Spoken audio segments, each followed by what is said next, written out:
Blue Star, Shanghai City, Qing Mountain Apartment. Ah, what should I do now? Why did I have to get involved in this stupid rule game? I've really been unlucky for 8 generations. An elderly woman with slightly graying hair screamed in frustration. What's the big deal? It's nothing new. A bald middle-aged man sighed, kicked a moldy corner of the wall in frustration. Since the rule games began to arrive on Blue Star, people have slowly transitioned from initial confusion, panic, and fear, to a state of numbness. Some extreme individuals even became excited about it. After all, if you can survive in a rule game, you get a sum of money. If you qualify, you might even join the Abnormality Handling Bureau as a game agent. But everyone knows, it's all a gamble with your life. Jiang Che crossed his arms, standing alone in the corner, observing the first floor he was on. When the rule game arrives, it pulls the surrounding areas in, turning them into zones shrouded by the rules. Clearly, the Qing Mountain apartment he was in had already entered this zone, and it was up to the Abnormality Handling Bureau to send someone for rescue. Before that, it's all up to them. As Jiang Che was deep in thought, the elderly woman who had been screaming began shouting again. Oh my god, it's been almost half an hour. Why hasn't anyone come to rescue us yet? I'm going to complain about them. Though no one spoke, the worried expressions on their faces betrayed them. Stop shouting. Jiang Che's voice was a bit hoarse, frowning as he looked at the elderly woman who had been screaming for a long time without shedding a tear. The others finally noticed there was a young man standing in the corner. Seeing a child daring to talk back, the elderly woman, feeling embarrassed, turned her anger towards Jiang Che. Do you even know how to respect your elders? When an adult speaks, a child like you should. Haven't you read the rule game manual? No matter what, you must stay calm and clear-headed in the game. It's the basic rule for survival. Do you understand? Jiang Che directly interrupted the elderly woman's scolding, not afraid at all. The elderly woman was silenced by Jiang Che's sharp retort and stopped, muttering something under her breath again. Now, on the first-floor lobby of the apartment, there were 6 people. Besides Jiang Che, there was the bald middle-aged man, the screaming elderly woman, a man with glasses, a young woman, and an elderly lady with a cane. Perhaps more people were still in their homes? After all, the apartment had 20 floors. Jiang Che was the last to arrive at the first-floor lobby, and it had been almost half an hour since he got there. No one else had come down or entered since then. It seemed the apartment was already under lockdown. Just as he was thinking about this, the announcement board in the first-floor lobby slowly changed, revealing a bold line of text. Qing Mountain Apartment Survival Rules, 1, maybe? Going back to your own home is the best choice. The rules are out. The elderly woman, who had been silent for a while, excitedly pointed at the rule on the announcement board. Jiang Che naturally noticed the appearance of the rules right away. After all, before the rules appeared, acting recklessly might just be a death sentence. Jiang Che definitely didn't want to die under this rule game. The rule says that going home is the best choice. So, should we go back? The man with glasses pushed his glasses up and looked at the others, seemingly seeking companions. If you want to go by yourself. It doesn't say that not going home will definitely kill you. I'll stay here and wait for rescue. The bald middle-aged man wasn't happy about it. Clearly, he didn't want the glasses man to take everyone away. Moreover, the bald man's home was on the top floor, and no matter what, he would end up isolated. Who knew when danger would strike? But if we don't follow the rules, it's even more dangerous, right? Oh, up and down like this, at my age. It seems there was a disagreement about whether to follow the rules or not at the scene. Jiang Che scratched his head impatiently, then walked up the stairs by himself. Because he had just seen a hidden hint, or maybe an additional rule. Elevator, there's a 50% chance of reaching safety, and also a 50% chance of. Forget about 50%, as long as it's not 100%, Jiang Che wouldn't dare to take the risk. So, he obediently started to walk up the stairs. As for why only he could see this hidden hint, Jiang Che wasn't sure. But after all, it was a good thing. Not telling anyone else seemed fine to him, being special wasn't always a good thing. Besides, it was troublesome. That young man went upstairs? Why is he taking the stairs and not the elevator? What does a kid know? The bespectacled man saw Jiang Che going upstairs and hurriedly followed him. He lived on the 5th floor, and as soon as he saw the rule, he thought of going home, but unfortunately, there was no one to accompany him. Although the young man didn't look stronger than him, at least he'd have some company. 2 people have left. The old lady's eyes wandered, her mind tangled. The young woman, who had been silent the whole time, directly followed them. As she walked, she complained in her mind. This old lady is so annoying, even worse than her mom, she'd wanted to leave a long time ago. Jiang Che didn't care whether anyone was following him, his floor was a bit high, the 11th. The other 2 followed behind, neither rushing nor speaking. After walking for a minute, Jiang Che suddenly stopped, staring at the handrail next to him. I think we've been going in circles, still stuck between the first and second floors. Jiang Che's calm voice made the hearts of the two behind him leap into their throats. How do you know? If you don't believe me, try walking down. Jiang Che didn't move, neither did the bespectacled man, but the young woman pursed her lips and turned to walk downstairs.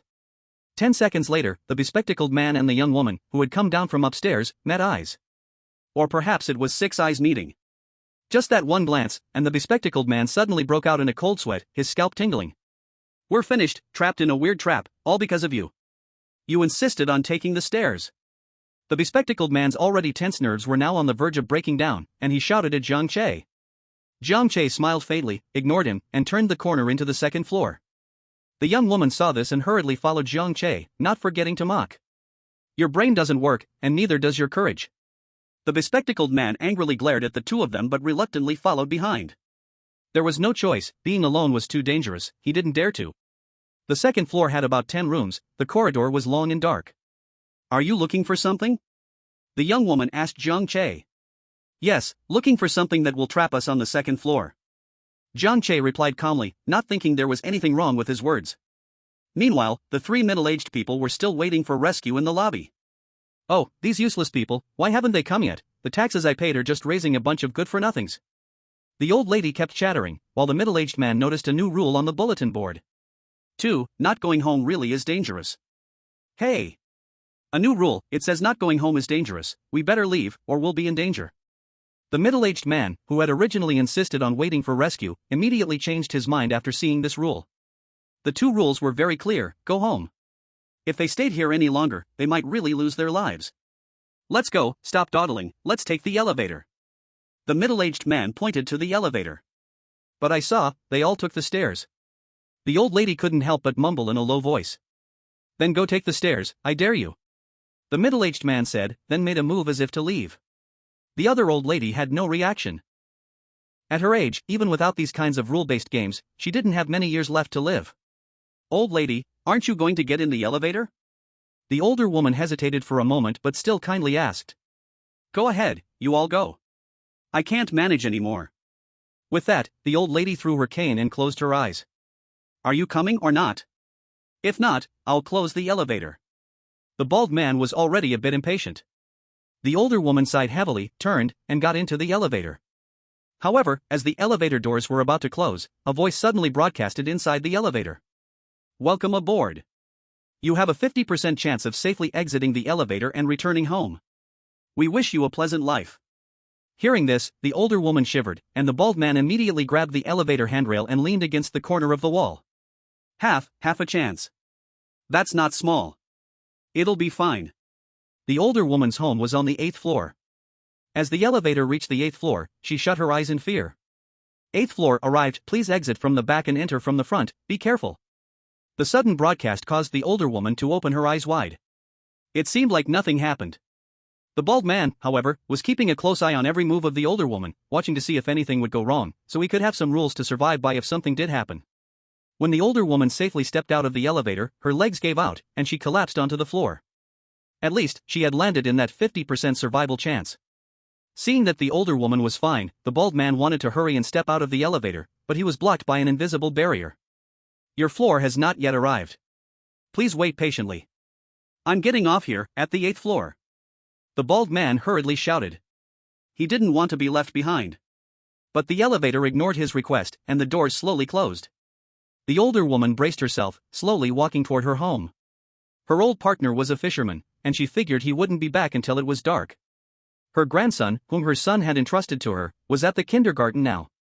The building had probably been locked down, so knowing that everyone was safe, the older woman felt a little relieved. That's good. Meanwhile, inside the elevator, the bald man didn't dare to take a breath. A 50% chance. That woman is fine, so I'll be fine too, the bald man thought. 20th floor arrived, please exit from the back and enter from the front, be careful. Hearing the broadcast in the elevator, the bald man quickly reached for the elevator door. But before he could enjoy his small victory, he realized one problem. The elevator had no intention of opening. The lights inside the elevator suddenly went out, and when the bald man tried to scream, not a single sound came out. It was like someone had firmly grabbed his neck. Meanwhile, outside the Qingshan apartment, it was bustling with activity. The location of the rule-based game, Qingshan Apartment, has been urgently locked down. According to the current statistics, about 100 people are trapped inside the game. Lin Shui, holding the data she had just compiled, was reporting to the team leader, Shura. We had made plenty of preparations, but we never expected the rule-based game to appear in an area we hadn't predicted. Shura's face darkened as he continued to ask. At least this counts as a level C game. How long until the extra team members arrive? Some of them have already arrived. We've given them the floor plan of Qingshan Apartment, and they're going in to rescue people. After hearing Lin Shui's reply, Shura rubbed his forehead with a worried expression. Lin Shui glanced at the team leader and continued with her data analysis, updating it in real time. Lives were at stake, and there was no time to waste. Outside the lockdown of Qingshan Apartment, many family members who had been stopped were on the verge of collapse. My child. Please save my child. He's only 2 years old. I just went out to buy some groceries. Wah, little treasure. It's okay, I'm not afraid, just let me in. My old partner is waiting for me at home. Even if we die, we'll die together. My wife will be scared if she encounters this at home by herself. Just let me in. The officers were still dry-mouthed, explaining that they had already sent people in to search and rescue. But when it comes to their loved ones, how could these people stay calm? At this moment, Jiang Che was knocking on doors one by one on the second floor, searching for the culprit who trapped him there. However, after knocking on a few doors, there was no response. Some rooms were empty, and even if someone was inside, they probably didn't dare open the door. Jiang Che scratched his head impatiently, then took off the brooch from his chest, straightened it, and bent down to mimic a locksmith. 5 seconds later, the door opened. Question mark. The girl beside him was stunned. This is trespassing, it's illegal. The glasses-wearing man couldn't help but warn. As long as I haven't broken the rules, it's fine. Jiang Che said indifferently, would he still obey the rules when his life was on the line? At the moment he stepped into the room, the family portrait on the wall slowly turned into a blank piece of paper, then displayed a rule. Qingshan Apartment Survival Rules. 3. If the stairs can't reach your destination, perhaps a previous resident is messing with you, try the elevator. 4. Don't casually break into others' homes, if the room happens to be empty, unexpected things might happen. Seeing these suddenly appearing rules, Jiang Che fell into thought. The girl also saw the rules on the wall when she entered the room, frowning and saying, we broke the rules, the 4th one. Yeah, but nothing happened yet, right? Jiang Che smiled and began to examine the room. The 4th rule said that if no one is present, unexpected things will happen. So, clearly, there was someone in this room. Walking to the bedroom, Jiang Che took a deep breath, knocked on the door, and got no response. Listening carefully, he could faintly hear sounds like a baby murmuring. A child? Jiang Che was also confused now. Using the same method, he pried open the bedroom door. Sure enough, beside the large bed in the bedroom, there was a baby crib with a crying baby inside. Normally, babies' cries are loud and harsh, but this child only had tearful eyes, giving the impression of being wronged. My God, they actually left a baby alone at home, playing the rule game. The girl couldn't help but say while looking at the adorable baby. Jiang Che locked eyes with the child for 3 seconds, and to his surprise, the child not only wasn't scared but actually giggled at him. Thinking for 2 seconds, Jiang Che picked up the child and then grabbed the sling beside him. He strapped the baby to his back. You're taking this baby? The girl looked at Jiang Che in shock. What's wrong with that? Jiang Che casually carried the baby, nodding at the child. The child was quiet and obedient, just like a little rich kid. The glasses-wearing man, seeing that nothing happened to them, finally entered the room. After seeing Jiang Che's outrageous actions, he couldn't help but mock him internally. How foolish, young people really have no experience or wisdom. Aren't you afraid the child will slow you down? The girl asked, confused. To her, Jiang Che didn't seem like a kind-hearted person, she could tell from downstairs. Slow me down? It's fine, he doesn't cry or make noise, it's like carrying a small bag. Jiang Che said indifferently. If he's destined to die, does carrying this child make any difference? If he survives in the end, isn't it just saving one more child? It's a win-win, why is everyone so opposed? Jiang Che felt that compared to this child, some healthy adults were actually the burden. Moreover, if it weren't for Aunt Song saving him by the roadside when he was little, Jiang Che might have never existed. The girl stopped saying anything, just smiled. This guy, with his indifferent attitude, unexpectedly had a kind heart. Little baby, let's go play a game with your brother. Jiang Che smiled and said, then prepared to pry open the next door. The man with glasses planned to quickly leave as soon as he found a way to leave the second floor, away from these two people. His crazy behavior would lead to his death here sooner or later. In this environment where even the clay Buddha crossing the river can't protect itself, he still wants to save someone? Save a baby? He's crazy. When Jiang Che pried open the second lock, several rules suddenly popped up in front of him. The deceased, 1. The deceased cannot exist in a room with new tenants. 2. If the new tenant is willing to shelter the deceased must obey the new tenant's commands. 3. The deceased can eat strangers who enter the room without permission. As the rules appeared, Jiang Che noticed out of the corner of his eye that the other two didn't react. It seemed that this was another rule exclusive to him. After opening the lock, Jiang Che stood at the door and did not move. The girl and the man with glasses saw that he didn't move, so they didn't either. 2 seconds later, Jiang Che raised his hand and knocked on the door. Hello, may I come in? The girl, ? You've already pried the door open, and now you're asking if you can come in? The man with glasses rolled his eyes. Of course, he's a madman. There was no response from inside. Just as the girl thought Jiang Che was going to enter, Jiang Che said again. Then I'll take it as your consent, you allow me to enter the room. I do not agree. A suppressed voice suddenly came from inside. It sounded almost inhuman. Seeing this, both the girl and the man with glasses froze. There was something inside. Just that one sound made cold sweat break out on their backs, and their scalp tingled. Jiang Che saw that his request was rejected, thought for a moment, and said, I'm here to view the house.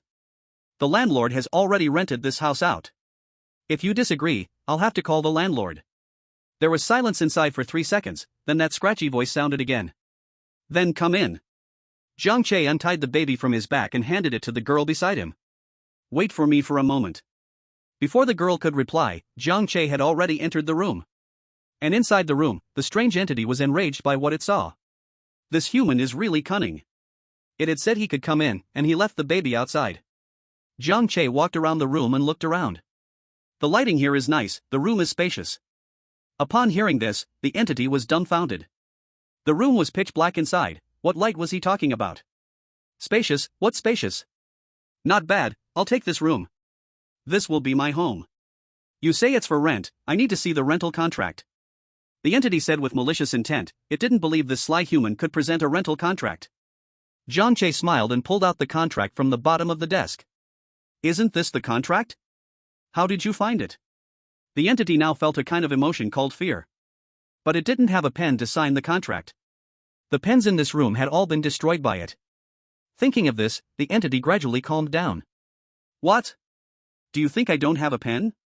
When Jiang Che was looking around the room, he had intentionally or unintentionally searched for a pen. But in this room, not even a single item that could leave a mark, not to mention a pen, was found. But it didn't matter, as long as he found the contract. Jiang Che took a pen from his pocket and signed his name with a flourish on the last page of the contract. Seeing this, the entity panicked directly, but the name was already signed, the rules must be followed. Jiang Che had already become the new tenant, so the entity, being the strange one, could no longer exist. Feeling itself starting to fade away, the entity struggled in pain and screamed. How about this, I shelter you, how does that sound? Jiang Che sat on the sofa, looking at the entity that was about to disappear, and smiled as he said. At the moment he signed his name, the room returned to normal. The lighting was indeed nice. I'm willing. Seeing that it still had a chance to live, it agreed. The strange game immediately agreed. Suddenly, the strange body no longer dissipated, but began to slowly solidify. However, due to the presence of Jiang Che, the new tenant, the body was only 1/3 of its original size. Surviving was enough, and the strange creature felt a sense of having survived a disaster. It was fine, the sly human surely didn't know it still had to obey his orders. Since I've taken you in, you must listen to me. Otherwise, I'll make your soul scatter. Jiang Che said this harshly with a smile. But to the strange creature, this smile looked like that of a demon. Who is the strange creature in the game of rules? Before it could think too much, Jiang Che stood up directly. Follow me. Bound by the rules, the strange creature could only obediently follow Jiang Che. The two outside waited for a long time, but Jiang Che didn't come out. He might already be dead in there. I told you something was wrong with him. He really thinks this is a game. Before the glasses-wearing man could finish speaking, Jiang Che pushed the door and walked out. Behind him was a cloud of black mist. Run! He must be under the control of the strange creature. Jiang Che didn't even look at him, took the baby from the woman's hands, and handed it to the game's strange creature. From now on, your task is to protect this child. Don't let her be in danger. Understand? Understood. As he spoke, two strands of black mist extended from both sides of the black cloud, like arms, cradling the baby. This UI. This scene was so unexpected that both the glasses-wearing man and the woman were speechless. Chapter 004, Qingshan Apartment, 4. Ahem, let me introduce, this is my new little brother, just call it Little Black. Don't be afraid, it won't attack people without my command. Jiang Che pointed at the black mist, which felt like a huge insult. As a strange creature, it now felt like a dog being adopted. The woman was dumbfounded. Not only was he fine, but he also subdued the strange creature inside? Perhaps, he is a game agent from the abnormality handling department? But, she had never heard of an agent who could make a strange creature serve as a little brother. He must be a very high-ranking game agent. No wonder he was kind-hearted, not afraid of being burdened, and still saved the obviously troublesome little baby. The woman seemed to have found her answer and immediately spoke. Don't worry, I'll cooperate with your actions from now on. My name is Zhang Lily, just call me Xiao Li. No need, you seem older than me, I'll call you Li Jie, sisterly, my name is Jiang Che, just call me Xiao Che. Seeing the sudden change in attitude, Jiang Che could only follow suit. The glasses-wearing man was no less shocked than Zhang Lily. This lock-picking kid is so capable? Jiang Che smiled slightly at the two of them and then walked straight toward the stairs. The ghost on the stairs, the wall-hitting ghost, it was you, wasn't it? Jiang Che asked as he walked, looking at the strange creature, which had now turned into a nanny. It's all good now. Although the strange creature had no face, it still said in a deep voice. Upon hearing this, Jiang Che smiled and went up the stairs. Sure enough, they smoothly reached the third floor. Seeing no issues, Jiang Che continued toward the fourth floor. Originally planning to separate from them, the glasses-wearing man now obediently followed behind. Jiang Xiao Che, what floor do you live on? Zhang Lily asked. I live on the 11th floor. It'll take a bit longer to get there. Hey, I also live on the 11th floor. How come I've never seen you? Li Jie, I just moved in, and I don't usually go out. After speaking, Jiang Che turned and looked at the strange creature holding the baby. But just now, I rented a room on the second floor. The strange creature? The glasses-wearing man silently followed, as he lived on the 5th floor. They were almost home, and once they were, they would be safe. Originally, Zhang Lily thought Jiang Che would go floor by floor saving people, but now it seemed he had no intention of stopping. Could it be that there's a more important task than saving people? The 5th floor has arrived, I'm home. When they reached the 5th floor, the glasses-wearing man shouted excitedly, not waiting for the others to react, and rushed eagerly toward the end of the hallway. After the man walked away, Zhang Lily looked at Jiang Che with confusion. Actually, I've been wanting to say this. That glasses guy is so timid and talks too much, why did you bring him along? Bring him along? I didn't bring him. Jiang Che was even more puzzled. Then he's been with us the whole way. His legs are his own, if he wants to follow, I can't exactly stop him, can I? Jiang Che paused for a moment and then continued. Also, the stairs are public property, we can't occupy them. We have to be civilized, law-abiding citizens with good manners. Looking at Jiang Che, who was dead serious, Zhang Lily and Gui Yi were both stunned. Why didn't you say that when you were picking locks? And besides, throughout this whole journey, I haven't interfered with him, and he hasn't interfered with me. We've both been minding our own business. When they reached the 7th floor, a security guard wearing a uniform suddenly appeared around the corner of the stairs. Zhang Lily was about to approach him to ask, but Jiang Che hurriedly stopped her because he saw the words on the man's head. Security guard, 1. The security guard will attack any strangers trying to force their way through. 2. The security guard will allow entry for residents of the apartment. Clearly, this security guard was also strange. Jiang Che looked at the two rules, thinking about how to prove to the guard that he was a resident of the apartment. Wait, the first rule only says the guard will attack, but it doesn't say that the attack can kill someone. Let's try it. Wait for me here. Taking a deep breath, Jiang Che began to walk upstairs. Zhang Lily felt that since he was so confident, he must have a plan. The moment the security guard saw Jiang Che less than a meter away, he moved quickly. With a roar, he swung the iron rod in his hand toward Jiang Che. Jiang Che had already prepared for this. After kicking the guard, he immediately turned around and ran down the stairs. Security guard, 3. Residents can show their room keys to pass. Seeing the third rule appear because of his kick, Jiang Che hurriedly took out his key. I'm a resident of 1103. Upon seeing this, the guard immediately stopped charging and slightly moved to the side to let him through. Zhang Lily, who was about to help Jiang Che in his confrontation with the guard, was stunned by this sudden change. Sisterly, take the key up here. Jiang Che said while on the upper half of the stairs. Zhang Lily took out her key, and the guard, still with a serious face, let her through. Xiao He quickly followed, but the guard immediately blocked his way with his hand. Seeing this, Jiang Che quickly stepped in to explain. This is my pet, Xiao He, and the child is also mine. We're all residents of 1103. After Jiang Che spoke, Xiao He glared fiercely at the guard. If it weren't for the rules restricting it, it really wanted to rip apart this noisy human right now. Damn pet Xiao He. Please enter. The guard said coldly. You're really amazing, Xiao Che. How did you know to show the key to him? After reaching the 8th floor, Zhang Lily couldn't help but ask. The security guard is here to ensure safety. When he sees us, he's supposed to say yes, sir. Welcome home, homeowner, but since he's strange, we'll just let it slide. Zhang Lily didn't fully understand what Jiang Che was saying but nodded as if suddenly enlightened. At this moment, Jiang Che noticed something interesting. It seemed like encounters with strange entities led to more rules being unlocked. For example, this strange caretaker had obtained all the rules after picking the lock. Whereas this security guard needed to hit twice before unlocking the crucial rules. Could it be based on the strength of the strange entity? Turning back to look at Xiao He, who was holding the child, Jiang Che nodded. It seemed like he was indeed not as strong as the guard. He had just been stopped, after all. And Xiao He, noticing Jiang Che's gaze, froze for a moment, fearing that he might try to trick him again. They didn't encounter any danger until they reached the 11th floor. Earlier, in the lobby on the 1st floor. If we need to hurry back home, let's head back now. Zhang Lily remembered the rules on the bulletin board and said to Jiang Che. Alright, sisterly, you hurry back home. Alright, I'll go first. Be careful, okay? Zhang Lily glanced at the black mist next to Jiang Che and hinted. After Jiang Che opened the door and entered the house, he first got some hot water to prepare milk for the child. He had just grabbed a bit of formula from there, and also picked up some diapers. Very good, huh? The little one hasn't cried or made a fuss while being carried by Little Black all the way. Jiang Che gently pinched the child's cheek, and the child smiled happily. Chapter 005, Qingshan Apartment, 5. You look young, this child isn't yours, right? Little Black spoke in a hoarse voice. Although it hated Jiang Che, it still quite liked this child. The round face was like a dumpling. It looked delicious. Of course, I picked it up. Jiang Che continued to let Little Black take care of the child while he began to tidy up the room. It had been 3 days since he moved here, and he hadn't properly organized the house. At this moment, new rules appeared on the white wall. Qingshan Apartment Survival Rule, 5, do not go outside or open the door when it gets dark, no matter what.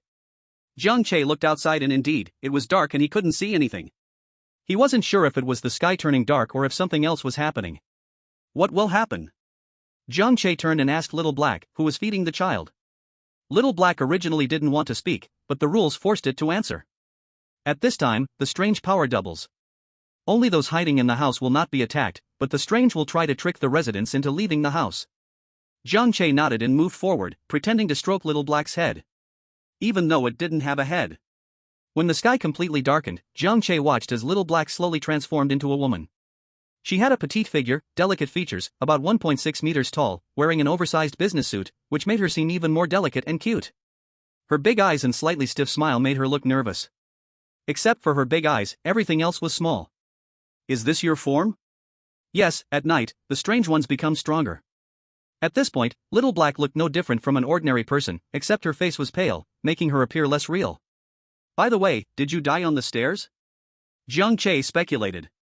Upon hearing this, Little Black's face seemed to turn even paler as she looked at Jiang Che with confusion. How do you know that?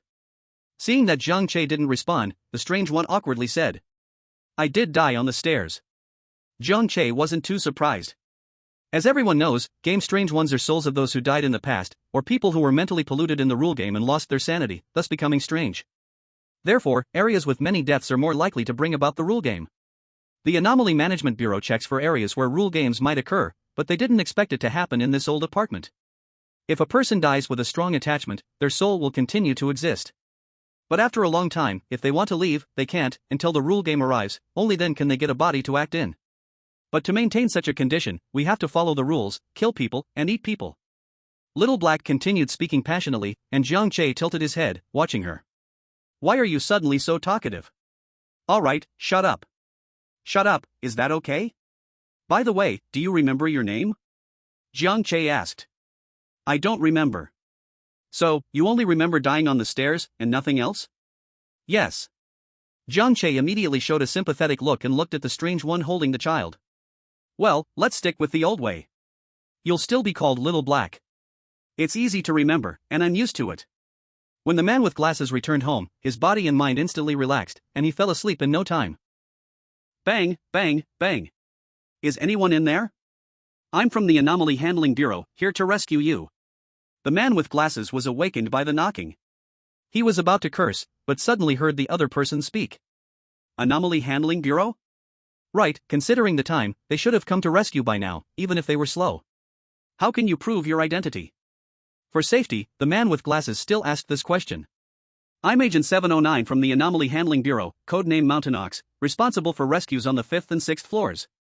If you don't believe me, I'll go save others first, and you can stay inside the room. Hearing that the person was about to leave, the man with glasses became anxious. In the end, his fear overcame the little bit of rationality left inside him. Wait, let me come with you. But when the door opened, the man with glasses didn't see the expected game agent. Instead, he saw something terrifying and eerie. A 2-meter-high fleshy creature was making mumbling sounds, with oil oozing out of it. At the very top, there was half of a human head, with a sign hanging from it. The words Mountain Ox could be vaguely seen. The man with glasses opened his mouth in terror, but before he could make a sound, the fleshy creature swallowed him whole. Unfortunately, the man with glasses, who had just returned home to sleep, never saw the 5th rule of survival in the Qing Mountain apartments. Meanwhile, the Anomaly Handling Bureau outside received the news. Agent 709, Mountain Ox has fallen. Lin Shui felt the link with Mountain Ox sever, and sadly said to Shura. Shura sighed and helplessly said, Apply for a B-level game agent from above, and notify all C-level and below agents in the rule game to retreat.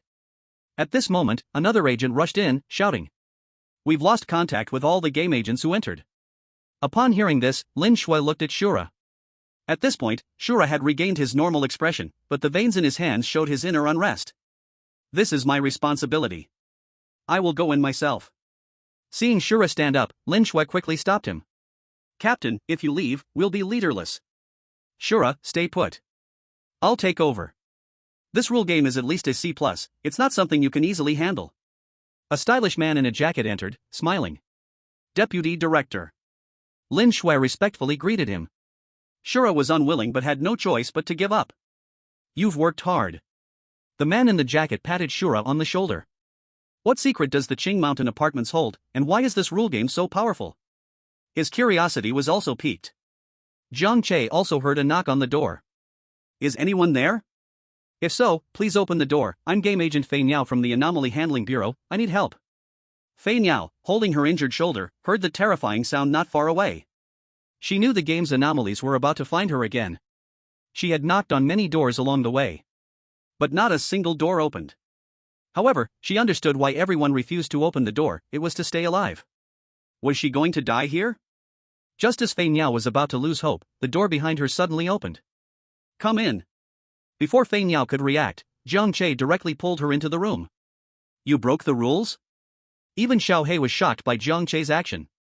Jiang Che, with a blank expression, squatted in front of Fei Niao. You said your name is Fei Niao? Be careful, behind you, there is.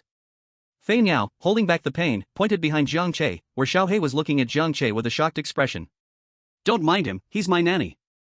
Saying this, Jiang Che began to rummage through the medical kit at home.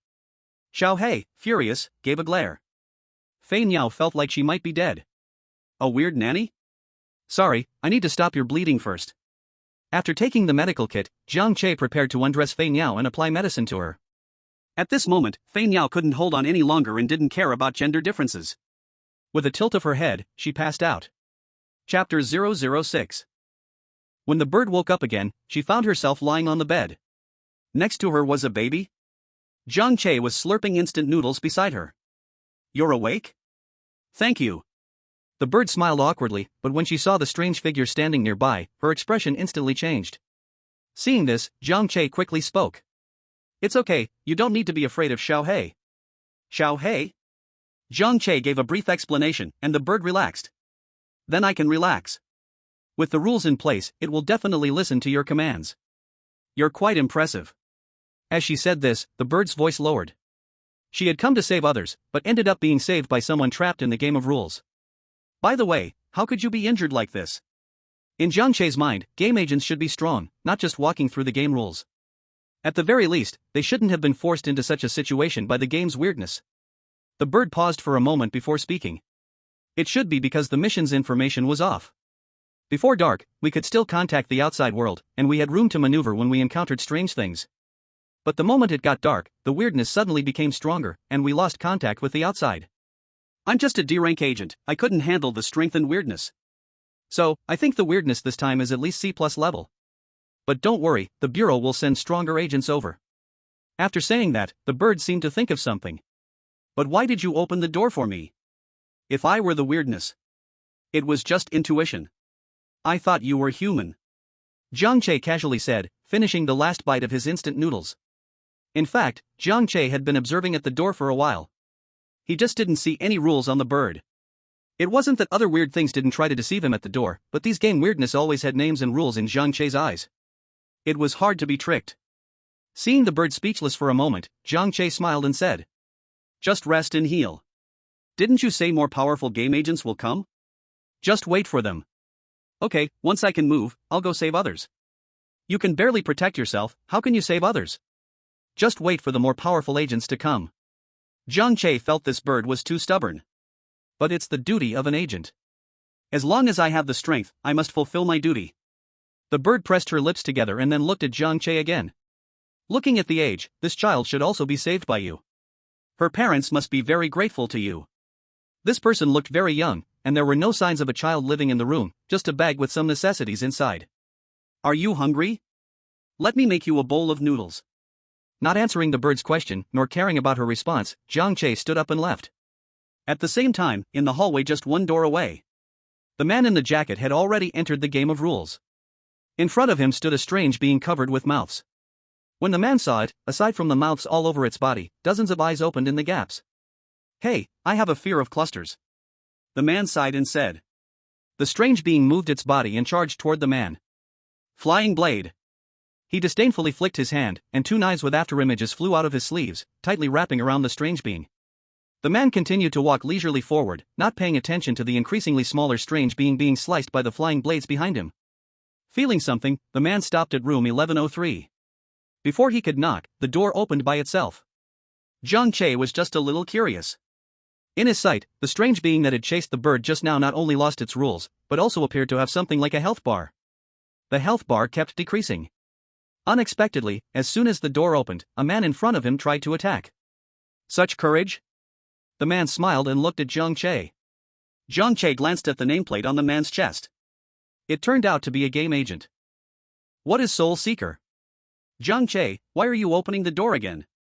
Be careful of the Soul Seeker. Flying Bird heard the sound of Jiang Che opening the door and thought he was being lured by something strange. Struggling to get out of bed, she saw Soul Seeker standing outside the door. Deputy Director. Flying Bird immediately stood up and greeted him. She then grimaced in pain from pulling her injury. You're injured, so there's no need to be so formal. Soul Seeker smiled and continued. Just follow me. Once we gather 10 people, I'll tear open a gap, and you can go out first. What? Tear open a gap? Tear open a gap for the game rules? Hearing this casual tone, Jiang Che knew this was someone powerful. Not only was he strong, but his position was also high. He was a deputy director. Jiang Che thought for a moment and asked Little Black to carry the child and follow. But the other person stood motionless in the corner of the room. What are you doing? That person outside is too strong. I feel like one strike, and I'll be eliminated. Little Black said, slowly transitioning from standing to crouching in the corner of the room. Oh, I didn't notice you until you spoke. Soul Seeker smiled as he entered the room. At this point, Little Black had gone from crouching to sitting on the floor. Upon sensing the connection between this eerie presence and Jiang Che, Soul Seeker understood. This was using the game rules restrictions to turn it to one's own advantage. This was indeed a good method. But doing this was risky. The eerie presence was hard to control, and once it was out of the game rules boundaries, the constraints would weaken. At this point, the eerie presence could launch some faint psychic attacks against those who bound it, and if the person became fearful or their sanity wavered, bad things would happen. The best outcome might even be death. Therefore, most agents wouldn't do this. Weak eerie beings are useless, and strong ones might backfire. The eerie being, who was trembling in the corner, called Little Black, belonged to the weak category. Soul Seeker wasn't worried at all, saying, "Let's go, I won't harm you."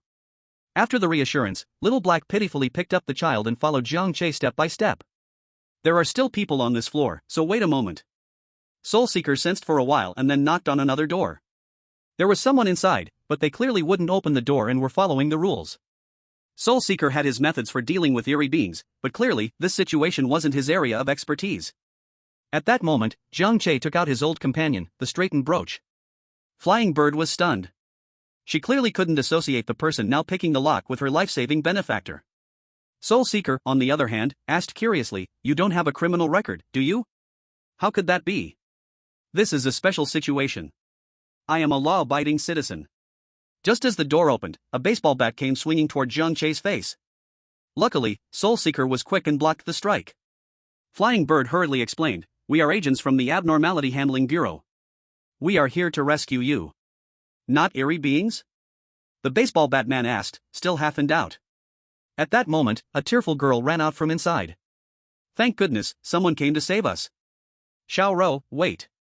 Chapter 007, Qingshan Apartment, 7. The girl, called Xiao Ro, didn't stop and immediately hugged Flying Bird, crying with snot and tears. Flying Bird didn't mind the snot and tears on her, instead comforting her, "It's okay, we are here to save you, don't be afraid. Your strength is average, but your human touch is quite good." Soul Seeker couldn't help but tease. Jiang Che then put away the brooch and coldly said, "If you keep crying, you'll attract the eerie presence." Upon hearing this, Xiao Ro immediately stopped crying, though her lips were still pouting and her eyes swollen with tears. "Sorry, I just thought you were eerie beings." The boy quickly pulled Xiao Ro over and, with an apologetic expression, put away the baseball bat. "It's okay, what you did was right." Soul encouraged, praising the boy until he felt a bit embarrassed. "Let's go. Bring both of you along. There's still someone on this floor. If the other person is still." As he spoke, Soul glanced again at Jiang Che. As expected, it was still a resident who followed the rules. Inside the room, Zhang Lily nervously leaned against the door, not daring to speak or open it. Zhang Lily didn't know if she could survive if she went out with the agent. But she knew that not following the game rules would definitely get her killed. Besides, the person outside might not even be an agent. This eerie situation seemed quite advanced, with the voice mimicking Jiang Che's quite well. However, when she heard the familiar sound of a lock being pried, Zhang Lily became puzzled. Jiang Che opened the door, and it was none other than Li Jia, who had just parted from them. "It really is you." Zhang Lily was overjoyed. "Xiao Che, did you meet up with your colleague?" "What colleague?" Jiang Che was a bit confused. He hadn't known these people for as long as you had. "Let's go. Head to the 12th floor." Soul waved at everyone after sensing that there was no one left on this floor.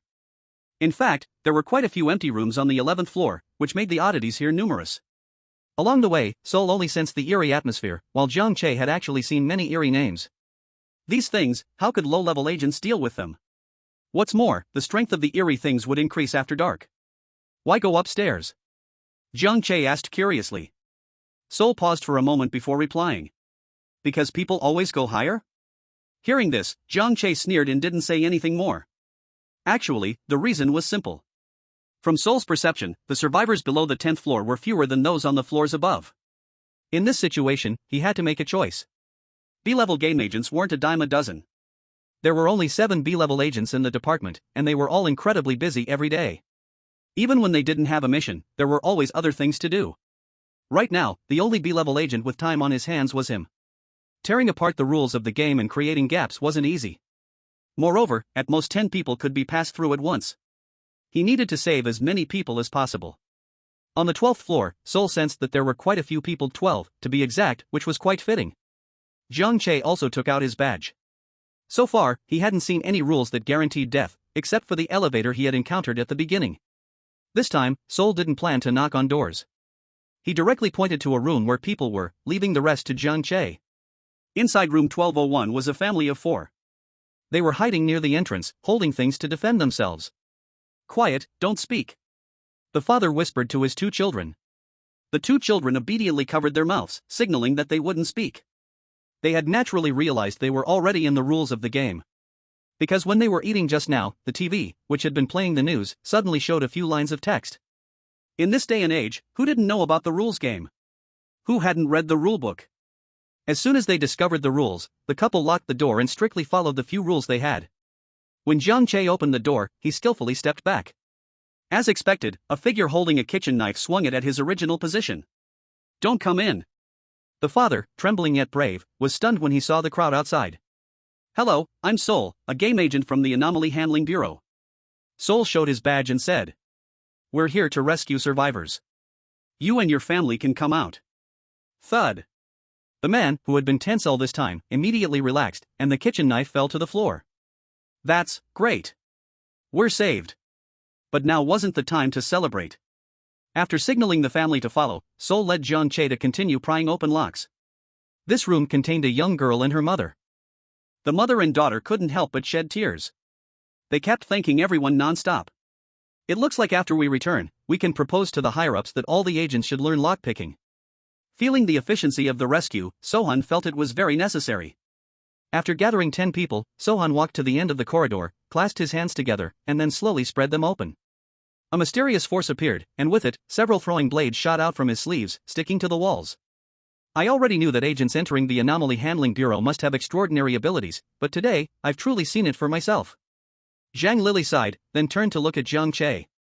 "I bet Xiao Che's ability is to tame the anomalies, it can't just be lock-picking." At this moment, Jiang Che realized something in his heart. It's not a secret that agents in the Anomaly Handling Bureau possess extraordinary abilities. In the rules-based games, there is not only dangerous anomalies. There are also countless opportunities. You might gain weapons, anomalous objects, or even abilities. Every time agents enter a rules-based game to carry out a mission, apart from saving people, enhancing their own strength is also their goal. But the way abilities are gained is something no one can predict. Some gain abilities by eating something in the game, some by merging with certain anomalous objects, and some can even just sleep to acquire them. Currently, people still haven't fully figured out the arrival of the rules-based games. The rules-based games still hold many mysteries, and no one knows where they truly come from. All we know is that it's related to the souls of the deceased. So, could seeing extra rules be his ability? Still unable to figure out why he had gained abilities, Sohan's side of the wall had already cracked open a gap. Once it opens, immediately go outside. Sohan gritted his teeth as he spoke, looking somewhat strained. Fanio immediately moved forward with a few children, telling them not to be afraid and to go out with peace of mind. The gap was pitch black and looked very frightening. "Don't be afraid, just close your eyes and you'll be out." Fanio patted the children's heads and gently pushed them out. Jiang Che then handed the baby who had been following him to Zhang Lili. "Quickly go out, Lily." Upon hearing this, Zhang Lili gave Jiang Che a trusting glance and turned to walk into the gap. At this moment, Jiang Che frowned. Sohan immediately reacted, shouting at Fanio. "Fanio, cover us." On the other side of the corridor, a massive flesh mountain slowly walked forward. Its body had grown even larger, with many human bodies stuck in it. The upper body and head were still the half-body of a mountain cow, and the arms and legs inserted into it seemed to be from many people it had devoured. Jiang Che looked at the increasingly approaching anomaly in the corridor and ordered Little Black. "You, hold it off." After speaking, Jiang Che ran into the house where the family of 4 had been. "Little Black, you mean me? Hold it off? You're asking a little monster to take down Tang Sang and his disciples?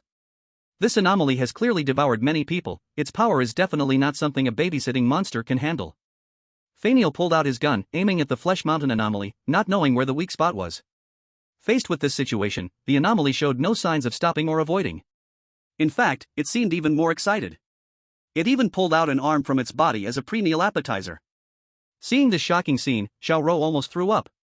At this moment, only the family of 4 and Zhang Lili with the baby had gone out. The mother and daughter, along with Xiao Rou and the others, were preparing to enter the gap. Fanio looked at the increasingly close anomaly, feeling a bit fearful. Especially now, in the dead of night. When the distance was enough, Fanio immediately fired, with bullets striking the anomaly's body one by one. However, when the bullets hit the anomaly's body, it was like raindrops falling into the sea. "It's not tasty." With a strange murmur, the bullets all bounced back. The flying bird wanted to dodge, but now behind her were people fleeing, so she could only think of a way to block them.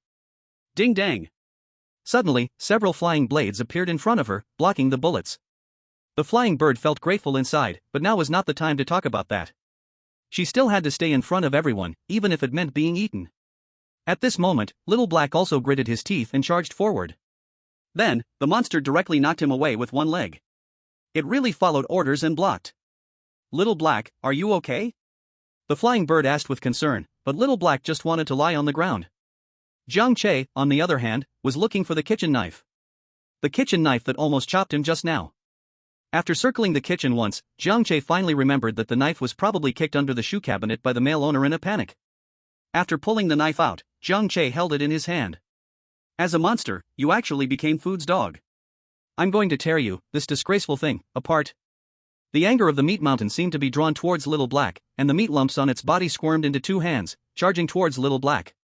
At this moment, Little Black had two thoughts fighting in his mind. One was that dying right here wouldn't be so bad. The other was that he didn't want to just vanish into dust. Before he could make a decision, a figure suddenly blocked in front of him. Holding the kitchen knife, Jiang Che swung it down, directly cutting off the two meat hands. Looking at Jiang Che who saved him, Little Black for the first time felt that Jiang Che was really great. He succeeded. Haha, what are you laughing at? My flesh can regenerate. Do you think chopping off a bit of meat can hurt me? Saying that, more meat hands appeared on the meat mountain, charging towards Jiang Che. Jiang Che did a low flip and dodged. Don't think you can run. Although the meat mountain felt an inexplicable sense of disgust towards Jiang Che, it still pursued him with its primal urge to eat. Unexpectedly, Jiang Che didn't dodge at all and charged straight at the meat mountain. You're walking right into the trap.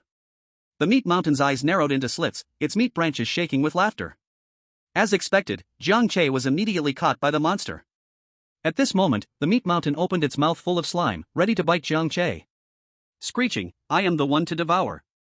In that instant, Jiang Che took out a piece of meat hand he had grabbed during the chaos. He threw it into the monster's mouth. Enraged, the meat mountain originally wanted to spit it out, but its incredibly fast digestion ability quickly turned the piece of meat into its nourishment. At this moment, a flying blade also shot toward the monster's direction. Soul Reaper made its move. This batch of survivors had successfully been sent out. I couldn't spare my hands earlier, and now you got cocky. Just as Soul Reaper was about to launch a continuous series of flying blade attacks, the monster started to struggle in pain, its body shrinking gradually. No! Don't! I don't want to die. It had finally gotten a body, it didn't want to die. Jiang Che took the opportunity to break free from the meat mountain's grip, lying on the ground and coughing violently. Even if he wasn't eaten by the meat mountain, this tight grip wouldn't last long. Actually, Jiang Che's actions earlier were very simple, because the moment the meat mountain went upstairs, he knew the conditions for killing him. Meat shop owner. 1. The meat shop owner eats everything, but cannot eat himself. There aren't many rules, but they are crucial. It's likely someone unintentionally ate the meat it gave, allowing it to gain the freedom to move around. In the last moment before the death of the meat mountain monster, its eyes were still staring fixedly at Jiang Che. Although those eyes originally belonged to a mountain cow. Jiang Che, are you alright? The flying bird ran over and helped Jiang Che up.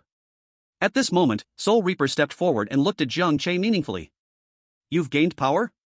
No, I just got lucky. Jiang Che shook his head and said. Hearing this, Soul Reaper smiled and said. Are you interested in becoming a game agent? I'll think about it. Okay, I'll wait for your reply. Sohan did not insist hard.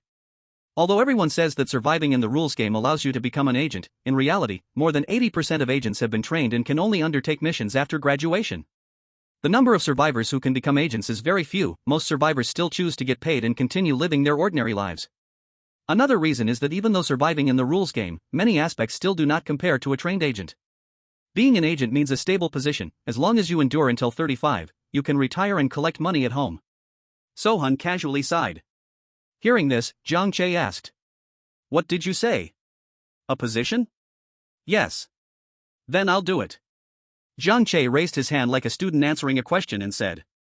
Seeing this, Sohan became serious and asked earnestly. Have you thought it through? As a game agent, when encountering any situation, you must be prepared for priority sacrifice, leaving the chance of survival for the survivors in the game. After becoming a game agent, your life no longer belongs just to you. You must dedicate it to this profession, dedicate it to this desolate rules game. Are you really sure about this? Looking at Sohan, who suddenly became serious, Jiang Che pondered for a moment and said. Yes, I've thought it through. Jiang Che felt it was okay. After all, he had also tried for other positions, but he didn't get in. Ansong once said that in this life, if you want to find a stable job, it's best if it comes with a position. Jiang Che had always listened to Ansong's words. When he was young, he asked Ansong why she named him Jiang Che. She said it was because he lacked water in his fate. So why not name him Jiang Hai? Ansong said it didn't sound good and it was a common name. Why not Jiang Miao? Ansong asked Miao which character? She didn't know. Since Ansong said to be called Jiang Che, then he would be Jiang Che. Moreover, Aunt Som often said to be a kind and righteous person. No matter what a person does, there must be a trace of kindness in their hearts to be worthy of being called human. Aunt Som also said, the greater the ability, the greater the responsibility. Later Jiang Che learned that this saying was not from Aunt Song. However, being able to see the additional rules is Jiang Che's confidence and reason for choosing to become a game agent. Naturally, it wasn't because of having a position. Okay, then I will give you the entrance assessment now, which is to find the eye of this rules game and destroy it. Sohan said calmly, but Fanio did not stay calm. Deputy Director, this is at least a C-level rules game. I know, and that precisely indicates that I'm optimistic about him. Accept the assessment. Jiang Che nodded and picked up the handy kitchen knife. At that moment, the dim corridor seemed to brighten a little. The dark fog was no longer so thick. Daylight had arrived. Little Black could no longer maintain her appearance as a beautiful girl with big eyes and turned back into a mass of black mist. Fanio picked up a badge from the ground. It was exactly Shan Nyo's. Only this badge is left of Shan Nyo. The badge was specially made by the Abnormal Handling Bureau and was very difficult to destroy. He was a hero. Sohan took the badge and pressed the switch inside. With a burst of electric sound, Shan Nyo's voice came through. Great, there's a message. Fanio said excitedly. This is the function of the badge, it can leave a last message. But many agents, when they died, had no time and opportunity to leave a message. I am Shan Nyo, currently being chased by a strange creature from the game.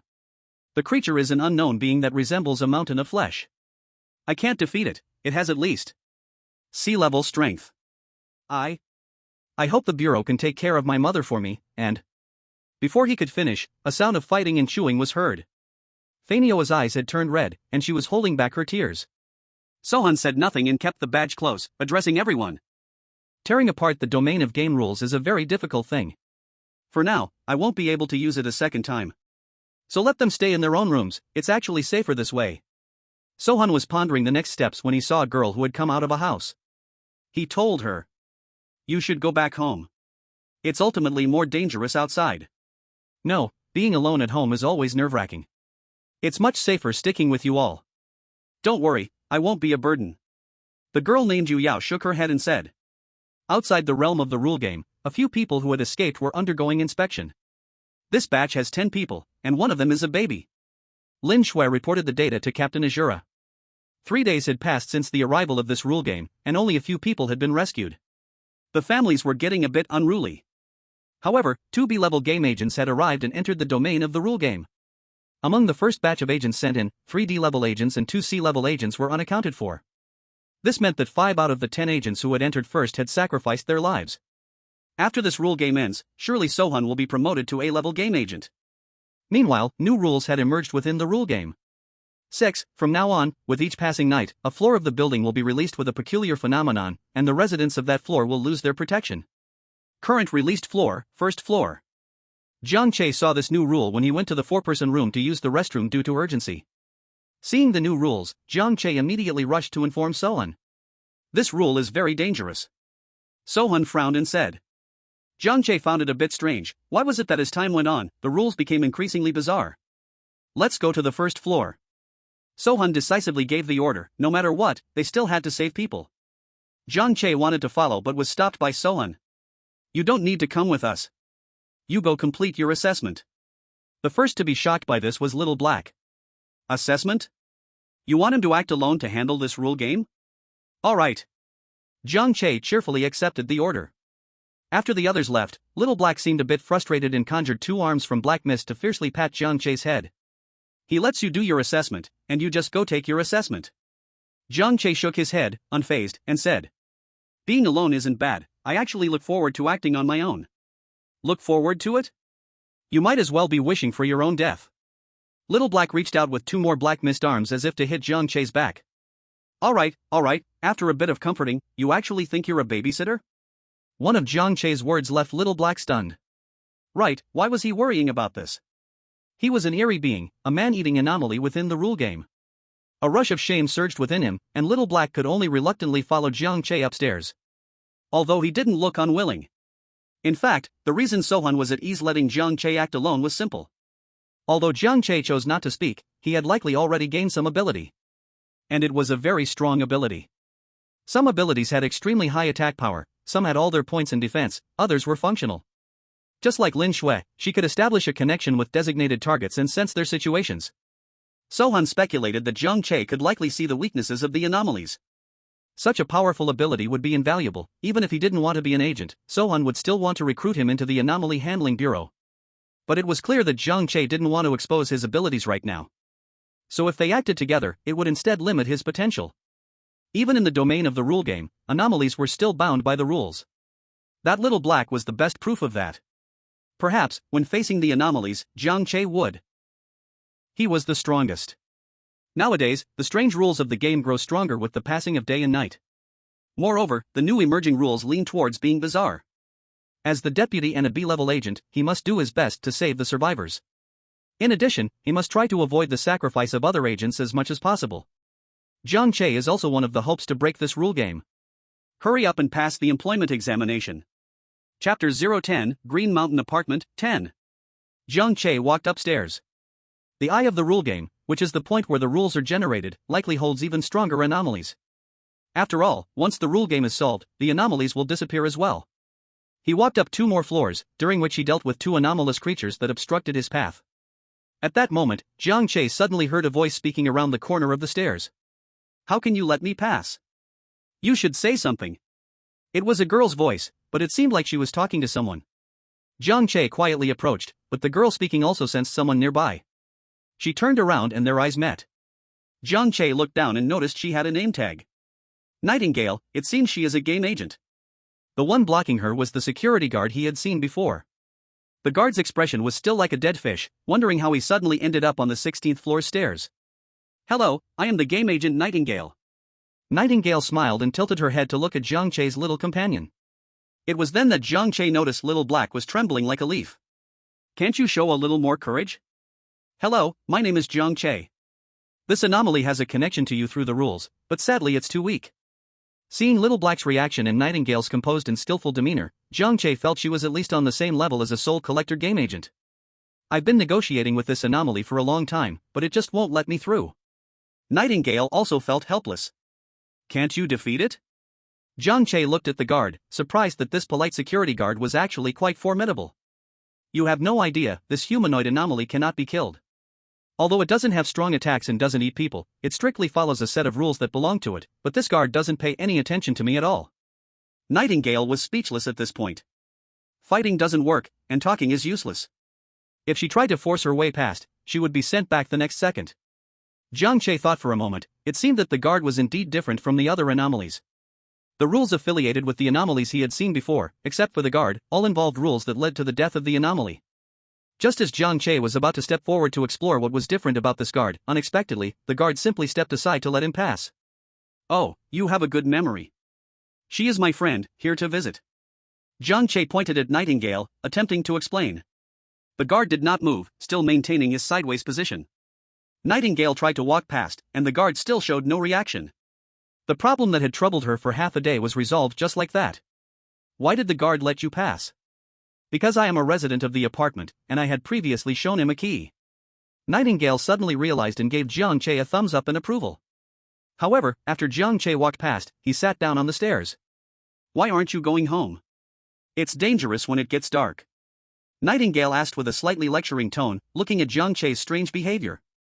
I want to see what this guard will do next. The last time I saw him was on the 7th floor. Jiang Che just sat there, staring at the guard. The guard still had no reaction, standing still like a wax figure. Alright, I'll watch too. Aren't you supposed to be searching for survivors? I have already found a batch of survivors and tore open the realm of the rule game to send them out. For now, it's safer to let them stay at home. Jiang Che thought for a moment and then asked. Then aren't you going to save the residents on the lower floors? After dark, the eeriness of empty rooms will also be unleashed. When did this happen? A new rule just appeared. Starting from the 1st floor, every so often, one floor's eeriness will be released, and the residents on that floor will not be protected. Jiang Che deliberately made the rules vague, hoping to send Nightingale away quickly. Then I must hurry. Hearing this, Nightingale did not delay, rushing down the stairs, and before leaving, she reminded Jiang Che. Make sure to go home before dark. Jiang Che agreed and continued to watch the security guard. As Jiang Che stared, feeling a bit drowsy, the security guard finally moved. However, it did not take the stairs, but went straight into the corridor.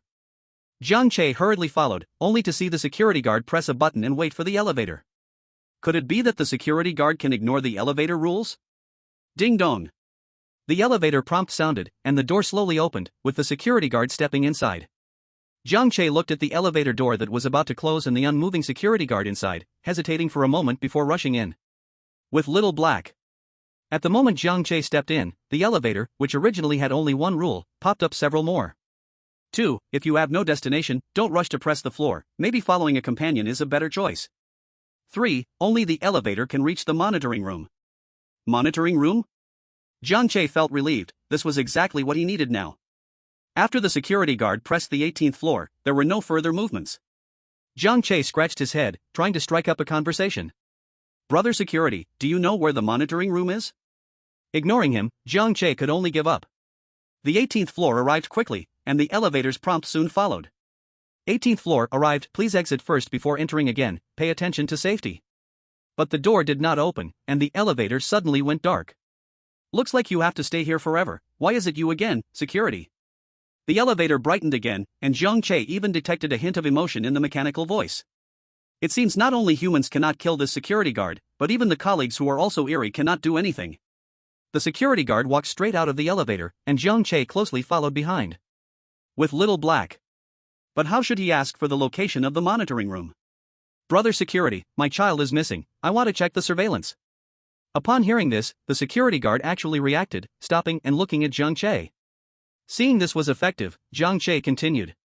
You've seen him, that child, I don't know which beast stole my child. Half an hour. The security guard spoke harshly. At this time, Soul Seeker had already reached the first floor and had encountered a B-level agent. I've already spoken to the survivors on the higher floors, they will take in the residents from the lower floors. Mo Yan said coldly, he had just escorted an old lady with a cane upstairs. Did they really agree? Soul Seeker asked teasingly. Mo Yan pondered for a moment before answering. In fact, apart from two families willing to take in survivors, no one else was willing. If Mo Yan hadn't slightly threatened them, perhaps no one would have even opened the door. Looks like there will be complaints afterwards. Mo Yan was the first to arrive on the first floor, and the few residents on the first floor looked like they were about to collapse as they faced the rules. Fortunately, the game agents stabilized the situation. At this time, Nightingale was gathering the survivors from the lower floors. In a flurry, Nightingale rushed down from the 10th floor, encountering two eerie beings along the way, taking some time to deal with them. She also happened to save two trapped agents. Chapter 011 Qingshan Apartment 11. Jiang Che, on the other hand, followed the security guard to the 21st floor via the elevator. Goodness, isn't Qingshan Apartment only 20 stories high? No wonder the rules say that only the elevator can reach the monitoring room. In fact, Jiang Che had walked through this apartment on the first day he moved in. The apartment is very old, except for the entrance, there are no cameras at all. Don't mention the monitoring room. Since we can reach the monitoring room, this must be the key to breaking the game. Fortunately, he could see the extra rules, otherwise, who knows when the clues in the monitoring room would be discovered. Moreover, the game agents waste resources making mistakes, and entering the elevator has a 50% chance of death. As soon as he stepped into the so-called 21st floor, a dense array of rules flooded into Jiang Che's view.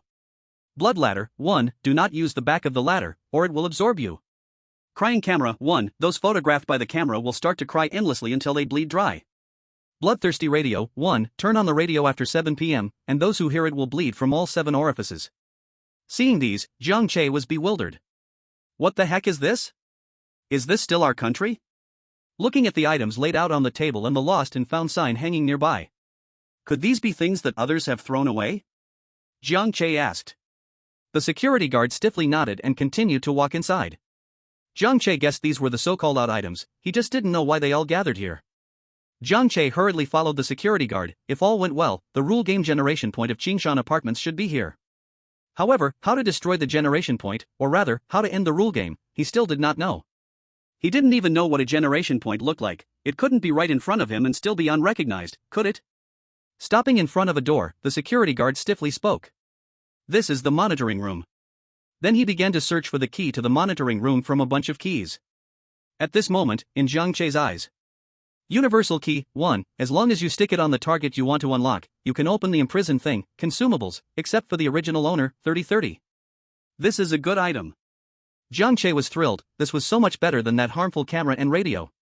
Finding the key to the monitoring room, the security guard inserted it into the door lock and opened the door. The key did not disappear. It seemed the security guard was the original owner of the universal key. After entering the monitoring room, Jiang Che was stunned. The walls were filled with square displays, making it dazzling. Each screen showed a room, while the rest faced the corridor. Some rooms on the screens were empty, some had occupants or were strange. The rooms labeled on the first floor were all empty, indicating that the imprisoned oddities had already escaped. I hope Soul Extraction and the others can be safe. When did you lose your child? The security guard had already seated himself on the middle chair, clearly preparing to check the monitoring. This question actually stumped Jiang Che. After pondering for a moment, he replied. I couldn't find them after I met you. Security guard, ? At this moment, Soul Extraction, Nightingale, and Mon were fighting with a few oddities that had emerged from the first floor. The surviving low-floor residents had already been settled. The agent rescued by Nightingale was injured and couldn't fight. He was resting with Fei Niao and Yu Yao in a room upstairs. I'm telling you, just now on the 11th floor, I ran into a security guard who was impossible to deal with. He was weird, we couldn't fight him or leave, it almost drove me crazy. Nightingale complained while punching an oddity in front of her. So how did you get down? After killing an oddity with flying blades, Soul Extraction casually asked. I met a handsome guy and told that security guard I was a friend visiting, and just walked past. Isn't that fun? Even the security guard, now an oddity, remembered he was a resident. Soul Extraction stroked his chin and asked. Was it a tall, thin guy with bangs, dressed in a white hoodie and black casual pants? You've seen him too? After knocking an oddity away with a punch, Nightingale asked curiously. He will soon become one of our agents, currently completing the onboarding test I gave him.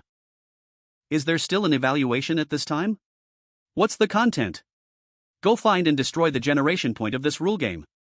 Nightingale, what? Mon, what? Nightingale held back for 2 seconds but still gave Soulseeker a punch. Are you still human? He's not even an agent. Since he hasn't joined, in the rule game, he is a survivor. To destroy a rule game's generation point alone, even as B-level agents, they wouldn't dare make a guarantee. You hand this over to a still surviving young handsome guy? Her bad temper really couldn't hold back anymore. Soulseeker rubbed his shoulders, lamenting how strong this woman was. Although he guessed Jiang Che's secret, the key was that Jiang Che clearly wanted to keep this matter confidential. He didn't even know how to explain, so he could only vaguely say. Don't worry, he's not an ordinary survivor. If he succeeds, his future is limitless. You haven't thought this through. Mon also disagreed with Soulseeker's approach, speaking up. And if the higher-ups find out about this, it will be very hard for you to get promoted to A level, and you may not even be able to keep the deputy position. Hearing this, Soulseeker sneered. I really don't care about that. Becoming the deputy director was not what he envisioned, he just needed someone capable to hold that position. He could only serve as this muscle. If he really lost the deputy position for this, it would be a good thing for Soulseeker. At least he would be freer. Just because you don't care, does that solve the problem? What if something happens to him? As game agents, we let a survivor do what we should do. Nightingale really didn't understand how this man's brain worked. You know, to become a formal game agent, you have to enter the rule game and survive, and save at least one person to be considered qualified. There's a risk of death. Soulseeker looked at the angry Nightingale and continued to explain. And I've asked for his opinion, and he's willing to become a game agent. I'll go find him and bring him back. First, let's put him with the other survivors. Even if he becomes a probationary agent, it'll be after this matter is finished. I can't make others do what we should do. Ignoring Soulseeker's explanation, Nightingale dropped a sentence and started going upstairs again.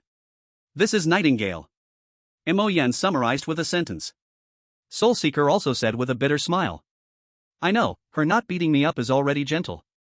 And far away in the monitoring room on the 21st floor, the security guard was diligently adjusting the surveillance for Jiang Che. But every time it got to the part where Soulseeker tore apart the realm of the rule game, Jiang Che shouted for it to rewind. Yelling as if he had discovered a clue. Chapter 012, Green Mountain Apartment, 12. Fortunately, the security guard was now a strange one, retaining only some basic instincts of a guard. Otherwise, he would have been driven crazy by Jiang Che. Seeing the increasingly impatient security guard, Jiang Che hurriedly spoke. I just remembered, my child was taken to the countryside by Grandma. I'm really sorry about my memory. As the guard planned to get up, Jiang Che pushed him back down onto the stool, smiling as he said. My friend is missing. Can you help me check the surveillance? At this moment, Nightingale was going up the stairs, layer by layer. Unbeknownst to her, Jiang Che had already started going down, still taking the elevator. When the elevator opened on the first floor, Jiang Che saw Soul Seeker and Mo Yen. I found my friend, thank you, security brother. Before the words fell, Jiang Che yanked a bunch of keys from the security guard's waist. Stop, stop. As Jiang Che shouted, he ran to Soul Seeker's side. At the moment the keys were freed, the original rules of the security guard disappeared and changed. Security guard, killing version 1. The security guard will kill every person he sees. At the same time, the security guard's form and appearance began to change. His body swelled to 2 meters tall, with cracks all over, his eyes only whites, and the fangs in his mouth had grown down to his chin. The eyes, only whites, stared intensely at Jiang Che. The gaze made Jiang Che's scalp tingle. I suppose this is the so-called unkillable security guard that Nightingale just mentioned. Suohan looked at the transformed security guard and said, "Ah." The security guard roared and charged at Jiang Che. Feeling the situation, Suohan thought this transformed security guard was the strongest weird thing he had encountered in this rule game so far. Unfortunately, this security guard encountered him. Moreover, there was also the capable Mo Yen with him. Several flying blades shot out, pinning the security guard in place. Mo Yen then began practicing Tai Chi on the spot. One move, grasped the sparrow's tail, struck towards the security guard, followed by a fierce wind blowing towards him. The clothing on the security guard was already tattered, yet he had no wounds on his body. Damn, not only can he not be killed, but he can't even be injured? How do we fight him? Suohan retreated a bit, continuing to use the flying blades to limit the opponent's movements. Seeing that his attack had no effect, Mo Yen withdrew directly, not wanting to waste effort. Then, he rubbed his right hand around his waist as if gripping something. With a gentle pull, a long knife glowing with red, as if it were on fire, slowly appeared. Upon seeing this, Jiang Che's eyes lit up. Brighter than when he saw the key. Little Black, calm down. You can't steal this. Following Jiang Che, he wouldn't be killed, but he might be scared to death. Suohan continued to increase the number of flying blades. Mo Yen, holding the long knife, his eyes cold, started attacking the security guard's neck. But even with such a powerful weapon, it only left a white mark on the security guard. Jiang Che stared hard at the security guard. Where are the rules? How could it allow the security guard to kill? Being in this rule game, there must be rules that can bind or even kill the security guard, it just hadn't appeared yet. The two agents were cooperating smoothly, alternating between offense and defense. But continuing like this wasn't a solution, their side was constantly exhausting, while the security guard remained unharmed. His eyes were starting to hurt when the security guard finally revealed the second rule after his transformation. 2. The security guard cannot run for too long. What kind of rule is this? Jiang Che was momentarily stunned. However, he truly had not seen the security guard take the stairs, going up and down by elevator. Jiang Che also benefited, not needing to care about the elevator rules. Stop attacking, both of you, let it chase me. After Jiang Che said this, he immediately began running towards the stairs. Seeing the target running, the security guard turned to chase. Mo Yen didn't understand what this kid was doing. But Suohan understood, directly recalling all the flying blades controlling the security guard. Jiang Che maintained a distance like walking a dog, running wildly upward. Ah! The roar of the security guard was deafening, yet he could never reach Jiang Che, who seemed so close. During this time, the survivors on that floor heard the roar and all shivered in fear. The birds upstairs tending to the injured agents, and Yu Yao also felt puzzled. Did the weird thing come up? Were the Vice Bureau people not able to stop it? When Jiang Che reached the 6th floor, the security guard had shown obvious changes. Ah! Jiang Che chuckled, shaking the keychain in his hand, continuing to run upward. Also due to the deterrent power of the transformed security guard, no other weird things came to block Jiang Che. 3. The security guard has a heart condition. Jiang Che felt happy as he climbed up the stairs, the rule that could kill the weird thing had finally appeared.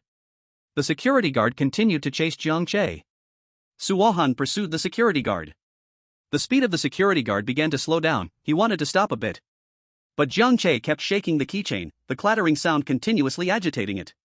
Ko Yu Ku. The security guard's roar had become weak and powerless. Seeing that Suohan and the others had caught up, Jiang Che shouted. Aim for the heart. Jiang Che also took out the vegetable knife tied to his back, aiming to slash down at the security guard from above. The security guard still had strength left, grabbing the vegetable knife Jiang Che swung down with both hands.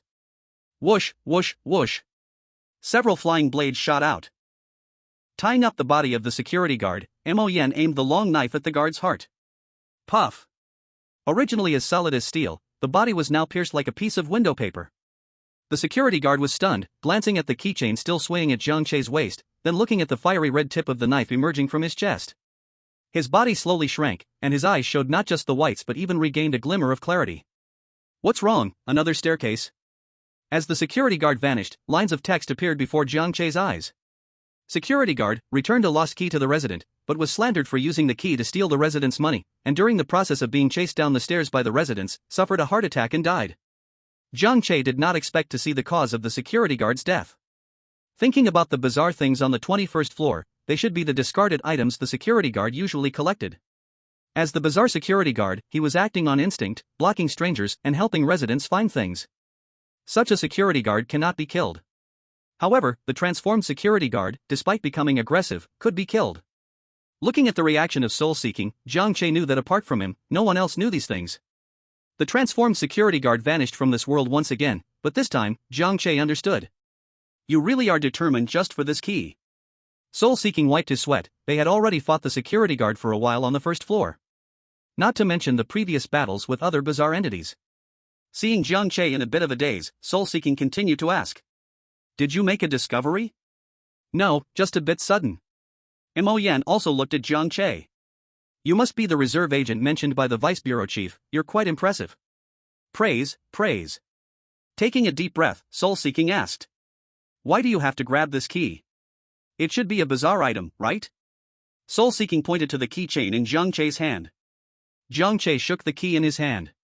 Of course, it has its use for me. By the way, I found the generation point of this rule-based game, follow me. Also, let's catch a bizarre entity together.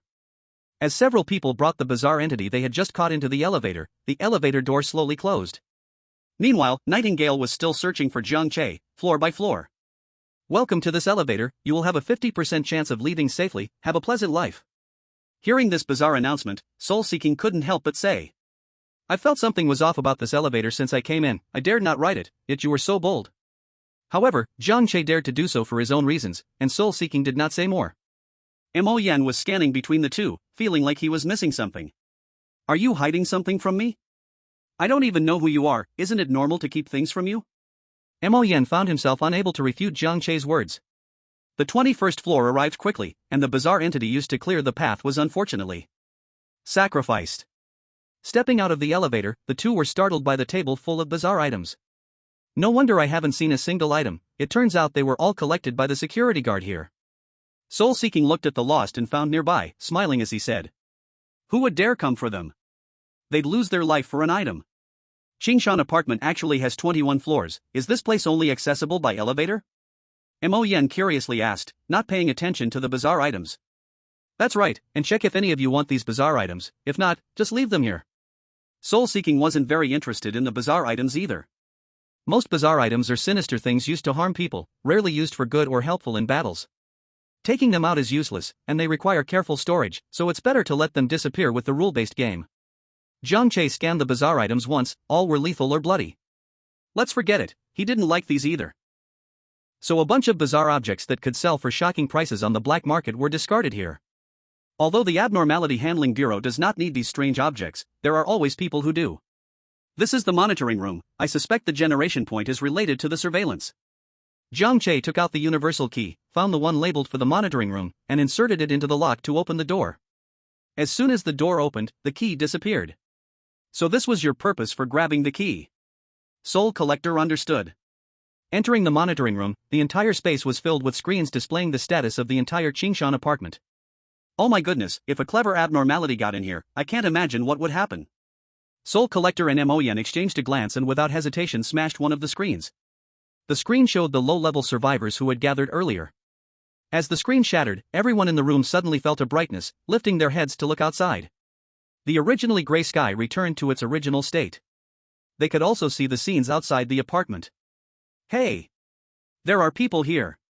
The survivors, seeing through the haze into the clear sky, could not help but open the window and shout outside, releasing their pent-up emotions. As more screens were smashed by Soul Collector and Mo Yan, the areas of Qingshan apartment that returned to normal increased. Sensing that the rules of the game were gradually dissipating, the abnormalities on the 21st floor began to frantically rush up. But it was already too late, all the screens had been destroyed. As the generation points were damaged, the 21st floor, which should not have existed in the first place, also began to gradually disappear. Hurry up! Soul Collector saw a staircase to go down nearby and urged everyone to run down quickly. On the way down, Little Black also had a different feeling. The constraints of the rules on it were weakening. However, it did not disappear along with the rules of the game. It actually regained life through its connection with Jiang Che. As the screams and howls of the abnormalities accompanied them, the rules of the Qingshan apartment gradually disappeared, and the area returned to normal. That's great! We are saved! The survivors cheered. Those outside had prepared emergency medical equipment, ready to go in and treat the survivors as soon as the rules of the game completely vanished. The situation of Qingshan Apartment being shrouded in the rules of the game had occupied trending topics for several days. Involving a large number of people and complex relationships, and occurring in a residential area, it was exactly the kind of content the media loved. In the end, only 52 survivors were rescued, but given the various rules of the game, that was already a decent survival rate. Those who survived would all receive a considerable compensation, distributed appropriately. The sacrificed agents would also be awarded the title of hero and provide adequate compensation to their families. Fei Yao, who performed excellently in the rules of the game, despite being injured, continued to care for colleagues and comfort survivors, upgrading to a C-level agent. As for the 3 powerful B-level agents, they received cash rewards, although it seemed they were not very concerned about it. Soul Collector's achievements were remarkable, enough to promote to A-level agent, but due to taking matters into his own hands during the rules of the game, he violated the rules of a game agent. His merits and faults cancelled each other out. Jiang Che also became a C-level agent in the Abnormality Handling Bureau, working under Soul Collector. Yu Yao and Zhang Lili also received special approval to join the Abnormality Handling Bureau for their active assistance, on a voluntary basis. However, they were not game agents but support staff. Jiang Che learned this information a few days later. Since the rules of the game came out, he had basically just been eating and sleeping. He didn't feel particularly tired in the rules of the game, but after coming out, he just couldn't shake off the drowsiness. And Little Black, who came out together, was like a nanny, tidying up the room every day. It was simply a bright moment for Jiang Che when he woke up, feeling a hint of home. Knock, knock, knock. Someone was knocking on the door, just as Jiang Che had just woken up. Who is it? Xiao Che, it's me. I have good news. I've joined the Anomaly Processing Bureau too, but I'm in the support team, and I'm very satisfied with that. Zhang Lili, 29 years old, worked in operations at an internet company. Though she was still young, she could only live a life that felt like it had an endpoint. It was really frustrating, but with a useless major, she had no other path to take. Suddenly, life had taken a complete turn, full of the unknown. You can't imagine how happy she was. Jiang Che was also genuinely happy for her, but suddenly felt a pain in his lower abdomen. What happened? Zhang Lili was excitedly sharing, but saw Jiang Che's face suddenly change. It's probably because my schedule has been bad these days, I ate something wrong. I'm sorry. After saying that, Jiang Che rushed into the bathroom, leaving Xiaohei and Zhang Lili looking at each other in confusion. Should we sit for a while? Xiaohei nervously pointed to the sofa, which was her freshly decorated masterpiece. Chapter 014, Joining the Job. When Jiang Che came out of the bathroom, pale-faced, Xiaohei and Zhang Lili were already sitting on the sofa, chatting. Seeing this scene, Jiang Che smiled lightly. He had never made many friends growing up, partly because he was not fond of socializing. And because Aunt Song was uneducated and disabled, he feared that friends would look down on her. Thinking of Aunt Song made Jiang Che's nose feel a bit sour. Seeing Jiang Che come out looking pale, with red circles around his eyes, Zhang Lili felt a bit of heartache. Although she was just a little older than Jiang Che, a sense of maternal warmth arose within her. Surely, his family treated him poorly. If you need help in the future, just tell me. I'll go get you some medicine. Without waiting for Jiang Che to refuse, Zhang Lili hurriedly ran home. Jiang Che shook his head in helplessness. Just as he was about to pour a cup of warm water, his phone suddenly rang. Hello, who's this? It's me, Sehun. Come to the 3rd floor of the Anomaly Processing Bureau tomorrow morning at 9 to report in. Bring your personal information. Before Jiang Che could respond, the call was abruptly disconnected. From the voice, it seemed Nightingale was there as well. That's right, Sehun was currently receiving a beating from Nightingale. At this moment, Xiaohei brought a cup of warm water and a bowl of cooked noodles, placing them in front of Jiang Che. The noodles were a bit plain, but the round fried egg and a few green vegetables were still appetizing. Now at your home, it's either instant noodles or dried noodles. I can't go out to buy things, it would scare people. Just eat this for now. Looking at the steaming bowl of noodles, Jiang Che felt it was simple but far better than instant noodles. I said, Xiaohei, looking at your clothes, you weren't in a caregiving job before, right? You are so thoughtful. Xiao Hei pondered for a moment and said. I don't remember, but you should remember to buy some vegetables next time, and also rice and oil. We can't just keep eating instant noodles. Although most memories from her former life were almost gone, some common knowledge and skills strangely remained. At this moment, Zhang Lily also came over with a box of medicine and forcefully stuffed it into Jiang Che's hands. Having not felt kindness and care for a long time, Jiang Che was a bit awkward and tense, hurriedly thanking her, but he felt warmth inside. Although Aunt Song was uneducated, her words were always right. Be a good person, and you will find that there are still many good people in this world. The next day, as Jiang Che went downstairs to report to the Anomaly Processing Bureau, he encountered a familiar face in the elevator. A little girl. Her mother was holding her, looking like they were going out to buy groceries. It seemed that after the incident, they no longer dared to leave the child alone at home. Excuse me, are you Jiang Che? The little girl's mother asked cautiously. Yes, it's me. Upon hearing Jiang Che's affirmative answer, the mother excitedly grabbed Jiang Che's sleeve. I figured it was you. The person who came out told me, the one who has been taking care of my little girl is a tall, handsome guy with bangs named Jiang Che. Thank you, you really saved my life. Without her, I wouldn't want to live anymore. As she spoke, my mother, who had been smiling, suddenly began to cry and took out her phone to transfer money to Jiang Che. Just accept it, or else my conscience won't let me rest. No. Fortunately, the elevator seemed to sense Jiang Che's embarrassment and opened its doors at just the right moment. Jiang Che ran away like the wind. He had taken the child with him because she was charming and well-behaved. Rather than saying he was kind-hearted, it was more accurate to say the child saved herself. If it had been a noisy, crying brat at the time, Jiang Che's weapon might have been different. After taking a taxi to the Anomaly Processing Bureau, Jiang Che stood with his hands in his pockets, looking at the somewhat rundown building. Little did he know, inside, the Soul Collector was debating with a bunch of old things about him. If what you say is right, how can such a crucial ability go work as a game agent? It's too dangerous. What if he accidentally dies? That would be a huge loss. The Soul Collector looked calm and ignored the chattering old man completely. Exactly, that's why we shouldn't listen to you. Putting him in the back is simply a waste. Only by becoming an agent and entering the rule game can he play his role to the fullest. Anyway, he'll be here soon, so just ask him for his opinion. Seeing the old man seem to want to retort, the Soul Collector continued, by the way, let me add, if you don't respect his opinion and insist on putting him in the back, I'd rather take him to the next city myself. Upon hearing this, all the older gentlemen who wanted to speak immediately fell silent. If the Soul Collector left, those few B-levels who were on good terms with him would definitely not stay for long. At the door, Jiang Che hesitated about whether to call the Soul Collector when he saw a familiar figure at the entrance. Jiang Che. Over here. Fei Niao had been waiting for Jiang Che and waved happily when she saw him. Come with me, they're in the conference room having a meeting. The two took the elevator upstairs, and along the way, Jiang Che kept observing the Anomaly Processing Bureau. His first impression was that it was big. The conference room is on the top floor, the 36th floor. You see, every floor in the elevator is marked with what department it belongs to. Departments with more people take up several floors, while those with fewer people might only have a few rooms. For instance, our game agent department has the most people, from the 25th to the 35th floor, it's all ours. On the way upstairs, Fei Niao simply introduced the Anomaly Processing Bureau to Jiang Che. Once they entered the conference room, a row of old men came into view. And the Soul Collector. He's here, go ahead and ask him if he's willing. Willing for what? Jiang Che looked confused. He was still waiting for introductions, but instead, they started with a puzzling question. What were they asking him if he was willing to do? You're Jiang Che, right? I'm the director of the Anomaly Processing Bureau in Jianghai City. The director walked over with a smile and shook hands with Jiang Che, his eyes filled with kindness. Hello. Jiang Che quickly responded, thinking to himself, this is a big shot. It's like this, we all know about your ability, it's really great. The director said with a grin, then shifted his tone. However, being a game agent is still too dangerous.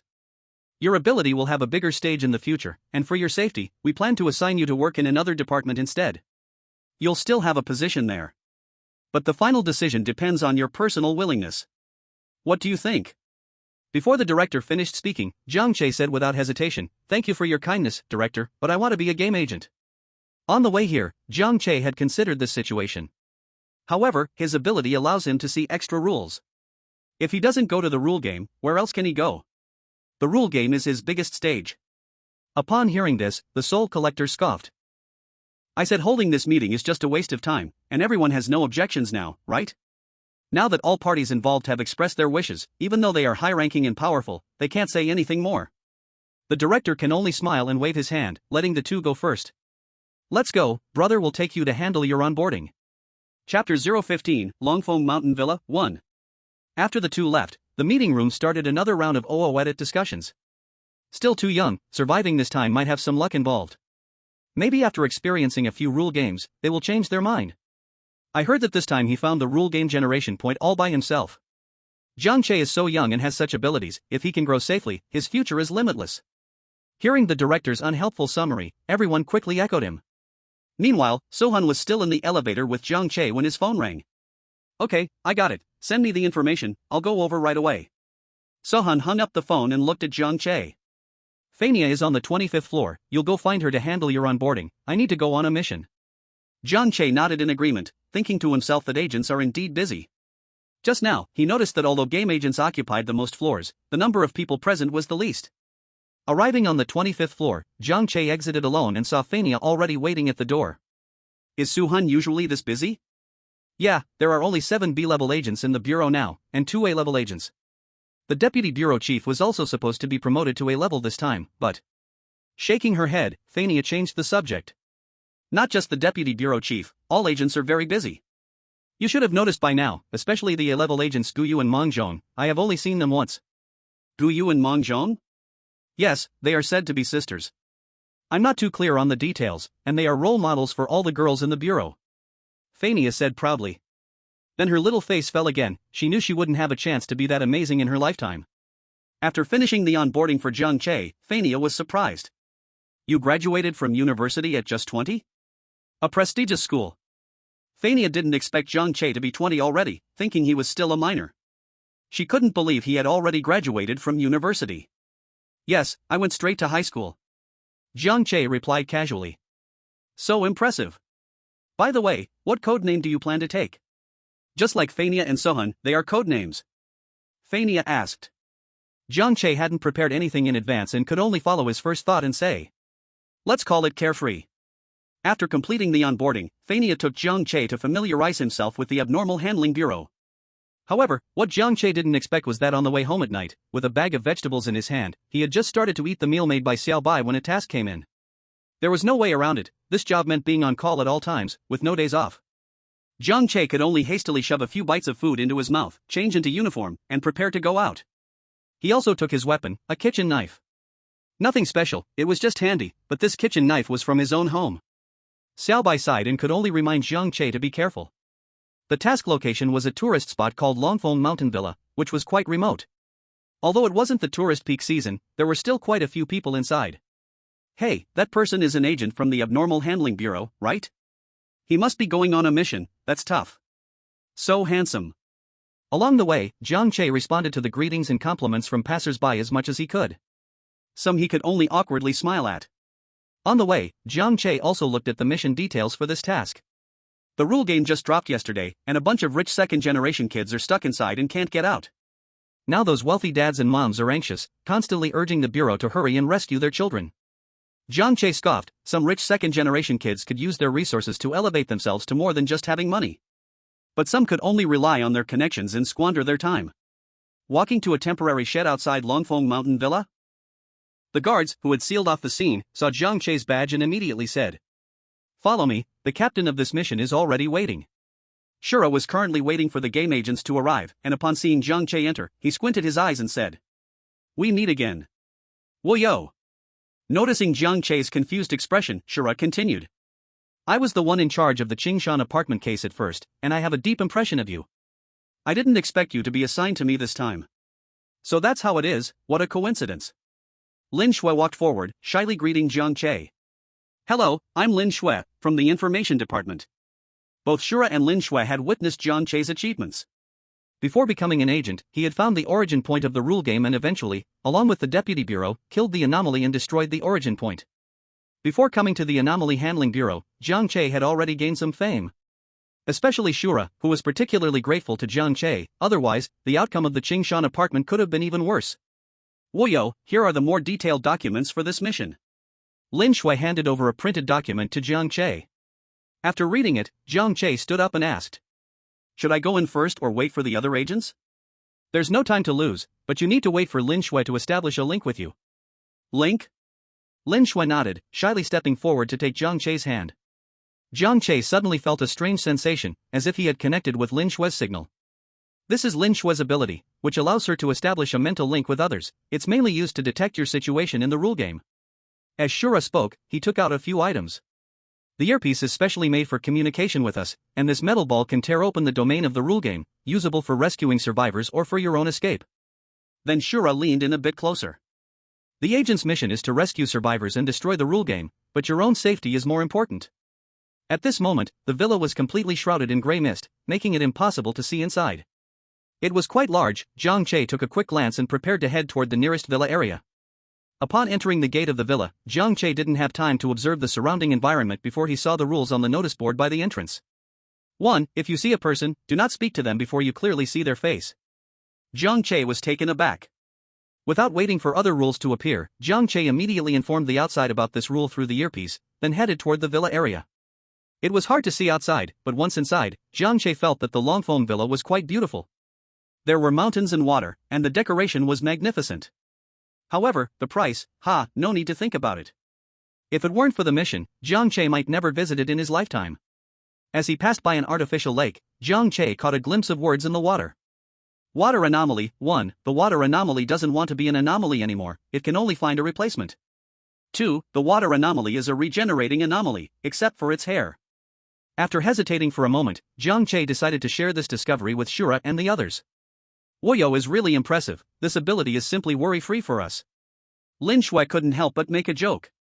After all, this ability could greatly increase the survival chances of later game agents.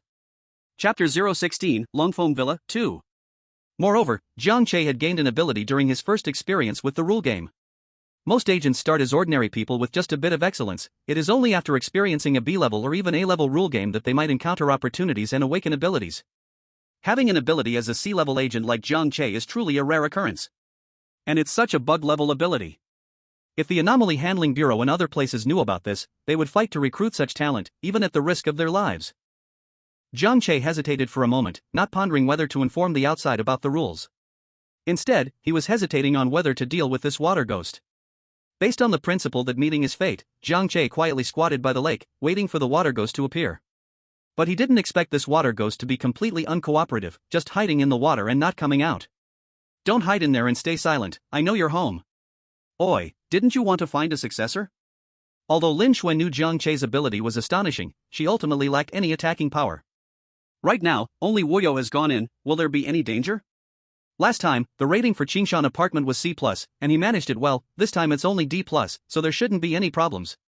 Xiao Luo reassured her while also comforting himself. Before their worries could settle, Jiang Che's voice came again. I solved this water ghost, I cut off its hair, and it didn't die, but it's no longer a threat. Lin Shui was stunned. She had just been worried about Jiang Che's safety, and now he said he took care of the ghost? Jiang Che had been calling the water ghost out by the lakeside, but the other party seemed deaf, refusing to show itself. So Jiang Che stirred the bank with his hand, mumbling something as he stirred. Uncle can bear it, but Aunt cannot. Thus, the water ghost rushed out in anger, roaring to scare away this human. Its instincts told it not to go out, but it couldn't withstand the continuous provocation. But as soon as it came out, its hair was grabbed by Jiang Che. Your hair's a bit long, let's give you a $0 quick cut. It was clear that this water ghost had just taken over this position. What to do now that its hair was caught? Online waiting, quite urgent. Before it could think much, it was yanked down to the ground by Jiang Che. Because at the moment Jiang Che grabbed the water ghost's hair, he saw the third rule. Water ghost, 3, the water ghost cannot breathe on land. Cannot breathe anymore. Jiang Che took out a kitchen knife, and with a swift motion, brought it down. This water ghost actually shut its eyes in fear. Crack. Without any pain, the head didn't fall off. Jiang Che only cut off its hair, then held the hair and kicked the bald water ghost back into the water. Can you talk now? The water ghost returned to the water and suddenly could breathe again. Yes. Then I ask, you answer, who are you in this Longfeng villa? This first question almost broke the water ghost's defense. How do you know I was harmed by the water ghost? Boo-hoo. Jiang Che scoffed. As an oddity, this clumsy operation, combined with the rules of the water ghost, made it easy to guess it was a new water ghost that had just taken over. Stop crying, answer the question. Actually, I'm a shop review blogger. The villa invited me to shoot a video, but unexpectedly, shortly after I arrived, it was enveloped by a game of rules. While I was recording materials by the lake, I accidentally got pulled into the lake by the water ghost. Now it has taken over my identity, you have to avenge me. Jiang Che pondered for a moment and asked. So can it be switched back? Yes, yes. As long as it goes back into the water, I can turn back into myself. Jiang Che nodded, placing the water ghost's hair farther away from the shore. I can help you, but you cannot harm others. If I find out, no matter who you turn into, I will catch you and make you disappear along with this game of rules, understand? No problem, no problem. Actually, I don't want to harm anyone, I was just sad in the water. The action that just attacked you doesn't count, it was actually because you kept provoking. The water ghost didn't say this. Jiang Che also didn't eliminate the water ghost, the hair was now placed out of reach. Unless a fool throws the hair in, then jumps in after it. Such a person would be better off becoming a water ghost, thus breaking this cycle. As for the true water oddity, Jiang Che was definitely going to find it. After walking for a few minutes, Jiang Che arrived at the villa area. Along the way, he encountered a snake-like oddity that tried to attack him, which he swiftly cut down. At the same time, he relayed the information to Lin Shui, indicating that there might be snake demons in the dense vegetation nearby. Just as he reached the entrance of the villa area, he spotted a figure. It was Lin Shui. Then Jiang Che sneered, thinking the method was too low level, especially since he had just spoken with Lin Shui. Originally, Jiang Che just wanted to approach and see if he could trigger this oddity's rules, but he found the oddity starting to shake wildly. It was a trembling of excitement, eagerly anticipating Jiang Che to speak. However, Jiang Che stopped 4 to 5 meters away and squinted at it. Faceless man. 1. The faceless man can disguise itself as anyone you know, but its face is unclear. 2. If you speak to the faceless man, after it responds, you will lose your face. 3. The faceless man does not want to see its true appearance. The true appearance of the faceless man? It seemed that the rule at the entrance was warning him to be cautious of the faceless man. Jiang Che still did not know what the true appearance of the faceless man was, so he decided to avoid this oddity for now. Why not just not speak? But at that moment, the faceless man was left speechless. Was it a mute? Clearly, he was currently in the form of the very person Jiang Che had just thought of. Jiang Che completely ignored the faceless man and walked straight into the villa area. Inside a villa in the area, several wealthy second-generation young men with spoiled expressions were playing cards. I think this rule game is just like this, except for being unable to leave, there's nothing serious about it. I was planning to stay here for a while. Yeah, I guess some people are just hyping it up to make money. My dad is probably going to lose a lot of money this time. It'll be good once those agents come to rescue us, but the phones have no signal, I'm about to throw up from playing cards. This was also why this group of people realized they were trapped in the rule game. When the rule game descends, ordinary electronic devices become useless. Yi phone. Look at what you bought, I'm starving to death. A girl with colorful hair slammed half-eaten potato chips onto the card table and then kicked Yi phone with her delicate foot. Alright, Xiao Lin, don't be angry, I have bread in my room, I'll go get it for you. A girl who had been quietly reading stood up and said. Okay, I knew Sister Xiaoyao is the best. Xiao Lin showed a harmless smile towards Zhou Xiaoyao. Just as Zhou Xiaoyao turned to go upstairs, Xiao Lin rolled her eyes and her expression dropped. What are you acting cultured for? Then she rested her foot on Yifeng's thigh, her dainty toes playing with something. However, 10 minutes passed, and Zhou Xiaoyao still had not come back down. Xiao Lin then realized something was wrong and nudged Yifeng, who was still playing cards, with her foot. Zhou Xiaoyao hasn't come down yet. When the 4 of them went upstairs and saw a disfigured corpse, their hunger mixed with fear almost made them collapse on the floor. Xiao Lin was even more distraught. She feared the oddity would come looking for her. Jiang Che had been walking in the villa area for a long time. Dragon and Phoenix Villa was already quite large, and those honored guests lived in the innermost villa. The sky was gloomy, and others had become numb with fear. Is anyone there? I'm Game Agent Wuyo. No one responded. Just as Jiang Che was about to use his skills, the door opened. It was a boy with a terrified look on his face. Are you human? The boy asked, a bit frightened. Jiang Che was speechless. Why would you be scared if you thought I wasn't human? Why did you open the door? The smell of blood was strong. Are there dead people inside? Woo, save me, save me. Xiao Lin squeezed out a few tears from behind and rushed out to hug Jiang Che, crying and sobbing. Jiang Che calmly pushed away the colorful head resting on his chest. He looked at the boys and said, Are you really not going to let me in first? I won't be responsible if something strange comes later. Xiaolin, enough, let the agent in first. The boy pulled Xiaolin aside, giving way for Jiang Che. Jiang Che casually shut the door. Tell me about your information. Xiaolin immediately stopped crying and silently watched the two. The boy who opened the door spoke first. My name is Yifeng, and there are two other boys, named Wang Wei and Jiang Che. This is Xiaolin, you already know her, and... At this point, Yifeng paused. The deceased? Where is the body? Jiang Che asked in response. It's still in the corridor upstairs. Her name is Zhou Xiaoyao. We came here to have fun together. Xiaolin spoke with injustice, about to cry again. Jiang Che nodded, ignoring the tearful Xiaolin, and walked straight upstairs. Yifeng actually wanted Jiang Che to take them out right now, but he didn't dare to defy him. He could only wait anxiously on the first floor. As he climbed the stairs, Jiang Che smelled the blood even more strongly. However, the body was gone. Uncertain, Jiang Che even checked several rooms but still found no trace of the body. Jiang Che had no choice but to go back downstairs, where a few people were sitting and looked over. The Zhou Xiaoyao you mentioned is missing. Impossible. She was just here. Xiaolin immediately stood up, speaking in disbelief, her lively eyes filled with terror. Why yes, we all saw her just now. The others echoed in agreement. Then tell me what kind of body you saw. It had no face, all blood and flesh, but there were no other wounds. Yifeng recalled, feeling somewhat uncomfortable. At that time, he stood at the front and saw the clearest. Jiang Che suddenly understood and then opened his earpiece, speaking to Lin Shui. I found 5 people, but one has died. I suspect it's the work of something called the Faceless Person. The Faceless Person. After informing Lin Shui about the Faceless Person and the survivors in the villa, Jiang Che prepared to tear open the game rules to get them out first. This tool is not as good as those high-level agents, he had to find the weakest point in the game domain. After opening the metal ball, moments later, Lin Shui's voice came through the earpiece. Go west-northwest for 1 kilometer, you can successfully tear open the game rules there. After ending the communication, Lin Shui couldn't help but exclaim. We all became agents after training, but Wu Yu hasn't even been trained yet and can successfully save the survivors.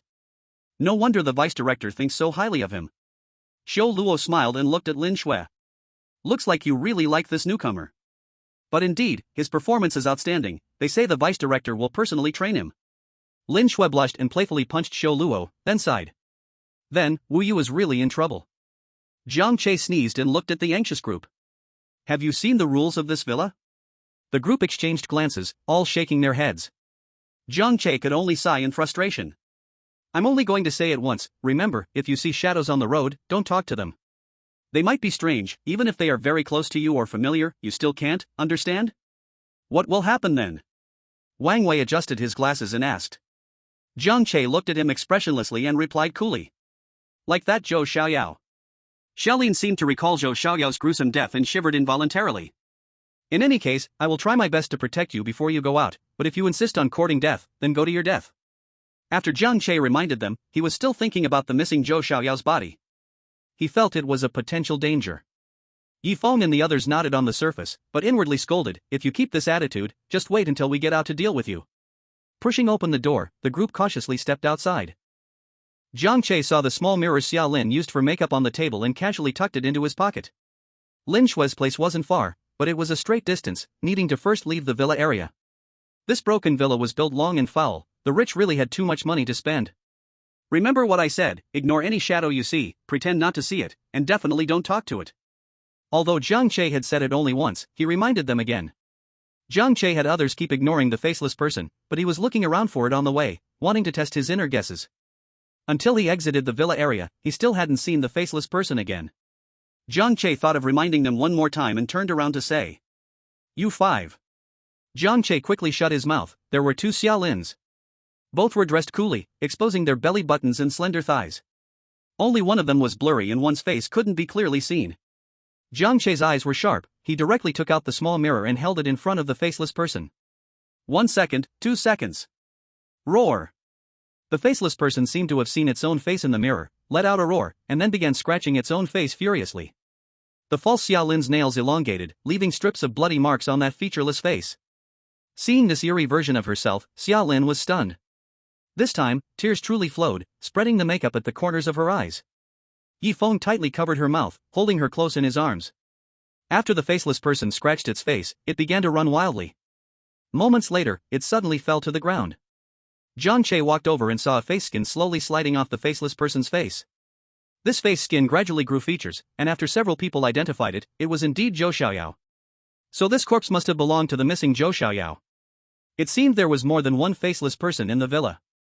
Jiang Che weighed the small mirror in his hand and immediately reported the situation to Lin Shui.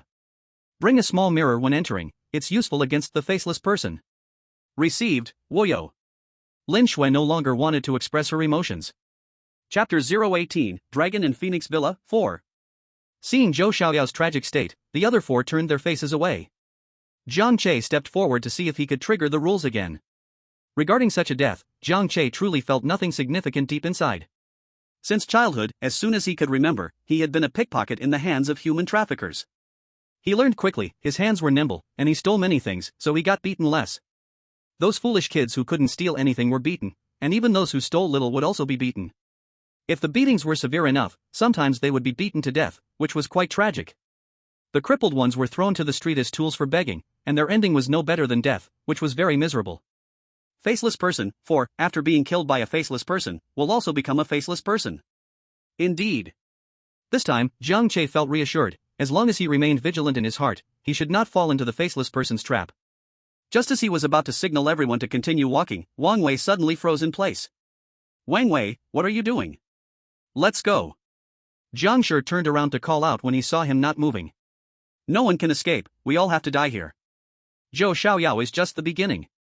Wang Wei trembled, his eyes bloodshot, shouting with saliva flying everywhere. Seeing this scene, Xiaolin thought Wang Wei had gone crazy, and directly hid behind Yifeng. Jiang Che sighed and stepped forward, striking Wang Wei's neck with the knife of his hand, knocking him unconscious.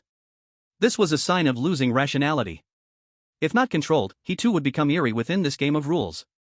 You two guys take care of him, it'll be fine once we get outside. Okay. Jiang Che picked up the unconscious Wang Wei and continued following Jiang Che forward. Seeing Jiang Che's fluid movements and decisive decisions, Xiaolin was somewhat dumbfounded. Her hand no longer tightly gripped Yifeng's clothes. In truth, although Jiang Che didn't quite like this somewhat pretentious Xiaolin, some of her actions were indeed correct. No matter whether it's crying or shouting, at least it releases the suppressed emotions within oneself, without reaching that breaking point. Wang Wei just didn't dare to release his inner emotions through crying or other means, ultimately pushing himself to the brink of collapse. Losing one's sanity in a game of rules is a terrifying thing. At best, it leads to madness, at worst, it can cause one to become strange, coexisting with the twisted game of rules. Jiang Che took out the map of Longfeng Villa and took a glance. To reach the destination, one must pass through a man-made bamboo forest. When he arrived at the bamboo forest, Jiang Che frowned slightly. This bamboo forest is too dense, it was planted in such a way that it barely lets light through. He waited for a minute at the entrance, and seeing no anomalies or rules emerging, Jiang Che led everyone inside. Fortunately, the journey was safe and they finally passed through the bamboo forest unscathed. Seeing that they had arrived at the place Lin Shui mentioned, Jiang Che let out a sigh of relief. Being a bodyguard is not pleasant, one must be cautious of dangers and constantly consider others. Without further ado, Jiang Che quickly used a metal sphere to tear open a half-meter wide gap in front of him. Let's go. The two boys hurriedly lifted the fainted Wang Wei and squeezed through, while Xiaolin fell behind. She looked at Jiang Che with affectionate eyes, her slender fingers gently poking at Jiang Che's chest, and then slowly sliding down to his lower abdomen. Her lips parted slightly, as if she wanted to say something. Jiang Che frowned slightly at this colorful-haired girl and pushed her out of the game rules. At this moment, Jiang Che did not notice that from the shadows of the bamboo forest, a face slowly emerged, with eyes rolling around, revealing a strange smile. Then it vanished back into the shadows. After several people exited, the logistics team, who had been waiting outside for a long time, immediately approached. What happened to this person? Was he attacked by an anomaly? One team member couldn't help but check for breath, it wasn't serious, he was still alive. Yifeng and Jiang Che exchanged glances and spoke up. He was knocked out by an agent, I want to file a complaint. The team member who was giving Wang Wei emergency treatment did not even look up, saying, What nonsense are you talking? I think you got scared silly by the anomaly. At this time, Xiaolin also stumbled out from inside, still a bit dazed. Seeing this scene, the team member was even more convinced, they were scared by the anomaly and began to wrongfully accuse the great game agent. Listening to Jiang Che's report in the earpiece, Lin Shui felt a sense of relief. These young masters and young ladies were finally rescued, although one had unfortunately died. Since Longfeng Villa was shrouded, the bosses began to pressure the bureau, most of whom were high-ranking officials, and the director could only agree helplessly. That feeling was hard to bear, now at least it was finally a bit easier. Lin Shui, are there any new agents coming in now? The earpiece transmitted Jiang Che's inquiry. There are two, codenamed Bomb and Puppy. All right. Puppy? Jiang Che was stunned, how much do they love dogs? In fact, there weren't many people in Longfeng Villa right now, besides a few tourists, most were employees. If they were employees, he might encounter them at the front desk. It wasn't far from here. Passing by a man-made lake again, Jiang Che saw something resembling a clump of hair by the lake. As he leaned in closer, the water ghost couldn't wait to drag Jiang Che down with its hair. However, Jiang Che was already on guard. He turned around and directly grabbed the hair, pulling it to the shore, binding the water ghost to a tree. There was no obligation to cut the hair. Unexpectedly, this anomaly was not the only one. This water ghost was clearly more experienced. Ugh, ah. The water ghost struggled violently, unable to breathe, and Jiang Che couldn't be bothered with it. Let this harmful anomaly self-destruct. At this time, a game agent was already organizing the evacuation at the front desk of the hall. What I just said, be sure to remember, otherwise there will be accidents. If you die later, don't come to me for trouble.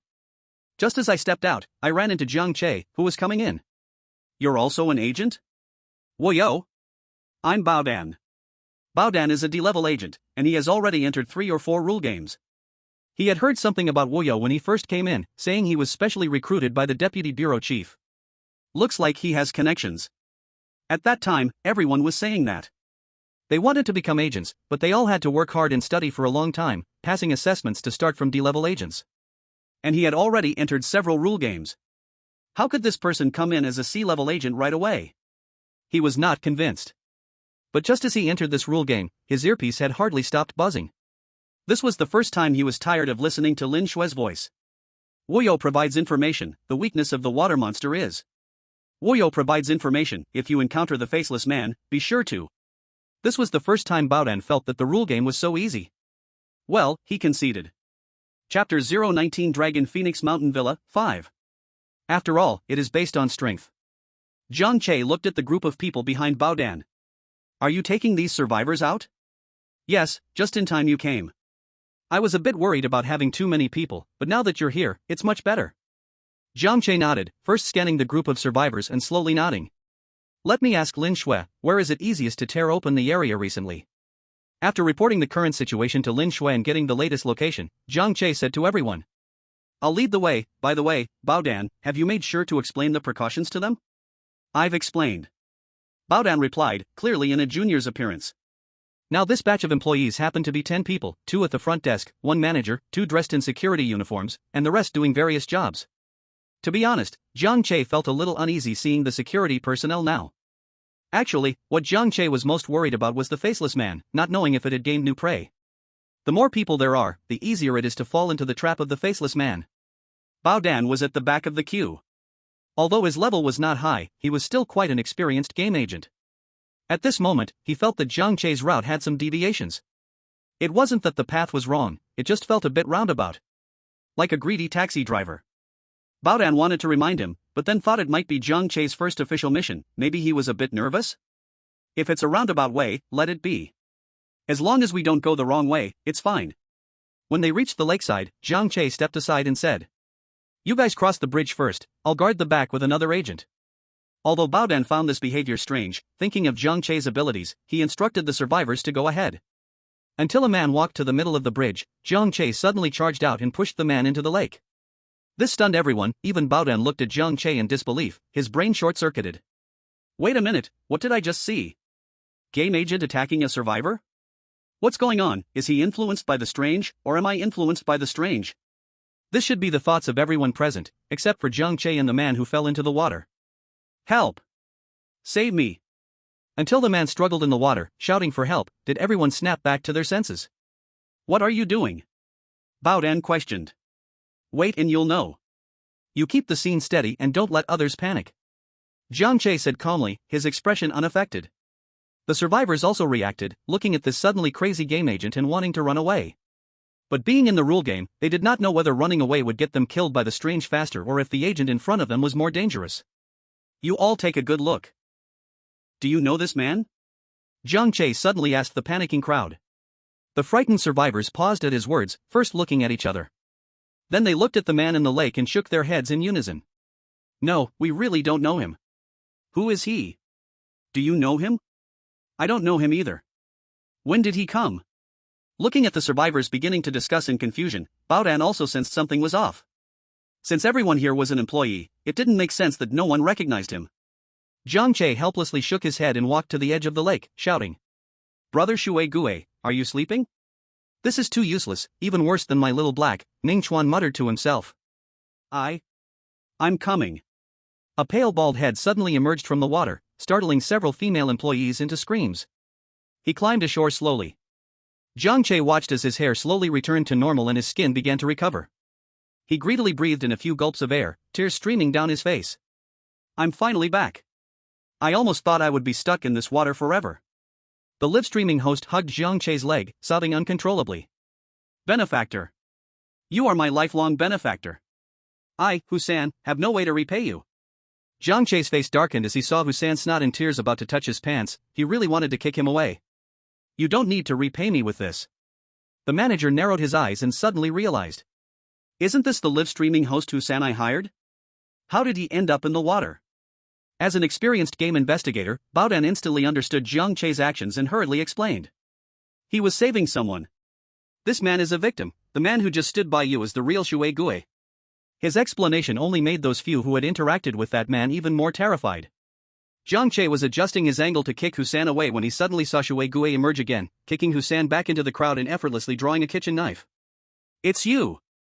It's all because of you. I'm just about to get out. Why are you stopping me? Why? The real Shui Gui floated to the surface, screaming angrily at Jiang Che. It didn't know when it had died here. The lake was cold and quiet. It was about to give in and completely vanish. Until the game's rules arrived, it dragged that man into the water, finally gaining a free body. So comfortable. This long-lost feeling was simply too comfortable. It saw the person who had pushed it into the water sending someone out at the bamboo forest, and a plan began to form in its mind. So it wandered around and found its way to the hall, blending in with the survivors, quietly waiting for rescue to arrive. Yet, all of this was destroyed by this detestable human. You want to regain your freedom and live again, which is not wrong, but if it comes at the cost of someone else's life, then you might as well die. Jiang Che said while entangled with Shui Gui's hair using the kitchen knife. Baodan took the opportunity to draw his weapon and join the fight. Unfortunately, his weapon was only a stick, unable to sever the hair. Jiang Che kept his eyes on the hysterical Shui Gui. At the moment of its distraction, he forcefully pulled the knife entangled in the hair, dragging Shui Gui out of the lake. Let go of me. Let go of me. Ignoring Shui Gui's cries, Jiang Che referenced it with a large willow tree on the bank, repeatedly spinning and maneuvering to completely entangle the hair onto the tree. Actually, since exiting the game of Qingshan Apartment, Jiang Che felt as if he had become stronger. Compared to before, he had become a bit stronger, a bit faster, more agile, and could see things more clearly. Looking at Shui Gui now thoroughly ensnared, Jiang Che took out a dagger from his pocket, which he had prepared in advance. Just afraid of the current situation. I curse you. I curse you to live worse than death. Feeling hair being cut little by little, Shui Gui couldn't even care about taking deep breaths, fiercely cursing Jiang Che.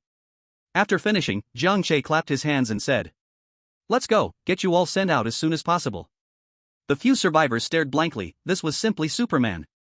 Chapter 020, Dragon Phoenix Mountain Villa, 6.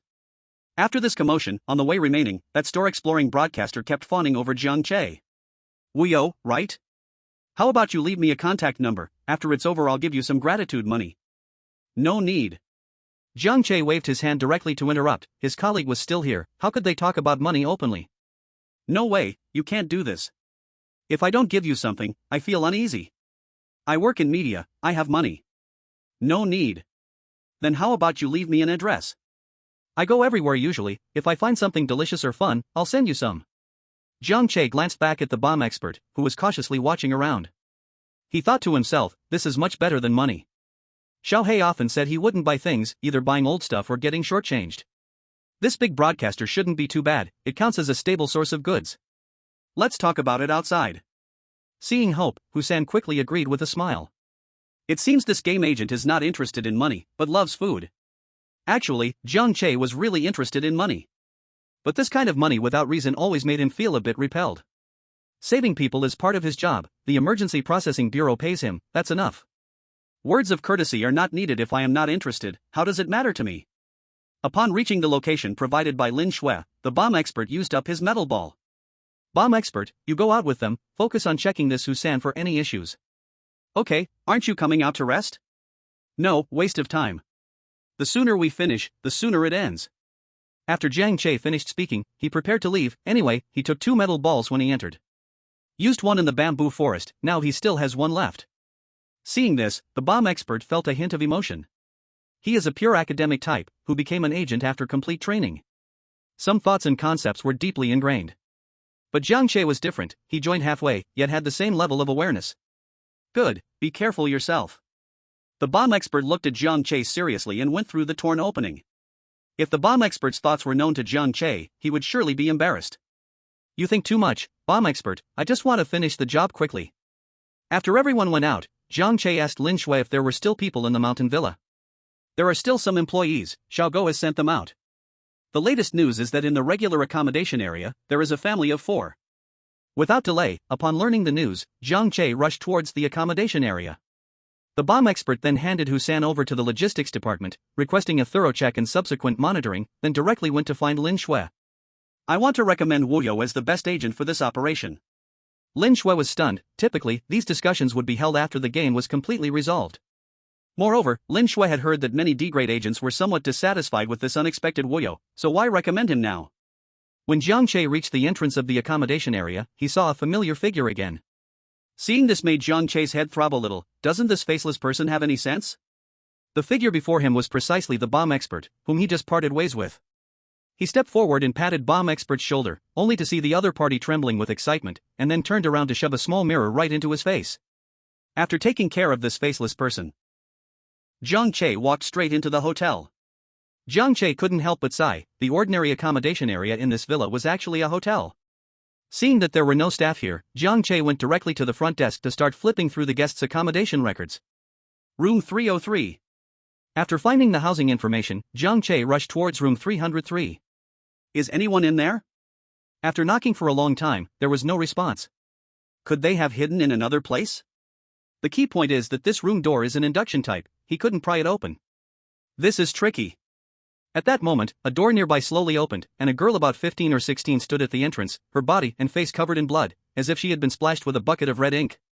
Brother, are you here to save me? The girl had obviously been crying, traces of tears were even visible on her face, and her voice trembled a bit. Seeing that this girl was still human, Jiang Che asked. Where are your family? They are in the room. Brother, I'm so scared. Jiang Che frowned. Could it be that her family had been assimilated and then sent her out just before losing their minds? Do you have a room card?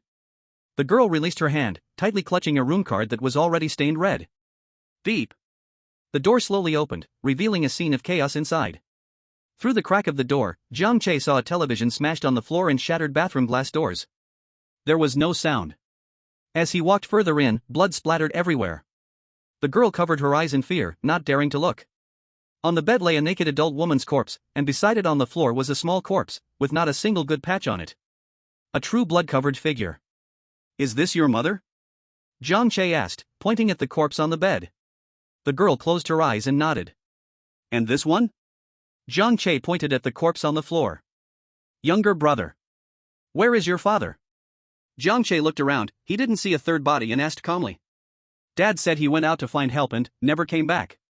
I'm so scared, brother, can you take me away? Jiang Che said nothing and stepped forward to examine the woman's corpse, discovering that she still clutched a sharp dagger in her hand. Clearly, she had dismembered her son before taking her own life. Stop pretending, you did all this, didn't you?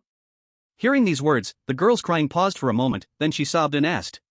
Brother, do you mean I would hurt my mother, hurt my younger brother? Then tell me, how could the room card be in your hand? Your mother loves you so much, she let you go, then killed your brother? The girl opened her mouth, looking at Jiang Che with tear-filled eyes, wanting to say more, but Jiang Che directly threw the dagger on the ground. Still too young, don't you know how to handle a weapon? The fingerprints on the handle clearly don't match your mother's. The blood on the knife had already dried, and in the light of the room, the fingerprints on the handle basically matched the girl's hand. Seeing the truth exposed, the girl stopped pretending, wiped the blood off her face with her hand, and loudly accused. I killed them because they deserved to die. Since they brought me into this world, why do they only see my brother? I'm nothing. I don't even look like a person. Look. Look at this. As the girl spoke, she wiped the blood on her body with her hands, but no matter how much she wiped, there were only bloodstains. All the injuries on my body are from them. I hate them. Brother, it's normal for someone to die in the game of rules. Please help me keep it a secret. Chapter 021 Dragon and Phoenix Mountain Villa, 7. Jiang Che took a deep breath, looking at the girl's emotions on the brink of collapse, he could only ask gently. Why? Are they not your parents? Why are they so cruel? Brother, they are hardly even human. I killed them out of desperation, please help me keep it a secret. As she spoke, the girl revealed an innocuous expression. But the blood all over her face was such a stark contrast. All right. Jiang Che nodded in agreement, turned, and pretended to report the current situation into his earpiece. The girl behind me suddenly stopped sobbing, her pleading eyes turned fierce, and a sly smile broke out on her lips. Well, thank you, brother, but I think only the dead can keep secrets. Before the words fell, the girl grabbed the dagger on the ground and stabbed it towards Jiang Che. Jiang Che had been prepared, delivering a spinning kick that sent the knife flying from her hand. See? This is your true nature. With a cold expression, he disarmed her wrist and laughed disdainfully. You liar. The girl glared fiercely at Jiang Che. Jiang Che remained calm.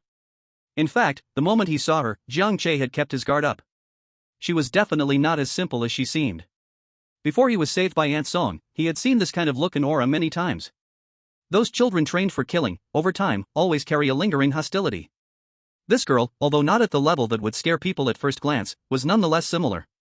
Perhaps what she said was true, her parents favored her siblings, often beating and tormenting her. But she had turned out to be even better than before.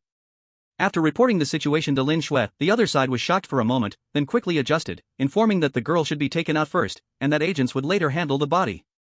Anyway, I am already beyond redemption, so just leave me in this game of rules. The girl said carelessly. I don't have the authority to deal with you, my mission is to bring back the living. Whether you can be forgiven afterward is not my concern. He tugged at the rope binding her, which was quite sturdy. Brother, I heard that families of game agents are usually well off. It seems you are the precious child of your family, but you still cannot understand me. Jiang Che scoffed and ignored the girl, whose psyche had become somewhat distorted, continuing to lead her downstairs. I knew it. You don't understand my feelings at all, you won't sympathize with me, everything is fake. Sympathize with you, and then? Seeing that Jiang Che finally spoke, the girl smiled and said. Nothing more, but at least I know they were wrong, and I am right. Your parents were indeed excessive. If it's a matter of deserving death, then what about your little brother? He looks like he is only 5 or 6, when you sliced him with a knife, did he ever call you sister in fear? Upon hearing this, the girl was suddenly at a loss for words, then shouted loudly. So what? He is the root cause.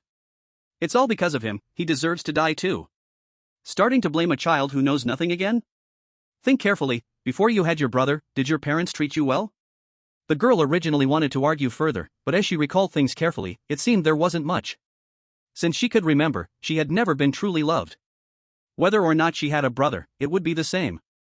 After having a brother, everything seemed to have transitioned smoothly, for her parents and for her, it was the same. So every time her parents were not around, she could not control her inner desire to want that giggling little thing who called her sister to suffer. Jiang Che couldn't be bothered to listen to the girl lamenting her painful childhood, he just wanted her to be quiet for a while. After leaving the hotel, the girl looked somewhat dazed and said, Brother, could you tell me what it's like to be a child loved by their parents? I don't know. This time Jiang Che was not being dismissive, he truly didn't know. The girl thought Jiang Che found her annoying and began to talk to herself. I envy you, having loving parents who care for you, being an agent, you won't worry about food and clothing in the future, you must have been like this as a child too. Unable to stand the girl's words any longer, Jiang Che interrupted. Little sister, I'm without parents. When I was young, I lived with human traffickers and thieves, stole, robbed, and ate garbage. I want to say that at least you can still come to this luxurious mountain villa to have fun, so there's no need for you to linger here, feeling sorry for yourself, you have got the wrong person. Then why is your life like this now while I can only end up like this? Faced with the girl's question, Jiang Che really couldn't be bothered to respond. Thanks to meeting Aunt Song, he could stand tall and proud as a person. Jiang Che knew that this was his luck, and he never shied away from it. Fortunately, not far from the hotel entrance, a metal ball could be used. Jiang Che quickly opened it and took the girl out of the game together. Lin Shui had already called the police, and as soon as they came out, the girl was taken away. Handing over the wrapped dagger to them, Jiang Che turned to leave. Brother? The girl called out to him. Actually, you are just like me, aren't you? Jiang Che didn't stop his steps and continued walking forward. Lin Shui was very happy, although there were deaths in this game, it was much better than she had expected. This was all thanks to Wu Yo, who had been providing some key information, allowing the agent's rescue to go so smoothly. Now they just needed to find the generator point of the game and then destroy it. Wu Yo, can you take me along? The Baodan stepped forward to ask. Are you sure? Sure, I've been waiting for you. Jiang Che pondered for a moment and, following the principle of many hands make light work, said. Then let's go together. Bao Dan hurriedly nodded, feeling safe next to Wu Yo. At this moment, Jiang Che still had no clue about the generator point. The only strange things he had seen were the water monsters and the faceless people. The breakthrough points were either those two or perhaps something yet to be discovered. Suddenly, a flash of inspiration struck Jiang Che's mind, and he said to Bao Dan, "Let's go find the strangeness." Bao Dan didn't quite understand. Normally, encountering strangeness meant you'd want to hide, so why actively look for it? Of course, to organize their retirement ceremony. Jiang Che waved his kitchen knife, smiling as he said. Bao Dan swallowed hard, questioning whether he had made a mistake in his decision. At this time, the strangeness in the game, looking for humans, had no idea that humans were already on their doorstep. Chapter 022, Dragon in Phoenix Villa, 8. Most strangeness are transformed from dead people. Does that mean many people have died in the Lake of Dragon in Phoenix Villa? Bao Dan asked curiously. After all, they had seen more than one water monster already. Exactly, faceless people are derived from hunting humans, and there are more than one water monster, so... Just as he spoke, it seemed he suddenly discovered something, and Jiang Che rushed forward. Someone. And it was a faceless person. Bao Dan was about to rush over to help when he saw Jiang Che not attacking but circling around the faceless person. He occasionally nudged the faceless person. Actually, Jiang Che just wanted to see if he could trigger new rules. But unfortunately, it failed. So Jiang Che once again took out a mirror and pressed it to the faceless person's face, solving it. And there was a question that kept lingering in Jiang Che's mind. He had seen the cause of the security guard's death before. Why hadn't he seen any this time? Watching Jiang Che take down the faceless person so effortlessly, Bao Dan couldn't help but admire. If it weren't for your ability to see the monster's weaknesses, we wouldn't know how much effort we'd need to expend to deal with this faceless person. Hearing Bao Dan's words, Jiang Che realized that he hadn't detailed his abilities to the bureau yet. After all, they all basically already knew. Though there might be some discrepancies, it was about seeing the weaknesses of strangeness after all. It wasn't too far off, and his performance was indeed very much in line with this ability. Since everyone thought this way, Jiang Che decided to wear this disguise for now. Exactly, so this is also why I dare to actively seek out strangeness.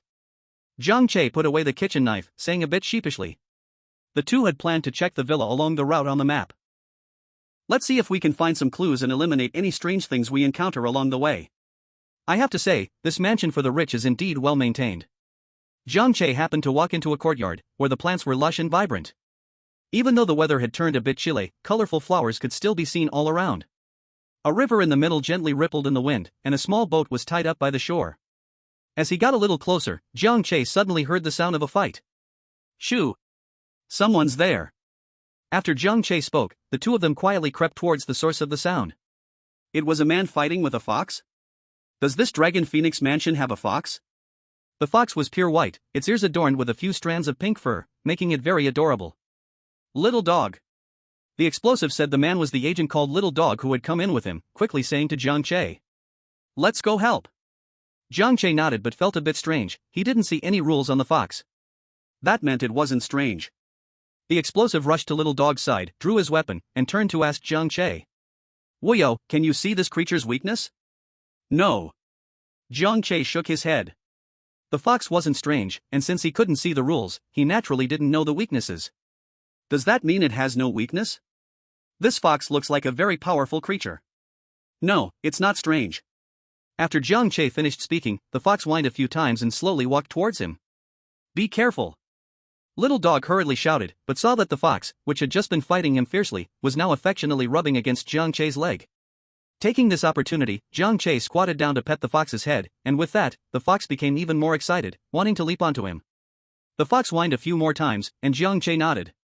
What's going on? Do you know each other, Wu Yo? The explosive asked, looking a bit nervous. I don't know it, it just told me that when the man saw it, he yelled something like strange and die, then rushed up. What? You can understand what it's saying? Little Dog asked in confusion. The explosive was even more puzzled. Was this unlocking a new ability? Then if it's not strange, why could it fight me back? Little Dog said with some unwillingness, finding it hard to accept that he was being held off by a fox. Jiang Che guessed. When humans enter the rules game, their bodies will be strengthened. How about animals? It's normal, it's nothing to be ashamed of if you can't win. He opened his earpiece to contact Lin Shui outside, and Lin Shui asked the owner of the Dragon Phoenix mansion who was also waiting outside. The boss said they did find a fox in the mansion a few days ago, but it didn't harm anyone, and since it looks nice, they left it alone. After shutting off the earpiece, Jiang Che told the two. Case solved. It's an ordinary fox, not strange. Jiang Che smiled and said to Little Dog. Fortunately, it's not some enhanced monster, otherwise, that would be hard to deal with. Little Dog also scratched his head in embarrassment, only able to threaten the explosive not to tell anyone about this. Just as they were about to leave, the fox suddenly howled, and Jiang Che stopped in his tracks. You don't want to stay here? Oh whoa. Then do you want to come with us? Oh whoa whoa. Although the explosive didn't understand what it was saying, it seemed they could take the white fox along with them. Will it be inconvenient? Little Dog asked hesitantly. If it can fight with you evenly, what do you think? It might even be a great help. The explosive couldn't help but tease. So the little fox proudly joined this team. Little Fox was the code name Jiang Che gave it. Among the few of them, only Jiang Che could understand what Little Fox was saying, and it stuck close to him, always by Jiang Che's feet. Jiang Che knew Little Fox had undergone some changes because of the rules game, but he didn't know if it could communicate due to his own abilities or Little Fox's uniqueness. By the way, Wuyo, since you can communicate, you can ask it about the situation in this mansion. Hearing this, Jiang Che was stunned. Yes, how did he not think of that? He crouched down, and the little raccoon called out to Jiang Che. Oh whoa, what do you want to ask? Can you find the strange thing? Oh whoa, what is strange? Strange is something that looks scary and can hurt you. Oh whoa. There is one, just ahead. Just ahead? Jiang Che immediately stood up, holding the kitchen knife, vigilantly looking around. The explosive bullet and the puppy, seeing Jiang Che suddenly tense up, could not help but look around with caution. Oh whoa whoa. It's getting closer, it's coming. Getting closer? Where? Jiang Che's heart was filled with doubts. He gently stepped back but suddenly felt a chill rise behind him. Chapter 023 Dragon Phoenix Manor, 9. Behind. Oh whoa. Accompanied by the little raccoon's scream, Jiang Che turned around and saw a face so pale it was almost ghostly, yet it had no features. It was only a centimeter away from him, perhaps even less. He felt as though his nose was about to touch it. Faceless man, initial 1. The faceless man can silently approach you. If touched before you notice it, you will lose your face. Jiang Che didn't even finish reading this rule and swung the kitchen knife toward the front. It appeared. The initial faceless man. Too dangerous. Just a tiny bit, and Jiang Che would have been touched before noticing the faceless man. However, before Jiang Che's knife could hit the figure, he was knocked away by the faceless man in one strike. Whoa yo! The explosive bullet shouted, pulling out his pistol and shooting at the now revealed faceless man, while his other hand held up a mirror toward it. The puppy swung both hands, and spikes burst out from the gloves, just like Wolverine, a Wolverine dog. Coughing on the ground, Jiang Che felt that this hit had made his organs feel as if they just went on vacation. Wuyo, the mirror is useless. The explosive bullet said in fear. He had already waved the mirror in front of the faceless man twice. You guys hang on a bit longer, I still don't see its weakness. The killing condition of this so-called initial faceless man had changed. It no longer required you to speak voluntarily.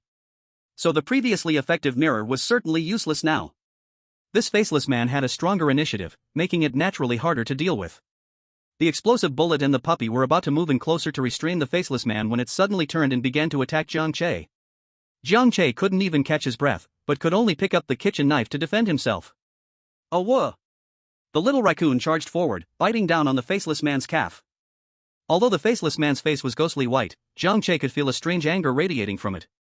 It violently shook its leg, trying to throw off the little raccoon, but the enhanced little raccoon was strong, biting firmly and refusing to let go. Well done. Regaining his composure, Jiang Che also saw the second rule appearing. 2. The faceless man fears water strange. Jiang Che even rubbed his eyes and read it again. Wow, you two kinds of strange things are in a love-hate relationship, huh? But there was no lake here, and the little creek just now had no water strange. Seeing the faceless man struggling free from the little raccoon's bite, Jiang Che hurriedly ran toward the nearest lake based on his memory. Strangely, the faceless man unhesitatingly followed him. The explosive bullet and the puppy exchanged glances, quickly chasing after. The little raccoon had already taken off. Why are you staring at me? As Jiang Che ran, he asked the faceless man behind him. Roar! The faceless man let out a furious roar, running even faster. If Jiang Che could understand the meaning behind that roar, he would comprehend. Originally, the faceless man was like playing a nurturing game, finally evolving a few satisfactory faceless men. But then Jiang Che wiped them all out in one fell swoop. So it hated Jiang Che to the bone, even ignoring the presence of the explosive bullet and the puppy. Don't chase me anymore, I found you, you can't kill me. Jiang Che continued, trying to make the faceless man stop the pursuit. But it was useless. All right. There was actually a lake ahead, but I didn't know if there was water or ghosts inside. Never mind, Jiang Che was already a bit out of breath, so he stood directly at the lake's edge, turning to face the faceless man. Seeing the faceless man's wary movements, Jiang Che also stayed cautious in his heart. The water ghost, originally planning to rest, sensed a human standing still on the shore and quietly poked its head out. I've been waiting for you. Jiang Che twisted his body, grabbed the hair, swung his hips, and threw the ghost, all in one smooth motion. The water ghost hadn't even realized what was happening, nor felt the sensation of suffocation, before being thrown in front of the faceless man. The moment it touched the faceless man, the water ghost held on tightly like a drowning person grabbing a lifebuoy. Let go, you damn let go. Jiang Che couldn't understand how the faceless man, without a mouth, was able to make sounds. The incoming explosive and the little dog saw this even stranger than strange scene. The water ghost and the faceless man were fighting. But clearly, the power of the rules was not to be underestimated. After a short moment, the water ghost had already eaten away at half of the faceless man, and as the faceless man showed no further movement, Jiang Che stepped forward to grab the water ghost's hair. Are you full now? If you're full, time to send you off. Still immersed in delicious food, the water ghost was quickly tied to a stone pillar by Jiang Che. The water ghost, having eaten the faceless man, seemed to have overcome the disadvantage of not being able to breathe on land, grinning at Jiang Che, who was just out of reach. You're too awesome, Wuyo, I feel a bit like a burden. Explosive said somewhat ashamedly. Don't overthink it, you're in the little dog's effort to hold it back just now was crucial, otherwise, I would have been in danger. Oh whoa. Right, and you too, you helped a lot. Jiang Che squatted down and smiled as he patted the little raccoon. This had resolved the ancestor of the faceless man and also eliminated a water ghost, yet there was still not much information. It seemed that the generation points were not too related to the weirdness here. But now the rules in hand were all strange. Jiang Che also felt a bit lost.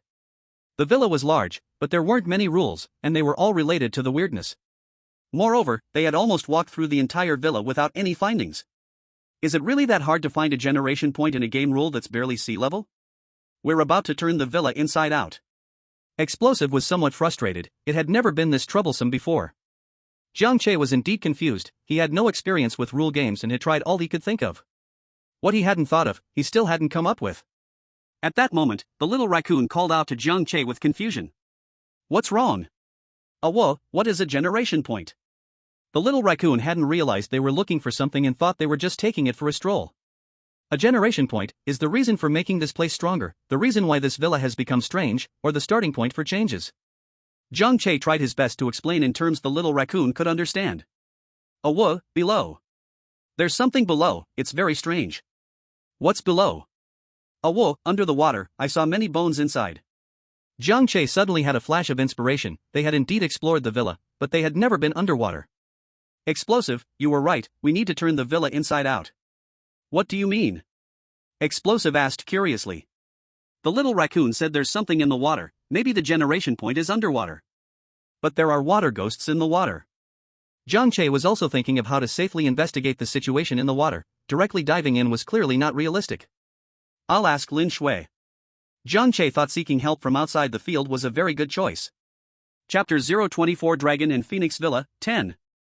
There are indeed agents in the bureau who might be able to help, Woyo, you all wait a moment.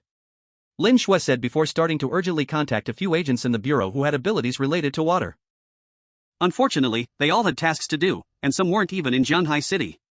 The Abnormal Processing Bureau, reception area. Who is on the phone? Meow Meow asked with a smile. A colleague from the bureau, she's handling a rule game and asked if we have any agents available for water. Unfortunately, they are all on missions. Hey, Meow Meow interrupted with a smile. Aren't I right here? But since I'm here, and we are all game agents, it makes sense to help each other. As Meow Meow spoke, she walked outside.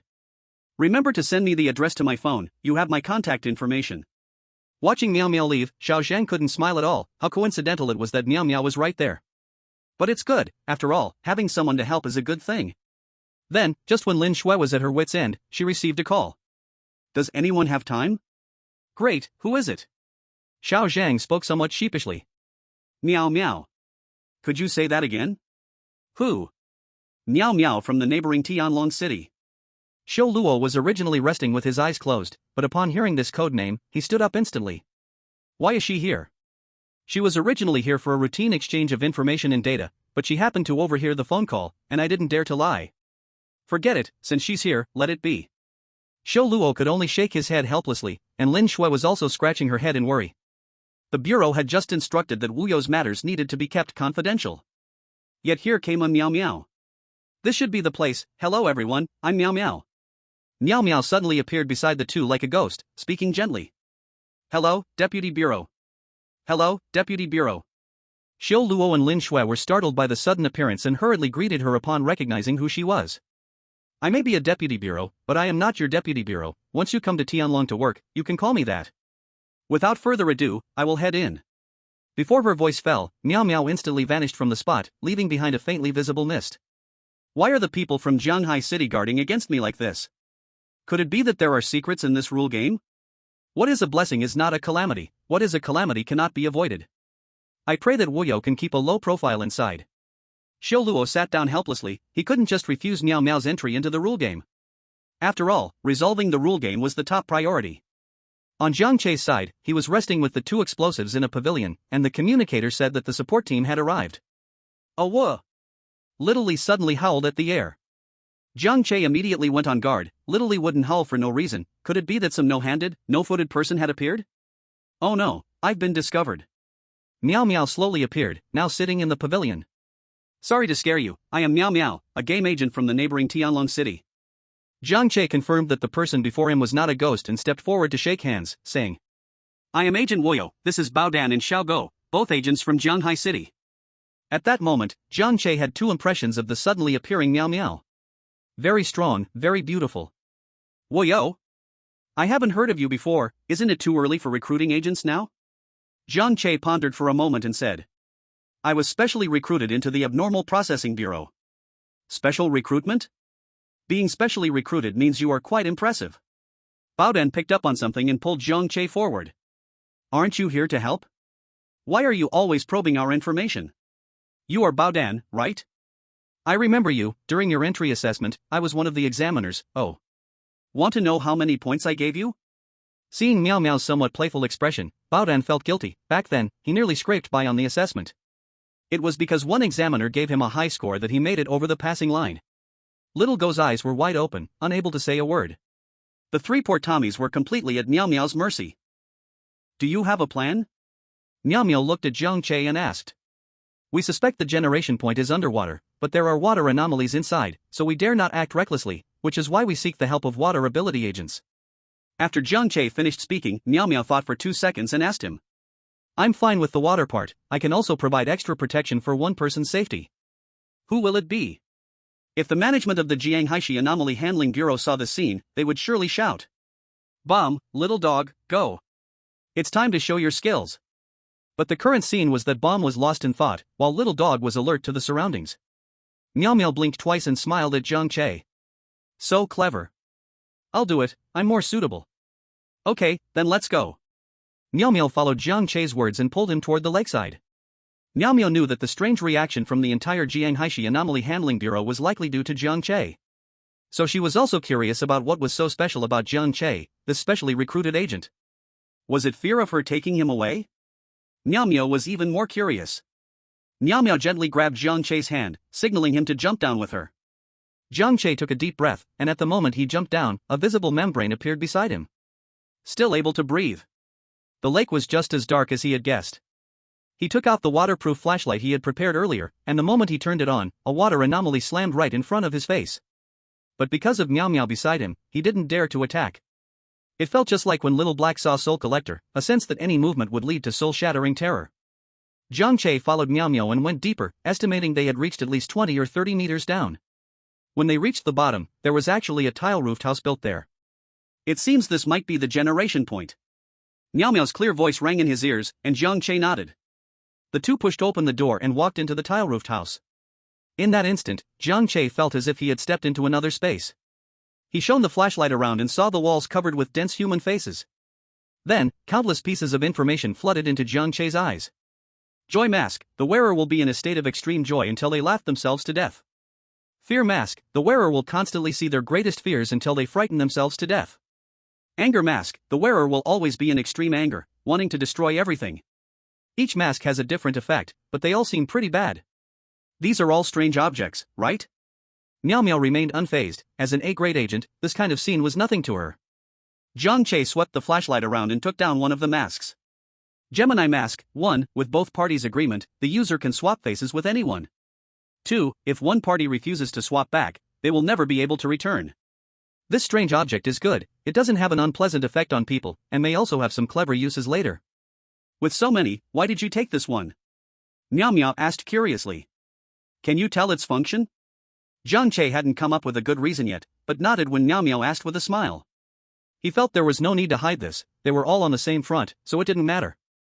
For example, the Bureau believed their abilities were to see the weaknesses of anomalies, so his ability was to see the weaknesses of anomalies. And for someone like Meow Meow, who asked if he could see the functions of strange objects, that meant he could see them. Why fabricate other reasons? A lie can only be rounded up with countless other lies. Seeing this, Meow Meow smiled knowingly. I'll take you up first. I'll destroy the generation point. As soon as they reached the shore, Meow Meow jumped back into the water. This time, it was like throwing a super bomb into the lake, instantly sending the water surface dozens of feet high. Several hidden water anomalies in the lake were also blasted out to the surface. In an instant, it was absorbed and vanished in the air. Jiang Che experienced firsthand the power of a high-level agent for the first time. Before, the battles with the soul snatchers and the strange beings weren't so obvious. There was no need for any rules or weaknesses. Under the premise of sufficient strength, my rule is the rule. Rules only exist at the edge of the sword, and weaknesses lie within the range of a cannon. Then, the ground trembled, and Meow Meow appeared before everyone again. It's all taken care of. Seeing Jiang Che's envious gaze, Meow Meow said. Want to learn? Can abilities be learned? Once you have it, I can teach you how to use it. This is my business card, remember to contact me. Meow Meow handed Jiang Che a business card, flicked her slightly curled chestnut hair, and instantly disappeared from the three's sight. Before leaving, she even winked at Jiang Che. The rule game disappeared? Yay! The people waiting outside saw that the rule game had disappeared and prepared their things, waiting outside. Jiang Che and the three were taken by logistics to do a full-body check. We are fine, you just need to check without worry. He was the one who went into the water. No, what if there are other injuries? We must complete the examination. The logistics staff ignored Baodun's words and took him directly for the checkup. At this point, Meow Meow had come over to Shura and the others, smiling as she said. No wonder this new agent could be specially recruited into the Anomaly Handling Bureau, their ability is quite impressive. It's over. Shura's heart sank to the bottom. He was discovered, but it was no surprise. Although Meow Meow was young, she was truly sharp as a tack. In front of Meow Meow, Jiang Che and the three were like naked children.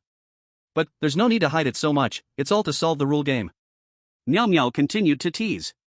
That's true, we just feel that Wuyo's ability to see the weaknesses of the strange beings is too standout, if others find out too early. Upon hearing this, Meow Meow directly interrupted. You mean, he can see the weaknesses of the strange beings? Great. Shura's heart sank further, already reaching the core of the earth. Now he was drenched in sweat. It turned out those three kept the secret, and he was the one who spilled it? Going around in circles, he ended up being the clown. While Shura was stammering, Meow Meow continued. If that's the case, then he can not only see the weaknesses of the strange beings but also the effects of strange objects. How could you recruit an agent without clarifying their abilities? As soon as she finished speaking, Meow Meow's figure disappeared from the spot. This time, coming to Jiang Haishi was worthwhile. Damn! Shura, who had been caught in a trap, was furious, vowing silently to never talk to Meow Meow again. Lin Shui was just about to report the results to the captain when she heard Shura's low growl. It seemed he had been taken for a ride by the deputy director of Tianlong. Jiang Che had already fallen deeply asleep on the way. For some reason, he was always full of energy in the rule game but felt extremely tired once he came out. It was as if all the fatigue had piled up together. He was dreaming again, dreaming of Aunt Song. Hey, why is this little child sleeping alone by the roadside? Aren't you cold? Go away. Little Jiang Che had wounds all over his body, leaning against a trash can, his eyes fixed on the woman coming near him. Aunt Song looked at Jiang Che, her heart full of pity. Clearly, it was the carefree age, but his eyes were filled with vigilance and fear. Aunt Song called over a kindly old lady, bringing a change of clothes and some food, guarding Jiang Che through the night. Only then did Jiang Che yield to go with them. Are you also selling me for money? Jiang Che's face was still covered in dirt, but his gaze was strikingly clear as he asked Aunt Song this question. No, child, don't be afraid. Then what do you want to do? Because. Before she could finish, Aunt Song's voice grew weaker and weaker. The figure became more and more illusory. Don't go, don't go. Jiang Che shouted in his heart, but his voice couldn't make a sound. Feeling someone calling him, Jiang Che struggled to open his eyes, and saw an old man? Next to him were Shura and Soul Extractor. Director, you've come? Jiang Che recognized that this old man was the director of the Abnormal Handling Bureau. I've heard that you've been sleeping since you came out. It's almost been 2 days. I was worried something happened to you, so I came to check. Now that you're awake, I'm relieved. I'll be leaving now. The director appeared cheerful on the surface, like a kind grandfather. But as soon as he stepped out of the room, he immediately leaned against the door to eavesdrop. Did Meow Meow say anything strange to you, or do anything odd? Soul Extractor asked seemingly casually. Not really, we're all game agents, what could we do? Think harder. Jiang Che scratched his head, still dazed from just waking up. Giving me a business card counts, right? She says I can find her anytime if I need. No. The director immediately pushed the door open and shouted, instantly drawing the attention of everyone in the room. Oh, I just happened to be on the phone by the door. They say the old man has good hearing. You all continue. Feeling a bit embarrassed, the director quickly made excuses for himself and took out his phone from his pocket, holding it to his ear. Hello? Hello? You keep talking. Closing the door, Jiang Che said, somewhat bewildered. The director's phone isn't even lit up, and why are you all suddenly acting so strangely? Chapter 026 Special Training. Seeing that Shura had no intention of speaking, Soul Extractor said. To be direct, that Meow Meow is the deputy director of the Abnormal Handling Bureau in Tianlong City. She came this time to exchange information as a routine, but mostly to investigate your situation. Investigate me? Jiang Che didn't expect that one day someone would travel across the ocean to see him. There is a river between Jianghai City and Tianlong City, but it seems it is not a problem for Meow Meow. Exactly, you were specially recruited, your abilities and information are blank, everyone probably wants to know the level of specially recruited agents. If it's about abilities, I don't think I've exposed anything. Jiang Che carefully recalled the details of his interactions with Meow Meow in the rules game. Being able to see the effect of the bizarre objects was just one aspect, it shouldn't count, right? I've been exposed. The silent Shura said with a bit of shame. What's the big deal, everyone will find out in the end. Soul Extractor patted Shura's shoulder and said. This is fine, it saves you from hiding all the time. The Bureau asked everyone to keep things quiet, mainly to prevent other cities or the headquarters in Kyoto from poaching. But those who should leave will eventually leave, staying for a moment doesn't mean staying forever, and even if they remain, they will leave one day. Since we all have time, and the director is still outside eavesdropping, I'll ask directly, Wuyo, if the headquarters were to transfer you, or if another city's Abnormal Handling Bureau tried to recruit you, say, like that Meow Meow, would you leave? Hearing Soul Extractor's straightforward question, Jiang Che answered without hesitation. No. There are too many memories in Jianghai City, plus Aunt Song's grave is here, where could he go? I'll stay in Jianghai. If it's a business trip type of situation, that's not a problem. But can game agents really be poached? Yes, there was a time I almost took you with me to leave Jianghai. Soul Extractor said with some nostalgia. The director hurriedly pushed the door open again, still holding the black screen phone. It's a misunderstanding, it's all a misunderstanding. Jiang Che couldn't help but laugh and said. Director, why don't you just stay inside? So your ability is not only to see the weaknesses of monsters but also to see the effects of bizarre objects? Soul Extractor took out a notebook he carried with him, preparing to take notes. Jiang Che pondered for a moment, then seriously stated his abilities. Not entirely. My ability is to see the rules of the bizarre and bizarre objects, which may include their information, conditions for attack, and rules that can hinder them. The so-called weakness. But I haven't fully grasped the way to smoothly trigger these rules, sometimes simply seeing them can trigger it, and sometimes it requires contact. If I were to add another point, I might be able to communicate with the animals that undergo mutations in the rule game, or it would be more appropriate to say I can understand their words. Thanks to that fox in this rule game, we were able to find the generation point. Since they sincerely asked, I might as well show them some mercy and tell them. Jiang Che felt that there was no need to hide this ability, after all, everyone was comrades who would fight hand in hand in the rule game. Being secretive might instead cause problems at critical moments. Anyway, no one would reveal their abilities to the weirdness. Sohan was stunned for a moment before asking. Do you remember how you came to have this ability? Jiang Che shook his head. I suddenly found out I had this ability when I was at the Qingshan Apartment. After Sohan took notes, he put away his notebook and said. I have already applied, each month you have 1 week without tasks. So good? Is it possible to take a break? Jiang Che felt a bit happy, who said there were no holidays all year round. Unfortunately, the next words from Sohan directly obliterated Jiang Che's joy. Special training, including physical training, fighting skill training, and some training related to the rule game. By the way, the fox that came out with you, the owner of the villa doesn't want it anymore. Jiang Che didn't pay too much attention to the training. Instead, he furrowed his brows and asked. Why? Because this incident brought a devastating blow to the villa, the boss naturally has to find a reason, so this mutated fox is now just thrown to us. Jiang Che tentatively asked. If he doesn't want it, just give it to me. I mean the same. Sohan nodded with a smile. At this moment, the little fox was locked in a small room, anxiously squeaking. It didn't understand why it was locked up here. Clearly, it had accomplished something. Isn't anyone going to take care of it? The door suddenly opened, and the sunlight poured into the room. Jiang Che's figure also cast a shadow of sunlight onto the little fox. Woo woo, you finally came, I'm so scared. It's okay, do you want to go home with me? Oh whoa. Jiang Che patted its head, smiling happily. Little Black had been waiting at home for several days and was a bit tired. When he saw Jiang Che again, he surprisingly brought back a fox. This will be our new member from now on, I named it Xioli. You really still can't name things as always, Little Black thought silently. Jiang Che greeted Little Black and took away the delivery that Xioli was holding in its mouth. Although he hadn't seen that streamer again, somehow they got his address and sent some wild mushrooms from Yunnan to the nearby post station. They called him to go pick it up. Look at these, I'll hand them to you later. Little Black opened the box, somewhat shocked. Xiaoli also squeezed to the front, anxiously calling out. Oh woo oh woo. Can we eat it? Can I taste it? Da me. This needs to be cooked before eating. The next day, a refreshed Jiang Che came to the Anomaly Handling Bureau to work.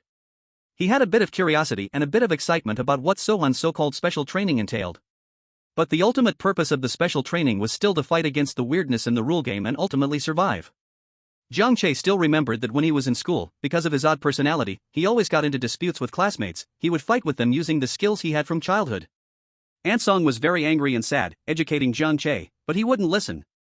Jiang Che didn't know that the uneducated Ansong actually had some skill, and so he acknowledged defeat. Ansong told Jiang Che that her strength could ensure she wouldn't be bullied, which was already good. If she were a little stronger, she couldn't harm others with her fists anyhow. Instead of bullying, it's about helping those who are bullied. Jiang Che listened to Ansong's words, so he did just that. But not every time ended in a good result. Are you ready? Sohan had been waiting for a while. Today, let's test your skills. Jiang Che nodded and looked around at the atmosphere. Today, he was learning boxing. Come on, let me see what you've got. Once Jiang Che finished wrapping his hands, Sohan made the first move. Chapter 27, Joy Valley Adventure, 1. In Jiang Che's eyes, Sohan's attacks were slower than he expected. But they were still quick. He swiftly dodged and swung his right fist but was immediately blocked by Sohan. The two exchanged moves, drawing onlookers from the entire venue. Is this the worry-free special recruit? Quite impressive, going back and forth with the deputy director.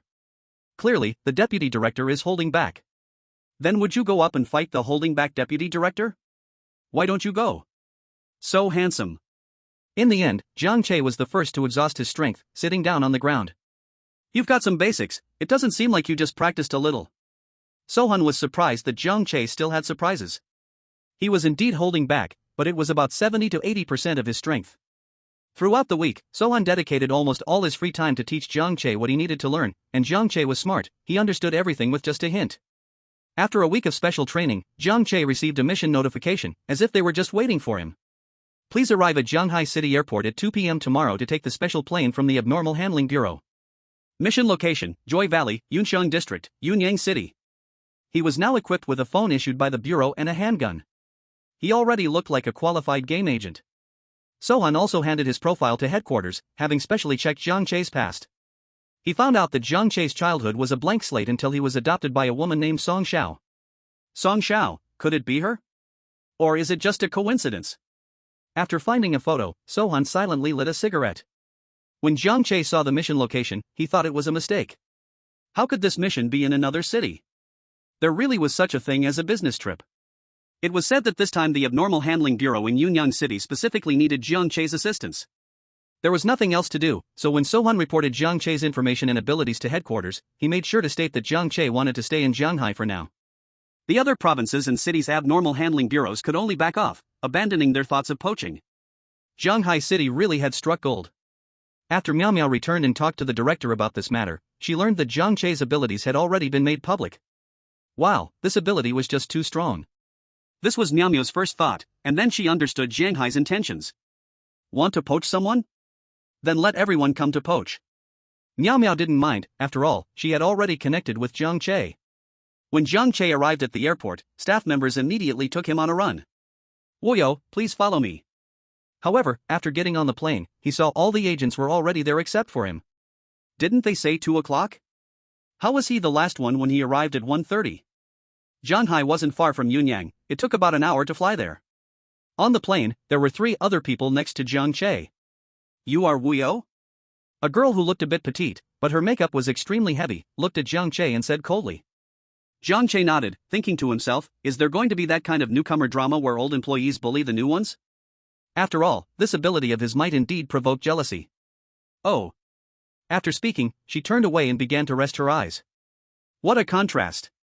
I'm Stiletto, welcome aboard. The beautiful lady you just saw is Rose. Another man who looked a bit older said. A man with a beard smiled and shook hands with Jiang Che. Jiang Che sensed the breath, comparable to Soul Collector, he should be a B-level agent. Everyone said there were 7 B-level agents in Shanghai, and so far he had met Soul Collector, Moyen, Nightingale, and Bayonet.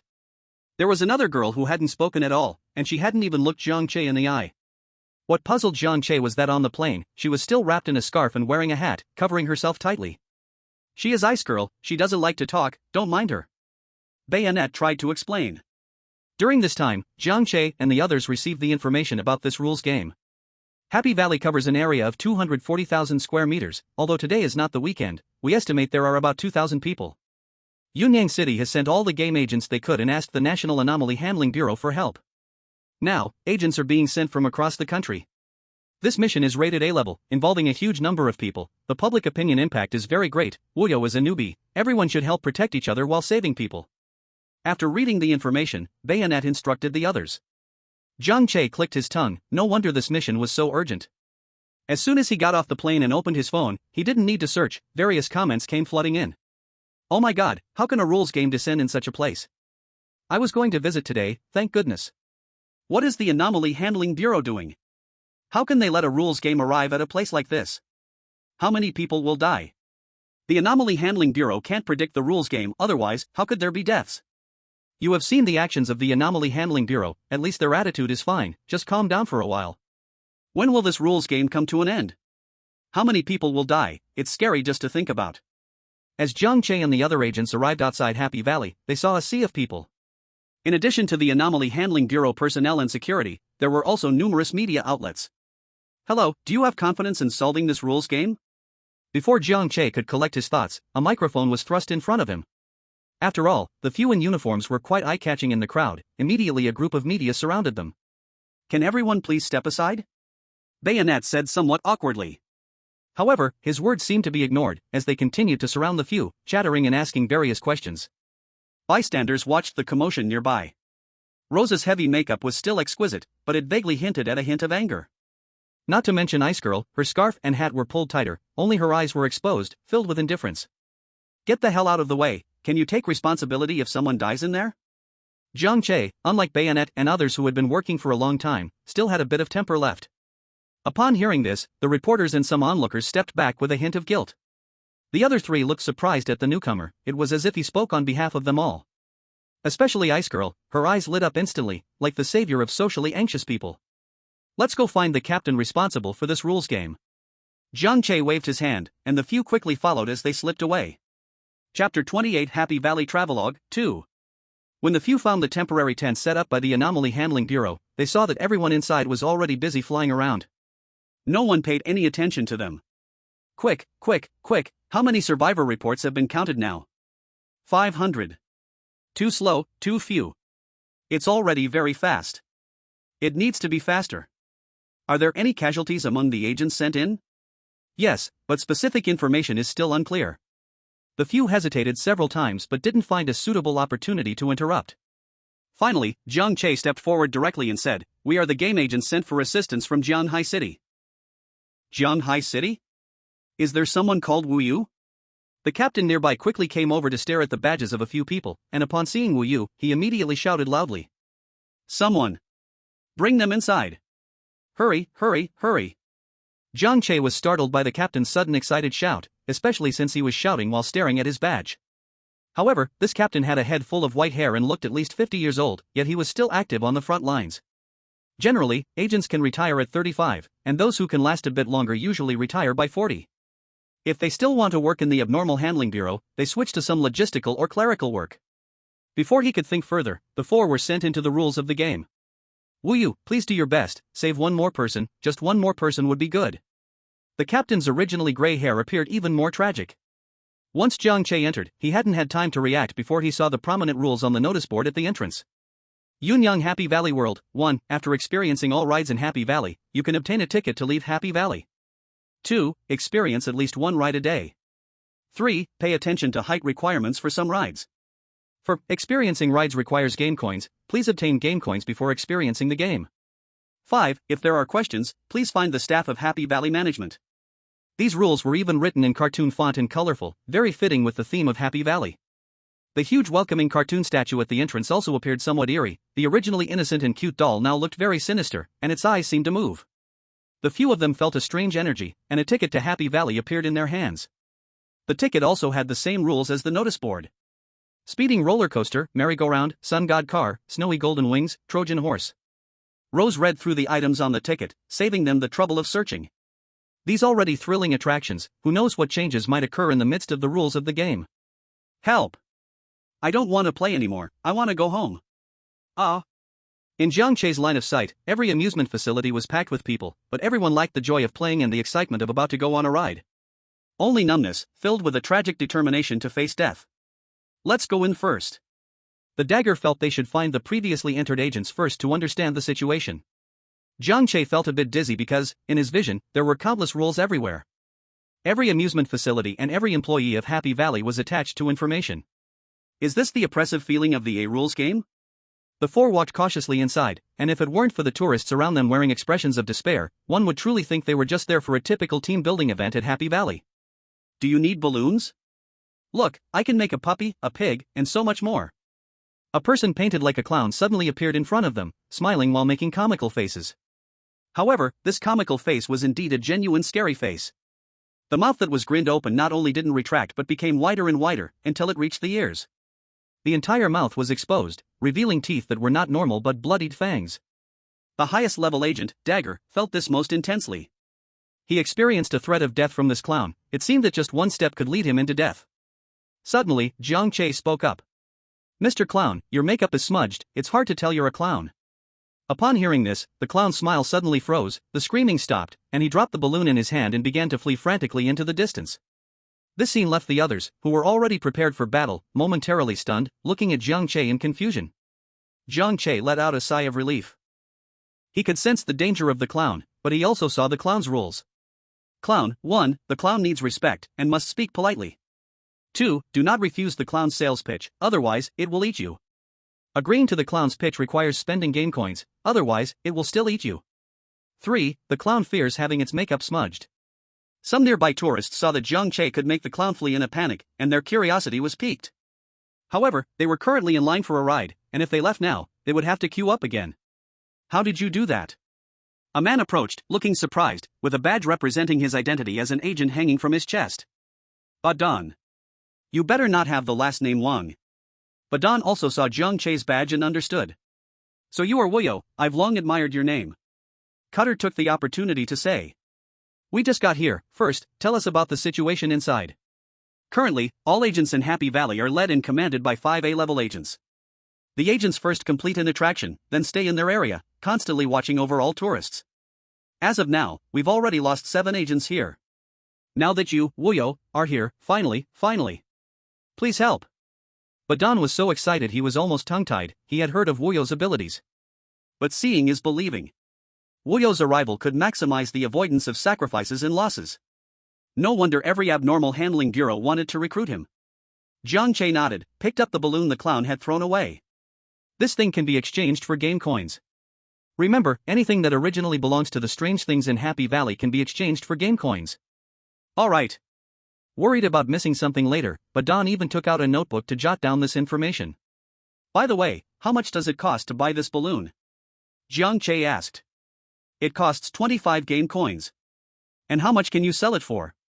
The vending machine only gives 5 game coins. So shady.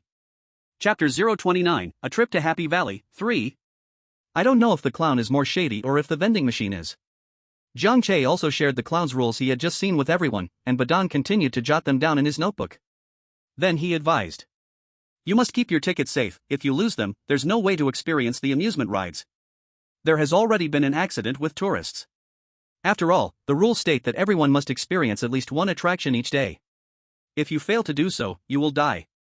When you finish an attraction, you also need to use this ticket to exchange for a leave voucher.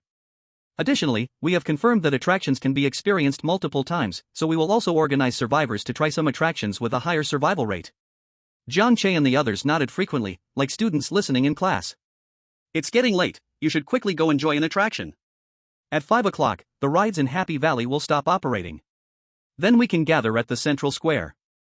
After saying this, Badan continued to patrol. It seemed he was responsible for this area as an agent. Wuyo, can you see the rules of these amusement facilities? Hearing this, Jiang Che shook his head. I can see the information for each amusement facility, but I haven't seen the specific rules. I think you need to experience them to trigger the corresponding rules. That's why Jiang Che felt these amusement facilities were stronger anomalies, they wouldn't reveal a single rule without contact. Compared to this, the clown seemed a bit inferior. But then again, this is an A-level rule game. Do we really have to experience it? But if we experience it and still can't see the rules. Cutter knew Jiang Che's abilities were strong, but they could not be triggered consistently. Everyone should act separately. Let's find some game coins first and get through today's attractions. The clock at the door had already shown 3 in the afternoon, time could not be wasted. Jiang Che said this and turned to leave. He was still more accustomed to acting alone. Saber glanced at Rose and Ice Girl, then hurriedly caught up. Seeing a few people still following him, Jiang Che asked, "Why are you following me?" Saber awkwardly scratched his head. What could he say? The higher-ups instructed to protect you, or it felt safer to follow you? But Jiang Che did not refuse, it was their freedom. Happy Valley was full of vending machines. Jiang Che exchanged the entire string of balloons and received 60 game coins. He counted out 20 from the pile and handed the rest to Saber. You guys can split this. It should have all been yours. Everyone shares in this, it was a gift from the clown. After saying that, Jiang Che walked off to find suitable activities. He looked at the current attractions in Happy Valley, except for the jungle haunted house, everything else cost 20 game coins. Today could pass peacefully. Seeing Jiang Che still acting on his own, Saber gave up the idea of continuing to follow him. It wasn't that he didn't want to protect, but this new agent had too many ideas. The chief wouldn't blame me, right? Jiang Che first glanced at the bumper car area, where a lot of people were gathered. Squeezing in to take a look, wow. They were all real cars, and the fronts had spikes and other protective gear. Thus, the agents beside him kept emphasizing that anyone wanting to experience this must be able to drive, otherwise, don't come. Jiang Che shook his head. Although he could drive, he still didn't like the feeling of handing his life over to strangers. Moreover, many people's driver's licenses were just for show. The ride with the most people waiting was the carousel, which made sense. After all, before any rule-based games arrived, this was the most relaxing attraction. However, Jiang Che roughly estimated that with this many people, he probably wouldn't get a turn even by 5 o'clock. Let's change to something else. In the end, Jiang Che chose a roller coaster called Snowy Golden Wing. Not only because there was no line, but also because he saw a rule while passing by. Snowy Golden Wing, 1. No need to use the safety belt. When he got to the roller coaster to exchange his game coins for an experience, a girl stopped him. This is too dangerous, you should, You're a game agent. The girl was also a game agent, her badge said Liuji. Agents can't either, don't think because no one is here that you can try. The survival rate for this ride is currently 0, you should pick another. It's fine, let me give it a try. If I can survive, wouldn't everyone have another ride they could experience? Hearing Jiang Che's words, Liuji couldn't say anything more. She could only advise him to be careful. After passing through a somewhat unnecessary security check, which was actually just collecting game coins, Jiang Che went inside. The supposed reason for the 0 survival rate for this ride was probably that everyone was too scared to buckle up once they got on the ride. Liuji looked at Jiang Che, who went in alone, and suddenly remembered the badge she saw earlier. Wuyo, how familiar that name sounds. Jiang Che sat in the roller coaster seat. The staff next to him emotionlessly said, "Please fasten your seatbelt. If under 1.5 meters, please leave immediately." Not buddy, aren't you just asking for trouble? Jiang Che directly ignored the staff's rambling and quietly waited for the ride to start. Beep beep beep, wee. The sound of snowy golden wings starting attracted a lot of attention because this ride hadn't been started for a long time. Most visitors were somewhat numb. For these attractions, playing might lead to death, but not playing would definitely lead to death. Yet the launch of the roller coaster still piqued their curiosity. After all, when the rule-based games arrived, the first batch of people who tried this ride all died. They died brutally. The bodies have all been dealt with by the staff. Some people, not believing in danger, took a second ride, and still no one survived. So this snowy domain gold wing was neglected, and they even specifically assigned an agent here to prevent uninformed people from getting on. Jiang Che didn't fasten his seatbelt, just tightly grasping the handrails on both sides. Such a thrilling roller coaster wouldn't exist anywhere else. The roller coaster rocked its way to the highest point and then suddenly plunged down steeply. Fortunately, Jiang Che had prepared for it, otherwise, he would have been flung out. Jiang Che closed his eyes, using all his strength to grip the handrails. As it slowed down, Jiang Che curiously touched the seatbelt, wanting to know why it couldn't be fastened, or what the rules for the seatbelt were. But upon looking, it shocked him. The seatbelt was tightly pressed against the seat, leaving no gap at all. If it had been fastened, his lower abdomen would have been crushed into a thin slice. Who could guarantee not to die in such a situation? A minute and a half later, the roller coaster slowly stopped at the boarding place. It was fine, aside from feeling a bit dizzy, there wasn't much else. Ningxuan loosened his grip on the handrails, his hands slightly pale from holding too tightly. Lu Ji saw Jiang Che return safely from the roller coaster and was so shocked she couldn't speak for a moment. You, actually, survived. Chapter 030, Joy Valley Travel Diary, 4. After taking a couple of sips to regain his composure, Jiang Che said to Lu Ji. Snowy domain gold wing isn't that hard, the main problem lies in the seatbelt. During the roller coaster's operation, strange forces will cause the seatbelt to tighten continuously until it strangles a person. Participants can bring some ropes or something similar to tie themselves to the handrails, that should be no problem. Lu Ji was stunned for 2 seconds, then her instincts as an agent kicked in, making her quickly jot this down. At this point, she remembered. Woyo, the one everyone talked about, the one with the X-ray vision. After writing it down, Lu Ji wanted to say a few more words to Jiang Che, but saw that he had already walked far away. Jiang Che was in a hurry to earn some game coins, wanting to be at ease by tomorrow. At that moment, Lu Ji felt the 20 game coins in her pocket and had already chosen the attraction she wanted to experience tomorrow. For now, the method to earn game coins was still selling to the vending machine. The most profitable was selling items from the abnormalities, like the clown balloons, which were worth 5 game coins each. That was already considered quite valuable. You could also pick up some trash, like water bottles and packaging bags, which could also be exchanged for a game coin. However, up to now, the Joy Valley was very clean. Jiang Che thought for a moment and decided to look for the abnormalities directly. Sure enough, they were right in front of him. Sunflower seeds, drinks, mineral water, and all kinds of snacks. A little person dressed in a frog costume pushed a cart in front of Jiang Che. Frog vendor, 1. Once you purchase an item from the frog vendor, regardless of how many game coins you have, they will be emptied. Jiang Che looked up and down at the frog vendor, contemplating how to use these rules. Little frog, wait for me a minute, I'm going to call my friend to come buy things with me, okay? Okay. Jiang Che quickly searched for the game agents patrolling here. By chance, it was still Ba Dan. Ba Dan, is there anyone among the agents who came in with fire abilities? Ba Dan saw his anxious expression and pointed to himself. Can I? Let's go. Without a second thought, Jiang Che directly dragged the still somewhat confused Ba Dan away. The frog vendor was still waiting in the same spot, seeing Jiang Che return with another person, shouted even louder. Sunflower seeds, drinks, mineral water. And all kinds of snacks. Got it. Jiang Che waved his hand impatiently, then directly took the little cart from the frog vendor's hands. Ba Dan gasped in shock. In fact, he had a record of this selling frog. Someone had reported that they just wanted to quench their thirst and spent 2 game coins to buy a bottle of water, but their huge amount of money in their pocket disappeared without a trace. So this frog hadn't sold anything in a long time. The frog vendor seemed to misunderstand Jiang Che's intention and said cheerfully.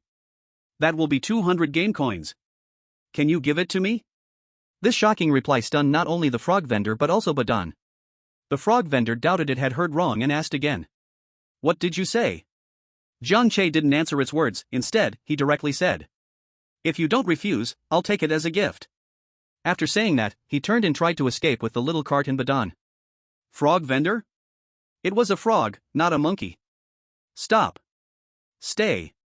It was very angry, the consequences would be serious. How could a human play tricks on it like this? The feeling of anger made its body start to enlarge, from originally only half the size of Jiang Che to the size of 2 Jiang Chis.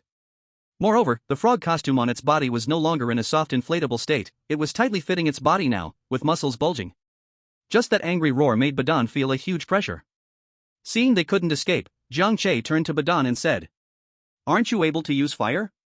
Burn it." "Me? You want me to take down a 3-meter-tall frog giant?" Usually, he only used this ability to light cigarettes. "What else? Why did I call you over?" Jiang Che looked at Badan with trust and patted his shoulder, signaling him to hurry up. Otherwise, it would be too late later. "Let's give it a shot." Badan closed his eyes and took a deep breath, raising his hand and shouted. A spark of fire. A flame formed at his fingertips, then slowly burned, turning into a fireball the size of a fist. Some tourists waiting in line for the attraction couldn't help but look over. There was no way, this big frog was hard to ignore. But before they could mock, the big frog vendor, who was about to charge in anger, actually stopped its movements. A trace of clear fear flashed in its eyes. "You, please don't come over." The giant frog made such a contrasting sound that it left Badan, who was ready to fight, dazed. So he took 2 steps forward holding the fireball, and the frog vendor took 2 steps back, even closing its eyes. "Go away! Go away!" The onlookers were also confused. "So, can we have all these things now?" Jiang Che took the chance to step forward, asking with a smiling face. Although the frog was very reluctant, it was afraid of the flame in front of it and could only keep its mouth shut. "Badan, go on." Badan also understood that this frog was afraid of fire, so he approached even more aggressively. Jiang Che also more arrogantly threatened. "Oh, so you won't give it? If you don't give it, I'll burn your clothes." Oh dear, I'll give them to you, I'm going to complain to the management of Happy Valley about you." Saying this, the frog vendor's body began to shrink, and when it returned to its original size, it shook and ran away. At this time, Badan was still standing there with the fireball raised, never expecting to deal with the strange situation so easily. And they had also gotten a small cart of goods. "Let's go." Jiang Che pushed the cart, feeling proud. "Where to?" "Of course to exchange these things for game coins." "Keep them, the water and food in Happy Valley need game coins to buy, so it's better to save them to fill our stomachs." "No worries. Let's go." Badan could not argue with Jiang Che and had to follow him to a nearby vending machine. There was no one around, and Jiang Che started to stuff things into the vending machine. Water given by the frog vendor, 6 game coins. Chilled guajio given by the frog vendor, 10 game coins. Sour pickled vegetable given by the frog vendor, 16 game coins. Frog vendor gives. One by one, Jiang Che put things in, and his smile grew wider and wider. So many game coins. Chapter 031, Joy Valley Trip, 5. In my life, Jiang Che has never fought such a wealthy battle. In the end, Jiang Che even stuffed the small cart in, since it was useless to keep it. Small cart given by the frog vendor, 60 game coins. Goodness. After exchanging everything, the sound of game coins spitting from the vending machine hadn't stopped. Many people had already gathered around. Taking out a large pile of game coins from the basket, Jiang Che still firmly believed in the rules.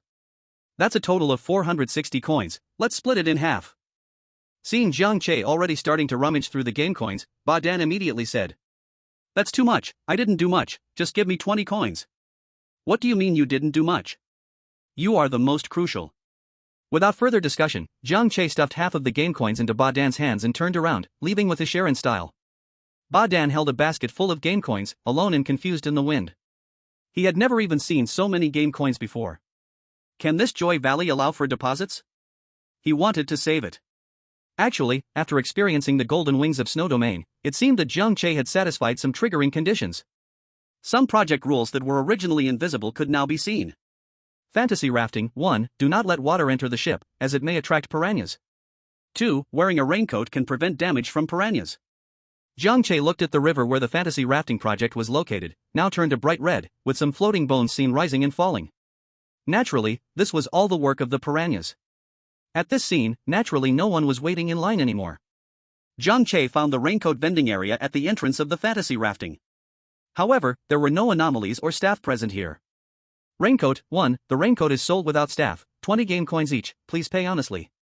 The rules didn't state what would happen if you didn't pay, but Jiang Che clearly wouldn't test it. After all, he had money now. He directly counted out 20 game coins and placed them in the collecting box. Once he heard the successful payment announcement, Jiang Che took a raincoat from the box. A large size. He just didn't want the blood from the river to splash on himself. After receiving the raincoat, Jiang Che saw a progress bar appear on it. Is this the blood bar for the raincoat? Interesting. Jiang Che paid the required 20 game coins for the project and smoothly boarded the boat. The raincoat was large enough for Jiang Che to fit his head and feet in, tightly and securely. The facility immediately started up, and the rumbling sound attracted the attention of the agents responsible for this area. Who plays this project? It was filled with dead bodies, and piranhas appeared every now and then, who was crazy enough to go for fantasy rafting. At this moment, Jiang Che on the boat was unaware of the astonished looks from these people, staring blankly ahead. Although his sight was already blocked by the raincoat. When reaching the highest point, Jiang Che followed the boat and suddenly rushed down. In the pool below, over 100 piranhas were eerily waiting, they hadn't eaten for a while. Although his vision was obscured, the smell of blood in the water still surged into his nose, it was unpleasant. Want to you. Because Jiang Che was now fully wrapped in the raincoat, he could feel something continuously slapping against him, and he could also hear growls. Perhaps because of the raincoat? These impacts were like massages, posing no threat at all. However, it ended very quickly. After rushing down, it was all over. Getting off the boat and taking off his raincoat, Jiang Che found that the raincoat, which had once been filled with bloodlines, now had only about 10% left. It seemed like a disposable raincoat. At this moment, Jiang Che had another idea. Could this raincoat, which could no longer be used, be exchanged for game coins in a vending machine? Just as he was about to find a vending machine to test it, he was stopped by an agent. Lu Fei. What a bold name. You, how did you get out? Lu Fei initially thought he would witness someone's exit again, but unexpectedly, the other party came out unscathed. Seeing Jiang Che's badge, Lu Fei understood. So you're also an agent. Nice to meet you, I'm Lu Fei. Lu Fei looked very sunny, with sharp features, a bright smile, and wore a red vest. Then he shyly said, "Can you tell me how to get through the Fantasy Drift project? It's important to me." Jiang Che nodded. He originally planned to find the agent in charge here and mention it. Actually, it's fine, you just need to spend double the game coins. Just buy a raincoat at the raincoat vending area. Don't think you can take advantage of it just because it's unmanned, and the raincoat you buy can only be used once, even if it looks perfectly fine. Ning Chuan succinctly shared his experience with Lu Fei, who looked at Jiang Che in admiration after listening. Agent Wu Yu, you are amazing. Oh, it's nothing, just a result of ability. Even though Jiang Che knew these things were a result of ability, his unique temperament was also essential. By the way, I heard that when the project stops running, you all need to gather at the central square? Jiang Che asked. Yes, I was just about to go. Oh, I just ran into you. Then just right, let's go together, I'm a new agent who just came in today. Lu Fei's mouth hardly stopped as he chatted with Jiang Che about the Happy Valley, gesturing excitedly. Fortunately, this time in Happy Valley, there are 5 A-level big shots in charge, otherwise, we wouldn't know what to do coming in, and the casualties would be even higher. Jiang Che didn't say much and just listened intently, nodding occasionally. By the time they reached the central square, many agents were already there. Who is this? Wu Yu? Hey, I know him, that genius kid from Jianghai City, incredibly awesome. How awesome? Solve this rule game for me, and I'll be convinced. Anyway, he is cooler than you, and even better looking. Vaguely hearing many people discussing him, Jiang Che appeared calm on the surface, but inside he was panicking. Brother Dagger, Lady Rose, Miss Ice, please save me. When you mention Cao Cao arrives, standing with familiar Brother Dagger and others felt a bit more natural. After everyone arrived, 5 A-level agents stood at the front. Usually, facing just one A-level agent is already quite pressuring. Let alone 5 together. A-level agents are the top combat power in the Extraordinary Handling Bureau. All agents report on the conditions in their respective areas. A short-haired woman called out to those below. Her hair was slightly curled and wine red, wearing a black trench coat, with sharp eyebrows and captivating eyes, possessing exquisite features. Although her voice was crisp, she had a very heroic appearance. The speaker is Gu Yu, a big shot in our bureau. In case Jiang Che didn't know, Brother Dagger quietly reminded him from the side. Gu Yu? Jiang Che had heard about her from Fei Niao. It was said that she was a role model for all female employees in the bureau. She seemed to have a sister, Mang Zhong, who was also an A-level agent and didn't seem to be present. Gu Yu scanned the room and saw that her agents had also arrived. A slight nod in acknowledgement. The dull report ended when an agent named Lu Ji said that Jiang Che managed to clear the snowy domain Golden Wing alone without injury. Alright, let's stop here for today. Everyone, go and rest. We will need your help again tomorrow. Gu Yu finished speaking, glanced at Jiang Che, and continued. Wu Yu and the B-level agents stay behind, the rest can disperse. This was a true big boss meeting. He was just a small Karami. So, he could only follow behind the blade, stepping in perfect sync as he moved forward. So, you're Wu Yu? A girl with a high ponytail sweetly asked Jiang Che. Yes, yes. This was also an A-level big boss, and Jiang Che quickly replied. Interested in joining us at Longfeng? We can offer you the best salary and benefits in the industry. Jiang Che remained silent. After all, a big boss from his own department was right in front of him. It's best not to speak. Guyu was already a bit gloomy, and upon hearing this, a hint of displeasure appeared on her face. Ling Ling, we're still in a rule game, this is a bit excessive, isn't it? Don't be angry, Yu, I just really appreciate talent. Who are you calling Yu?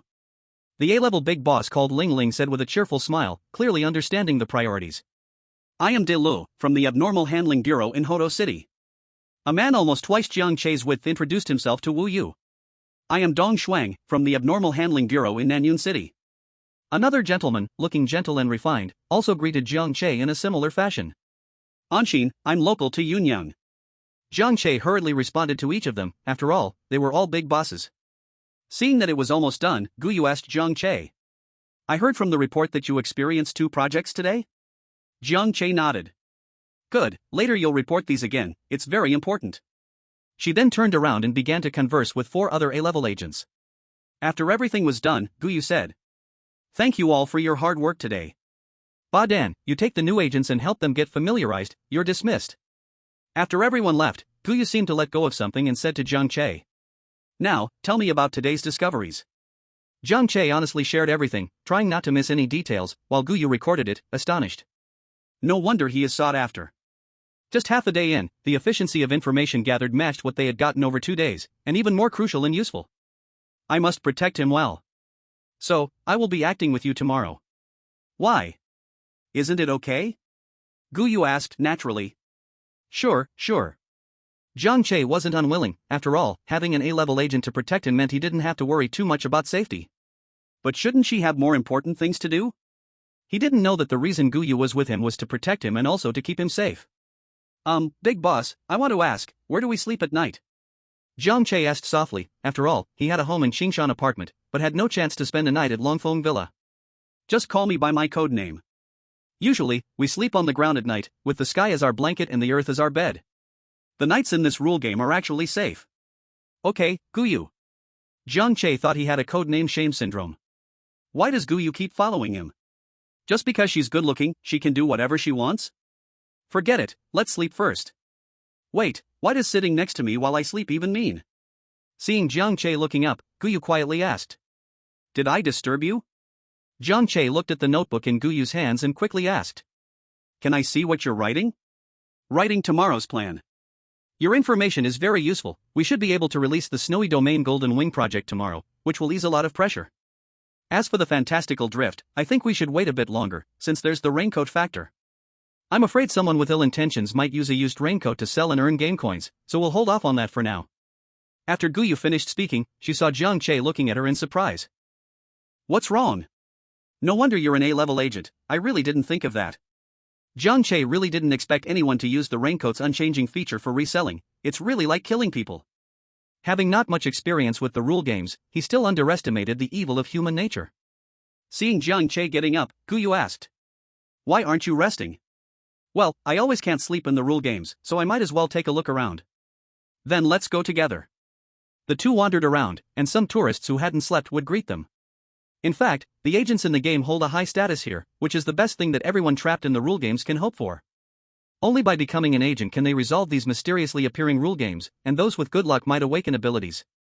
Even some star agents have their own fans, and many people have stopped chasing stars, now starting to chase agents. Guyu, with her strong perception, noticed Jiang Che's expression suddenly changed and quickly asked. What's wrong? The rules of this thing are different from during the day. Jiang Che pointed at a vending machine beside him. Changed? Guyu stepped closer. It looked the same on top, indicating it could recycle household waste and strange things. But in Jiang Che's sight, it was not like that. Besides these, the vending machine can now recycle people, to be exact, it's human tissue. I can see an eyeball for 10 game coins, a complete hand for 8 game coins, an ear for 10 game coins, and all sorts of internal organs. Anything that could be fatal when detached has a very high price. Guyu frowned, looking at the vending machine. But only you can see it, others can't. What if tomorrow everyone can see it? Jiang Che's expression was somewhat serious. If that were the case, then the entire Happy Valley would fall into great panic. After all, with game coins being the only thing that could guarantee a chance of survival, it's hard to say what could happen under such a huge temptation. Just like someone once said, in rule games, it's too normal for people to die. And the strange things also require game coins, even if you can control people, then. Jiang Che didn't continue. Guyu surely understood the seriousness of this matter better than he did. I will discuss it with other agents. Guyu naturally realized the seriousness. Fortunately, with Wu Yu around, at least they still had a chance to prepare for a response. Otherwise, if this terrifying rule suddenly appeared, Happy Valley would fall into blood and chaos. Chapter 033 Happy Valley Diary, 7. The next morning, after Guyu issued the notice of opening the Snow Domain Golden Wings, she followed Jiang Che to leave. Looks like our Guyu is entering a new phase. Ling Ling said with a bit of teasing. But it's normal, who has such a figure in their organization, they all have to hold them with care, afraid they'll fall, and put them in their mouths, afraid they'll melt. But you still have to let him go on missions, otherwise, it's just a useless ability. What a pity, actually, I really wanted to poach someone, but I heard Meow Meow has already failed. Dalu spread his hands helplessly, he really felt it was enough. If there was a possibility of being pried away, the headquarters in Kyoto would be faster than you guys. The project Jiang Che chose today was the pirate ship. This was experienced, although he played normally. After playing the fantastical drift, Jiang Che found he could see more rules. It seems the triggering condition includes at least experiencing more projects. And this abnormal pirate ship, as the name suggests, has a real pirate. One of its hands is a hook, shining coldly, and wearing a crooked hat, said to the two. Pirate ship, 50 game coins per person. What the hell, this pirate really is robbing. You call yourself fat and you're out of breath. The ticket for Happy Valley clearly states it only costs 20 coins per person. Guyu was a bit anxious. The ticket is for Happy Valley, but the ship is mine. My rule is my rule. After speaking, he waved the hook at the two of them. Added the coin pirate. Jiang Che only saw this strange message, and the rule had not yet triggered. Just when he wanted to take Guyu to see other projects, he saw rain mist rising around her, gradually expanding and spreading to the pirate ship, even crawling up the pirate's body. Neither Jiang Che nor the added coin pirate reacted to what was happening. Would you rather die like this or obediently receive 20 game coins? Guyu threatened, the force of the rain mist increasing, choking the pirate. This is too powerful. Jiang Che clicked his tongue. No. If you kill me, this pirate ship will be useless. The pirate's body had already become somewhat swollen, making it difficult for him to speak. Hearing the pirate's words, Guyu temporarily stopped her attack. After all, losing one project would still affect the entire survivor group. I doubt it. If you die, I think the management office of Happy Valley will send someone new over. Jiang Che said. He felt the management office would not ignore this, as the rules stated that if problems arose, one could seek help from the management office. Moreover, the frog vendor had said he would go to the management office to complain about him. So it was obvious that the strange employees were also under the management of the office. How could they stop a project just because one employee died? Then Guyu echoed. In that case, I will kill it, and then we can go play elsewhere, and when this place returns to normal, we will come back. Saying this, she prepared to intensify her attack. No, no, no. I surrender to you. 20, just 20, come on. The two exchanged a smile, took out a total of 40 game coins, and reluctantly handed them to the pirate, who then returned to his original position. As soon as they boarded the ship, Jiang Che saw the rules of the pirate ship. Caribbean Pirate Ship, 1, beware of the waves 2. There may be treasures acquired by pirates on the ship, and waves will bring treasure information. Looks like the added coin pirate is also a squatter, right? After informing Guyu of the pirate ship's rules, she nodded, indicating she understood. The pirate ship slowly started, and the added coin stood at the bow, shouting on the deck. Set sail. Let's go. Pretty impressive, Jiang Che thought. The originally motionless pirate ship began to sway, and sounds of waves were faintly heard around them. The swaying of the pirate ship was not the usual up and down motion but irregular and wildly shaking. Jiang Che felt like he had truly boarded a pirate ship. Where's that Agent Luffy? You should have brought him along. As the sound of the waves around them slowly materialized, layers of increasingly taller waves fiercely crashed against the hull. Gradually, the waves had splashed onto the deck. Jiang Che tightly gripped the railing near him, while Guyu sat calmly. Let the storm come even stronger. Added coin shouted loudly, laughing wildly. The waves became bigger, beginning to splash onto the seats. The ship shook more violently, and Jiang Che started to lose control from the swaying. Spray splashed onto the railing, and the originally rubber railing became slippery. Hold me. Guyu spoke.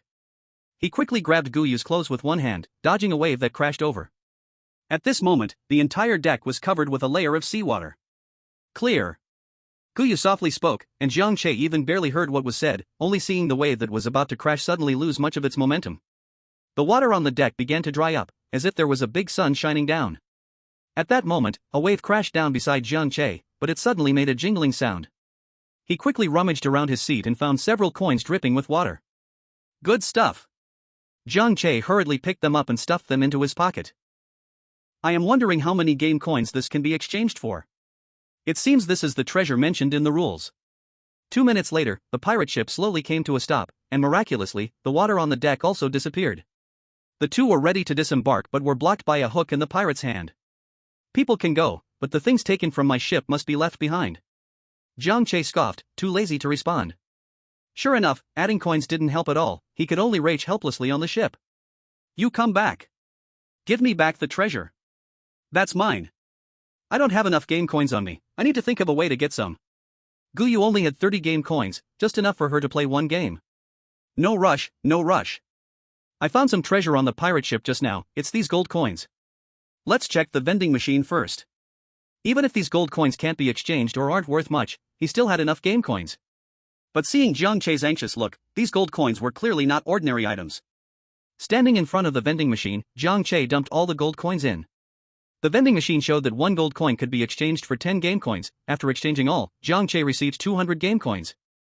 Following the previous method, Jiang Che divided half of the game coins with Guyu. He also calculated in his heart that the game coins he had now could support him in experiencing all the projects. Currently, the only way out was to honestly finish all the projects and then obtain a ticket to leave. Initially, Jiang Che was confused about why they didn't use the metal ball to save people. After asking, he learned that this kind of rule game, which clearly tells the way to leave, cannot be torn apart. By the way, how do you usually earn game coins? The consumption of so many people is not a small amount. Chapter 034, A Joyful Trip to the Valley, 8. Jiang Che was actually quite curious about this. Although his current game coin reserves were ample, it was due to some opportunities. But where did so many survivors get their game coins? Of course, we go steal those weird things and then exchange them. The excess is given to those survivors without game coins. It's only been a few days, so the reserves are still enough. Guyu said without a care, after all, those weird things only meant her to escape. No wonder when she said, get a little, she looked so relaxed. As they were talking, suddenly there were exclamations nearby. During the high-speed ride, 2 people were suddenly thrown out. At that height, there was no doubt they would die. Wow! 2 people came out. Where? Where? I'm going. I'm scared, I can't watch. Why don't we skip the roller coaster today and try another one? I heard the snowy golden wings over there just opened. All the surrounding tourists were drawn to the 2 people in the air, frozen in place. At that moment. Whoosh! A huge white bird swooped in from the side. Before everyone could react, it caught the 2 people in midair with its claws and safely placed them back on the ground. That's Ling Ling, her ability is to transform into animals. Guyu explained to the wide-eyed Jiang Che. After Ling Ling landed and transformed back into human form, she instructed the 2 agents behind her to take the people down for a checkup. Before she could greet Jiang Che and the others, a woman in the crowd stood up. Ling Ling thought she was there to thank her, but before she could raise her smile, it completely froze. What the hell are you doing? Didn't you say this high-speed ride was fixed? How can we be assured to ride like this? You are agents, shouldn't ensuring our safety be your top priority? Isn't that what you always say? My husband died, can you take responsibility for that? Ling Ling took a deep breath and still tried to speak with a smile. We have already tested the high-speed roller coaster, and many visitors have experienced it. As long as you follow what we say, there is a high probability that nothing will happen. This gentleman must not have. Before she could finish speaking, she was interrupted by a woman. Must not? What is must? Your duty should be to protect our safety. This broken roller coaster is so dangerous. You let us ride it. I think you just want us to die slowly. The more we die, the easier it is for you. Or is it that the country's money has been embezzled by you, and there is no money left for us? Once we're all dead, you can go out and say, the rules of the game are too difficult, we have tried our best, such nonsense. The woman became more and more passionate, even beginning to stir the emotions of those around her. Don't you think so? The key was that some people had already started whispering and discussing. This was very dangerous. So many people, trapped in a game of rules, facing the threat of death at any moment, it was understandable that they couldn't hold back their emotions. But who let this lunatic in? Yet, this lunatic could not be offended. "Excuse me, is the game of rules caused by the agents?" Jiang Che stepped forward and asked. "That's not the case, but once it's in, your agents must protect our safety." "My husband almost died just now, wasn't that caused by you?" Jiang Che was so angry that he found it laughable. The woman saw Jiang Che not speaking and was about to continue her unrestrained speech when she heard Jiang Che continue. "But there are thousands of visitors, and the agents are less than 1/10 of that, so it's inevitable to feel helpless. I do have a suggestion: we could organize a part of the volunteers from the visitors. The volunteers would help the agents, cooperate with our work to better protect everyone, and could also supervise us agents in return. What do you think?" Before this woman could think, Jiang Che quickly continued. "You seem so eager, so I bet you have lots of energy and ideas you want to express. Why don't we choose you as the leader of the volunteers? With you around, everyone will feel at ease. This isn't the job of your agents, is it? We can't do that." As soon as the woman heard that she needed to work and take responsibility, her voice immediately dropped, and her gaze began to dodge. Jiang Che's gaze followed her evasive eyes. "But the agent's capabilities are really insufficient. We have tried our best, yet still cannot gain everyone's recognition. So why don't you give it a try?" "I don't want to talk to you." The woman glared fiercely at Jiang Che's badge. "You don't deserve to listen. No worries, I'll go out and complain about you." After saying that, she turned and dove into the crowd, not knowing where she had gone. Ling Ling, who had been playful in front of a few people, still smiled and said, "I'm sorry, everyone, he's a newcomer and doesn't understand much, speaks bluntly, so please bear with him." Actually, I think that woman was just looking for trouble. To be blunt, is it still a game of rules if no one dies? Yeah, who doesn't know what agents do? Just listen to the agents, and it'll be fine. And blaming the agents? If it weren't for the agents, she would have long been dead with that dead husband, who knows where. The discussions around were rising, but those speaking out against seemed to be the same group of people who had just supported that woman. Some people are really difficult. Ling Ling rarely sighed. Being an agent for a long time, especially someone in her high position, one cannot just do as they please. Her every word and action not only represented herself, in simple terms, it represented the bureau. To put it broadly, let's not go there. Those two people from just now, are they okay? They're fine, they just had some shock. Thanks to your help. As this storm passed, Jiang Che and Guyu arrived at the spinning teacup ride. It looked quite safe, a large cup with a blue and white porcelain exterior, capable of sitting 1 to 4 people. As the large circular platform of the base spun, the tourists can also control the steering wheel in the cup to spin it. But at this moment, the large disc of the base is full of spikes, and some bloodstains can still be seen on top. If I get thrown out, I would be pierced like a sieve. Spin cup. 1, don't go too slow, or you'll be tossed out. 2, please hold on, if you don't get thrown out, you can win. Let's go. After listening to Jiang Che explain the rules, Guyu took the lead. This rule is very simple: as long as you don't go out, it's not hard for her to be prepared in advance. After exchanging game coins, the two entered the same spin cup. Jiang Che noticed that the steering wheel in the cup had been changed to buttons that adjust the speed in several gears.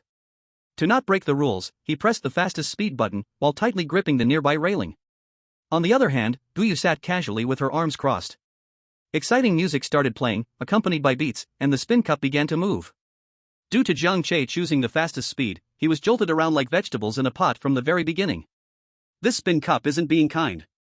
Oh man. I felt like the meal I just had was about to be shaken out. Is there still a chance to slow down? But Jiang Che didn't dare let go to press the button. He was afraid that the moment he let go, he would be flung out. He saw the spikes on the ground actually starting to rise up and retract wildly after the cup spun. Wow! Some spikes were dangerously close, even touching the wall of the cup. They would pop out in a second. Meanwhile, Guyu had a frown on her face, but she exuded an aura of calmness as if she was unshakable by the winds. The spikes near the wall of the cup were about to touch Jiang Che's hand, so to be safe, he had to give up holding onto the outer railing. But as a result, his whole body began to spin with inertia. It's over, I've saved my hand but lost my life. While contemplating strategies and tensing his body, suddenly, Jiang Che felt someone pull him. A beautiful face suddenly appeared in front of him, with pores visible and a scent coming from her red wine-colored hair. Jiang Che was now pressed against Guyu, with her arm wrapped around his waist. Thank you. Jiang Che's mind only told him to say this. At this angle, only this sentence could be spoken. He also had another thought that he didn't express: Guyu was truly beautiful. Are you okay? I'm fine. Of course, he was fine. Being held by Guyu made all dizziness and inertia vanish. It was incredibly stable. Little spin cup, you are still a bit kind. Guyu was looking straight ahead, waiting for the spin cup to finish. But what Jiang Che didn't see was that beneath the cover of her red hair, Guyu's ears had already turned completely red. After a moment of silence, Jiang Che took the initiative to speak first. This spin cup doesn't clearly state how fast is too fast. I think it's not stable enough. Survivors playing this should bring strong ropes to tie themselves up and, if possible, carry some heavy objects. Guyu didn't know if she understood, but she mechanically nodded. Guyu actually rarely had such contact with others, except for her sister Mang Zhong. Even after growing up, she hadn't been so intimately close to Mang Zhong either. Although everyone was wearing clothes, Guyu felt a sense of her personal space being invaded. Strangely, she had no resistance against this feeling at all. Maybe it was because the situation was urgent, and she was just trying to save someone? Moreover, Woyo was very serious too, discussing with her what survivors should. What should survivors do again? Why could he still think about these things at this moment while she felt like she was deaf? Once the spin cup ended, Jiang Che hurriedly stood up, pretending to adjust his clothes. Thank you, Guyu. You're welcome, as long as you're okay. Hearing this from Guyu's mouth felt quite strange. She quickly tidied up her clothes and moved forward. The key was that their clothes were not messy at all. Without delaying, the two continued to enjoy the Sun God car, big swing, rotating swings, and several other attractions. It felt like a date.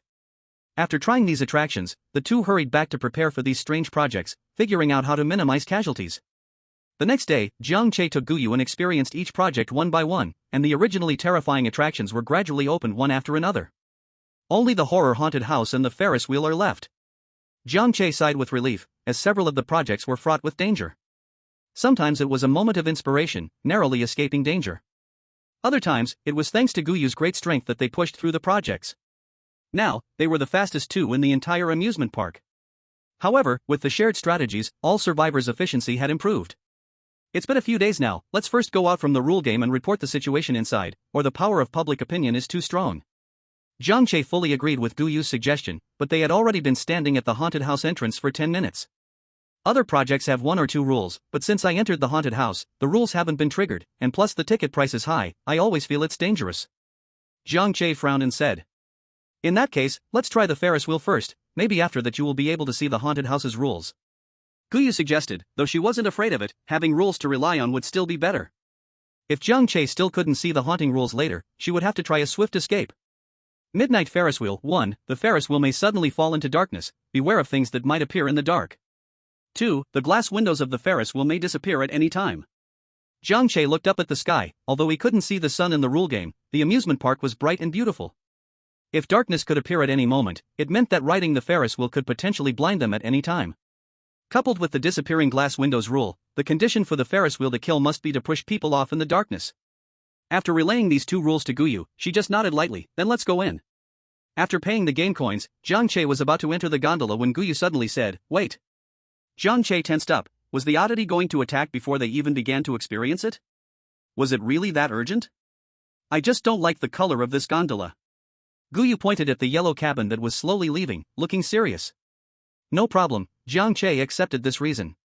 After passing 2 more gondolas, a pink one finally appeared. Although Guyu didn't say anything, Jiang Che noticed a slight change in her demeanor. He understood that she liked this one. So he quickly grabbed Guyu, this one. The two sat in the gondola, and shortly after, it began to turn slowly, the surroundings still unchanged and bright. As they went higher, their view broadened a little more. You know what, the scenery of the amusement park was indeed beautiful from a bird's eye view. It's probably coming, be careful for the oddity. Guyu reminded. Okay. Jiang Che vaguely felt his vision being affected. The sky seemed to dim significantly all of a sudden. At that moment, the Ferris wheel had just turned a quarter of the way. In an instant, their view turned completely dark, as if they had put on a seamless blindfold. Jiang Che and Guyu sat back to back, to prevent the oddity from getting them in the dark. Until the first strange rule carried by the dark influence still appeared before Jiang Che, he fell silent. Chapter 036, Joy Valley Journey, 10. Dense black. This made the already eye-catching strange rule shine even brighter, hard to ignore. Merry-go-round troublemaker, 1, loves to tease people, gone. Gone? What does gone mean? While Jiang Che was still thinking, he saw the strange entity with the weird rule slowly approach him, then quickly retreat. Woyo, are you okay? I seem to have felt a strange presence, then gave it a kick. Alright, I understand now why this strange thing comes and goes freely. I'm fine, I saw it too. Only, Jiang Che relied on his own abilities, while Guyu relied on solid strength. Huddled in the corner, the strange entity awkwardly touched the spot where it had just been kicked, feeling a bit scared. It was already afraid of that red-haired person, feeling quite powerful. So it slowly approached, wanting to scare another person, but ended up getting kicked again. But it couldn't help it, instinctively, it still gathered courage to move forward. If you ask who gave it courage? Liang Yongqi won't take the blame, because it was given by Liang Jingru. This time it wasn't kicked. Before the strange entity could rejoice, a strong hand caught it by the neck and slammed it to the ground. This time the attacker was Jiang Che, as the rule indicated that this strange entity had no offensive capabilities. It probably relied on scaring people, making them fall in fear. Let's play a game, called I Ask, You Answer. From now on, please answer truthfully, otherwise, you know the consequences. Jiang Che said coldly, and Guyu immediately chimed in with a hum. Actually, I am a mute strange entity, do you believe it? I ask you, what did you come over here to do just now? To scare you, then push you down. In these days, when the rule game just arrived, many people came to ride the Ferris wheel, and it killed quite a few people because of that. That's why there aren't many people coming anymore. If it hadn't saved a little fortune initially, it would have been eliminated by now. Then why don't you eat people, but instead push them down? Guyu also asked. Logically, the most basic instinct of strange entities is still to eat people, this is known to everyone. I want to eat, but eating is useless. In this Joy Valley rule game, we also need game coins, which are the key to supporting our survival, not eating people. In my Ferris wheel, only pushing people down can earn game coins. So how much do you earn for pushing one person down? Jiang Che asked with curiosity. 2. You might as well go down and pick up some trash, it would be faster. Jiang Che's words made the strange entity break down completely. Can't you speak? We kinds of weak strange entities find it very hard. Those good things, fast money-making projects are all occupied by powerful strange entities. What can I do? You say this about me, but some humans work hard for a month just to get a little salary, why don't you go beg? Jiang Che. Wow, strange entities do this too? Sure enough, where there is work, there will be capital exploitation. So you can survive as long as you have game coins? Yes. How does it work? Will they investigate the source of your game coins? One game coin lets me live for a day, they won't care how I got it. Then how many do you have now? The strange entity trembled, afraid these two would rob it, it said tremblingly. 2. After hearing this, Jiang Che rummaged in his pocket for 5 game coins, weighed them, and asked. Do you want them? Want. Although the environment was still dark, Jiang Che felt that the strange entity's eyes were glowing. Then you have to switch jobs to work for me. If you do well, your salary doubles. Boss, you say. The strange entity didn't see anything wrong with working for humans. As long as I can live, working for a dog is fine. Jiang Che pondered for a moment and said. If someone comes to experience your Ferris wheel again, you cannot hurt them, you cannot push them down. As long as you can do this, there will be game coins. On the contrary, if I find out that you continue your previous behavior, I don't need to say what the consequence will be. After saying this, Jiang Che gave a fake evil laugh, making Guyu nearly burst out laughing beside him. Fortunately, the environment was dark. What's the problem? The strange being agreed without a moment's hesitation. This kind of thing where you could get more game coins without working hard would not happen again in the future. Take these 5 coins for now. Next time I come, if you do well, there will be a reward. Thank you, boss. The boss is generous. The strange being took the 5 coins, nearly overwhelmed with joy. When the Ferris wheel turned back to the ground, the light became clear again. It seemed that this dark change was not something it controlled, but that's okay, as long as it reminded the tourists to sit still and not move. At this moment, Jiang Che also saw the strange being clearly. It was completely black, resembling a little chubby child. Take care, boss. It was quite polite. There's only the haunted house left, let's go take a look. All right. Only a terrifying haunted house remained. Even if the rules had not been triggered yet, they could only grit their teeth and give it a try. As long as they could survive the haunted house, they could contact the outside. Now, everyone outside was anxiously waiting for the first person to come out. Fortunately. Haunted illusion house. 1. Remember, everything is fake. 2. Don't believe, once you believe, the fake becomes real. 3. Remember, everything is fake. 4. Don't be afraid, the start of fear is the start of death. These rules were confusing, and one rule was repeated. After analyzing with Guyu, they still did not come to a conclusion. They just knew that everything was fake. Let's go in first. Guyu's words ended their discussion. Afraid? Guyu couldn't think of what exactly she would be afraid of at that moment. Jiang Che felt the same way. The entrance to the haunted house was not level, but a staircase leading underground. The staircase was steep and long. Further along, it was already hard to see clearly, fading into the darkness. Like an abyss. Be careful, make sure you don't step into thin air. Jiang Che reminded, a fall could mean death if luck ran out. But the staircase seemed endless. The two had been walking for 10 minutes and still saw the bottomless abyss. The entrance had turned into a very small point of light. Wasn't this called a haunted house? I suspect this is actually a fitness facility, meant for people who love to climb stairs. Even if you set up some mechanical devices to scare us a bit, that would be nice, Jiang Che thought to himself.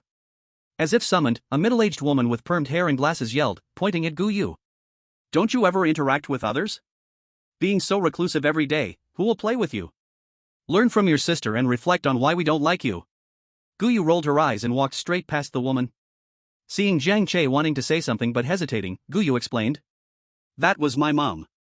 Although she often nags about these things, she would never act like that, it's too ridiculous. Jiang Che understood, he also realized the haunted house's trickery. The two had not walked far when a boy with bloodied eyes and no hands or feet murmured. Why don't you save me, why? Jiang Che scratched his head, the boy seemed familiar, but he couldn't remember. It didn't stop him from walking straight through the boy's illusion. Why are you leaving? Why didn't you save me this time? Ah, Chi. Hearing Ah Chi, Jiang Che's pupils shrank, his footsteps stopping in place. Ah Chi. Such a distant name, so distant that he was on the verge of forgetting. Seeing Jiang Che react, the boy turned over and continued to shout with all his might. But Jiang Che just paused for a moment and then continued to walk. Seeing this scene, Guyu was a bit curious, but since Jiang Che didn't say anything, she didn't ask. Where's the money? You dare come back without stealing? Do you believe I will beat you to death? Seeing the man with the whip yelling at them, Jiang Che felt like holding his forehead. This haunted house, is it? If I had known, I would have sped through it from the start. Steal money? How did it involve stealing money? Guyu became even more curious. Just as the two were about to continue walking, the man suddenly swung the whip in Jiang Che's direction. Jiang Che didn't dodge. Dodging would mean fear of the whip hitting him. Then the whip would truly hit him. Once you believe, the false becomes true. If under the premise of disbelief, a non-existent whip can still hit him, then Jiang Che accepts it. As the whip passed through Jiang Che's body, the man's shadow began to slowly dissipate. When will this end? Jiang Che was starting to feel a bit impatient with the stairs. Sister.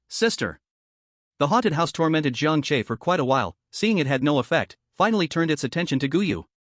A little girl who looked no more than 7 or 8 years old fell to the ground, her face barely recognizable, mouth moving as she cried for help. Guyu's hand unconsciously reached down a bit, and Jiang Che hurriedly grabbed her hand. It's all fake, Guyu. I know, don't worry. Guyu wouldn't be swayed by such trickery, but her hand could not resist. If only she had acted a bit faster, just a bit, she could have saved her. Now she must have reached her shoulder. Sister! Don't go! Help me, please! The girl's heartbreaking cries were filled with sobs, truly chilling. Damn this haunted house! Guyu couldn't help but curse. Yeah. Seeing the ice had been broken, Guyu wanted to ask about the man who whipped Jiang Che, but another scene appeared before her. As if answering Guyu's questions. Is this all you have? If you don't steal something good tomorrow, I will break your legs and throw you on the street to beg. Guyu recognized it was that man again, but this time he had a stick in his hand. He was beating a little boy on the ground with it, blow after blow. Guyu squinted to look, this boy. He looks a lot like Woyo. Jiang Che sneered as if watching a boring movie. A bad film. This man is a human trafficker, just catching children to do dirty work. Jiang Che explained, taking on the role of a movie commentator. Guyu wanted to ask Jiang Che how he got out, but she felt any question would be inappropriate. Throughout her life, the biggest grievances she suffered were that her parents and relatives always praised her sister, and peers loved to play with her sister. However, these were just childhood matters, now they seemed trivial. Seeing Guyu's furrowed brow, Jiang Che directly explained. I have no parents, ever since I started to remember, I was helping human traffickers do work, and later I was lucky enough to escape. Maybe you were taken when you were very little, now that technology is advanced, perhaps you can find your biological parents. No need. Jiang Che looked at the movie in front of him where he was still being beaten, and said again. No need. Really no need, he was very satisfied with his current life. Lack of love? No, Auntie Song gave him enough love. Seeing the mood a bit off, Piyu changed her tone and asked. What happened after you escaped? There were 2 other kids who escaped with me. One fell down a ravine, broke both arms and legs, lost his eyesight, and died without taking 2 breaths. Another drowned in the river. I was lucky, I didn't die.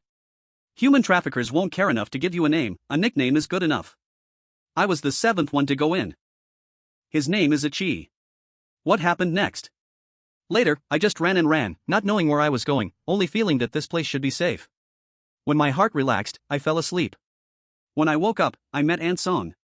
From that moment on, the gears of Jiang Che's fate began to turn. After Aunt Song found me, she became my mother. She adopted me, let me go to school, learn knowledge, and become a person. She educated me, taught me right from wrong, allowing me to become a true person.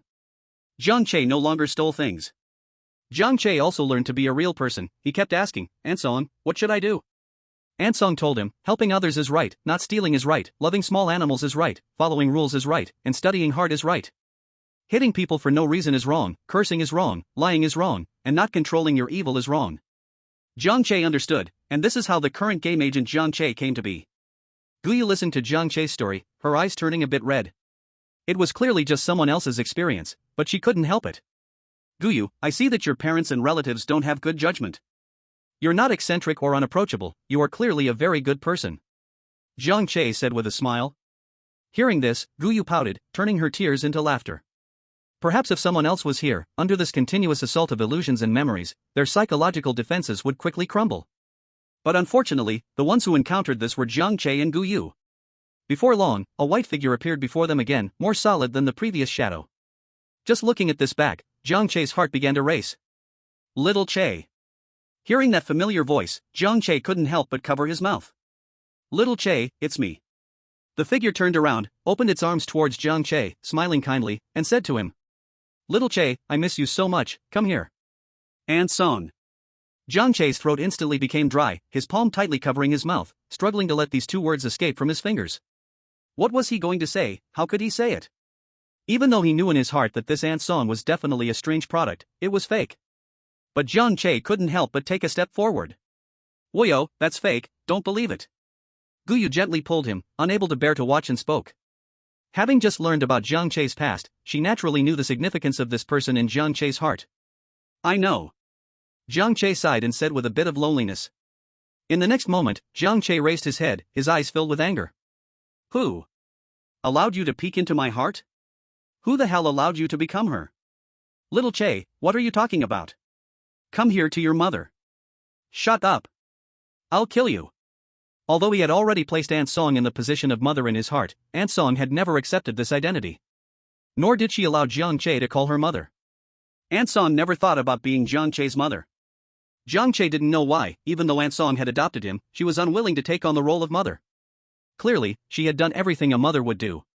A strange force suddenly began to emanate from Jiang Che's body, growing stronger and stronger. It'll, Che, you. Aunt Song's figure began to flicker and dim. Guyu looked at Jiang Che, whose eyes were filled with hatred, his emotions on the verge of collapse, and hurriedly said, Woyo, calm down. However, Jiang Che not only didn't calm down, but the energy flowing out also grew stronger, and his body began to tremble. Even the long staircase started to shake with Jiang Che's emotional changes, like an earthquake. Not daring to hesitate, fearing Jiang Che would lose control, Guyu directly embraced Jiang Che, gently stroking his head. Woyo, calm down, it's okay, I am here. At this moment, Jiang Che felt as if his uncontrolled heart and body were being nourished by a spring rain, refreshing and soothing. The breath on him gradually calmed down, and then Jiang Che fell into a coma. With Jiang Che's coma, the shaking of the stairs also stopped. In an instant, the stairs disappeared, and the original haunted house appeared. Colorful lights began to flash wildly, and the electronic sounds buzzed in the air, stimulating your eardrums. Stretching and contracting, plastic ghost hands reached back and forth to touch Guyu's ankles. Not only that, but even the atmosphere of the haunted house's game rules had disappeared.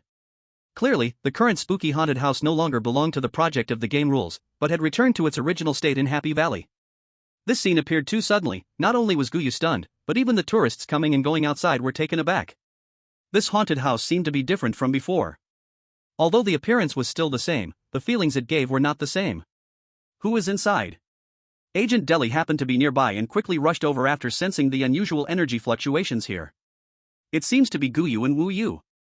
The agent responsible for this area had seen them go in earlier. Meanwhile, the comatose Jiang Che seemed to have returned to the past.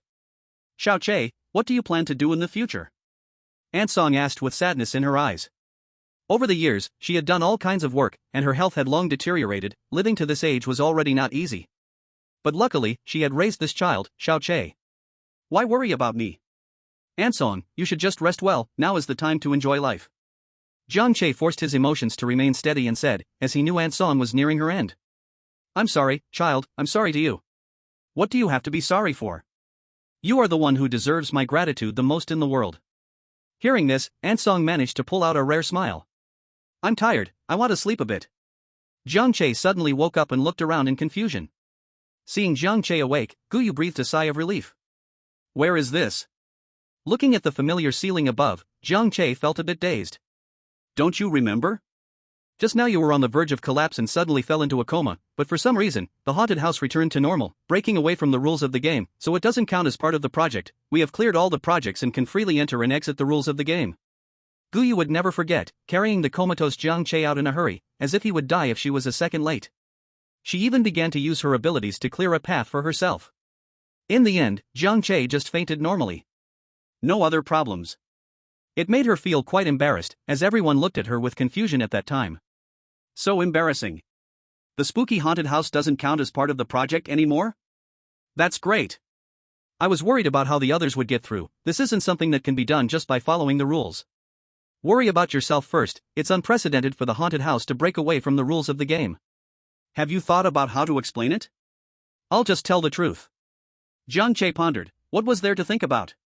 Then tell me, how do you plan to say it? Jiang Che frowned and thought for a moment, actually feeling the extra things in his mind.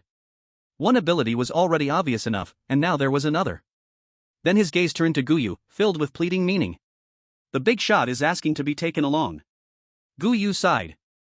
I thought of an explanation. You just say that at that time, you saw the rules, and I happened to seize the opportunity and used all my strength to break the bonds of the rules, which is how we managed to separate the haunted house from the game rules. Let's just get by for now. Okay. When Guyu came out, she had already explained the general situation clearly, so there was no need to send more agents, it was just adding more players to the game.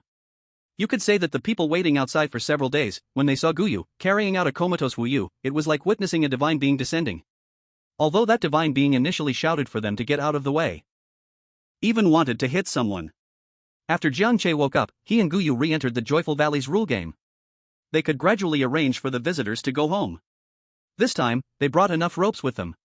After all, many projects required ropes.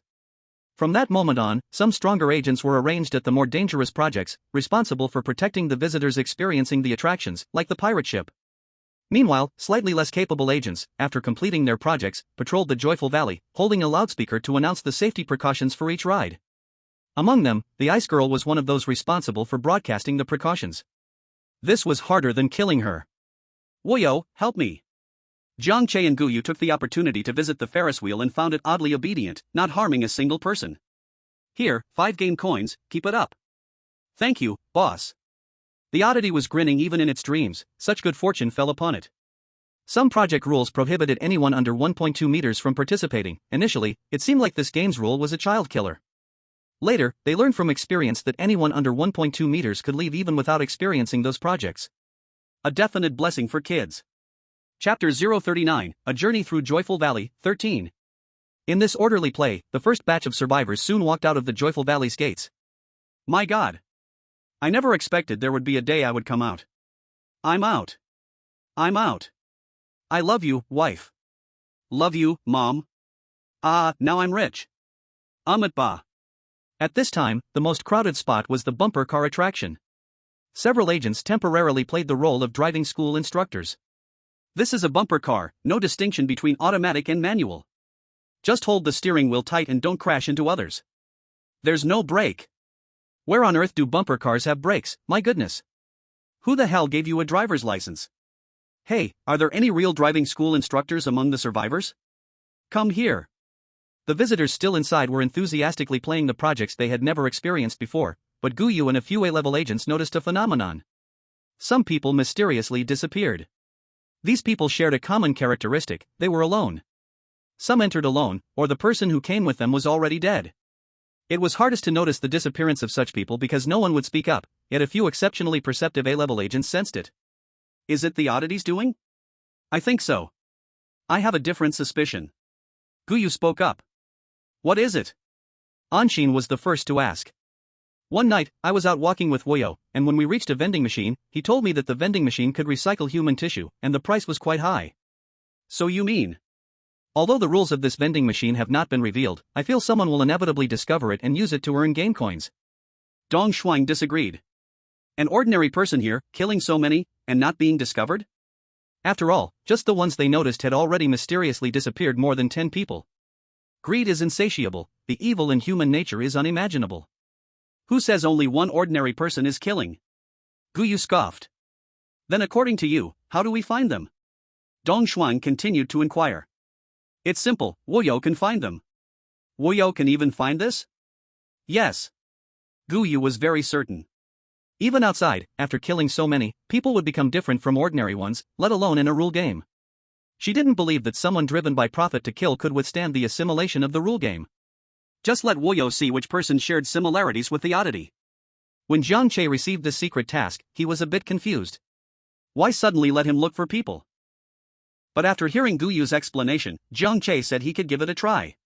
To prevent these few evil men from escaping, Jiang Che acted with remarkable efficiency. In just half a day, he captured 5 people. These 5 people stood out with bizarre information, easily noticeable. They were very close to the bazaar, yet so far from humanity, if left any longer, they might truly become something that only eats people. Jiang Che looked at these individuals and shook his head helplessly. It's sad. When the 5 were captured, although they hadn't turned into the bazaar, their rationality was already gone. Their eyes were blood red, drool spilling from their mouths. Just let me have one more bite, just one bite. You're so tender, you must be worth more. They showed no fear of being caught or remorse for their actions, instead, they revealed chilling smiles. Guyu angrily slapped the person in front of her. Beast! Jiang Che held back the furious Guyu. There will naturally be punishment for them. Regardless, these few still counted as humans and should face legal consequences. It's still not quite right for agents to beat them, even though he also wanted to give them a good beating. After the survivors were sent out, they began to let the game agents go as well. They only needed to leave behind some stronger agents to find the generation points of the rule game. Although Jiang Che didn't meet the strength requirements, he was unfortunately left behind. The knife, being a B-level agent, naturally stayed in the rule game. As for Rose and Ice Woman, they temporarily ended their tasks. Ice Woman ran away quickly, while Rose only glanced at the knife reluctantly, snorted coldly, and left the rule game. I'll tell you, if Nightingale hadn't failed to awaken her powers, she would have been an A-level agent by now. Our Jianghai city would have a trio of A-level agents, all women. The knife learned of Jiang Che's actions in this rule game and started to talk more. Nightingale has no powers? Jiang Che remembered meeting her in Qingshan Apartment, where she fought very well. Yes, generally, one of the conditions to rise to B-level agent is to awaken powers, but Nightingale is that exception. She fights too well, though she is a woman, her physical skills are incredibly strong. Without her powers, even barehanded, no one is a match for Nightingale. It's just a pity, no matter how strong the physical skills are, as an ordinary person, they will ultimately struggle against the extraordinary powers of the bazaar. What about Mo Yen? Seeing the knife seem to want to continue, Jiang Che straightforwardly asked. Mo Yen is also very impressive, but he doesn't like to talk. It's said that he used to be very talkative, but during a mission, this led to irreversible harm, stopping his growth and strength. Let me tell you, the 3 of them were originally in the same class. Over a dozen came to Jianghai together, and now only those 3 are left. Jiang Che didn't expect that these 3 had such a past. No wonder Mo Yen is so lenient towards Nightingale, she could freely beat him. Originally, Jiang Che had no more questions, but the knife continued to speak. Guyu and Mangzhong are a pair of twin sisters, coming to Jianghai together. Both are geniuses, rising to A-level agent positions in under 2 years. What about the previous A-level agents?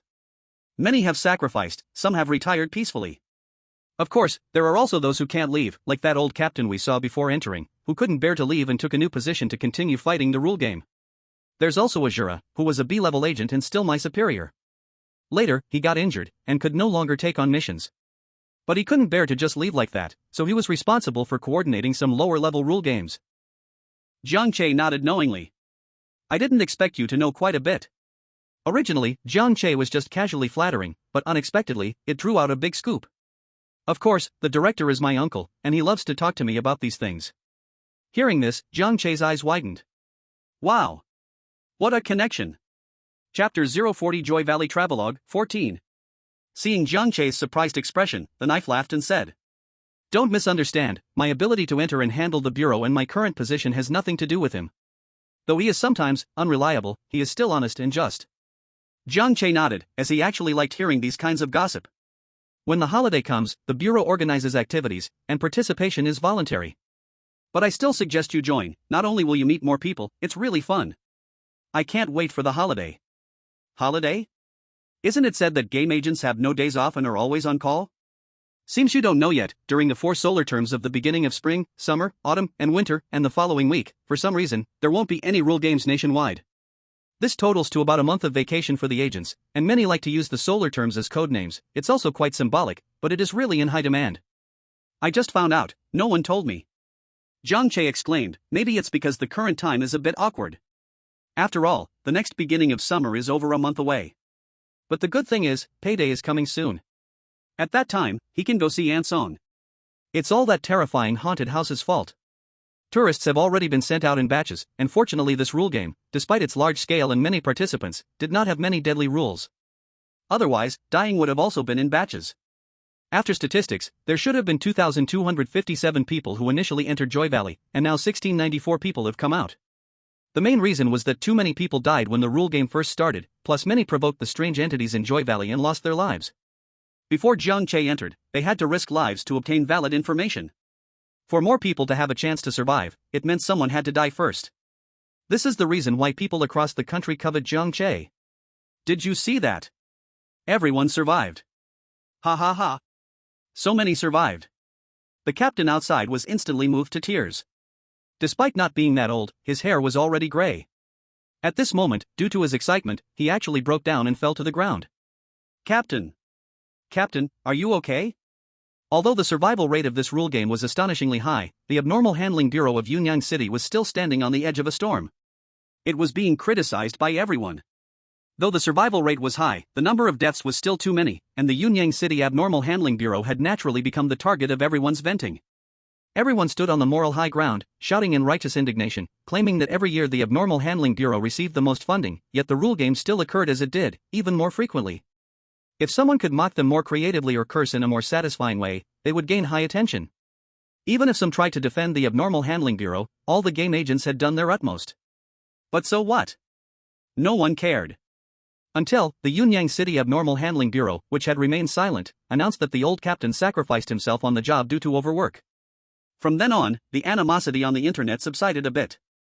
And those still in Joy Valley, including Jiang Che and others, were unaware of this news and were still diligently searching for the generation points of rule games. As Jiang Che was chatting with the knife, he ran into the frog vendor he hadn't seen for a long time. It was exactly the generous frog vendor from before. Do you have any other matters? Goodbye, old friend, Jiang Che bent down and asked. You're done for. My complaint has already been approved by the management of Happy Valley, and you're about to be punished. The frog vendor's usual doll-like face surprisingly showed an expression of management? Jiang Che's eyes lit up. He had overlooked this place. The rules say to find the management if there's a problem. The frog vendor was indeed generous and even came to deliver something. Thank you. Jiang Che smiled and patted the frog vendor's head, then turned to find Guyu. Leaving behind a standoff between the knife and the frog vendor, what just happened? On his way to the management office, the initial clown stopped him. Please, can you leave Happy Valley? The clown pleaded with a sorrowful face, handing Jiang Che a balloon. Whatever you want, I will make it for you. Sun Wukong?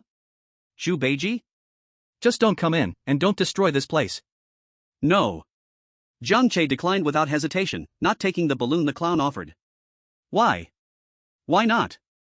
We barely just came back to life. We won't harm humans, we won't cross paths, and that way you also. Enough. Jiang Che directly interrupted the clown's plea. Not harm? Haven't you harmed enough? If it weren't for my luck, I might have been eaten by you long ago. I promise you, those who have died wouldn't agree with you either. Jiang Che was too lazy to argue and decided to find Guyu first. I won't let you destroy this place. I'll make sure you all die here. You'll all die inside. Ignoring the clown's angry shouting, Jiang Che found Guyu and shared his thoughts. Guyu agreed with Jiang Che's view and immediately ordered everyone to search for the management office in Happy Valley. For some reason, the location of the management office was not marked on the map. Thinking they were just a step away, the agents searching for the management office were quite excited. However, along the way, many strange beings were watching them. In their eyes were resentment, pleading, and many complicated emotions. Please, stop. The tallest horse in the carousel came down, knelt down on its front legs, and begged. Please, I don't want to die again. I just want to live. I haven't killed anyone, can we? Perhaps because the strange beings they usually encountered were fierce and confrontational, the agents found it hard to understand this sudden scene. The frog vendor hid among the strange beings, afraid to speak. It knew that maybe it was because it had boasted without restraint in front of that person that this day had come so early. Ignoring the strange being's pretentious pleas, Guyu continued to lead the agents in search of the management office. Feeling sympathy for the strange being's plight was an incredibly foolish thing to do. If the rules of the game were not handled for a day, someone could die because of it. It's all death anyway, let's fight these humans. No one knew who shouted it out among the strange beings, directly igniting the suppressed emotions of the strange beings. If soft methods don't work, let's go hard. However, in this rule game of Happy Valley, having lost the amusement facilities and the power given by the rules, the strange beings weren't very strong. In fact, even half of the agents could control the suddenly violent strange beings. Arriving at the management office, it was just a row of very unremarkable small white houses. A few people looked at the slightly ajar door, while Guyu looked at Jiang Che. The rules haven't been triggered. Jiang Che shook his head. Then let's go in. Guyu was the first to push the door open. The management office had nothing strange about it. It looked quite normal, just some tables and chairs, along with some miscellaneous items. After checking these rooms, Ling Ling's voice came. Hey everyone, I found the power switches for each facility. Just as everyone was preparing to go over. But then, I heard the sound of wheels sliding not far away. I saw a clown, with makeup smudged, pushing an old wheelchair, looking like someone who had been crying. In the wheelchair sat a little girl, her two legs completely made of branches, firmly attached to the wheelchair. Hello? The little girl smiled and greeted them. A few people instantly tensed up. No need to be nervous. If you pull the power switch, this rule game will disappear, and Joy Valley will return to normal. The little girl said in as calm a tone as she could.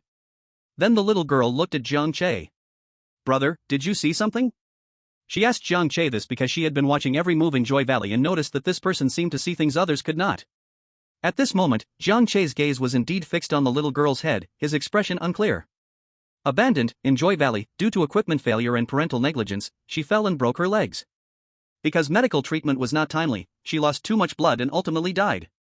After death, she wandered in Joy Valley until she saw her parents bring a child the same age as her to Joy Valley. Yes, I can see. Jiang Che nodded in response. Hearing this, the little girl gently placed her index finger beside her mouth. Brother, don't tell anyone, okay? If we are destined, we will meet again. Please pull the switch, I need to rest. After saying this, the little girl closed her eyes, and the clown began to sob uncontrollably, shouting at Jiang Che and the others. Don't you want to leave? Get lost. Get lost. Ling Ling pulled down all the switches, and with the power shut down, the entire Joy Valley instantly fell into darkness. The eerie beings that were still struggling began to slowly disappear as well. Well, let it be, this is fine. Dying is okay. The rescue team that had been waiting outside saw the rule game was resolved and hurriedly began searching and checking. Jiang Che and the others were also taken for routine checks. Joy Valley seemed to restore normalcy in an instant, and no bodies of the people who died inside were found. They must have disappeared with the rule game. Jiang Che was still thinking about that little girl stuck to the wheelchair. He hadn't had the chance to ask her name. What's wrong? It's hard to come back for a couple of days of rest, why do you look so down? Xiao He warmed a cup of milk for Jiang Che and, seeing him still staring blankly at the table, blinked his big eyes and asked. Xiao He, do you think there are eerie beings that are kind, able to resist their instincts and not harm humans? Yes, yes. I am one. Xiao He immediately said, the example sitting right across from you, is there even a need to ask? No, how can you still say that? If I hadn't bound you with rules, how many people would you have eaten by now? At first, you even wanted to eat me. Jiang Che gave Xiao He 2 light taps on the head, making him go and scratch his head in grievance. What you said makes sense, but the eerie beings in the rule game also follow the survival of the fittest rule. If you want to survive better, you can only rely on eating people to enhance your power. Is there any that, even if bullied by powerful eerie beings, still refuse to eat people? Xiao He frowned and thought for a moment before saying. There should be, right? But in my view, if it can do that, then it doesn't count as an eerie being, does it? Ha? Why? If it can suppress its eerie instincts, then how can it still be called eerie? Xiao He seemed to feel like it had won the argument against Jiang Che and began to get carried away. No brains. Jiang Che started to sip his milk while scrolling through his phone, too lazy to engage with Xiao He anymore, that silly thing. The trending topic was about the captain of the Yunyang Anomaly Handling Bureau. Looks like they are posting to praise their achievements this time. When he clicked to read, it said he had passed away? What does it mean to have passed away from overwork? Isn't he still young? When he and Guyu came out midway, he even greeted that captain. It took about 5 minutes for Jiang Che to figure out the ins and outs of the situation. Damn. Are they out of their minds? What do you mean game agents are ineffective and disregard life? Several agents sacrificed themselves this time as well. Except for the days when the rule game descends each year, all agents are on standby 24 hours a day. Jiang Che's sudden outburst startled the little black cat beside him, who was still tilting its head in thought. Fortunately, there were still many normal people with their own thoughts on the internet, which calmed Jiang Che swearing down a bit. I have a relative who is an agent. Every mission is a matter of life and death. Isn't this for our safety? The salary is high, but life can't be bought back once lost. I suspect these idiots online are either weird or spies. Can't they just get arrested? Every time I see this, it just makes me so angry. No, you're blaming the agents for the rule game? The weather forecast can be wrong, and yet you want to blame the agents instead of solving the rule game. Despite this, thinking of that captain with whom he had only shared 2 encounters, Jiang Che still felt a wave of sadness in his heart. At that moment, his phone dinged. Jiang Che picked it up and saw it was a friend request. Guyu, with an avatar of a cat. After accepting the request, Guyu sent a message. Do you want to attend Mu Yun's memorial service? Mu Yun? The captain who passed away this time. Okay.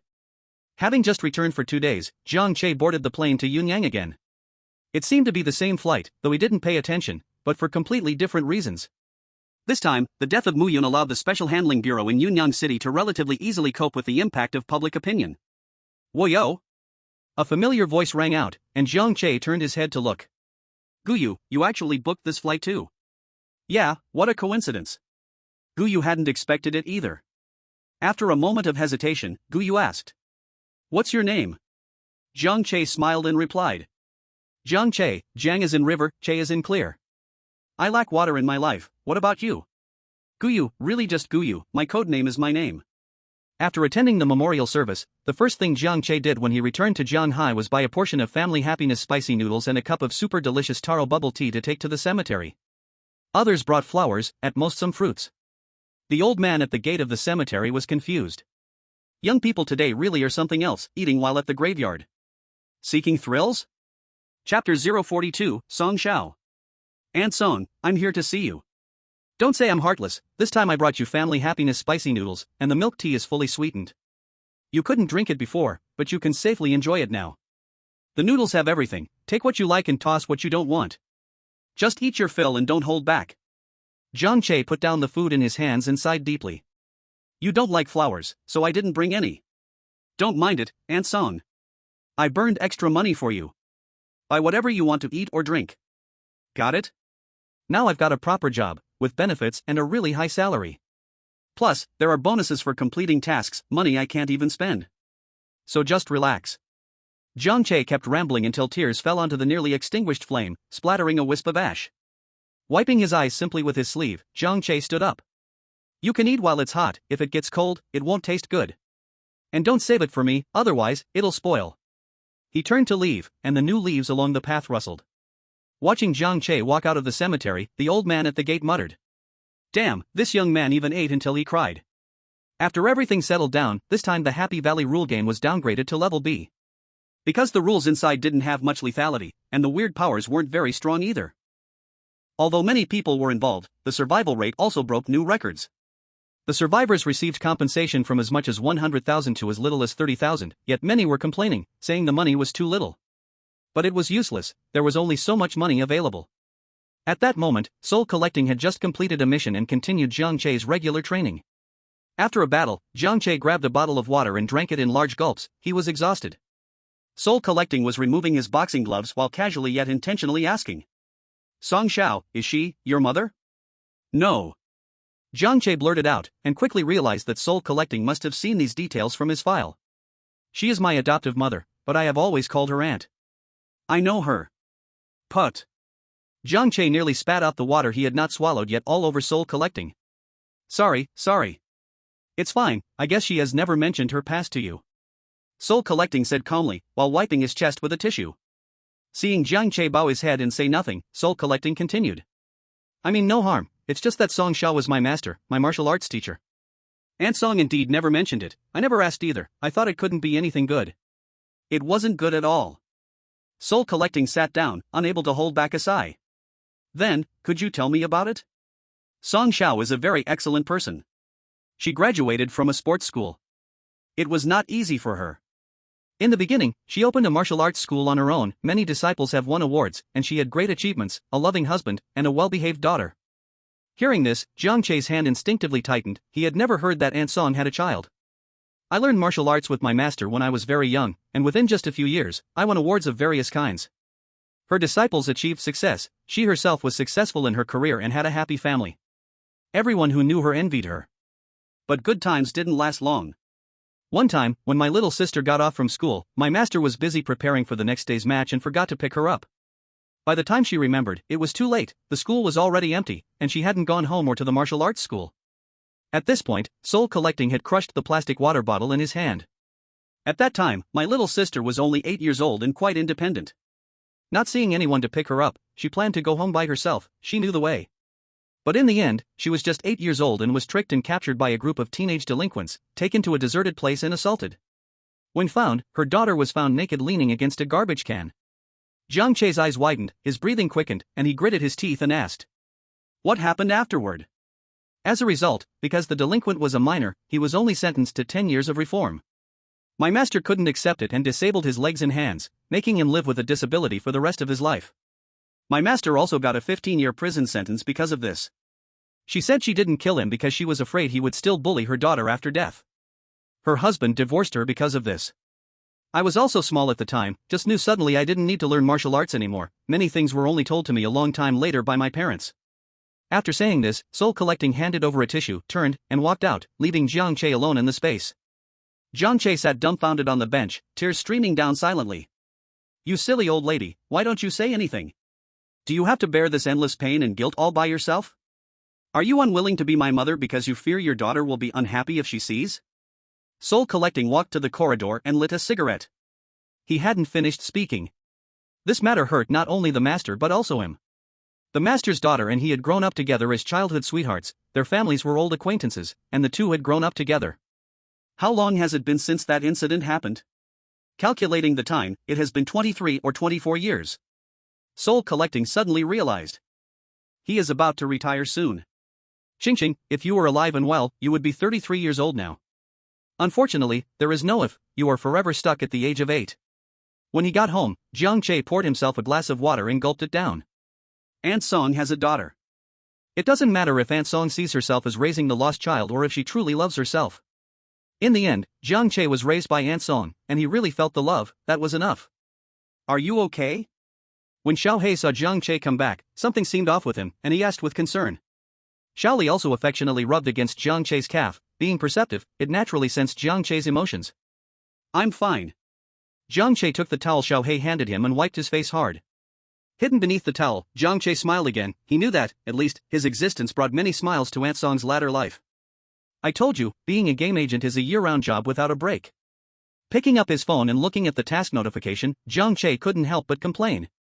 This time, the task location turned out to be in another city, but thankfully, there was no need to fly. It's just in the neighboring city, he could drive there. This game's rules had descended upon a city library. The temporary rating was C grade, mainly because agents going in would lose contact with the outside world. Fortunately, the game's timing was on a Monday when the library was closed. However, it was also for this reason that the Anomaly Management Bureau discovered the game's existence the next day. At this time, some unaware people had already entered the library. Chapter 043, Ningzhou Library, 1.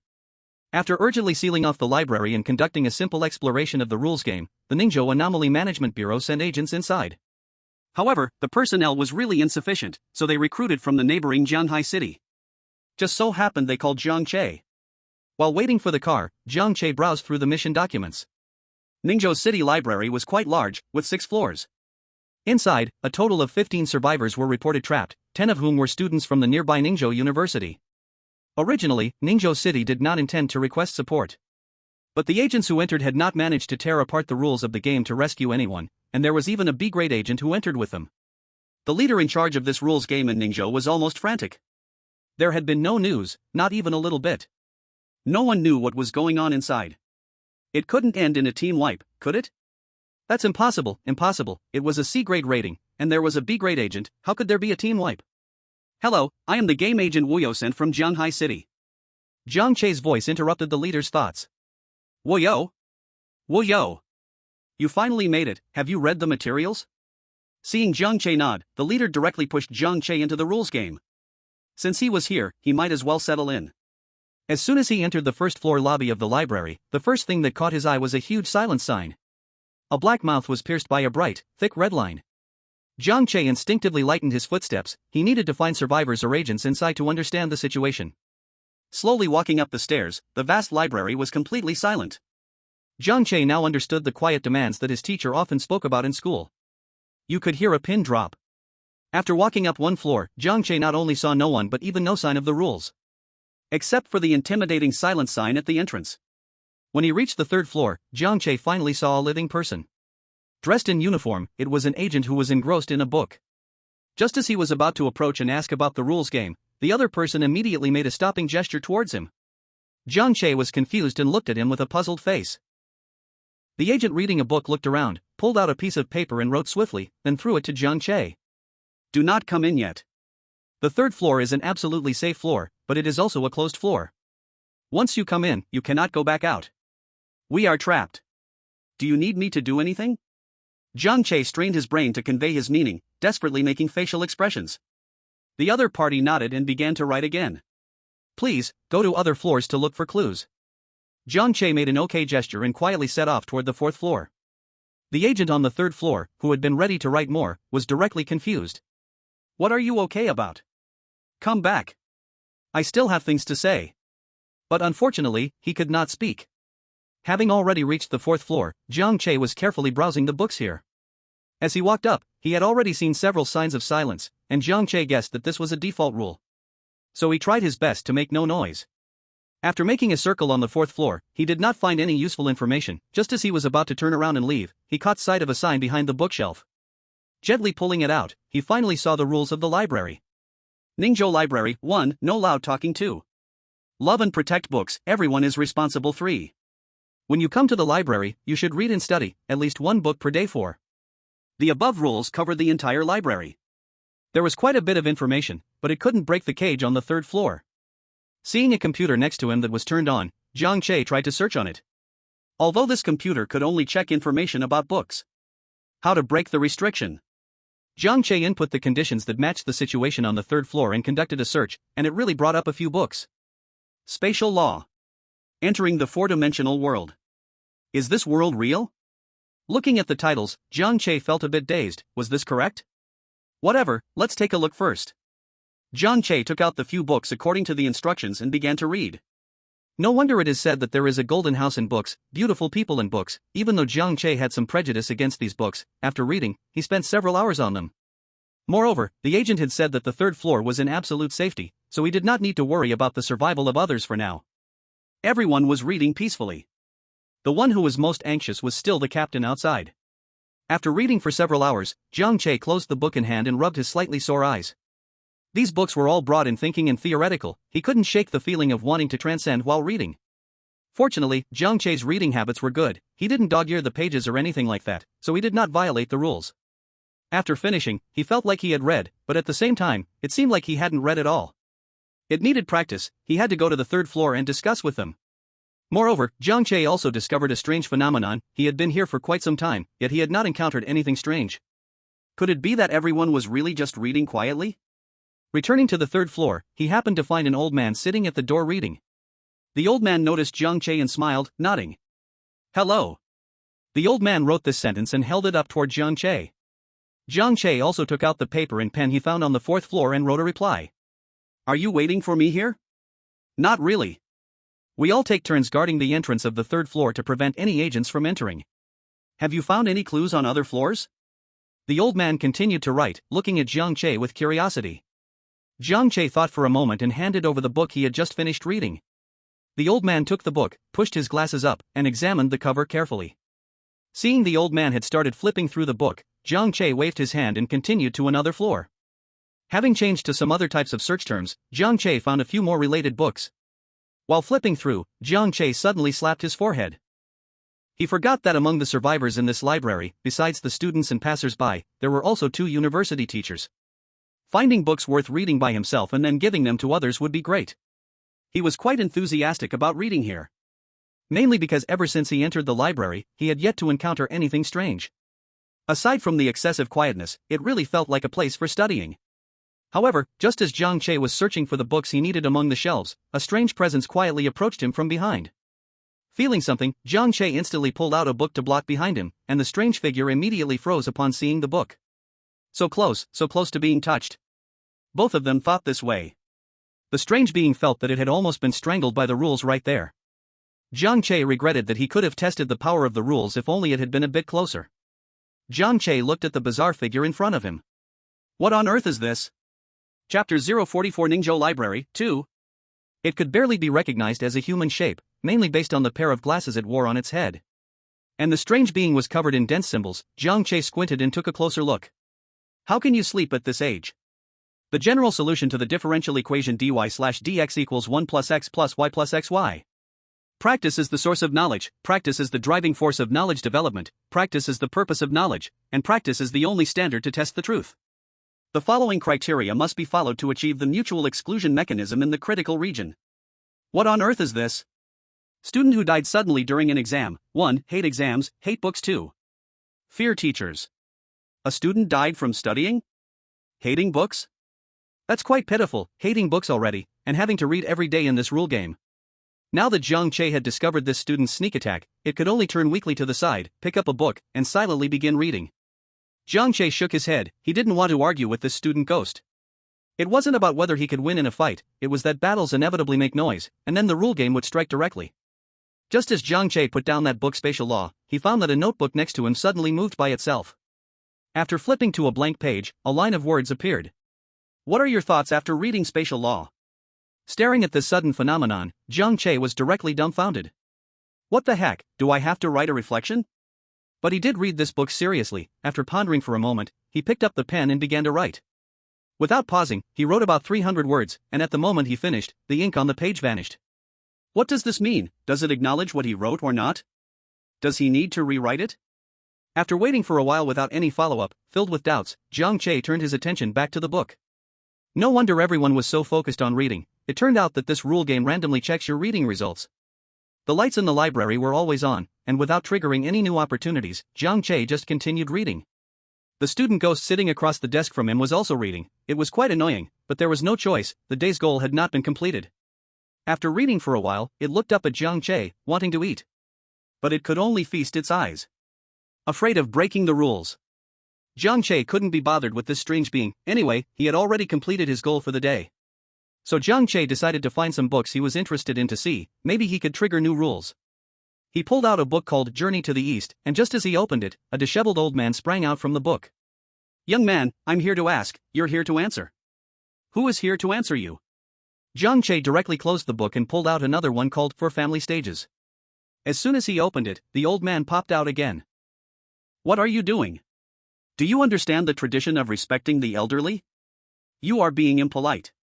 This time, Jiang Che did not hurry to close the book, but looked up and down at this strange thing that resembled Aladdin's magical book. Scholar 1 likes to ramble on about certain principles, which may also be nonsense, listen at your discretion. 2 will not harm anyone or cause any trouble. Seeing the rules evaluation of this old man as a harmless learned elder, Jiang Che did not rush to close the book. The old man nodded with satisfaction. Young man, don't just look. If you want to know something, just ask me directly. I know everything. Seeing that the old man had said so much without facing punishment from the rules, Jiang Che guessed that although the rules said no chatter, normal conversation should be fine. As long as one doesn't make noise or cause unnecessary disturbances, it should be okay. So, Jiang Che asked the old man. When can I find a girlfriend and get married? Go, I don't do fortune telling. The old man seemed to be angry at Jiang Che's joke, pretending to turn around, but he was still secretly watching Jiang Che. Jiang Che didn't care whether the old man was truly angry or just pretending to be, because at that moment, a question lingered in his mind. Since he could talk, why had those people on the third floor been communicating through written words? Jiang Che thought they had figured out that speaking could cause problems, which misled him greatly, making him too afraid to speak for so long. Seeing that Jiang Che did not respond to his intention, the old man turned around first and said, "How can you be like this? Even though we are not related, don't you have any elderly in your family? You don't understand anything at all. I'm leaving." The old man was stunned for 2 seconds before he realized what it meant. Instantly, guilt washed over the old man's soul like a tide. "I'm sorry, you really are pitiful. You don't look very old, is it just you left in your family? What will you do in the future?" Jiang Che truly felt annoyed, but considering that the other party was just a rambling old man, and with the constraints of the rules, he endured it. Mainly out of fear of the rules. "Hey, seeing how hard this kid has it, tell me, what do you want? I can grant you one wish." "No, just because you look like Aladdin's magical book, you come with this wish-granting routine, right?" But Jiang Che didn't believe that the other party truly had such great ability, so he half-jokingly said, "Then I want to see my Aunt Song, who raised me. Is that okay?" "No problem, kid. This wish will come true in your future life." Sure enough, he was a fake Aladdin's magical book, who can't say pretty words. Not wanting to continue listening to this old man talk nonsense, Jiang Che gently closed the book and put it back on the shelf. He planned to return to the third floor to ask about the speaking matters. "Kid, where are you going?" "Going downstairs." "I'll go too." "I'll go too." The old man excitedly followed him, not wanting to let go of the rare visitor. At the same time, outside, the captain, who was already anxious to the point of neglecting his duties, received an urgent notice. The rules of this game had been taken over from above. It is known that in the coming rule-based games, the source of the weirdness comes from the dead.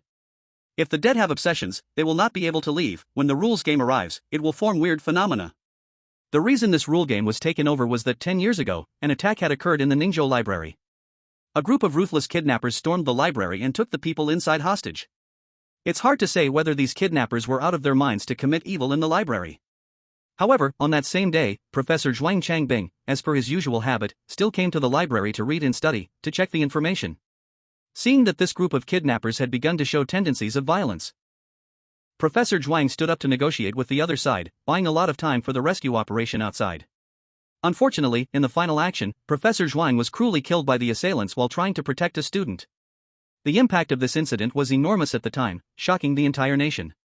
What's even more unfortunate is that Professor Zhuang was an agronomist researching peanut cultivation, and he was at a critical stage in a project he was working on. Due to his passing, this project was directly shelved. The results of this project were very important for the country, so after Professor Zhuang's death, the nation continued to suffer from foreign constraints in peanut cultivation. Not only that, but the occurrence of this event even led to Ningzhou's economy stagnating for many years. To this day, the vast Ningzhou has only Ningzhou University as its institution of higher learning. Now, having heard that this library has entered a rules game, they have to try it, regardless of the possibility. So the captain could get off work early, and they also sent an A-level agent and an old man into the rules game. You say they are trapped on the third floor and can't get out? That's impossible. How can the third floor trap people? But the fact is they can't get out, which makes me afraid to go in, otherwise, we'd all be doomed. We cannot all be doomed. You are amazing, no one can doom you. Jiang Che chatted aimlessly with the old man following him while going downstairs. Of course, I'm amazing, I am. Who was it again? The old man shook his head, unable to remember. Upon reaching the third floor, Jiang Che found that the person guarding the door had changed again. It was a girl about his age, presumably a student trapped here. But evidently, they all already knew of his existence. Upon seeing Jiang Che come down, their eyes were filled with excitement. Pushing in a few more books he had found, Jiang Che could only do this for now. I have collected some more books, you can take a look. Other than that, there aren't any effective clues. Seeing the puzzled expressions on their faces, Jiang Che wrote what he had just said again on paper. At this point, the old man behind Jiang Che slowly floated in, looking left and right. The girl student glanced up and saw a ghost floating, nearly crying out of fear. She wanted to call out but didn't dare to. Seeing this, Jiang Che hurriedly wrote on the paper. Don't worry, don't be afraid, this ghost is not aggressive. After reading the note, the girl student nodded but her eyes were still filled with tears. The old man didn't notice this, nodded, and then floated out again unsteadily. Seeing him come out, Jiang Che pretended to grab his beard. What are you swaying around for? You're scaring her. The old man smiled apologetically at the girl student. Sorry, young lady. Although she didn't hear what they were saying, the girl student was no longer so scared looking at the old man's kind expression. Only then did Jiang Che realize the old man could move freely in and out. How did you get out? If there are no doors in the heart, then naturally, you can go anywhere. The old man said with a calm demeanor, and then he stroked his beard. Jiang Che rolled his eyes, thinking it must be due to his ghostly nature. Anyway, he didn't dare to try it rashly. Watching the old man act carefreely in this library reminded Jiang Che of the topic he discussed with Xiao He earlier. Old man, as a ghost, why don't you want to eat people? After pondering for a moment, Jiang Che decided to ask the person involved. Eat people? Why eat people? What's so delicious about them? I don't pursue strength. After saying this, the old man yawned. I'm tired, I need to take a nap. Young man, remember to call me if you need anything. After saying that, the old man transformed into a stream of light and disappeared into who knows which book. Jiang Che smiled helplessly and began his search for books again. Now he didn't find that chatty old man so annoying. Hey, where did that student ghost who collapsed go? After searching through 2 rows of bookshelves, he found it shivering in the corner. Dude, what are you doing? I'm just losing my mind in study 11408. The student ghost glanced behind Jiang Che before returning to its previous state. Seeing this, Jiang Che understood, it must be scared of the teacher. It seems that old man was a teacher when he was alive. But seriously, your fear is too exaggerated. The student ghost didn't know why it was afraid, but that fear was truly whipping it. Jiang Che ignored it and prepared to look on other floors. He had already spent quite some time on the 4th, 5th, and 6th floors. He didn't dare go to the 3rd, and the 1st floor was just a hall, with nothing much. Let's check out the 2nd floor, which was skipped earlier. As Jiang Che was going downstairs, he saw 2 unfamiliar faces. Judging by their uniforms, they were agents. And they felt very strong. Firebird. Looking at the badge, it had a very straightforward code name. Jiang Che felt that this Firebird's level was at least an A level. Wait a minute, isn't this task a C-level rule game? And it doesn't involve many people, why would they deploy agents of this level? Woyo! The other party had a serious face, calling out Jiang Che's code name. You just continue doing your thing according to your plan, we have important matters to attend to. Jiang Che nodded and slipped away. The pressure brought by that Firebird was too great. In front of it, Jiang Che felt a bit unnatural.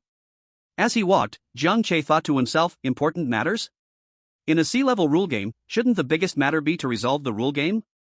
After Jiang Che left, the Firebird changed its expression, respectfully speaking to the old man beside him.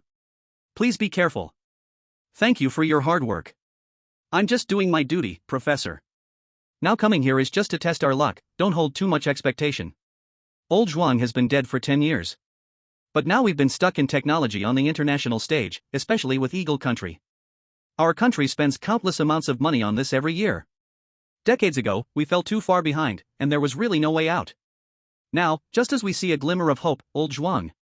The old man was very worried. Back in the day, he had only been Professor Zhuang's assistant. You've already done your best, if it doesn't work out, it's no use. The Firebird didn't understand these technological matters and could only comfort him like this. What he needed to do was protect the old man well. The 2nd floor is nice, there are sofas.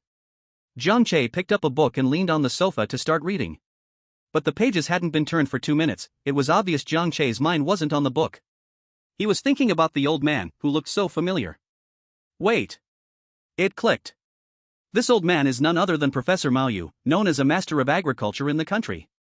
Such a national treasure, you let him enter a rule game? Are you kidding? This means that in this only C-level rule game, there is something worth Professor Mao risking himself for. But Jiang Che didn't think too much. At such a high level, there would naturally be higher-level people in charge. Like that game agent Firebird. He just needed to do his own job well. There wasn't much on the 2nd floor either. With nothing to do, Jiang Che sat on the sofa blankly, recalling the ability he had used last time at Happy Valley. Only Guyu knew about this, she hadn't told anyone, and he also thought it was better not to mention it for now. He couldn't control that ability, although he could recall the situation later. At that moment, he would fall into a berserk, uncontrollable state. Even though the effect of that ability was very powerful, it could directly peel an area out of the rule game. From a certain angle, this has already become the ability to defy the rules. Unfortunately, there is no way to control it. Privately, Jiang Che discussed this with Guyu, but she couldn't explain it either. He also tried secretly, but felt nothing. After entering this rule game, there was nothing special about it. Does it need one's emotions to be on the brink of collapse to trigger it? Then this ability seems a bit useless, as I am usually a very emotionally stable guy. Is there any chance to change such a difficult triggering condition? At this moment, the Firebird and Professor Mao were searching the 5th floor. Even if Professor Zhuang is still around, he has already turned strange, he might not even be recognized. The two of them have indeed seen some strange things along the way, but Professor Mao confidently said they weren't. The Firebird originally wanted to quickly eliminate the denied strange things, but was stopped by Professor Mao. Forget it, they are all just unfortunate people, and they haven't attacked us, so let's not strike. The Firebird naturally obeyed Professor Mao, as these strange things were not a threat. What he didn't know was that this decision saved them. The student who had a hard time focusing on their reading felt terrible inside. Fear, this person was not only fiercer but also accompanied by a teacher. In the extremely quiet environment, wrapped in soft sofas, Jiang Che was about to fall asleep. The strange things in this rule game were not only few, but also without attacking power. The rule was that as long as you pay attention to one point, there was no danger. Now, with the arrival of a super big shot, it was even safer. Sigh.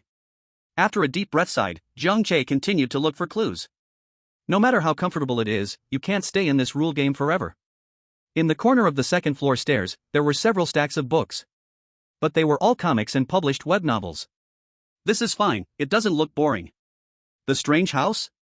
It seems a bit similar to the rule game that has been descending, let's take a look at this. In the gap, Jiang Che looked up and casually glanced around, catching sight of a black passage appearing in the large mirror of the nearby restroom. Jiang Che gently put down the book and walked over to observe it. There was nothing wrong, it was an ordinary mirror. However, the place the mirror faced was a white wall. An ordinary white wall. But there was no black passage. Jiang Che gently touched that white wall with his hand. The texture was just like an ordinary wall. In his peripheral vision, he saw a bookshelf beside this wall, lined with several rows of Harry Potter books. It should be a special area. The second floor was mostly well-known novels from home and abroad. He had read this novel when he was young, and Song somehow got a copy. This book brought Jiang Che a great shock, and later, as he grew older, he read the entire collection. One particularly interesting setting inside is Platform 9 3/4, which connects the Muggle world and the magical world. And to get to Hogwarts, you must not stop, you must not be afraid, charge in, and you can reach Platform 9 3/4. With eyes closed, he took a deep breath. When he opened his eyes again, Jiang Che charged straight at the white wall in front of him. At worst, it would just be a big fall. The pain he imagined did not appear. Instead, he arrived in the reading room behind the wall. Just as expected. Jiang Che quickly looked around and ran up to the third floor. At the entrance of the third floor, stood the agent who had initially communicated with him in writing. When the agent saw Jiang Che, they felt a surge of joy and were about to take out a pen to write something, but then saw two legs rushing past their eyes. What came in? Wait, you came right in? Before this agent could question, those two legs rushed past their eyes again. Jiang Che went out again. After confirming that there was no problem with the test, Jiang Che smiled and went back in. Hello, I am Game Agent Wuyo. Hello, I am Tian Mao, how did you get out? Tmall pointed at the non-existent door and asked in confusion. It's simple. In fact, there is no third floor where you can't come out after entering. You will understand the reason later. As Jiang Che walked inside, he saw other survivors and agents gathered around a table reading books. The sudden appearance of Jiang Che caught their attention. Hey, aren't you? How did you get in? While everyone was puzzled about why Jiang Che entered the third floor, his gaze fixed relentlessly on one person, questioning fiercely. Are you the one causing trouble? What are you talking about? The questioned person replied with an innocent look. Jiang Che scoffed, feeling powerless to retort, as he had seen it all. Bookworm. 1. The bookworm claims to have read many books. 2. The bookworm has the ability to create illusions and makes its target believe in them without doubt. 3. The bookworm cannot kill. 4. The bookworm longs for someone to read with, fearing loneliness. It was likely that the bookworm had been waiting on the third floor all along, telling those who arrived that once they entered, they couldn't leave, creating a mental door in their hearts. Then, using its illusion-creating ability, everyone naturally fell for it. Thinking of this, Jiang Che regretted not being a bit braver at first in entering the third floor. If he had seen the rules of the bookworm, he could have easily shattered the illusion. He had wasted so much time researching, a miscalculation.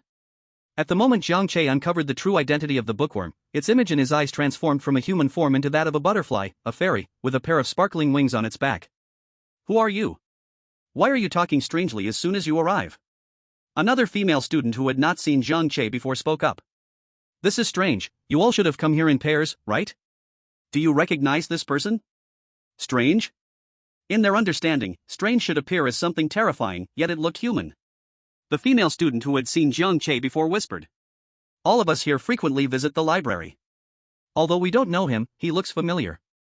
These teachers are all from our school, but this person, I really haven't seen before. Chapter 047, Ningzhou Library, 5. What's the matter? The library isn't yours, can't I come in to read? Does that mean I'm strange? The bookworm continued to defend itself. The girl who spoke just now was already somewhat shy, and after being yelled at by the bookworm, she fell silent. Speak nicely, how could you shout at a girl? The slow-moving Tmall, who was stepping inside, fell into memories. Wuyo, that sounds so familiar. You are Wuyo from Jiang? Jiang Che felt embarrassed. He didn't expect his name to spread so widely, recognized by people everywhere. Yes. Then it's settled. I've heard of Wuyo's abilities. Since he says this person is strange, he must be strange. The girl who initially condemned Wuyo was now firmly standing on Jiang Che's side. The bookworm was taken aback by how quickly these people changed their minds, saying helplessly, "Oh yes, I am strange, I am strange." Once the bookworm acknowledged its identity, its true appearance naturally revealed itself to everyone. A butterfly fairy, quite beautiful, with tiny arms and legs. Standing there, it looked like a figurine.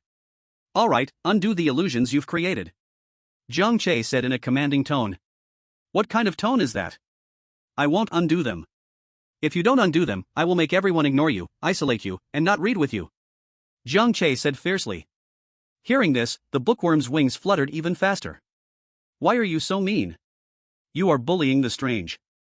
Seeing the bookworm continuously crying and saying nothing, Jiang Che directly threw it aside, preparing to isolate it. The bookworm saw no one paying attention to him and cried even louder. Jiang Che frowned. The crying was already bothering him, wasn't it considered noisy? Did the rules not count? Did the old bookworm have a background in the game of rules? When the bookworm cried until exhausted, his eyes turned red, and he stared at Jiang Che for a few seconds, then shyly approached and said, "This illusion cannot be broken, you can only rely on yourself." Seeing this little spirit come over and eagerly say these things to him, Jiang Che couldn't help but laugh. "Is it that you can't do it? This human is too despicable." The old bookworm immediately hid in the gap of the bookshelf, sulking. Jiang Che then had a guess. He just remembered a sentence the talkative old man had said. "With no door in the heart, one can naturally go anywhere." Bringing everyone from the third floor to the door, Jiang Che said. "Actually, there is nothing that you can't get out of, there are no invisible doors here." "You can't get out simply because you think you can't." Listening to Jiang Che's somewhat convoluted words, the few of them were all deep in thought. The most embarrassed among them was Tian Mao, as in B-class agent, he had been stuck here for so long. After overcoming the hint in his heart, everyone smoothly got out. The first question upon coming out was, where to go next? "I say that other floors are not absolutely safe, why not stay on the third floor?" "Okay, as long as we can go out whenever we want." "By the way, I saw another agent and an old man come in while I was guarding the door." At this, Jiang Che explained. "I encountered them too, that was an A-class agent." "They should have other missions, but with that big shot around, we can be more at ease. If everyone thinks the third floor is safe, let's stay here." Tian Mao nodded, agreeing to Jiang Che's arrangement. Then he suddenly realized, wasn't he a higher-level B-class agent? Something felt off. Professor Mao had already confirmed Professor Zhuang's identity under the protection of the Firebird. But then a serious problem appeared. Professor Zhuang not only did not remember anything about peanut planting and agricultural research, he even forgot who he was. "What are you guys talking about? Why can you talk more than I can?" Professor Zhuang regretted coming out. He originally heard someone else coming up, so he curiously came out to take a look, but ended up getting entangled until now. "Director Zhuang, I'm Mao Yu, don't you remember?" Professor Mao was constantly talking about the past, trying to awaken the other's memory. Although Professor Zhuang's appearance was completely different from his former self, he still recognized him at a glance as definitely his Director Zhuang. Then Professor Zhuang waved his hand and returned to the book. Listening to nagging was not as good as sleeping. The Firebird could directly grab him out, but he could not. At this time, Jiang Che and the others were resting on the third floor, considering whether to look for a generation point. But he did not know how the Big Shots mission was going. However, looking for a generation point was not in conflict. "You do your task, and I do mine." After hesitating for a moment, Jiang Che walked out of the third floor. As soon as he reached the fourth floor, the old man suddenly appeared in front of him. "Young man, let me tell you, just now two people found me, all talking in words I don't understand." "Who were they?" Actually, Jiang Che already had a guess in his heart. It was a fierce-looking young man, and another old man who could talk even more than I can. Speaking of this, the scholarly old man even shivered. "Ha ha ha ha. They really were them." Looking at the old man's expression, Jiang Che laughed heartily, never expecting you to encounter a setback too. "You heartless kid, if you keep laughing, I won't grant your wish." Okay, I won't laugh anymore." Jiang Che responded casually, preparing to continue looking for the generation point. Where are you going? What's wrong? Take me with you, otherwise, those two people will keep looking for me. Why are you still looking for me? It's said that I control some advanced national technology, how would I know? The old man said helplessly. But you say you know everything, just tell them. Jiang Che joked in response. I only know the contents of this library. What they're asking goes beyond what's here. Jiang Che understood, but he thought whatever Professor Mao was looking for must be very important, so he encouraged him. You should think carefully. They are not bad people, and what they want is very important. But I really can't remember anything. I don't even know who I am or how I died. I just remember staying in the library, reading again and again. It's okay, take your time to think. Don't push yourself to remember. Hey, you're still nice. The old man said with relief, isn't this better than those two fools? Be my adopted son, and call me Dad, I'll take care of you for life. No way. Jiang Che said without hesitation. You little brat, still refusing? Do you know how many people want to be my son? Are you talking about when you were alive or after you died? I'm just exaggerating. Seeing Jiang Che ignore him again, the old man started to circle around Jiang Che. Just accept it. This book looks very interesting. Accepting me will definitely not be a loss. This book is quite good too. You do talk to me. Jiang Che directly muted his mic. Chapter 048, Ningzhou Library, 6. Playing the silent treatment, huh? You unfilial son. The old man unilaterally accepted Jiang Che as his son, it didn't matter if Jiang Che disagreed. Those two are back, I'll hide for a bit. If they ask you, just say you don't know. After saying this, the old man turned into a flash of light and entered the bookshelf.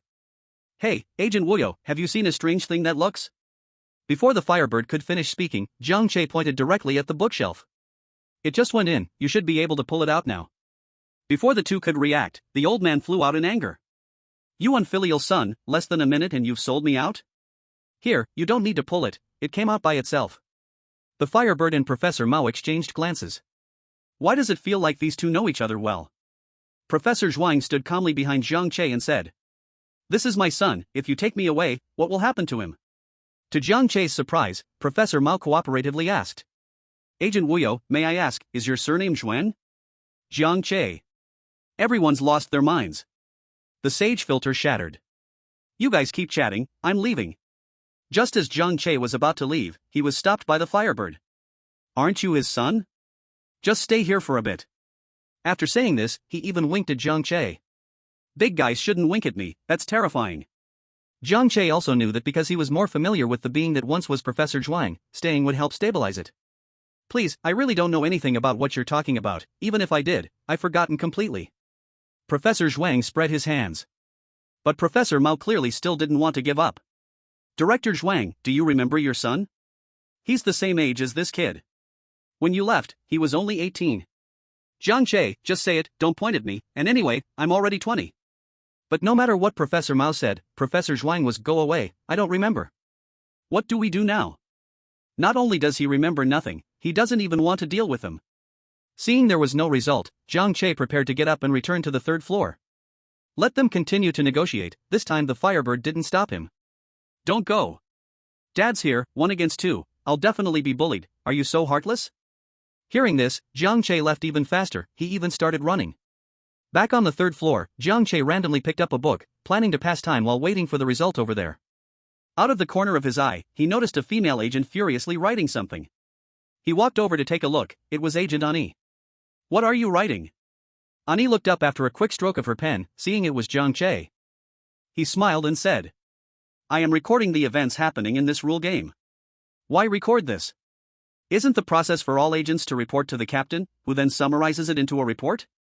Well, since I'm free, I might as well consider it a diary. It will save some time after going out. I see, you continue writing, I won't disturb you. Ani nodded with a smile and began to write swiftly. Jiang Che found Tian Mao to inquire about Agent Ani's situation. You mean her? She has been with our bureau for 4 years, but she hasn't awakened her ability, so she is still a C-class agent. Her personality is pretty good, she smiles at everyone and works diligently. Why ask this suddenly? You don't think? It's nothing. Jiang Che hurriedly interrupted, he couldn't say he had a gut feeling that something was off with Ani. Meanwhile, the Firebird and Professor Mao returned empty-handed. Professor Zhuang truly couldn't remember a thing. Forget it, maybe this is fate. Professor Mao sighed, appearing a bit older. You must take care of yourself, nothing else matters. Go check on how their task is going. The Firebird supported Mao Yu as they began to head downstairs. Professor Zhuang followed behind, heading downstairs to find his newly recognized son. Meanwhile, son Jiang Che was staring eye to eye with the old bookworm. What do you want? The bookworm shouted angrily at Jiang Che, its wings flapping behind. Jiang Che found the little butterfly sprite somewhat cute and gently poked its head with his finger. Don't touch me. Do you remember how you got here? Jiang Che felt that this bookworm was a bit different from usual oddities. Why do you care how I came here? Although small, its memory was sharp. The person who had recently threatened to isolate it was right in front of it. Just as they faced off, the Firebird and Mao Yu walked in. And the little butterfly, which had just bared its fangs at Jiang Che, immediately dove into his arms. There's a super big bad guy. The Firebird looked innocent, it hadn't done anything. Jiang Che smirked, its expression changed faster than flipping pages. It seemed the Firebird's strong aura might be scary, even without malice. Did it succeed? Jiang Che asked, both shook their heads helplessly. Jiang Che could guess the result. If Zhuang Professor could remember, he would have said so much earlier, not dragging it on. At that moment, Professor Zhuang floated in, scanning the room before fixing on Jiang Che and the old bookworm in his arms. Oh, hey, after just a while apart, you've got yourself a granddaughter. No, you're just taking advantage of it without an end. The rules say you cannot attack humans or oddities, so you're just benefiting from humans and oddities, right? In that case, let's hurry and find the generation point to finish this rule game. The Firebird said to Jiang Che and the others, and the bookworm had stopped crying by now. Okay. Jiang Che nodded. He was already thirsty for action. He prepared to set the old bookworm down, ready to seek the generation point, but unexpectedly, the bookworm crawled back onto his shoulder. Take me with you, I'm afraid of that person. Afraid of what? They aren't going to hurt you. I don't care. The Firebird scratched its head helplessly. Due to its fierce appearance, it had never played with peers as a child. After growing up, it became troubled as a child, and as an agent, it was troubled by oddities. But it could indeed sense that this winged oddity had never harmed anyone. At their level, it was easy to see whether an oddity had ever harmed a human. The old bookworm clung to Jiang Che's shoulder like a clothing accessory, and Jiang Che didn't mind pulling it off. After all, it didn't weigh much, whatever. Except for leaving 2 agents to watch over the survivors, everyone else went out to search for the generation point. The Flame Bird and Jiang Che were responsible for the first and second floors. There was no way around it. Everyone, except Jiang Che, didn't really want to be with the Flame Bird. The most distressed was Bookworm, who never expected that after all his hiding, he still had to be with this fierce creature. He could only burrow into Jiang Che's pocket and dared not look outside. Chapter 049, Ningzhou Library, 7. Actually, I've searched most of the library, but I found nothing. If you found nothing, then search again. There must be something. So they searched every corner of the second floor again and even strolled through the first floor, yet still found nothing. When it was time, everyone gathered back on the third floor, and no one had found anything. This was strange. Was the creation point really that hard to find? After they dispersed, Bookworm quietly crawled out and asked Jiang Che in a low voice. Why are you leaving? What? Jiang Che was deep in thought, and since the voice was already soft, he didn't hear what was said clearly. I said. You. Why are you leaving? Bookworm put his hands on his hips and shouted, looking at Jiang Che with sadness in his eyes, full of grievance. Of course we need to leave, otherwise, why stay in a library? This isn't home. Then you can treat this place as home. Jiang Che gently touched Bookworm's head with his finger and shook his head, saying, This is not home, home is not like this. Then what is it like? I don't care what it looks like, anyway, you are not allowed to leave. Before Jiang Che could respond, Bookworm angrily flew away. Jiang Che knew that the rules said that old Bookworm feared loneliness, so naturally, he didn't want people to leave. That was understandable. But, the game of rules must be destroyed. And when everyone leaves, the strange things here might also disappear with them. Just as Bookworm brushed away his tears and flew out, he bumped into Annie on the stairs. I'm sorry. It's okay, what happened? Why are you crying? Seeing that he had someone to confide in, Bookworm cried out sadly. I don't want you to leave, I don't want you to go. I want you to stay here and read with me. Hearing this, Annie gently held Bookworm in her palm and pondered for a moment before asking. I have a way to make everyone always stay with you, do you want to hear it? What way?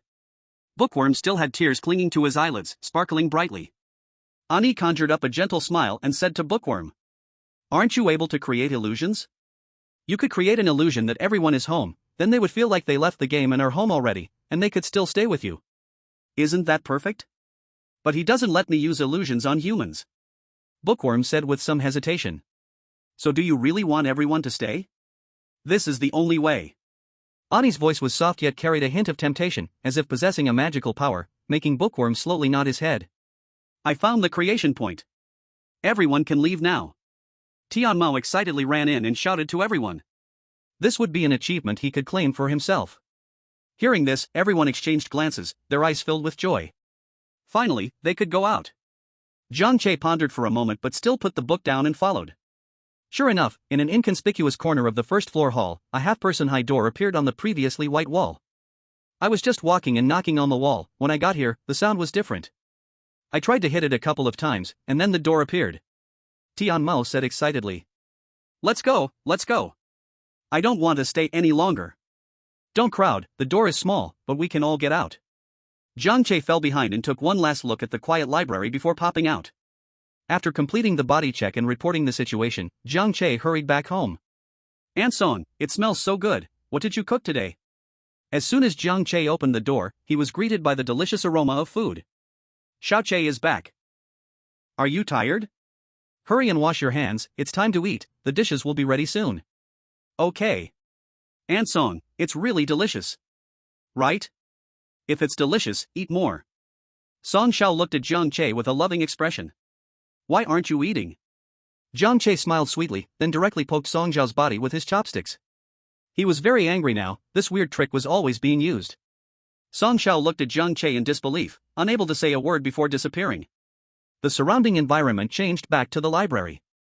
Actually, at the moment when Tmall shouted that he found the generation point, Jiang Che started to have doubts. Could it be that Tmall shout didn't reach the noise standard? Later, Tmall said he was walking and knocking on the wall on the first floor, he was also an old agent, and could he be so blatant in breaking the rules?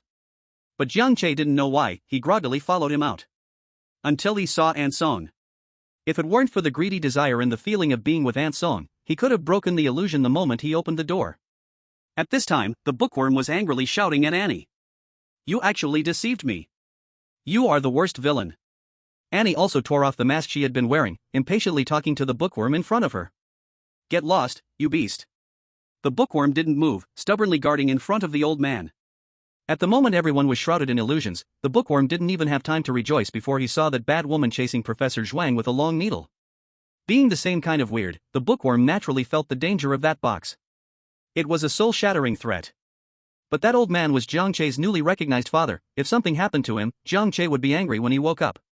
And behind him, Professor Zhuang gently patted the bookworm. Kid, you should go. We're not a match for this person. At this moment, the disguised Annie was actually an A-level agent. Though not as imposing as the Firebird, she still carried a strong sense of oppression. But Professor Zhuang and the bookworm didn't have any aggressiveness, even if they did, they were just weird creatures in a C-level rule game. The bookworm regretted deeply at this moment, it was all its fault. It personally sent all the helpers into the illusion, whether they could come out depended on themselves. Annie also had no choice, to avoid breaking the rules, she could only hold off these two weak weird creatures for so long. What are you doing? Jiang Che stepped forward and saw the scene. Annie tensed up when she heard someone coming out, but when she saw it was Jiang Che, her expression was full of disdain. Professor Zhuang and the bookworm looked at Jiang Che as if they had seen a family member. What's going on? Of course, it's to complete the task of finding the generation point. This weird creature dragged you into an illusion, and I'm going to kill it to save you. It doesn't look like that to me. Jiang Che warily watched Annie, his eyes narrowing. Sure enough, this Annie was also targeting the old man. Similar to the intentions of the Firebird and Professor Mao. However, her stance and methods were worth considering. Just as Jiang Che was on guard, Annie suddenly disappeared. The next moment, Jiang Che was kicked away. Chapter 050, Ningzhou Library, 8. Professor Zhuang and the bookworm quickly supported Jiang Che from behind to prevent him from making too much noise. Annie then appeared, holding the long needle, rushing towards Professor Zhuang, he hurriedly dodged. Taking advantage of the opportunity, Jiang Che hugged Annie's leg and coldly said, "This thing of yours should be able to extract the memories of the weird before their death, right?" Upon hearing this, Annie was taken aback for a moment, then scoffed. "Oh? You guessed it? So what? You, a C-level agent, still think you can stir up any trouble? Jiang Che swallowed a mouthful of saliva, a taste of blood emerging in his throat. Annie's kick was really ruthless. Even if I can't stir up trouble, I have to try. Which country's dog are you? Cherry Blossom Japanese or Eagle Dog? Even if you are an A-level agent, you're still just a dog in the end. Jiang Che also mocked. Unexpectedly, this simple mockery made Annie blush. Shut up, no matter what, I am more noble than you lowly scum. Noble? How dare you say that? How can a flattering dog be more noble than a righteous person? Annie's anger surged, and she drew the dagger she always carried, aiming to stab Jiang Che. Jiang Che let go, flipped his body to dodge, and took out his pistol. Annie sneered, then tilted her head to dodge the bullet. But just after she made the move, Jiang Che threw his gun like throwing a stone, hitting Annie's face right on. What an idiot, do you think I'd break the library rules and fire a gun? Jiang Che thought. Annie was also stunned. Who has a gun and doesn't use it to shoot, but throws it instead? Taking advantage of Annie's moment of confusion, Jiang Che charged forward, swinging his fist to attack. Unfortunately, A-level is still A-level, with various abilities superior to Jiang Che's. Before his hand could fall, it was grabbed by Annie. With a forceful twist, Jiang Che's wrist was broken with a muffled sound. The bookworm, watching from the side, was already crying uncontrollably, filled with regret and guilt inside. Jiang Che gritted his teeth, using all his strength to stop himself from shouting, to avoid breaking the rules. Then Annie kicked him to the side. Rubbing her face, she thought, getting hurt by a C-level agent. If it weren't for her flash having a cooldown, she would have killed this annoying guy long ago. Lying on the ground, Jiang Che was already trembling all over from the pain, his face pale as a ghost, sweat dripping to the ground. No, I must hold on a little longer. Whatever it is, it's so crucial that they are willing to expose an A-level spy. This thing must be kept, it cannot be taken by other countries. Up to now, Annie had only used her flash once. Jiang Che guessed that this ability probably couldn't be used continuously. Seeing her still covering her face, is she that concerned about it? Her real face is gone, so why care about this fake one? Professor Zhuang also knew this malicious woman came for him, and although he felt extremely reluctant, he chose to escape first.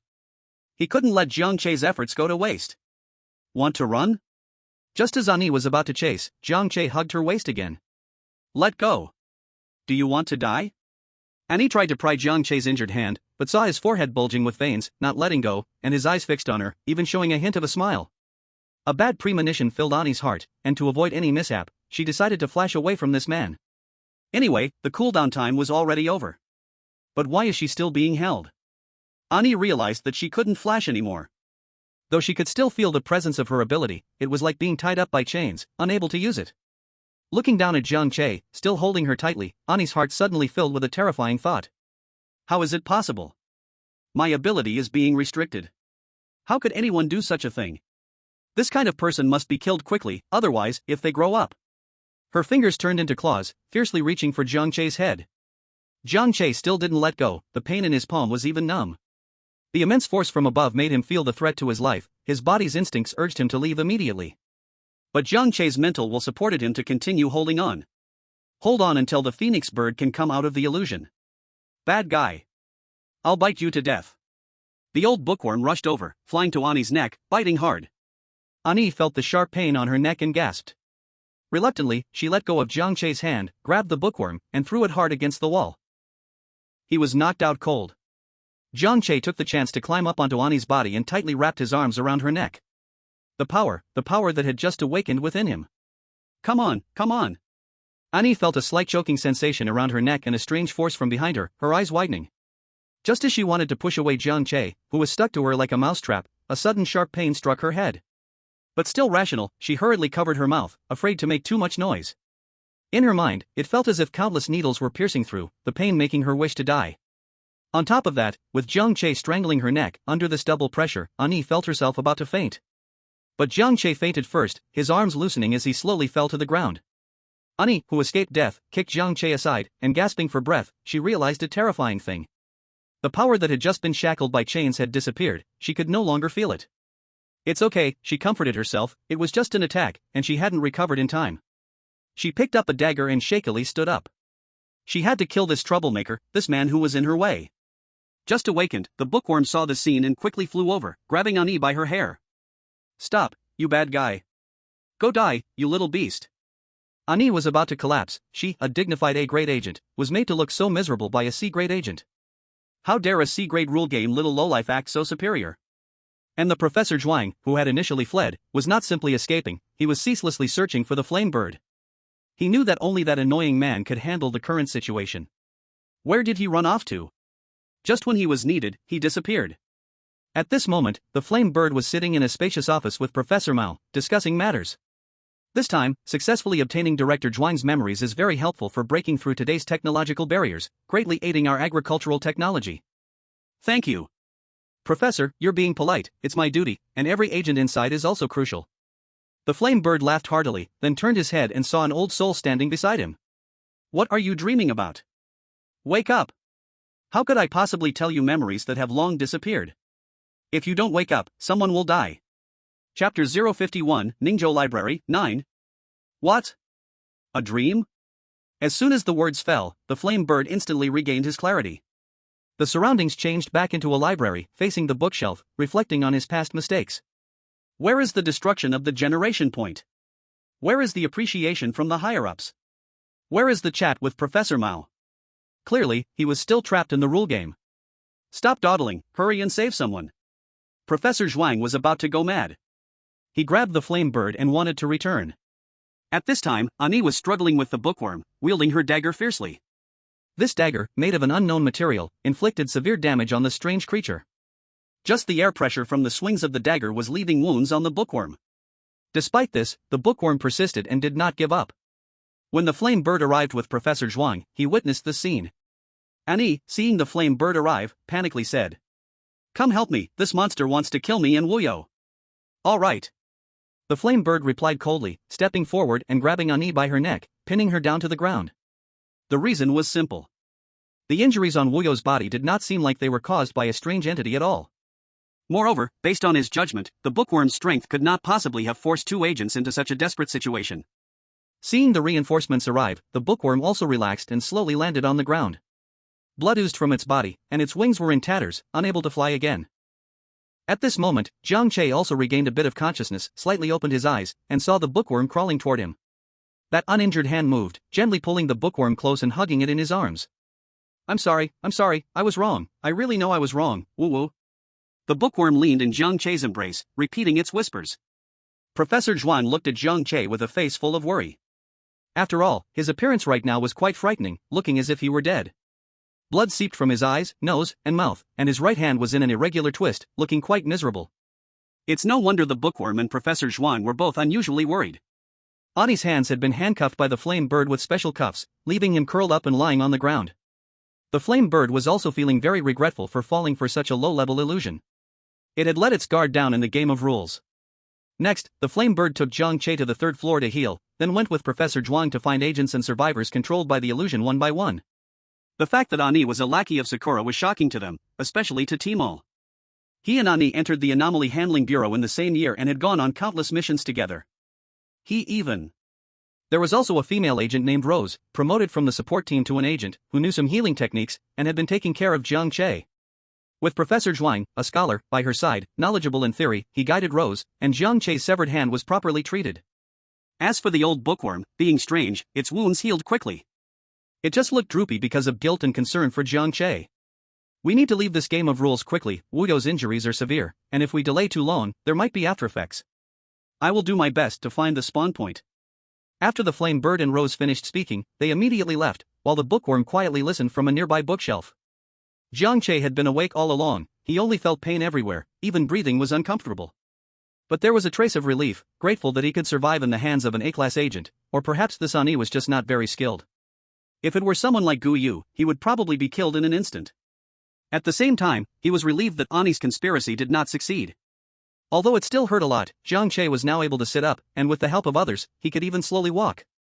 Rose was amazed at his recovery ability, but still forced Jiang Che to lie down and rest on the makeshift desk. At this time, the third floor only had Jiang Che resting, the bookworm and Professor Zhuang watching over him, and Ani, handcuffed in the corner. It was said that someone on the first floor had discovered clues about the spawn point. Rose advised a few words and then went down. Meanwhile, Jiang Che and the others on the third floor didn't notice that Ani had somehow opened the handcuffs. Professor Zhuang, with his back to Ani, looked affectionately at Jiang Che and the bookworm's tender interaction. Jiang Che was lying down, his view limited. The bookworm rolled over just in time to see Ani holding a long needle aimed at Professor Zhuang. The bad woman stood up. Only the bookworm saw this action. The bookworm suddenly flew out of Jiang Che's arms and blocked behind Professor Zhuang. The long needle swiftly pierced through the bookworm's body, no blood flowed out, but time seemed to stand still. The bookworm only felt an overwhelming fatigue, as if its head were being emptied. It was really so tired. In the last second before closing its eyes, it only saw Professor Zhuang hurriedly turning around and Jiang Che sitting up. Feeling a bit sleepy, perhaps it was going to die.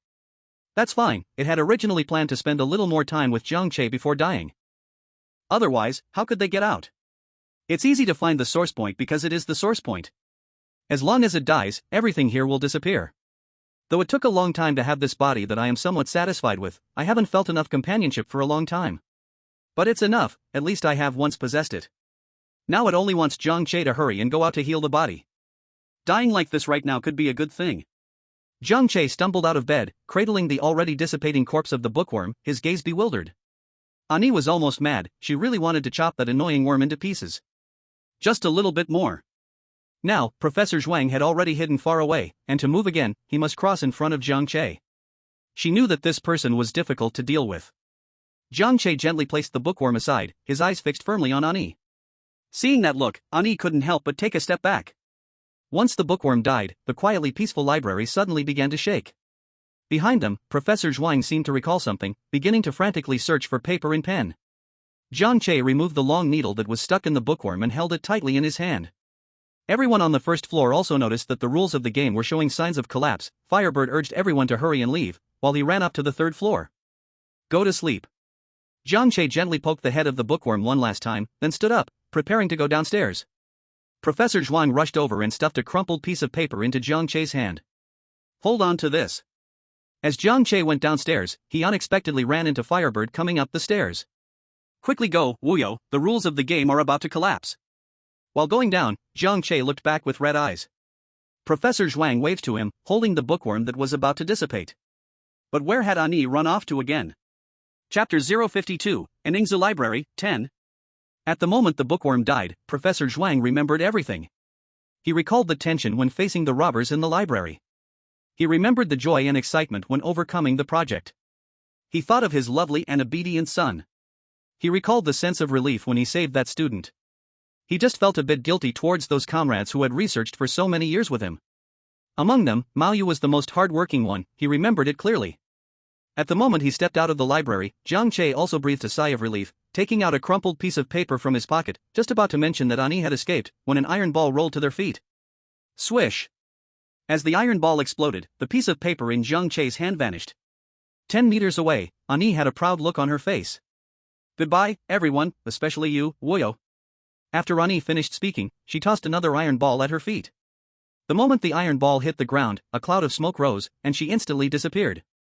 This change happened too suddenly, taking no more than 3 seconds, and everyone present stood dumbfounded. After all, they were still immersed in the joy of escaping the rules of the game. Jiang Che was also stunned. But his shock felt different. Just now he wanted to mention that Ani had escaped, but that piece of paper was just something he had used to wipe off blood. He planned to toss it aside casually. Before he could explain, Firebird reacted and asked Jiang Che. Did Professor Zhuang remember? Yes. Did he give it to you? He did. It's over, it's all ruined. Before Firebird could regret, he saw Jiang Che pointing at a nearby shelf, saying, "We'll go in there later to give it to you and Professor Mao. Don't worry, I know this is very confidential, I didn't open it to peek." Wasn't it just taken by Ani? Hearing this, Jiang Che asked with a puzzled expression. Do you think I'm that stupid? Such an important thing, to take it out in public. Firebird did not mind the sarcasm in his words, nodded and said. Then let's go inside. On the other side, Ani was running desperately to the safe house in Ningzhou. Got it? A short man wearing a mask asked in Japanese. Of course. Ani tossed the crumpled paper to the man and then sat down on a nearby sofa to rest, taking a big gulp from her cup. Baka. Useless. The masked man excitedly opened the paper, but it only showed a dried blood stain, not a single word. Hearing this, Ani hurried forward, snatched the paper from the masked man's hand, and read it multiple times, angrily tearing it into pieces. A plant. Cursing inwardly, she remembered Jiang Che. That man actually dared to play her. This is what you said you got. This time, it was a mistake. Ani lowered her head, biting her lip as she spoke. What about the identity? It was also exposed. The masked man took a deep breath, feeling helpless because the other party was at least an A-level agent with considerable combat power. He could only say reluctantly, "Step back." Ani nodded and walked outside. As soon as she stepped out, sweat broke out all over her body. The mission had failed, and now her abilities had vanished. Since meeting that carefree one, her powers had gone from being sealed to being erased, and even after the rule game, they hadn't returned. Ani realized that her abilities had truly disappeared.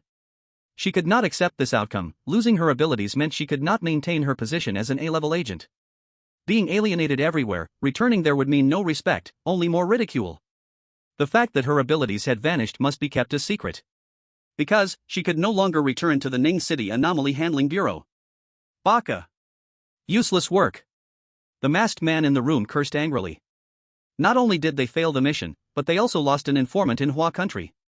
Now, trying to place an informant back into the Hua Country's Anomaly Handling Bureau was extremely difficult, almost impossible. Returning to Sakura, he would face severe punishment. Tonight, he would definitely have a good time with that Hua Country woman in bed. Meanwhile, Professor Mao, after reading the note in the shed, grew serious. Comrade Wuyo, this mission is very important. I originally did not have high hopes, but thanks to you. Only Mao Yu knew how important the item in his hand was. It could elevate the country's agricultural technological strength to a new level. Wuyo, have you considered going to the headquarters in Kyoto? I can introduce you. The nearby Firebird also had the intention of recruiting Jiang Che. Thank you, but I won't consider it for now. If the country needs me, you can find me. After saying this, Jiang Che intended to leave. He was not curious about what was in the crumpled paper. After all, he could not understand it. Naturally, he also did not expect to go to Kyoto.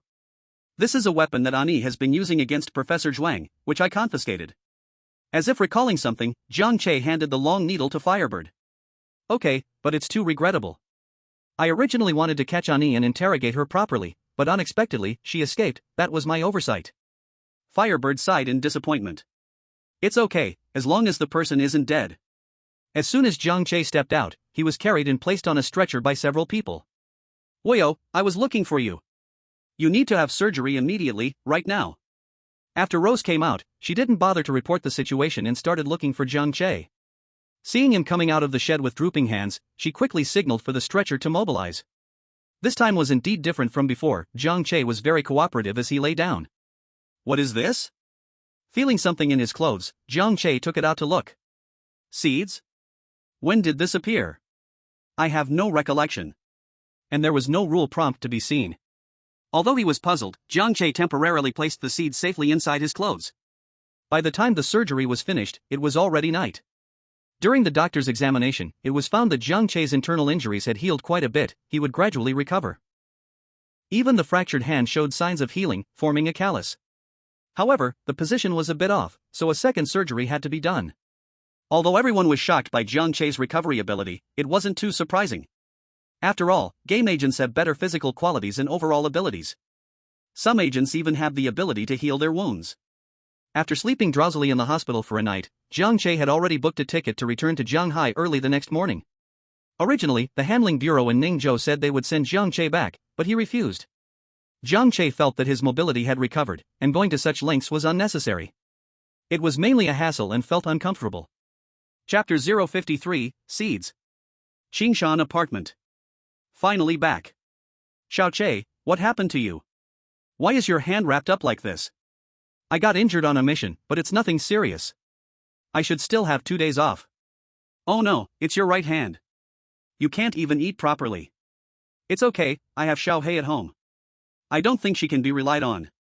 She has been coming over to eat at my place these days. Just as Jiang Che arrived at the apartment door, he happened to run into Zhang Lily, who was coming home from work. Unable to decline, Jiang Che could only smile and accept. Oh no. What happened to your hand? Is it serious? Does it hurt? Xiao Hei, who opened the door, saw Jiang Che's miserable state and asked with concern. Ignoring Xiao Hei, Jiang Che first patted the little raccoon that came over to cuddle with him. The little raccoon clearly sensed Jiang Che was injured and did not move around much. Normally, it would have already jumped onto Jiang Che's lap. You come back and don't even talk to me, just play with your pet. You've been gone for several days, and I've been handling everything at home. Xiao Hei said with a hint of complaint, her big eyes blinking like a neglected little wife. Alright, you're the best. The one we can't leave is you. Jiang Che also stood up and patted Xiao Hei's head. It's time to eat, I'm going to cook. Xiao Hei was easily appeased, and soon the sound of chopping vegetables filled the kitchen.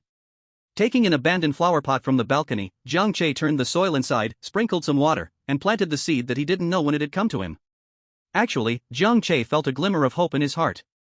When he was in the Ningzhou library, Jiang Che had a vague suspicion that the generation point for the rules game wasn't a fixed place, but was the bookworm. In the library, whether humans or strange creatures, everyone had to abide by the rules, especially shown by their reluctance to speak loudly or make strange noises. Yet the bookworm repeatedly ignored the rules. Sometimes shouting, sometimes crying, it had long exceeded the bottom line of the rules. At first, Jiang Che thought that the bookworm's illusion could even isolate the rules to protect itself. But later he realized it was not the case. That battle between him and Ani, although he was deliberately trying not to make too much noise, that level of fighting also crossed the bottom line of the rules. Clearly, the rules couldn't favor either him or Ani. And the bookworm was right there on the scene. In the rules game, after everyone was saved, as long as they found the generation point and destroyed it, they could end the game. So, putting the mobile generation point of the bookworm into play, it naturally applied there as well. Jiang Che had not told anyone about this guess because he was hoping he was wrong. He hoped one of the agents could find the real generation point. If all else failed, he would figure out a way to communicate with the bookworm. But he didn't expect Ani had directly skipped this process. And what Jiang Che didn't know was that the bookworm had long decided to exchange its death for the escape of everyone. Jiang Che suspected that this seed was left for him by the bookworm. After all, it always likes to stay in its own embrace. Isn't it easy to stuff a seed? Due to an injury at work, Jiang Che got a leave approval from the office saying, "Come back whenever you're better." During this time, Sister Li came to deliver nutritious soup every day. Today it was chicken soup, tomorrow it would be bone broth. Jiang Che was about to throw up. He seriously suspected Sister Li had received a secret mission from the office. Even more frustrating for Jiang Che was that Little Black at home suddenly picked up on Zhang Lily's thoughts that she was unreliable. Whatever nutritious soup and dishes Zhang Lily sent for lunch, Little Black would copy and paste them for Jiang Che in the evening. They were all good intentions, so Jiang Che had to accept everything. At least breakfast could still be controlled by himself. Fortunately, while others might take 100 days to recover from injuries, Jiang Che only needed a week of torture. In just 1 week, his fractured hand had almost healed. Just as he was preparing to waste away the last few days of his leave at home, Jiang Che received a phone call while playing on his phone. "Jiang Che, there's a college reunion this weekend. Are you coming?" Without thinking, Jiang Che refused. Wasn't this taking away his precious vacation? Really not coming?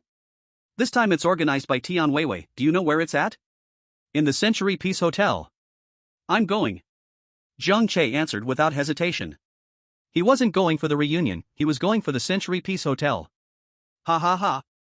I knew you wouldn't refuse the Century Peace Hotel. Saturday at 5 in the afternoon, don't be late. After hanging up, Jiang Che smiled and glanced at the contact name. Huang Lei. During college, he was the one who loved eating the most and was the best at eating in the dorm, always finding the best hot pot places, little eateries, roadside stalls, and big food courts around the school. Asking him, you could never go wrong. Moreover, the Century Peace Hotel wasn't just well known in Shanghai, it could be said to have a good reputation nationwide. Usually, you couldn't even get a reservation. When the weekend arrived, Jiang Che put on his jacket. The mornings and evenings in Shanghai were already a bit chilly. On the way to the Century Peace Hotel, Jiang Che received another phone call. Is this Agent Wuyo? I'm Firebird. Yes, it's me. Did you have news about that long needle? Yes, the Research Institute said it should be some new black technology from the Eagle Nation, specifically targeting the Bazaar, capable of extracting their memories before death.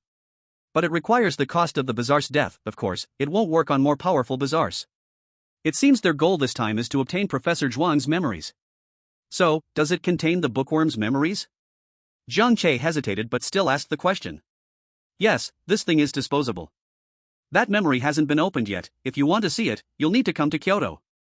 Alright, wait for me, I'll arrive the day after tomorrow.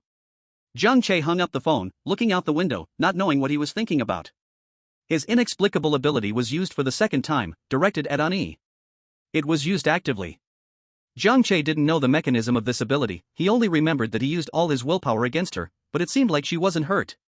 This ability was becoming harder to understand. Advance could peel off the rules of the game, retreat, and nothing would happen? In a daze, he arrived at the door of the Century Peace Hotel. Enjoy your meal, young man. The driver joked with a smile. Jiang Che paid and quickly got out of the car. Huang Lei was already waiting at the door, standing next to a girl. It was Tian Weiwei, the one who organized this gathering. Long time no see, Jiang Che. Long time no see, you look even prettier. Jiang Che replied politely and courteously. Let's go upstairs, Huang Fatty insisted on waiting for you at the door. Tian Weiwei said with a smile. Chapter 054, Class Reunion. As they walked up the stairs, Tian Weiwei asked with concern. What are you doing now? Jiang Che shook his head and said. Nothing much, just doing odd jobs, working when there is work. He was not wrong, only when there was a task notified by the bureau could it be considered work. Huang Lei looked at Jiang Che with envy and exclaimed. You found a job so quickly? I'm still at home living off my parents, sigh. He also wanted to go out to find work, but jobs were simply too hard to come by now, either the pay was ridiculously low, or the demands were unbearable. This was assuming that someone was even willing to hire him in the first place. Tian Weiwei thought for a moment but said nothing. In fact, there were only about 20 people who came this time, although it had only been a year since graduation, most had already gone their separate ways, busy with their own matters. People like Tian Weiwei, who inherited the family business right after graduation and had their own capabilities, were even rarer. Good evening, Sister Wei. As soon as they arrived, someone began to flatter Tian Weiwei eagerly. Jiang Che and Huang Lei found a secluded corner to sit while waiting for the dishes to be served. They came here just for the food anyway, since Tian Weiwei had just mentioned that the entire meal would be on her. Tian Weiwei seemed very accustomed to such occasions, handling everything smoothly and taking care of everyone present. Dishes came one after another, while Jiang Che tasted each one. Actually, he felt that the quality of the dishes did not quite match the reputation of Century Peace Hotel. Aside from the visual appeal, Jiang Che felt that the taste was comparable to Xiao Hei's cooking. It wasn't bad, but it also wasn't particularly good. While eating, he heard someone over there mentioning him. Back in the day, Jiang Che was the youngest in our class. It has only been a year, yet everyone looks older, and he still looks the same, like a child. When people looked at him, Jiang Che put down his chopsticks and smiled in return. Hey, Jiang Che, what are you doing now? Just as he was preparing to dodge the question, Tian Weiwei took the lead and said. He is doing secretive work now, he cannot say, oh. Tian Weiwei said in a half-joking manner. Seeing the big boss speak, everyone reacted and stopped asking further questions, continuing to drink and chat. Jiang Che saw someone covering for him, glanced at Tian Weiwei, and continued to eat. He still had half of the dishes to try. Hey Chetzi, Sister Wei is still looking out for you, huh? Hearing this, Jiang Che chuckled and stuffed a piece of meat into Huang Lei's mouth.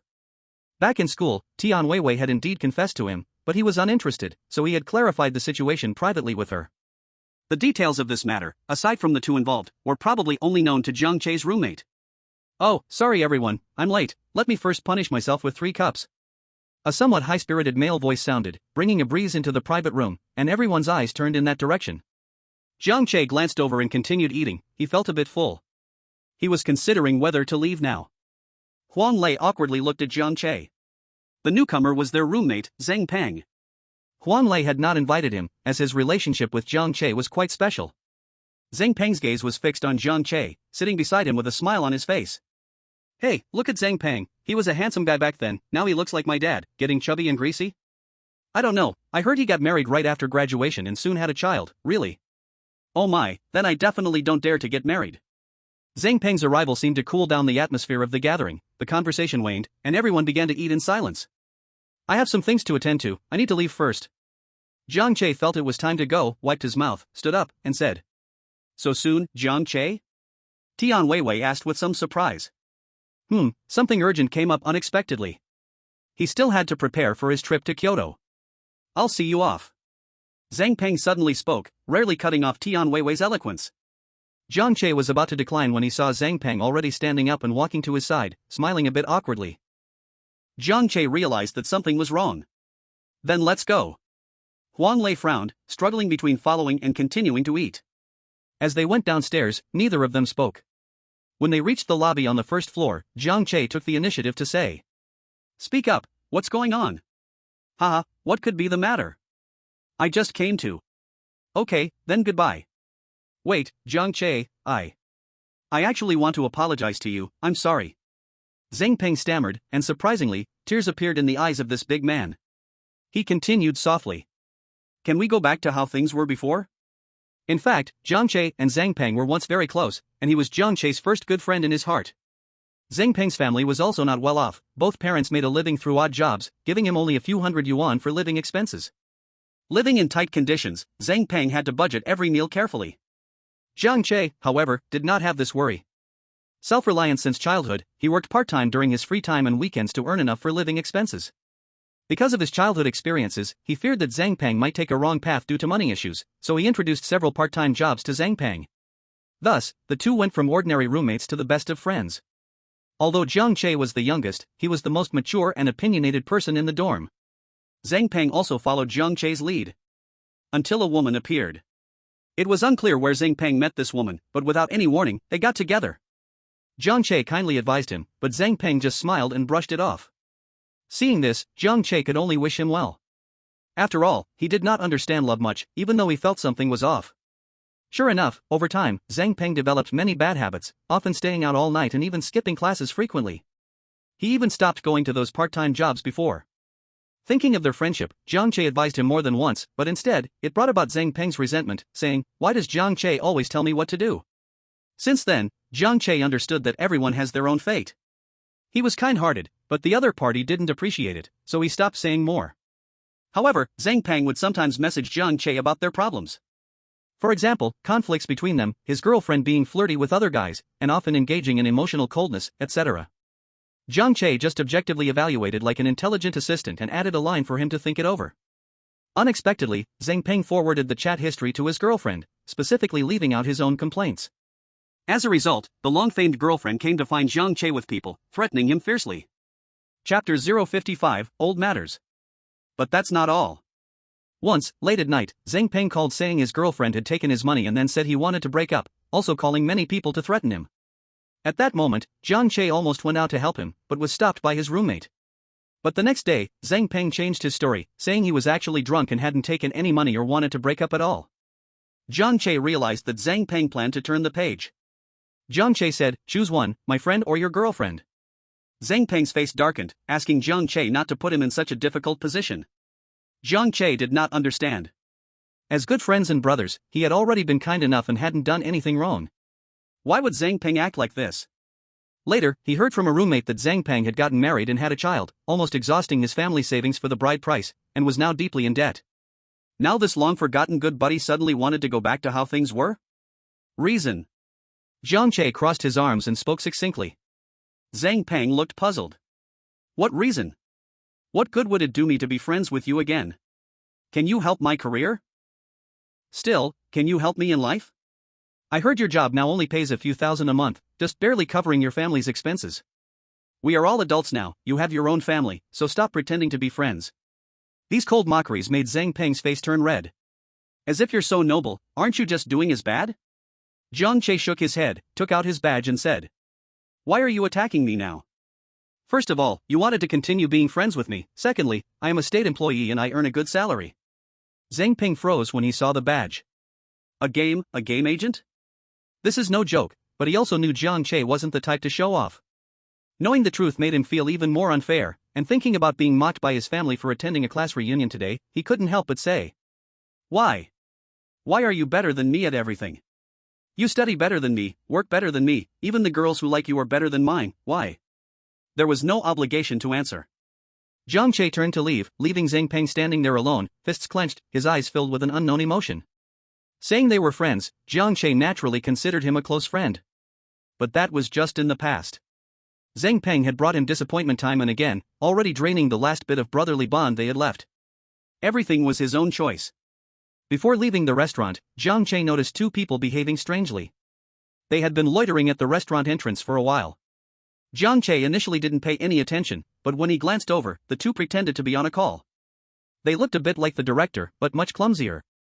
Jiang Che kept a straight face, pretending to feel in his pocket. "Hey, where's my key?" Turning back, he saw Zhang Peng still standing there like an NPC. Jiang Che directly pulled him back. "What are you doing?" Zhang Peng was stunned by this sudden action, he hadn't even gotten over his emotions yet. But for some reason, Jiang Che's strength was surprisingly great, and he couldn't resist. They walked back to the private room. Jiang Che hurriedly closed the door. "Jiang Che, why did you come back again?" Tian Weiwei asked, her heart filled with curiosity and joy. Jiang Che made a shushing gesture, quietly walked to the window. Standing there for 2 minutes, Jiang Che saw that the two people were still loitering at the restaurant door, entering and exiting without letting anyone leave. Something wasn't right. He took out his phone and called Suahan. Thankfully the other party wasn't on a mission. Suahan, I've discovered something at the Century Peace Hotel. A suspicious group of people with abilities. I can be sure they're not agents. The target might be me. Suahan heard the news, said to wait, and hung up the phone. Since Jiang Che entered, everyone had been watching his strange behavior. Are they filming a movie? Zhang Peng thought of Jiang Che's job and couldn't help but ask. Did we encounter the arrival of rule games? Jiang Che shook his head, but his expression was not relaxed at all. He wasn't clear on that group's intentions. Saying the target might be him was just a guess. If it really was him, then fine, but just now they didn't let anyone leave the restaurant. You all eat your food, there's nothing going on. Turning back to reassure the curious classmates, Jiang Che still guarded the window. But with the atmosphere like this, who could still eat in peace? Jiang Che, maybe you can tell me what's going on. I'm here. Tian Weiwei hadn't finished her sentence when there was a knock on the door. Hello, this is a dish we are presenting to our esteemed guests, now serving it to you. Jiang Che stopped Tian Weiwei from speaking, turning to the door and saying. We've already finished eating, we don't need this dish. Still bring it in. If you don't take it, I'll get scolded and lose money. Really don't need it. You can eat by yourself, just pretend I served it to you. The other side did not respond, and there was no sound of footsteps leaving the entrance. Bang! The door was suddenly kicked hard, and the few girls in the room started to scream in fright. Unfortunately, the door was sturdy and did not break open. Open the door! The person outside shouted. No, this impatience is too much. Jiang Che felt hopeless. Who are you? Jiang Che took out his gun from his clothes, preparing to gather some information first. You hurt our people. No matter who you are, you can't escape. Hurt? Recently, apart from entering the rules game, I haven't argued with anyone. Instead, I was the one who got hurt severely. Ani? Did she get hurt? Jiang Che saw her lively when she snatched the blood-stained tissue. Before he could think more, there was more banging on the door outside. Jiang Che, what's going on?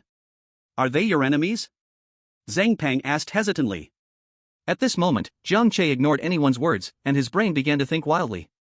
If the target really is him, then the Qingshan apartment is the best place to act, even if it can happen on the way. Why go through so much trouble to control the Century Peace Hotel? There are so many people here, and those who come to Century Peace Hotel are either rich or noble. If the matter escalates, it will definitely end badly. Could it be that the real target is another big shot, and he just happens to be unlucky? Indeed, Jiang Che guessed correctly, he was merely a bystander. Ani's ability to flash disappeared after it was discovered that she couldn't use that unique skill while in bed with her lover. Even though the organization was very angry and felt pain over the loss of a fully developed ability. At least Ani brought back a message that Jiang Che has the ability to erase others' abilities. Thus, they issued the task to capture Jiang Che alive, but the priority wasn't very high. Their real target this time was a businessman hosting a banquet tonight at the Century Peace Hotel. Chapter 056 Sweat? Sweet Rain. This is not an ordinary businessman. He became wealthy by selling bizarre items and has plenty of good stuff in hand. However, there is one rule: do not sell to the Eagle Country or the Cherry Blossom Country, no matter how much money is offered. If soft actions do not work, they can only resort to hard measures. It is quite a coincidence that Jiang Che also came to this hotel. After a round of checks, they found out this was indeed him. Such an easy catch without much effort. They can complete 2 tasks at once, and the higher-ups will definitely be pleased. The businessman has already been captured, and as soon as they catch Jiang Che, they will leave immediately. Although Jiang Che didn't know the other party's intentions, he knew he had to buy time. Are you from the Eagle Country or the Cherry Blossom Country? The Flaming Bird side has already confirmed that Ani is a spy trained by the Eagle Country, but now she works for the Cherry Blossom. We have no obligation to inform you. If you don't open the door, don't blame us for being rude. You all hide first. Jiang Che said to Tian Weiwei and Huang Lei who were beside him. But you. Hurry up. The others in the room had already hidden as far as they could. Seeing there was no movement inside, another person outside said. Stop stalling, they must be calling for help inside, hurry up and catch them and escape. After saying this, the door began to shake violently. Jiang Che swallowed hard. These people are capable, and his own abilities aren't suited for fighting. The soul gathering hasn't arrived yet. If he gets caught like this, wouldn't that be over? What to do? What to do? Glancing at his classmates behind him, Jiang Che noticed sweat running down his forehead. Why am I sweating? Am I this nervous now? It shouldn't be. As if he thought of something, Jiang Che's face lit up. He opened the door directly, startling the two people outside with his sudden action. "I'll go with you." Jiang Che put away his gun, raised his hands, looking like he was ready to be slaughtered. "What do you mean?" "Forget it, let's take him away quickly." The two tied up Jiang Che and hurriedly planned to leave. Inside the door, everyone slowly started to move again after hearing no more noise outside. "What's going on? Did Jiang Che do something wrong?" "I don't know." "Then what should we do now?" Tian Weiwei looked at the still confused Huang Lei and asked. "Do you know what Jiang Che was doing?" I don't know either." Watching everyone whisper, Zhang Peng suddenly spoke up. "Jiang Che is an agent now." "Agent?" Tian Weiwei was stunned, her mind racing with many guesses, but she never expected the reality to be so surprising. Jiang Che really was doing big things quietly. On the way Jiang Che was taken away, he carefully observed this group of people, all wearing masks and gloves, covering themselves tightly. "Look again and I'll dig out your eyes." After joining up with the people grabbing the businessman, the seemingly leader impatiently said. "Why so slow? It takes so long to catch someone, can you take the responsibility if something goes wrong?" "It's done, what's there to say? If you hadn't told me to keep a low profile, I would have finished it already." All right, where's the ball? Let's hurry." Hearing this, another person sneered, taking out an iron ball, exactly the same as the one used by Ani before. Just as he was about to use it, he suddenly felt a sharp pain in his hand, and the iron ball was frozen solid in his grip. "It's the people from the handling bureau, hurry up. Does anyone else have a ball? Quick." However, whoever brings out a ball next would end up like the first person, the ball stuck in their hand. The leader among the masked men immediately spread his hands, pure black flames erupting from his palms, trying to melt the annoying ice. "Don't use your filthy product to touch my things." A calm female voice echoed. Guyu kicked away the person holding Jiang Che and shouted at the man with the flames. "You!" The man was flustered because he recognized this person. Guyu, an A-class agent from Jianhai. Seeing Guyu, Jiang Che's eyes lit up, and his heart soared with joy. He wasn't wrong, that drop of sweat was Guyu's hint to him. Time to turn the tide. The businessman who was captured also felt a spark of hope, shouting out. "Help me, save me." The masked man using black fire felt a sinking feeling in his heart. It was impossible to leave safely today. He quickly grabbed the businessman's collar, prioritizing saving this big fish first. He unleashed a scorching firewall to block Jiang Che and Guyu, affecting their vision and preventing them from forcing their way through. "Since you're here, why hurry to leave?" Two throwing knives suddenly appeared, piercing through the flames and nailing the masked man, making it impossible for him to escape for a moment. Fortunately, they had arrived in time. Suahan was dripping with sweat. This was real sweat. God knows how hard he had worked to get here as soon as he got the notification. Thankfully, Guyu got here first. After handling the situation, Jiang Che originally wanted to say something to Guyu, but she and Suahan were already busy leaving. Jiang Che heaved a sigh of relief, planning to go home and rest well. He intended to set off for Kyoto the next day. At this moment, the phrase from Guyu echoed in his mind, "Don't use your filthy product to touch my things." What was that filthy product? Curiously, Jiang Che still messaged Guyu on his phone to ask.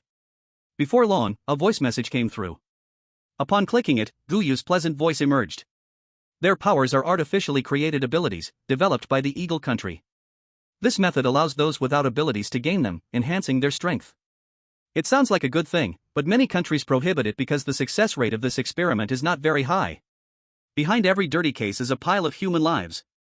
Even if one doesn't die, it can cause irreversible damage to the body. And success can also bring various side effects. Knowing that abilities could be artificially created shocked Jiang Che beyond measure. At that moment, he received messages from Tian Weiwei and Zhang Peng on his phone. Tian Weiwei was concerned and asked if everything was okay. He replied that all was well, losing the desire to chat further. Zhang Peng, on the other hand, had somehow gotten his contact information. He first apologized a couple of times, then told Jiang Che he planned to divorce and live his own life. Jiang Che didn't care much, offered a few perfunctory blessings, and then turned off his phone. Today had been too tiring. However, he didn't know that outside his apartment, in a big tree, sat someone. Manzhong took a selfie of herself in front of the Qingshan apartment, grinning as she sent it to Guyu. "Look, I'm at someone's doorstep. Of course, it's my sister's beloved."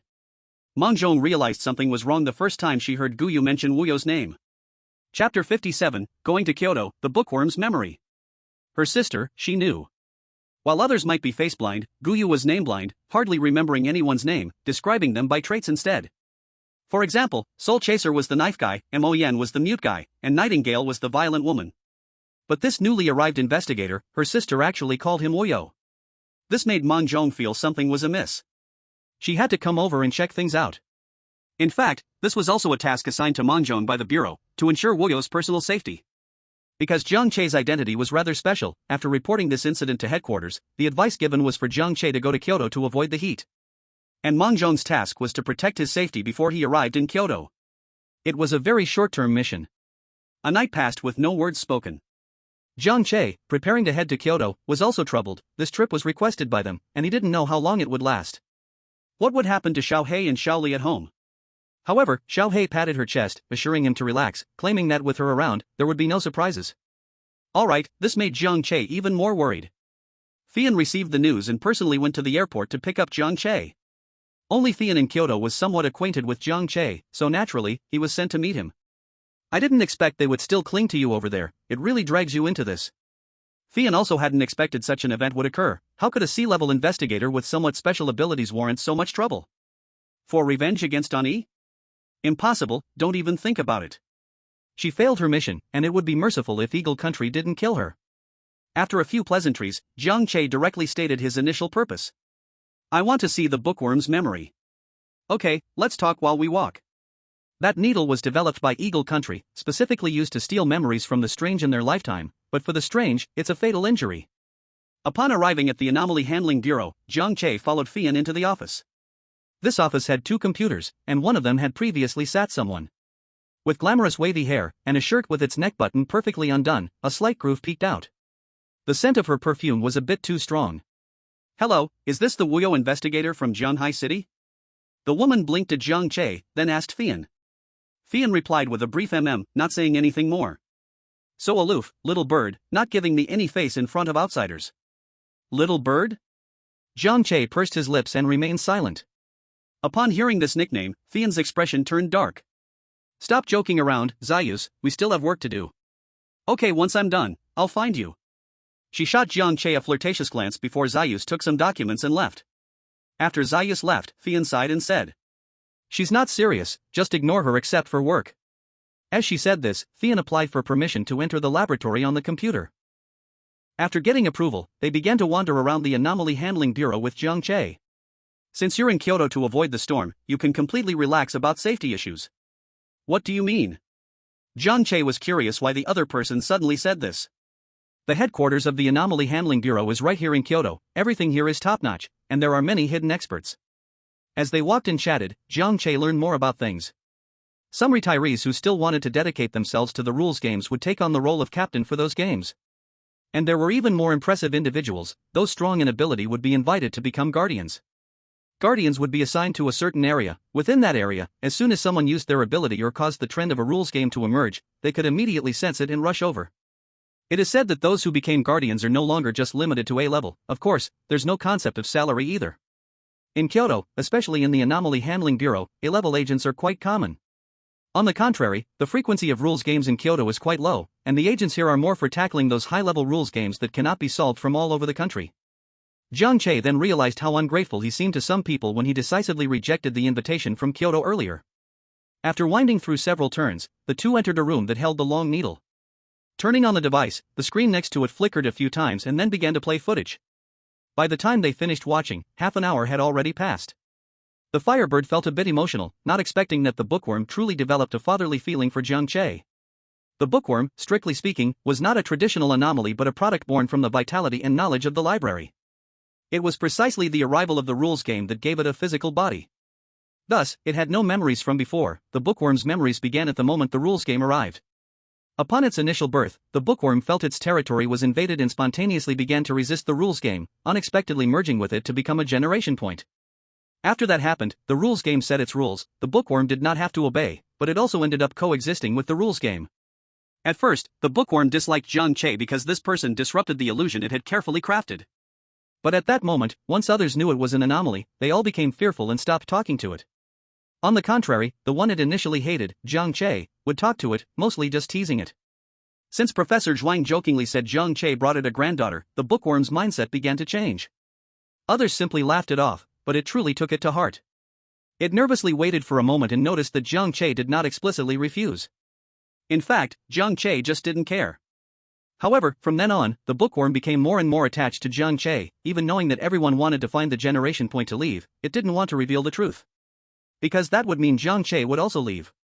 Thus, with its mind clouded, the bookworm listened to Ani's persuasion, leading to a grave mistake that nearly cost Jiang Che his life. Until Ani's needle pierced the bookworm, the video abruptly ended. Are you okay?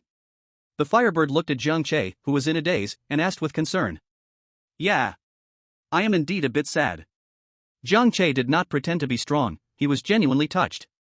Although the time was short, and though the other was not human, there might have been some misunderstandings, such feelings were indeed precious. This is my first time encountering such an anomaly. When the Firebird previously entered rules games, encountering anomalies generally meant killing them. Now, its mindset was somewhat shaken. Could it be true that it had also killed anomalies like Professor Zhuang or the bookworm in the past? The two remained silent for a moment, and Jiang Che seemed to remember something, turning to ask. Did the clue left by Professor Zhuang help you? You're asking me? I really don't know, but I heard from Professor Mao that it shouldn't be a problem and will be a great help. The Firebird said a bit awkwardly, then added seriously. This time, you are the top contributor, and there should be a reward. Reward? Jiang Che's eyes lit up. According to this level of contribution, it would be enough to be promoted to B level, but it probably won't go through. After all, your time as an agent is still too short. You'll need to solve a few more rule games for that. However, some material rewards are unavoidable. After spending a few leisurely days in Kyoto, the turmoil from the library rule game was completely resolved. Professor Mao made great technological breakthroughs based on key information from the note. Jiang Che was recognized as a hero and awarded the highest honor for game agents, along with a bonus of 2 million. That group of people caught at the Century Peace Hotel hadn't even started interrogation before suddenly dying. Their brains had been implanted with chips that activated shortly after they were captured, resulting in total brain death. But one person survived. It was the one who used black flames. After realizing he couldn't escape, he burned the chip in his brain with fire. This was also his backup plan. During interrogation, this person confessed everything, answering any questions just to save his own life. The headquarters was still considering his demands, but sadly, the information he provided was too much, which also helped him to save his own life. He first said that he did not join this organization voluntarily, but was forced. As an experimental subject, he was the only one among those who fused with the strange objects to survive and awaken abilities. But the side effects left him with no unburned skin, all twisted and hideous scars. Unable to live normally, he had to choose to enter the organization and do some under-the-table dealings. Being able to spend the rest of his life in a prison in Huagua was already the result he had dreamed of. Even if he could return to the organization, he wouldn't switch. Just as Jiang Che was about to waste time in Kyoto, he finally received the notification to return to Shanghai along with a mission. Dream of Fantasy Soft Foot Massage and Wellness Club? It was still a B-level rule game. This notification was the first piece of information Jiang Che received after landing. Looking at this somewhat unorthodox wellness club, Jiang Che continued to read the materials. The location of this wellness club was quite hidden, cars couldn't drive in, so they had to walk.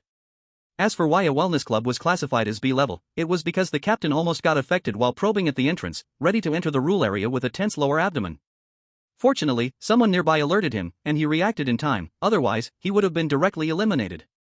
The captain also understood this was not something he could handle and directly requested a higher-level agent.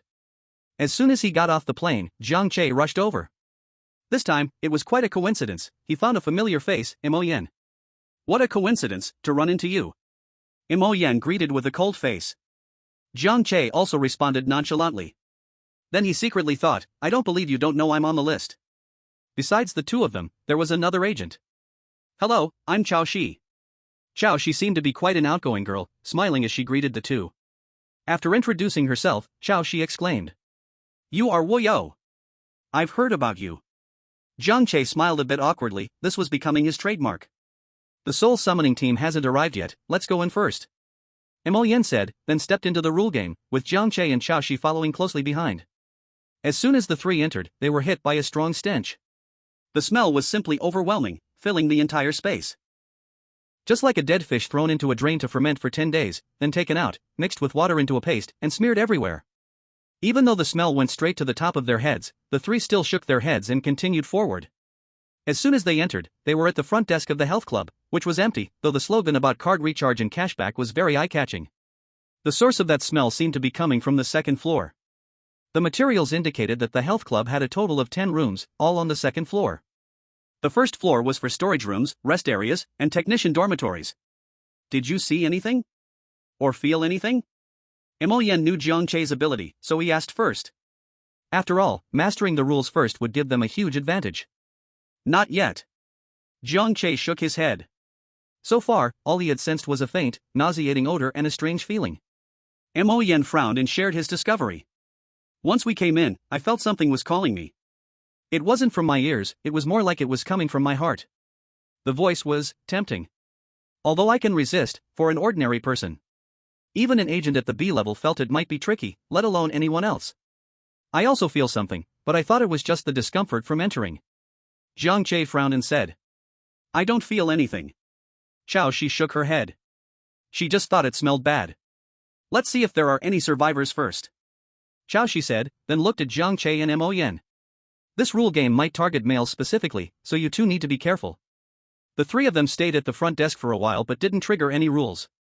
There was a small room next to them, with a door slightly ajar, looking like a storage room. The three exchanged looks and cautiously walked forward. Just as they got close, a white shadow flashed past.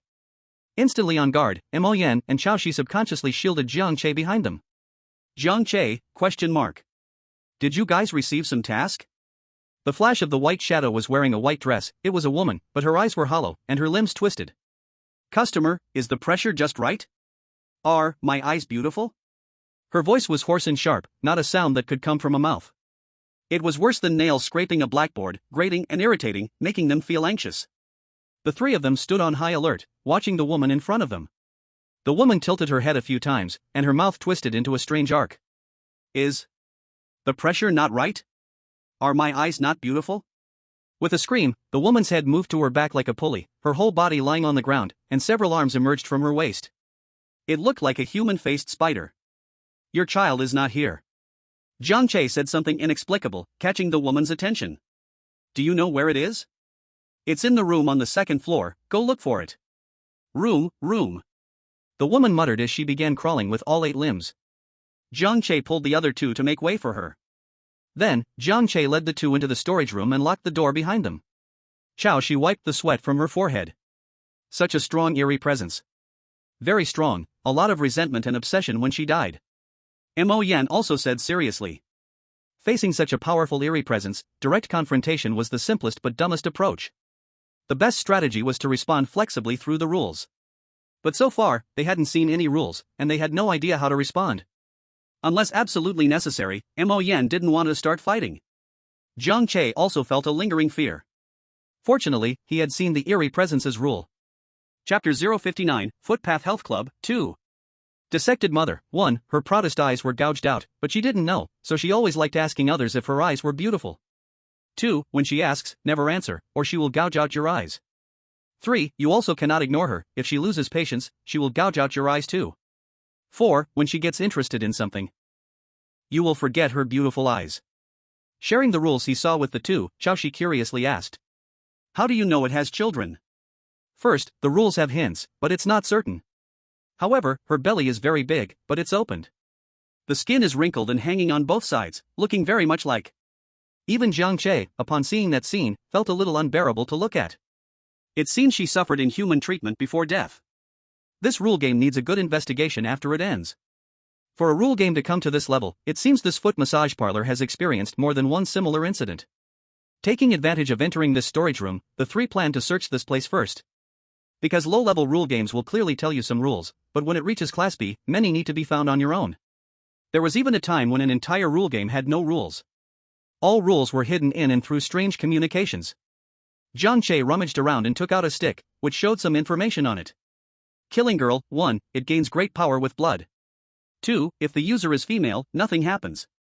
3. If the user is male, it is even stronger, but the user will die. A strange object. Jiang Che hadn't seen strange objects for a long time. He didn't even know where the face he had obtained last time at the Longfeng villa was thrown at home. Picking up the stick, Jiang Che was shocked by the murderous aura emanating from it. Thinking about the introduction in the rules, Jiang Che also guessed something. It's a pity that this strange object repels males, so it can only be used by Shi first. Strange object? Mo Yan and Shi stepped forward as well. Yes, but this stick can only be used by girls, boys can't use it, so it's for you, Shi. Saying this, Jiang Che picked up another stick that looked the same, but it was not a strange object. Hearing this, Mo Yan no longer paid attention to the stick and took out a piece of paper from his pocket. Found a rule. 1. Women should be especially careful here. The three looked at each other, and Qiaoshi anxiously said, "Does that mean I will be in great danger?" "Exactly, you must be very careful. The rules certainly wouldn't be without reason, especially given the uniqueness of this place." Since they couldn't find more things in this storage room, the three decided to go out and start looking through the rooms one by one. On the last page of the front desk's account book, Qiaoshi also discovered a rule. 2. Be careful of male oddities. If a woman encounters them, run immediately. A vague guess developed in Jiang Che's mind. This foot massage parlor might not be very legitimate, but this illegitimacy seems to be even more malicious. From the current information, they could know that the technicians here, besides providing services, might also face coercion, abuse, or even murder. So the so-called males here are the perpetrators. The dismembered mother's obsession is clearly about her eyes and her child that was gouged out, so her rule relates to this. As for the obsession of the men here, it is evident. Thinking of this possibility, Jiang Che felt a chill run down his spine.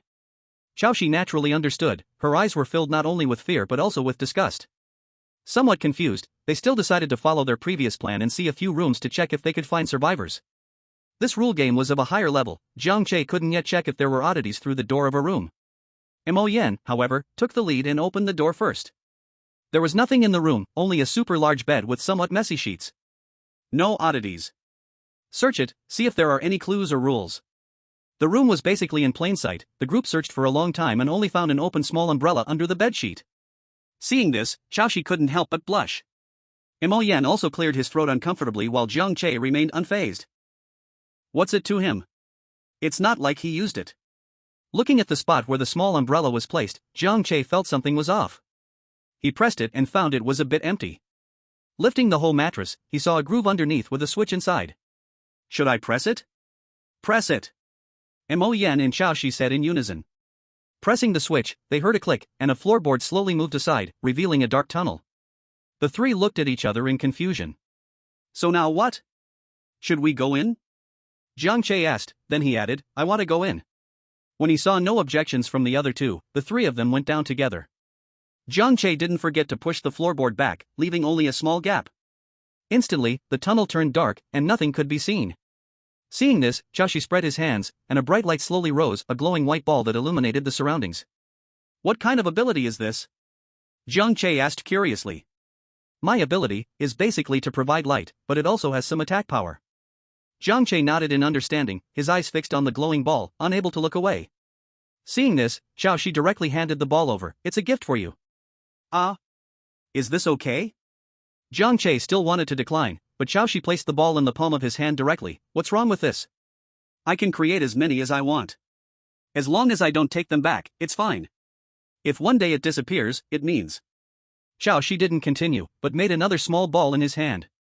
Seeing this, Jiang Che didn't refuse anymore. He held the small ball tightly and assured Qiaoshi, I will take good care of it. Thank you. With two light sources, the surroundings became clearer. The stairs they walked on were roughly made, hastily coated with a bit of cement, still in the bare structural style. The environment was somewhat damp, with a chill of humidity surrounding them on the way down. After descending the stairs, the three observed their surroundings cautiously. This should be the original basement level. What it is used for now remains unknown. On either side of the hallway were rooms, old wooden doors ajar, hanging heavy iron locks above. Should we go in? Mo Yan asked, holding the lock and looking at the two. Jiang Che pondered for a moment and said, I think the three of us are quite unified. Next time we face such a problem, we can just do it directly. After hearing this, Mo Yan simply used a wind blade to slice the lock in half, the cut smooth as can be. Throwing the lock aside, Mo Yan led the way. As soon as he entered, he frowned at the smell of blood that assaulted him. Immediately, the other two followed in, holding the light balls. As the light ball illuminated the area, the scene before them startled everyone. Chapter 060, Foot Dao Wellness Center, 3. Inside the room lay a corpse with its belly ripped open. Inside was empty. It was clear that the insides had turned into shiny silver. Is this still a foot massage shop? Is this kind of thing happening here? Mo Yan and Jiang Che were looking around, searching for clues. Qiaoshi approached the corpse, hands glowing, murmuring softly. Jiang Che watched in curiosity, while Mo Yan quietly explained nearby, Qiaoshi's ability is not just for lighting up. It can also purify souls, allowing them to rest and leave. Wow! Jiang Che whispered in surprise. This ability is really cool. To some extent, it can prevent rule-based games from happening right from the start. But it only works on souls that have died recently. If a soul has been gone for a long time or has already become a ghost, it won't be effective. That's still impressive. Jiang Che realized that if there were truly no limitations, Xiaoxi would be much more sought after than he was. After finishing, Xiaoxi shook his hands and smiled at the two. Did you find any rules? If not, let's go. Although those who die in a rule-based game will vanish with the game's end, Xiaoxi can both allow souls to be reborn and prevent those souls from turning into ghosts. It can be said to be killing two birds with one stone. But during the purification, it is possible to sense the emotions of the deceased when they were alive. Therefore, every time she uses her ability, it creates a lot of psychological pressure for her, so usually, she puts on an optimistic facade, always laughing. In the next room, as she reached the door, she heard a faint moaning sound from inside, and Jiang Che frowned. Mo Yen used the same trick again, a blade of wind cut through the shackles, and Jiang Che was the first to enter this time. Sure enough, there was a living person inside. It was still a woman, a naked woman bound at all four limbs and hanging in the air, in an extremely twisted and humiliating posture. As soon as the woman heard someone enter, she started trembling all over. Don't come over. Xiaoxi stepped forward and gently held her face. Don't be afraid, we are agents, here to save you, you are safe now. The woman continued to tremble in fear, not even daring to open her eyes. Xiaoxi took off her coat and draped it over the woman, repeatedly whispering comforting words. In truth, the woman had already heard what was said, she just didn't dare to open her eyes. She feared this was a dream, afraid it was her own illusion. When she opened her eyes, it would still be that dim basement, still faced with the beasts that tormented and humiliated her. Only when Xiaoxi gently held her did the woman dare to cautiously open her eyes, seeing another woman looking at her with soft eyes. You are saved. Am I dreaming? The woman seemed a little incredulous, her face bruised, not knowing if it was from the cold or the beatings. It's not a dream, you are really saved. Jiang Che also stepped forward, draping his coat over the woman, while Mo Yen cut all the ropes binding her. Until her hands and feet regained their freedom, the woman remained in a daze. Who are you? Hurry, let's go while they haven't noticed. It's all right now. Jiang Che softly reassured her. We are agents, not afraid of them. What is an agent? Not even knowing what an agent is? This woman must come from a very remote place. It's like a police officer. By the way, how did you end up here? I was deceived here. It turned out the woman was from a very remote mountain village in the west, tricked here by her husband. To be precise, she was sold here by her husband. Her man was lazy and good for nothing, and the woman had a miscarriage after falling while working, and since then, her belly had gone still. So her man developed a crooked mind, tricking her into the city with the promise of a good job, only hiring women. She wanted to go, wanting to make her own money and get away from her husband to get beaten less. Unexpectedly, she left the wolf's den only. Moreover, she opened a few more rooms and only found two corpses, their deaths quite similar to that of the first person. However, they had been dead for a while, and the abilities of Xiaoxi could not take effect. The basement has only these rooms, and there's nothing useful here. What puzzled the three of them was that they did not encounter any anomalies in the basement. Could the anomalies have gone upstairs to find someone to eat? Let's go back to the first floor. Jiang Che said, and the other two agreed, finding the stairs they had just come down and heading up. At this moment, on the second floor, Suhan was fighting fiercely with an anomaly, and the questions in his mind were unending. The health resort was not big, so where did the first three people run to? Where did they go? Back on the first floor, Jiang Che tore the sheets off the bed, binding the woman to himself. This way, he wouldn't have to worry about her falling off during a fight or escape. In fact, this woman was only 24 years old, not much older than Jiang Che. However, having married at 16 and endured the hardships of these years, she looked much older, as if approaching 40. Mo Yen carefully opened the door, saw there was no one and no anomalies, and signaled for everyone to come out. As soon as they stepped out, Jiang Che keenly heard a sound. There's something upstairs, it sounds like fighting, let's go check it out. The three of them quickly discussed and ran towards the second floor.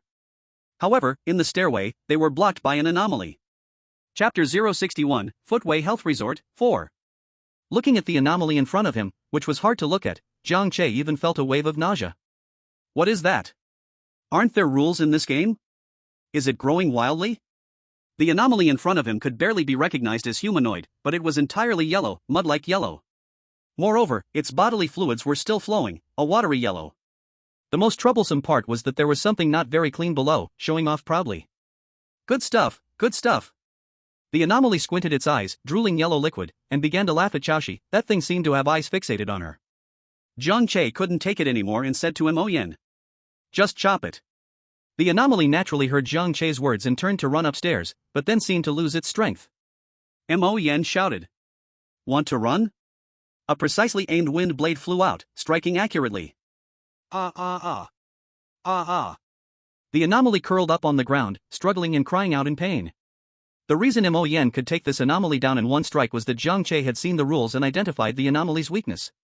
But this rule might not pass inspection, so Jiang Che chose not to mention it. They're still fighting upstairs, we need to hurry and check it out. After saying this, Jiang Che rushed upstairs in a hurry, with the other two following closely behind.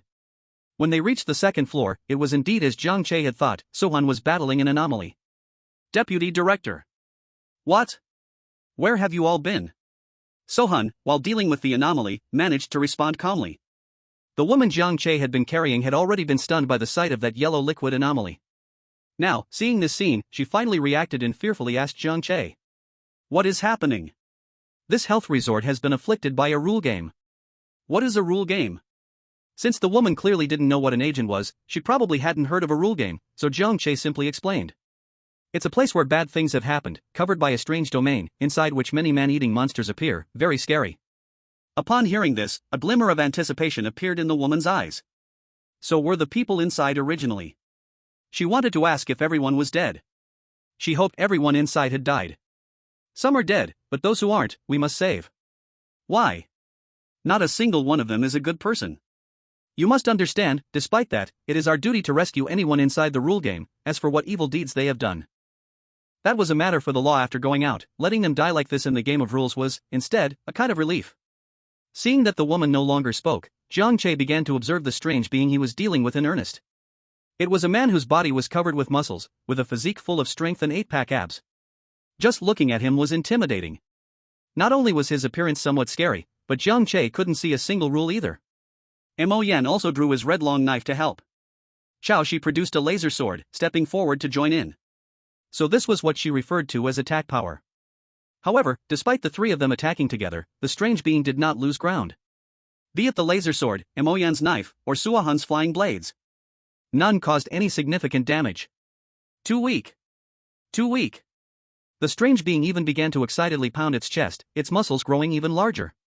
How could it be getting stronger the more they fought? Are you kidding me? Facing the strange being's provocation, Suahan and the others remained unperturbed, continuing their maneuvering and fighting as before. Because they all knew that as long as Jiang Che saw a rule, it would be time to sound the horn of counterattack. Jiang Che, however, was watching the strange being from the back, growing increasingly tense, even struggling to catch his breath. Is this strange being really so strong? Can just looking at it leave me breathless? Turning back, he realized it was the woman, too frightened, tightening her grip on his neck with all her strength. Sister, I'm almost being choked to death here. Ah, sorry about that. The woman quickly loosened her grip. Late spring cold. Upon hearing this phrase, everyone present was taken aback. The first to react was Suahan, who instantly jumped up and dodged to the side. In the next second, the strange being's feet were frozen solid to the ground. Ah, ah, ah. Feeling the bone-chilling cold, the strange being began to shout in despair. Guyu appeared at the staircase, somewhat out of breath. Guyu. Jiang Che looked at Guyu in delight, ready to move, only to feel a binding force. Looking down, he found that his feet were also frozen to the ground, just like the strange being. Mo Yan and Chao Shi instinctively looked down too. Wow, they were also stuck in place. Only Suahan, who had dodged in time, was struggling to hold back laughter on the side. I see it, hit its knees. At this moment, Jiang Che couldn't care about anything else, as he saw the rules emerging from the strange being. This once-in-a-lifetime chance must be seized. The inferior little dog, 1. Its exterior is muscular and invincible, impervious to blades and bullets. 2. It fears the cold. 3. Its knees have old injuries from exercising. Suahan nodded to signal, and then several flying blades shot towards the strange being's knees. Guyu also formed tiny ice spikes that penetrated the strange being's kneecap. Ah, ah, ah. The strange being, frozen in place, couldn't escape and could only endure the painful attacks. The woman behind Jiang Che had never encountered a scene like this, trembling non-stop. She didn't know whether she was scared or cold. After all, she was only wearing a bedsheet and Chao Shi's coat. Seeing this, Guyu hurriedly removed the effects of her ability. Although this indirectly freed the strange being, having its weakness exposed meant it had become a fish on the chopping block. Everyone focused on attacking its knees, watching as the intimidating strange being could only rage helplessly. After the strange being clutched its knees and howled away, Suahan said, "Thanks to Wuyo, we saved a lot of effort. Although without Jiang Che's reminder, it would have been just a matter of time before they defeated the strange being. But if they could save time and effort, why not enjoy it? Hey, I'm just a support, real fighting is still up to you. Jiang Che shook his head and smiled, not taking all the credit. Looking at Guyu, then at Suahan and the others, Jiang Che felt a wave of relief in his heart. The fighting power ceiling in the area had basically gathered. Even in a B-grade rule game, his life was finally guaranteed. Did you solve that rule game so quickly? Soul Collector stepped forward and asked Guyu. He remembered that Guyu had just been sent into a rule game not long ago. It's handled. I saw your news on the way back, so I hurried over. After saying this, Guyu looked a bit apologetically at Jiang Che. I still can't control the targets well during such large-scale attacks. It's easy to confuse friend and foe. I'm sorry. Then he changed the topic and asked. Also, why are you carrying a girl on your back? Ha? Chapter 062 Footway Health Club, 5. It's nothing, nothing. Before Jiang Che could finish his sentence, he was startled by Guyu's question and quickly explained what had just happened. Guyu suddenly understood, his eyes filled with pity as he looked at the woman. Mo Yan exchanged a glance with Chao Shi. What's going on? It seemed they were also frozen, so why didn't Guyu apologize to them? After the five of them gathered, they shared what they knew about the rules. Guyu went straight to the second floor after entering. He didn't encounter much of any rules and had no time to look for them. Soul Collector, however, did a brief search while Jiang Che and the others were on the ground floor and found a few rules. Aside from repetitive ones, one rule intrigued them. 3. Follow the call of your heart. Because of this rule, Soul Collector thought the first three who entered had been called away, so he followed that strange force to the second floor. But as soon as he reached the second floor, he was knocked back down to the first floor by that muscular man, and the two fought until Jiang Che and the others showed up. The call of the heart? Is it only effective for men? Chao Shi asked curiously, as she hadn't felt any so-called call.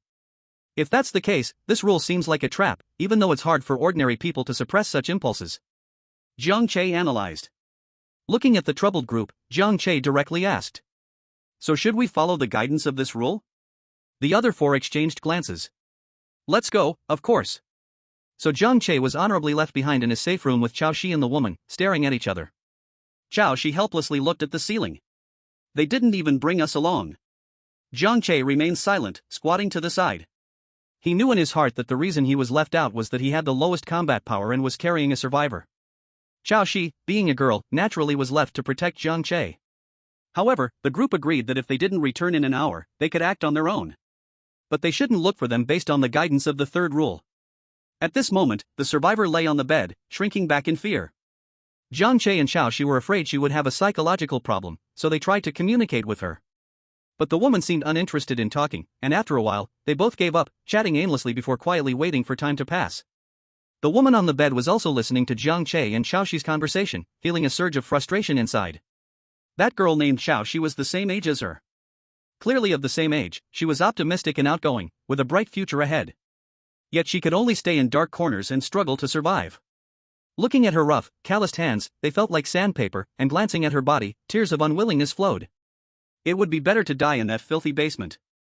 Jiang Che and Chao Shi were unaware of the woman's complicated emotions and thought she was just too tired and resting. Why haven't I seen you before? Chao Shi, did you also get specially recruited? Jiang Che asked curiously, since it wasn't the enrollment period now. While the agents in the bureau hadn't all met each other. The name Chao Shi indeed feels unfamiliar. I was transferred here from Fengtian City. I haven't been here long, it's normal that you don't know me, but I know you. Why were you transferred? Jiang Che asked. Don't you know? Well, you haven't been an agent for long. 2 years ago, there was a game of rules in Qiwan that was considered S-level, which sacrificed many agents. And most of those sacrificed were A-level and B-level agents, because the initial judgment was that it was an A-level rule game.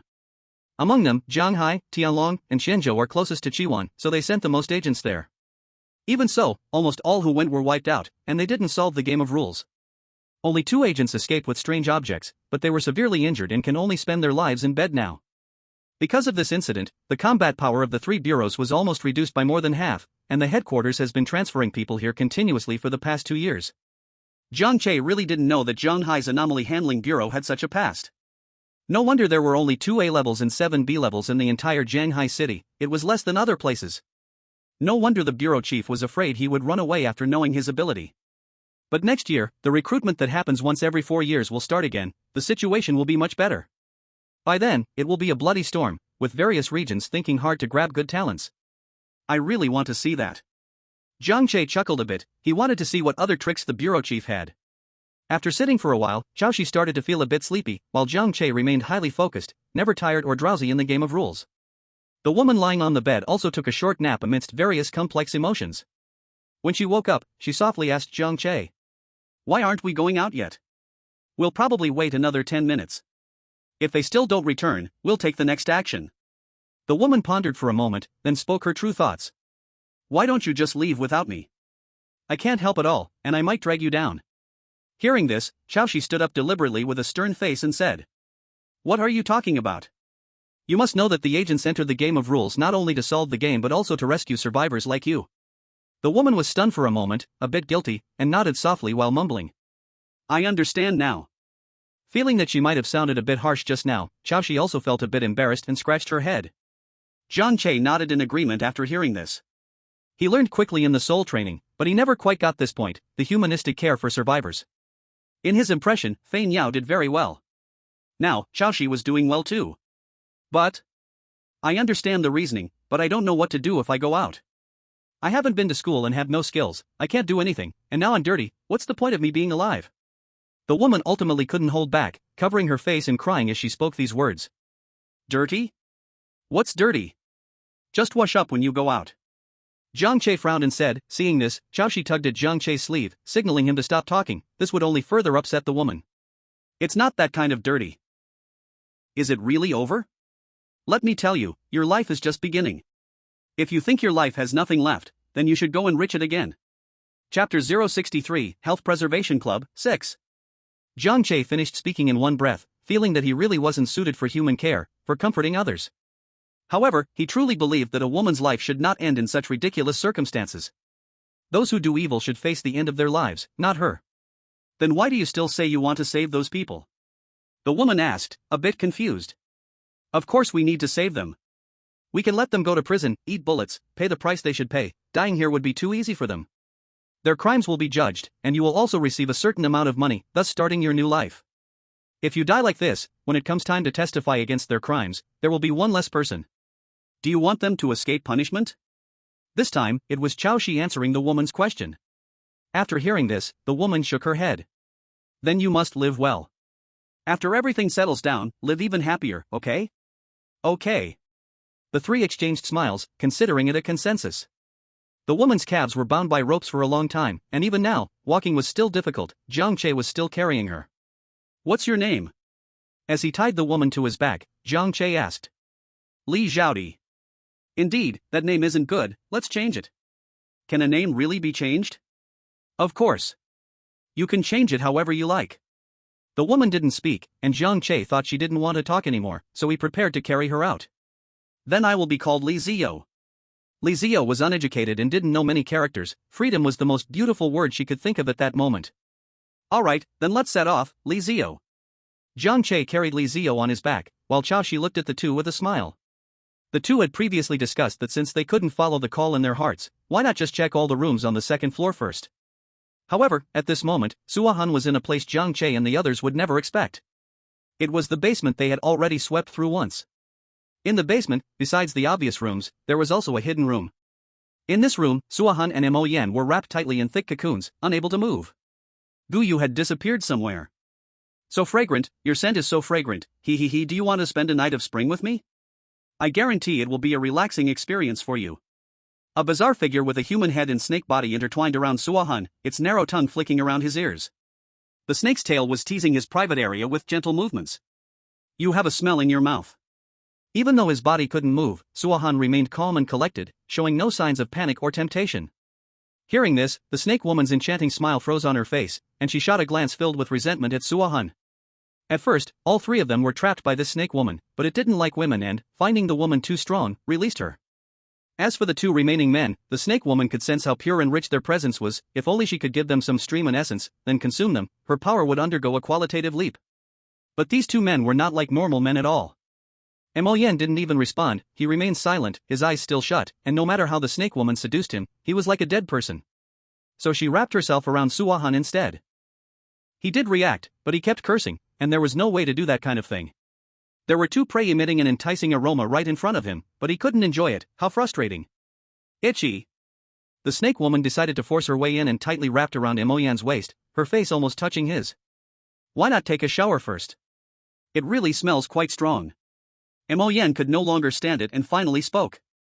Meanwhile, on the second floor, Jiang Che and others were running for their lives because they had opened a blind box. Opening the door to a room, he unexpectedly bumped into the spider woman he had first encountered. Where is my child? I've searched twice, where is it? You lied to me. Before the scream could finish, Jiang Che slammed the door shut, then grabbed Xiaoxi and started running downstairs. Dealing with this eerie thing could only be done through words, but Jiang Che hadn't figured out what excuse to use yet. The furious creature crashed through the door and chased after the direction the group was fleeing. However, the entire health club was this big, there was nowhere to run. Run, run, run, to that condo room. Condo room? Jiang Che immediately realized it was the room that could lead to the basement. Go! As soon as they entered the room, Jiang Che quickly locked the door, buying them some time. Xiaoxi immediately pressed the switch under the mattress. Outside, the creature was madly slamming against the door. Before the eighth had completely come open, they immediately started running down. No time to close the floor now, just run down. When Jiang Che entered, he caught a glimpse of the creature smashing the door open. Moving slowly on the floor now was basically asking for death. Seeing them enter the underground, the creature hesitated a bit but still followed in. As soon as they reached the ground, Jiang Che heard the sounds of fighting. In this situation, to him, no matter who was fighting whom, it was a better scenario than what they were in now. Jiang Che had to help. Not far away, Guyu was struggling and battling with a creature, which was oozing disgusting grease and corroding the ground as it fell. Its lewd eyes were fixated on Guyu, glaring at her chest, face, and private areas, its tongue constantly licking the grease around. Guyu looked at the creature in front of her with disgust, but unfortunately, her attacks were as ineffective as a stone sinking into the ocean, barely making any impact. Suddenly, chaotic footsteps were heard from behind, and both Guyu and the greasy creature looked over with curiosity. Jiang Che saw Guyu and happily waved at her. Guyu, however, spotted another creature a bit further back. Good heavens, one is a struggle to deal with, and now you bring me a second one? Jiang Che naturally noticed the creature confronting Guyu and directly shouted, pointing at it.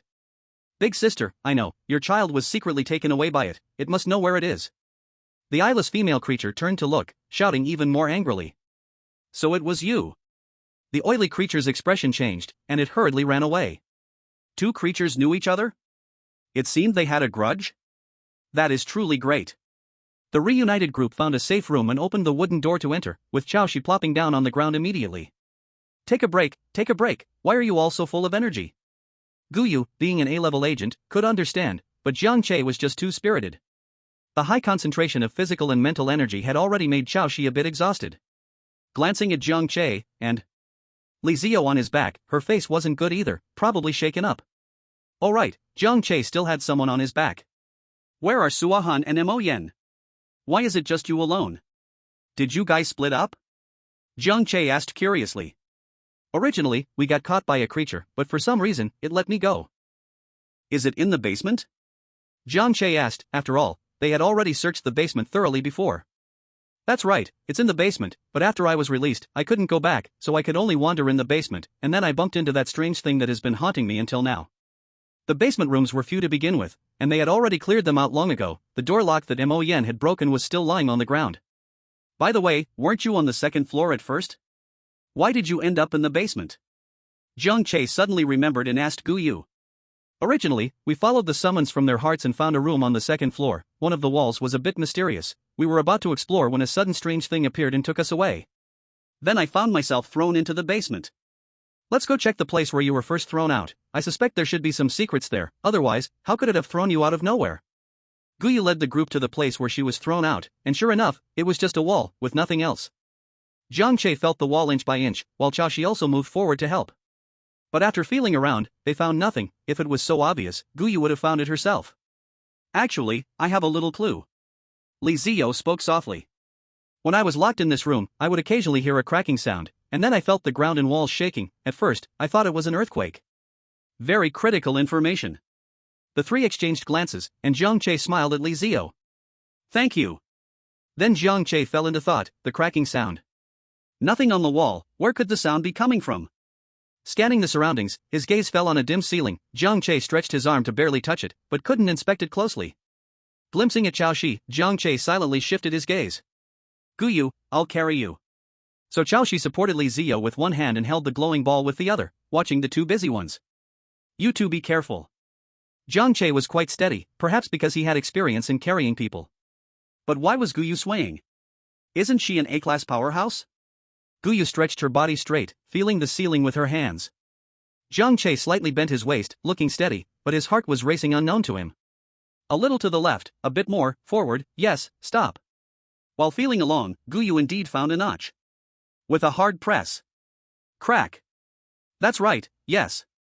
Li Ziyo hurriedly said, this sound was the most familiar to her. Then it's settled. Jiang. Wuyo, let me down. Guyu gently poked Jiang Che's head and smiled.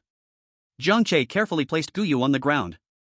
At this moment, the wall beside them slowly opened, the few of them took hold of the glowing ball and stepped forward a few paces. Before they even entered, they heard a strange sound. It seemed to be writhing, as if gnawing on something. Guyu also took a glowing ball and stepped in first. As soon as she entered this space, she was hit by an inexplicable smell that made her want to vomit repeatedly. Among the smells, the bloody scent and a strong unknown odor were the worst. Guyu also uncomfortably covered her nose and moved closer to the source of the sound. Upon getting closer, she saw that it was indeed a strange creature gnawing on a woman. At the same time, the creature's lower body was writhing back and forth. The woman was no longer breathing, her eyes wide open, her body disfigured in many plaques. Anyone with sharp eyes can see it. Squatting down, Qiaoshi began to use her power to purify the soul of this poor woman. When she finished, Qiaoshi's complexion visibly worsened, clearly affected quite a bit. Jiang Che frowned, about to say something, but saw Qiaoshi shake her head, signaling that she was fine. There was no time to waste, since no survivors were found outside. It seemed that they had all gathered in this hidden space. Continuing deeper, the interior resembled a smaller version of a foot massage and wellness center, with room after room, although the decor was much simpler, and the rooms were quite rudimentary. Each person checked one room at a time. Almost every room had a corpse, both male and female. The males had their abdomens sliced open, while the females were naked, with their legs spread wide. Arriving at the entrance of a slightly larger room, they heard voices coming from inside. Is it my turn now? I'm almost starving. If you can't feed me, at least assign me a woman to relieve myself, it's stifling. I can't help it, the prey is too scarce, especially for us. The women can do as they please, unlike those female creatures that are so tricky, they need to seduce their prey with effort to catch one. That's why there's not enough prey for us, while theirs remains endless, but it can't be helped, Lady Snake forbids us from leaving the basement. But I heard that a few snuck out, how about we? Before the words were finished, the door was kicked open, and in rushed a man and a woman. It was Jiang Che and the others. Oh, just when I was dozing off, someone brings me a pillow, and there's another one on the back. Let's split these two women, and this man is for Lady Snake. Looking at Qiaoshi and Jiang Che with a lewd grin, it was already starting to move underneath. Before getting closer, they saw Guyu walk in behind them. Another one? Before the thought could fully form, its head flew off into the distance. Only that thing remained, still moving involuntarily. Disgusting thing.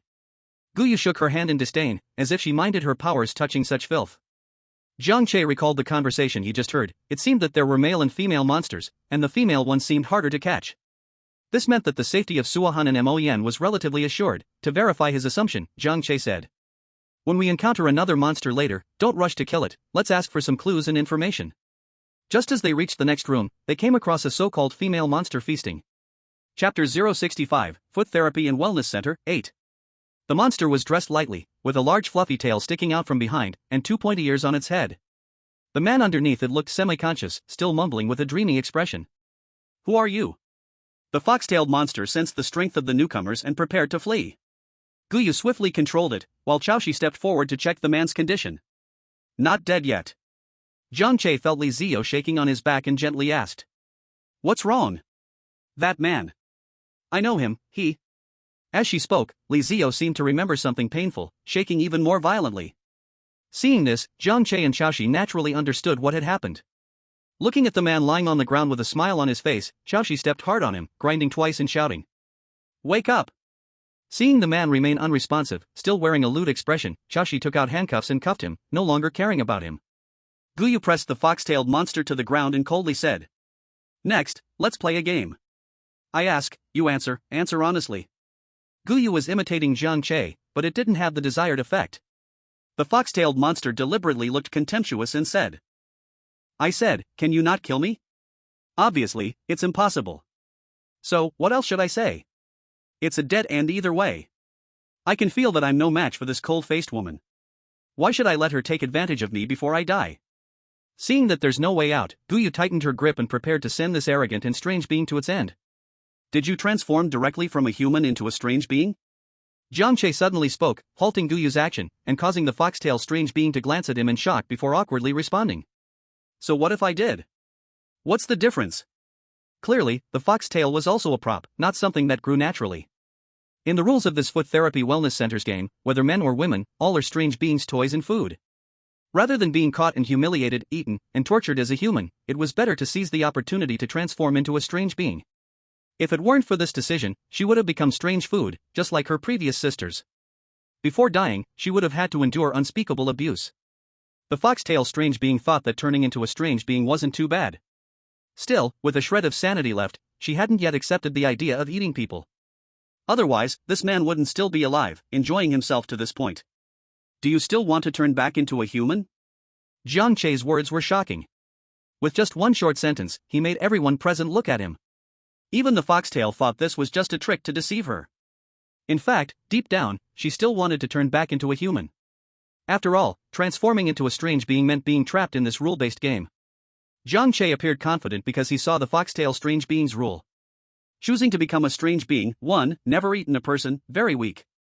2. As long as you haven't eaten anyone, you can leave the game and turn back into a human when the rules disappear. Looking at Jiang Che, who was so confident, the foxtail fell silent for 2 seconds before asking. What do you want to know? Why is it easier for male strange beings to eat their prey compared to female strange beings?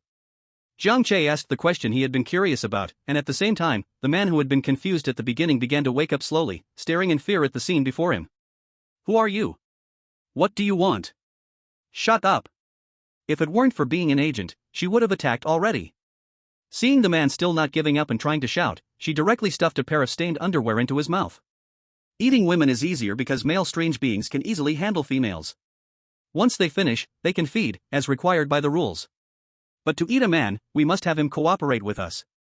It's a process, however. Once we eat a man, our strength advances much more than male strange beings.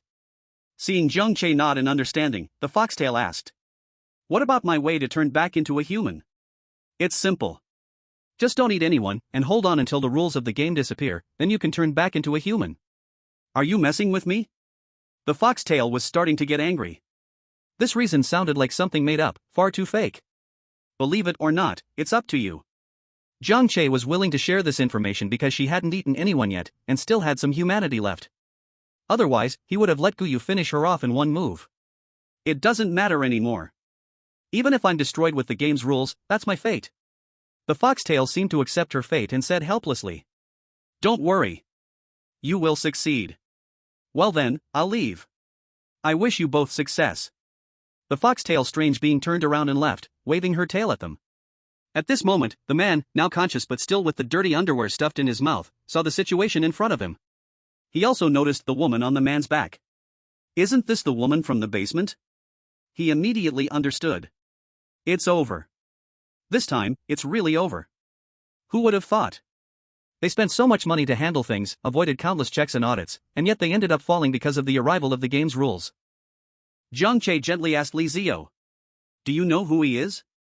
Li Zio looked at the man, though still afraid, thought that today was different from the past, and boldly spoke up. He is the little boss here. When I was sold here, he was the one who took me in. He has, also bullied me.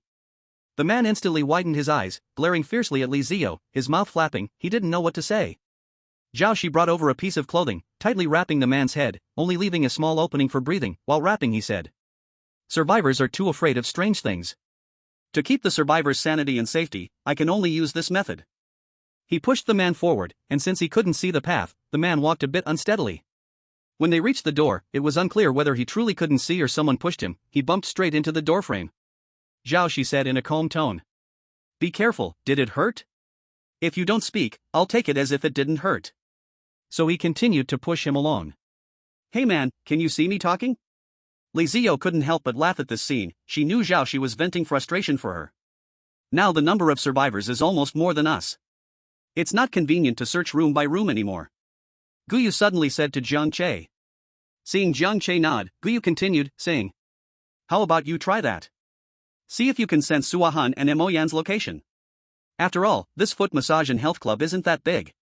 Of course, don't push yourself, act according to your ability.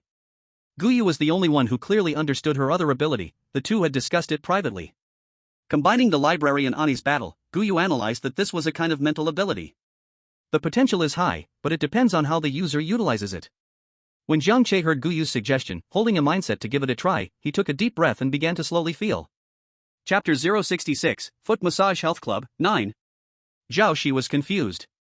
Woyo, what other surprises do you have that I don't know about? Jiang Che closed his eyes, his originally chaotic mind started to empty, as if his soul arrived in a void. The blank surroundings began to outline a frame with lines. If looked at closely, one could discern that this was the three-dimensional structure of the Foot Massage Health Club where they currently were. Once the structure was complete, Jiang Che first anchored himself to his current actual position, then began to sense Suahan's location. He was quite familiar with Suahan. It seemed he saw them, right down this corridor, at the end. There was another person beside him, it should be Emoyan, and there was something strange and powerful between them. Opening his eyes, Jiang Che's gaze held determination, hiding a hint of fatigue within, as he spoke to the two. I saw them, let's go. I knew you could do it. Guyu couldn't help but smile, even though stray hairs almost covered her eyes. Jiang Che still spotted a hint of kindness and love? He had only seen such a gaze in Anson's eyes. Perhaps he was mistaken, just a bit dazed after using his ability. It must be like this, the urgent task now is to find Suahan and Emoyan first. He strode confidently toward the end of the corridor, while Guyu had already solidified a weapon with her ability. This time, she also carried a sense of vengeance. Back then she hadn't been prepared for this strange attack, and this time she had to reclaim her honor. When they reached a door, Jiang Che didn't speak, signaling to the two with hand gestures that they were inside. Guyu nodded and kicked the door open. The sudden change startled the snake woman from her chaotic state, saving Suahan and Emoyan who were wrapped in a cocoon. Wuyo, Guyu. Suahan was first stunned for a moment, then relaxed, knowing his innocence wouldn't be tarnished by this strange thing. You go save those two, the snake woman is left to me. Guyu quickly organized the tasks without considering if Jiang Che could handle the job. Subconsciously, she felt Jiang Che would be fine. Okay. Jiang Che also agreed without hesitation. As long as he didn't have to deal with the snake woman, it would be fine. Perhaps the snake woman was strong, and Jiang Che hadn't yet seen her rules in a short time. Xiao Shi, seeing she wasn't assigned a task, looked around, tied up the man's feet, and turned to Li Zio saying, watch him, I'm going to help. If he doesn't behave, just hit him hard. When Xiao Shi said hit him hard, her eyes even took on a hint of darkness. As an agent, she couldn't beat the survivor out of anger, but a little scuffle among survivors was something an agent couldn't be responsible for, right? Creating a light sword, Xiao Shi rushed up, heading toward Guyu's side. Guyu, I'm here to help you. In a fight, she could help a little, but if she went to Jiang Che's side, she could only stand there. Even though you are women, if you come to seek death, I won't stop you. The snake woman had no interest in women, she didn't eat them, and even if she did, it wouldn't strengthen her power, just wasting time. However, since they had come to seek death, she didn't mind helping a little. Guyu held a water knife, battling fiercely with the snake woman. Xiao Shi also knew her own strength, facing the enemy directly wouldn't work, so from time to time, she looked for an opportunity to distract the snake woman. Jiang Che walked over to the soul collector and touched the cocoon. It was very hard, it didn't seem like a cocoon at all, and the hardness was comparable to a steel plate, the kind of alloy. Can you get it open? The soul collector inside asked in a deep voice. Jiang Che shook his head and continued to observe. I guess you can't either. Jiang Che rolled his eyes at the soul collector, no wonder he was still single at such an old age, this mouth really couldn't spit out ivory. It was better to let the snake woman's weirdness match you up. Hiss. The snake woman accidentally got hit on the tail by Guyu and screamed in pain. Her snake tongue stuck out long, glaring fiercely at Guyu, not just because this woman had hit her, but also because this woman was even prettier than her. She hated women who were more beautiful than her. Dare to wound me, I will make you die. With a wave of her hand, the originally black long hair began to turn white and grow long, just like the silk binding the soul collector and the others. The white hair spread out, and Guyu quickly summoned a water curtain to block, but the water knife in her hand couldn't cut the white hair, instead, it only increased in number. Xiao Shi almost got bound by the white hair, and after a few rolls, she barely dodged. The mutated white hair seemed endless, dealing with the two women was a piece of cake, even sending a few strands to trouble Jiang Che. Seeing this, Guyu hurriedly shot a few water arrows to help Jiang Che defend. Actually, the snake woman felt uncomfortable deep inside, using this once would consume a lot of her stock. She had used it once to bind those two men, and now again today, the amount she had saved was running low. These two damned women, throwing them to male oddities for a brutal torture wouldn't solve her resentment. The only comfort was that there was another pretty boy to use for replenishing, much more desirable than those two coarse men. In the planned battle post, the snake woman completely didn't notice Jiang Che's rising corners of his mouth. Perhaps Guyu's attack took effect, letting Jiang Che see the rules. Twin bug woman, 1, using white hair cocoon silk will greatly consume its strength. When it is exhausted, it will fall into another state. Another state? What does another state mean? Jiang Che thought, since it has been exhausted, that the other state should be much weaker, right? Guyu, Jiaoshi, you two hold on, this state consumes a lot, it can't last long. Seeing someone pierce her weakness, the snake woman turned her gaze to Jiang Che, who she had previously overlooked, surprised that he actually knew. However, in that moment of eye contact, the snake woman's gaze began to dart away first. Wait, why did she suddenly feel an involuntary sense of fear? Clearly, that man's strength was terribly low, but she didn't even dare to meet his eyes. But she didn't have time to think about these things while facing the two women, and in contrast, Guyu and Jiaoshi seemed to attack even more fiercely after seeing Hope. Li Zio, watching from the entrance, was actually anxious, but she also knew that even if she went in, it would only cause more chaos. The man lying on the ground saw that no one was paying attention to him, and silently began to squirm, planning to leave. However, with his hands, feet, and head bound, he struggled for a long time, only to end up banging his head against the wall. Li Zio saw him and stepped forward to kick him hard. Dog, behave yourself. The man whimpered a few times, seemingly cursing. You still think it's the past? Li Zio said, not afraid at all now. After all, it wasn't her who was tied up. Chapter 67, Footpath Health Club, 10. Jiang Che not only found the snake woman's weakness from the rules, but also realized she wasn't a snake, but an insect. Yet the rules still didn't say how to deal with the annoying cocoon silk. Die. The strange creature went into a frenzy upon having its weakness revealed. Its attacks lost all sense. Even Jiaoshi, who was interfering from the side, could now cause harm to it. Realizing her cocoon silk was running low, the snake woman had no choice but to retract all the white strands she had released, even pulling back the ones binding the two soul collectors. She planned to escape. The soul collector and Mo Yan, suddenly regaining their freedom, hadn't reacted yet when Guyu immediately waved her hand to block the doorway with a water curtain. Block this strange creature. Without a moment's hesitation, the soul collector and Mo Yan rushed forward as well. Seeing that the escape route had been sealed off, the snake woman, realizing everyone was glaring at her, actually collapsed on the ground, crying out, I just don't want him to come out, I don't want it. I don't like it, I don't want to become like him. Seeing this sudden turn, everyone was stunned, looking at each other in confusion, but still slowly approached the collapsing snake woman. Oni-chan, the snake woman shouted while covering her head, her hair suddenly stretched and quickly wrapped around herself, then slowly grew bigger, turning into a cocoon. What is this?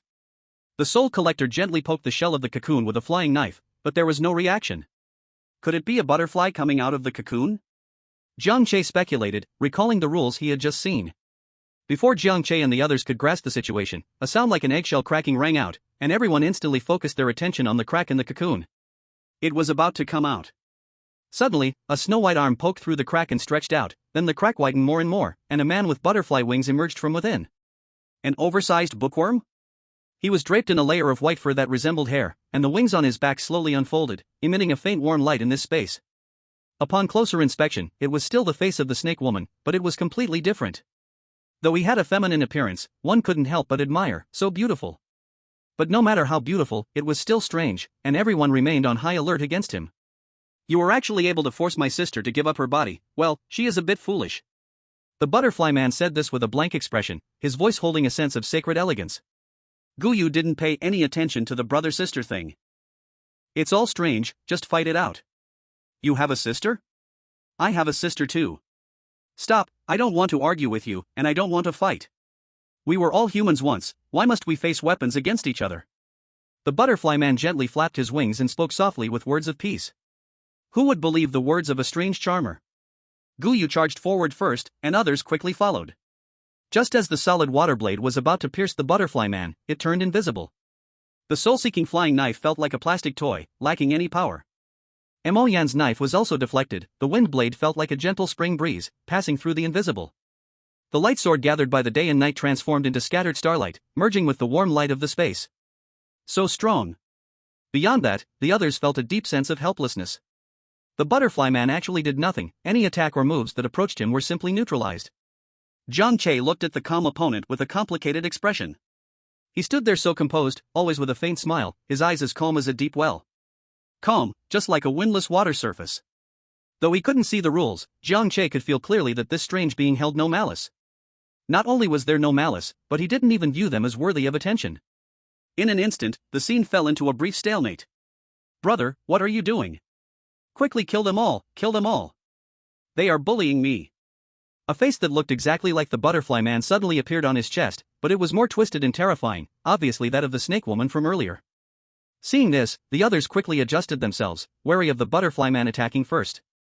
Yeah, you have been a bit reckless. The butterfly man lowered his head slightly and spoke gently. What right do you have to teach me? I gave you my body so you could kill those who bully me, not to listen to your preaching.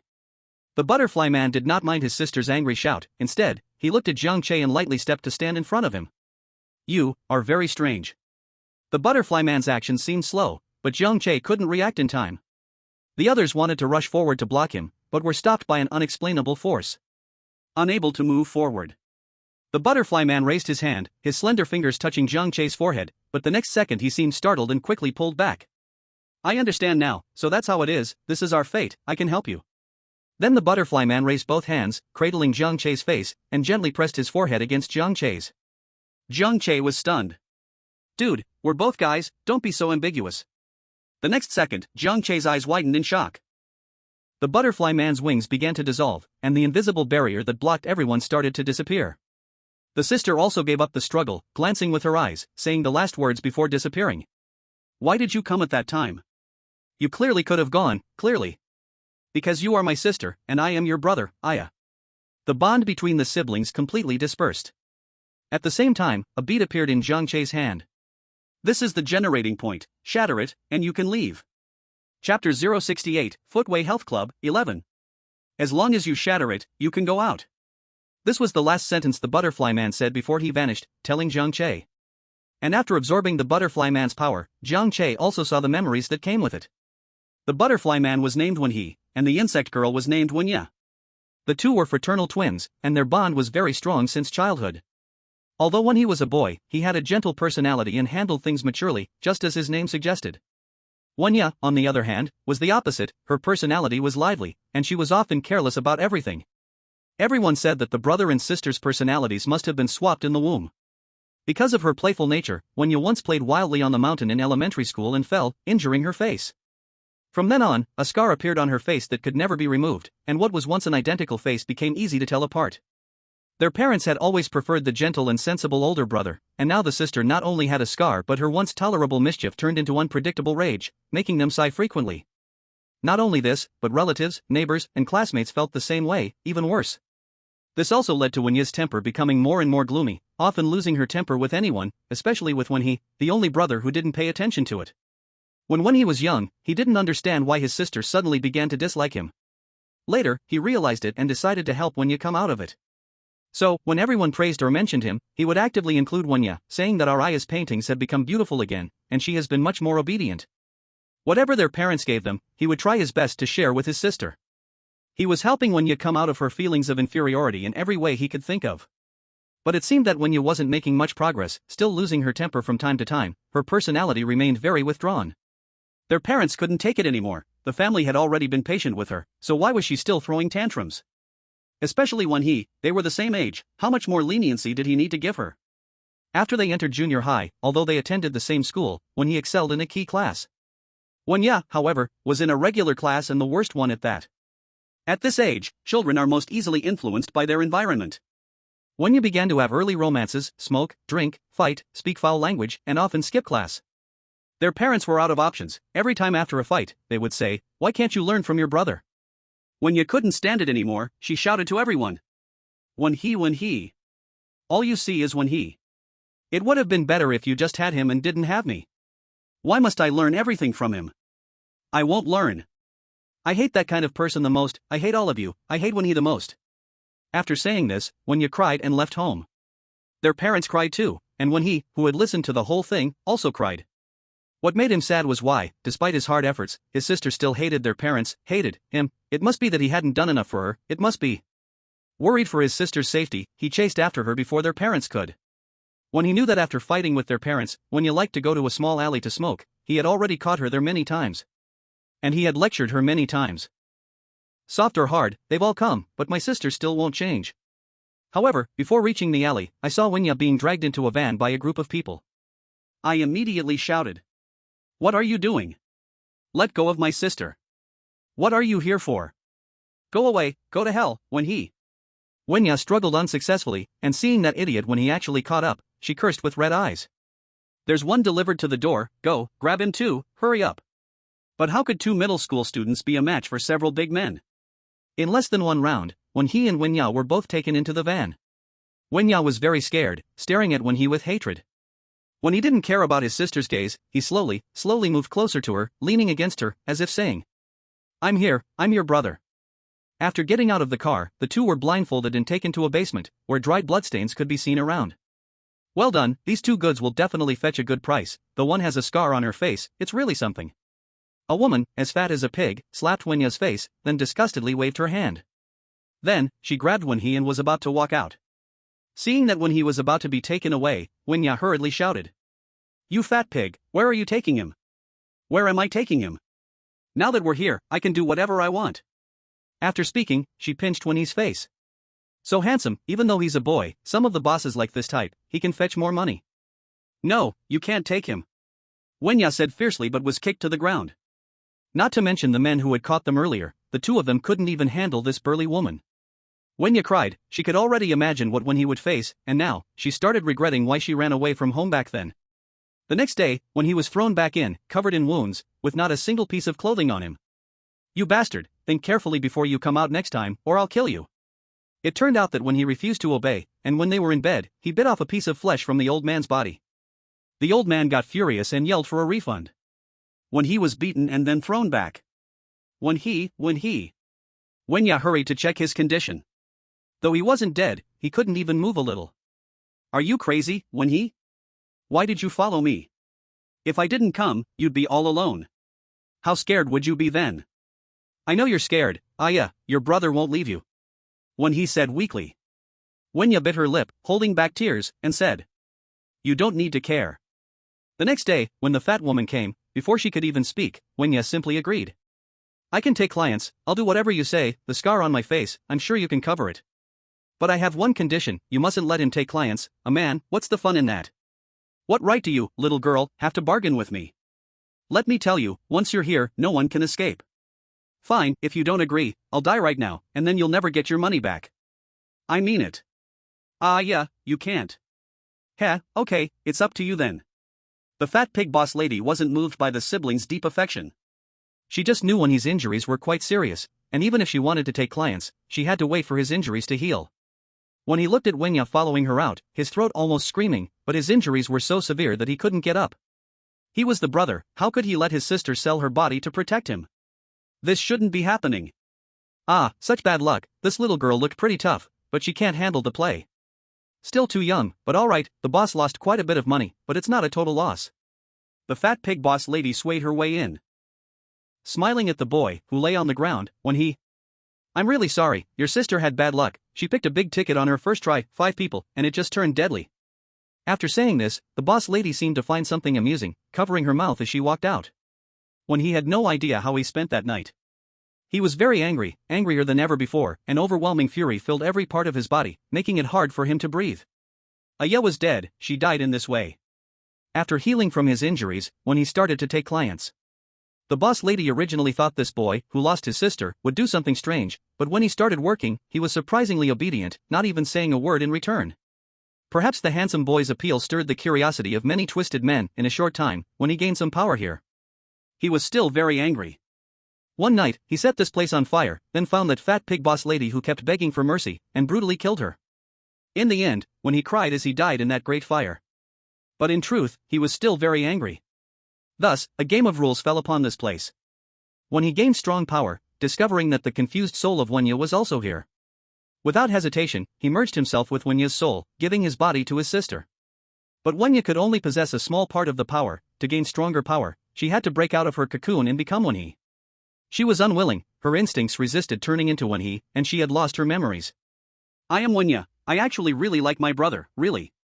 I spent much more time with my brother than with mom and dad, he is gentle and kind to me, I like him the most. But why do I only remember that I really hate my brother? Is it because mom and dad kept saying, learn from your brother's grades, learn from your brother's personality? Or is it when I was disfigured? On my face, from my eyes to my chin, a centipede grew. I can't see the centipede, but I can see others' gazes. I know all of them just like when he, only seeing when he in their eyes. I am the extra one, the worthless bonus. But why does the adored when he keep coming close to me? Whatever I do, he praises me, even publicly encouraging himself. I admit this makes me very happy, but in the end, everyone still likes him, saying he is understanding, taking care of his sister, with their eyes still only on when he. I feel it when he is acting, he treats me like a tool, just to gain attention. I am merely a tool for him to contrast against. But no matter what, when his kindness to me is real, maybe it's my problem, or perhaps the world has issues too. Everyone is telling me to learn from when he, then I will resist. I will walk the opposite path, so that they won't say so anymore. Then when he will also hate me, stay away from me, and I can justifiably hate him and distance myself from him. But why is this when he like a sticky plaster that I can't shake off? No matter what I say or do, he always acts like the good brother. He can't be a fake person, right?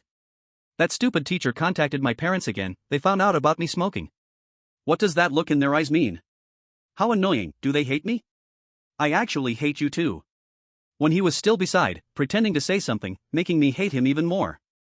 So I ran away from home, planning to smoke in the alley, after all, when he knows I'm here. But today, why did a group of people come to take me away? In a panic, when he came. Don't come over. When he and I were in the car, I felt a bit annoyed, a bit regretful. It was I who dragged when he down, he should have had a bright future ahead. But it was too late, trying to protect when he also led to my death, dying in bed, dying under a group of men, and I didn't even know how I died. As I died, when he appeared before my eyes again. The scene of young when he braiding my hair, was it just an illusion? I'm sorry, when he. I'm sorry, brother. Jiang Che broke free from this painful memory and found Guyu supporting him. Are you okay? Is there anywhere uncomfortable? I'm okay. Jiang Che shook his head, still a bit forlorn. Was it that strange thing that gave you his power? Even Guyu, who had gone on so many missions, was encountering such unbelievable things for the first time. Jiang Che stared blankly at the bead in his hand, hesitantly nodding. That power is quite strong, how did you manage to handle it? What Soul Seeker cared about was actually this. Jiang Che also realized, feeling the power when he had just passed through in his body. No, not even a bit could be felt. Seeing Jiang Che frowning, Guyu spoke. Let's go outside and talk, let's do a check later, I don't think it's anything bad. Okay. Xiao Shi suddenly asked. Did you notice that stick at the beginning? Jiang Che and Mo Yan exchanged a confused glance, shaking their heads in bewilderment. After giving the stick to Xiao Shi, they hadn't seen it much at all. Maybe it was lost somewhere when they fled, that's quite normal. After searching the whole secret room, they finally found 6 survivors still alive. The others were either eaten or had turned into strange beings. Seeing they had searched enough, Jiang Che took out the bead. Thanks to when he in the rules game still having memories from his life, otherwise, with his strong power, it was very likely everyone would have been wiped out here. Jiang Che smashed the bead to the ground, and instantly, screams echoed throughout the rules game. These were some strange beings that had hidden or had not been triggered yet, they sensed their lives were threatened again. Along with the shattering of the bead, the entire wellness club began to shake. A strange being with a foxtail stuck in its backside appeared before everyone. It was her. Jiang Che recognized and blocked Soul Seeker from making a move. Don't block me, you old hag. The fox-tailed strange being rushed towards the shop door but felt a resistance. Through gritted teeth, she summoned all her strength and charged forward, directly falling onto the ground outside. Ow! Though it hurt a bit from the fall, she found that she had changed back to a normal person, and she couldn't be happier. See, I wasn't lying to you. Jiang Che and the others also came out, and before they could express their astonishment, the rescue team abruptly pressed everyone onto stretchers to take them away for checks. Alright, used to it. Equally accustomed was that wave of drowsiness. Jiang Che adjusted his body and got into a comfortable position. Tilting his head, he fell asleep immediately. Chapter 070, Online Love with Shohei. When he reopened his eyes, 2 days had already passed. The nurse beside him, who had been taking care of him, almost cried when she saw Jiang Che wake up. God knows how panicked and scared she was when this agent hadn't woken up for a whole day and night. Thankfully, an experienced colleague told her that this agent had this quirk, needing to sleep a long time every time he came back. Stretching, Jiang Che glanced at his phone, and what met his eyes was Xiao Hei's flood of messages. That's right, he had also equipped Xiao Hei with a phone. Hey! Aren't you coming back? There's something urgent. Are you in the rules game? Why is this time so long? It's been 2 days, Jiang Che, is your phone broken? What brand did you buy me? Not replying to messages, huh? I see you're quite something. What, did something happen to you? You definitely didn't get into any trouble. I'm doing just fine. I see now, you're giving me the silent treatment. Jiang Che couldn't help but smile a little. After messaging back to show he was okay, he got ready to head home. Calculating the time, it had already been half a month since he last returned home. As the head of the family, he needed to get back to hold things together. On the way, Jiang Che also casually asked Guyu how the issue with the wellness center was finally resolved. After all, it wasn't just about the game rules, there were still many hidden matters inside. As soon as he sent the message, it was like Guyu was crouching in front of her phone. The reply time matched the length of the voice message. It's still not resolved. This wellness center is actually one of the hideouts for a group of criminals. We are digging deeper. By the way, Li Zio, with the help of Xiao Xiao, has sued her husband, and he has been arrested now. Your health check results are all normal, there's nothing wrong. Gathering his thoughts, Jiang Che briefly explained the situation of the Wen siblings and hoped Guyu could check if their parents were still alive. Unfortunately, the result he got was that both of them had passed away years ago.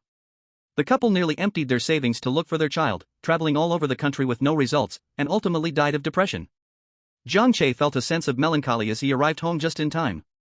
As soon as he opened the door, Xiao Hei rushed over, shouting. Why didn't you reply to messages? Do you know how worried Xiao Li and I were about you? Xiao Li tilted her head, indicating she had not been that worried, so don't involve her. Jiang Che still patted Xiao Hei on the head symbolically and directly asked. I heard you had something to find me for. What is it? Xiao Hei suddenly calmed down and said, a bit shyly. Actually it's... After stammering for a while, Jiang Che unhesitatingly refused. No, don't even think about it. Please, Jiang Che, just this once, woo, I'm afraid I might scare him away. After all, I am. Xiao Hei blinked her big eyes, looking pitifully at Jiang Che, rubbing her hands pleadingly. Jiang Che was both angry and amused, never expecting that his little Hei had actually fallen in love online and wanted to meet in person. But even if it was strange, love like this was unstoppable. Jiang Che was initially worried that Xiao Hei would be bored at home every day, so he bought her a phone to make communication easier. But unexpectedly, Xiao Hei met a young man in a game, and he was also in Jianghai. As they exchanged messages, an ambiguous atmosphere developed, and suddenly one day, the young man suggested they meet offline. Xiao Hei was stunned. How could she meet him? She was strange, how would she not scare the young man? So, Xiao Hei decided to cut off this relationship that shouldn't exist. But the young man wasn't willing to end it, he insisted on not agreeing to the breakup. He even sent a restaurant address, asking Xiao Hei to meet him on Sunday. If she didn't come, she would be a scumbag for playing with emotions. Xiao Hei had no choice but to say she was a boy. How could two boys be together? But the young man didn't believe her, saying it was all an excuse, they had to meet in person. Left with no options, Xiao Hei could only turn to Jiang Che for help. Jiang Che, you don't need to do anything, just go once, to prove you are a boy, I beg you, Che. Jiang Che was immediately covered in goosebumps when called that, and asked. So, you really need me to do nothing, just go once, right? Yes. You don't need to do anything. Seeing Jiang Che easing up, Xiao Hei excitedly said. All right then. Jiang Che sighed and agreed. Considering Xiao Hei worked hard every day to manage the household, he'd help her solve this emotional crisis. He hurriedly urged the joyful Xiao Hei to go cook, while Jiang Che went to check on the seeds he had planted earlier. A little green sprout has actually emerged, surrounded by no weeds, and the soil is very even. It seems that Xiao Hei often takes care of it. The next day, Jiang Che planned to go directly, but Xiao Hei insisted on dragging him for a good appearance. You are now my electronic image, just being handsome is not enough, dressing well is also very important. Come on, wear this, I just bought it online. After some fuss, Jiang Che looked at himself in the mirror, and he indeed looked somewhat good. Alright, not bad. Let's go, Che, waiting for your triumphant news. Jiang Che took a taxi and handled the bonus Kyoto had sent him before. He found a reliable public welfare platform and donated half of his savings. No demands, the only request is that I want to see the flowing trace of this money and its final destination. No problem. He arrived at the place Xiao Hei mentioned, which was a high-end restaurant on a commercial street. As soon as he got out of the car, Jiang Che turned the heads of many passers-by. With his tall stature and perfect appearance, along with his stylish outfit and the aura of being an agent, it was hard not to notice him. At this moment, the young man already arrived at the restaurant was very nervous, anxiously looking at the door. Although he didn't know why she was unwilling to meet him and even said he was a man. But he had to see with his own eyes to be at ease. Let it be a finishing touch for his first love. Jiang Che entered, glanced around, and saw a boy sitting alone, nervously looking at the door. That should be him. The boy was dressed quite simply, in common casual wear, but with some brands he had only seen on TV. His hair seemed to have been permed recently, and his face appeared to have used some toner. The backpack next to him was a big brand, so he seemed to be a young master. Which young master is online dating? Xiao Hei, actually entangled a pure rich second generation. The boy also saw Jiang Che, and the emotions in his heart were complicated. He really is a man. Was his first love really going to end like this? You are Sun Tianyu? Jiang Che walked up, smiling and asked. Yes. Sun Tianyu stood up suddenly, and after shouting, he sat down again with a flushed face. Jiang Che nodded and sat opposite him. Silence. Dead silence. Chapter 071 Hee Restaurant Incident 1. Jiang Che was also thinking that this situation was different from what he imagined. The other party shouldn't just leave angrily, right? You blushing like a teapot. How about we order first? What do you want to eat? It was still Sun Tianyu who broke the awkward atmosphere first, picking up the nearby menu and handing it to Jiang Che. Not buddies, why are we even eating? Jiang Che accepted the menu with a smile, flipping through it mechanically, his thoughts entirely not on ordering food. Sun Tianyu seemed to think of something and suddenly said, "Don't worry, this meal is on me." He remembered that Rongrong, Xiao Hei's alias, had mentioned he was currently unemployed at home with no income. He definitely cannot let him feel pressured, anyway, he wasn't short of money. Hearing this, Jiang Che's deliberately smiling expression immediately froze. Oh, you Xiao Hei, still living off someone else? It's okay, I'll treat, after all, I lied to you first. I'll just order a steak and orange juice, you see what you want to eat? Jiang Che always felt like he had raised a cunning and mischievous girl to mess with the pure little virgin boy. Let this meal be an apology from him. All right. Sun Tianyu felt so regretful in his heart, he was really too talkative. That sentence seemed casual, but it actually hurt Rongrong's pride. It seems he still needs to find a chance to settle the bill. After ordering, Jiang Che said, "Sorry to keep you waiting." He had just arrived at the exact agreed time, while the other party had been there for a long time. No, I actually just arrived. Sun Tianyu waved his hands repeatedly, his face turning red again. No, why are you blushing again, brother? Sun Tianyu also didn't know what was wrong with him. Suddenly, with a turn of his eyes, he said, "This restaurant is famous for being slow, let's play a game." Sun Tianyu thought to himself that he was a genius, this way, they could avoid the awkward waiting time, and games were their comfort zone. Games? Jiang Che was confused, not only had he never played, but he didn't even have this game on his phone. But in order to avoid suspicion, Jiang Che took out his phone and started thinking of a way. However, the moment he turned on his phone, he found it completely frozen with a snowflake screen. Sun Tianyu was the same. My phone is the latest gaming model, is it broken? Jiang Che suddenly seemed to realize something, quickly standing up. At that moment, it was lunchtime, and there were quite a few people in the restaurant. Some even prepared to come in. Jiang Che hurriedly closed the restaurant's main door. "Hey, sir, what are you?" The waiter thought someone was causing trouble and was about to open the door, only to find the lively street outside was empty. What's happening? Jiang Che's heart sank to the bottom. It was over, no one could have imagined that a rules game would descend upon a bustling commercial street. He still didn't know how large the scope of this rules game was. What's happening? Sun Tianyu curiously approached, and Jiang Che glanced at him, signaling him to sit back down. Then Jiang Che walked to the center of the restaurant and said to the increasingly restless customers, "Everyone, we are now entering a rules game." Damn, a rules game. How could a rules game appear here? Everyone quickly took out their phones, and sure enough, they all displayed snowflake screens. In the rules game, phones were useless. Sun Tianyu then belatedly realized it wasn't his phone that was broken. It was he who was done for. Jiang Che felt both helpless and fortunate, helpless that he happened to encounter a rules game while just trying to eat, and fortunate that he was there and could hopefully stabilize the situation for now. Watching the crowd starting to get chaotic again, Jiang Che frowned and shouted, "In the rules game, we must remain calm and clear-headed, otherwise, it will only become more dangerous." Everyone, don't panic. Then someone in the crowd saw Jiang Che taking charge and asked, "Who are you?" "I am an investigator from the Jianghai City Anomaly Handling Bureau, please cooperate with me." "Huh? An investigator?" "That's great, there's an investigator here." "That's wonderful." The crowd began to get restless again, but this time it was a different emotion. There was no choice, Jiang Che had to shout louder.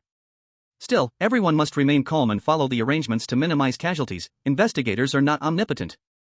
Sun Tianyu was dazed. What unemployed person, what no income? Turns out he's an investigator? From what he knew, investigators earned more money each month than what his father gave him. You say you're an investigator? I could also say I'm an investigator, who can't speak. A well-dressed man stood up and adjusted his glasses, saying, "This guy looked like he had just started college. Which handling bureau would hire such a young investigator?" Showboating. Seeing someone questioning him, Jiang Che calmly reached into his pocket, ready to take out his badge to prove himself. Damn, he didn't bring it. The outfit change by Little Black had left the badge in his previous clothes. Little Black, you really are. This time I'm on a break, so I didn't bring it. Jiang Che explained, frowning. He knew this reason was weak. Hearing this, the suited man sneered and said contemptuously, "Since you have no proof that you are an investigator, you shouldn't arbitrarily organize everyone's actions. Who would trust their lives to a kid with a lingering smell of milk, especially one suspected of impersonating an investigator?" That's right, I support everyone's decision, but please remember what the manual says, remain calm and rational, and wait for rescue. Jiang Che didn't continue to argue, it would only waste words. After saying that, Jiang Che sat back at the dining table, but unfortunately, the steak had not been served yet. The customers, who had just found their anchor, suddenly became a headless flock, starting to whisper in threes and twos. Back at the table, Jiang Che looked at Sun Tianyu and asked, "Are you scared?" Sun Tianyu nodded honestly. After all, here, a careless mistake could cost a life. "It's okay, I will keep you safe." Jiang Che gave him a reassuring look, and that one glance made Sun Tianyu inexplicably feel at ease. "By the way, are you really an agent?" Sun Tianyu whispered. "That's right, a level C agent, codename Woyo, but I can't prove my identity here." Jiang Che looked at the menu beside him, picked it up, and opened it. The text inside suddenly changed, generating new rules. CC Restaurant. 1. Everyone must play their roles well too. Divided into waiters and customers, each day the identity is different. 3. Everyone must follow their respective rules. What are they babbling about? But since the rules are laid out in the open, it means the level of the rule game won't be very high. Currently, there are 5 waiters in the restaurant, all wearing the uniforms exclusive to waiters, and no abnormalities have been found. Jiang Che stood up and walked to the waiter he had interacted with earlier, asking, "Do you have any customer notices or something like that?" "Yes, there is. Each table has one, it's on the last page of the menu." The waiter didn't know why this person was asking, so they could only answer instinctively. "What about you waiters? Any employee codes or anything?" There is, we each have a copy." "Can I take a look?"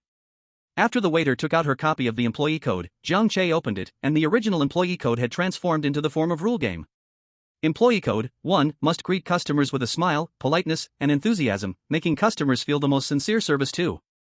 After customers order, must take the menu away. Likewise, menus must be presented promptly upon customer arrival. 3. Absolutely must not let customers feel dissatisfied. If it happens, handle it immediately, making the customer calm down is the primary goal. 4. The restaurant officially opens in 2 hours and 30 minutes. Closing the rules and handing them back to the waiter, Jiang Che said. "This is already different from the previous code. This rule must be memorized and not violated." The waiter naturally also saw the changed employee code and, hearing Jiang Che's reminder, quickly nodded, her eyes turning red. Then she hurriedly opened the employee code, staring hard, fearing that breaking the rules might cost her life. At this moment, the outside of the restaurant was much livelier than the inside. The crowd of onlookers outside the cordon was layered, watching curiously. "Have you compiled the list of people trapped?" Suahan asked gravely, looking somewhat weary. The follow-up for the Level B Health Club had not been handled, and now another one appeared. Preliminary tests also indicated it was a Level B rule game. Recently, the arrival of rule games seemed to be happening too frequently, all of a high level. Zhanghai City isn't a big city, and to have 2 Level Bs show up one after another, I've heard other cities are also incredibly busy lately. Compiled. Lin Shui held the freshly printed information, just about to report, then her expression changed several times as she said. "This time, Wuyo is also on the list." "Wuyo is on the list?" Suahan asked, somewhat surprised, and then he breathed a sigh of relief. At least with Wuyo, the situation wouldn't be too bad. Originally, this task wasn't supposed to involve Jiang Che, but someone took the initiative to volunteer. Although this rule game arrived very suddenly, it appeared to coincide with many agents' free time. In addition to the first to arrive, Suahan, there were also 2 Level B agents who had just finished their tasks rushing over. The Grain Rain too, although there are still a lot of things to finish, hearing that Wuyo was there meant she would come over immediately. At the same time, her sister, Meng Zheng, was already on the way. Instead, the captain managing the situation was too busy, so Suahan took on this role, and his partner Lin Shui was responsible for this rule game. It was also Lin Shui's first time handling a B-level rule game, making her a bit nervous. Through the surveillance outside the door, we learned that at the time the rule game started, there were 22 customers and 10 employees in the store. Okay, who is the fastest arriving agent? Nightingale and Qianxi. After you explain the situation to them later, just let them in directly. Separated from the waiter, Jiang Che went to look at the customer notice at the end of the menu. Customer code 1, clean plate action. No matter what, you must avoid wasting food. Our shop supports takeout. 2. Our shop does not offer credit, please pay voluntarily. 3. Customers should control their dining time. Each person's dining time in the restaurant is limited to 2 hours. The employee code mentioned that the official opening would still take another 2.5 hours, so this time should be the final buffer period. 2.5 hours is enough for everyone to become familiar with the rules. However, there was one thing Jiang Che still didn't quite understand: the rules said everyone's identity would be different every day. So how is this day calculated? Looking up, he noticed a clock on the wall. But this clock had changed from a 12-hour layout to a 4-hour one. 4 hours? How is that calculated? Jiang Che felt he'd have to wait until the official opening to figure out this time issue. Moreover, the customer code said the dining time was at most 2 hours, then where would the customers go for the rest of the time? These were all still unknowns. Jiang Che even felt that after the opening, the customers might not be human. Besides the waitstaff and customers, Jiang Che did not see any rules mentioning chefs or managers. Although there were many rules, they raised even more doubts. After sharing his discoveries and the limitations of the rules with the people present, Jiang Che sat by the table, waiting for the opening, along with others from the bureau. Don't panic too much, staying calm is the key to surviving. After saying that, Jiang Che signaled everyone to return to their original positions and just wait for the opening. Although most people's faces still showed fear, Jiang Che's words gave them a little reassurance inside.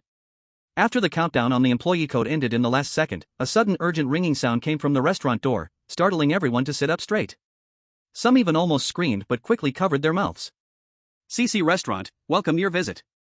Chapter 073, The CC Restaurant Incident, 3. Who came up with such a terrible name? Jiang Che couldn't help but think to himself, and the next moment he felt a flash in front of his eyes, as if he had arrived in a strange place. Looking around, it turned out to be a graveyard. Not far away, right in the middle of the graveyard, was the previous restaurant. Were we sent out? There were some other people around. They nervously looked around, and when they saw they were not alone, they breathed a sigh of relief. Sun Tianyu happened to be there too. After locking his eyes on Jiang Che, he hurried over to him. After a while, the door of the restaurant opened, and a pale-faced waiter in uniform stood at the door with a stiff smile on his face. Seeing this, Jiang Che and Sun Tianyu were the first to enter the restaurant, and the waiter quickly led them to the nearest table. Here is our menu, please take a look and see if there's anything you want to eat. If you need anything, press the service bell, and someone will come right away. Okay, thank you. Jiang Che nodded and then signaled for the waiter to bring the others inside the restaurant first. The waiter hurriedly nodded and headed towards the door. Jiang Che opened the menu but found that the previous rules had disappeared, replaced by a normal menu. However, the items on the menu were a bit too disgusting. Raw large intestine sashimi, cold mixed maggots, stir-fried flies. Just looking at these names made Jiang Che feel a little nauseous, nothing anyone could eat. Is this still the country? No, is this still the human world? Thinking of the rules that said not to waste food, Jiang Che felt a headache coming on. Sun Tianyu also saw it and cautiously asked, do we really have to eat these things? We have to order. If we come to a restaurant and don't order, we will be punished. If we order but don't eat, we will also break the rules. Although we can take it to go, we can't leave it completely untouched, right? Jiang Che actually suspected that these foods weren't as simple as they looked on the surface. Sun Tianyu swallowed hard, and although both his body and mind were resisting, it was better than dying. They ordered a somewhat acceptable pork blood soup and cricket fried rice, but neither of them had the guts to try other dishes. After ordering, the waiter took back the menu and hesitantly asked, that'll be 170 yuan, how would you like to pay? Jiang Che realized that although he didn't plan to run a tab and had enough money, in this era of electronic payments, few people carried cash. But that was the problem. In the rules of the game, phones have lost their function, so how to pay? Here's 200, please give me change, I don't have small bills. Sun Tianyu took out 200 yuan from his bag and handed it to the waiter. Seeing them pull out money, the waiter let out a sigh of relief. After the opening, all customers were sent out, and only these 5 waiter identities were left inside. You can imagine how scared they were. The store's decoration style instantly changed. The originally elegant style transformed into a grotesque style never seen before, with spider webs and some severed limbs everywhere. At the same time, the brains of the 5 waiters were automatically implanted with a piece of information. CC Restaurant uniformly accepts ghost money for payment. Human currency is also acceptable. If someone runs up a tab or eats without paying, please leave. And the waiter's salary would be deducted. The waiters at Shishi Restaurant do get paid 200 every day. However, only 5 waiters know this information right now. Jiang Che also let out a sigh of relief and looked curiously at Sun Tianyu. You still carry cash with you? My mom said it's good to have the habit of carrying cash, you never know when your phone might not work. How much do you have? Not much, just 10,000. If I had too much, I wouldn't be able to carry it. Is this really a person talking? Alright. Jiang Che nodded, but he had to admit, Sun Tianyu's mom had foresight. Old generation wisdom, in this case. Before long, a customer was asked to leave because they didn't have cash. We're all people trapped in this game of rules, please lend me some. I'm really sorry, but that's not allowed. The waiter said politely, as she had no other choice. What if, to help you avoid a salary deduction, she was a customer the next day? What if she ran out of money and died outside? The waiter who had found the change also came over to hand change to Sun Tianyu. This is your 30 yuan change, your meal will be served shortly. After Sun Tianyu took it, he suddenly got scared and threw the money on the table. Jiang Che picked it up and found out that this 30 yuan was actually ghost money. Is there even ghost money with such a small value? It's fine, this isn't dangerous, it just looks different. Jiang Che comforted him, then put the money in Sun Tianyu's bag. At the same time, Jiang Che kept observing this restaurant, the decoration had changed, but everything else seemed normal. The 5 waiters were a bit flustered, but there hadn't been any mistakes yet. Can my earrings be used? They're pure gold, I can give them to you, no need to return money. Somebody without cash didn't want to be asked to leave and thought about using something they had on them as collateral. I'll ask for you. The waiter naturally hoped everyone would stay in the restaurant. But she was also worried this might break the rules.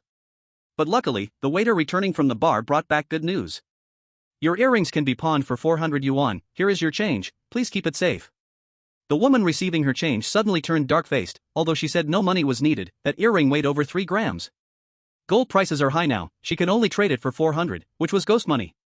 Seeing they could pawn things, those without cash began to rummage through their belongings for something valuable. After some hustle, Jiang Che roughly understood the conditions for exchanging money. Gold, silver, and copper are fine, jade and stone are acceptable, but jewelry is not. Sun Tianyu felt somewhat relieved. Luckily I brought cash, otherwise, I would have had to pawn the jade guanyin my grandmother gave me. It's fine, your money is more than enough to use normally, just don't reveal how much you have, wealth should not be shown.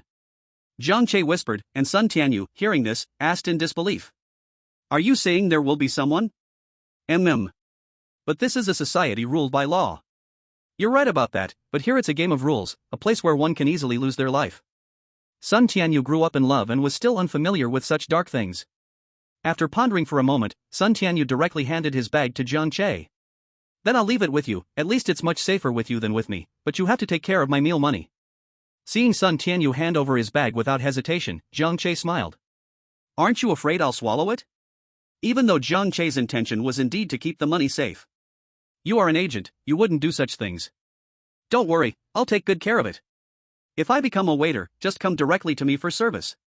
After their discussion, the dishes were served. Here is your pig's blood soup and locust fried rice. Enjoy your meal. The waiter had used all her strength to maintain a smile, if it weren't for being in this game of rules. She could throw these 2 dishes 500 meters away. Jiang Che looked at the still twitching grasshoppers in his rice, along with the pungent pig's blood soup. Who can come save me?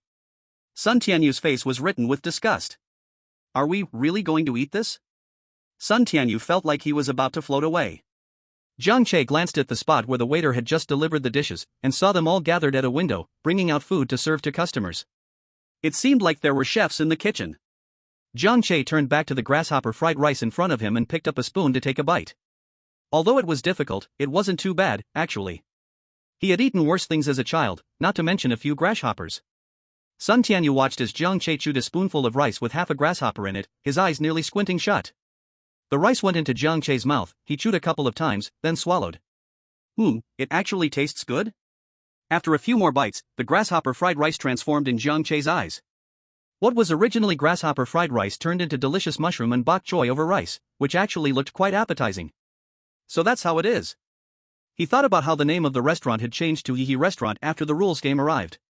Hee Hee, are you playing with us? Are you okay? Sun Tianyu saw Jiang Che eating with increasing delight, suspecting that Jiang Che had gone crazy. Can't you see? See what? Jiang Che seemed to understand that those who hadn't eaten couldn't see the true nature of the food.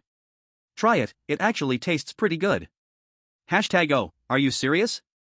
Sun Tianyu's face was scrunched up in a ball. In the end, Jiang Che merely nodded seriously, showing he wasn't joking at all. Sun Tianyu could only scoop a tiny bit of rice with his spoon and courageously stuff it into his mouth. I'm going for it. Ugh, cough, cough, cough. Just 1 second and Sun Tianyu spat out the rice. It's so disgusting. Seeing this, Jiang Che wondered if it was his problem. He scooped a spoonful again and found it still tasted like ordinary rice bowl fare. You should eat some more. Can't I not eat? Sun Tianyu's eyes had turned red. I know it's hard, but I suspect this food is just a trick on the outside. Its essence is still normal food. If you eat a few more bites, I won't harm you. Seeing Jiang Che say this firmly, Sun Tianyu gritted his teeth and scooped another spoonful into his mouth. It's still super hard to eat. But looking at Jiang Che's encouraging eyes, Sun Tianyu thought, since I've already eaten, what's the difference between one more bite or not? He began to shovel more into his mouth, and after a few bites, the taste of the rice seemed to change. Hey, I actually think it's a bit good. Sun Tianyu rubbed his eyes, only to find that the rice in front of him had turned into the usual rice bowl dish. Wow. You see it too, right? Jiang Che asked as he noticed his expression change drastically. Exactly, it turned into a normal dish. It seems my guess was right. The more you don't want to eat this rice, the harder it is to eat, and it will always look like what you first saw.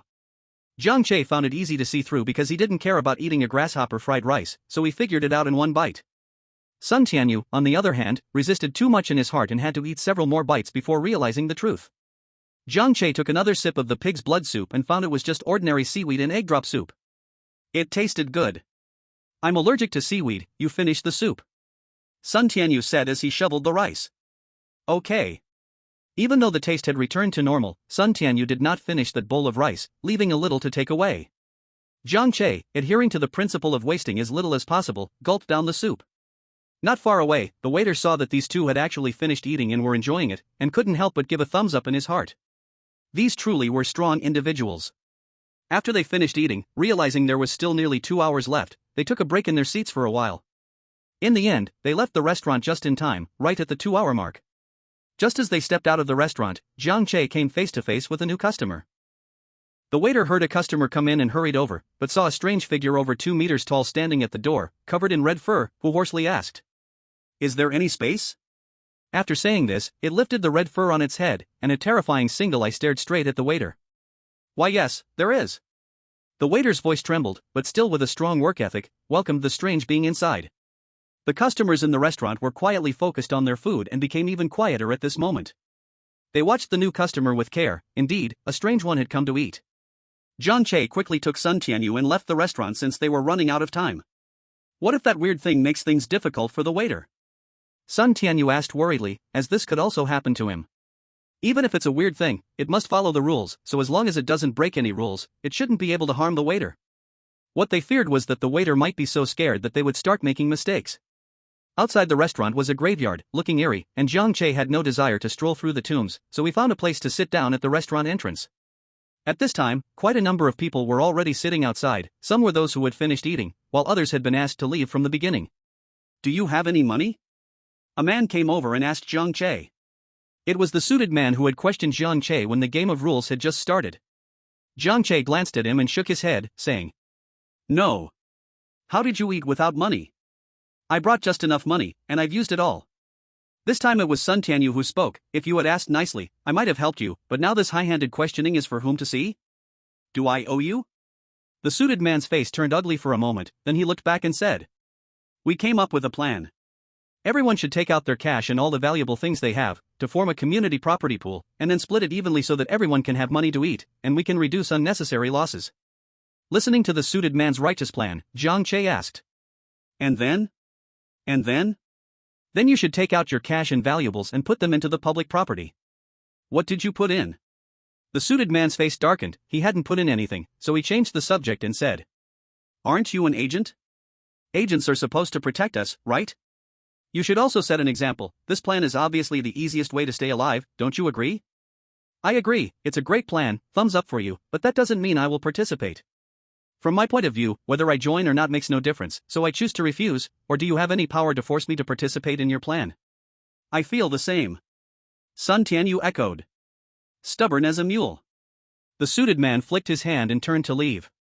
He originally thought that with Jiang Che being an agent, as long as he joined, then his plan would be half successful. Many people still recognized the agent. But now this agent had outright refused to join his plan, making it even harder to get free money. How despicable.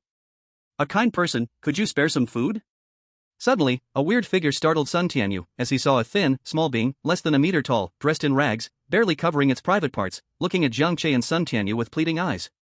Graveyard beggar. 1. When a beggar asks you, you may give or not give. 2. If you refuse the beggar's request, nothing will happen, but be careful with your attitude.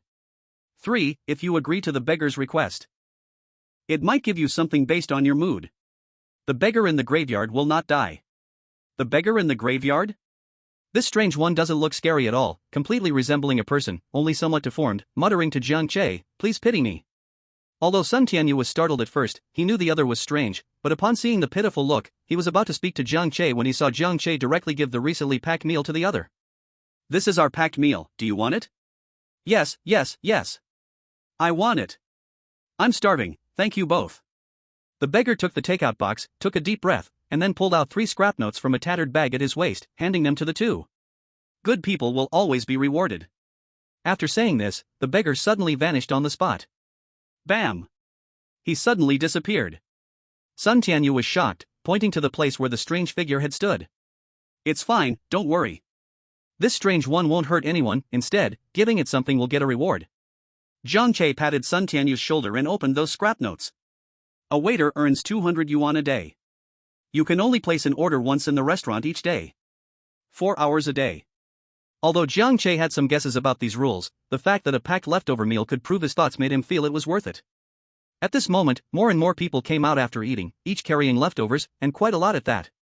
It was clear that they hadn't eaten much but were too hesitant to waste it, so they packed everything to go.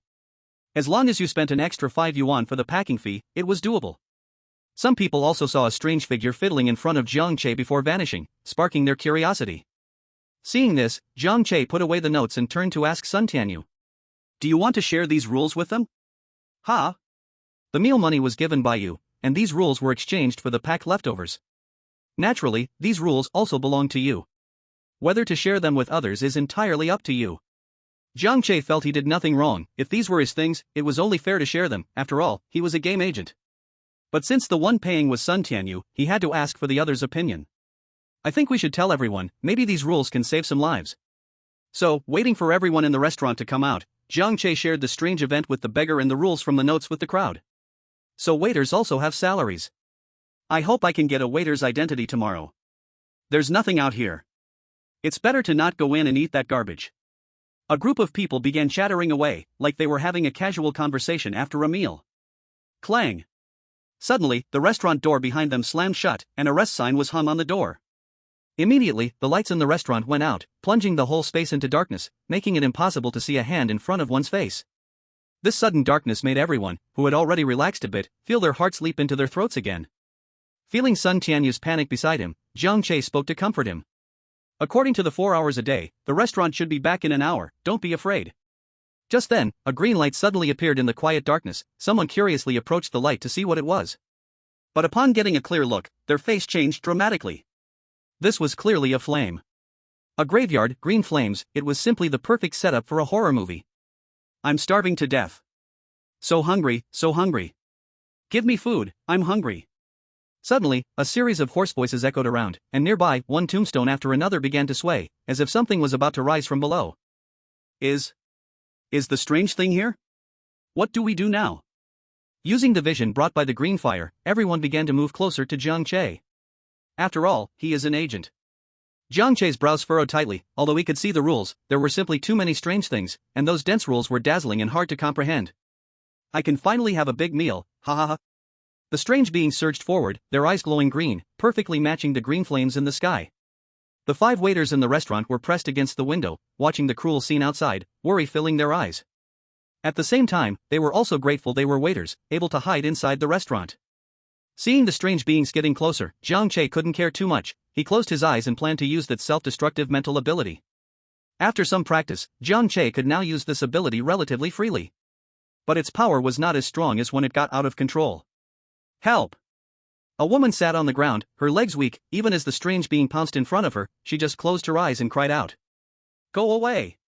With a wave of his hand, that strange being seemed to be attacked mentally, collapsing to the ground and screaming before quickly scurrying back to its grave. Although using this ability made Jiang Che feel a headache, he continued to attack, making many strange beings retreat. But unfortunately, there were simply too many strange beings, and there were still some that managed to succeed. Help me, help me! A suited man being dragged away cried out to Jiang Che, who looked at the scene before him. Although he disliked this man, he still launched an attack at the strange being. The strange being screamed and dropped the suited man, quickly running back. But this was just the beginning. More people were being grabbed by strange beings, intending to be dragged back to their graves. Die, you beasts! As this voice rang out, the head of a strange being that was still biting onto a person suddenly exploded. Before anyone could see who struck, another figure suddenly brought several people who were being dragged back to the restaurant. Such a familiar voice, it should be an agent. Jiang Che relaxed in his heart and then fainted in place. Chapter 76, The Ha Restaurant Incident, 6. Sun Tianyu saw Jiang Che faint and hurriedly supported him. Wo yo! How are you? The environment was a bit dark. Sun Tianyu could only see that there seemed to be blood on Jiang Che's face. Wo yo? Not far away, Nightingale heard this name. Puzzled, she hadn't heard that Wo yo was coming. Could it be that she had entered too hurriedly and didn't hear that little girl speak? When he woke up again, Jiang Che found several people guarding him, and the restaurant had resumed operations. How long have I been lying down? Jiang Che rubbed his aching forehead and asked Sun Tianyu beside him. You finally woke up. It wasn't long, just a little over an hour. You're awake. Nightingale was also there guarding him. Seeing Jiang Che awake, she hurried over and asked. Seeing Nightingale, Jiang Che smiled. He really hadn't misheard that familiar voice. How come you're here? I didn't see you on the task list. I'm considered an accident. This time my identity isn't as an agent but as a survivor, waiting to be rescued. Ah, it's good you're awake. Let's go eat. I'll go check on the injured. Go ahead, go ahead. Jiang Che waved his hand. He originally wanted to temporarily control the situation with his ability, but he still overloaded a bit. Fortunately, Nightingale and the others arrived in time, or the consequences would be unimaginable. About half an hour after the restaurant opened, the original 5 waiters came out, and then another 5 people's clothes changed into waiter uniforms. Sun Tianyu explained this situation. At that time, not only were the 5 involved extremely excited, but others were also very envious because becoming a waiter could avoid the danger outside. Several people were injured in last night's attack, thanks to the 2 agents who came in with some emergency medicine. As Jiang Che and his companion entered the restaurant, they heard a terrible scream. Ah! No! Help me, help me! Following the sound, Jiang Che saw a strange being with its mouth wide open, devouring a waiter, whose half-body was already inside the creature's mouth. Just as Jiang Che instinctively prepared to help, he was pulled back by a hand. Turning around, he saw another agent, Qianxi, who had entered with Nightingale. Don't go. Why not? This is a punishment for violating the rules. If you intervene, you'll end up like this. Qianxi was not being cruel, it was simply that this person could not be saved. He had just witnessed this person's reckless behavior, tossing the menu on the table and walking away, forgetting his place as a new waiter. The creature, displeased, had rung the service bell repeatedly to call him back, and as soon as the waiter approached, the creature laughed. It felt the restraints of the rules had vanished, meaning it could devour this human without facing consequences. Hearing this, Jiang Che could only give up. Another waiter, also frightened, stood frozen, unable to move. Always remember the rules. Don't relax. Jiang Che reminded the dazed waiter, who then snapped back to reality, offering a smile more painful than tears, and returned to serving other customers. After the commotion, Jiang Che sat down and began to browse the menu, considering what to eat today. The 2 ordered 2 servings of cockroach ant mixed rice and called the waiter to bring the dishes. While waiting for the food, Jiang Che noticed that there were significantly more strange beings today than yesterday. Within such a short time, he had already spotted 4 or 5 creatures dining. Today's waiters were in for a treat. As an agent, Qianxi quickly realized that the disgusting dishes were mere illusions. After finishing quickly, he went out to replace Nightingale at the door. A few strange beings really did attempt to attack. They were very fast, so we couldn't pursue deeply. Alright, you go eat, I'll take care of the rest. Qianxi let her in, then suddenly reminded her. Those dishes are illusions, you can eat them without worry. As Nightingale stepped inside, Qianxi flicked a small knife in his hand, tossing it far away. With a wave of his hand, the knife returned to his grip. His clothes fluttered slightly, though no wind blew. Jiang Che and Sun Tianyu this time didn't finish their meal but had even more leftovers.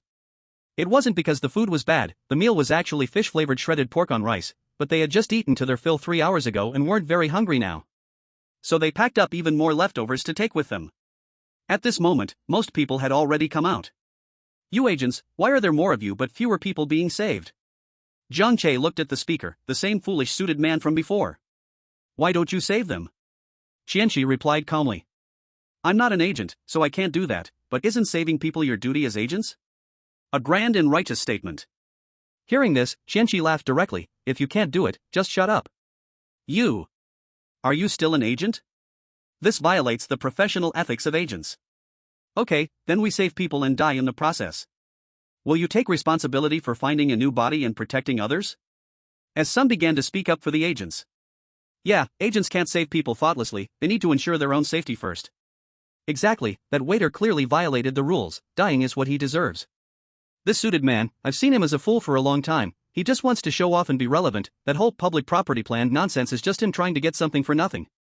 Seeing many people begin to argue against him, the suited man turned red in the face, and a woman who had been with him finally couldn't hold back. Can you quiet down for a while? You talk too much. Meeting such a weirdo during a blind date, she must have had terrible luck for 8 lifetimes. Originally, she didn't want to come today, but her mom insisted, and she ended up being asked out by this bizarre man to this restaurant. It's really unbelievable. Seeing that even her only ally was no longer on his side, the suited man seemed to finally find a way to vent his frustration. We will be a family in the future, how can you turn your elbow out like this? Who the hell wants to be your family? This time, the woman was truly fed up. She was just on a blind date with this man, and after just one meal, he was already fantasizing about their married life? Oh no, wait, she hadn't even had a chance to eat before being dragged into this rule game.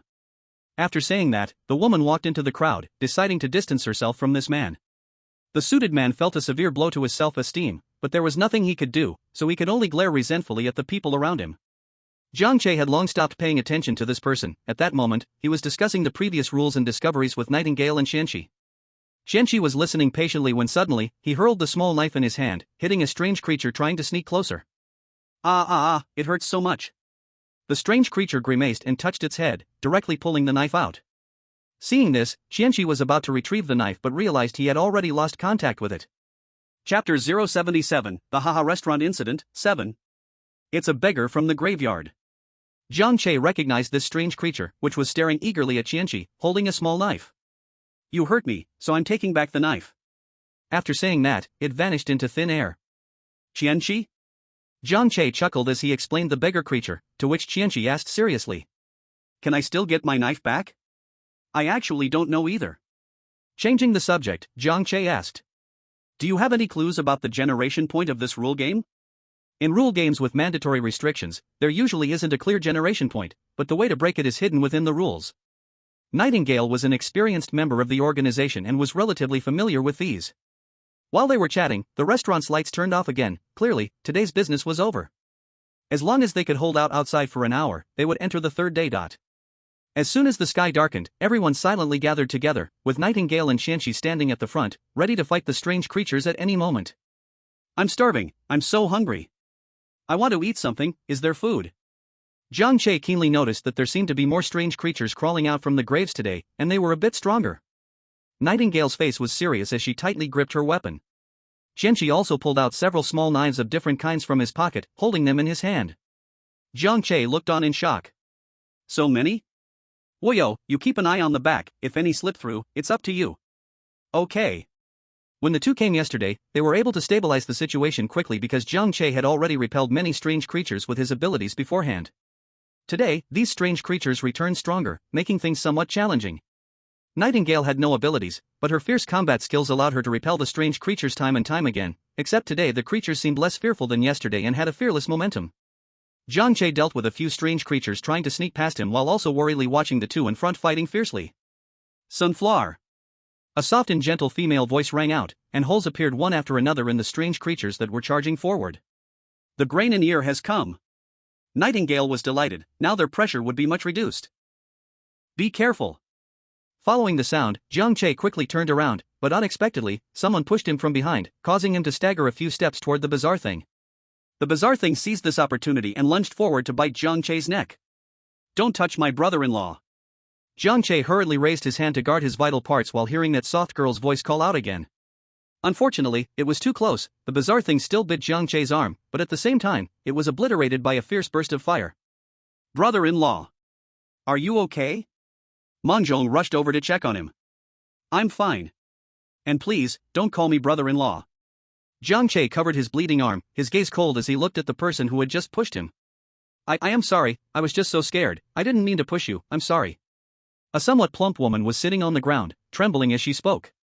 Seeing this, the people who had originally huddled together silently distanced themselves from the fat woman a few steps. If she dared to use an agent as a shield, let alone them, ordinary people. With Ma Zhong here, dealing with these bizarre things became much easier. Soon, the bizarre beings were either dead or fleeing. But they all knew this was only temporary. Tomorrow, this scene would repeat itself.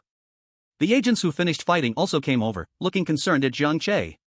Ma Zhong thought to herself that she was glad she arrived first. If her sister had arrived first, what a scene that would have been. Tisk tisk, unthinkable. Come on, let's stop the bleeding first. Nightingale took out her medical kit to treat Jiang Che. Let's stay away from this person, we might get pushed tomorrow. Yeah, so scary. The agents already tried their best to protect her, yet she still pushed someone, such a wicked heart. The fat woman trembled all over, her body shaking. She really didn't understand what had happened. She was just too scared, her instincts made her push out. She truly didn't mean it, she really didn't mean it. She had already apologized, what more did they want? Kill her mother? This was survival instinct. She was not wrong, yes, she was not wrong. Jiang Che couldn't be bothered to pay attention to this murderer whose face changed colors. There was no way to deal with such people. Once Nightingale finished bandaging him, Jiang Che moved his arm and found that the injured area no longer hurt much, feeling a bit surprised. Could it be healed already? Forget it, better not to look. Thinking back to when he got hurt in other rule games, it seemed the recovery was indeed fast, even fractures healed quickly with callus formation. He was not sure what this was related to, so he temporarily set this doubt aside. After all, quick healing was a good thing. Just then, the restaurant door opened, and 4 people wearing server uniforms walked out. Jiang Che felt his own clothes suddenly disappear and, looking down, saw he had transformed into a uniform. Today, he was assigned to be a server. Huh, what's going on? Ma Zhong was just asking Nightingale about the previous situation when she noticed her clothes had changed, thinking a powerful bizarre being had appeared. You are quite lucky, as soon as you came in, you became a server, but your battle power will be weakened tomorrow. It's fine, my sister will come in soon. Nightingale nodded and pointed to Jiang Che, saying, just ask him directly if you have anything. Okay. Ma Zhong smiled and then curiously looked at the boy who had been following Jiang Che. Who is this? He is my friend, Sun Tianyu. I'll bother Nightingale's sister after I go in. No problem. Without further delay, Jiang Che entered the restaurant with the other servers. As soon as they entered, the restaurant door automatically closed, and several cleaning tools flew into everyone's hands, indicating it was time to clean the restaurant. This was to prepare for the grand opening the next day. The restaurant was very quiet at this moment. As soon as the door was closed, it felt as if they were isolated from the outside world. Jiang Che pushed the door, but it was closed tightly and wouldn't budge at all. So he began to clean the restaurant honestly. Actually, the restaurant wasn't dirty at that moment, the few people just pretended to wipe the tables and sweep the floor. During this time, Jiang Che also told Ma Zhong about all the rules that needed attention. Although with her strength, she probably wouldn't be afraid of most rules, it's better to avoid breaking them whenever possible. Half an hour later, the restaurant's door opened automatically, and the eerie welcome voice rang out again. Hee hee, the restaurant welcomes your visit. Chapter 078, Hee hee Restaurant Incident, 8. As soon as the door opened, people started coming in one after another. Sun Tianyu directly set his sights on Jiang Che, ready to start his meal. Hello, here's the menu. Jiang Che smiled as he handed the menu to him, signaling that he could order. Seeing this, Sun Tianyu let out a sigh of relief. Just seeing Jiang Che gave him an inexplicable sense of security. After placing his order, Jiang Che went to the kitchen window to wait for the food. He had checked this place while cleaning, it didn't look much like a kitchen. There was nothing to see, only a food delivery window. But at this moment, a steaming plate of food suddenly slid out from that window. Pausing to observe, Jiang Che first took the feast to Sun Tianyu and then noticed that there seemed to be even more strange customers today. Faced with these odd-shaped guests, the other 3 waiters couldn't help but feel scared, so Jiang Che and Ma Zhong took care of these strange ones. Welcome, is it just you? Jiang Che asked with a smile, showing no signs of discomfort. Just one. This one was not that creepy, it looked like a giant Maine Coon cat. Jiang Che led it to an empty seat and warmly handed over the menu. The strange creature said it couldn't read, so Jiang Che introduced a few signature dishes. If it had been someone else, they might have panicked and fumbled through the menu, giving the strange one a chance to start talking. But Jiang Che had almost memorized the menu when he was a customer a few days ago, so he knew which ones were the signature dishes. Our restaurant's treasure is definitely this rotten herring stew, the taste is fresh, and the fish soup is rich and fragrant, I highly recommend you try it. Also, this spicy sour rat. Jiang Che said these made-up flavors without changing his expression, showing no signs of anything being off. After recommending several signature dishes, he kindly asked if the customer had any dietary restrictions. Just serve me everything you just mentioned. The strange one was very straightforward, not thinking at all. Okay, the total is 2,195 yuan. How would you like to pay? The strange one reached under its belly and directly pulled out a gold ingot. Take this for payment, and the rest is your tip.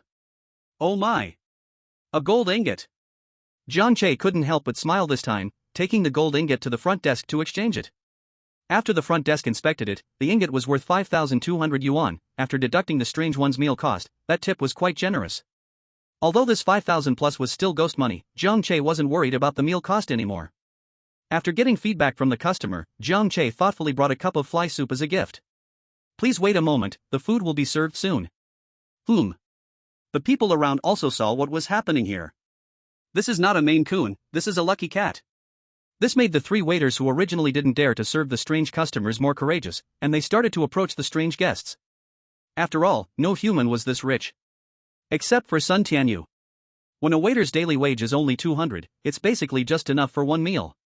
But the strange one's tip was essentially worry-free. Who knows how much longer we have to stay in this game of rules? Although now there are only 4 hours in a day, we still need to eat.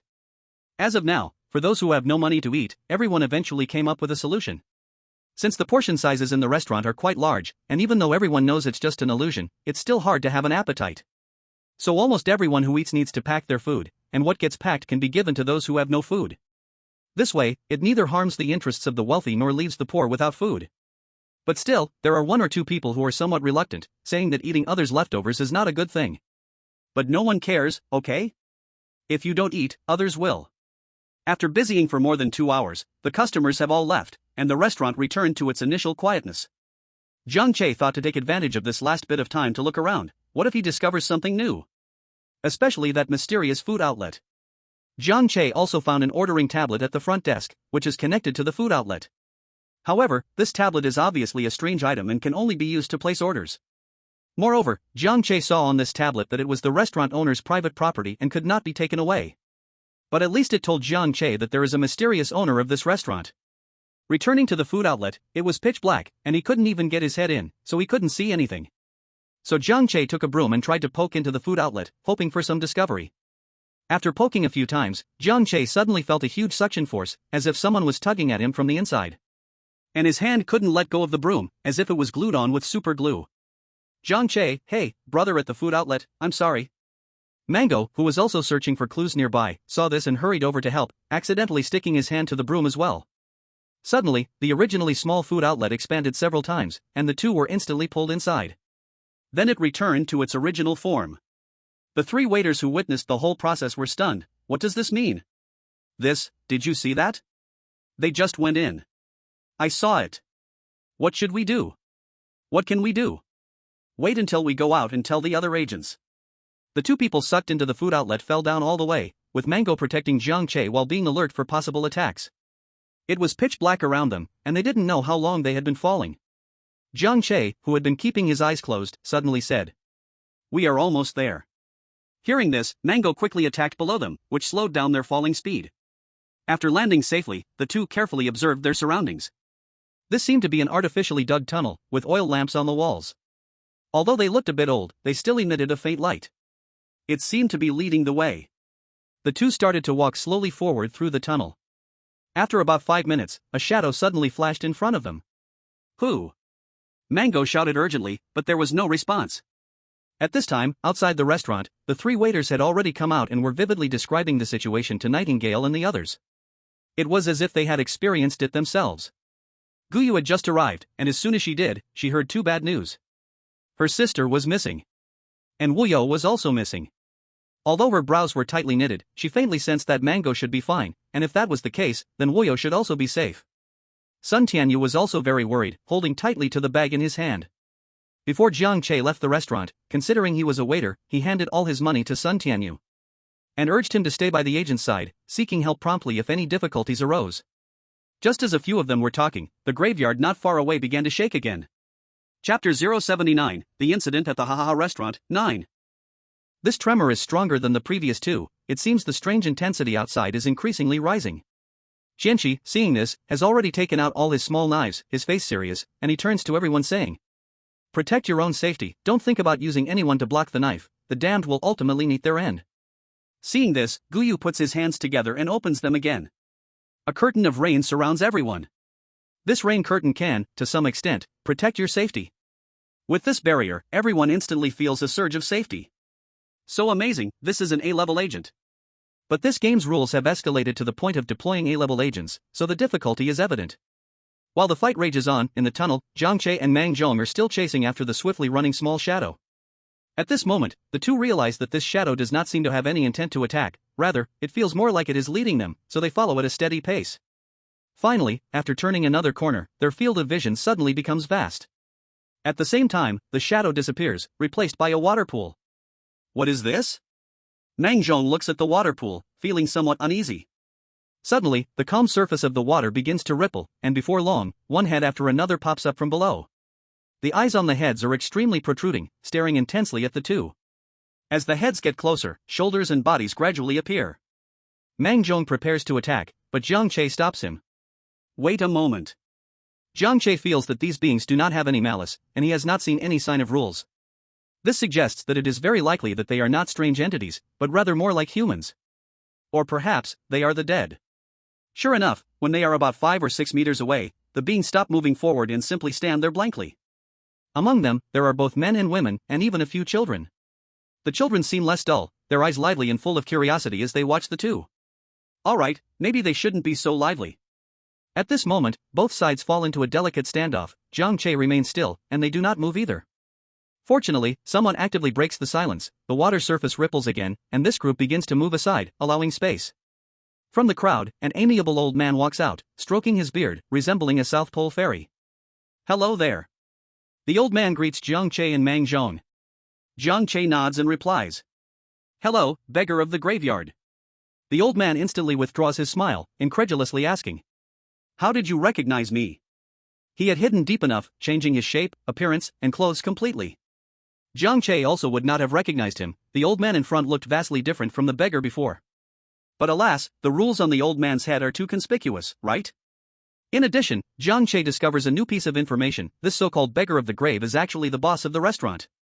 No wonder he knows so many rules. Seeing he has been exposed, the beggar does not dwell on it. He gestures to the people on both sides with his chin. As if receiving permission, this group starts to speak to Jiang Che. "Please save us. We want to leave, we beg you." This group suddenly begins to speak all at once, leaving Jiang Che and Mang Zhong both confused.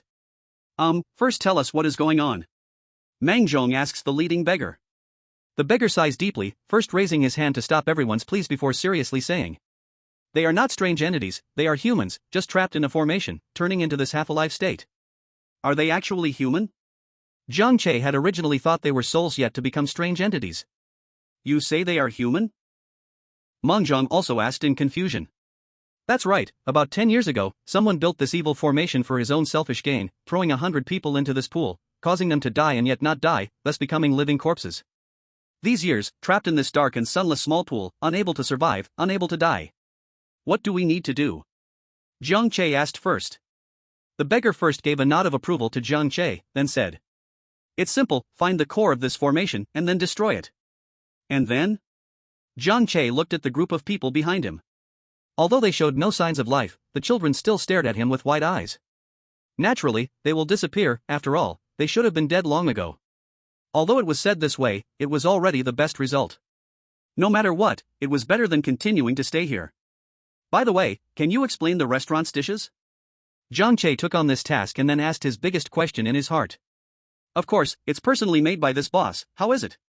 When it came to this, the beggar seemed a bit proud. Why does it look so disgusting? Don't mind those details.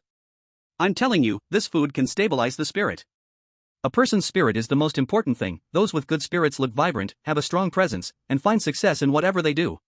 Those with poor spirits, even if they do nothing, look terrible, and it even affects their luck. I remember someone once said, when disaster strikes, the will and spirit are humanity's first-line weapons. Jiang Che didn't expect this meal, besides being a prank, had such a purpose. Moreover, after eating my food, the chance of falling ill will also be lower. You old man, what you said makes me want to eat. Meng Zhang sighed a bit. Unfortunately, she had just entered and turned into a waitress. Previously, she had grumbled about this stuff, saying she would rather starve to death than be weirdly eaten, let alone take a bite. Now, it really smells good. So how can we solve this rule game? Jiang Che continued asking. This was truly a rare opportunity. The beggar just smiled, calmly saying, "Why do you keep looking for clues in the restaurant? Isn't the restaurant your sanctuary?" Hearing this, Jiang Che and Meng Zhang exchanged a glance, as if suddenly realizing something. Yeah, why were they flipping that restaurant?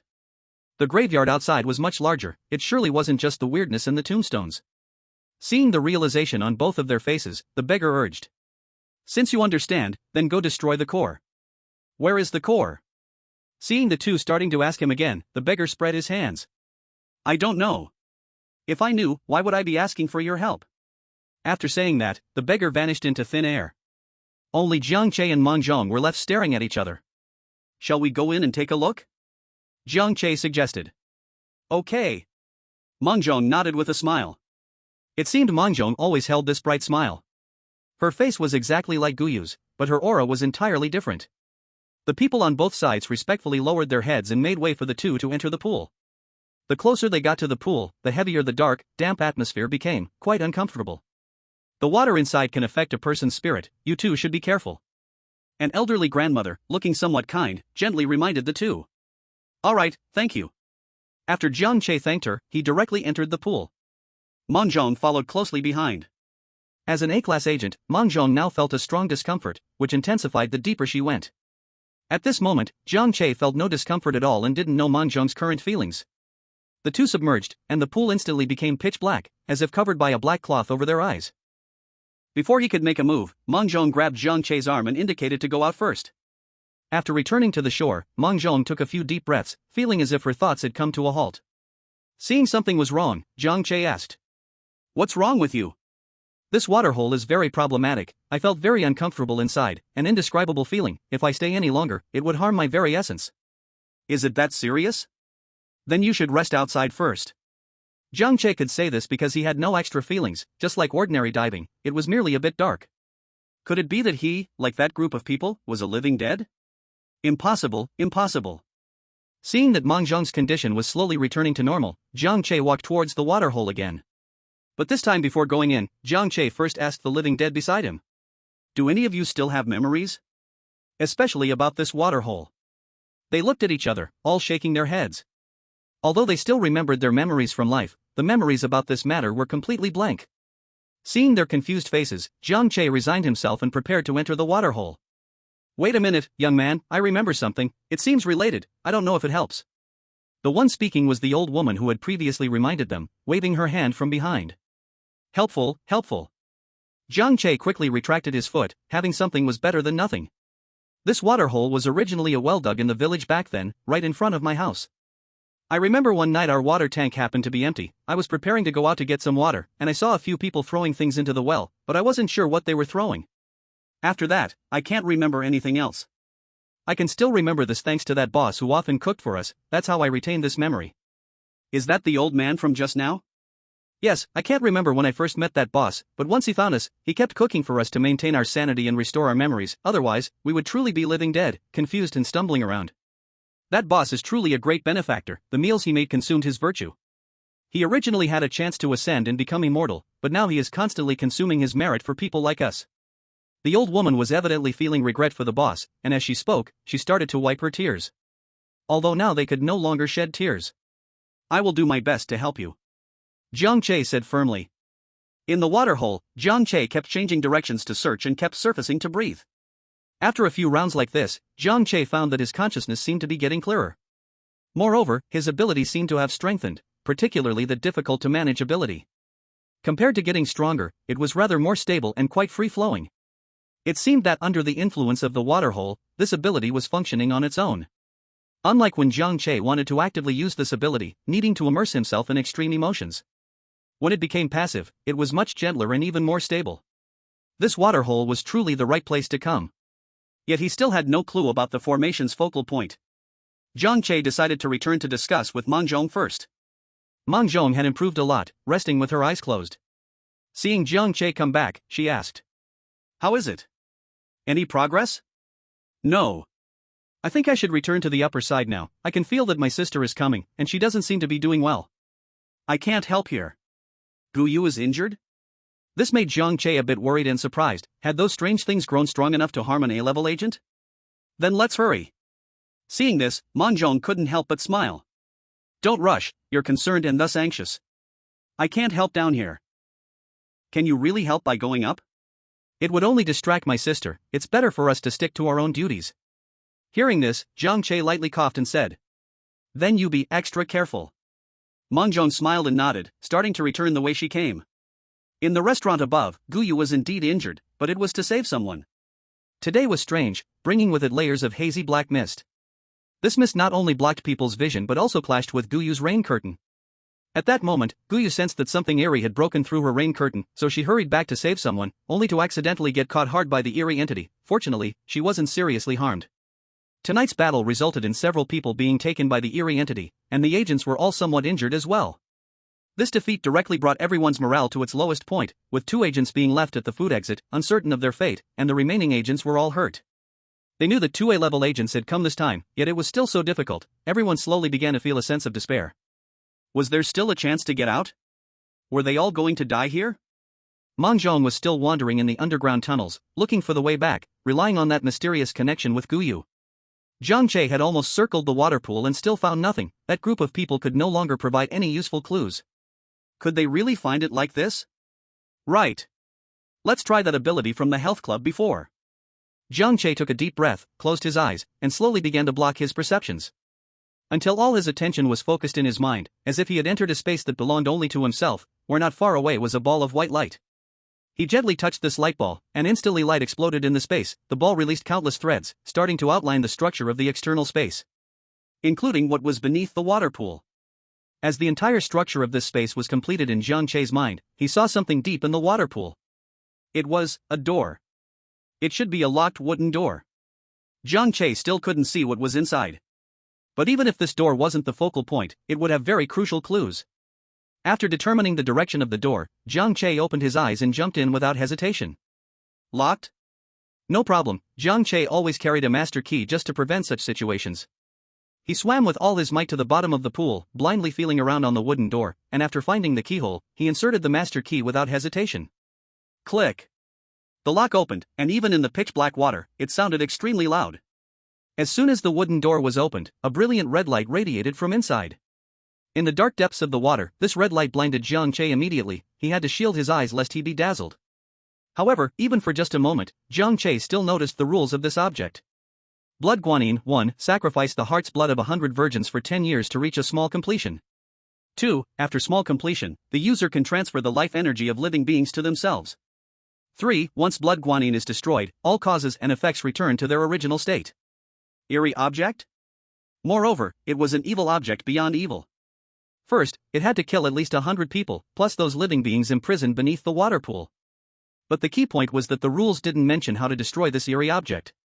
Just as Jiang Che was pondering, the red light of Blood Guanyin gradually dimmed, then countless threads extended from it, quickly drilling into his body. Get out of here! This scene scared Jiang Che into retreating repeatedly, yet energy still flowed through the threads into his body. This forced transfer of ability was somewhat similar to the last time with when he, but this time is different. This time, the Blood Guanyin is an evil object, and these powers are built from piles of human lives. Don't you dare pass it on! No one paid attention to Jiang Che's silent roar. He didn't understand why these mysterious powers had to seek him out. Just then, Jiang Che's body suddenly trembled. What is this? Sister? Suddenly, a memory popped into Jiang Che's mind. In a dark room, a cloaked figure was stirring a large pot. Next to the pot, dozens of twisted and mangled corpses lay piled up, all of them female, as if carelessly discarded like garbage. At that moment, the person stirring the pot turned around and walked straight towards him, holding a knife soaked in red. The face could not be seen. The hooded figure's face was unclear. He could only see a strange symbol at the neck of the cloaked person. Then, the cloaked figure raised the knife and brought it down, and with a swirl of chaos, the memory abruptly ended. This was actually Sister's memory. Years ago, he was the 7th brought in by the human traffickers, known as He.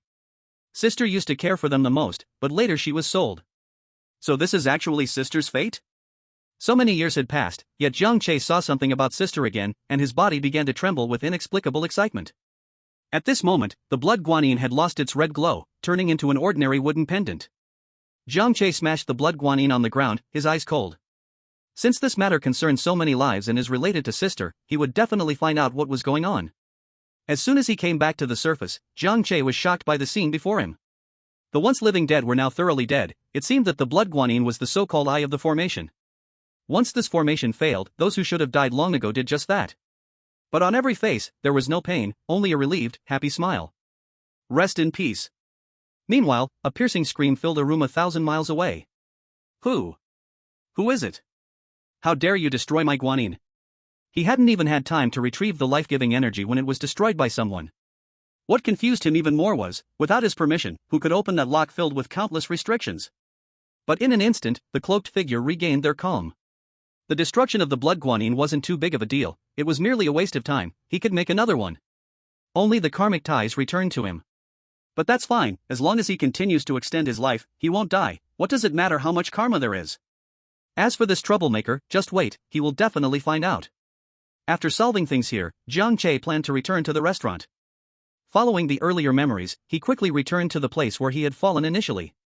There, the beggar, or rather the restaurant owner, was busily cooking energetically. Seeing Jiang Che return, he looked a little surprised and asked. So soon? Did you solve it? Just got lucky. Hearing this, the beggar smiled and continued to prepare the meal without saying much. Jiang Che, also perceptive, stepped forward to lend a hand. Is there something you want to ask me?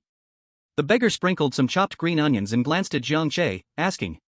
I heard them say you are a person of great virtue. What does that mean? Aren't you an agent?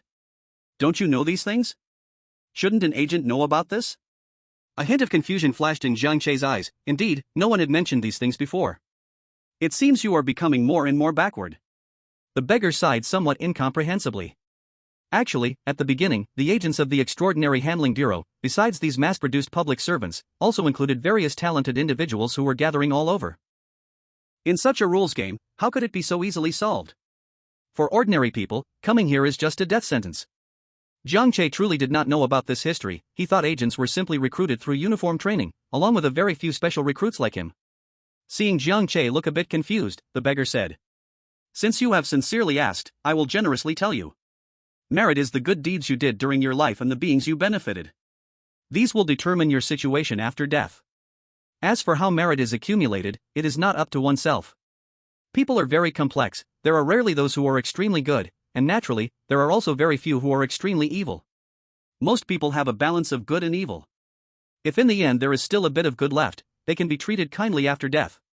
If what is left is evil, then they will suffer terrible tortures in hell. I have always thought highly of you because I see the merit within you. That woman accompanying you, though she also has merit, carries a greater responsibility, while you represent the true heart. And this so-called rules game, that's just your term. I don't know who came up with that silly name. In our industry, we call it the Heaven's Gift. Heaven's Gift? That's right, because it brings unimaginable abilities and treasures to ordinary people. These are all heavenly gifts, however, some people also call it heavenly punishment, like me. In truth, when this rules game first appeared, it was solved by people like us, but not long after. I died, and as for how it developed afterward, I am not clear. Jiang Che did not expect the situation at the beginning to be like this. By the way, do you have a pen here? No, all my strength transformed into cooking supplies when I got here. I do have some ketchup, do you think that will work? Fine, that can work too. Jiang Che took the ketchup and pondered for a moment, drawing a symbol on the countertop, the same symbol on the cloaked man's body from the sister's memory. Do you remember anything about this symbol? Jiang Che casually asked, unexpectedly achieving results. The beggar boss's face darkened immediately, and he asked sternly. Where did you learn this symbol? This symbol is related to that formation. Upon hearing this, the beggar boss stopped his actions and looked serious. This is a cult called Eternal Life, a heretical sect that everyone in the industry wants to fight against. It seems I have been dead for so long, and this cult still exists in the world. If this evil cult had been exterminated, these living dead would not have remained trapped here. Eternal Life. Jiang Che murmured and then bowed to the old man. Thank you. It was both a thank you for solving his doubts and for his contributions during life. I should be the one thanking you, young man. Remember, in the rules game, the Eternal Life cult might not be able to touch you, but once you are out, they could very well find you. You must be extremely careful. I understand. By the way, what exactly is that array eye? The beggar boss still couldn't hide his curiosity, as he had been searching for many years. It's a blood guanine that is locked away, made of wood. Wooden guanine? The beggar boss pondered for a moment and then looked at Jiang Che and said, Does it emit a dazzling red light? Just looking at it makes you feel like you're going blind? Yes. Then how did you manage to survive? Now it was the beggar's turn to be shocked. That blood guanine is an extremely evil object. If an ordinary person is exposed to that red light, they are guaranteed to die, or be directly absorbed. Yet this person not only found it but also successfully destroyed the blood guanine. Even if he had found it himself, the best outcome would have been mutual destruction. Never mind, you must have your own methods, I will not ask further. Just be careful. Then, how do I get up? If you want to go up, then just go up. The beggar boss smiled, and Jiang Che felt as if a hand was pulling him upward. Suddenly, it flew up. The waiter waiting for the meal nearly fainted when he saw a living person suddenly appear at the serving window. Realizing it was the agent from before, he rushed to help him up. What an awkward way to make an entrance. Seeing that the people in the restaurant hadn't reacted yet, Jiang Che quickly slipped outside, just as strange creatures were battling outside. Why are there strange creatures even during the day now? Jiang Che kicked one away and asked Nightingale beside him. Whoa yo! You're back. Yes, now we have to guard against strange creature attacks even in the daytime, they come mainly for the wounded. Nightingale exclaimed with joy. When Sun Tianyu saw Jiang Che come back, he also breathed a sigh of relief. After defeating this wave of strange creatures, Guyu was the first to come up and ask. How are you? Are you okay? Has everything been resolved? 3 questions in one. It seems Meng Zhong had already told everyone what had happened down below. I'm fine, I didn't have any problems, and everything is resolved. By the way, where is your sister? Hearing this, Guyu's expression dimmed somewhat and she pointed to a nearby area where the wounded were gathered. Since she came up, her spirit has been very low. After fighting for a while longer, she fainted. With her sister in trouble, Guyu, as an A-class agent, still had to protect everyone's safety and was already feeling exhausted. Jiang Che stepped forward to check on Meng Zhong's condition. Indeed, she had been putting on a brave face down below, but after coming up, she couldn't hold on anymore. Now, they couldn't go out, they had to find a way to control this issue, or else she might not last until the regulated game began. I can feel that she is in a lot of pain right now. Guyu squatted beside Meng Zhong, gently stroking her head, her expression melancholic. Seeing this, Jiang Che patted Guyu's shoulder. Would you allow me to try? Guyu thought of Jiang Che's ability being related to the spirit, and nodded. Now they had no choice but to try whatever might work. If they delayed any longer, Meng Zhong could be in serious danger. Guyu understood Meng Zhong's feelings better than anyone.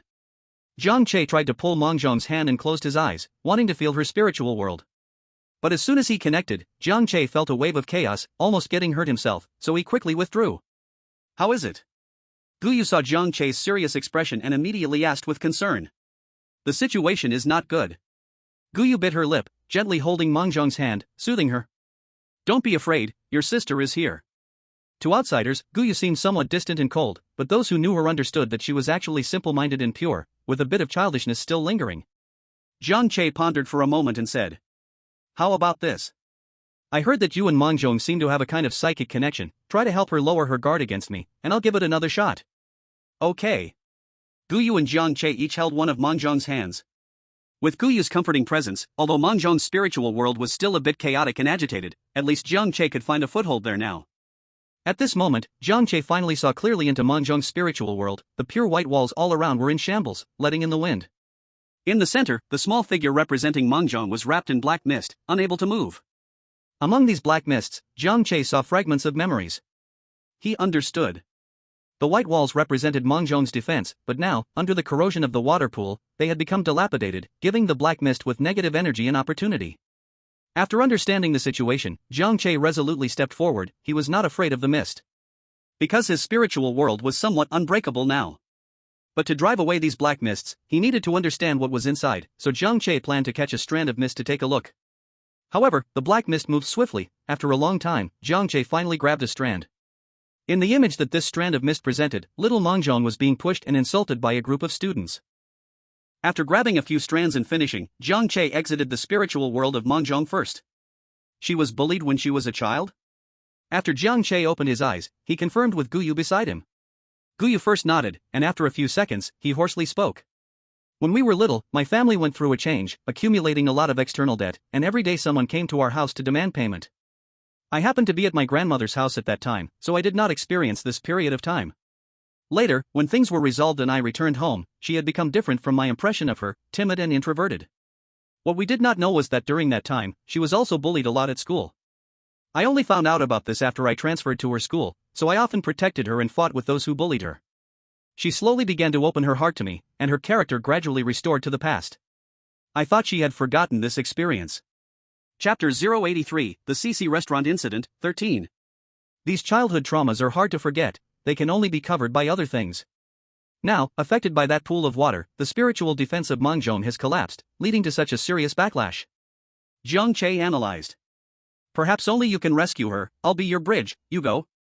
After finishing, Jiang Che held the hands of the two sisters, using his ability to create a spiritual connection between them. Guyu closed her eyes and found herself in a very chaotic ruin, with Mangzhong shivering in the dark mist in the middle. Seeing these memories, Guyu's eyes instantly turned red. If only she had been a bit firmer back then and opposed their parents' plan to separate them for school, would things have been better? But there are no ifs.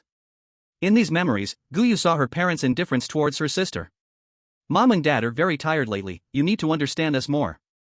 Keeping you by our side is love, we're afraid you're not well and can't handle the hardships of the countryside. Indeed, during that time, Mangzhong was very sick and in poor health, which was also why she didn't go to her grandmother's house with Guyu. Or rather, it's more appropriate to say it was their parents' excuse. Because Mangzhong really wanted to go to her grandmother's house with her sister, but whenever she had this thought, Mom and Dad would get angry. Guyu also saw the rumors and bullying Mangzhong faced in school. This girl is such a poser, who is she putting on that dead face for every day? She looks like a whore, is she trying to seduce someone? I heard her family owes a lot of money to others, maybe this is where she starts practicing how to make money.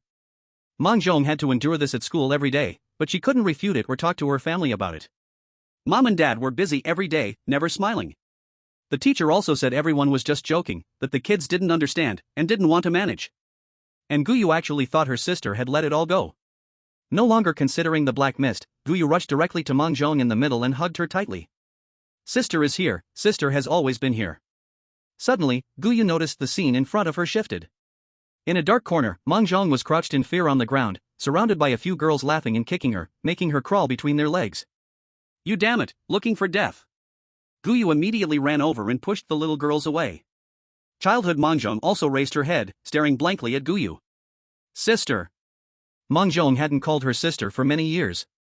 At this moment, Guyu also transformed into her childhood self, waving her hands to drive away the black mist that contained various memories. Get away, don't come near. Lost in her own emotions, Guyu suddenly felt warmth behind her, Mangzhong had embraced her. Thank you, sister. In the spiritual world, Jiang Che saw the black mist dissipating, and the white walls of spirit around them were being rebuilt, smiling with relief. Watching the sisters reconcile, Jiang Che also unlocked the second use of his ability. It seemed his ability wasn't just powerful, its uses were also extensive. Mango slowly woke up, exchanged a glance with Guyu, and then seriously thanked Jiang Che. She knew in her heart that there had been real danger this time, even if they could stick to the rules of the game, there was no way to return to normal. I should do this, after all, it was me who caused you to get hurt. Mango had initially been sucked into the exit portal to save herself. Guyu also breathed a sigh of relief. Seeing that Jiang Che still hadn't let go of her hand, she exerted some strength to hold onto his hand. After confirming that Mango was indeed fine, the three set out to find Nightingale and Qianqi, preparing to search for clues in the graveyard. Jiang Che had a premonition, after the evil formation was solved, they would be close to escaping this game of rules. It seemed there were indeed restrictions on the beggar boss within this, so it couldn't be said too straightforwardly. But it was almost equivalent to laying the answer out in the open. Finally, they decided to leave Nightingale and Qianqi behind to protect the survivors while Jiang Che and the others went to look for clues. Sun Tianyu also came over to express his worries to Jiang Che. Seeing that they were going to find clues, he didn't say more. Who is this man? How come you are so charming to both genders? Guyu couldn't help but ask. He's just an ordinary friend who happened to go out for a meal and ended up unlucky in the game of rules. Jiang Che explained, then thought better of it and didn't share the embarrassing story about Little Black. Hearing this, Guyu didn't ask further, nodding in a businesslike manner and letting out a drawn-out "oh." Mango, on the side, was struggling to hold back laughter, her eyes shifting between Guyu and Jiang Che. In the graveyard, the tombs were various, some had upright stone tablets, some had hastily written wooden boards, and many had only mounds of earth left. The few of them searched tirelessly, collecting a handful of bullet casings. What is this? Jiang Che seemed to realize something and said speculatively, the Zhanghai bombing. Guyu and Mango exchanged glances, gripping the bullet casing in their hands more tightly. Before China even established itself, the cherry blossoms launched an invasion. Zhanghai was the first to bear the brunt, and at that time, planes circled overhead every day. The non-stop bombing lasted for 3 months, and it was impossible to count how many people died in Zhanghai. Jiang Che was very interested in history, having dabbled in events from both ancient and modern times, so he had some impression of such distant incidents. No wonder the strangeness here was growing day by day, becoming stronger each time. Who could die with hatred and unwillingness and still find peace? Yeah, there are far too many vengeful souls. The beggar popped out, shaking his head. Senior. Seeing the beggar boss appear, Jiang Che shouted excitedly. Guyu was ready to act, but seeing that Jiang Che recognized him, she quietly stopped her attack. I actually wanted to see how this girl is doing now. I noticed something was off with her back then. The beggar boss pointed at Mango, smiling as he spoke. Thank you, senior, I'm already fine. Mango felt a bit embarrassed. In fact, on her way back, the senior urged her to eat something before leaving, but she couldn't get over that mental hurdle and slipped away. Now Mango realized that the senior truly wanted to help her back then. What are you three doing picking up a bunch of bullet casings? The beggar glanced at the things in the three people's hands, looking somewhat regretful. The three were a bit confused by the scolding and looked at each other blankly. 3 cobblers can't match a Zhuge Liang. Think about every time the bazaar shows up. When? What are you all shouting about? So hungry.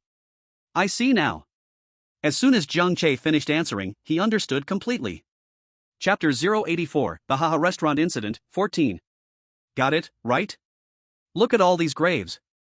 Not only are the bowls in front empty, but there aren't even any bowls. Is that appropriate? Hearing this, the three thanked the beggar boss one after another. Otherwise, who knows how long the three of them would have been discussing. Hurry up. The weirdness will come out again. Okay. The three hurried back to prepare money for food. So many graves were not a small amount. At this time, the role of game agents came into play. If others wanted to raise money, they would have to plead for a long time, and not many would be willing. But as soon as the agent stated the reason, everyone took out all the money they had. Comrade agent, I still have a little left, I'll give it all to you. Look, is this enough? If not, I have an earring I can sell. A few actually didn't expect that everyone would be so eager to raise money. Jiang Che thought it would take one person to persuade another. There were even people who felt very embarrassed because they couldn't contribute money. No one felt this was coercion. After all, it was the agent's persistent effort that encouraged the survivors to live to this day. Everyone usually doesn't speak, but when help is needed, everyone does their part. Even the suited man took out the money on him, though he still left himself 200. It was usually the agents helping the survivors in the rule games, but this time it was the survivors helping the agents. Sun Tianyu also quickly took out all the money he had and handed it to Jiang Che. After we get out, we will pay everyone back. Jiang Che was a bit moved. What's the big deal? You all have worked so hard to protect us, what's a little money? The other agents watched this scene and felt quite emotional. In fact, most of the rule games left the agents feeling somewhat cold. The essence of human nature is dark. Many agents have experienced situations like Jiang Che's, being pushed out to take a hit. I risked my life to save you, and you want my life? Over time, a layer of invisible distance formed between agents and ordinary people. Even strong A-level agents like Guyu and Mang Zhong also kept a certain distance from survivors. Thank you all. Guyu looked at the money in her hand, a bit awkward in her gratitude. What's this? No need to thank, is there anything else you need help with? Just say it. The young man in front grinned, looking at Guyu with bright eyes. There's nothing we need help with, just leave it to us. Jiang Che directly inserted himself between the two, smiling at the young man. Seeing this, Guyu couldn't help but chuckle. Human nature is indeed evil, but using some evil actions to generalize seems more like an evil manifestation. After gathering the money, Jiang Che took it to the restaurant and ordered a few rounds off the menu. The food pickup area was bustling, almost everyone turned into a server, lining up to guard the pickup point. As plate after plate of food was sent out, everyone held their meals and ran to place them in front of the graves. Dinner time. After eating, you can't eat me, okay? Rest in peace, eat your fill and then go. Seeing this scene, several weird beings still eating in the restaurant were a bit stunned. What are these humans doing? Thankfully there are many people, otherwise, if it were just us few, we'd definitely be too busy. Nightingale couldn't help but sigh. A few agents checked around, and almost all the graves were piled high with food. Now all that was left was to wait anxiously. Waiting for the strange attacks that were originally about to happen today. As the restaurant closed, the surrounding environment grew dim again.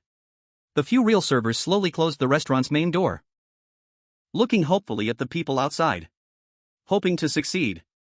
I'm so hungry. I'm starving, I need food. Hearing the eerie cries, the few people instantly became alert. Though Jiang Che's combat strength was not as good as the others, he had his own role to play. He closed his eyes and quietly sensed the strange locations, many, very many. There were still many in the ground, about to come out soon. But after a while, no strange attacks appeared. Instead, sounds of eating began to echo. And strange smacking sounds followed. This dish doesn't taste good, let me try yours. I'm full, you can have it all, I need to be on my way. Let's go, see you soon. Finally full, woo woo woo. Listening to these ooedit sounds, everyone was shocked, and one by one, rays of light began to rise into the sky and kept increasing.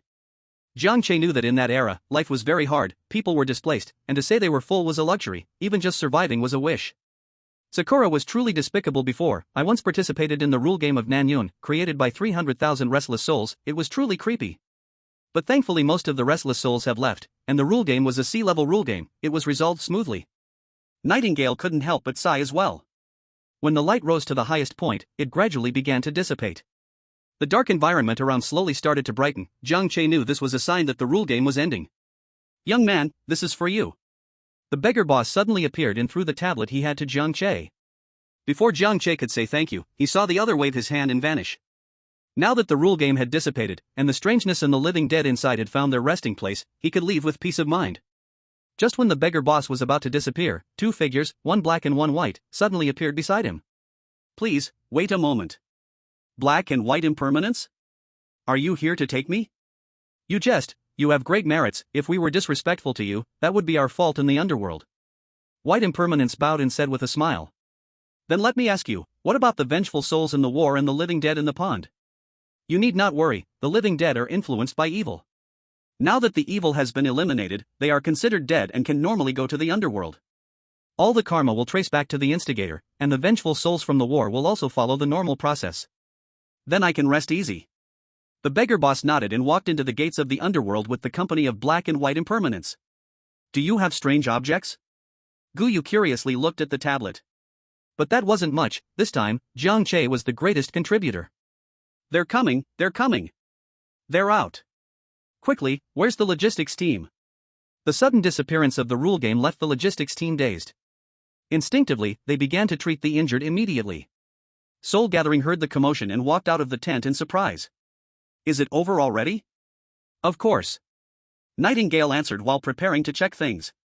It hasn't even been 2 days. Soul Gathering thought this would leave them exhausted. But it ended just like that. Jiang Che was still talking with Guyu, and the next second he closed his eyes and fell asleep. Hey, there's someone fainting. It's fine, he just fell asleep. An experienced logistics team member said. Chapter 085, Jiang Che, give me back my boyfriend.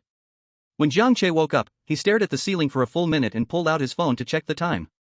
5 days? He slept for 5 days. As expected, his phone was full of messages from Xiaohei. What's going on? Is Tianyu very sad? Damn Jiang Che, you're not replying again. You two aren't back together, right? This won't do, this won't do. What the heck? I saw the news that a rule game had descended. You two didn't go in, did you? It seems to be true. I'm sorry, Jiang Che. Jiang Che, Tianyu sent me a message. Is he dead or alive now? Why aren't you replying? Speak up. Why did he say I'm an agent? Why did he say that it's okay I'm a man, that love shouldn't be stopped by gender? What exactly did you do? Jiang Che, give me back my boyfriend. This isn't Chuandu. Jiang Che had just woken up, his head was already a bit hazy, and now it was even more painful. On his phone, there were bombarded messages from Xiaohei and some others. On the way home, Jiang Che slowly replied, and also accepted Mengzheng's friend request. As for Guyu, considering that Jiang Che could stabilize his abilities, they reported his dual abilities up. Having dual abilities isn't something very rare, there are a few in every bureau. The headquarters also privately sent Jiang Che a message, basically saying that there are higher-level spiritual practitioners in Kyoto and hoped Jiang Che would consider going there. Originally, according to Jiang Che's previous thoughts, such a request would be an immediate rejection. But now, he hesitated. Just as that beggar boss said, he had already destroyed something of the Eternal Life sect in the rules game, and the two sides were already in a hostile state. Moreover, this Eternal Life sect might use some method to find him. He needed to become stronger, and become stronger quickly. So he replied to the headquarters that he would seriously consider this matter. Actually, the reason he hesitated was still because of Ansong buried in Zhanghai. If he wanted to come again in the future, he would have to ask for leave. As soon as he entered the door, he heard the familiar cries. Jiang Che. You finally came back, I thought you were dead. I have to settle this account with you. Stop it, Xiaohei, I think you should be honest with Sun Tianyu. There shouldn't be any deception in love, I think this young man is pretty good. Jiang Che felt a bit helpless. Xiaohei stopped her movements and said sadly.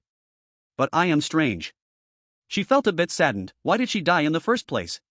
Or, why couldn't she meet her love before she died? Woo woo. Speak well, apologize when you should, bow your head when you should. A lie can only be filled with more lies, and it will only deepen the final harm. Do you want me to date for you? Xiaohei sniffled and nodded dejectedly. Jiang Che patted her shoulder as a gesture of comfort. Thinking of that seed, Jiang Che walked over to take a look. Buds had already appeared, it seemed Xiaohei was still quite attentive. Oh woo. Why are you ignoring me? Little Li noticed Jiang Che talking with Xiaohei and directly went to look at the flowers, unexpectedly being ignored, feeling unhappy. How could that be? Jiang Che smiled and squatted down to pat Little Li's head. As for how Xiaohei talked with Sun Tianyu afterward, Jiang Che did not ask. Anyway, he only saw Xiaohei in a daze every day, not playing games, and she looked listless, swaying even while walking, and the key was cooking without salt. It seems the two had a falling out and mutually deleted each other. Who wouldn't break up over such a situation? Online dating ended up in something strange. Jiang Che, as Xiaohei's accomplice, also felt quite guilty towards Sun Tianyu, and it seemed he had to control Xiaohei's phone usage time in the future. During this time, Jiang Che also added Sun Tianyu's contact through Xiaohei and expressed his apologies, but the other side's attitude was very distant, only saying it's fine and there was no further follow-up. After transferring the 10,000 yuan to Sun Tianyu, the other party simply accepted the money without saying a word. Jiang Che had no way around it. That tablet had gone through inspection and was now in his hands. Interestingly, that food blogger still occasionally sent him various delicious foods. He hadn't had the chance to properly study that tablet, and after resting for a few days, Jiang Che received a new mission. Recently, the frequency of rule games appearing had indeed been quite high. News was almost following one after another, and agents all over the world were busy without rest. This time, the reason to find him was that the rule game had arrived at a cemetery. The cemetery where Ansong was located. The first moment Jiang Che learned this news, he was very excited, as if he could see Ansong again. However, he quickly calmed down. Ansong must have gone in peace. He packed a few things and headed out the door. Although this rule game had descended in such a sensitive place as the cemetery, the rating was only C for now. This was mainly because, apart from the caretaker, there were usually no people in the cemetery, and since the rule game arrived at lunchtime, not a single living person was there. So this time, it could be said that there were no trapped survivors in the rule game. Just as he reached the entrance, Jiang Che ran into an old acquaintance, Rose. This time, her makeup seemed even heavier than last time. Rose greeted Jiang Che first and then exclaimed in surprise. You've improved so quickly? She could clearly feel that Jiang Che had become much stronger since their last meeting. Rose had been working in the Abnormal Handling Bureau for almost 4 years, and now she was just a C-level agent. Without awakening any abilities, she would probably remain stuck here. Not everyone could become a B-level agent purely based on their own strength like Nightingale. The higher you go, the more an agent's strength relies on the development and use of their abilities. Jiang Che nodded, which was also a form of greeting. This time, the team leader was a retired agent. After explaining the relevant matters to the two, he smiled and let them go in first. The two entered the cemetery and did not feel anything unusual. As usual, it was still quiet and silent. To be honest, if it weren't for the rule game, Rose would still be a bit scared of this place. Compared to the strange, she was actually more afraid of ghosts. Do you have family or friends buried here? Jiang Che's sudden question left Rose stunned, and she could only mechanically reply. No, why? Nothing, just looking for something to generate. This rule game is the easiest one yet, we don't even have to save anyone. Actually, I don't think anyone in my family has passed away. Both grandparents and grandparents are still alive, and even the old lady is still around, already 105 years old, other relatives. Rose seemed to have opened up, chattering on about her family tree, and Jiang Che was very supportive, responding to every sentence. Wow, 105 years old? That's really long-lived. Then your family is really lucky. Having an elder at home is like having a treasure. Because Jiang Che kept responding, Rose became more and more enthusiastic as she spoke. As she talked, she suddenly realized she was in a rule game. I'm sorry, I've said too much. Once I start talking, I can't stop. No problem, I love listening. Jiang Che smiled and said, without any yin-yang, he truly liked these conversations. In fact, ever since Jiang Che entered, he had been using his ability to sense the surroundings, and so far, there was nothing unusual. Rose didn't expect that besides family and him, there was actually someone willing to listen to her untimely chatter. Woyo, I'm sorry about my attitude towards you last time. Rose was actually not good at apologizing. What do you mean? Was it bad? Jiang Che asked with a smile. Ah, yes. It's fine now, we are even. By the way, are you together with Bayonet? At these words, Rose suddenly looked up, as if asking how he knew. Did he just ask like that? Did he just ask so abruptly? The way you two look at each other is about to spark. I believe any clear-eyed person can see it, it's just that no one has broken the ice. Everyone knows about this? Rose's face immediately turned red, wishing she could burrow into the ground. Wait, this is a cemetery, better not burrow. Jiang Che rarely had a bit of gossip in mind, and smilingly asked. How did you two hit it off? Did he pursue you? After all, Rose really was quite the beauty, even though she always wore heavy makeup. It can also be seen that the foundation is very good. Jiang Che can also feel that although Rose seems proud, she is actually a person without much machination, unable to hide her emotions. Whatever she has will be displayed on her face, and whatever is in her heart will be shown. Just like her disregard for me back then. Actually, I chased after him, because once we were on a mission together, he saved me. If it weren't for him, I might have died in that rule game, so... The more Rose spoke, the lower her voice became, until Jiang Che could barely hear her at the end.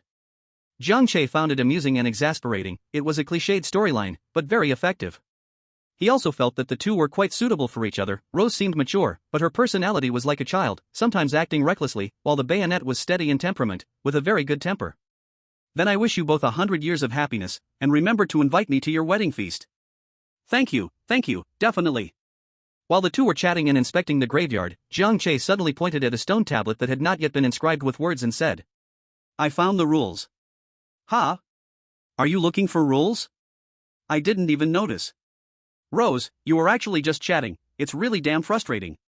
The two leaned closer to the stone tablet to look at the rules, and as soon as Jiang Che saw the first rule, he became a little confused. Graveyard. 1. This graveyard supports visits, if it is still there. 2. The graveyard can be entered and exited freely, but limited to 48 hours, remember the time, or else you cannot leave when it closes. 3. However, the graveyard is not absolutely safe, please pay attention to your safety.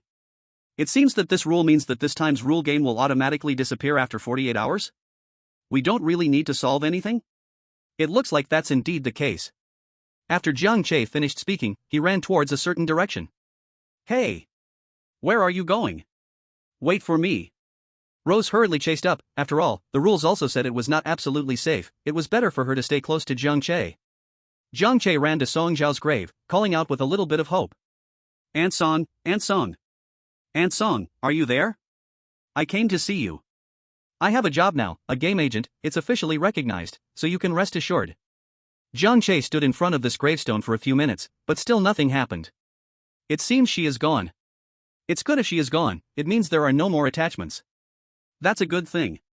Clearing his throat a couple of times, Jiang Che stood up and smiled at Rose, saying, Sorry, I made you watch a funny scene. It's nothing. Rose waved her hands repeatedly, wishing she could tear her own mouth off. She just boasted about how her family was, when here was a person whose loved one was buried in this graveyard. This should be your mother, right? As soon as the words left her mouth, Rose regretted not tearing it off immediately. After listening here for so long, the person always called Aunt Song, how could it be mother? Her brain seems to need an upgrade. There's no blood relationship, but she is more like my mother than a real one. Ignoring Rose's mental activity, Jiang Che said with a smile. Let's go see if we can enter and exit freely. If we can, I have an idea. Okay. After the two walked away, a slightly hunched figure emerged from beneath the gravestone where Jiang Che had just knelt, tears in her eyes. If Professor Zhuang saw this scene, he would definitely shout at Jiang Che, I didn't lie to you, did I? I didn't lie to you, did I? Jiang Che and Rose walked back to the place where they initially entered, trying to step forward. Without encountering any obstacles, the two really managed to exit smoothly. So quickly resolved? No wonder you are Agent Woyo. The captain, who had not yet finished his cup of water, first asked curiously, then sighed emotionally. No, it's because this rule game is a bit special, it allows free entrance and exit. Jiang Che explained with a smile. Moreover, it will dissipate on its own in 2 days. Then the two reported the rules they had just seen inside to the captain. The captain pondered for a moment and said to Jiang Che. I have an idea. That's right, I have one too. The two hit it off and decided to notify the families of the deceased in this cemetery. There was a chance to meet with their loved ones who had passed away. Roses was momentarily stunned but then realized, quickly raising both hands in agreement. Just about half an hour later, the captain received the contact information of each gravestone owner's relatives. Jiang Che and Rose also helped to make contact on the side. Hello, this is the Shanghai City Anomaly Processing Bureau. Today, the rules game has descended in XX Cemetery, and there is an opportunity. Before finishing, the call was hung up. Jiang Che looked at the busy tone on his phone, pondered for a moment, and decided to call again, this time speaking more quickly.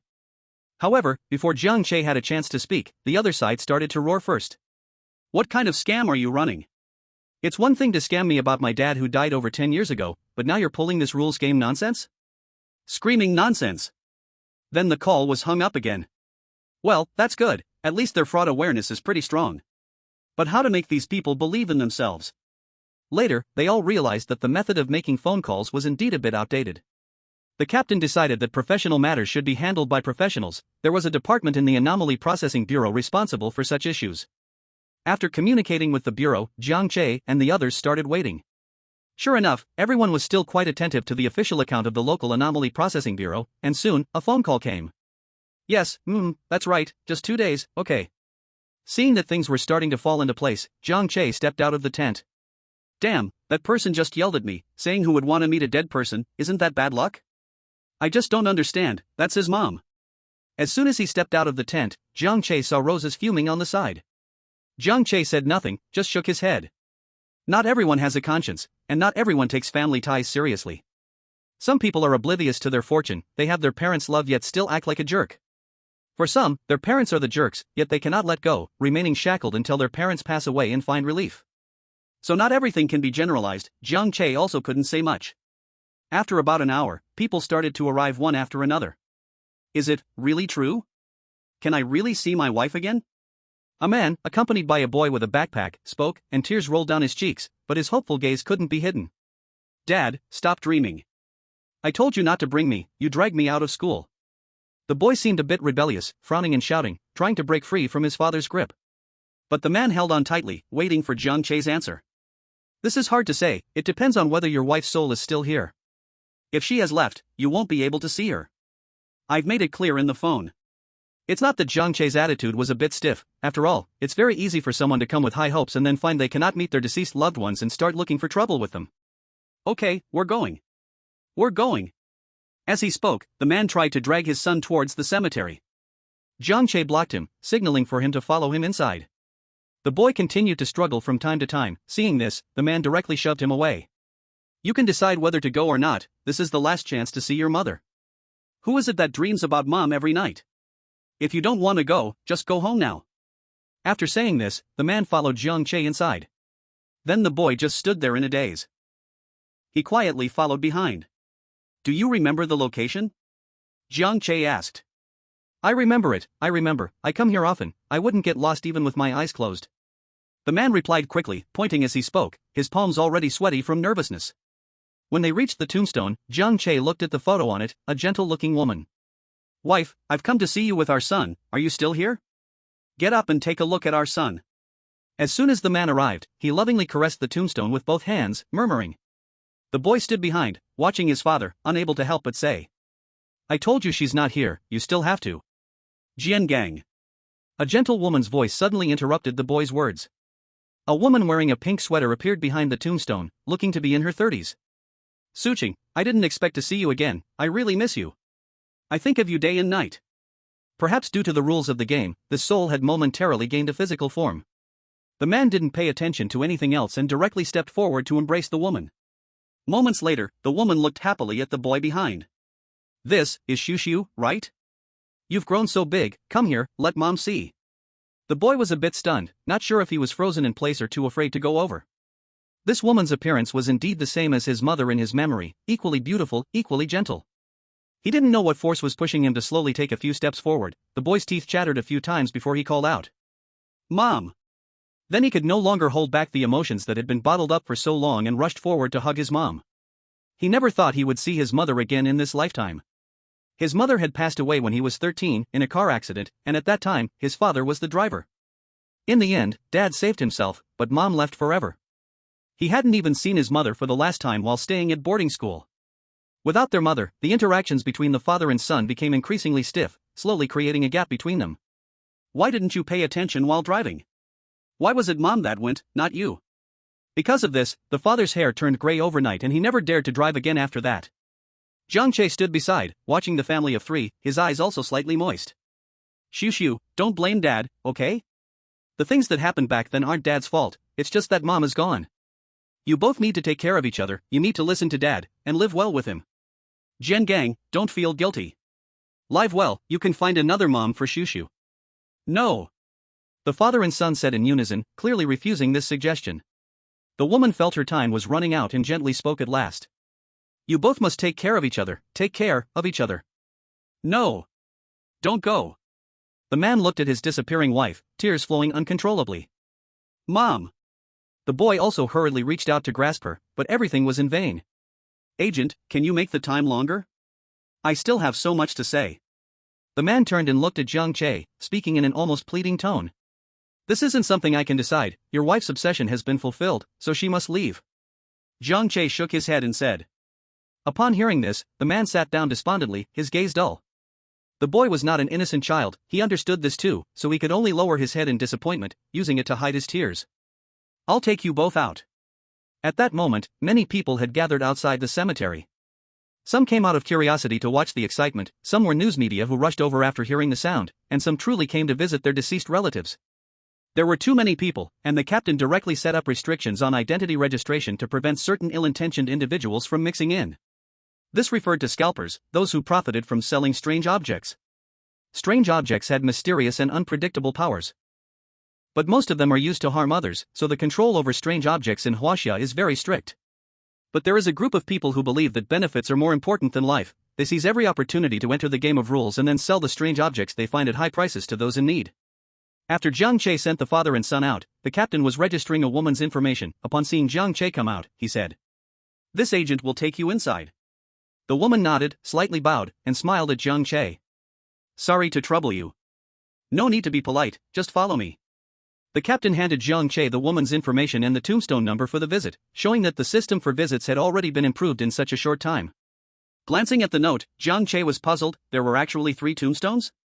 Seeing the woman move with familiarity, it seemed she came here often. Chapter 088 Tombstone Story, 3. He led the woman to the nearest tombstone, on which was a man who looked silly and cheerful when smiling. Seeing this, the woman's face was expressionless as she patted the tombstone. "Why don't you come out? Don't want to see me? Or too ashamed to see me?" The tombstone remained unresponsive, the woman's gentle taps turned into hard pounding. "Get out! Why did you die just like that? Why did you take my child when you died? Ah! Come out!" This sudden roar shocked Jiang Che. The originally gentle woman instantly turned furious and mad. "Please, calm down, he should have already left." Jiang Che comforted, and the woman's eyes turned red as she apologized. "I'm sorry to make you laugh." With that, the woman didn't hesitate to walk toward the next tombstone. The remaining 2 tombstones were next to each other. One was a girl who looked to be in her teens, and the other was a smaller boy. This time, the woman seemed a bit anxious, looking around. "Ting Ting, Yang, Mommy is here to see you, are you there? Ting Ting? Yang, Mommy has come." Still no response. The woman remained persistent, calling out the names of her 2 children over and over, tears long since dropped to the ground. Seeing the woman on the verge of collapse, Jiang Che stepped forward to support her and softly said, "Please take care, perhaps they have already left, and in a way, that could be a good thing." Seemingly grasping onto a lifeline, the woman clutched Jiang Che's hand and began to pour her heart out. "It's all that shameless one who insisted on driving under the influence and had to take my child with him. He killed my child. He died, yet he had to take my child away. I hate him." Jiang Che understood the countless resentments and sorrows in the woman's heart and could only silently pat her back. "They all say people are dead, they're dead, so just let it be. How can it just be like this? Ting Ting was about to go to college, I had planned her graduation trip. I was going to give her a little cat, she loves cats. I also intended to take her to take photos, to preserve her most beautiful moments. There are still so many things left undone. My Yang just celebrated his 10th birthday, and because of him, both children left me. I hate him. I hate him so much. I wish he could suffer in hell forever." In one night, or rather, in an instant, a happy family full of hope vanished into thin air. The woman knelt before the tombstone, almost crying herself into faintness, unable to calm down for a long time. Jiang Che felt a mix of emotions in his heart, unsure of what he was thinking. After she finished crying, seeming to accept the outcome, she gathered her emotions. I'm truly sorry to trouble you, staying with me all this time. It's what I should do, just don't be sad anymore. Jiang Che helped the woman up as they exited, just in time to run into Rose coming out with a man. Her eyes were also red, looking more like a family member. What happened? Jiang Che asked.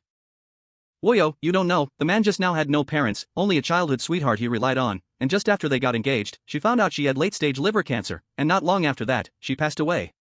I also have love. Upon hearing this, I couldn't help but feel for him, boo-hoo. When recounting to Jiang Che, Rose couldn't help but cry again. Jiang Che, on the other hand, said with a serious tone. Stop crying, and don't empathize. Do you know that can become a self-fulfilling prophecy? Oh, right, spit.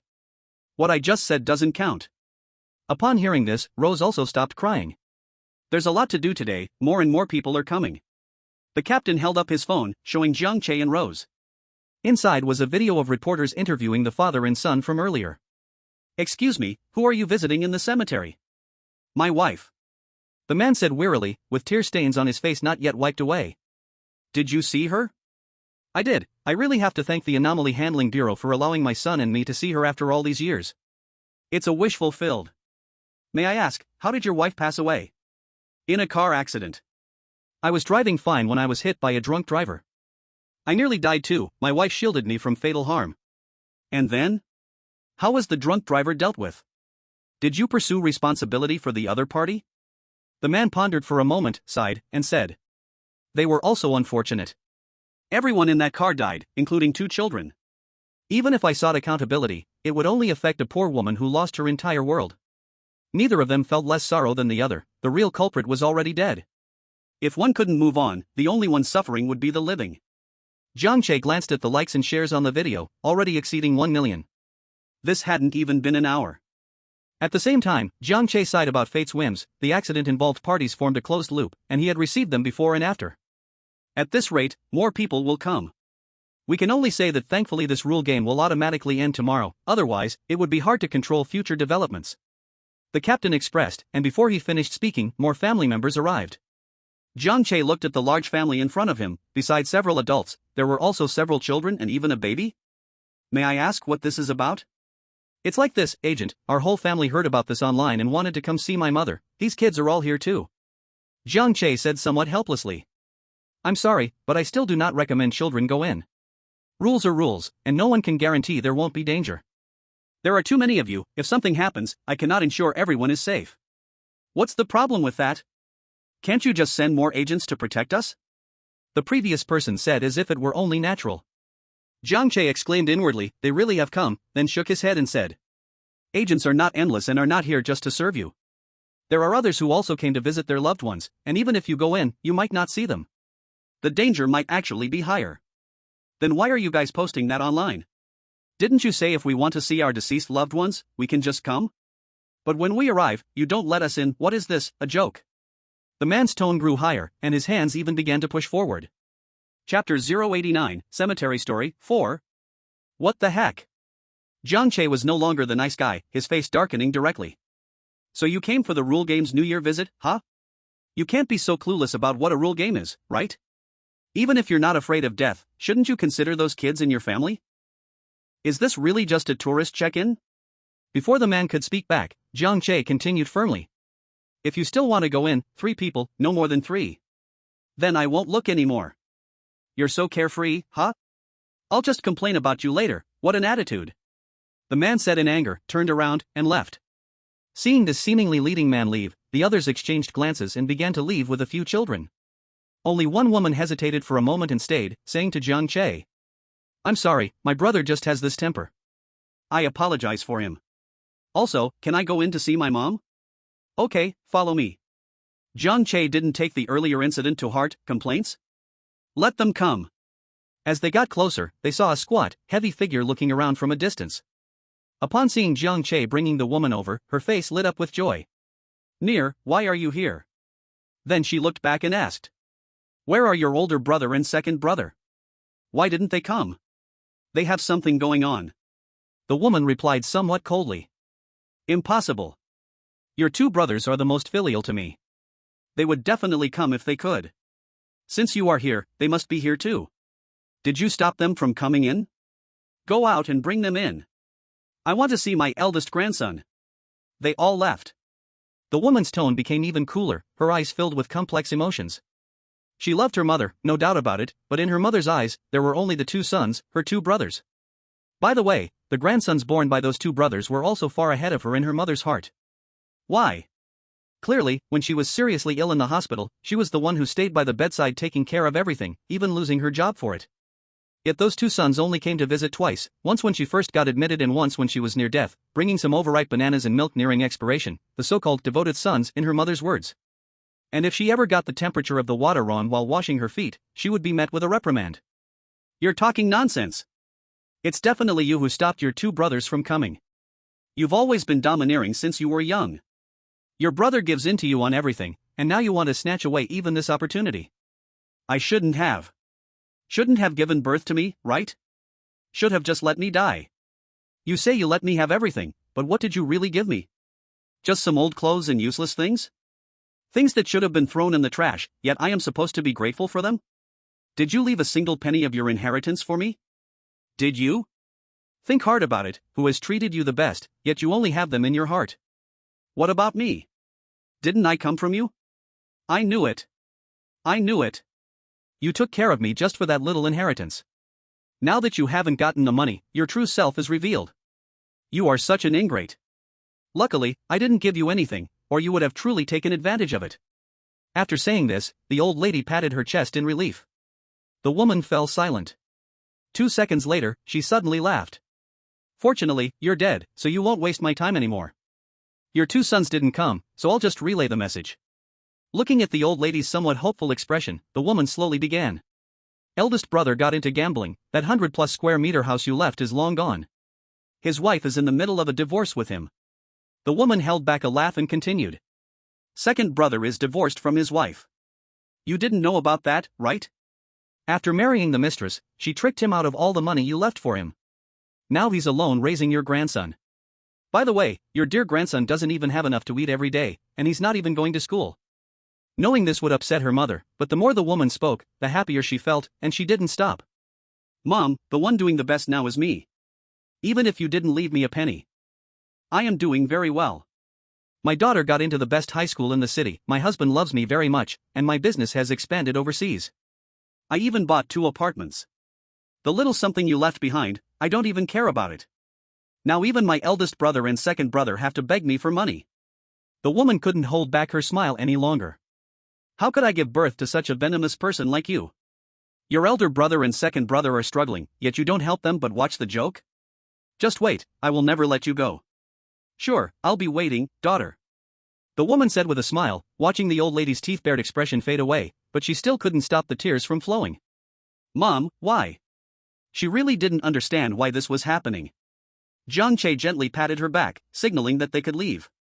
As the two were about to leave, Jiang Che called out to her. Live well, love your daughter well. You must be the person she loves the most in this world. Hearing the voice behind her, the woman was initially taken aback, then turned to smile at Jiang Che. Thank you, I will. Once she went out, her elder and second brothers, who hadn't really gone far, rushed up to ask. Little sister, did you find out if our mother has hidden any other properties? The elder brother quickly caught the woman, his eyes shining with hope, but when he noticed her somewhat indifferent gaze, he quickly added. This time, the 3 of us will split it evenly, if not, you can take the larger share. No, she doesn't have any other assets. Hasn't she already tried every means to give you everything? Really? The elder brother asked with some confusion. The woman laughed in anger. Of course not. Why would I lie to you? Even if she did, I wouldn't care about those little trifles. After saying that, the woman was about to get into her car. She had driven here, while her elder and second brothers seemed to have come by bus and on foot. However, the already departing woman did not hear the brothers' complaints.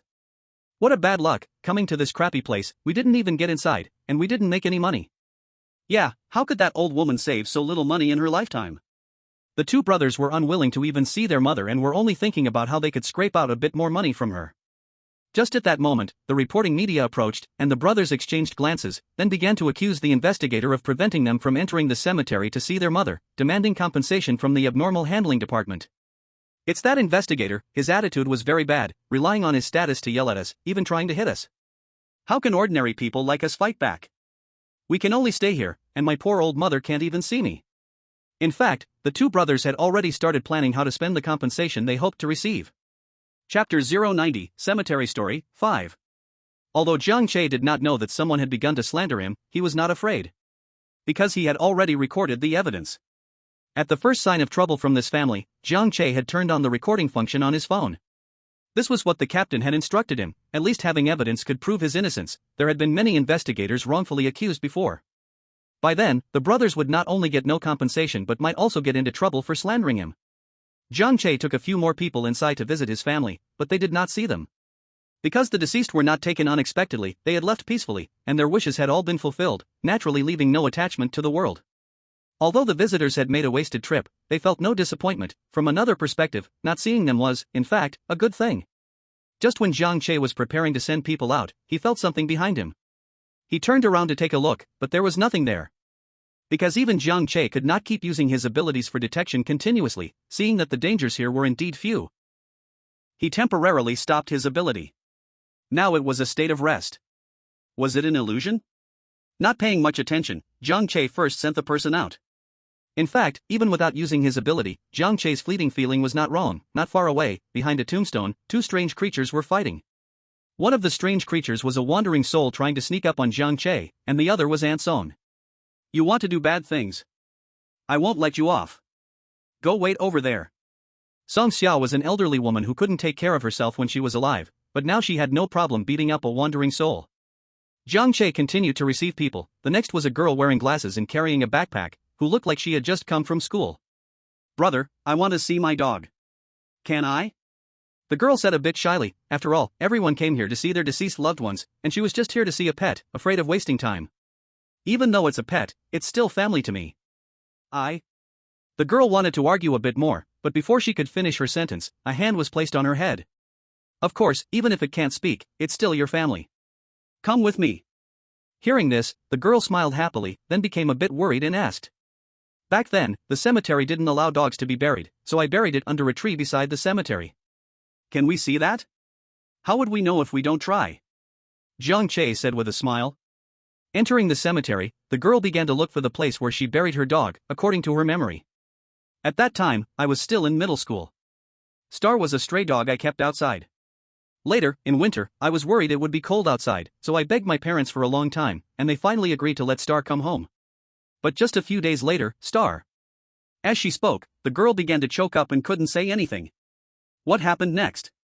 Jiang Che asked patiently. It was killed. I only found out that my parents agreed to adopt it just to eat it, completely dis her. Although she might be scolded by her dad and mom, she doesn't care. Following her memory, the girl finally stood under a tree. This is the place. What should I do to make the star come out? You call its name with your heart. If it doesn't come out, it means the star is no longer here. Jiang Che actually felt uncertain. He didn't know either. After all, who can truly understand a puppy's heart? Star. Star. The name Star was given because the puppy had some beautiful yellow spots on its body, just like stars in the night sky. The girl called several times, but there was no response. Has Star already left? The girl had an expectation in her heart, but still looked hopefully at Jiang Che. Jiang Che didn't answer. He knew it had likely left, just organizing his words, thinking about how to say it nicely to make her feel better. Actually. Woof woof woof. This sudden, loud bark from the puppy shocked both of them, making them turn back in disbelief. After seeing it, Jiang Che smirked. Little girl, you're in the wrong spot. Running towards them was a puppy, all snowy white, with several yellow spots evenly spread on its sides, its floppy ears bouncing adorably. Woof! Star excitedly pounced into the girl's arms, its tail wagging furiously, licking her face wildly with its tongue. Woof woof! Why did you take so long to see me? I missed you so much. Jiang Che realized he could understand what the puppy was saying, so he took on the role of translator. After hearing Jiang Che's translation, the girl cried even harder, clutching Star tightly in her arms. I missed you so much, so much. Star, did you hurt here? Are you scared by yourself? I'm sorry I haven't come to see you for so long, sorry I couldn't come back in time that day, I'm so sorry. Woof woof. I'm not scared, Xiao Qian, please don't cry. Chapter 091, The Cemetery Story, 6. The girl was stunned to hear her name mentioned in Jiang Che's translation. She hadn't told the investigator her name since she came in, nor had she notified anyone beforehand. She thought the investigator was just comforting her by translating the puppy's words, but she didn't expect he could actually understand what Star said. Investigators are indeed amazing. She wanted to become an investigator in the future too. Ansong in the distance smiled with relief upon seeing this. It was worth all the time she spent looking for this dog, it could sure run fast. When Jiang Che and the girl first came in, she heard their conversation and knew the girl's goal. Actually, she noticed the puppy when the rule game first arrived at the cemetery. After all, among a crowd of people, a puppy stands out, especially when it keeps barking to find its owner. So when Jiang Che and the girl came in, she was looking for this wandering puppy, telling it its owner had arrived, hurry back. Otherwise, the girl would have come for nothing. Having seen its owner, Star's wish was fulfilled, and its form began to slowly fade. Woof woof. It let out a few last whimpers towards the girl before happily disappearing. Brother, what did Star just say in that last sentence? It said to wait for it, it will come back to find you as its owner. Jiang Che gently helped the girl up. Actually, Star didn't express anything in its last sentence, that was something Jiang Che made up himself. As he escorted the girl out, they were met by her anxious parents waiting outside, presumably having rushed over from school. Her mother immediately slapped her without a word. You little brat, not studying properly, running here to see an animal? Is this the kind of unlucky place you should be? Do you even care about me and your dad? How did I raise you like this? The girl said nothing, just silently lowered her head, and her emotions in her eyes were hard to see. Enough. What kind of commotion is this outside? Isn't it already embarrassing enough? There are classes in the afternoon, hurry up and take her back to school. I haven't even eaten since I worked all morning, I'm starving. The father dropped the sentence and turned to leave. If it weren't for the teacher's call saying their child had not returned to the dormitory, and the parents had to quickly find her, he wouldn't have bothered to come out. Just as the girl was about to leave with her mother, Jiang Che reached out to hold her back. This is my contact information, if you ever have trouble, you can ask me for help. What do you mean? What kind of parent would I be if I treated my own daughter badly? But because Jiang Che was an agent, the girl's mother didn't say anything, just hurriedly pulled the girl away. The girl tightly clutched the note in her hand and looked back at Jiang Che one last time, who gave her a reassuring look in return. What kind of parents are these? Who hits their child at the drop of a hat? The child is already grown, with so many people around, don't they fear hurting the child's feelings? Yeah, especially since she's a girl, it hurts her dignity so much. Nowadays, it seems anyone who can give birth can become a parent. If my mom was like that, I wouldn't be able to live. After the family left, the onlookers began to discuss among themselves. Jiang Che, because of his own experiences, didn't care much about blood ties. These ties often bred unnecessary harm, allowing those in power to do whatever pleased them without considering others' feelings. Some things are just ridiculous. While one is choking the child and refusing to let them breathe, they are also desperately begging the child not to die. Instead of this, it's better to put an end to it. Either the parents should decisively choke the child to death, or the child should kick them away. Mutual torment, who can feel good? Giving the girl his contact information was not to truly hope she would seek help from him, but to plant a seed, giving her the courage not to easily compromise. At least in the future, she would have the right to make her own choices and bravely say no to her parents. But if the girl really sought his help, within reasonable bounds, Jiang Che would definitely step in. In fact, after the girl was taken away, she hadn't eaten at all and was rushed back to school. Her father drove away, citing a busy work schedule, leaving the mother and daughter behind. It fell to the mother to take her to school. After sending off an elderly couple who had come to visit their son who had passed away, Jiang Che found the cemetery could no longer be entered.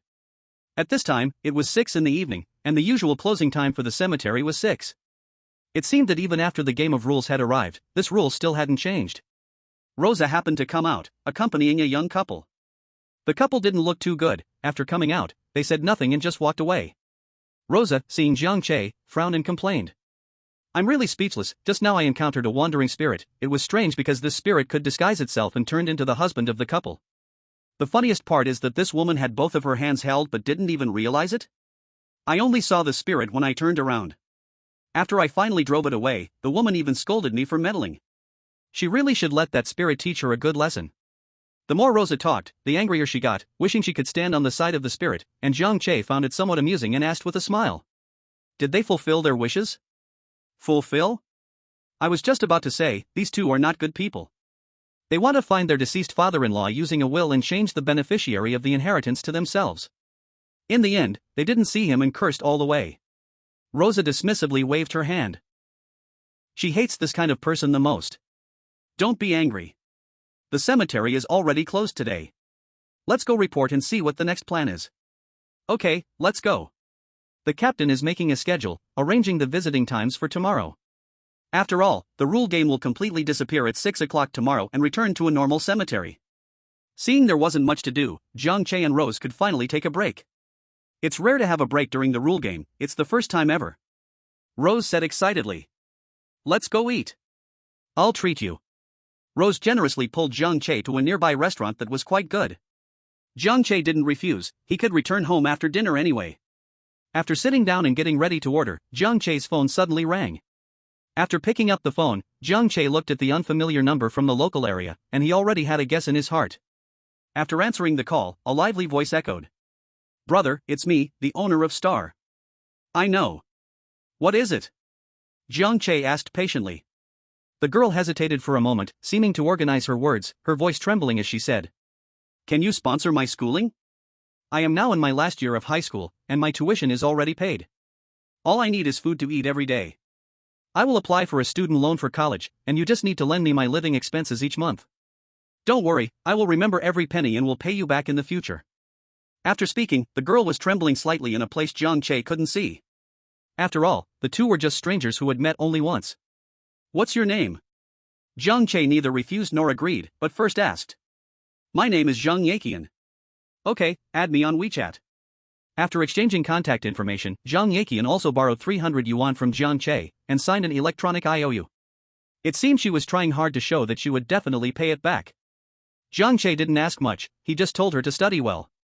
Since Zhang Yaqian reached out to him, it showed that she had already made a decision with her family. At an age when one can't completely detach from their parents, she boldly made what seemed like a rebellious decision, which itself reflected her character. Why are you staring at your phone? Let's eat hot pot. Rose scooped a spoonful of lamb into Jiang Che's bowl, and Jiang Che quickly put down his phone. After eating and drinking enough, Jiang Che said goodbye to Rose and received an unexpected phone call. Hello, Jiang Che, it's me. Zhang Peng's voice was a little hoarse. Jiang Che was unfazed and simply asked. What's wrong? I've divorced her. She is hooked up with another man. Listening to me leaves. I'm not interested in your family matters. Just tell me what you want. Jiang Che directly interrupted the other's complaints. I got custody of the child, and I also received some. Congratulations, I wish you a better life. After Jiang Che finished speaking, he intended to hang up the phone. Jiang Che. Thank you. You're welcome. I wish you all the best. Jiang Che directly hung up the phone. Zhang Peng stared blankly at his phone. He knew that his life might get better, but he and Jiang Che could never be friends again. When he returned home, the once listless little black had regained its old energy and was even more lively. Did you take medicine? Lin Che couldn't help but joke. Who is back? It's little Che. Come sit, and I'll make you something delicious. Looking at little black humming a song while cooking, Jiang Che was curious about what had happened. Although he had just returned from eating, the dish little black made today was surprisingly delicious. So, let's eat a bit more. Ow woo. Little Raccoon knew the whole story and had already told Jiang Che everything. You mean Sun Tianyu is paying her attention again? But says it's just as friends?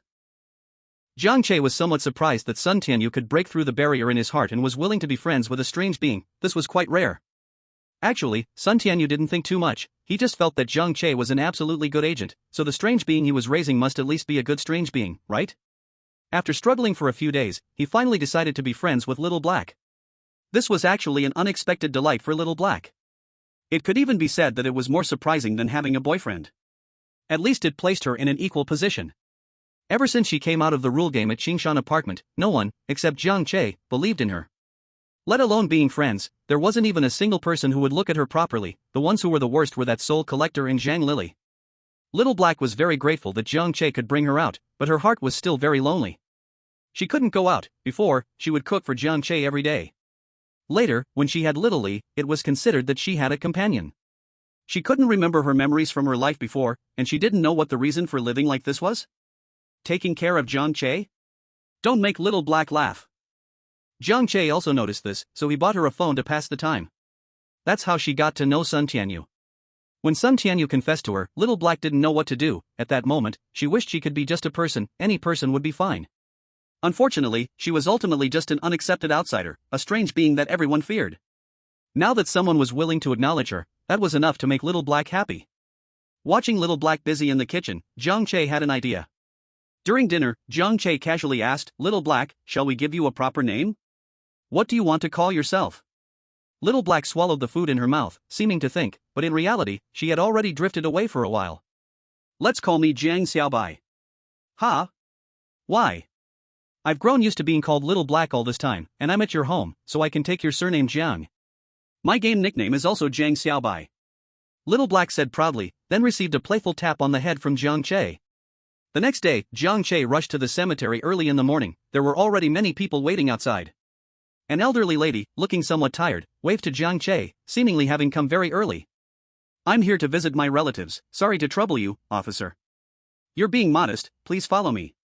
Jiang Che took the tombstone numbers handed over by the lady, 3 in total. "Do you visit 3 by yourself?" "Yes, my husband, my son, and my daughter-in-law."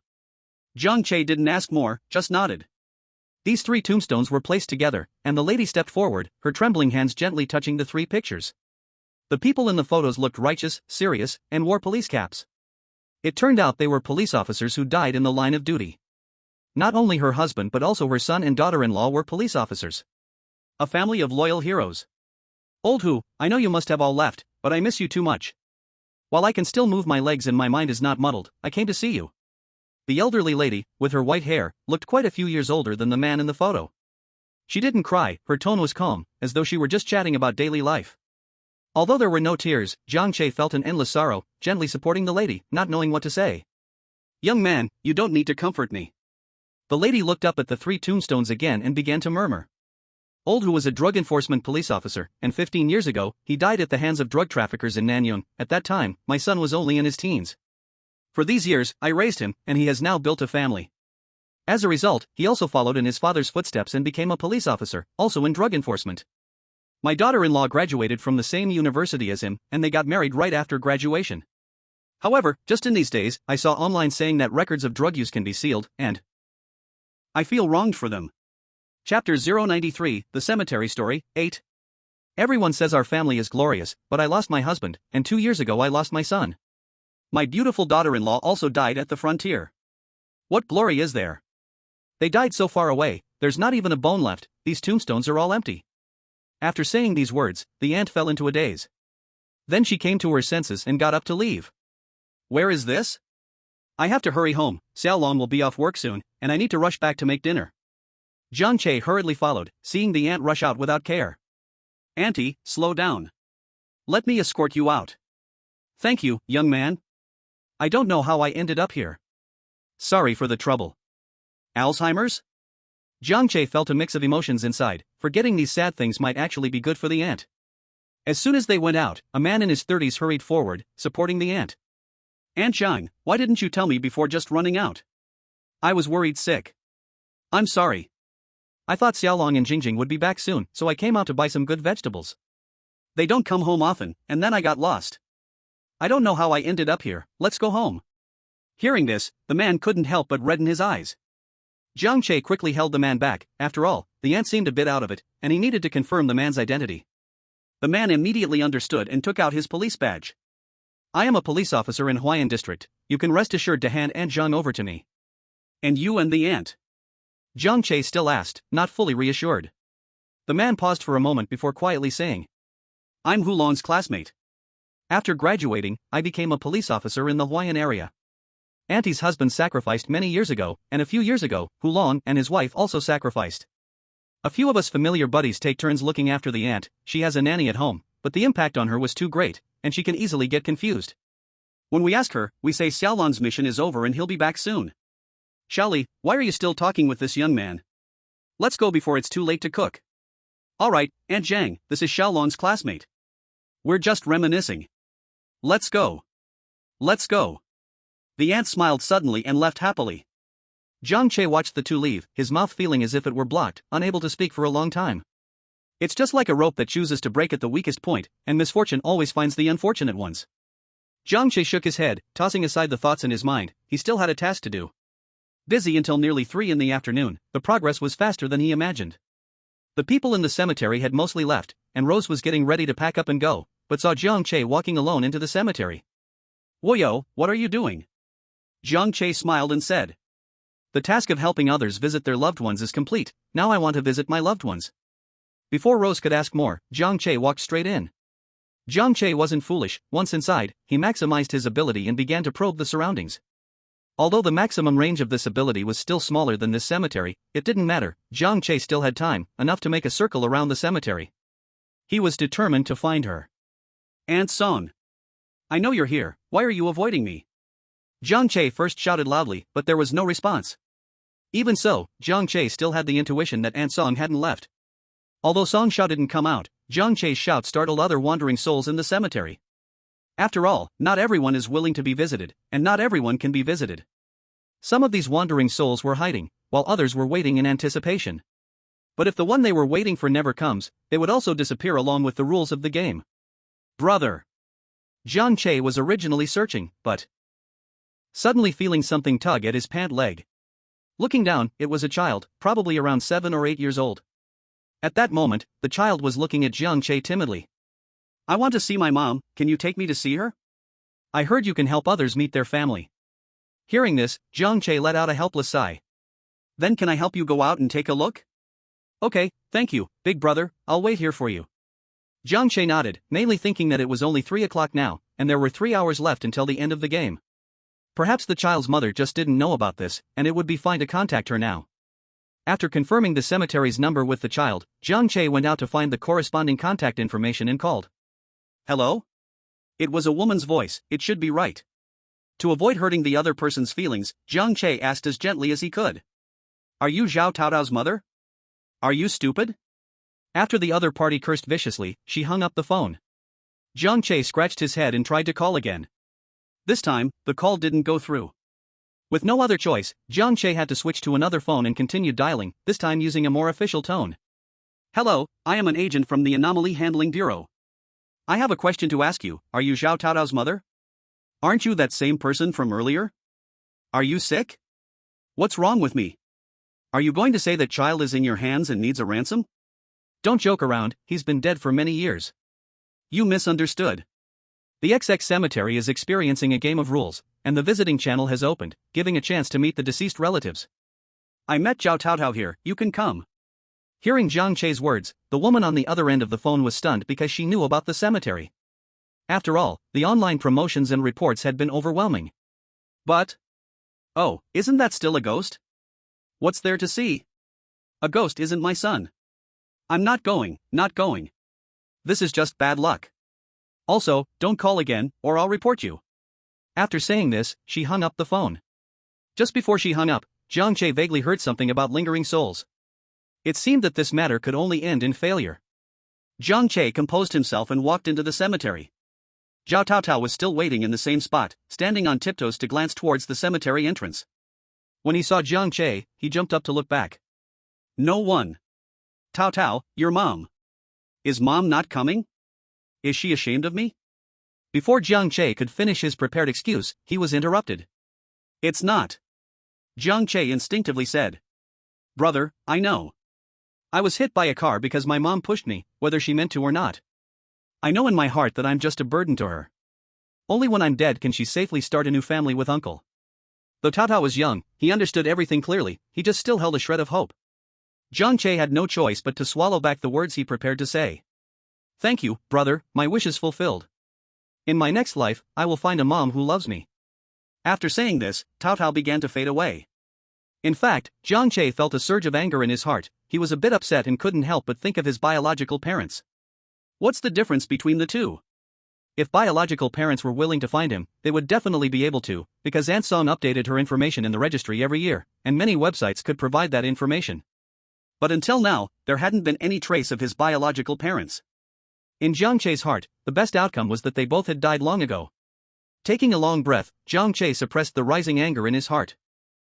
The most urgent thing now is to find Aunt Song, who is hiding. After circling the cemetery for a long time, Jiang Che encountered some strange disturbances and also met wandering souls bitterly waiting for their loved ones. Jiang Che helped connect these wandering souls, but honestly, there was no need to reach out. The abnormal handling agency and various media were spreading the word so widely that they must have known. If they hadn't moved away from Jianghai, it was simply because they didn't want to come. After handling all these trivial matters, it was already 5 in the afternoon, with only an hour left until the scheduled game ended. Is there really no way to see Aunt Song? Or has she really left, and all of this is just Jiang Che's own obsession? No, she must be here. Jiang Che believes his previous feeling cannot be wrong. Jiang Che realized that as long as Aunt Song wanted to hide, he would never find her, so he stood in the middle of the cemetery like a child and yelled. Aunt Song, the park is about to close, come out. I know you are here. After a while, apart from Jiang Che's cries, another voice finally appeared. You brat, you can't hide anything from you. Hearing the voice, Jiang Che turned around suddenly. Who else could it be but Aunt Song? Running forward, Jiang Che couldn't hold back anymore, tears streamed down like a burst dam. Why didn't you meet me? Why did it take you so long to come out? Jiang Che hugged Song Xiao, like a child who had been wronged. It's Aunt Song's fault. Aunt Song was confused when she died. Song Xiao smiled and patted Jiang Che's head, then changed the subject. Little Che, you are my pride, really. Look, Jiang Che is now an agent in the abnormal handling agency. She always knew that the child she raised would not be ordinary. Of course, you can't imagine who taught him to be so successful. No one had seen this side of Jiang Che. Suddenly, Song Zhao's expression grew serious. Little Che, I was once too conservative, always trying to keep you away from some dangerous professions, especially those related to scheduled games. Now I see I was wrong. Why? Jiang Che was a bit dazed by Aunt Song's sudden change of topic. Indeed, his initial goal in college was to become a police officer or a soldier, but he was stopped by Aunt Song. The reason was that she hoped he would find a stable job and live a safe life, and Jiang Che listened to her. But now. Forgive me for not being able to explain everything now, but little Che, you must remember, you've entered this line of work, so you must become stronger. Only then can you have a place in the future, and you must bear the true blessings. You have too much to carry. Aunt Song, what else do you know? There's no time, little Che, just remember my words, get stronger. Don't blame me for hiding from you all this time, I simply wanted to watch you more. After all, from the moment they met, she began her countdown to disappearance. How could I blame you? After you leave, just go find her, she's been waiting for Mom for far too long. Song Xiao seemed not to expect Jiang Che to know her past. She smiled and took Jiang Che's hand. Little Che, do you know why I kept saying I'm sorry to you when I left? I don't know, but what I do know is that you raised me and taught me how to be a person. You owe me nothing. Song Xiao shook her head, bit her lip, and said, I owe you because we clearly have a mother-son relationship, but I haven't given you that title. You could at least have had a nominal mother, but I never allowed it. This was actually Song Zhao's own selfishness. She always worried that one day Jiang Che's parents would come looking for him. At that time, with emotional ties to Jiang Che, she would have to endure the pain of severing those ties once again. She found it hard to bear and was a bit scared. But she never considered what her actions would bring to Jiang Che. It's okay, Aunt Song, I don't mind this. Jiang Che quickly shook his head. How could this be Aunt Song's fault? How can you not mind? Little Che, I raised you and know your character and temper. You're just being stubborn with me. Song Xiao patted Jiang Che's head again, her body was already beginning to fade away. Time is so short. Is she really leaving now? Aunt Song. Seeing this scene, Jiang Che felt a bit flustered. Even though he was used to such sights, he didn't know what to do, feeling helpless like a child who did something wrong. Aunt Song, wait a little longer, just a little longer. Wait. Little Che, you have to take care of yourself, remember my words. Don't go, don't. Mom. In the end, Jiang Che shouted this title that he had buried in his heart for many years at the last moment. It was a name that had never received a response. Song Xiao was initially stunned, but the next moment she nodded with a smile. Ah. With this response, Song Zhao's figure completely vanished. Jiang Che's hands were left holding nothing. This might be Aunt Song's regret. She always regretted not becoming his true mother. Mom, safe travels. Jiang Che bowed deeply to Song Zhao's tombstone and walked out of the cemetery with a smile. Jiang Hai's matters were settled, Aunt Song had left, and Jiang Che felt no more attachments in his heart. He could go to Kyoto now. It was clear that Aunt Song knew a bit of the secret he carried, but at this moment, she still chose to keep it a secret, meaning it wasn't the right time to know. After all, Aunt Song would never harm him. One event after another told him that he must become stronger as soon as possible. And also what Aunt Song said about the burden he carried. Back home, Jiang Che took out his phone and replied to the headquarters in Kyoto. I agree to go to headquarters for duty. At that moment, someone drinking tea in the headquarters director's office suddenly felt a sense of loss without reason. However, within 5 minutes, he found the source of this feeling. Because less than 5 minutes after Jiang Che replied to the headquarters, he received the personnel transfer order. After being stunned for a moment, he felt relieved. After all, people strive for higher positions, and if Jiang Che's strength remained trapped in Shanghai, it would be a waste. Soon after, Jiang Che received a message from Guyu. Chapter 095, Going to Kyoto Again. Have you decided? Without any small talk, Jiang Che knew the other party was aware of this information. Yes. Holding the phone and waiting for a minute, there was still no reply. Jiang Che turned and continued packing his luggage. Just as he took a breath, a message popped up. Wait for me in Kyoto. Still no small talk, very much in line with Guyu's style. But this statement held no exaggeration. Given Guyu's ability to rise to the A-level agent rank at a young age, going to Kyoto was just a matter of time. No problem, waiting for you. The director originally thought about throwing Jiang Che a farewell party, to have everyone send him off, but Jiang Che refused. He wasn't very fond of such farewell scenes. As for the Kyoto side wanting to send someone to pick up Jiang Che, he also declined. He still had his own things to handle, and he wasn't unfamiliar with the road.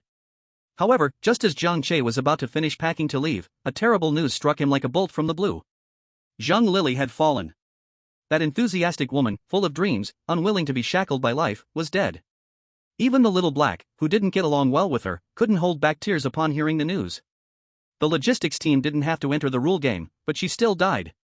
The reason was that a bizarre entity possessed a survivor's body. When Zhang Lili was the first to step forward to help the survivor, she was ambushed by the entity and died on the spot. One could only say it was fate. Anything related to the rule game had no absolute safety. This news was told to Jiang Che by Lin Shui, knowing that their relationship was quite good. Jiang Che opened his phone and saw the obituary in Zhang Lili's moments. Jiang Che sighed, not feeling too sad, just thinking how sudden it was. Jiang Che couldn't help but mock himself. Jiang Che, you are truly a heartless person. From Lin Shui, Jiang Che learned the location of Zhang Lili's funeral, so he went there. However, he just silently watched from a distance, not approaching. Everyone at the funeral was very sad, but they were also executing the funeral procedures in an orderly manner, with many people from the bureau attending. It started to rain, and Jiang Che moved his legs that had been standing still for half an hour, feeling a bit numb. After stretching his legs a little, Jiang Che took a taxi back home. He was preparing to go to Kyoto tomorrow, with things still not fully packed. The Kyoto headquarters had already found a teacher for him, said to be very compatible, capable of greatly developing his mental abilities. Time was tight, and he had little energy to worry about anything else. While packing, Jiang Che dug out the box of medicine that Zhang Lili had given him before. Jiang Che had only taken it once. At the moment he saw the medicine box, Jiang Che froze, thoughts uncontrollably flooding back to what Lili had said. If you need any help in the future, just tell me, I'll go get you some medicine. Xiao Che, what happened to you? Why is your hand wrapped up like this? I don't think I can rely on her. These days, I came to eat at my sister's house. Drip. Tears dropped on the medicine box, the sound clear. Some people build a defense mechanism in their hearts when they are emotionally hurt, isolating all emotions brought by such information. But in some unguarded moment in the future, you might suffer a retaliation of these emotions multiplied. Just like when Aunt Song left, he calmly handled her affairs but floated through endless pain in the days that followed. Jiang Xiaohong and Little Li had been taken away in advance. After all, a strange one and a fox couldn't accompany Jiang Che. At that moment, the room was only Jiang Che alone. Very quiet. Perhaps Jiang Che should be all alone. Walking to Zhang Lili's old room, Jiang Che closed his eyes and used his abilities, still faintly sensing a bit of lingering traces. Sister Lili, safe travels. Leaving Shanghai, where he had lived for so long, made Jiang Che a bit reluctant, glancing fondly at Shanghai's airport as he ascended into the sky with the airplane. Jiang Che could now unconsciously project his abilities around him, keeping himself alert at all times. When he landed, as soon as he stepped out of the plane, Jiang Che quietly withdrew his abilities. He felt a strong presence nearby. So strong that the moment his consciousness touched the other party, his spirit received feedback, run. It was the crushing force from the depths of the soul. A very tall woman was walking towards him. Let me introduce myself, codename Wei Yang, your teacher. Only then did Jiang Che react, nodding and saying, Hello, teacher, codename Wu Yu. Wei Yang nodded, first walking around Jiang Che twice, the sound of her high heels on the ground rhythmic. Good physical fitness, nice mental space, lots of room for development. It seems headquarters didn't lie to me. Okay, I accept you. Actually, when Wei Yang learned she would have a student, she was not very willing.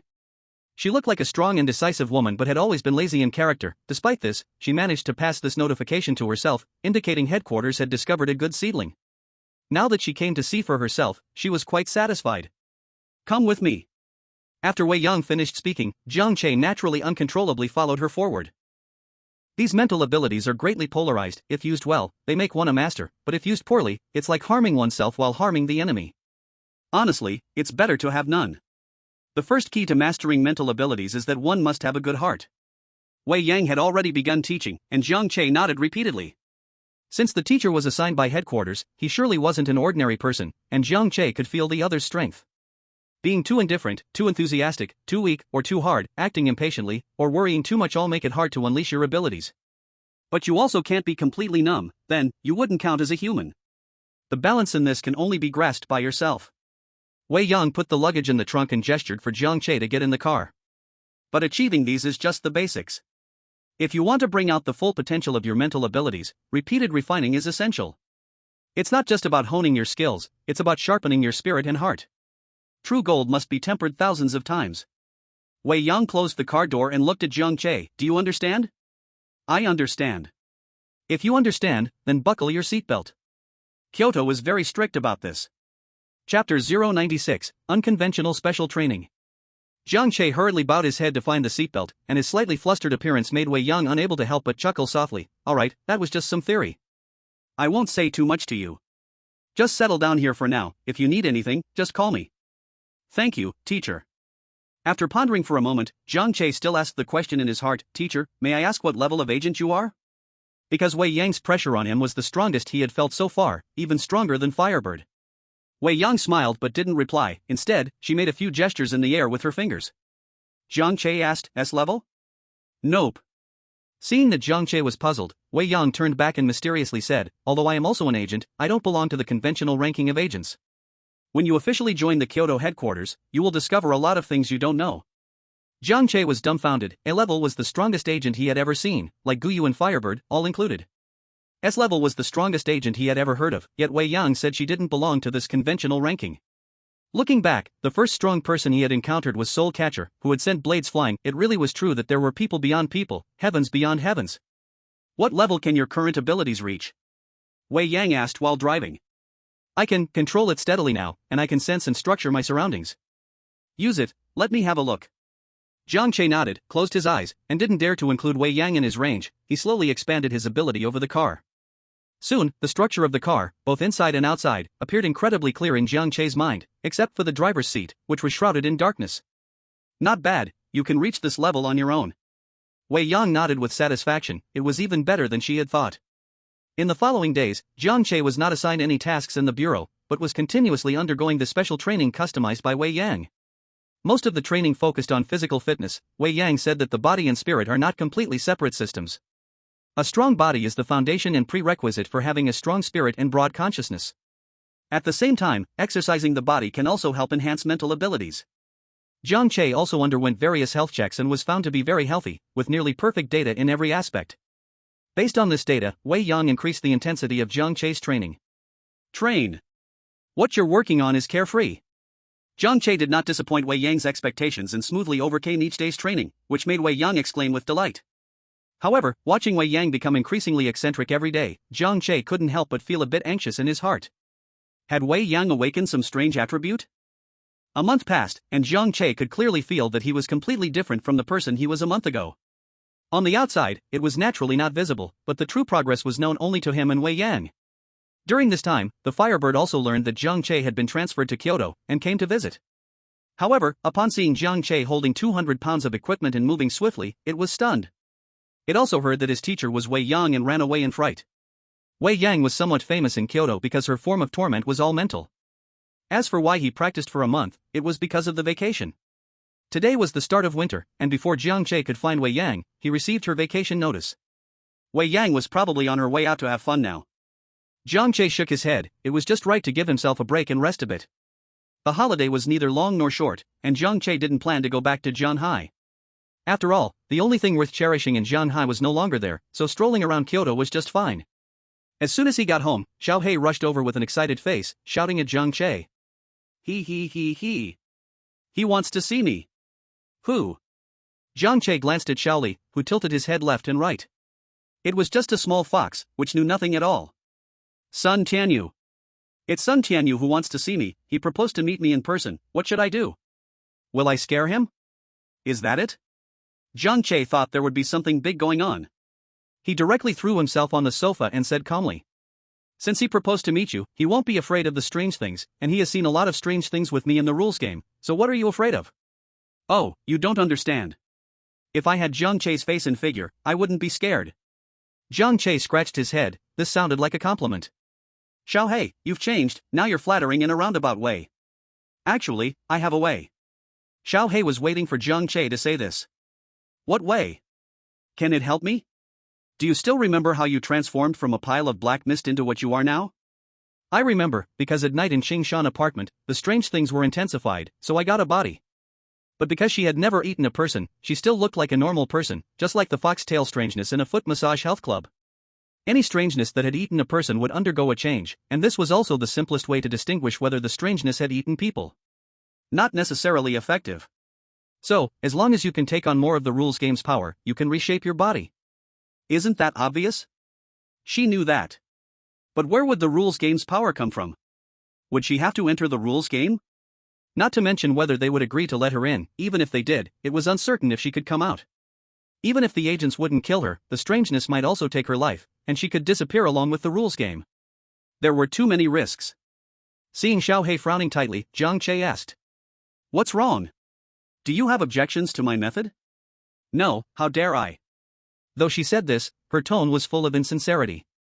Do you belittle me? Jiang Che reached out and grabbed, directly pinning Xiaohei in place. Actually, right now, Xiaohei's form was just a towering mass of black mist. She could only transform into a human when Jiang Che was present. Moreover, changing into a human form also consumed energy, so most of the time she maintained the form of black mist. Therefore, in her black mist form, Xiaohei couldn't be pinned down. But Jiang Che made it happen. You are. Before Xiaohei could be surprised, Jiang Che slightly exerted force, and his body was filled with the unique power of the rules game. Controlling the strength, he sent a bit of ability into Xiaohei, and instantly, she transformed into her former appearance. Small stature, delicate features, wearing a slightly oversized professional suit. With big eyes and a slightly tense, stiff smile at the corners of her mouth. Apart from the big eyes, everything else is small. Looking at her own body, Little Black was first stunned, then quickly ran to the mirror to look left and right. Without consuming any of her own energy, she transformed back into her original appearance. But after not even a few minutes of showing off, she turned back into a cloud of black mist again. I didn't lie to you, did I? Little Black instantly pounced to the ground, wrapping her whole body around Jiang Che's leg, crying out loudly. Jiang Che, brother Che, my good brother, help me, please. Chapter 97, Jiang Che's New Life. Although she told Sun Tianyu that she was actually just a talking cloud of black mist, and he said he didn't mind, in reality, Jiang Xiaobai still hoped to show herself in her former human appearance. After all, she used to be a somewhat famous beauty. Since I said I would help you, I will definitely help, but it can only last for an hour, too long, and I fear you won't be able to control it. That's enough, that's enough. My good brother, whatever you want to eat later, just leave it all to me.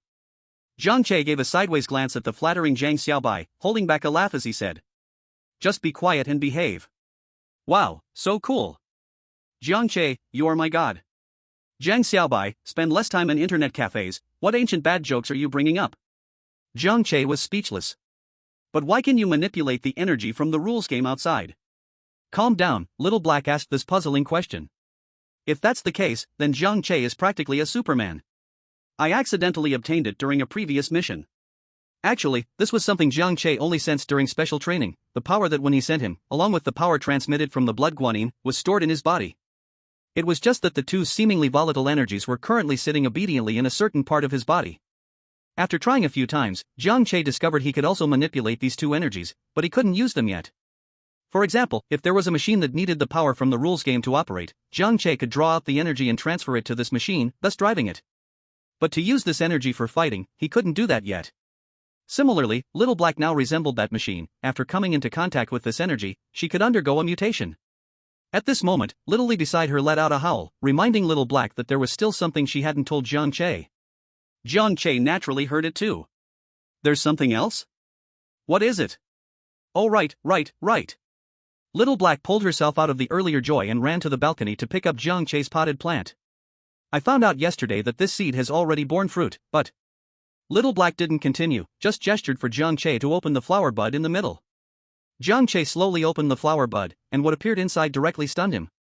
In the center of the flower bud lay a thumb-sized child, looking like they were asleep, with a pair of small wings wrinkled against their back. I was just about to ask, Jiang Che, did you even spare the plants in the rules game, making them give birth for you? Little Black's words earned her a punch from Jiang Che. Having experienced the Ningzhou library incident, Jiang Che naturally knew what this was. He gently touched the child's arm with his fingertip and smiled contentedly. Who could this be? Naturally, it was the old bookworm. It turned out this was the purpose of the seed. Gently closing the flower bud again, the old bookworm should still be in recovery, so Jiang Che decided not to disturb it. Why do you have that anti-smile? Could it be that this is really your child? Little Black undoubtedly earned another punch. During work and special training, time seemed to stretch on like years, but once resting, time feels like Bolt has possessed it. Jiang Che didn't completely lie flat. He still kept his daily training habit, just with much less intensity. The place where he now lived was assigned by the headquarters, surrounded mostly by agents, but most of them were out playing, so it felt a bit lonely. It was said that Sun Tianyu came to Kyoto for a trip with his family, so he made plans to meet Xiao Hei at a nearby park, while Jiang Che told her to hurry back. It was rare for Jiang Che to act as a chef. Ah! Go look at the windowsill. Knowing that Xiaoli wouldn't act like that for no reason, Jiang Che first patted Xiaoli before walking over to the windowsill. As he got closer, he saw a flower bud had fully opened, and inside lay a tiny, tiny doll.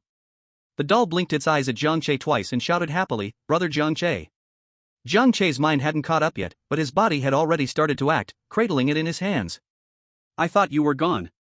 I am a spiritual body formed from the gathering of bookish energy, how could I easily die?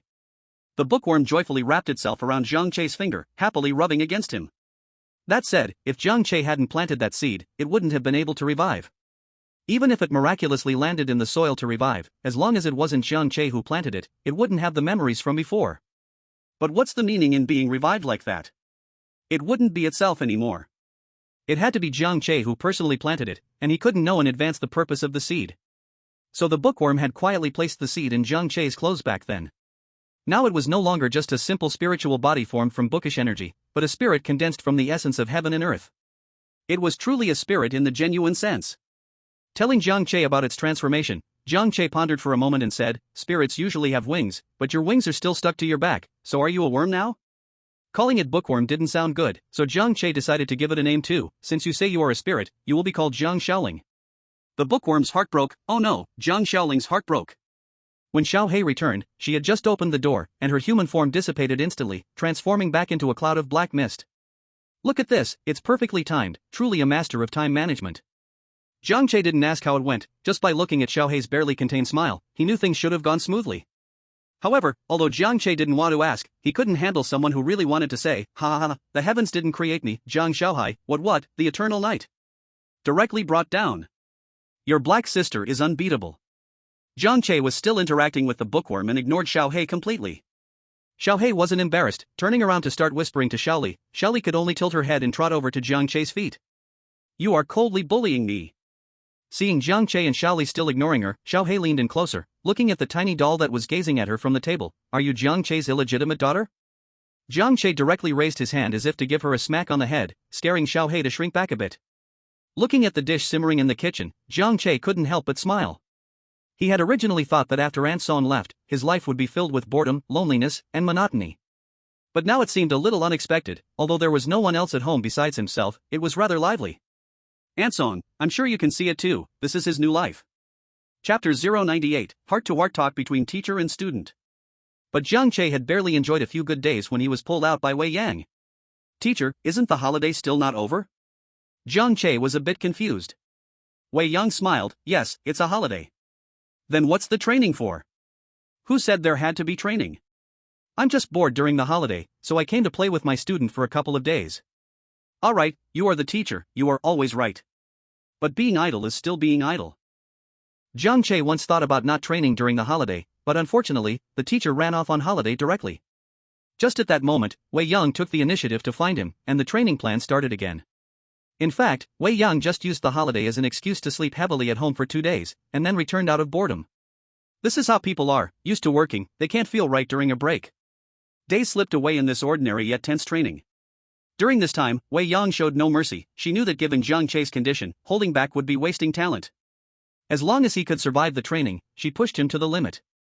Every morning, Xiao He watched Jiang Che go out carrying hundreds of pounds of equipment and then return at sunset with hundreds of pounds of equipment. Is this training? It can't be going to crush some rule in a game, right? Who is really strange?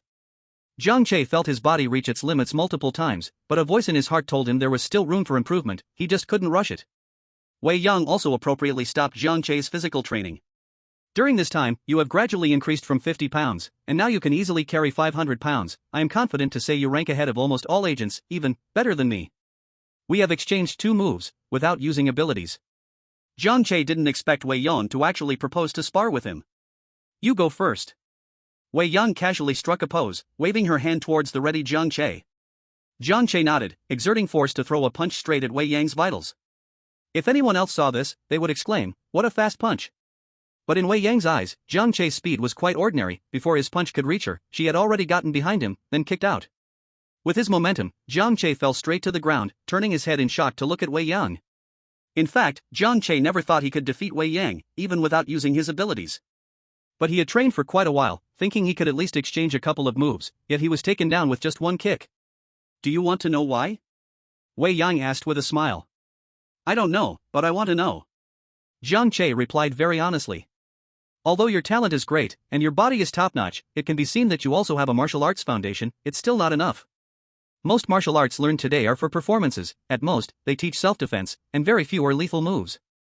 So, your strong physical ability needs to be matched with enough exquisite skills. After hearing this, Jiang Che understood in his heart. He learned a bit of martial arts from Ant Song, mostly for self-defense. Even those with offensive moves had gone through modifications and evolutions, greatly reducing their power. Don't you want to know when I will really start teaching you to apply your abilities? Seeing Jiang Che lost in thought, Wei Yang asked with a smile. She had taught other students before, but most found physical training too boring, just wanting to quickly enter the ability training phase. She wanted to know what Jiang Che thought. I have no other thoughts. Since I am a student, shouldn't I listen to the teacher's arrangement? Such a straightforward answer, like you've given up, but don't worry, giving up is actually a very good mindset. You have my youthful spirit. This mentality was something Wei Yang realized after nearly 100 years of living. In the days that followed, aside from continuing his original physical training, Jiang Che also added a new skill training, real skills. Under this intense training, Jiang Che finally confirmed that something was unusual about him. He seemed to be recovering a bit too quickly. The injuries he sustained from training the previous day, by the time he got home, were already healed, let alone the next day. Although the agent often enters rule games, his body is somewhat different from ordinary people, and his physical quality is a bit better than usual. But this is really too good. Originally, he broke his hand in the library, and it took a few days to heal. However, as he became stronger, the time interval became shorter and shorter.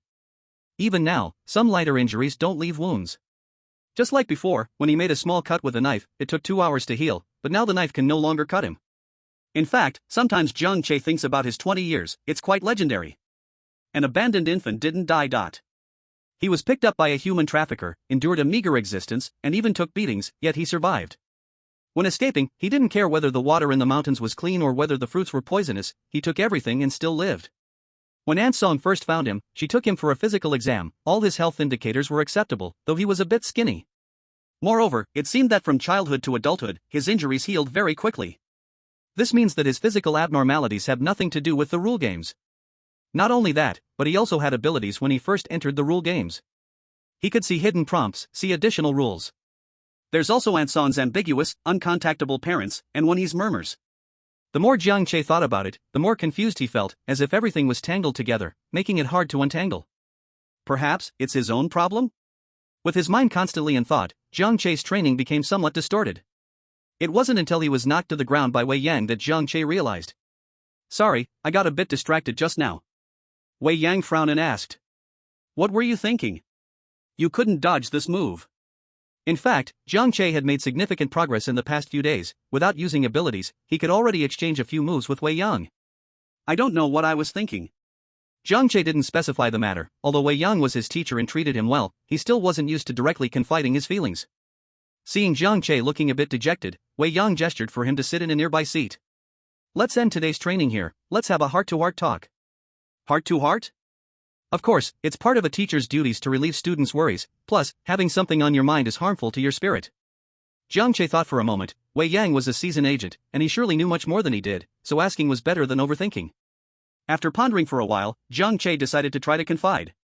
Teacher, I sometimes feel like I'm someone who was being intentionally arranged. Chapter 099, Secrets. The existence inside the body.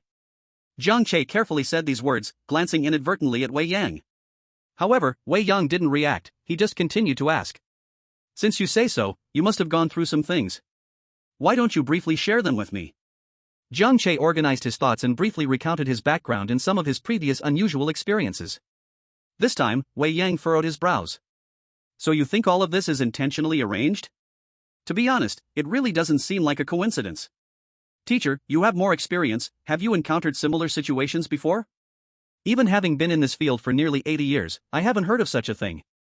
Is this, wait. The young master? The young owner? Jiang Che was so scared he stood up directly. He thought Wei Yang had slipped up. In his eyes, Wei Yang was barely 30 years old. Calm down, calm down. Didn't I say earlier that there are many things you don't know here? I mentioned that I'm not in the usual ranking of agents because I'm one of the 12 envoys. Then, how old are you now? Jiang Che still asked the question he was most curious about. Let me think, in 2 months, I'll be. It's my 99th birthday.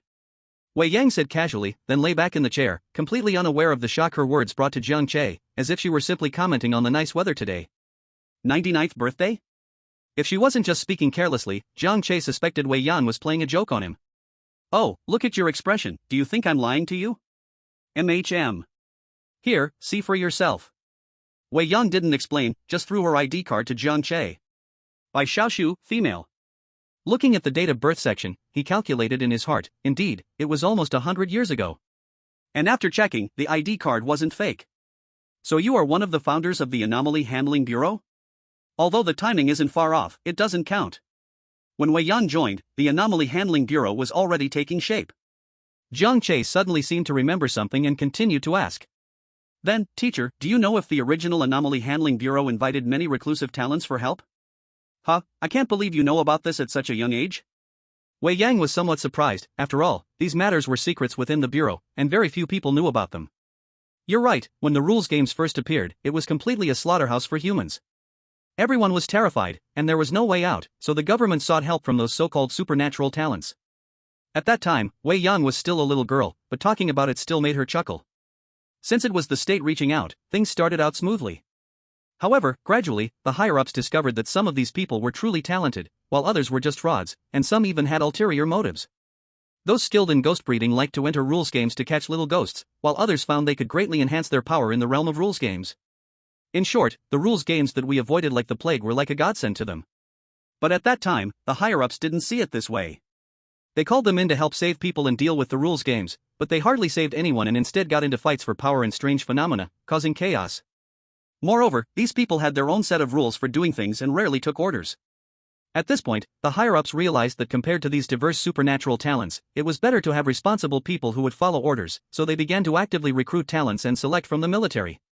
After years of development and improvement, it became the Anomaly Handling Bureau you see today. So, teacher, did you join back then? Sort of, though when I joined, there wasn't any AB codes for agent ranking, so I was part of the 12 Divine Envoys, but many years later, among the 12 Divine Envoys, only 5 remain.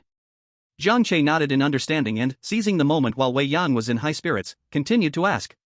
Then you're almost 100 years old, how do you still look like you're my age? It's normal, the more you enter the rules games, the more it ends up like this, especially for those with mental powers. Wei Yang said, shrugging her shoulders. She didn't just have her lifespan extended, even her appearance was frozen in time. If nothing unexpected happened, living another 100 years shouldn't be a problem. Then she turned to Jiang Che and said.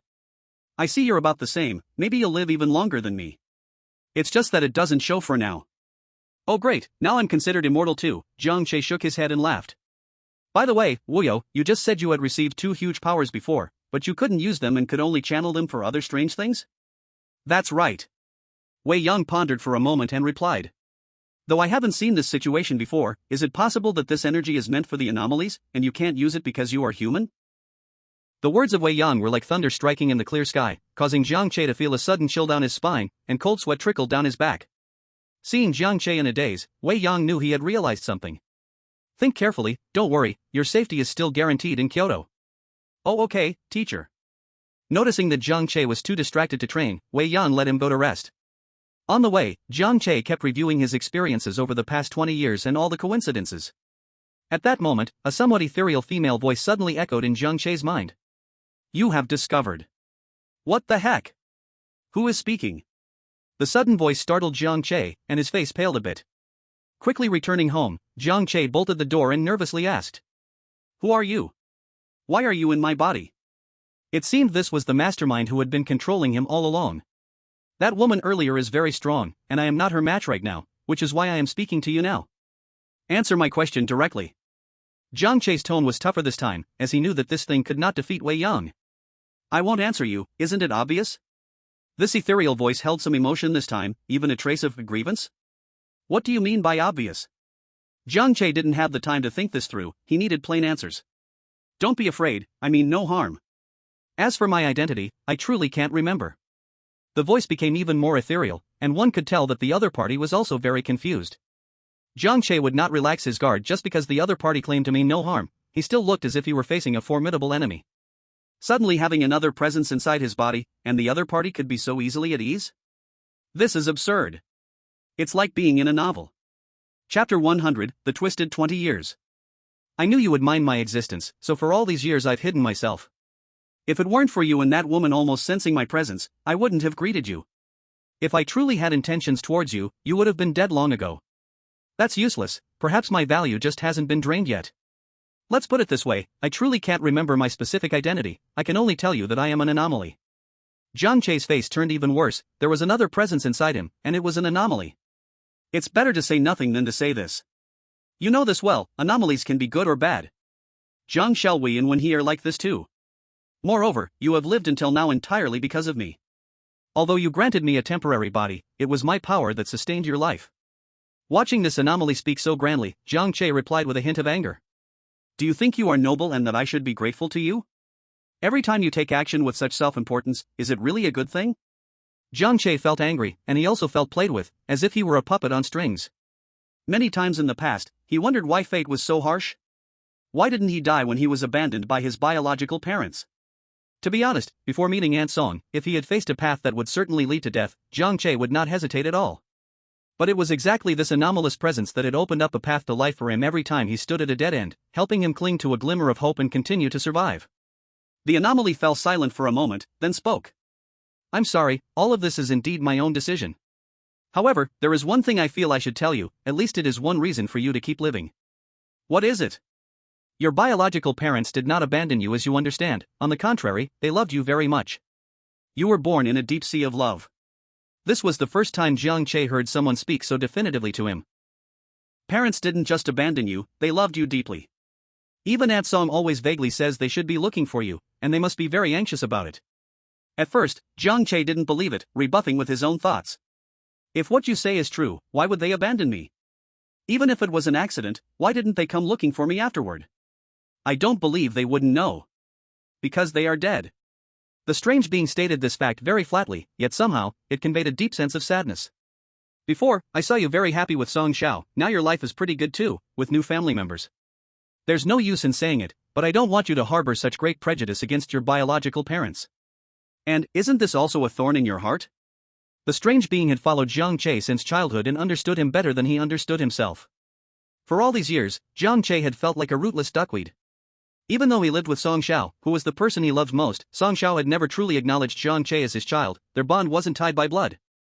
Jiang Che had always comforted himself that it was already good enough, and he shouldn't ask for more. But just like the guilty obsession after Song Xiao's death, it was something Jiang Che had actually longed for all along. Jiang Che fell silent and began to lie on the bed, staring blankly into space. After a long time. What is your name? I don't know. Then let's call you I don't know. What do you remember? Tell me everything. The strange being already knew how terrible Jiang Che's naming ability was, so it didn't mind and simply replied. Your mother was a very gentle person, and your father was exceptionally outstanding, both of them were clearly respected and admired by everyone. The strange being spoke in a disjointed manner, sometimes making no sense at all. Listening to its ethereal female voice for too long could be a bit discomforting, but Jiang Che still listened earnestly. At that time, there was a hospital where the rules game happened to strike, and Jiang Che was born in that hospital. So, my parents were killed by the strange beings in the rules game? This reason was enough to convince Jiang Che. On the contrary, the strange beings were protecting them, it was humans who killed them. Speaking of these people, you know them. Who? Jiang Che sat up abruptly. The ones from the Eternal Life sect, and I am the strange being from that rules game. To preserve your life and naturally to protect myself, I chose to enter your body.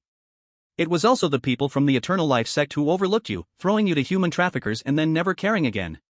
I only learned afterward that the influence of the Eternal Life sect is complex and vast. Human trafficking is just one of their basic businesses. Once again, it was the Eternal Life sect. Jiang Che had already prepared himself to fight them to the death in his heart. They casually drained others' happiness and deprived others of life. It was truly disgusting. If it weren't for them, his parents wouldn't have died, and Jiang Che wouldn't have to suffer those pains. If there were no Eternal Life sect, his elder sister wouldn't have to endure the torment of having her heart's blood taken, and many people could live their own lives. I want to uproot the Eternal Life sect. He was not just seeking revenge, but also hoping no one would have to suffer like he did in the future. As for his parents, even if it was just hearing a strange being's second-hand account, Jiang Che had already unraveled the knot in his heart. He only needed to know that his parents loved him. I don't know what your purpose is in my body. It can't just be to survive, right? The strange being, hearing Jiang Che speak, was momentarily stunned, then realized he was talking to himself. Actually, I no longer remember either. Maybe if I become stronger, I'll recall some memories. You really don't know anything, Jiang Che thought inwardly. So, at that time, the powers of Wen He and Shuiguanin were actually aimed at you, right? Yes. Jiang Che, understanding the situation, let out a sigh of relief. At least he was still a normal person. Although this weirdness somewhat controlled his life, some facts could not be ignored. No matter how hard he fought against the human trafficker, he couldn't die. No matter how many mountains and rivers he crossed, he survived. Perhaps meeting Ant Song was also thanks to it, and even awakening abilities in the game of rules was perhaps intentional. It was just right, both sides got what they needed. He provided a body for the strange existence, and the strange offered him a chance to enhance his strength. I don't know, you really aren't a bad guy, right? You think too highly of me. If I were the big villain, I could have just taken over you back then. You know what taking over means, right? But you don't know anything, how can I trust you 100%? That doesn't matter, when the time comes, everything will fall into place naturally. Wasn't that nonsense? Jiang Che didn't argue further with it, but keeping an eye open was still wise. Chapter 101, Mental World. I don't know why, but after being discovered, I become chatty. It seems that Jiang Xiuhai's cooking is quite good, too bad I can't taste it. By the way, Jiang Che, you must make it clear to your teacher, otherwise, I'm afraid she'll take me out in one move. Little dog, yip yip yip. That damn thing is a fox. Jiang Che really couldn't hold back anymore. It wasn't that he was annoyed, but that ethereal voice got quite annoying after a while. Just then, Jiang Che's sudden shout scared the little black beside them so much that she didn't dare to play with her phone, turning it off immediately. Little Ling also didn't dare to eat, trembling as she said, "Did I eat too much?" "Mainly, Sister Xiuhai's cooking is really delicious." "Not at all, even if you eat a lot, it's not as good as my one bite." Jiang Che's expression softened. Not knowing, also wisely closed her mouth, and began to drift freely in Jiang Che's mind. Knowing everything, Jiang Che still chose not to tell Wei Yang and just said he missed some deceased family members. Cunning Wei Yang certainly wouldn't be fooled by such a clumsy reason, but she didn't ask more. Clearly, Jiang Che had already solved the matter, but still wanted to keep a little secret. Understanding. When Jiang Che started training again, if just judging by strength, he was already comparable to an A-level agent. He had only been in the Abnormal Treatment Bureau for less than a year. Due to the short amount of time and not many games of rules he had entered, Jiang Che was temporarily classified as a B-level agent. The ranking among agents makes it harder to rise higher. Most agents reach B-level and stop, unless they are strong enough or have made some significant contributions. Agents without capabilities would stop at C-level. Having a foundation and with Jiang Che learning really quickly, his technique training finished quickly. Wei Yang said it was time to prepare to start training abilities. Although Jiang Che was indeed not in a hurry, it would be a lie to say he wasn't looking forward to it. However, the training for this mental ability was somewhat different from what Jiang Che had imagined. "Aren't you able to enter your own mental world? Go on in." Wei Yang nodded towards Jiang Che. "Okay." Jiang Che nodded, closed his eyes, and entered his mental world. But as soon as he entered, he saw Wei Yang looking impatient in his mental world. Why so slow? This genuinely startled Jiang Che, causing him to jump back out of his mental world. "You are too slow. It took nearly 20 seconds to get in. If I were the strange, you would have died 800 times by now." Wei Yang shook her head and said, "So how can I get in faster?" Jiang Che humbly asked for advice. "It's pretty simple, just go in more, keep going in, and you will master the speed faster. Let me set a goal for you, you must enter the mental world within 5 seconds. After Wei Yang finished speaking, she slipped away directly, leaving Jiang Che alone in a daze. Is this the strength of a big shot? Although Jiang Che did not know how long Wei Yang took to enter his spiritual world, looking at her expression, it should only be 1 or 2 seconds. He thought Wei Yang would teach him how to use mental abilities for attack and defense, but now there was only a repetitive task of entering the spiritual world. It seems that his foundation is still too poor. So Jiang Che kept coming in and out, making his head hurt. How long do you have to practice by going in and out like this? He couldn't help but remind her when he was sure that Wei Yang wasn't watching. Do you know? Of course I know, this is simply a piece of cake. Not knowing was saying proudly, seeing that Jiang Che didn't care, he could only continue. I estimate that your teacher just wants to grind you a bit, that's why she gave you this tedious task. Don't just keep going in and out, try to find a connection with the spiritual world. The process of entering is important, don't just seek speed, try to slow down. Jiang Che, half believing, closed his eyes and deliberately slowed down his speed. Although he failed a few times in between, he eventually found it. Once he discovered the line connecting to the spiritual world, everything seemed to flow smoothly. When he entered the spiritual world earlier, he had forced his way in, so it naturally took more time. Now that he found the connection with the spiritual world, it was like having a key after previously having to crash through the door. So the 5-second task set by Wei Yang was simply easy and relaxed. Although the keyholes were not in the same place every time, it was still easy to find once he became familiar with it. After trying for more than an hour, Jiang Che realized he could completely master it. I didn't know you had such skill, you really weren't wrong. I wonder if aside from your own matters, do you know everything else? Jiang Che asked with a smile. Although it seems to be like you said, why does this sound so awkward? At this moment, Wei Yang happened to come over, and the corner of her mouth seemed to have a milk tea stain. She originally wanted Jiang Che to familiarize himself with entering and exiting the spiritual world first, and then tell him these tips, but unexpectedly, within a short time, he seemed to have already mastered it.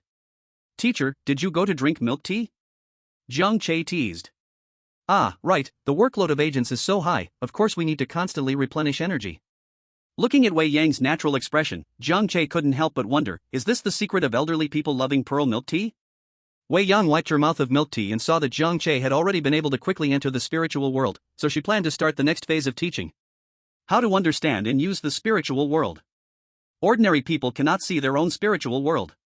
Some people usually feel that their spirit is very poor or may have mental illness, which means their spiritual world has been harmed to varying degrees. However, those with mental abilities can clearly and concretely see their own spiritual world. Mental abilities are just a general term, some lean towards healing, like an ultimate version of a psychologist, more suitable for the medical field than for combat. Others focus on attack, can directly and invisibly attack the opponent's spiritual world. If they are stronger, they can control the opponent's spiritual world, turning them into their puppet. Many functions depend on personal development, for example, Jiang Che's ability to sense the surrounding structures is one of them. Now we enter your spiritual world. Jiang Che immediately closed his eyes, entering with his fastest speed. Once inside, Wei Yang was still standing in front of him. Have you observed this place well before? No. Jiang Che honestly replied. After all, his goal was to enter smoothly and quickly, and he hadn't yet reached the stage of observation. Then follow me. Wei Yang waved his hand, signaling Jiang Che to keep up. Originally, Jiang Che thought Wei Yang was just quick to enter, but now he clearly realized that within his own spiritual world, she seemed more like the master of this place. Chapter 102, What Negative Energy? It's done. Does this mean that as long as Wei Yang wants, destroying this place would be extremely easy? That's terrifying. Everyone's spiritual world is different. For example, Meng Zhong's spiritual world was an enclosed space surrounded by white walls. Jiang Che's spiritual world, however, was just a pitch-black surroundings with a giant white sphere in the center. Can I go in? Wei Yang asked. I'll give it a try. To be honest, this was Jiang Che's first time trying to enter it, and he felt a bit nervous. At first, he thought it would be troublesome, but Jiang Che easily entered, ignoring the solid shell outside the sphere. Seeing this, Wei Yang also wanted to enter but felt a slight resistance. Interesting. This indicated that Jiang Che's spiritual world and inner world were very strong, no one but him could enter.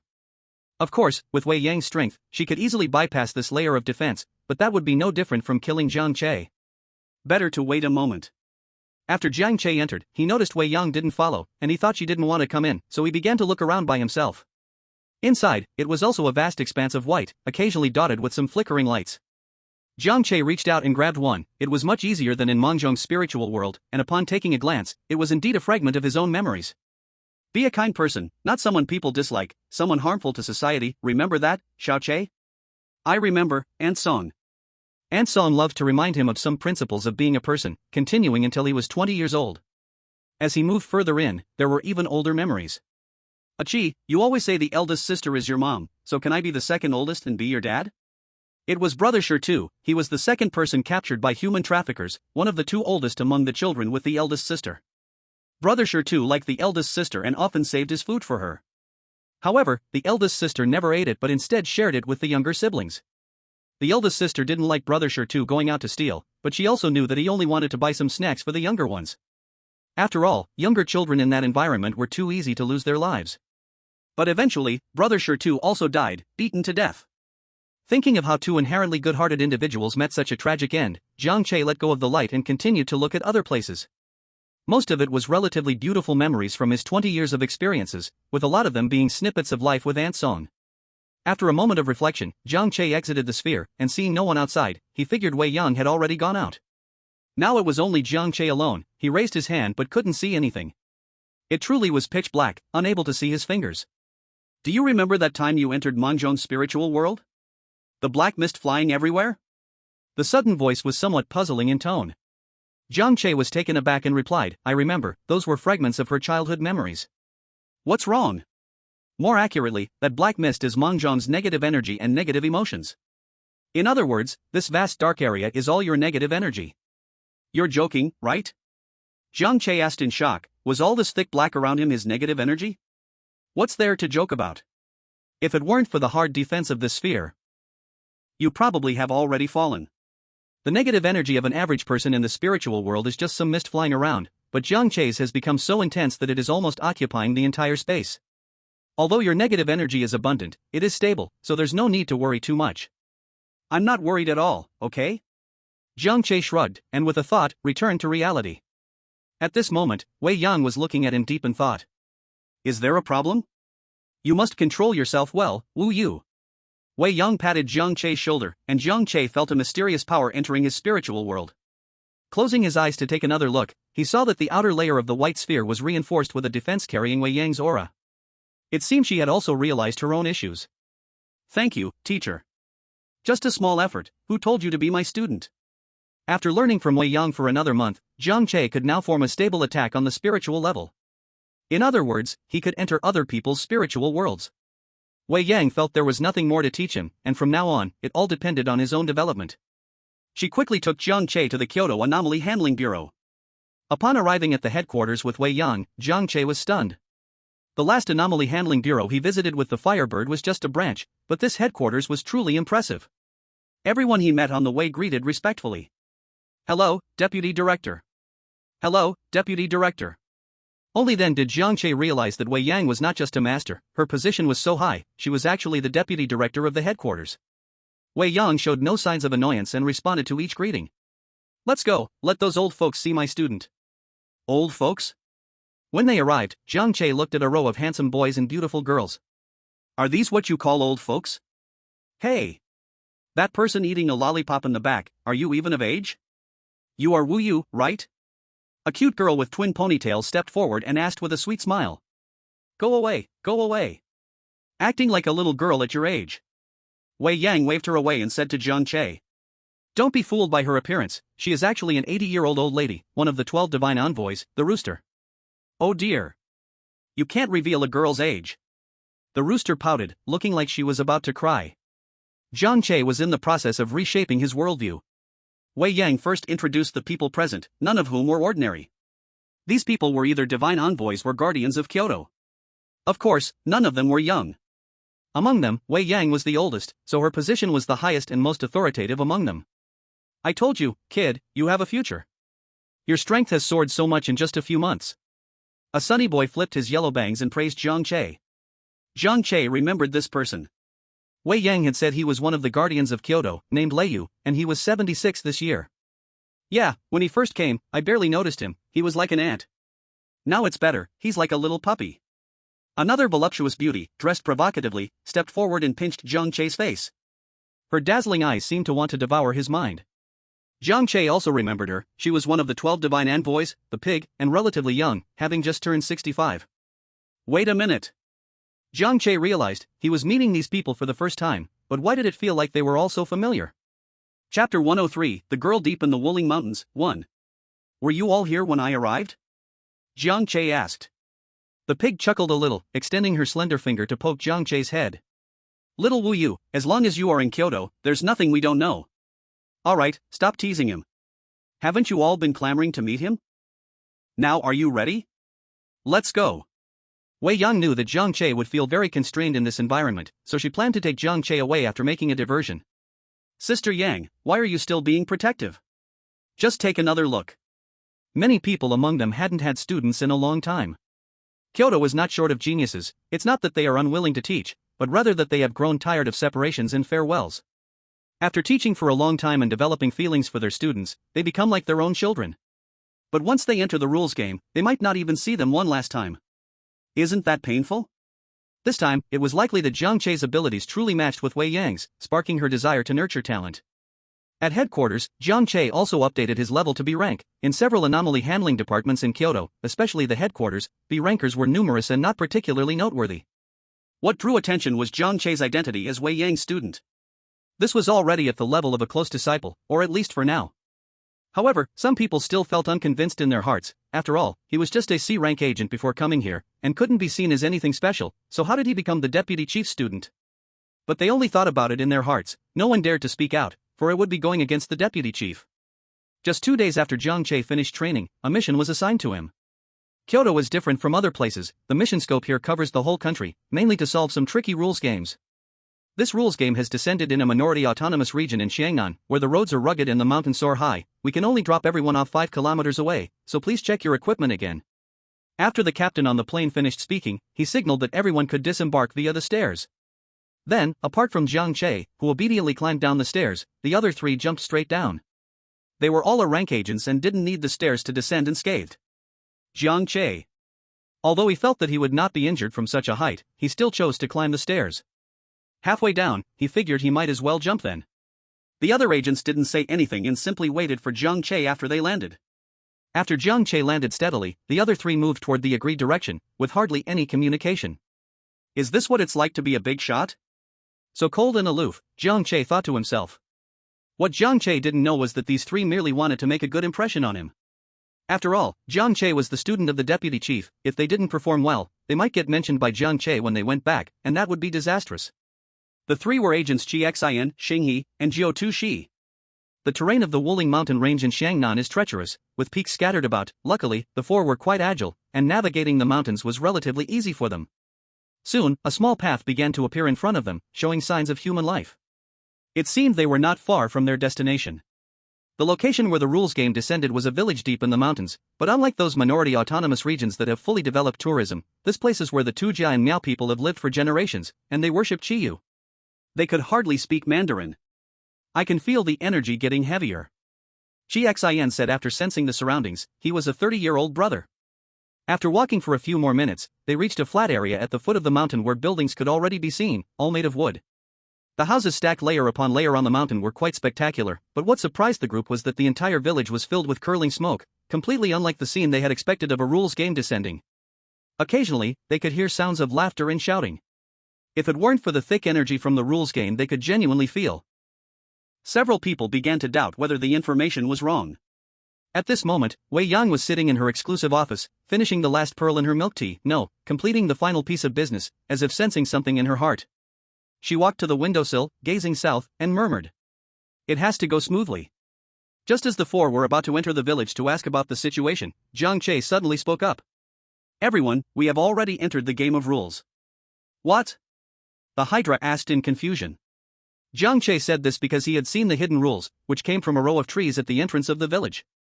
Miao Village Locust Trees. 1. The locust trees will attack all non-village people and carry poison. 2. The blood of village residents can cure the poison. 3. If not treated in time, the poison will fully explode after 24 hours, and the explosion means death. After telling these rules to the others, it wasn't long before they created a plan based on their abilities. The attacks of the locust trees were relatively easy to defend against, mainly because of the unpredictable poison. At the same time, they could also analyze from the rules that there were indeed villagers inside the village. The Hydra took the lead, using her ability to transform her beautiful long hair into 9 snake heads. As long as energy permitted, the snakeheads could extend infinitely, but for now, they could only defend the surrounding area. And if one was attacked and got poisoned, there was no fear, the snakehead could regenerate, and if it got poisoned, she would simply discard that head. Jiang Che closely followed behind the Hydra, and under the attacks of the locust trees, he felt almost powerless, so he stayed close to the Hydra for protection. Xingyi had the ability to create clones, though the clones would be harmed, her main body would not be affected by the poison, so she walked in third place. Qingshan could control metal, although the locust trees contained no metal, he had brought enough metal with him. He was finally able to use the blade he carried in a backpack, surrounding himself from head to toe with blades for both attack and defense. Just after entering the range of the locust trees' attacks, several whistling sounds pierced the air. Whoosh, whoosh, whoosh.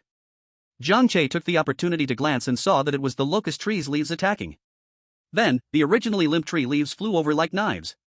The Hydra snakeheads noticed immediately, extending out to bite the leaves, but at the same time, that snakehead was severed.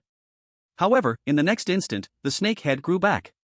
Jiang Che also stood behind with a knife borrowed from Qingshan, continuously blocking the leaf attacks. Thanks to Wei Yang's training, the once fast-moving leaves appeared to move several times slower in Jiang Che's eyes, making the defense not too difficult. Chapter 104, The Girl Deep in the Wuling Mountains, 2. Jiang Che's slightly relaxed response surprised Qingshan and Xingyi behind him. No wonder they sent a B-level agent to accompany them in executing the A-level rule game task, just this reaction time, Wu Yu was better than most A-level agents. In just a minute, Jiang Che and the others entered the gate of Miao Village, and at the same time, the locust trees ceased their attacks. However, the Hydra's expression was not very pleasant, it was likely due to being in the front position, as she had endured the most attacks. Feeling a dull pain in her leg, the Hydra trembled to roll up her pant leg. Sure enough, there was a 2-centimeter-long scratch on her knee, which had already turned dark purple. I'm poisoned. Jiang Che's expression became serious, despite all the precautions, they still couldn't avoid it. What's there to fear? Didn't Wu Yu say the blood of the villagers can detoxify? We just need to find a villager to help. Qingshan said while looking around, trying to find a villager to help, but seeing no villagers around, he instead found a rule. It is forbidden to harm the villagers, the trigger will die. Following his gaze, several people also saw this rule and were instantly astonished. If it is forbidden to harm the villagers, how can we obtain blood? Without blood, how can we detoxify? Isn't this a situation where we must die? Don't panic, let's first try using the detoxification potion I brought. The Hydra was not afraid due to such matters, otherwise, he wouldn't have risen to A-level agent. I also have a detoxification potion, and it's a strange item from the rules game, we can give it a try. The Galaxy quickly added. Jiang Che felt a bit guilty, after all, the Hydra had sent out several heads to protect him, but he did not know how to help at the moment. At the same time, a red progress bar appeared on the Hydra's head. Only the beginning of this progress bar had a little blank space, clearly, this was a countdown of time and also a countdown of the Hydra's life. What a waste of effort, these detoxification potions are completely useless. Do you think the poison in an A-level rules game is so easy to neutralize? A voice that did not belong to anyone suddenly echoed in Jiang Che's mind. He had originally wanted to ask if there was any way, but since someone spoke, he chose to hold back. Let's execute the mission first. Seeing the medicine was useless, the Hydra shook her head and said. There's still time, let's see when we encounter the villagers. Staying here all the time is just wasting time. They continued to move further inside, but clearly, at the foot of the mountain, they could still hear the laughter of children, and even see the curling smoke from cooking, yet after coming in, they hadn't seen a single person. What was even stranger was that even so, they could faintly hear the laughter of children. Is it possible that the villagers are all at home? Qingshan asked while looking at the smoke rising from a few wooden houses. Jiang Che also hoped to see the villagers.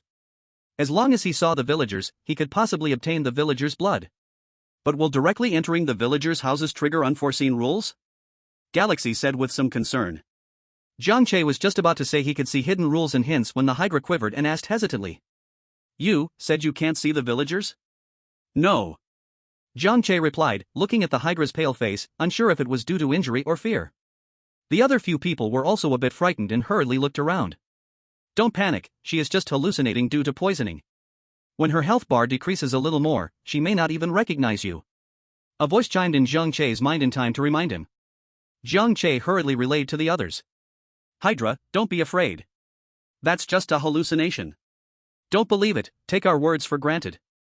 The Hydra nodded, but in her eyes, there were many villagers around, occasionally greeting them and eerily staring at them. Let's see if there are other rules. Without sufficient rules on hand, acting rashly in an A-level rules game is very dangerous. Jiang Che also nodded in agreement with this suggestion. Just as he was about to support the Hydra to move forward, she suddenly pushed him away.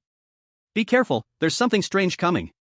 Seeing the Hydra like this, everyone had no better solution. After all, distinguishing between reality and hallucinations was quite difficult. Jiang Che sighed and directly invaded the Hydra's mental world, causing her to faint.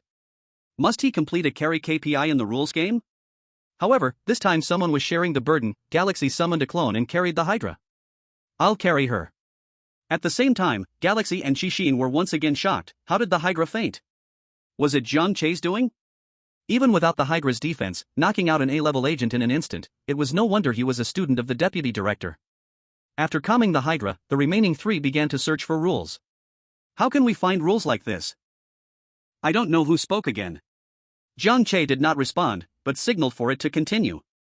The A-level rule game needs rules the most, but it is also the hardest to find them, otherwise, many people would be completely annihilated in the A-level rule game. However, you can search, it's fine, but to be honest, you haven't found them yet, and continuing to search would just be a waste of time. It was obvious that I don't know understood Jiang Che's meaning and continued to speak to itself. Then, Qingshan started to speak. Thus, searching like this is not a solution. Currently, the only rule everyone can see is that we cannot harm the villagers, and we absolutely cannot violate it. Forget it. I'm going to knock on the door. After Qingshan finished speaking, he walked toward the nearest wooden house that was puffing out smoke. Jiang Che also wanted to follow, but was pulled back by Xinghe. We'll go over when we're sure there's no danger. Seeing Jiang Che's puzzled expression, Xinghe explained. You probably haven't been in an A-level rule game before, right? This level of rule game is completely different from the lower ones. Not to mention how many manage to come out alive. Just getting a few groups of people inside without losing anyone isn't a rare thing. So, at this critical moment, it's sufficient for one person to take the risk. Xinghe stopped there, and Jiang Che understood this logic. If this person was killed, then at least the next person could avoid one type of danger. It seemed a bit heartless, but it was indeed the most cost-effective method. Knock, knock, knock. At the moment Qingshan knocked on the door, the few of them noticed that the laughter, which had been faintly heard, disappeared. Even the smoke coming from several wooden houses vanished. Just like that, the knock on the door was like a button that sealed off the entire village. The three instantly became alert, and after a moment, the door in front of Qingshan slowly opened. The piercing creak in this quiet environment seemed very clear. Who's knocking? Who's knocking? A frail old woman with a hunched back and white hair stood at the door, her murky eyes looking at Qingshan and asking. Qingshan was not flustered and smiled as he replied. Grandma, we are travelers passing through here, but one of our friends is injured. Can we stay for a while?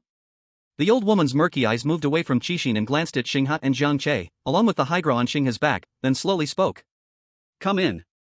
Without saying another word, the old woman turned and walked into the house. Thank you. Qingshan did not forget to express his gratitude and then signaled the few people not far away that they could come in. Now there was no other extra rule hint, so they could only do this first. Although entering the villager's home was not a very secure thing, who said that wandering around outside was safe? The old woman coughed twice and pointed to a house in the corner of the yard. Let her sleep over there. Okay, thank you. Xinghe's clone carried the person and entered that house first. This old lady doesn't seem quite right, something's off. I don't know, quietly reminded in Jiang Che's mind. The nearby roads aren't easy to walk. How did you get to our village? The old woman's murky eyes actually had a hint of sharpness as she stared at them and asked. Grandma, we are all enthusiasts of mountain climbing and exploration. We originally came to visit the Wuling Mountains, but our friend unfortunately got poisoned and injured, and since our phones have no signal, we had to follow where there were signs of people and ended up here. Qingshan's words were very sincere and had no logical flaws. Hearing this, the old woman only nodded and turned her back, saying, Anyway, it's getting dark, so you might as well stay for now, but you must leave here tomorrow. And, you absolutely cannot go out at night. After saying that, the old woman entered a central room, and there was a picture posted on the door. Those who knew would be able to see it. This painting is Qi Yu. Just now, the old woman's words seemed to be an unwritten rule, but what puzzled Jiang Che was the old woman herself. Was she bizarre or was she human? If she was bizarre, he didn't see any hidden hints or rules in the old woman, nothing at all. If she was human, then why would she say such things not knowing? What are you thinking? Qingshan asked Jiang Che, who was frowning deeply, while they were in a room together. I'm thinking, is this old woman human or bizarre? That's normal, after all, it's an A-level rule game. The bizarre beings inside are quite unusual, some are even hard to distinguish from humans, and they themselves may not know they are bizarre. Qingshan's words felt trivial and didn't clear Jiang Che's confusion when suddenly, someone shouted in his mind, startling Jiang Che. I understand, this old lady is just a human. You agents can't even tell the difference between humans and bizarre beings, how can you solve the rule games? Jiang Che was a bit speechless by this sudden analysis. Didn't you just say the old lady didn't look like a human? But the sudden realization did give Jiang Che some confidence. That old lady is indeed a human. Saying this, Jiang Che intended to push open the door and go out. As soon as Jiang Che pushed open the door, the old lady was standing stiffly at the door, holding a plate with 2 bowls of water and 2 pieces of flatbread. Have something to eat. Thank you, Grandma. Jiang Che hurriedly took it, and seeing that the old lady was about to turn and leave, he quickly called out. Grandma, has anything strange happened in the village lately? Are you here to explore and travel? The old woman did not answer Jiang Che's question but countered him. Yes, we are here as tourists, but this village feels very strange to me. Why is there not a single person on the street? Everyone is hiding in their homes. Jiang Che speculated that the people in this village might be like Li Zio, disconnected from society for so long that they didn't know what a rule game was, thinking that strange things were happening in the village. Moreover, with a strict rule in the rule game that one cannot harm villagers, the villagers themselves were not in any significant danger, just feeling frightened. It's none of your business, anyway, you will leave once dawn comes. The old woman was starting to get a bit angry at this point. But we can't leave, Grandma, we need to know what's going on. Can't leave? I see, you are also cursed. The old woman's anger dissipated, and her gaze softened, though she still held some wariness toward Jiang Che and his companions. Consider yourselves lucky, when I was young, I went out, and only I in this village can understand your words. If you had encountered other villagers, it wouldn't be so convenient. Jiang Che smiled and responded, preparing to take advantage of this opportunity to ask a bit more. Grandma, what did you mean by curse? I can't explain it clearly to you, just don't go out at night. Could you take a look at my injured friend? After Jiang Che spoke, the old woman fell into thought, and just when Jiang Che was about to give up, she slowly spoke. Let's go. All right. Handing the food and water to Qingshan, he signaled him to stay here. Going to the room where Jiao Tadash was, as soon as Jiang Che opened the door, he saw Jiao Tadash was already awake, and the blood on his head had dropped a bit more. But as soon as they entered, Jiao Tadash shouted at Jiang Che. Woyo, be careful. There's a bizarre being next to you. Jiang Che was afraid that Jiao Tadash would use his ability to attack the old woman by his side, and hurriedly rushed forward to calm him. No, she is a villager from this village, just rest well. Saying this, he used his ability to put Jiao Tadash back into a deep sleep. Although Jiang Che didn't want to do this, once Jiao Tadash released his ability and let out the 9 snake heads. Compared to that, she seemed more like a strange being. Indeed, she has been poisoned. The old lady nodded and stepped forward to examine the wound on the Hydra. She dipped her hand into the oozing blood and brought it to her nose, then spoke. It's the poison from the locust tree. Do you have a way to save her? Jiang Che felt a surge of hope. As long as the old lady was willing to give a bit of her blood, the matter could be resolved. The old lady nodded and then shook her head. Detoxification is not difficult, as long as the villagers provide a little blood, it can be done, but not from me. Seeing Jiang Che's confusion, the old lady continued. I mentioned before that when I was young, I left the village, and the rule here is that anyone who has lived outside the village loses their status as a family member and the blessing of the butterfly mother. Naturally, I am no longer considered one of my own, so my blood lacks the detoxifying effect. Is there really no other way? Jiang Che asked earnestly. This old lady was now their only hope. I would like to help as much as I can, but I am merely an outsider in the village. To put it harshly, I am a traitor to the village, and they do not even wish to speak with me. Chapter 106, The Girl Deep in the Wuling Mountains, 4. After pondering for a moment, the old lady continued. However, you can still ask around, I can act as your translator. Alright, thank you so much, Grandma. Before night fell, confirming the Hydra's condition, Jiang Che called Qingshan and Xing He to go out together. The first target was a house right across the street. The door was opened by a dark-skinned man, sturdy like a small mountain, with a girl peeking shyly behind him. The girl had snow-white skin, forming a strong contrast with the man. They seemed to be siblings. When the two saw the old lady for the first time, they intended to shut the door, but the old lady intervened just in time and began to communicate in their language. Jiang Che and the others could only stand awkwardly to the side, as they could not understand the conversation. After the man finished listening, he still tried to close the door, his tone filled with anger. Even Jiang Che understood that he was cursing. The old lady clasped her hands together, bowing her head to plead. Although this gesture made the man hesitate for a moment, he ultimately sighed and slammed the door shut. The old lady could only turn to explain to Jiang Che and the others. They do not wish to help, and they are very angry about me being here with you. Sorry to trouble you. Qingshan spoke up, acknowledging that it wasn't easy for the old lady, who had just met them, to be willing to go this far. After knocking on several nearby houses, the results were all the same as the first one. Some villagers could understand a few words, while others would just open the door to slam it shut again. But in the end, they all faced closed doors. The morale of the group was getting lower, but the old lady continued to knock on the next door. This time, an old man, equally stooped, opened the door. Upon seeing the old lady, his expression turned wary. As he communicated with the old lady in a complex language, his gaze occasionally swept over Jiang Che and the others, much like the old lady's initial gaze. After exchanging a few words, the old man suddenly exploded in anger, pointing a finger at the old lady and cursing fiercely. The old lady turned pale but said nothing. As the rant faded, the old man eventually sighed heavily and returned with a porcelain bowl, dripping some blood into it and handing it to the group. Bang! Just as the old lady received the bowl, the door was slammed shut heavily. Here, the antidote. The old lady rarely showed a smile. I really don't know how to thank you. Jiang Che took the bowl of blood very seriously, planning to fix the Hydra's wound first. Uncertain, he added, do I still need to thank you? Xingyi curiously asked, Grandma, why can the villagers' blood detoxify? Because the people in the village had eaten pills mixed with locust poison and blood when they were young, their bodies became immune to locust poison, and the blood had the same effect to detoxify.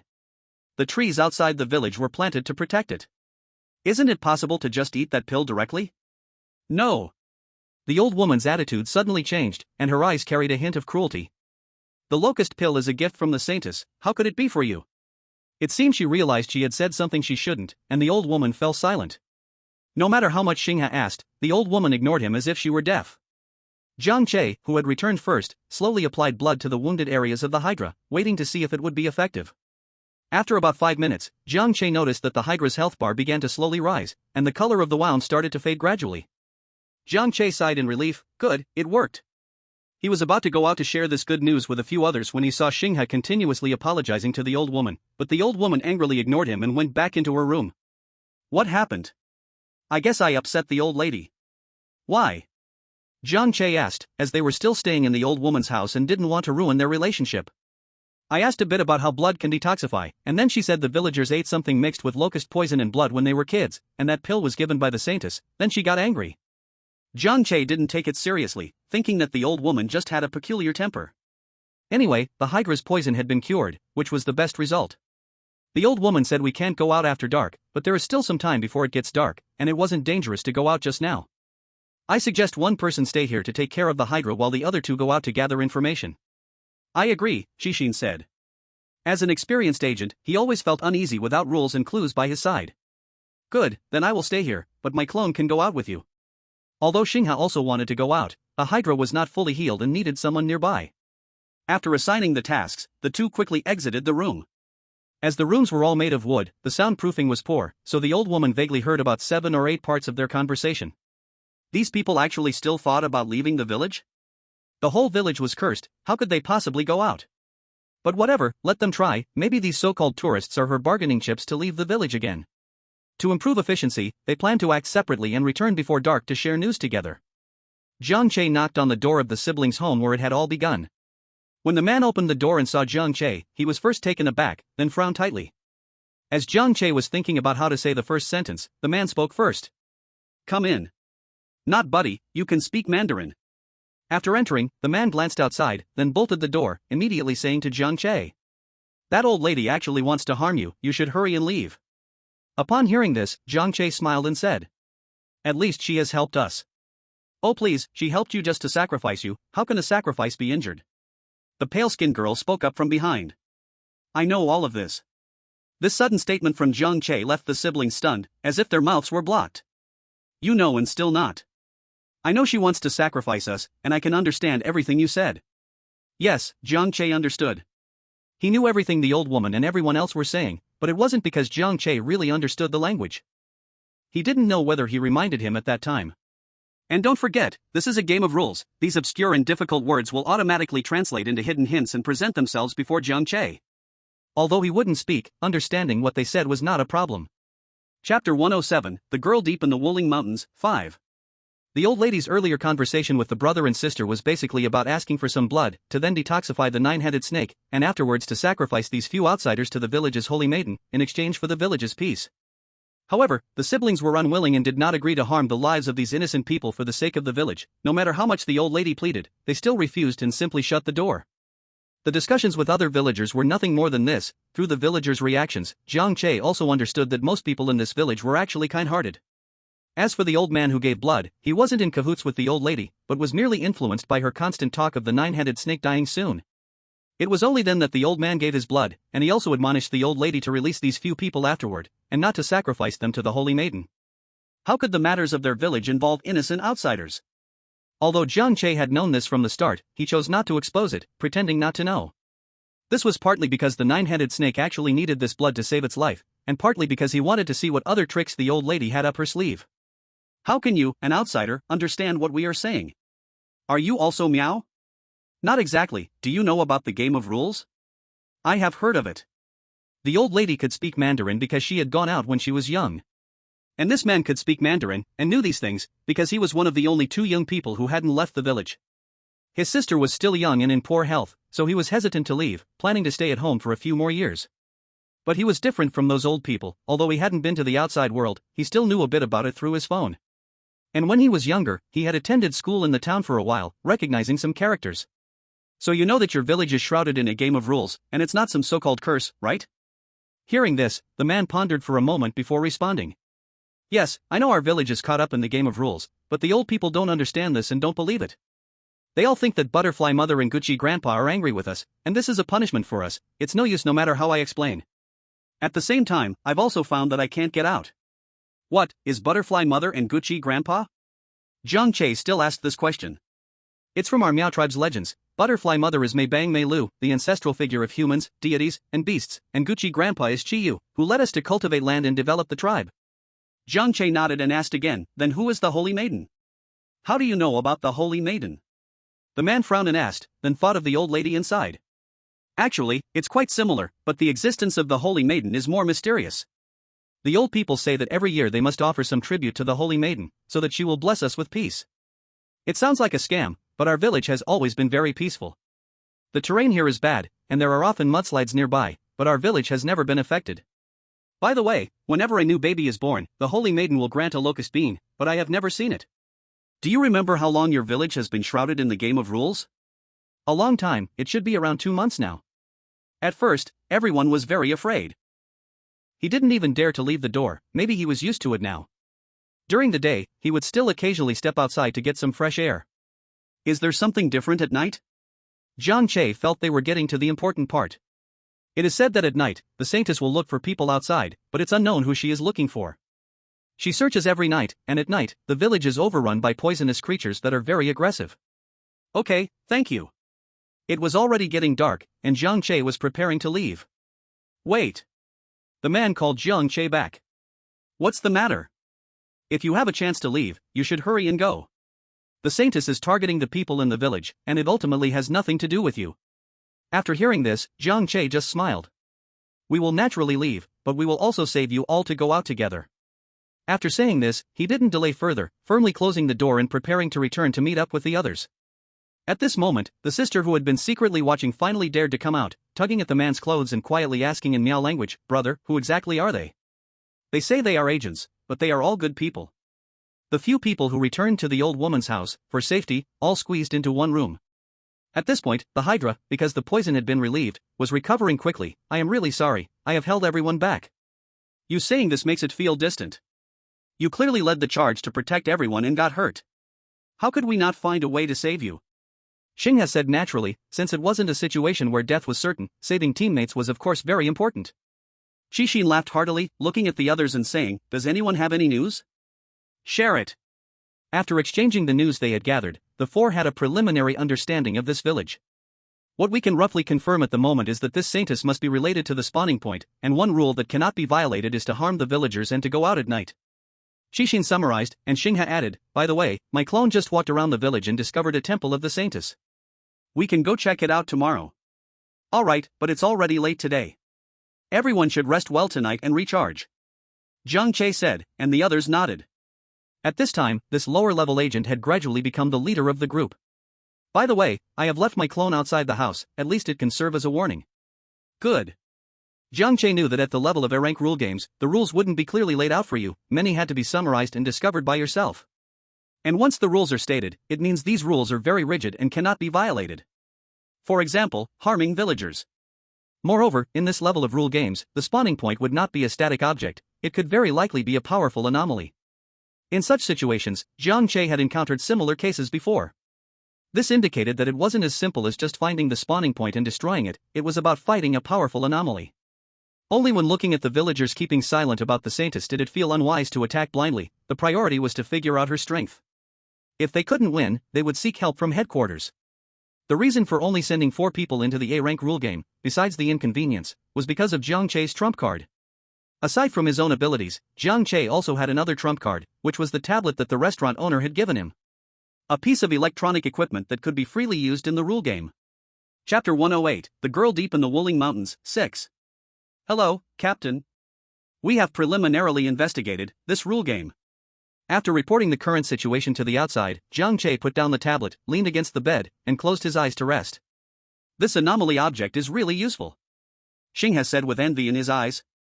Hee, lucky me. Jiang Che had previously studied this tablet but had not fully understood its function. I thought it was just an ordinary tablet, given to those above. In the end, the higher-ups sent someone to take the tablet into the rules game, only to discover that this tablet could actually communicate with the outside world. But since this strange item belonged to Jiang Che, a deal was struck between them. If the headquarters needed it, they could borrow the tablet from Jiang Che, and he naturally agreed. As night gradually fell, a few people in a room felt no sleepiness, listening carefully to the sounds outside. Creak. At that moment, a sound of a door opening came from outside, followed by footsteps so light they were almost inaudible.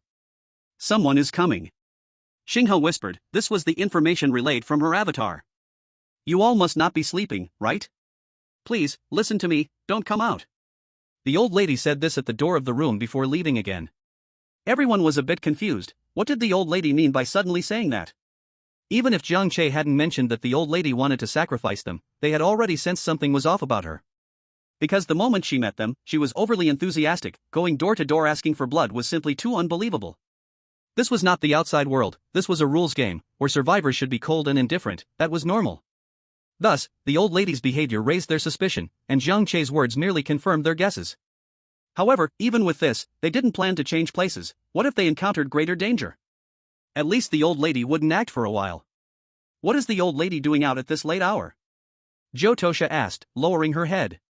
At night, when the 5 poisons are rampant and the Saintess is looking for people, she can't be going out to find the 5 poisons, she should be looking for the Saintess. Xinghe guessed.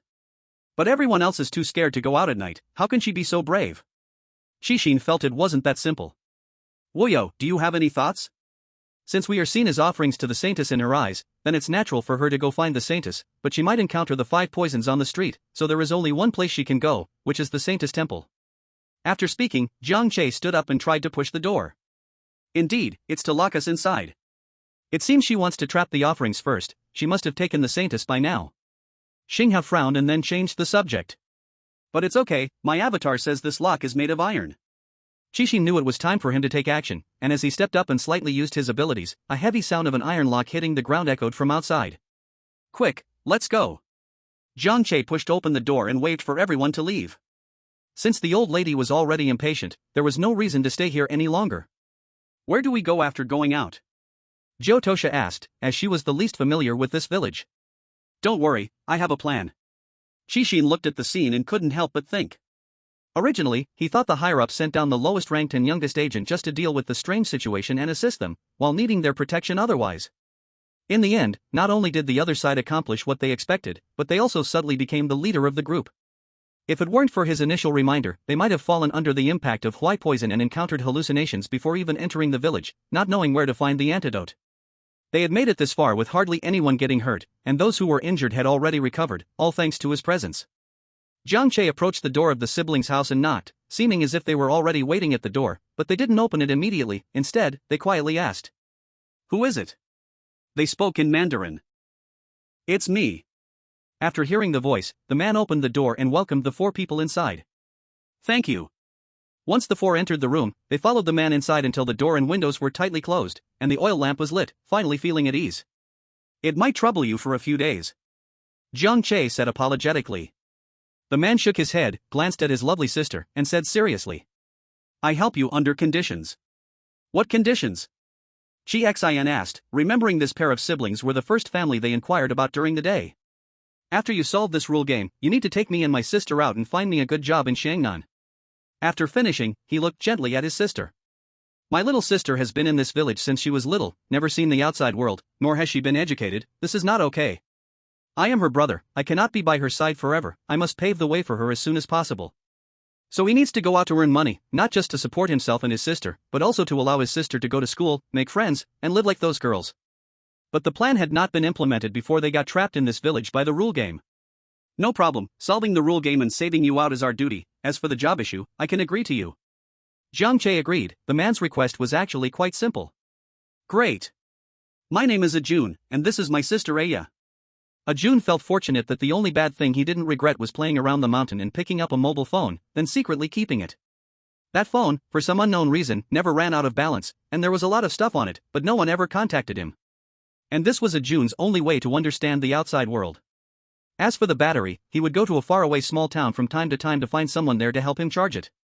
Meanwhile, at the old woman's house, she had returned and was flattering a butterfly on her shoulder, saying, "Holy maiden, the offering I prepared for you is inside." The butterfly flapped its wings twice, indicating the old woman could go in. The old woman, trembling, unlocked the room and looked at the empty space inside, stunned. Qingshan had also thoughtfully restored the destroyed lock to its place when he left. "Where is the offering?" The butterfly flew up from the old woman's shoulder, and unexpectedly, a girl's voice came from its body. "No, they were just here. They sneaked away quietly, I must bring them back for you, holy maiden." The old woman was already a bit unclear in her speech, and now she was even more incoherent with fear. Then the butterfly flew directly to the old woman's face. Chapter 109, The Girl Deep in Wuling Mountains, 7. It no longer had the mood to play games with this old woman. "Traitor, how dare you betray me a second time?" The butterfly's voice was filled with anger. "Holy maiden, no, I did not betray you. My loyalty is as clear as the heavens.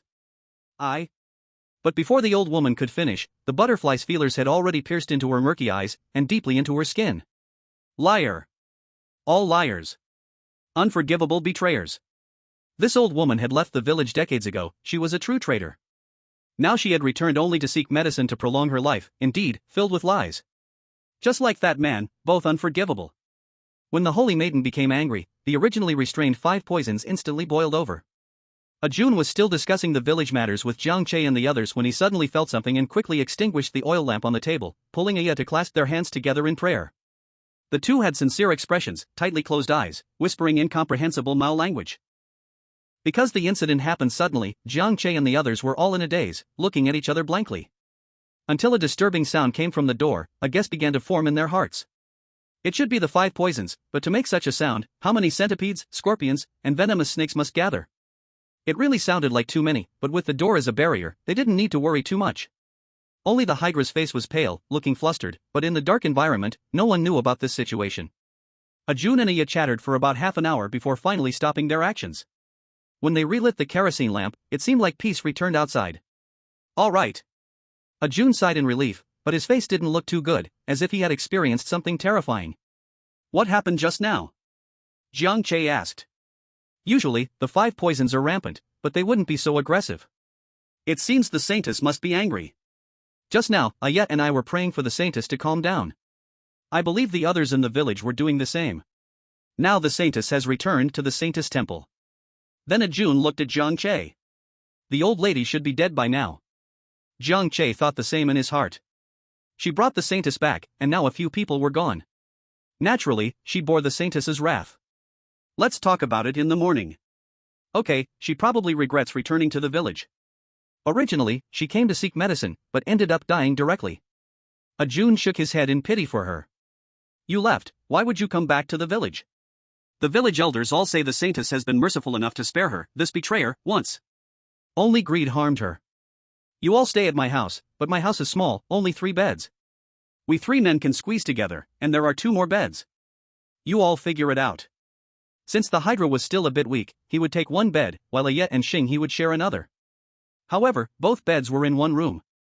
Ayet could only say a few words, her face slightly red as she said, "Home, bad, you all, here." She couldn't express herself well, unlike her brother who could communicate fluently with outsiders. But Xingyi could understand what Aya meant, gently patting the little girl's head, sincerely saying, "Thank you." Aya's eyes brightened, even in the dark environment, it was noticeable. She knew what thank you meant, indicating that these older brothers and sisters didn't despise her home. Suddenly, she revealed a somewhat shy smile, not particularly pretty but possessing the unique simplicity of a little girl. This was the first time Aya had seen so many outsiders in her life, making her very excited, occasionally asking what the outside world was like. Xinghe patiently answered Aya's questions. She told Aya that outside there were not only layers of mountains but also an endless ocean, along with grasslands and basins, where houses could reach the sky and people could fly in a car through the air. Aya had heard her brother talk about these things too, but her brother had never gone out to see them. So Aya just listened earnestly, despite not having a concept of these things. Exactly because of this, her heart was filled with endless fantasies about the outside world, and her anticipation was about to overflow.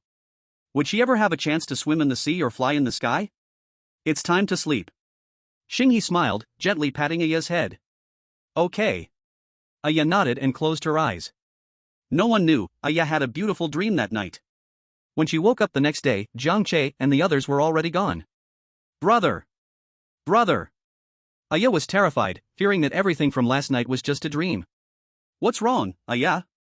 Where are those older brothers and sisters? Aya's eyes were already red. Upon hearing this, Ajun couldn't help but laugh, patting her head. They went out to complete a mission. They need to quickly solve the rules of the game. Take Aya out then. That's good, as long as everything is real. Jiang Che got up very early, wanting to see the lady's outcome first. Then there was no sign of the lady in the whole room, only a pool of blood at the door of the room where they used to stay, unevenly splattered on the lock. After all that, this is the outcome, huh? Xinghe said coldly at this moment, completely different from her tenderness last night. Harming others ultimately harms oneself. It could be said that dying is not worth mourning. Let's go, take a look at the Saintess Temple. The Hydra also didn't want to stay here any longer and called a few people to leave. In fact, discovering the Saintess Temple was also an accident. At that time, Xinghe's avatar was entangled by a white butterfly, and then the butterfly kept guiding her. When Xinghe realized it, she found that she had arrived at a temple, and inside was a stone statue that looked like a woman. However, the statue was covered in cobwebs and moss, looking like it hadn't been taken care of for a long time. Arriving at the intersection where they had seen the butterfly last time, everyone waited for a while but still didn't see the butterfly. Xinghe didn't think much of it, just relying on her memory to take a few people to the Saintess Temple. The route in memory wasn't long, but it was hard to walk. It was just that the four of them were more than capable. It's right ahead. In Xinghe's memory, there were many butterflies at the temple entrance, but now the entrance was empty and desolate. I remember many butterflies, how come not a single one can be seen? Xinghe wondered, she hadn't been poisoned by the Sephora, why couldn't she remember clearly? I'll go in first. Xixin was already fully armed, and no one had any objections. If something unexpected happened, Xixin was indeed the strongest. Xixin led the way, pushed open the door to the Saintess Temple, and inside was very dark. The moment the door opened, dust started to swirl, trying to invade your nose. Once inside, everyone could vaguely see a gently-looking woman statue in the center of the temple, adorned with silver ornaments on her head and arms. The only moving part was a butterfly resting on the statue's finger, flapping its wings, wanting to fly away. In contrast, the statue was already covered in moss and cobwebs, with some places even showing cracks. Is this the Saintess? Just a stone statue, there shouldn't be any danger, right? The Hydra had already poked its snake head out, ready to attack at any moment, but the temple was very quiet, and nothing happened. This place is definitely it, but there's nothing here except this statue. Xinghe was also puzzled. Compared to everyone's confusion, Jiang Che tightly gritted his teeth and said, "Let's leave first." Because he saw the information on the statue. Saintess in a state of anger. That's it, indicating that this was strange, and very powerful strange. Although everyone didn't fully understand why Jiang Che asked them to leave first, they also didn't hesitate and agreed one after another. Just as they were about to walk out the temple door, it suddenly closed by itself, and the surroundings instantly turned dark. Uninvited, thinking you can just leave? A furious female voice suddenly rang out. Everyone turned around to see the statue's previously motionless eyeball suddenly became lively, fiercely staring at them. The originally gentle expression also turned ferocious, and she shouted, "You people dare to intrude without permission, you really have some guts, or do you think I have weakened to the point where anyone can step on me?" As her words fell, stones from the Saintess statue began to fall down. "Be careful, she's coming out." At this moment, Xinghe was the most confused. Her avatar was fine when it came yesterday. But the situation in front of her didn't allow her to think about these questions. The most urgent thing was to fight the strange being in front of her. Jiang Che sensed that it wasn't just the statue that was shaking. This space was shaking, as if there was an earthquake. "Be careful of your feet." Jiang Che only saw the information about the Saintess statue, but did not see any restraining rules, indicating that this anomaly was very strong. Oh my Che, I just closed my eyes for a moment. How did you all end up here? Not knowing just woke up, he seemed foolish. What are you still fighting for? Hurry and run, or you'll lose your life in a moment. At this moment, Jiang Che couldn't care about anything else and directly said. The door won't open. If it doesn't open, then keep hitting. There's no way four of you can't open a door. Hearing this, Jiang Che, since he didn't have confidence in opening the door, turned around and began to kick the door hard. Qingshan reacted. As one of the physically stronger male agents, he also joined in kicking the door. You think you can leave after coming here? Stay here forever. At this moment, the Saintess had already freed herself from the constraints of the statue, her beautiful face filled with rage. With a wave of her hand, Jiang Che felt the shaking of the space becoming even more apparent. Realizing what was about to happen, Jiang Che shouted. We need to hurry, she's about to summon the 5 poisons. What? Xing had turned pale, making his clone also turn around to start smashing the door. Woyo, you keep smashing the door. I will deal with these things that crawled out with Johead. Woyo had the strongest physical ability, and Qingshan was second, so it was best for them to smash the door together with his clone. As for the things that crawled out, Zhu had snake heads and he himself should be able to handle them. In an instant, Xinghai had already thought of the best way to distribute the tasks. Okay. Jiang Che responded, the door was no longer so sturdy. It's coming, almost there. The original plan was good, but an accident happened. A small number of the 5 poisons could naturally be handled by Xinghai with weapons. But the snake heads of Juhead had yet to attack, including herself who hadn't moved either. Go. Why aren't you moving? Juhead's voice began to tremble, her face pale like a piece of paper. Yet the snake heads on her head curled up as if they had a mind of their own. No matter how Juhead shouted and urged, they showed no reaction. Helpless, Qingshan, who was still smashing the door, could only multitask, controlling some metal blades to deal with the scorpions and centipedes. Alright, quickly retreat. Although Jiang Che noticed the situation of a few people, his abilities couldn't handle the 5 poisons, but fortunately, the big door had already been kicked open. However, Juhead didn't seem to have come out of the emotion of fear yet. Seeing this, Qingshan had no choice but to return and pick her up. Want to leave? As the voice rose, the Saintess suddenly appeared in Qingshan's position, instantly strangling his neck. Ah. Not knowing what method the Saintess used, Qingshan, who was being choked, couldn't speak and even his abilities couldn't be activated, only letting out meaningless screams. Seeing this, the Saintess tilted her head and asked, do you have any final words? Qingshan's veins were bulging, his entire face had begun to turn from red to purple. With his last bit of strength, he pushed Juhead out of the door. He. The Saintess lost her patience. With a little force, Qingshan's head drooped down, and immediately countless centipedes and scorpions crawled onto his body, beginning to devour him. With Jiang Che's support, Juhead still couldn't speak, only staring blankly with red eyes, shaking her head in murmurs. What a... Jiang Che ran, tears uncontrollably streaming down his face, an overwhelming sense of despair cloaking him. He had been a bit arrogant, truly too careless. This was an A-level rules game. Did he really think that past good luck meant he could always turn danger into safety? Did he think that because he had enough strength to oppose the rules, he could relax his guard? This was the lesson. At this moment, Qingshan had already lost its human form, even its bones had been gnawed away. The flesh and blood of an A-level agent was a great supplement for them, every bite was a feast. Running far away, Jiang Che didn't know what he was thinking, he slipped and fell heavily to the ground. Woyo, are you okay? Xingyi hurried over to see how Jiang Che was, her slightly reddened eyes showed that she had also cried not long ago. Jiang Che sat up but said nothing. Take a break, the Saintess hasn't caught up. Xingyi didn't mind, patted Jiang Che's shoulder, and after a moment of silence, continued to say. I'm sorry to everyone, I'm sorry to Qingshan. I thought I had used my clone to scout the place yesterday, so there would be no danger. I was careless, I'm sorry. But no matter how she admitted her mistake, no matter what she did, it could not bring Qingshan back. It was my fault. I don't know why, I am so afraid of those insects that my snakehead couldn't attack at all, which held everyone back. Otherwise, it should have been me who died, I should have been the one dragging everyone down. At that moment, he didn't know that he was also comforting Jiang Che in his mind. You don't need to feel too guilty, that strange power was very strong. From the moment you planned to come, it was destined that someone would die. Not losing the whole army is already a good result. That's not true. Jiang Che suddenly interrupted the two girls. They thought he was comforting them, but they didn't know that Jiang Che was speaking to it. It's because of me. Because during my past few missions, relying on my own abilities went so smoothly, it made me too dismissive of the rules game. If I had been a bit more careful, paid a bit more attention, prepared a bit more, Qingshan wouldn't have died. Jiang Che, death is destined. No matter how cautious you are or how much you prepare, it is futile in front of a sufficiently strong enemy. Strength is the hard truth, dignity exists only at the tip of a sword, and truth exists only within the range of cannons. Seeing Jiang Che seems to still be blaming himself, it could only emphasize with a heavier tone. Enough, Jiang Che. To be honest, you are considered an A-level agent but still throwing a childish tantrum? Everyone knows that being able to walk out of an A-level rules game is already lucky. You paid the price of a life for your recklessness, this is the mercy of the Saintess. Instead of longing for the Saintess to always show mercy, it's better to quickly strengthen yourself. Seeing Jiang Che's expression, it became clear that his abilities had led him to have it too easy before. This was not a good thing for him, who had to face the continuous loss of life before him. Yeah, I was too naive.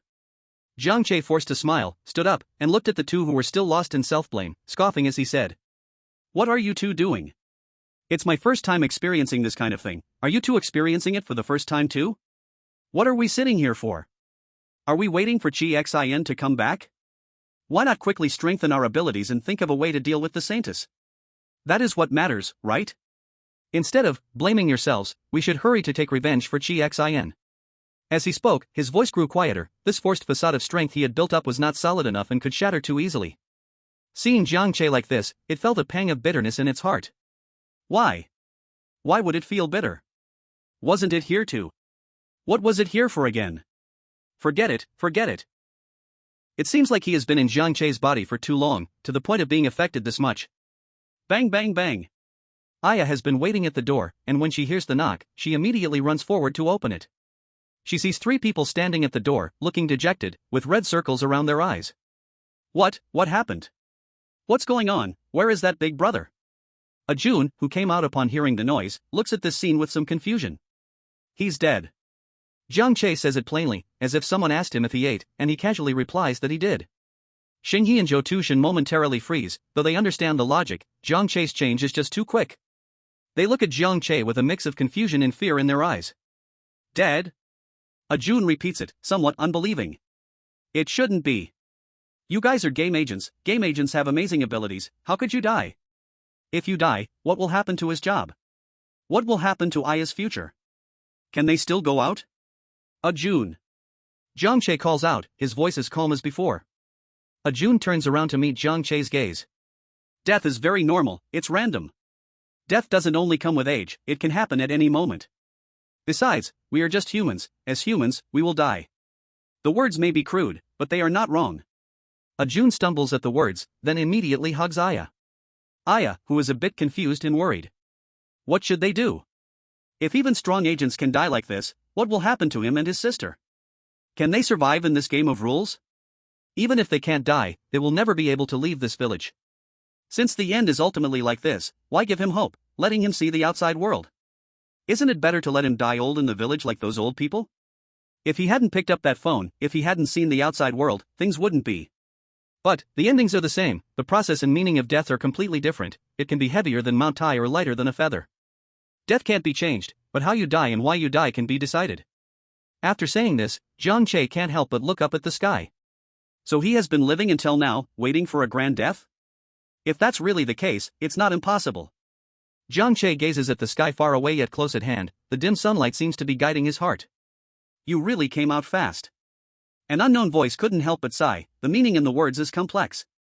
Jiang Che sits on the roof, watching the sun which has turned into a faint shadow in the distance. Not bad, I'm used to it. Yes, he is used to it. Seeing the wailing when his sister was sold, the tears shed upon learning that Brother Shirtu was beaten to death, the two companions who escaped with him but tragically died, Ansong's apology before fading away, and the smiling face of Sisterly forever in his mind. It seems that everyone who has had a connection with him ends up like this. I don't know, do you think there's something wrong with me? Since my parents, it seems that everyone who got too close to me doesn't end well. As Jiang Che talks, he laughs at himself, for he has always felt this way. So he has always wanted to keep a distance from everyone. This is also the reason why he has had almost no friends since childhood. It's not that no one is willing to be his friend, it's just that Jiang Che himself is afraid of forming bonds. But after joining the Anomaly Handling Bureau, the number of people he interacted with gradually increased, and he began to slowly not care about these things. Sure enough, he indeed overlooked something. The previous state cannot just be diluted like this. He still has to continue. Jiang Che. Chapter 112, The Girl Deep in the Wuling Mountains, 10. Jiang Che. A sudden angry shout disrupts Jiang Che's thoughts. Why say that? Why keep thinking about these things? Do you know how many people are alive because of you? Without you, that baby in the cradle would have starved to death if not killed in a weird way. Without you, the flying birds would be brutally eaten by something strange, and the person who helped you apply for a job would be someone else. Without you, that store explorer. I forgot his name. Anyway, he would vanish along with the rules under the identity of Water Ghost. And there are so many more people who were saved because of you, otherwise, they would all be dead. I don't know, but by the end, that ethereal voice had become a bit hoarse. Jiang Che was also somewhat shaken by its words, looking down at his hands. I don't know, you really can talk. I don't know, you seem to understand me better than anyone else in this world, maybe even better than I do. Jumping down from the roof, Jiang Che brushed off the dust from his butt. Then I'll listen to you for now, but I'm really curious about your identity. Jiang Che already had a few guesses in his mind. Well, go ahead and be curious. I don't even know who I am, just live well. Shi Chu. Back in the room, Xinghe and the Hydra both looked up at Jiang Che, then simultaneously lowered their heads. Woyo, we are technically your seniors, yet we didn't perform as well in a crucial moment. No wonder those people are willing to take you as a student. Xinghe said with a smile, while the Hydra looked at Jiang Che again, her gaze filled with determination. Woyo, before reinforcements arrive from the headquarters, Xinghe and I will fully follow your lead, and I will do my best to overcome my fears. After saying that, she touched her beautiful hair apologetically. She always knew about this weakness of hers, but she often avoided it, not wanting to face it. Although I've been through a lot, I still can't get used to it, my emotions always break down again and again. Xinghe said, lowering her head as many images flashed through her mind. She remembered clearly the first time she entered an A-class rule game, her whole team only had her survive, relying on her clones to stay alive. If reinforcements hadn't come later, she would have died too. Since then, each time a teammate faced an accident in the rule game, Xinghe would not feel grateful to be alive but instead feel guilty about why it wasn't her who died. Why was it her who survived? Surviving meant facing the same situation again next time. To survive means to carry on the will of those people. Jiang Che said, gently patting Xinghe on the shoulder. Actually, Xinghe understood. At that moment, a scene flashed in her mind again. Wow! I have two sisters. The agent's sister is so amazing. I want to be an agent when I grow up. I want to be an even better agent. She is the idol of her little brother. Yes, we came to Kyoto from all over the country with a dedication in mind. Woyo, the main purpose of the local anomaly handling bureau is for people trapped in rule games, while our Kyoto headquarters will stop at nothing to eliminate rule games. Exactly. The Hydra also stood up, regaining her spirit. I'm going to catch a scorpion to carry with me. After saying that, the Hydra strode outside. What about us? Xinghe asked. She could execute tasks well but believed her leadership skills were lacking. Go find that old man. Old man? Jiang Che nodded and said, he's the one willing to give blood. He must know some things. To facilitate communication, the three called a June and headed to the old man's house. Hearing a knock on the door, the old man walked to the door, opened it, and when he saw Jiang Che and the others, he was about to close the door. Grandpa! A June stretched out to block the door, calling out to him in Miao language. If you know anything, please tell us. This concerns the safety of the entire village. Staying in the village any longer, everyone is close to running out of food. During this time, the village was engulfed by the rules of the game, and everyone was eating the remaining food stored before. If we do not leave the rules of the game, even if the rules inside do not harm the villagers, they will slowly starve to death. I'm not unwilling to speak, but I can't speak. The old man's eyes were filled with exhaustion, making him look very tired. I can't say it, even if I want to say it, I can't express it, he won't allow me to say it. Tears flowed from those tired eyes. Someone? Jiang Che keenly caught the words in the old man's speech. I'm truly sorry to you, sorry to the villagers in the village, I'm sorry to her. It is indeed a binding curse. It was a reminder in Jiang Che's mind. Binding curse? Yes, once he speaks it out loud, or even implies it, he will face the backlash of the binding curse. That's a dilemma, even trying to force him to speak is useless. Jiang Che, you're foolish, even if he can't speak, that doesn't mean you can't take the initiative to look. Hearing the unknown words, Jiang Che's eyes brightened. Unknown, you are simply a sweet potato. Jiang Che suddenly smiled and said something inexplicable, making everyone turn their gaze toward him as he grinned and approached the old man. Old man, let's give it a try, forgive us. Xinghe and Ajun stood aside, watching the two hold hands and close their eyes, while they frowned together. What's going on? Jun asked. Though I'm not sure, but he is a student of our deputy director, he must have some skills. Wei Yang could be said to be an OG in the mental realm among agents. When Xingyi survived the first A-level rule game, it was the deputy director who came to support them. She witnessed that terrifying and bizarre being who killed them as easily as killing chickens, being taken down in an instant by Wei Yang. The two didn't even exchange blows. The moment Wei Yang appeared, that eerie entity just died on its own. And such an extraordinarily powerful person would shed tears and apologize to him. I'm sorry, if I had come sooner, more children would have survived. When his thoughts returned, Jiang Che had already opened his eyes. However, Jiang Che's expression was quite strange. He had just entered the old man's mental world, which was indeed on the verge of collapse due to negative energy. The cause of this required peering into the memories inside. Jiang Che had no interest in probing the old man's memories, he just took a glance and was about to let it go. Until he saw a familiar person in a fragment of memory, Jiang Che began to examine that memory carefully. Are we really going to leave the village, Xiaomei? Once you leave, the saint will no longer bless you. What saint? It's all feudal superstition.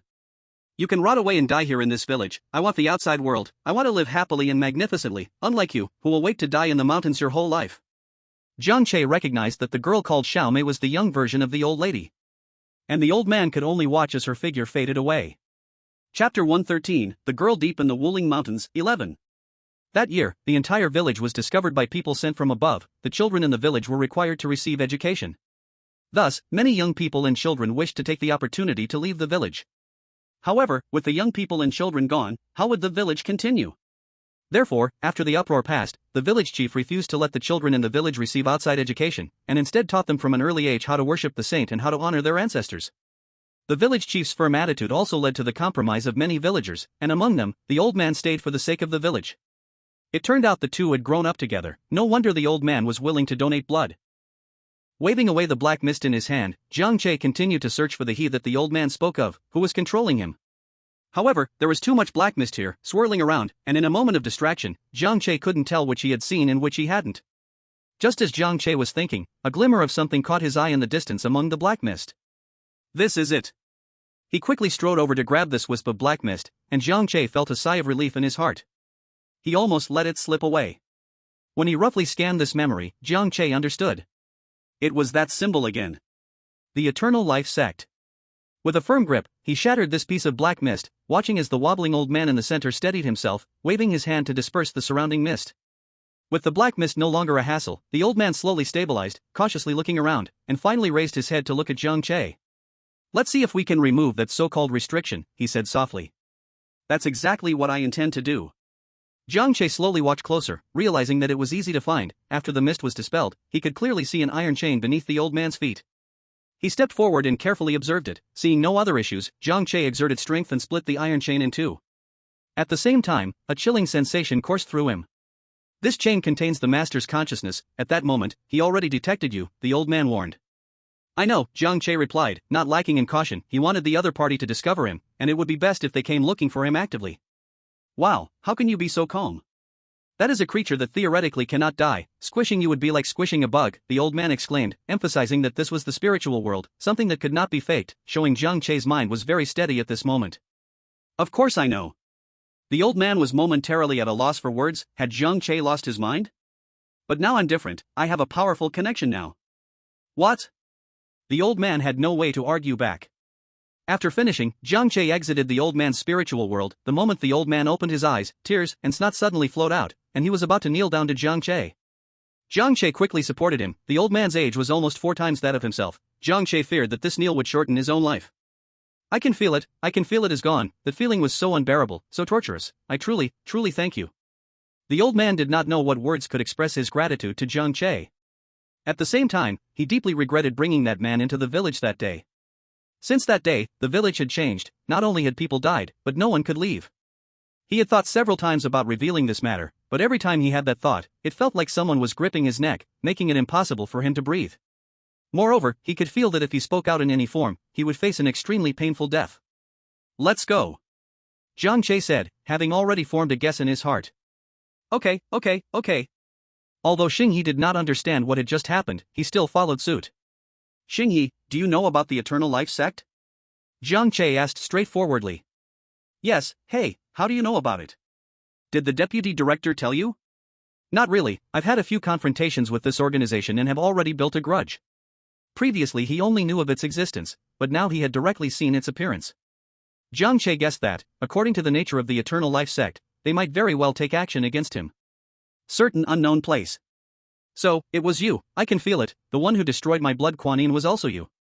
The cloak was lifted, revealing a pair of shadowy eyes. The man surveyed below, and immediately someone stepped forward. Leader, what are your orders? Do you remember the medicinal garden I built before? There are now a few piglets inside. There is a very fat piglet that stole my blood Kuan Yin. Whoever can catch him will be the one to feed him. The voice of the shadowy man was very unpleasant, like sharp gravel scratching your ears irregularly, but the people below did not mind, only showing joy. That is blood Kuan Yin. If they eat it, it would be a long-desired lifespan. The mission cannot fail, but do not alarm the snake in the grass and attract attention. Rest assured, leader. Nightmare will take care of everything. The speaker was draped in a white cloak, with a conspicuous symbol of the Eternal Life sect on it. He had tried his best to suppress his inner joy, for that was the power of blood Kuan Yin. The Eternal Life sect is a cult that has existed for who knows how many years, and it is the #1 enemy of the Anomaly Handling Bureau and other righteous organizations, but it has never been completely eradicated. The leader's strength is not particularly strong, but he is very good at hiding. Every time they think they have caught him, they only end up destroying a small base, and it can be said that the Eternal Life sect has committed countless evil deeds. There are more lives lost under their hands than one can count. The headquarters has never stopped tracking this Eternal Life sect, but after so many years, they have destroyed countless bases, yet they still have not captured that leader. Xinghe, how do you know so much? Jiang Che asked. When he was in Jianghai, he had reported the matter to the Eternal Life sect, but it seemed there was no response. Because the matters of the Eternal Life sect are entirely under the jurisdiction of the headquarters, I just happened to participate in a cleanup before, so I know a little. As for the local branches, even if they execute tasks related to the Eternal Life sect, they won't explain it very clearly, so it's normal not to know. I see. So, it's fortunate you came to the headquarters. If you were still in the previous Anomaly Handling Bureau, you might not have known if the people from the Eternal Life sect found you. But the headquarters is different, the people from the Eternal Life sect dare not come. Oh, I just realized, you suddenly asked me this, does the current rules game have something to do with the Eternal Life sect? Xing has suddenly had a bad premonition. Yes. Jiang Che nodded. Chapter 114, The Girl in the Depths of the Wuling Mountains, 12. Then hurry and request support from the headquarters, otherwise, I don't want to become food. Xinghe was almost incoherent. In the rules game, just ensuring one's own safety was tough enough, adding a few people from the Eternal Life sect making trouble would be no different from waiting to die. Moreover, who knows what methods the people from the Eternal Life sect have, they can freely enter and exit the rules game. Xinghe had already started to hallucinate about being eaten. That's right, being eaten. Woyo, the people from the Eternal Life sect, no. So those big shot students either died in the game of rules, or were killed by all sorts of people. After such incidents happened too often, they gradually didn't want to take on students anymore, because all they saw were the bodies of students, some of whom didn't even have a body left. Wei Yang and the others lived longer and experienced more, especially Wei Yang, who was the oldest. Among her peers and even a few juniors in the agency, only she was left. Oh, there is also a director. But the director had an accident a few years ago and has been missing ever since. Only Wei Yang firmly believes the director is still alive, so the director's position has been empty all this time. I'm back. The Hydra had just returned, but his face didn't look good. I can now overcome my inner fear, and the snakehead can attack those 5 poisons. After saying this, the Hydra couldn't hold back his tears. If only I could have done this earlier, then Red Heart wouldn't have. Jiang Che patted the Hydra's shoulder and reminded him. Don't think about the past anymore. Right now, our most urgent task is to gather more clues and information before the headquarters support arrives. By the way, I saw a hint on that Saintus, I just didn't have time to think about it while escaping. This made Xinghe and the Hydra look up at him. What hint? The Saintus is looking for medicine worms. This was something he saw right before escaping from the Saintus's temple, and there was no time to think about this rule hint back then. Medicine worms? What are those? I'm not sure, I just asked Jun, and he doesn't know either. Clearly, the two were even more confused. Didn't those 2 kids say that whenever a newborn arrives in the village, they have to ask the Saintus for medicine, that little pill or something? The medicine worm is probably related to this, especially since the Eternal Life cult has been here. The lost medicine worm must have been taken by them. Not knowing suggested. Jiang Che thought about this too, however, they didn't know where the Eternal Life cult members were. Moreover, the game of rules had descended for nearly 2 months, so the medicine worm was probably taken away by the Eternal Life cult members long ago, and they wouldn't be able to chase it back. The best plan now was to wait for Wei Yang to come and then quickly deal with the Saintess. But what if the Eternal Life cult members arrived first? Epsilon Satface Omicron asterisk, sigh, we should have just not lifted the ban on that old man back then. Not knowing lamented. Jiang Che jumped back onto the roof. But he was close to dying, that black mist was eroding him every second, and, facing the Eternal Life cult was inevitable. Wei Yang also said this time we must force them out, they have been silent for months. Even if it might lead to danger, they had to draw the Eternal Life cult out. That was Wei Yang's previous intention. What if your teacher is late? You might be collecting his corpse while it's still warm. Not knowing teased. Jiang Che's words were cut off by a voice. You're not wrong, but I just won't be late, right? Hearing this voice, Jiang Che turned around suddenly. The person in front of him was none other than Wei Yang. Teacher.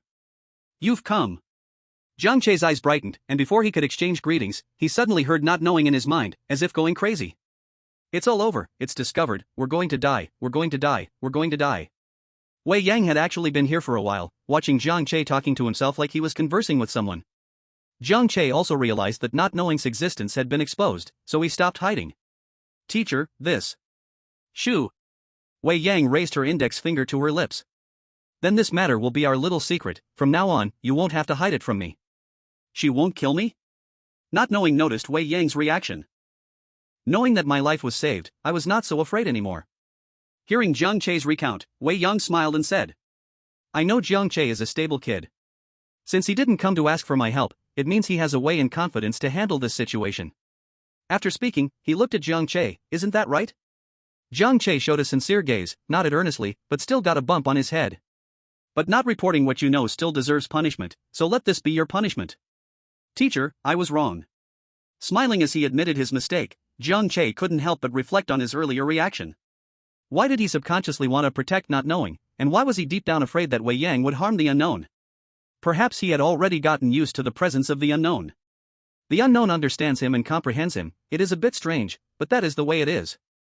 Teacher, how did you get here so fast? Jiang Che asked curiously. Kyoto is over 2,000 kilometers away, and it's impossible to be this fast even by plane. Since I asked you to be bait here, I naturally can't lag behind. Wei Yang directly asked one of the guardians, Qinglan, to repeatedly activate his time-space door to jump over. After jumping non-stop over 2,000 kilometers, Qinglan was on the verge of being drained dry. But every time Qinglan felt like he was about to collapse, Wei Yang would stimulate his brain, keeping Qinglan in an extremely excited state, escorting him all the way to the Wuling Mountains. How could someone whose grandson is already in school handle such torment? They probably couldn't recover without 3 days and nights of sleep.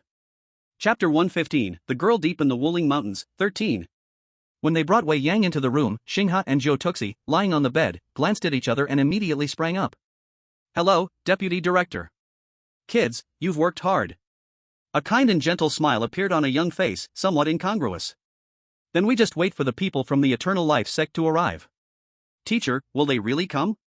Jiang Che asked. Actually he was also guessing, although they had seen his appearance. Wei Yang, however, assuredly said. They will definitely come. That cult leader is petty. You previously ruined his blood Avalokiteshvara and messed up his plans again. If he doesn't send someone to find you, I'll share his surname. Jiang Che nodded. It was normal because Wei Yang and the headquarters had been entangled with the Eternal Life sect for so many years, knowing everything about it. So, Deputy Director, what do we need to do now? Xingha asked excitedly. Xingha was so excited. Being able to carry out a mission with the Deputy Director was simply a full sense of security. Just wait, that's all. Meanwhile, at the entrance of the village. If we can eat these few piglets this time, our strength will soar, right? The person in the white robe, with their face covered, said in a muffled voice, full of longing. Don't daydream. Do you really think if the leader says you can eat, then you can? Even if you catch them, you have to take them back to the leader first, presenting them to the God of Eternal Life. Only then will it be divided, and if we can eat some, that's already good. Another person in a white robe scoffed at this. That is also the blessing of the God of Eternal Life. That is indeed. A few people walked to the village entrance and saw a row of locust trees at the entrance, not paying any attention. As soon as they stepped forward, the leaves of the locust trees shot towards them like flying knives. However, at the moment the sharp leaves touched the white cloak, they instantly softened, becoming ordinary leaves that fell to the ground. Is this it? This cloak is a blessing from the God of Eternal Life, a treasure. How could such things touch it? The group swaggered into the village, as casual as if they were coming home. They've arrived. Wei Yang had already filled her spiritual perception throughout the rule game, except for the Holy Maiden Temple. Now that someone had entered the rule game again, she knew it immediately. Moreover, it was obvious who it was that entered the rule game at this time. Galaxy, take a look. Okay. At this moment, Galaxy's clone had already arrived at the village gate. There are not many people here. The four people in white robes exchanged glances, feeling that this village was excessively quiet. They probably all died. After all, this is an A-level rule game, ordinary people cannot survive. I hope those few piglets haven't died, otherwise, they won't taste good. As soon as this was said, Galaxy sprang out from the side. Someone! Catch her! Who are you? Help! Don't grab me! As Galaxy cried and ran forward, the villagers in the houses on both sides remained indifferent even if they heard it. Because Jiang Che had already greeted everyone with the help of a June, telling them to stay inside and not come out no matter what noise they heard outside. The few people in white robes were very strong, and within a few breaths, they had caught Galaxy. But before they could celebrate, Galaxy, who had been caught, smiled wickedly and slowly disappeared. What's going on? Your great aunt is here.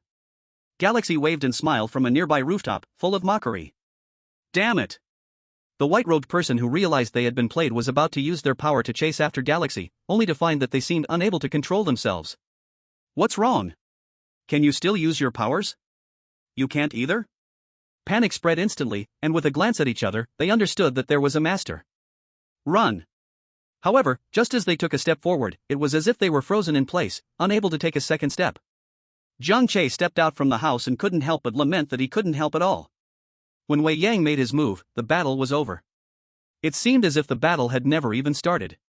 Galaxy jumped down from the rooftop and kicked the immobilized white-robed person. Why aren't you being fierce? Why aren't you catching me?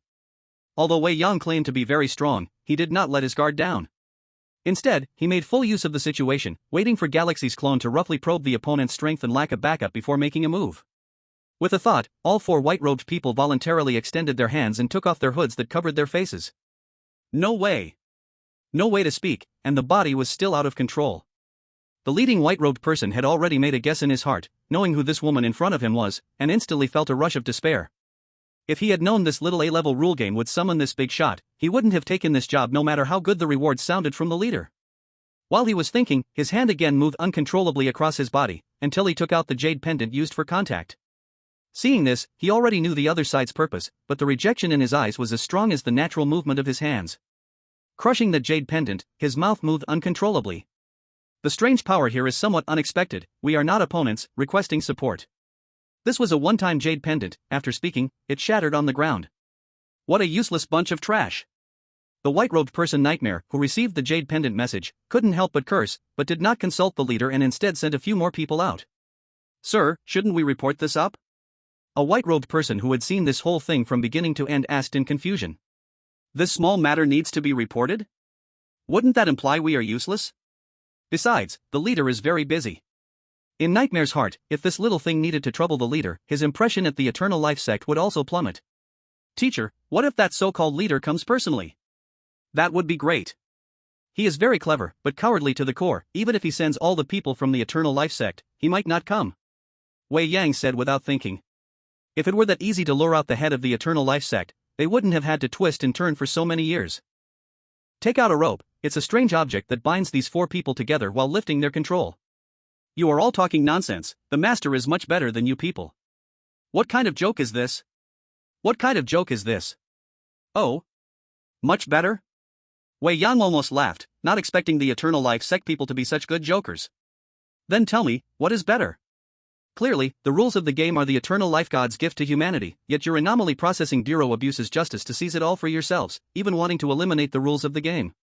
Those capable individuals who refuse to collude with you are imprisoned by you, or even killed. I say, you Anomaly Processing Bureau are the real cult. Looking at this heartfelt accusation, Jiang Che was speechless. Chapter 116, The Girl Deep in the Wuling Mountains, 14. Wei Yang said nothing, only looked at the few people with a pitying gaze. Xingha couldn't help but curse, dumbass. Don't think you can shake our will. The Eternal Life God is the fairest in this world, and the Eternal Life sect is the only place pursuing justice. You are merely. Before he finished speaking, Wei Yang directly blocked his ability to speak. Really annoying, Xingha, you stay behind to watch over them, the rest of us will go see the Saintess Temple. Yes. When the four of them arrived at that open space, white butterflies appeared to guide them. Why are there butterflies again this time? Must we have butterflies guide us to reach the real Saintess Temple? If that's the case, Xinghe felt she had really made a huge mistake. Let's go up and take a look first. Jiang Che spoke. He saw the look on Xinghe's face and knew she was thinking of Qingshan again. But this time, no matter what they encountered, with Wei Yang accompanying them, they felt very confident. Arriving at the Saintess Temple again, Jiang Che looked at the familiar large door. Inside was the place where Qingshan died. Clearly, this event had occurred less than a day ago. Now, one could not see any trace of Qingshan's existence. Wei Yang didn't care about the thoughts in their hearts, directly pushing open the door. There sat a living person inside, someone no one expected, Qingshan. At this moment, Qingshan was staring blankly in front of the Saintess statue, and upon seeing them, joyfully walked forward. You guys finally came. When her gaze landed on Wei Yang, she immediately stood at attention and saluted. Vice Bureau Chief. Who exactly are you? The Hydra angrily asked. She had witnessed Qingshan being killed, yet now this bizarre creature dared to impersonate Qingshan to disturb them. Xinghe and Jiang Che turned their gazes towards Wei Yang, wanting to hear her judgment. They weren't sure if this was really Qingshan. After all, Qingshan had died before their eyes. No. Jiang Che thought carefully. The last image they saw was of Qingshan pushing the Hydra out the door, and then they ran away. So they had assumed Qingshan had been killed. This person is indeed fine. Someone spoke, but the tone was filled with confusion, unsure why the Saintess did not kill this person. There's nothing wrong, it's Qingshan. Hearing Wei Yang speak, Xinghe let down her guard and was the first to rush forward to embrace Qingshan. We all thought you were dead, we cried for you many times. Why didn't you come down to find us if you weren't dead? You must treat us to a meal. The Hydra hesitated for a moment, unable to resist moving forward to hug Qingshan, crying loudly. Qingshan, although tall and strong, found it a bit difficult being hugged by two female agents.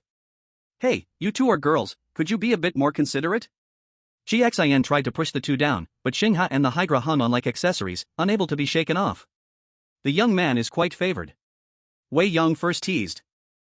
With a wave of her hand, she separated the few people. When she first entered, Jiang Che and the others told her that Qingshan was already dead, so she did not suspect anything. But now, Qingshan was perfectly alive, which meant something must have happened. Agent Qingshan, report what happened. Qingshan, upon hearing this, straightened her expression and replied. At that moment, I thought I was going to die, but just before death, the Saintess spared me. Reason. Wei Yang spoke concisely. Mentioning the reason, Qingshan's expression became somewhat awkward. The Saintess said to let me. I said I needed him to accompany me. The statue of the Saintess seemed to stir, and a clear, youthful female voice rang out. At that moment, the hint in Jiang Che's eyes also changed to Miao Jiang Saintess. No, does this mean she is no longer angry? Crack, crack. Like yesterday, the stone statue began to crack, and fragments fell to the ground. The few people immediately went on alert, all remembering the horrifying scene from yesterday, while only Wei Yang looked contemplative. But the Saintess emerging from the statue today did not seem so imposing. Instead, she looked weak, like a wronged little girl.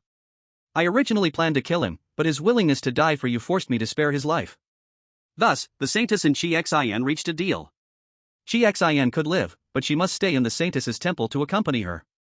She could not step out of the temple, otherwise, she would die. Oh? Does the Saintess need company that badly? Wei Yang asked with a smile. Yes. I feel very lonely, very alone. If it weren't for the loneliness and solitude surrounding her, she wouldn't have been deceived by such base means.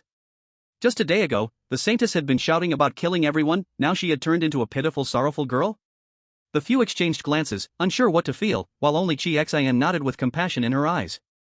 She must have been here for a very, very long time. Year after year, her only companions were those centipedes, scorpions, and poisonous snakes. At first, when Qingshan was spared, she was very vigilant, thinking it was a strange conspiracy. But gradually, Qingshan discovered that this Saintess was surprisingly simple. To put it bluntly, she seemed not very intelligent. Like a child, she would express curiosity about the world described by Qingshan, stunned to hear that people could fly in the sky, her mouth remaining agape for a long time, only to then lose her spirit, just hoping Qingshan would tell her a bit more. Even Qingshan's usual mundane life stories sounded like astonishing news to the Saintess, filled with wonder. What disappears with a flush in the toilet, what allows people thousands of kilometers apart to meet and talk, what Peking shredded pork is, and pork sauerkraut braised noodles. Meanwhile, Wei Yang still looked inquisitive, for in a game of rules, easily sympathizing with the strange was a foolish act. No matter how pitiful or simple the other party might be. I'm very sorry for the harm I caused you before, I'm sorry. After the saintess finished speaking, she slowly crawled to the ground, her silver ornaments jingling pleasantly. Jiang Che took a step forward, and after getting Wei Yang's consent, he grasped the saintess's hand and entered her spiritual world. Such a thing, don't. Feeling like a young girl whose privacy was being peeked into, she was somewhat flustered and quickly closed her eyes, entering her own spiritual world. Jiang Che had no other motives or quirks, he simply wanted to see if he could find clues about the eternal life sect here. Why, didn't you kill me? The saintess did not dare to look at Jiang Che, lowering her head and shyly asked. Do you know you need to die once more? Jiang Che's retort caused the saintess to freeze momentarily, then she nodded and said. Before dying, being able to see you all and die amidst the commotion. It's not bad. Forgetting is the true death. Do you want to live in someone else's memory? At least I can know about you. If you don't want others to know, I promise to keep it secret for you. Chapter 117, The Girl in the Depths of the Wuling Mountains, 15. While the saintess was still thinking, Jiang Che had already begun to grab the black mist. Wait. This isn't right. Jiang Che nodded but did not respond, continuing to grab the black mist on his own. The saintess's mental world resembled Jiang Che's a bit, the central defense was also very strong, but there were some holes. Although there was a lot of negative energy around, it wasn't as dense as Jiang Che's. Then he grabbed a piece of black mist, revealing an image of a girl who looked only 14 or 15, her eyes filled with confusion as she looked at the crying middle-aged couple in front of her. Dad, Mom, why are you crying? Isn't it a good thing that I, a Jew, was chosen as the saintess? However, as soon as she asked, her parents cried even harder. Don't cry, Dad, Mom. The girl could only awkwardly comfort her parents, completely unaware of what was about to happen to her. A Jew, is that your name? The saintess nodded and said casually. Anyway, you saw it too, come with me. I'm mainly interested in what I told you about being remembered as a Jew. Before Jiang Che could ask, the environment around them suddenly changed. Grandpa, where is this place? A Jew looked at the old man in front of her with confusion, but the old man just had a serious expression, waving his hand to hurry her along. Come here, and you'll know. Although she didn't understand, a Jew did as she was told. In front of the old man was a huge pit, filled with many terrifying things that scared a Jew back several steps. Grandpa, what is this? A Jew, don't be afraid. You have already drunk the last saintess's blood, nothing will happen to you. Don't let us down. Blood? Is that the thing my mom tricked me into drinking? That is actually human blood. A wave of nausea hit her, and a Jew collapsed to the ground, retching continuously. But the old man's expression hardened, and he grabbed a Jew and threw her into the pit. A Jew, don't blame Grandpa for being cruel. You can definitely become the strongest saintess, don't disappoint everyone's expectations. After saying that, he turned and left without looking back. The pit was deep, and the girl couldn't climb back up. In the quiet night, only the girl's screams and the sounds of insects biting echoed back and forth. As the scene changed, a Jew had returned to her normal appearance, wearing splendid clothes, silver ornaments jingling, and her exquisite embroidery looked youthful yet full of authority. We pay our respects to the saintess. The person kneeling in front was the one who had pushed her down that day. One after another, the villagers from the village knelt down, all of whom she recognized. She also saw her dad and mom in the crowd, but they didn't even dare to lift their heads. A Jew slightly nodded, holding a delicate small jar in her hands, and entered the saintess temple without looking back. From then on, the saintess temple became her world. Just as the old man said, a Jew truly was very suitable to be a saintess. She became the most powerful and the longest-serving saintess. So strong that no disasters ever occurred in the village again, and those who knelt below her changed one after another. Spending year after year in the dark, lifeless saintess temple, she silently endured her loneliness. Her appearance forever remained at the age of 15, and the only companions she had were centipedes and scorpions. Only on the annual day of offerings could she see people, but as time passed, the faces that appeared became more and more unfamiliar. A Jew realized that the villagers coming to offer sacrifices no longer included anyone she recognized. How long had it been outside? The existence of this saintess had become a legend over the years. But it was all right, she would still fulfill her duties as the saintess. Yet, as time passed, people gradually left the village, and A Jew felt a bit angry. In her view, this was betrayal. She endured loneliness in the saintess temple, exchanging it for the village's peace, but no one knew and no one understood her. But then she thought, didn't she also want to go out? So why should she bind others? Forget it, let them go. As long as there was still one person in the village, she would be a good saintess and hold on until the end. With this obsession, A Jew continued to guard the village. Until one day, a man in a white robe opened the door of the saintess temple. The man didn't know why he knew about A Jew's existence, he just came in and greeted her. Ju was too lazy to pay him any attention, but this man came to her every day like a sticky plaster, always bringing little things from the outside world. He spoke to her gently and told her stories. Ju fell for him like this. Through those stories, she speculated that she had fallen into the whirlpool of love. Maybe she had fallen in love with this man. But at that moment, what awaited Ju was the man's betrayal, a cruel betrayal. When the man took away Ju's jar, he didn't even look back, he left forever.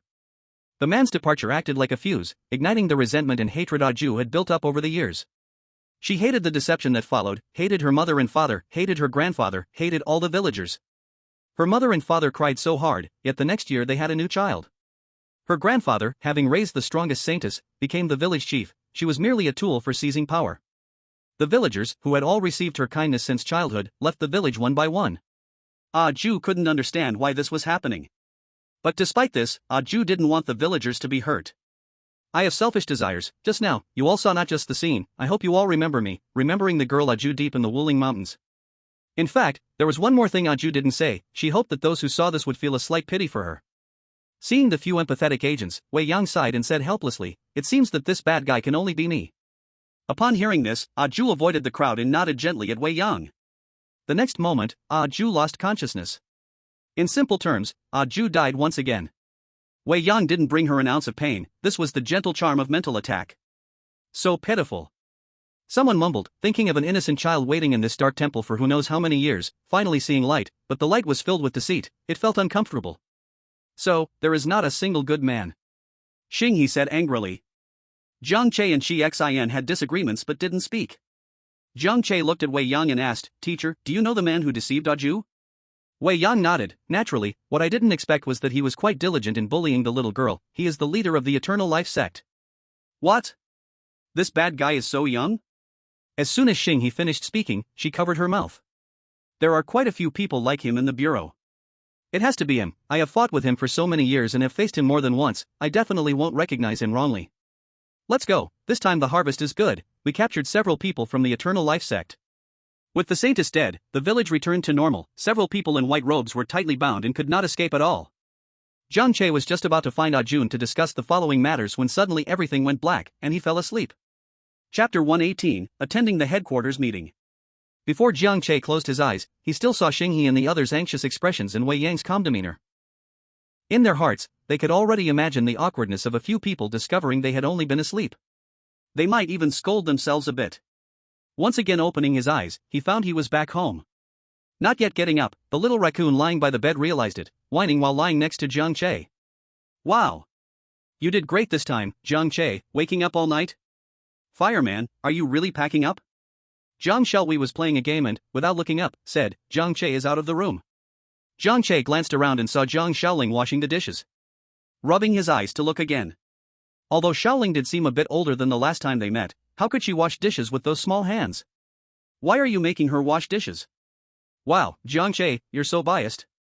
It's just washing a dish, right? If Shaoling didn't insist on eating the food I made, she wouldn't even need to wash dishes. I asked to wash the dishes myself, don't blame Sister Shelwei." Shaoling obediently said, while also wiping the sweat from her forehead. Shelwei couldn't help but roll her eyes, pouting and mumbling, "Such a little green tea." Seeing this harmonious family atmosphere, Jiang Che couldn't help but smile, planning to first watch how this situation would develop. Qixin sent him a lot of messages, saying that the villagers in their village had all been moved to the resettlement area outside. That village is in a flood-prone area, very dangerous. Jun's job has also been secured, and Aya's school registration resolved, though she's struggling a bit and has to start from the basics. The agent who came with Wei Yang from outside the village also captured the reinforcements sent by the Eternal Life cult. There are quite a few people, and fortunately, Wei Yang was there at the time, preventing those Eternal Life cult members from committing suicide, and they should now be in interrogation. Jiang Che's rating didn't stay at B level for long before it rose to A level, and he would have to go to the headquarters himself to pick up the badge. Knock, knock, knock. Just after finishing reading the messages, a knock on the door sounded. Jiang Che opened it to find it was Guyu and Meng Zhong, the two sisters. "What are you two doing here?" They didn't even give a heads up. What if they didn't run into each other?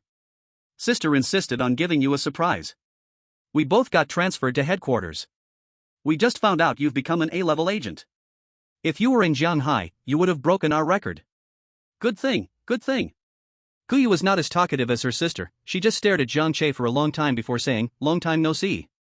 After some pleasantries, Jiang Che said, "Let's eat at home later, shall we's cooking is indeed great now." Great, great. Jiang Shelwei, who was next door playing games, felt a chill. By the way, both of you are A-level in Jianhai, and now you've both left. What about over there?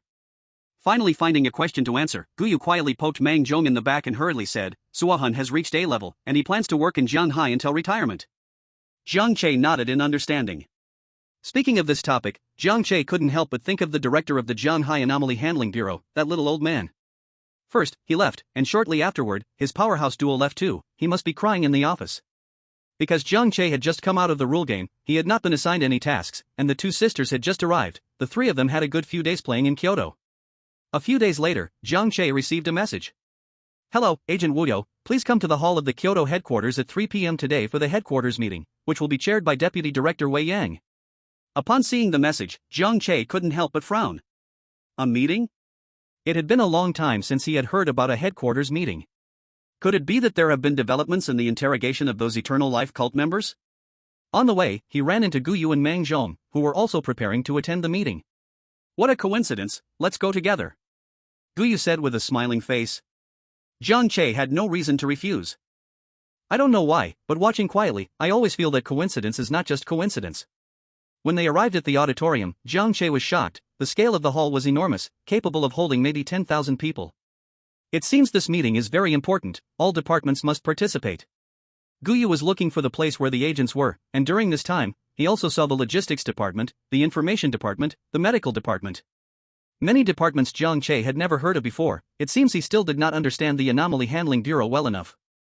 Several people found their seats and quietly waited for the meeting to begin.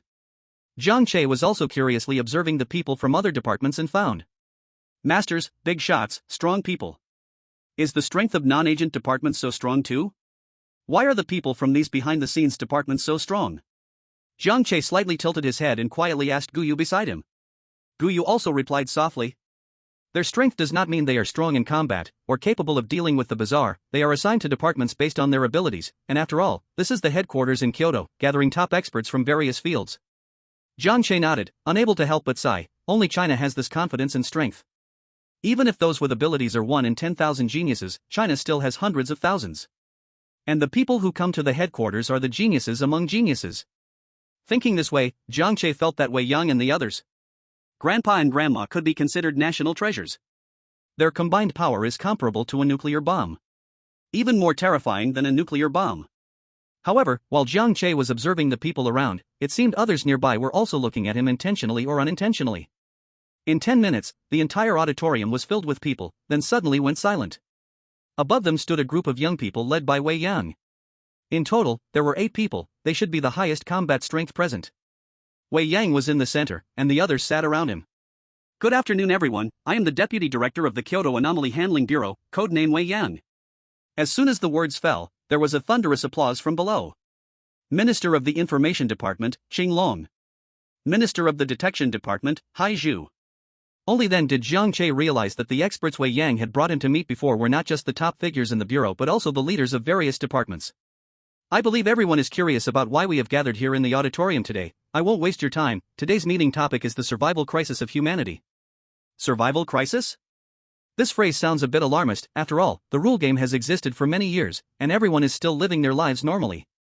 But these words came from Wei Yang's mouth. I believe everyone has felt it. The frequency of rule games appearing has increased significantly compared to before, which has greatly raised the danger faced by our comrades in various anomaly handling bureaus. We have discussed this matter before but reached no conclusion, and we can only temporarily delay it.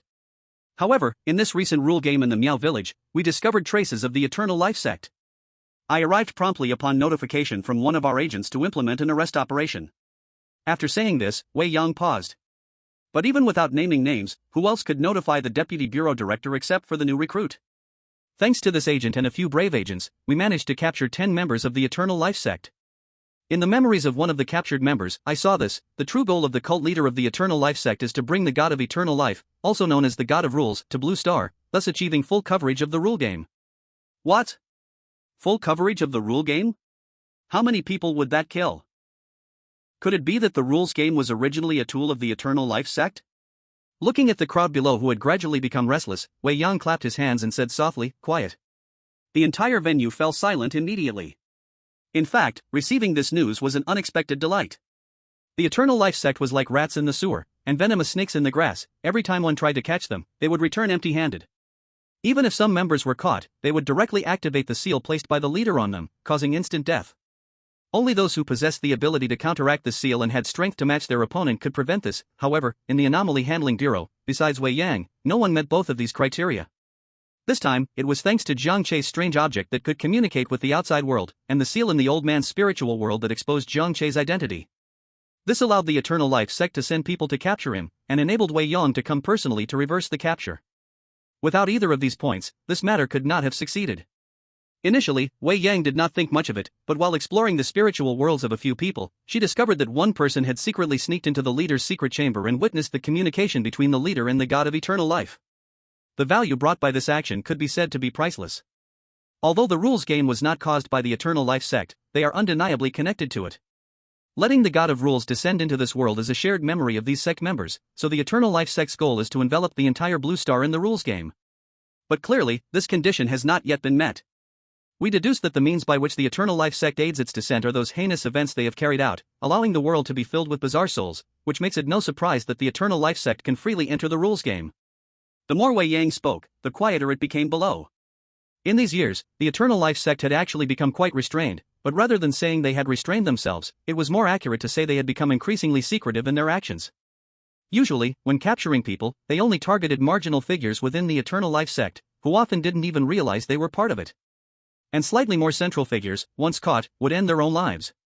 I always feel something is strange. The Eternal Life sect has hardly shared any information before, yet this time it's a great harvest? They directly revealed the other side's ultimate goal? Guyu furrowed her beautiful brows and asked softly. So what do you mean? Jiang Che asked quietly. My intuition tells me that the so-called leader did this on purpose. Jiang Che nodded, also feeling that this analysis made sense. After all, the Anomaly Handling Bureau and the Eternal Life sect had been entangled for decades. In these decades, the leader had hidden well, so it was unlikely for everything to be turned upside down this time. Even if the 4 people in the rules game were an accident, the leader had the ability and time to kill the 6 people outside the rules game. Yet, no one died. But what was the leader's true purpose in deliberately revealing this information? What benefit did it bring him? Jiang Che frowned in thought. From what he understood, a person like the leader would not act without profit. So there was only one possibility left. After the meeting concluded, Wei Yang instructed everyone to keep the contents of today's meeting confidential before announcing the dismissal. After all, everyone still had a lot of important work to do. Except for Jiang Che, who was called to Wei Yang's office. I just noticed you, it seems you were thinking about something, so tell me. Teacher, we deduced that the recent message was likely intentionally revealed by the leader of the Eternal Life sect. Do you think this information is reliable? Wei Yang did not ask for reasons but instead urged Jiang Che to continue analyzing. Reliable, after all, releasing false information is meaningless, as it would not mislead us, and furthermore, a false message would offer no use to him right now. Oh? So you mean, releasing this true message would be useful for him now? Wei Yang continued to ask with great interest. I suspect that this leader might want to replace the god of rules. After all, being pressed down for so long is quite suffocating for a person like him. Releasing this message only shows that his ambition is too big. After Jiang Che finished speaking, Wei Yang nodded and said with satisfaction. We have also considered this possibility, but we ultimately decided to make this information public, even if it might bring some bad outcomes, like retreating? Like fear? Retreat? Why retreat? Shouldn't it give more motivation? Because what they face changes from the game of rules and the Eternal Life sect to the god of rules, a so-called god. You know, almost everyone who has participated in the game of rules has experienced extreme despair. After all, everything there is a supernatural force that transcends humanity. Although our employees have overcome this, it makes them cherish their lives even more. As the saying goes, a young calf is not afraid of tigers. Sometimes, the ignorant are braver. The more you know, the more you think, and the more you fear. Only those who are willing to stay and fight after knowing everything are the truly needed ones. This is not without reason for selection. I don't care about these things. If this god of rules is truly strong enough to be unbeatable, then why does it still rely on the Eternal Life sect? Why not just descend directly? Why bother scheming with the Eternal Life sect for so long? In Jiang Che's heart, this so-called god of rules is just a sheep in wolf's clothing, a thing that wreaks havoc on the world under the guise of divinity. Without the rule games it created, countless people would not have died, and many would not have felt pain. And his own parents wouldn't have met with misfortune. Chapter 120, Father and Daughter. Wei Yang patted Jiang Che on the shoulder, pulling him out of his thoughts. Jiang Che, do you want to know who the leader of the Eternal Life sect is? This question left Jiang Che stunned. The leaping topic was too great. Could it be that the identity of the leader of the Eternal Life sect is not a secret? Who is it? The sixth director of the Capital Abnormal Handling Bureau, by D. What? Jiang Che felt confused and began searching through his mind for information about Bai Di. At the same time, he was also calculating in his mind. The sixth, that must be something from 70 or 80 years ago? You heard me right, his real identity has been known only to a few of us old-timers and hasn't been disclosed to anyone else. After all, the director of the Abnormal Handling Bureau turning into the head of a cult that brings misfortune sounds good but isn't pleasant to hear. Is this also the reason why the strength of each director of the Abnormal Handling Bureau is not strong, even being ordinary people? Exactly. Then why did he rebel? Jiang Che was more curious about this. After all, whether it is power or strength, the director of the Abnormal Handling Bureau at that time could be considered one of the top few. Wei Yang chuckled. It's a very cliché reason, you should be able to see it, the Eternal Life sect, he just wanted to live a bit longer, a bit more. At that time, his fellow agents had almost all reached S rank, but he was stuck at A rank. The lifespan of S rank is about 150 years, while A rank is only about 100 years. After becoming the director, he almost stopped entering the games of rules, making it naturally harder to improve his strength. But he wasn't willing, and it was probably at that time that so-called god of rules found him, and then the rebellion occurred. After Wei Yang finished speaking, he picked up a photo frame that was upside down on the table. The photo was already very old, black and white, showing what seemed to be a family portrait of three. The woman smiled gently, holding the child in her arms. The man's head had already been CU. He was nearly 40 at that time, and during a retirement check, he was diagnosed with cancer. Originally, he could have lived to 100, but now he might have only a few years left, so he abandoned his wife and children and became the leader of a cult of immortality, a man who had done all kinds of bad things. Because of this, my mother died young, filled with despair. Wei Yang's words were filled with hatred, yet her fingertips gently traced the face of the woman in the photo. So your father abandoned his wife and daughter, founded the immortality cult, and then killed my parents in the game of rules, and in the end, I became your student. Jiang Che was somewhat shocked. What a small world it was. When Wei Yang mentioned that the leader of the immortality cult was called Bai Di, he already had some doubts. After all, he remembered that Wei Yang's real name was Bai Xiaoshu. Wei Yang was stunned, looking at Jiang Che. She truly did not know these things and could only look at him, opening her mouth, hesitating for a long while before saying, I'm sorry. Teacher, this has nothing to do with you, you are also a victim. When Jiang Che left Wei Yang's office, he glanced at the scenery outside the glass window. It was already getting a little dark. But what did it matter, the sun would rise again tomorrow. At that moment, an ethereal voice startled Jiang Che. Jiang Che, I've calculated it. Your teacher's father should be around 135 to 138 years old now. Jiang Che was speechless. Do you have some kind of serious illness? In the following days, just as Wei Yang had predicted, various departments had people choosing to retire, claiming it's time to age. But these people had previously said they would fight until the last moment. However, these retirees were from departments other than the agents. After all, once the game of rules enveloped Blue Star, it would be the end of the world for them. They wanted to live their lives and spend time with their families. As for the agents, they generally spent more time in the game of rules than outside. Even if the game of rules enveloped the world, it seemed to make no difference. They still ate, drank, did their tasks when there were tasks, and rested when there weren't. Jiang Che was the same. Although his abilities were indeed quite extraordinary, he never considered himself the key to saving the world or turning the tide in a desperate situation. He just needed to give his all when needed. Sure enough, Jiang Che received a mission notification without much rest. The location where the game of rules descended this time was somewhat special, a tomb in Xi'an. It was also an imperial mausoleum. Jiang Che was dumbfounded. Who else was there besides him that could enter the imperial mausoleum of Xi'an? Could this place really see the descent of the game of rules? Uncertain if there was a special reason, all the agents joining this operation, aside from Jiang Che, were big shots. There were a total of 6 besides Jiang Che, all S-level agents. Originally, an A-level agent who could stand at the forefront in a regional abnormality handling bureau was just like an obedient child here. Jiang Che even suspected that their choice to bring him along was simply for good luck.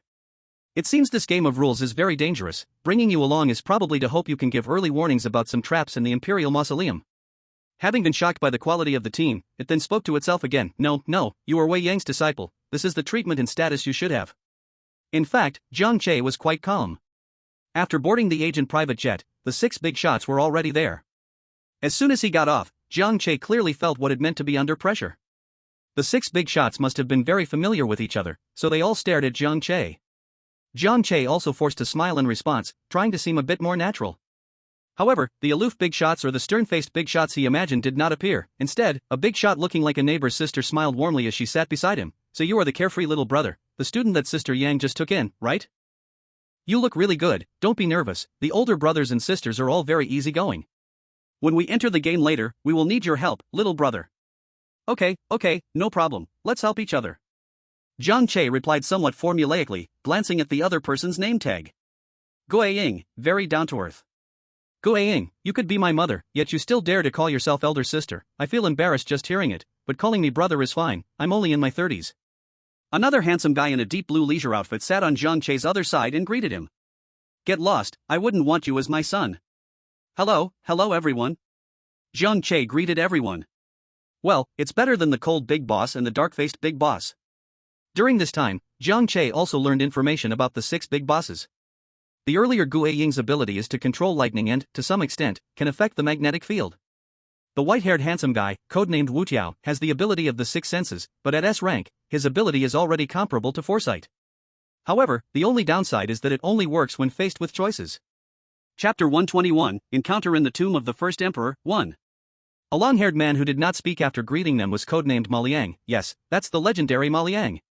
But he needs to paint with blood and only uses his ability in dire situations.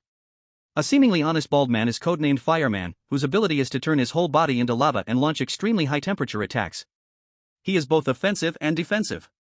There's also a high ponytail woman codenamed Bai Lian. Her ability is to use any part of her body as a weapon. The last one is a cute big-eyed loli, codenamed Run, whose ability is to create poison and silently poison others, able to make any needed toxin at any time. Alright. Bai Lian spoke up, her voice ringing with a clang. Wu Tiao and Guiying immediately sat down like they were scolded elementary school students. Because Wu Tiao had foreseen the outcome of continuing to argue with Guiying would lead to him being hit on the head by a knife conjured by Bai Lian. I heard this mission is very dangerous. Although the tomb of the first emperor has long been discovered, no one has ever entered. We might really die this time. Ma Liang said gloomily, even with his long hair covering his face, his heavy dark circles could still be seen. Fireman glanced at Ma Liang impatiently and said, Die, every year for so many years before a mission, you have to chant about death. Remember when we just entered a D-class game? You also said die, if you keep this up I might really hit you. Ren remained silent, her big eyes occasionally looking here and there, seemingly concocting poisons targeting a few individuals. Jiang Che. Is it still possible to quit now? Don't be surprised, these people are like this. Don't worry, Fireman has never actually hit Ma Liang. At least not before entering the game. Guiying cheerfully explained to Jiang Che. There was no conversation along the way. Once they arrived at the location, the captain responsible for this game walked over to the group. The 6 people stood straight upon seeing him, their spirits sharply rising. Even the gloomy Ma Liang straightened his back. Seeing Jiang Che still a bit out of the loop, Wu Tiao nudged his shoulder, urging him to salute. Alright, I've been retired for so many years, no need for this.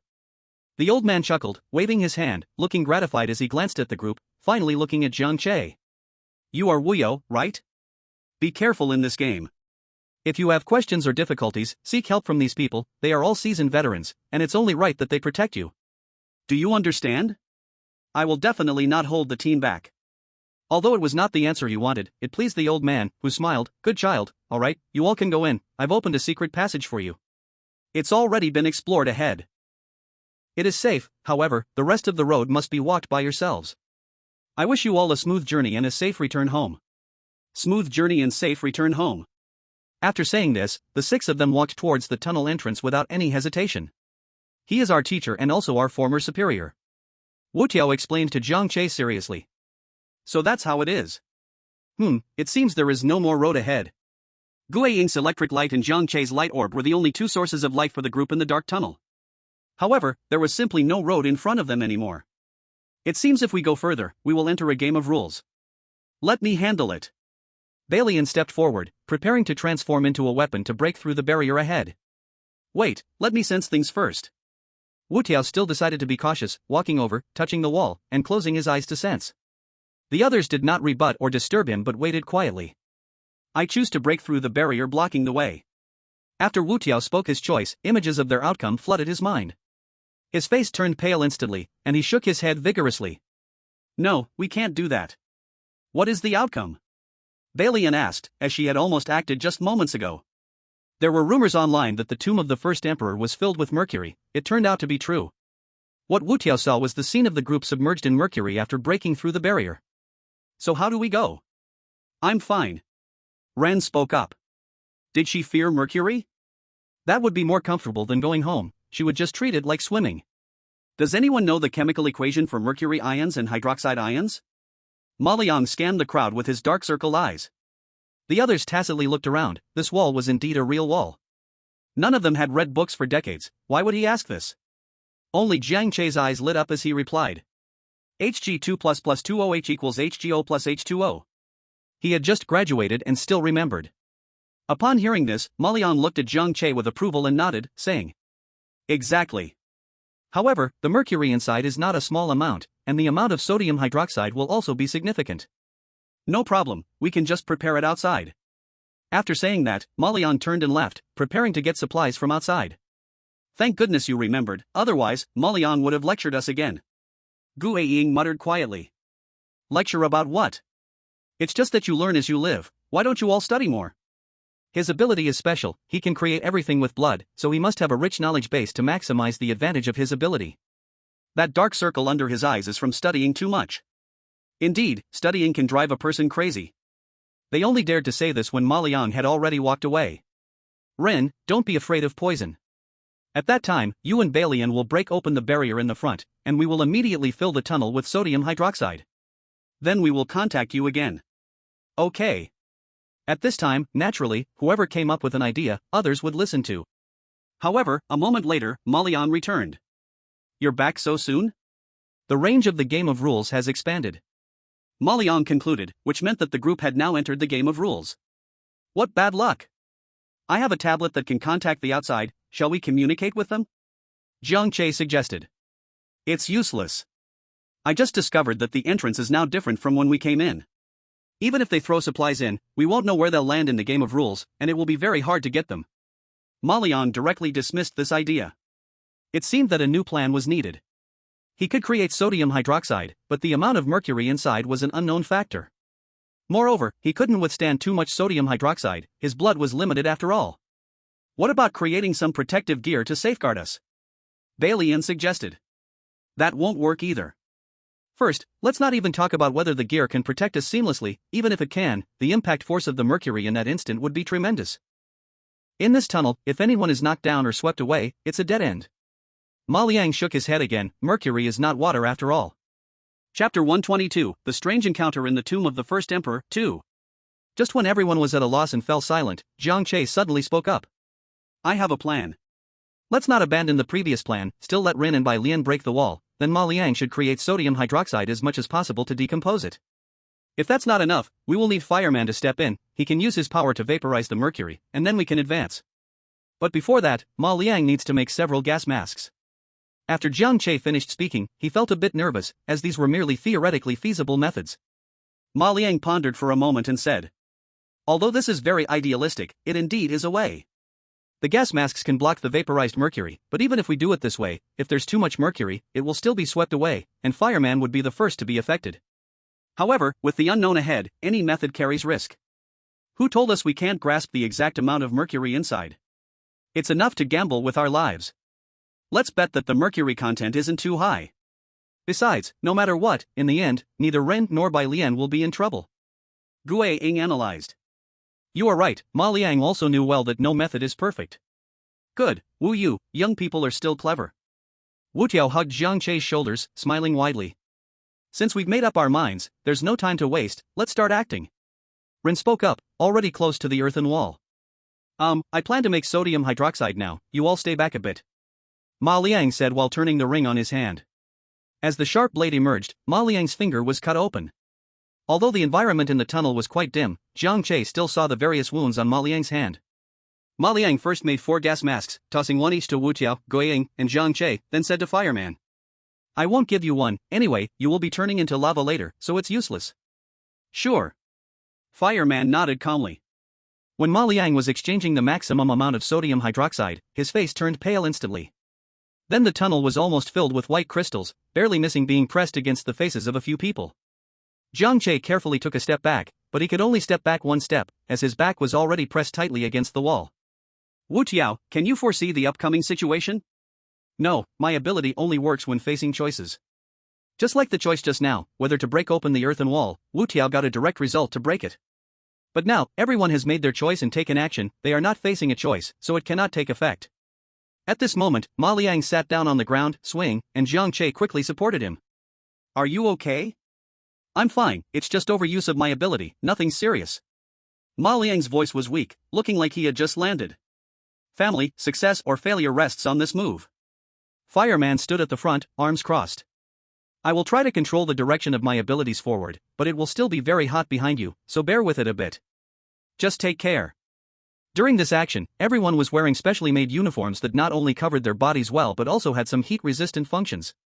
Moreover, the physical qualities of agents at this level are relatively strong, and their tolerance to high temperatures is quite remarkable.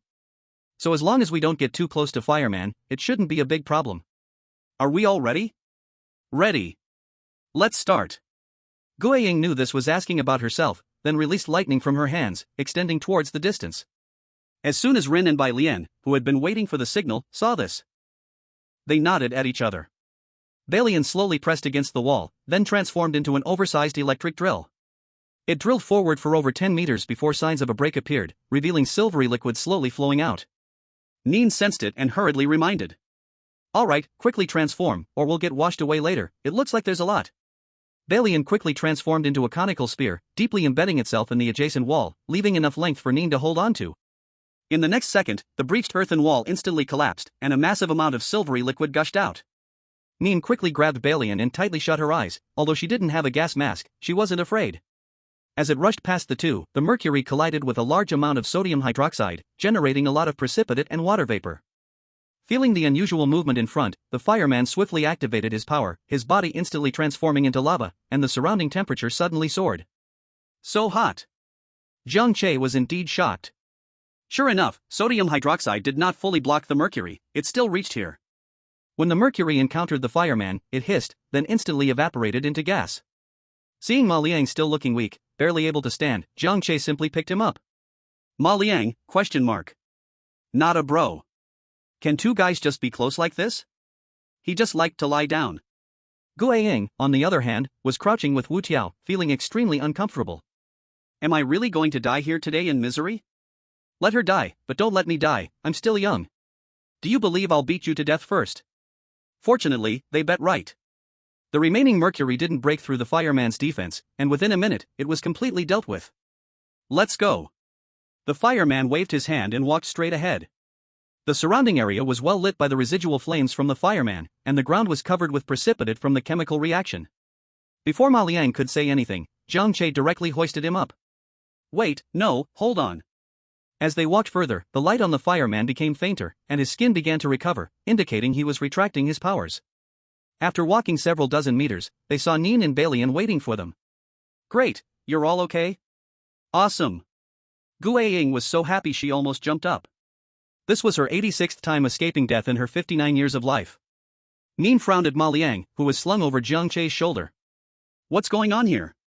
Just as Jiang Che was about to respond, Ma Liang slightly lifted his head and calmly said, It's fine, I just like being carried. I don't want to walk, so what? Hearing this, Jiang Che realized he had acted presumptuously and, scratching his head, said, Sorry, I thought you were exhausted. Ma Liang patted his clothes and waved his hand to signal it was nothing, still speaking in a faint tone. Since we all survived, let's continue seeking death. Chapter 123, Adventures in the Tomb of the First Emperor, 3. Ma Liang had just finished speaking when the fireman punched him. If you keep babbling, I'll punch you to death first. If you punch me to death, you won't survive either. Alright, this isn't the time for a verbal fight, let's see what to do next. Guiying jumped directly between the two. Did these two gentlemen really want to quarrel in front of a lively young girl? We just discovered there are two openings at the top. Balian pointed to above and said. In this dark place with low visibility, these two openings were also found by Nin and Balian earlier. Now that their companions with light sources had arrived, it was even clearer. Wu Tiao knew that it was his time to shine, he silently thought. I should go left. Should we take the right path? After the foresight, Gojo turned and pointed to the left. Let's go this way. In the previous scene, those who took the right path were met with the sight of all dying painfully. Several S-level agents had almost no power to fight back. Whereas the left side had no apparent danger, at least in the visible scene, a few were still alive. Although they knew the left side was somewhat safer, being cautious veteran agents, they still lined up their order to move forward. Guiying, although a woman and seeming a bit lively, had the highest attack power among them. So, Guiying took the lead, better able to deal with danger if it arose. Next were Balian and Ren. Gojo and Jiang Che were in the middle, their abilities were more functional, and their attack power was less intuitive. Finally, there was the weaker Ma Liang at the back. With Fireman bringing up the rear, he was the second strongest in terms of direct combat power. They really didn't encounter any danger on the way. Guiying's leading role not only helped prevent danger but also provided light. After cautiously passing through a deep, dark passage, the seven reached a secret room. Aside from the path they came from, the secret room was completely sealed, seemingly with no way out. Most of the room was made of red bricks, though some had unusual colors, regularly distributed throughout the space. In the center, one brick was inlaid with a golden dragon head, and below the dragon head was an abacus made entirely of pure gold. Although the combination was a bit weird, Jiang Che let out a sigh of relief because he finally saw the first extra rule since entering. Escape the room. 1. All non-red bricks represent the code to the next level. After finding the correct code, you can manipulate it on the abacus and press the dragon head to confirm. 2. If the code is correct, you can leave, but there is only one chance. After telling the others the rules he saw, Fireman's face grew dark as he said, "I hate using my brain." Ma Liang loved using his brain the most. He stepped forward, already starting to observe the distribution pattern of the bricks. Do you have any clues? Ren also took a step forward to ask. Jiang Che looked at the two, they both seemed downcast. I have no clues. Although I'm interested and know a lot, it doesn't mean my brain works well. Who wants to hear you say that? Ren rolled her eyes at Ma Liang and began to observe the pattern of the bricks herself.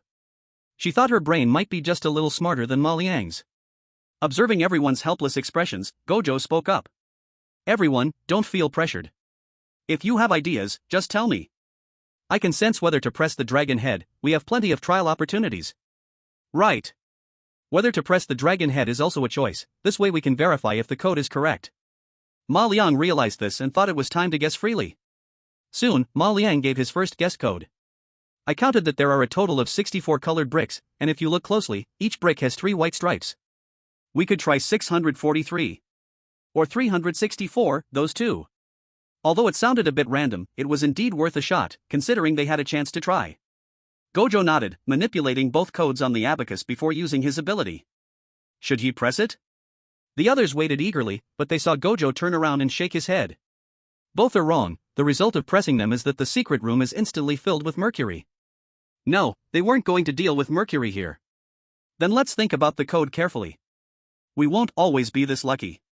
Balian said, the first time was a gamble out of necessity but, unless absolutely necessary, they should avoid a battle of wits with mercury. What you saw might be a lie, and... Jiang Che. Jiang Che was racking his brain, thinking about the password, when he was suddenly startled by an unexpected voice. Everyone noticed Jiang Che's strange reaction and asked with concern. I just got distracted while thinking about the password, lost in the scene of escaping from the mercury. I might need to take a break, haha. After awkwardly explaining this clumsy reason, Jiang Che sat in the corner, entering his mental world. I don't understand, what do you mean by the rules are fake? Could it be that abilities can also make mistakes? A vague voice appeared, answering Jiang Che's question. Strictly speaking, this ability is just the strange power I lent you, which is my eye, called the Eye of Breaking Illusions. It can see extra rules and hidden hints. First, the Eye of Breaking Illusions does not see false messages, which means the secret room has a layer of rules that causes confusion. You must break through it to find the true rules. At least, that dragon head cannot be pressed, even if you find the correct secret. Jiang Che sensed something was off, it was precisely because the Eye of Breaking Illusions was her eye. You say, this ability is your eye? Okay, I will go out and look again. In a short time, Jiang Che had digested this news. When he opened his eyes again, he did not say anything but looked more seriously at the colorful bricks, especially where he first saw the extra rules. It turned out the sight of extra rules and hidden hints was not his ability, but rather an ability unknown to him.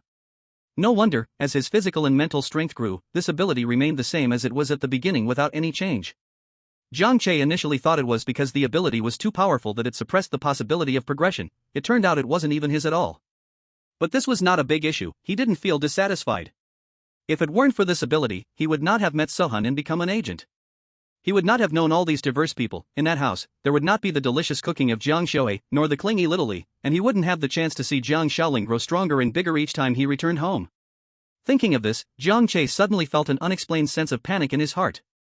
Chapter 124, Adventures in the Tomb of the First Emperor, 4. Because so far, everything he had could be said to have been given by the unknown. But what if all of this disappeared? He had already adapted to these warm feelings. He couldn't imagine what it would be like to be alone again. It's still wrong. I'm so numb. Every time, it's doused in mercury. Wu Tiao's shout interrupted Jiang Che's thoughts. He had lost count of how many times he had used his ability to check the outcome, yet every time the result was the same. He was about to break down. Ma Liang was also out of options, sitting dejectedly on the ground. My brain is about to explode. Ma Liang, you can't take a break. You're the main force in guessing the password. Gu Ying squatted behind him, kneading his shoulders and occasionally giving him an electric shock. Jiang Che was carefully examining each brick, paying particular attention to the white horizontal stripes on them. Not right. Some areas had indeed lost paint due to age. After all, it had been thousands of years. But some areas had never had paint to begin with. There were gaps between them. He visualized the entire secret room in his mind. Isn't this the Bagua? Did you find something? Ma Liang noticed Jiang Che's oddness and stood up to ask. I was just confused, but now I understand. Once Jiang Che truly understood the meaning of these bricks in his heart, the rules he had seen before changed as well. Bagua Secret Room 1. The 64 bricks represent the 64 hexagrams. If you deduce the auspicious hexagram, you can leave. If the calculation is wrong, each hexagram represents a deadly trap. Do not press the dragon's head. After rephrasing the rules to everyone, Ma Liang suddenly exclaimed. No wonder I felt something was off, always missing something. Now it makes sense. To be honest, the passwords I've mentioned a few times were just random guesses. After Gu Ying finished speaking, nobody laughed. After all, everyone was just guessing. But now there's a new problem. These hexagrams seem even harder. Does anyone understand? I really don't. Ma Liang's gaze swept over everyone's faces, and they all looked confused. You don't know either? Gu Ying asked in shock. Ma Liang was already knowledgeable enough, but there was something he didn't know. I've seen it, but I don't understand. Jiang Che scratched his head in frustration. He had indeed seen the rules, but no one understood them. Does anyone understand? Take me closer to have a look. A voice filled with uncertainty rang out. Jiang Che thought for a moment, as if he was making a certain decision. Everyone, I need to tell you something. Actually, there is something strange inside me, but it means no harm, so don't worry. After Jiang Che spoke, several people exchanged glances. Some were unconcerned, while others were already preparing for an attack. Does Wei Yang know? Ma Liang asked. The teacher is informed. All right. Seeing that the group had no reaction and were still in a daze, Jiang Che continued. The deputy chief knows but has taken no action. Since the leader is unconcerned, it has nothing to do with us. He succinctly explained. Moreover, at this point, you bringing this news forward clearly indicates that this strange thing can help us. Even if there are objections, we must wait until it's over. Wu Tiao half-jokingly added. I thought you guys were all about exterminating strange things. That's not absolute. In some advanced rule games, strange things can retain their memories and sometimes even help us eliminate the rule game. Yes, while most strange things lose their memory and only know how to eat people, strange things with memories or human-like traits, to put it simply, aside from looking a bit scary, are no different from humans, and it's still hard to take them down. Balian spread his hands, his fingers turning into a small knife and then a small hammer. Understood. Jiang Che smiled. However, we will not lower our guard. As long as there is any malicious intent, we will strike without hesitation, even if you are the deputy chief's student. Ren still said calmly, someone has to play the tough guy while someone else plays the soft guy. Jiang Che nodded in response. Then Jiang Che brought the uncertain individual to examine each brick, discussing as they went along in an attempt to restore the situation. Others saw this and also began to restore the horizontal lines on each brick. These horizontal lines are called Yao. The hexagram is composed of Yao. When I say to press which brick, you just press it. Okay. Although what Jiang Che communicated with the uncertain person appeared to be just him talking to himself to others, it still carried a lot of influence. I wish I had such a golden finger too. Gu Ying's eyes sparkled with envy. Click. Following the hint from the uncertain individual, Jiang Che pressed the first brick. After Jiang Che pressed the first brick, the entire secret room trembled as if it had shrunk in size. The trap must have been activated. Jiang Che, tell everyone to press together, and do it quickly. Otherwise, when the time is up and we can't calculate a good hexagram, it's considered a miscalculation, and that would be it. At this moment, Jiang Che seemed to enter a wondrous state, his mind racing quickly, hurriedly calling for everyone to stand in front of the wall as a fixed point. Fireman, left 2 down 1, as a fixed point. Jiang Che immediately reiterated, and Fireman quickly pressed the corresponding brick. Ma Liang, right 1 up 3, as a fixed point. Jiang Che shouted again and again, while others pressed the button one after another.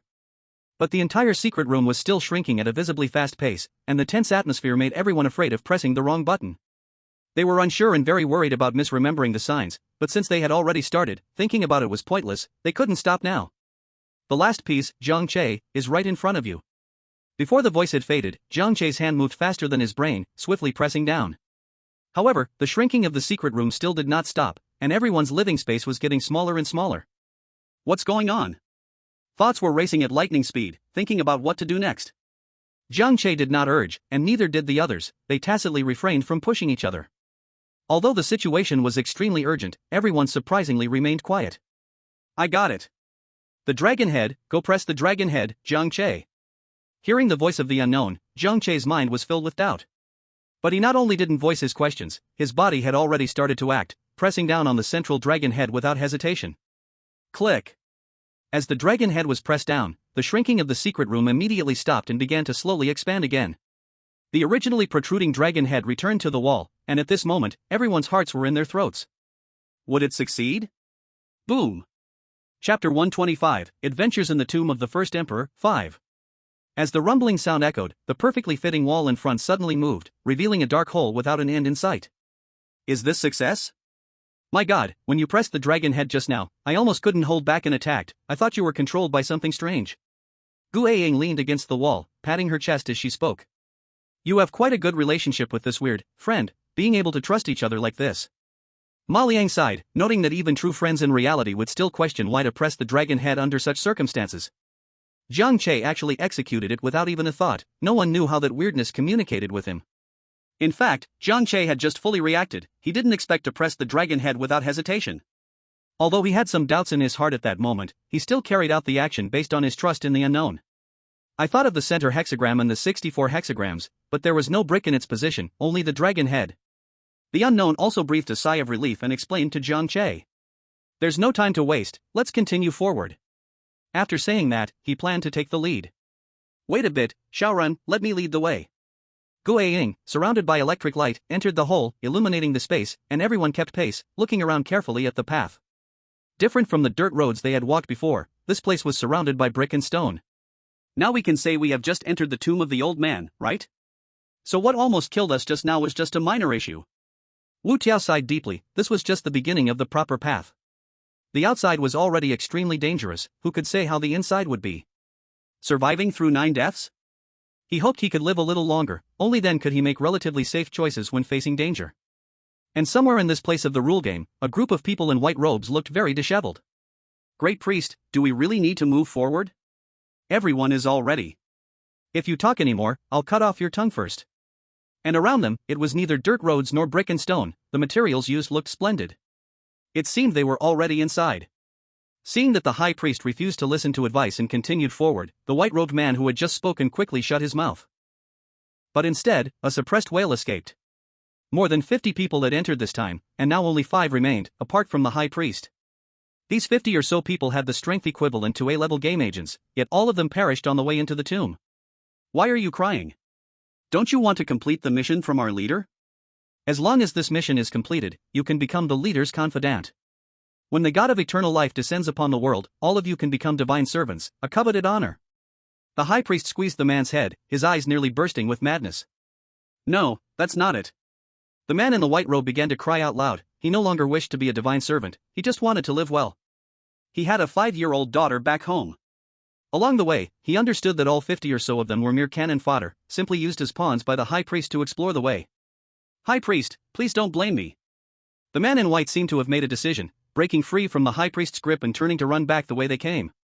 He wanted to escape, he could not stay here any longer. Continuing would only lead to death. He quit. High priest, this person.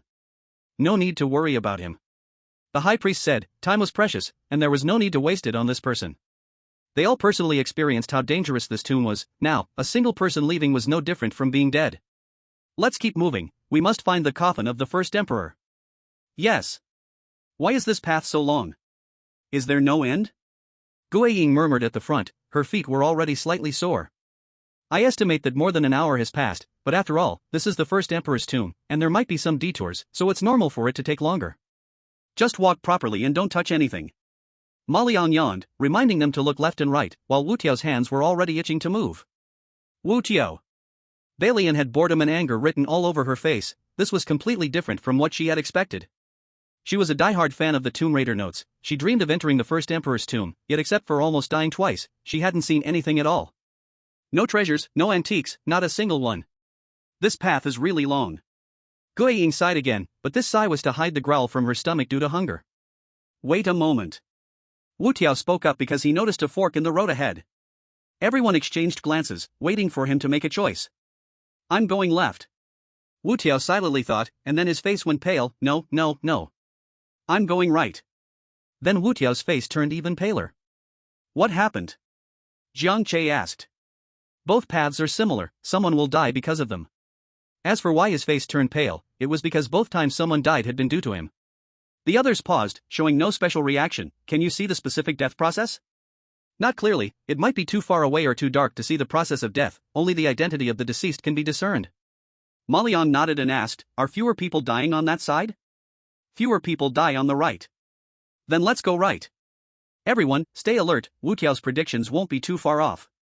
This time the best outcome is probably just someone getting injured, so be prepared. They could not avoid it and had to choose the lesser of two evils. Ma Liang seemed unafraid of death and led the way into the right path. The others followed closely. Jiang Che walked at the back, observing everyone's expressions. Though differing, none showed fear or alarm. Could it be that they were not afraid of dying? What are you looking at me for? Run confronted Jiang Che's gaze, questioning in confusion. I'm just curious. Why, knowing that there is a high possibility someone might die, are you still unafraid and seemingly indifferent? Jiang Che honestly expressed his thoughts, and the others softened their gazes towards him. This kid is simply their path from the past. How could anyone not fear death? I'm almost 60 and have never even dated, I've just gotten used to it. Guiying said, being the oldest among them and naturally setting an example. Yeah, we've been in this line of work, and reaching this position, if we're afraid of death, that would be really embarrassing. I care more about being embarrassed. Wu Tiao also said with a grin.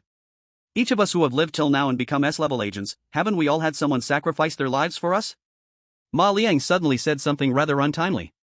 Guiying and Wu Tiao, who were laughing just moments ago, immediately reined in their expressions, feeling somewhat downcast.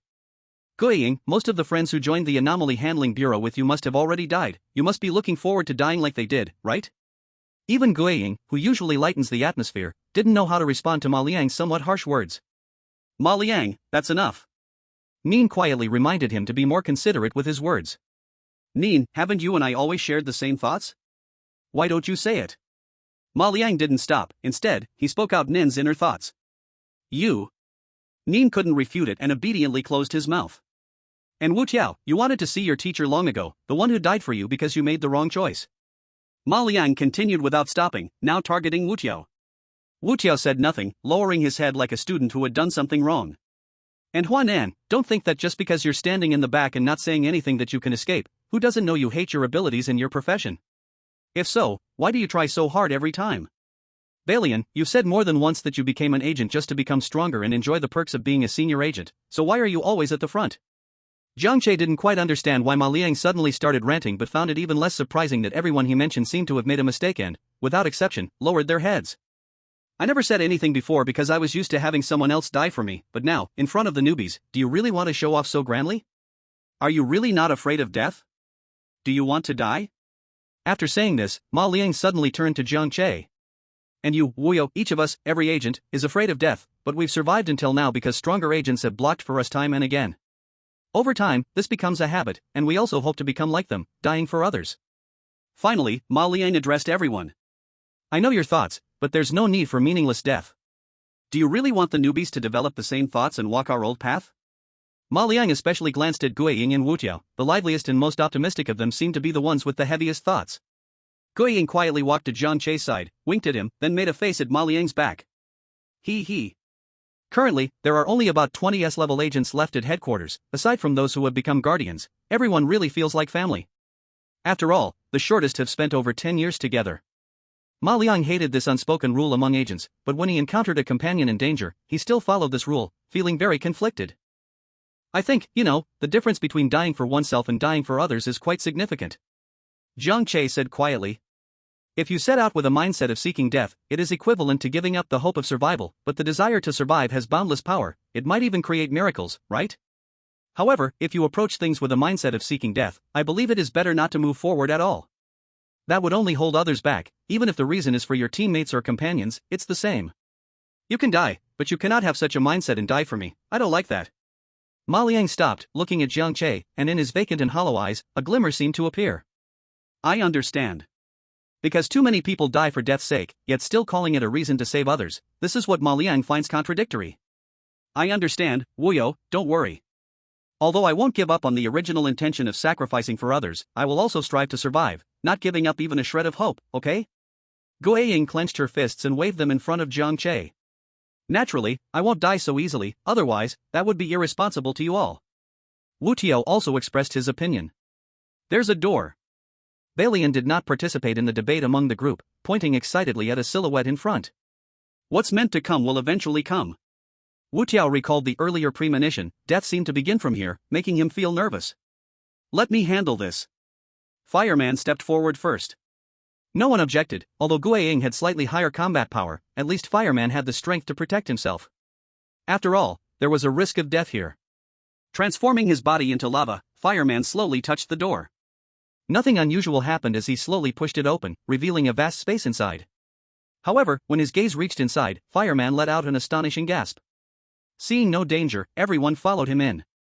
So magnificent. This vast space appeared to be a massive palace, filled with terracotta warriors. And these terracotta warriors were holding various weapons.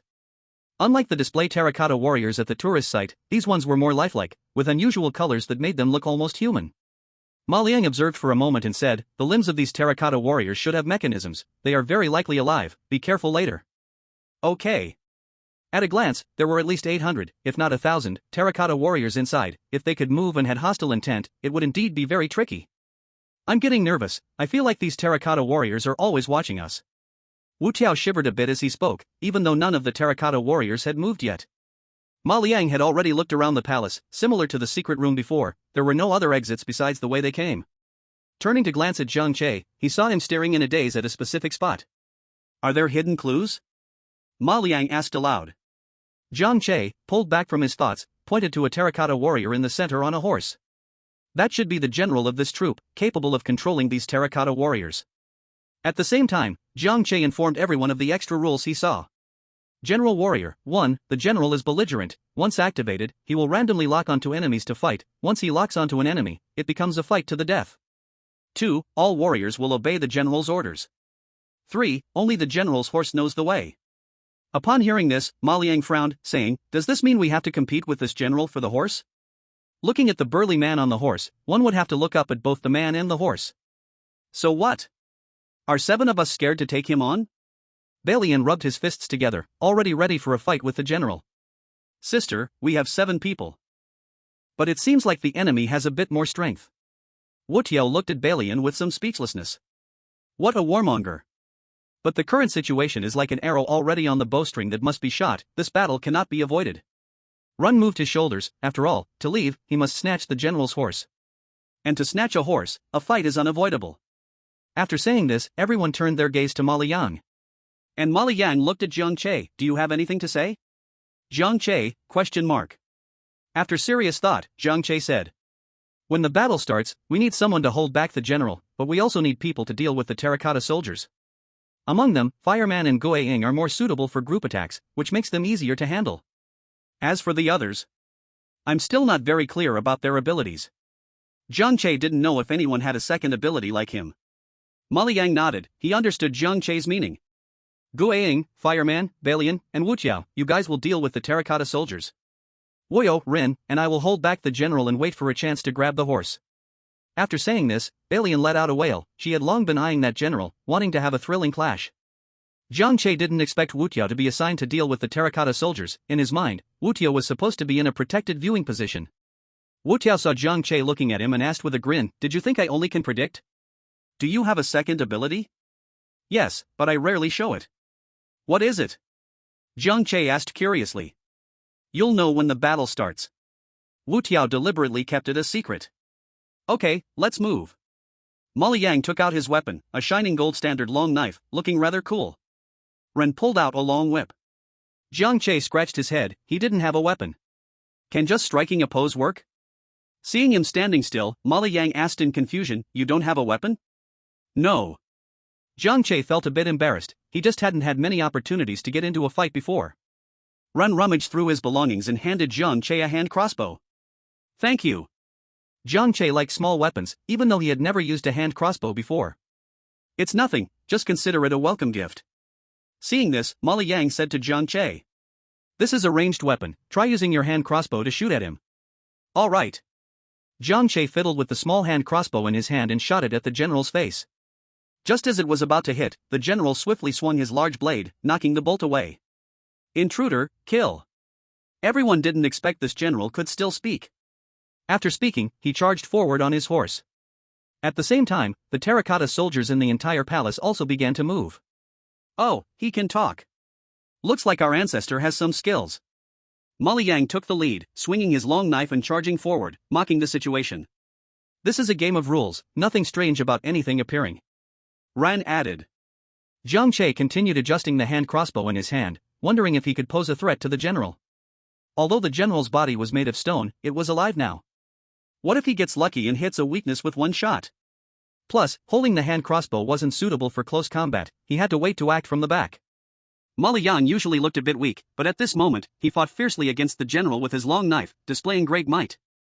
He didn't lose at all, surprisingly matching the general blow for blow. Ran, on the side, occasionally used the long whip for sneak attacks, the whip laced with the deadly poison carefully prepared by Ran. Seeing that he was outnumbered, the general unexpectedly grew 2 more arms from his waist. This caught Molly Yang off guard. "Could you be the reincarnation of Neza?"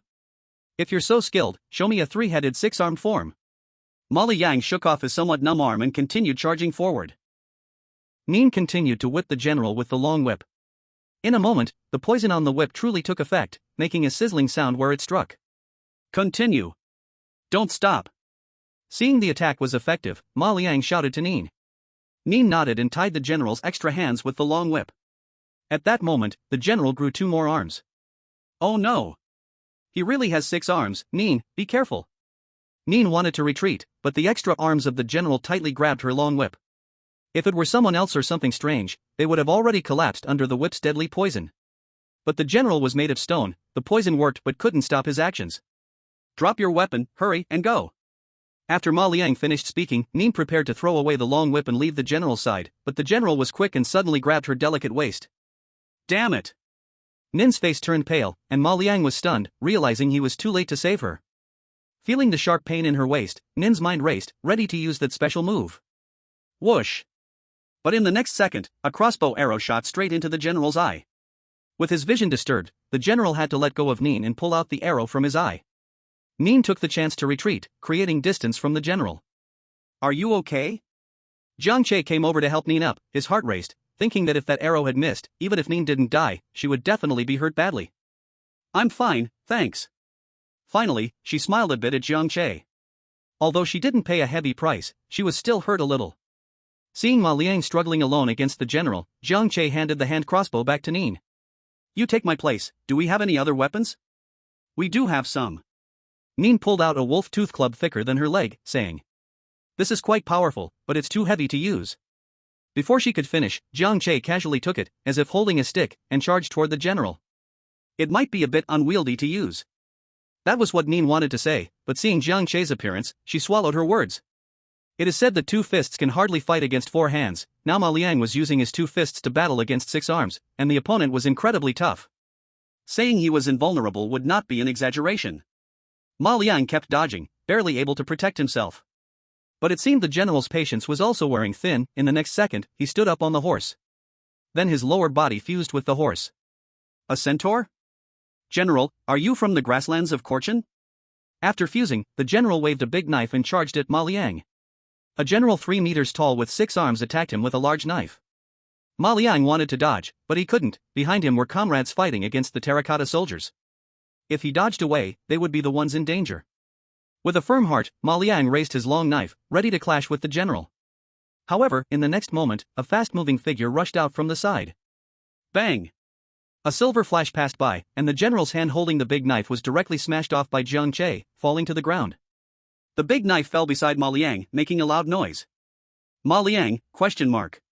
Ma Liang felt puzzled, but saw Jiang Che showing no signs of stopping, swinging the wolf tooth club with great power, forcing the general to retreat again and again. How ridiculous! But Ma Liang naturally wouldn't just watch. He picked up the long knife and continued to join the battle. The general who lost one eye already had limited vision, and with his attacks becoming disorganized, plus Jiang Che's powerful assistance, he was now clearly at a disadvantage. After Nin readied herself, she also took out the hand crossbow and aimed for the general's other eye from the back. Whoosh! A hit to the soul. The eye struck by the ninja's arrow didn't just lose sight, the ninja's bolt was poisoned. The general was not only plunged into darkness, but that eye was also sizzling ominously. Now's the moment. Jiang Che and Ma Liang exchanged glances, and the two raised their weapons and charged forward. However, at this moment, the general slowly grew a second head on the other side. Not like that, buddy. Originally, the two thought the general had lost power, so they moved forward, thinking it was a perfect opening, which was very dangerous. Now, as the general grew another head, he stretched out his hand to grab the two in the air. Now Jiang Che understood why the ninja had seemed so powerless before. That hand was almost bigger than his own head. Taking a deep breath, Jiang Che lifted his wolf-toothed club in one hand while grabbing Ma Liang with the other, using his strength to pull Ma Liang back. Not bad. The ninja couldn't help but praise Jiang Che. Is this the strength of a vice-captain student? That wolf-toothed club must weigh at least 200 pounds, and Jiang Che swung it without showing any signs of fatigue, indicating his strength was at least 400 pounds.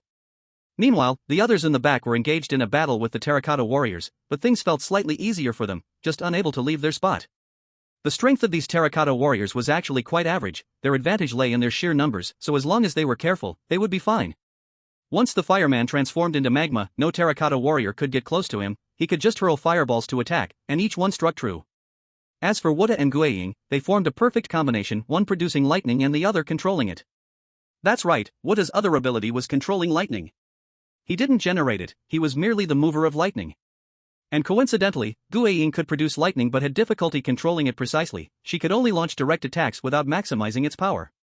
Their abilities perfectly complemented each other, which is why they often teamed up for missions and had a slightly better relationship than others. Guiying gathered a huge amount of lightning energy, and Wuda immediately took it into the air, then split it into numerous smaller yet powerful lightning arrows. The lightning arrows seemed to have auto-tracking as each one accurately struck a terracotta warrior. Even if it didn't kill them, it could at least temporarily disable the warrior's movements. Balian transformed into a sharp blade, gracefully moving through the crowd of terracotta warriors. To pursue efficiency, she didn't aim to kill the warriors but targeted their arms or legs, rendering them unable to move. That was enough. Everyone, move a little faster. Once we eliminate these terracotta warriors, we can help Ma Liang and the others. Guiying, who was only responsible for producing lightning, was also keeping an eye on the other battlefield. When she saw the ninja was captured, she almost turned to help. But thankfully, Jiang Che moved faster and saved the ninja. As Balian darted through the terracotta warrior group, hearing they could fight the general after getting rid of these minions, she accelerated, leaving afterimages behind. Fight! She wanted to fight the general. Jiang Che swung the wolf-toothed club effortlessly, his mind already racing with ideas. If he could buy this weapon from the ninja, that would be amazing. I was thinking you could hang back and fire some arrows, maybe do a sneak attack, but I didn't expect your fighting power to be this fierce. After deflecting a punch from the general, Ma Liang sighed at Jiang Che. Don't underestimate anyone. Saying this, Jiang Che smashed the general's arm again. Logically, in such high-intensity fights, one should tire more and more. But Jiang Che felt even more excited with each strike. The more I fought, the more strength I gained, just like someone was constantly injecting adrenaline into me. It shouldn't be like this. I had fought before without such a thing happening. No matter, let's keep fighting. Ma Liang noticed something and looked at Ren with confusion. Ren, feeling a bit guilty, turned his head away. What's going on? Ma Liang asked. That Wolf Fang Club is a peculiar item. The user will become braver as they fight, but afterward, they'll fall into a long sleep, as if they'd used up their energy in advance. In the urgent situation, it was the only thing left in Ren's bag that could confront the general. Ma Liang shook his head helplessly but had to admit that the Wolf Fang Club indeed could unleash its full power in Jiang Che's hands. Jiang Che, of course, heard it but didn't think much of it. It's normal for peculiar items to have a cost, and this cost wasn't too heavy. At worst, they could all sleep together after going out. After all, he always needed to sleep after going out. At least now, holding the Wolfeng club, he felt very good while fighting. Jiang Che's gaze was fixed on the general, and with a strong grip, he smashed the newly grown head away. What the hell? Gu Ying, who had been keeping an eye on the battle, couldn't help but pause at the sight. Ma Liang and Ren were also stunned. This was too brutal. However, Jiang Che didn't pause for a moment. While the general lost his head, he borrowed some strength and gave the general a Wolfeng club massage. 1 hand. 2 hands. 3 hands. As the attacks increased, all the general's hands were knocked off, leaving just a lonely upper body and a blind head. Like a human Jing.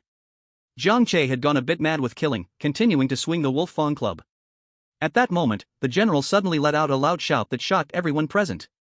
Even the few engaged in battle with the clay warriors were affected. Then Jiang Che, closest to the general, shouted back, screaming for your mom. The general was abruptly cut in half. Only a lone horse was left behind. It worked. Awesome. Ma Liang and Ren exchanged glances, but then they realized the back had suddenly stopped moving. Turning their heads, they saw an eerie scene. Some clay warriors that hadn't been destroyed had stopped their movements, and their originally vacant eyes seemed to come alive. They were covered in a new layer of armor, and their bodies had grown several times larger. Each one rivaled the earlier general. Chapter 129, The Odd Encounter in the Tomb of the First Emperor, 9. Among those mutated clay warriors, the tallest ones had already reached 5 or 6 meters. What is? The others were also dumbfounded, temporarily halting their attacks. The few gathered together, watching this bizarre scene. Wuya swallowed hard, closely observing these gigantic beings in the palace. Although they had destroyed them very quickly, there were still at least 100 clay warriors that had not been affected. This was equivalent to over 100 generals. At that moment, the blade transformed from Bai Lian was still among the clay warriors, and accidentally, she was grabbed by one of the clay warriors and thrown into its mouth. Bai Lian. Bai Lian. The group's pupils contracted as they saw the clay warrior's mouth churning. Ah! A furious roar came from the approaching Jiang Che. Jiang Che's eyes turned red, yelling as he charged toward the clay warrior that had grabbed Bai Lian. With a leap, he reached a height equal to the clay warrior's head, and it was at least 4 to 5 meters tall. What are you chewing on? With a swing of his Wolfeng club, he directly smashed the clay warrior's head off. Once the head was severed, it fell at Gu Ying's feet, breaking into 2 halves. It revealed a small ear scoop, and then Bai Lian also turned back into her human form. Damn! So disgusting. At #UN% and amp, *. She swore this was the first time in her life to be in someone else's mouth, and it would be the last. Are you okay? Bai Lian. Gu Ying helped her up and asked worriedly. I'm fine, just didn't expect that thing's bite to be so strong. The first hit almost bit me in half. Luckily, I turned into an ear scoop and dodged a few times, but what happened to him? Bai Lian looked confused at Jiang Che, who was going wild among the terracotta warriors. Why is he so fierce? Ma Liang stood up and shouted to everyone. Quick, help Woyo! After saying that, he drew his long knife and charged ahead. He looks fierce now, but who knows when the effect will end, and he'll fall into a coma. If he gets caught and thrown into someone's mouth by a terracotta warrior, then there won't be another wolf tooth club, and he won't turn into an ear scoop anymore. But luckily, the most troublesome general had already been dealt with. These tall terracotta warriors, although they looked no less than the general, were much weaker in strength, both in attack and defense, and their movements were clumsy. And as long as they knocked their heads off, they would not continue to move. Several people picked up their weapons and jumped onto the terracotta warriors. The terracotta warriors tried to grab them, but their movements were far slower than the agent's speed. In the beginning, Bai Lian was caught only because she caught them off guard. Now, Bai Lian transformed her hands into sharp blades, twisting and dodging, taking out one terracotta warrior with each strike. This was the true power of an S-rank agent. Ren also retrieved his long whip, and by now, his wounds had healed enough for him to join the battle. He jumped up, using his long whip to entangle a terracotta warrior's arm, and then, using that leverage, he jumped onto its neck, wrapping the whip around the warrior's neck. Zzzzzzz. The terracotta warrior's neck instantly melted like foam meeting flames, with its head falling off in response. It really is the general's problem, he was too tough, making me doubt whether my abilities had degraded. Out of nearly 200 remaining terracotta warriors, Jiang Che took down almost half by himself. All with a wolf tooth club, banging left and swinging right. But ultimately, there were still too many terracotta warriors, and someone still got caught. Among the agents, the fire guy was the slowest, and by chance, he entered the area where the most terracotta warriors were gathered. One careless move got him caught by a pair of big hands. Looking for me? You have the wrong person. The fire guy instantly transformed into molten lava, with blood-red flames erupting from his body, igniting the terracotta warrior's hand in an instant. Perhaps the terracotta warrior's body had no sense of pain; while being destroyed, it still gripped tightly onto the fire guy, turning him into ashes. In the next second, the ashes that fell to the ground reassembled into a humanoid shape, and it was the fire guy. If Jiang Che saw this, he would probably be very envious again. But the fire guy hated this. Although this move could be considered a life-saving technique, using it would push his power to the maximum limit. Not only would he have to endure extreme pain, but the special underwear made for him by the Bureau would also be burned away. Each time he used it, he had to run naked after. There's only one left. Guiying, be careful. Guiying, who had just taken down a terracotta warrior, turned back at the sound and saw a big hand coming down towards her. Before she could react, Jiang Che smashed its head in with a club. Yay! Mission accomplished. Just as Guiying finished her shout, she saw Jiang Che's blood-red eyes staring at her intensely, with no emotion whatsoever in his gaze. Something's off, run first, keep him busy. Just as Ma Liang finished speaking, Jiang Che charged over with the wolf tooth club. Everyone could only dodge, for this was not a terracotta warrior. They couldn't act rashly. But Jiang Che had lost his reason now; simply avoiding might bring unnecessary harm to himself. Ren, it's up to you. Ma Liang signaled Ren to use poison, to stabilize Jiang Che first. Ren closed her eyes, feeling helpless. Jiang Che was in this state because of her wolf fang club, and now she had to use poison. The bad things all had to be done by her.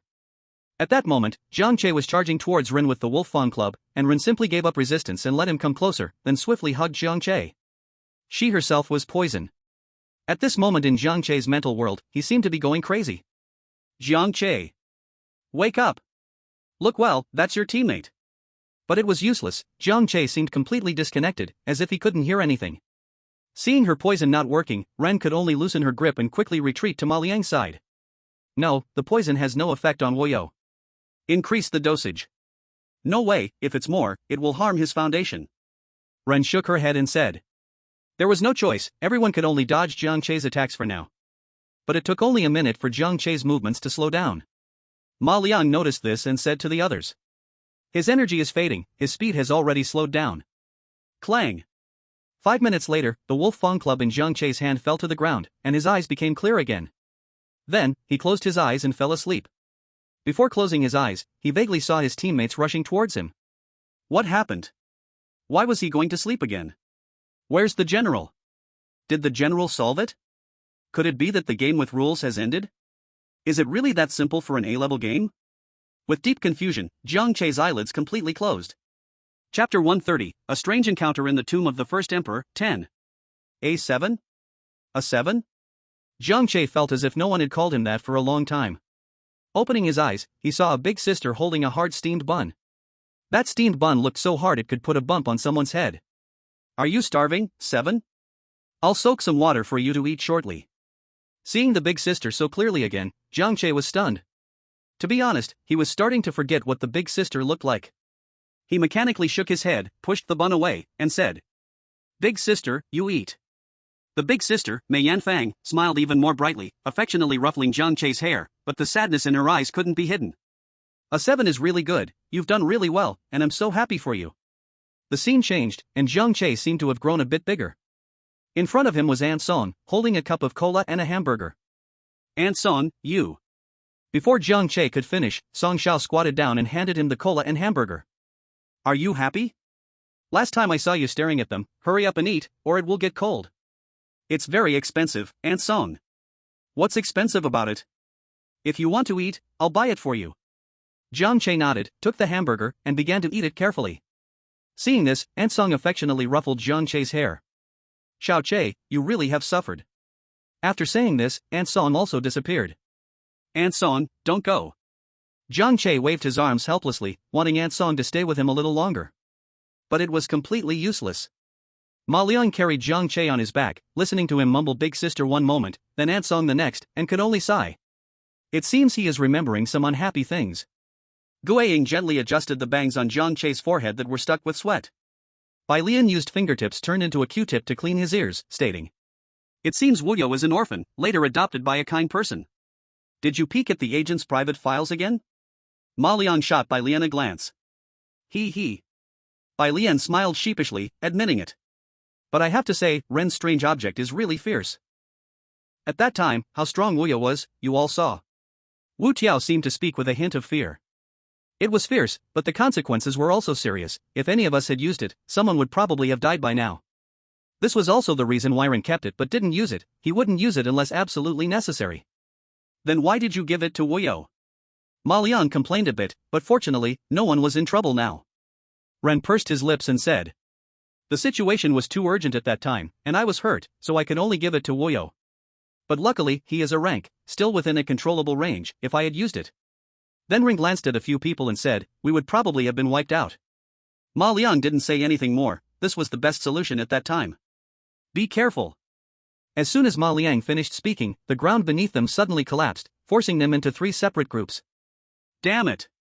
How can there still be pits? Ma Liang, don't go! Wu Tiao shouted sadly, as he was separated with Gu Ying, both of them not quite right in the head. But Wu Tiao's reaction was indeed a bit exaggerated. After all, he was an S-rank agent. Gu Ying, hearing this, punched him. What do you mean? Is it a hardship to follow me? However, Wu Tiao said nothing, covering his head and crouching down. He looked quite aggrieved. Ma Liang was left together with Jiang Che and Ren. Ren glanced at Ma Liang, who was brushing off the dust, and helplessly said, we really have a bond, don't we? Can siblings not have a bond? Ma Liang got up and said casually, but it seemed to ignite Ren. I never admitted you are my brother. Alright, I was just saying, no one knows, why are you so anxious? Ma Liang weighed Jiang Che and was glad he reacted quickly, otherwise, this kid would have fallen badly. Ma Liang wanted to observe the surroundings and see the environment, but it was pitch black and nothing was visible. Unfortunately, a few who could light up weren't there. He could only bite his finger and write on the ground, oil lamp. Why not get a flashlight? Ren asked, confused. Come on, this is a tomb of that old man. Using an oil lamp adds to the atmosphere. Speaking of oil lamps, Ma Liang looked around. My god! Ma Liang exclaimed, the surroundings were filled with bronze artifacts. Unlike those in museum exhibitions, which are oxidized, rusty, and shabby. These bronze artifacts were all intact, as if they had just been made. If they didn't know they were in the tomb of the first emperor, they would think these were from last week. There were weapons, ornaments, and utensils. Taking one out wouldn't just cause a sensation in the world, it would definitely be priceless. However, for the 2 of them, the items here shouldn't even be touched. Be careful, walk around. Ma Liang whispered while carrying Jiang Che. Many of these bronze artifacts were large, leaving little space for them to move. Moreover, while cautiously walking, they had to observe for an exit to quickly rejoin the others. In a game with such strict rules, being scattered from the others was very dangerous. However, despite their caution, the unconscious Jiang Che was uncontrollable. A careless moment caused Jiang Che to bump into a bronze musical instrument. This instrument was a row of bells. Jiang Che only touched the smallest one, which instantly let out a clear clanging sound. However, there was a larger bell in front of the small one and an even bigger one in front of the large bell. As the bells grew larger, the sound became louder, gradually echoing throughout the entire space. This is a sound wave attack. The sound wave attack is considered mild. Look around to see if the bronze artifacts are affected. Ma Liang held up the light and spun around. Fortunately, the other bronze artifacts remained calm. But under the influence of the sound wave attack, the unconscious Jiang Che woke up. Struggling to open his eyes. Looking at the surrounding environment, Ren cautiously led the way while Ma Liang carefully carried Jiang Che on his back. With no time to think about what had just happened, Jiang Che could only weakly say, be careful. What's going on? Jiang Che was shocked inside. He had no strength in his body, and not only could he not move, he could barely speak clearly. Feeling Jiang Che seemed to be moving slightly, Ma Liang turned his head and asked, are you awake? What did you just say? Ma Liang had just heard Jiang Che mumble something, but he couldn't make it out at all. Seeing that it was too late, Jiang Che could only gather all his strength and raised one arm to block a dagger that flew out from the darkness. However, he didn't have enough power. The knife came too quickly and plunged deeply into Jiang Che's palm. So painful. Chapter 131, An Adventure in the Tomb of the First Emperor, 11. It hurt so much. Jiang Che, who had just woken up, felt as if he was about to faint from the pain again. Wu Yu? Are you okay? Ma Liang naturally sensed a dagger flying toward him, but he couldn't free his hands while carrying Jiang Che, so he continued to lead the way with the oil lamp. Unexpectedly, Jiang Che chose to withstand it with his palm. I'm fine, as long as we pull the knife out, he'll recover quickly. Ren glanced over and said that the dagger was not poisoned, so it wasn't a big problem. Let's find an open place to rest for a bit. Let's retreat back to the place we started. Ma Liang said. The road ahead was unknown, and the place they had just walked through was the emptiest at the start. And looking at Wu Yu's appearance, he must have seen some extra rules or hidden hints. Okay. Ren didn't hesitate to turn around and head back. Once they returned, Jiang Che felt himself regain a bit of energy and said to the two, "We need to keep the lamp shining, or they will come closer to us." Ma Liang was taken aback, feeling a bit scared inside. What are they? Those bronze objects? If that's the case, it's terrifying. He and Ren had no awareness of it at all. Hang in there. Jiang Che nodded, and Ren directly pulled out the dagger. However, before Ren could stop the bleeding, an unbelievable scene occurred before her eyes. The palm that had been pierced by the dagger was healing at a visible speed. Your physique is something else. Ma Liang exclaimed, not even an S-level agent could achieve this level. Ren suddenly remembered that her strange item had a detection time that caused unconsciousness for at least 5 hours. How long had Jiang Che been unconscious just now? 40 minutes? Half an hour? That's too fast. It's better now. Jiang Che looked at his palm, which had completely healed, and said a bit awkwardly. At the same time, Jiang Che moved his shoulders, feeling that aside from being a little weak, he had mostly recovered. Just a moment ago, he was so weak he felt like he would die, and in such a short time, he had recovered to a point where he was only mildly fatigued. By the way, I didn't get to say earlier, I just saw the rules. What are they? The two asked in unison. This was too important. Jiang Che didn't speak right away but turned to look at the darkness in front of him, taking a deep breath. These rules are just too many. There were densely packed words, and it was impossible to count them all. Each bronze object had its own rule, and none of them were good things. But Jiang Che discovered a common rule: once they were illuminated by light, they couldn't move. So it's not that the bronze objects are placed too closely, but that they're intentionally moving closer to us? Exactly, but thankfully we have a lamp. We still have to be very careful. The dagger attacked when we weren't in the light. Jiang Che said. It's good that you woke up, otherwise, we would have really fallen into their trap. Ma Liang turned around, also looking at those bronze objects with a determined gaze. Of course, I also have to thank that bell, otherwise I would still be unconscious for a while. Jiang Che looked at those bronze vessels, feeling a bit puzzled. Logically speaking, since Molly and the others hadn't noticed these sneaky bronze vessels, he shouldn't have discovered the rules so quickly either. It seems you also feel that something is not right. Suddenly said in his mind, although there wasn't much information in the words, one could tell from the tone that it was full of pride. Could it be related to you? Jiang Che asked. Of course, if it's not related to me, who else could it be related to? What's going on? Hurry and tell me. I just upgraded the Eye of Broken Delusion. Could it be upgraded? Then why didn't you upgrade me before? Come on, you know how tightly your spiritual world is guarded, right? I could only occupy your body and do the upgrade while you were in a deep coma. Alright then, thank you. Are you talking to your strange friend? Nin asked. Her relationship with Jiang Che wasn't as awkward as before, and seeing him talking to himself, she curiously asked. Yes. However, Jiang Che did not reveal too much. Here you go. At this moment, Molly created 2 flashlights and handed them to them. It took a lot of effort for me, don't let my hard work go to waste. It takes a lot of effort just to make 2 flashlights? Molly, you're really getting weaker. Nin weighed the flashlight in her hand, feeling no different from an ordinary flashlight. She spoke disdainfully to Molly. You'll know once you turn them on. Upon hearing this, Jiang Che turned on the flashlight first. In an instant, the sky brightened. It was to the degree that even a rooster would hastily crow upon seeing it. What kind of flashlight is this? It's like 2 small suns were made. The effect is pretty good. Molly nodded, somewhat satisfied, not in vain for the blood he spent. But Molly looked even weaker. It's understandable, every time he used his abilities, it required blood. Human blood is not limitless. Just now when creating sodium hydroxide outside, he had already used the maximum amount of blood his body could withstand. So later on, he would avoid using abilities if he could. The more precisely depicted things required more blood. No wonder he said these 2 flashlights cost him a lot of effort. Then wouldn't it be enough to make 1 flashlight? Why make 2? Aren't you afraid of using too much blood? Nin tightly clutched the flashlight in her hand, speaking in a calm tone. Because both ends need to be manned. I'm no longer fit for it, so you 2 take care of it, but please protect me. Upon hearing this, Jiang Che reached into a bag at his waist and took out a piece of candy. You might have low blood sugar, eat some candy.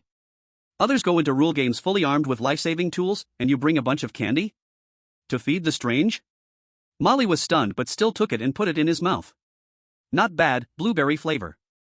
Jiang Che scratched his head. Well, he was in a hurry when he left home and took the wrong bag. The original bag was filled with all kinds of medicines, but he ended up taking Jiang Xiaoling's. It's all her fault for insisting on buying the same style bag. I guess right now Jiang Xiaoling is staring at a bag full of medicines, on the verge of tears. However, the only exception is the strange object universal key, which Jiang Che always carries with him, just in case it comes in handy. After a brief rest, the three continued on their way. Now Jiang Che was leading the way, and Molly and Neen had already placed him on the same level. Whether it was strength, physical quality, or recovery ability, they were not inferior to S-class agents. They now doubted Jiang Che's classification as an A-class agent was because the Deputy Bureau was afraid he might get too arrogant. Molly walked in the middle, while Neen stayed behind to cover their backs. However, the three of them were tied together by their belts, just in case they got separated. Unfortunately, those bronze vessels couldn't talk, otherwise, they would surely be cursing. This damn thing is almost blinding. Chapter 132, An Adventure in the Tomb of the First Emperor, 12. Gue Ying and Wu Tiao arrived at an extremely narrow place. Where is this place? Why is it so crowded? Wu Tiao pushed around. The space was very small and cold. Gue Ying's fingertips lit up with a small ball of lightning as she looked around. It was indeed very narrow, she couldn't even tell where they had entered. The place they were in was a completely enclosed space, just enough to barely move their bodies, and they couldn't even stand up. Before they could figure out what was happening, they heard a sound from outside. Bang, bang, bang.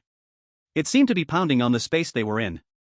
Gue Ying raised her head with the lightning, her eyes widened instantly, and she hurriedly pulled Wu Tiao's arm, pointing upwards. Wu Tiao looked up, stunned. What is that? The stone wall above was smooth, but it was covered with dark brown handprints, which were clearly bloodstains. Just looking at it gave a shiver down their spines. Gue Ying seemed to have thought of something, and quickly shone the lightning down below. All they saw was a tattered cloth that fell apart at a touch. She tightened her grip on Wu Tiao's arm. This is inside a coffin. Damn. I'm still young, not at the age of half a foot in the grave. Wu Tiao wailed. What do you mean? Are you saying I'm at the age of half a foot in the grave? Wu Tiao immediately fell silent, afraid to be hit again. Hey, should we try to get out? Gue Ying wanted to get out. After all, this was a coffin.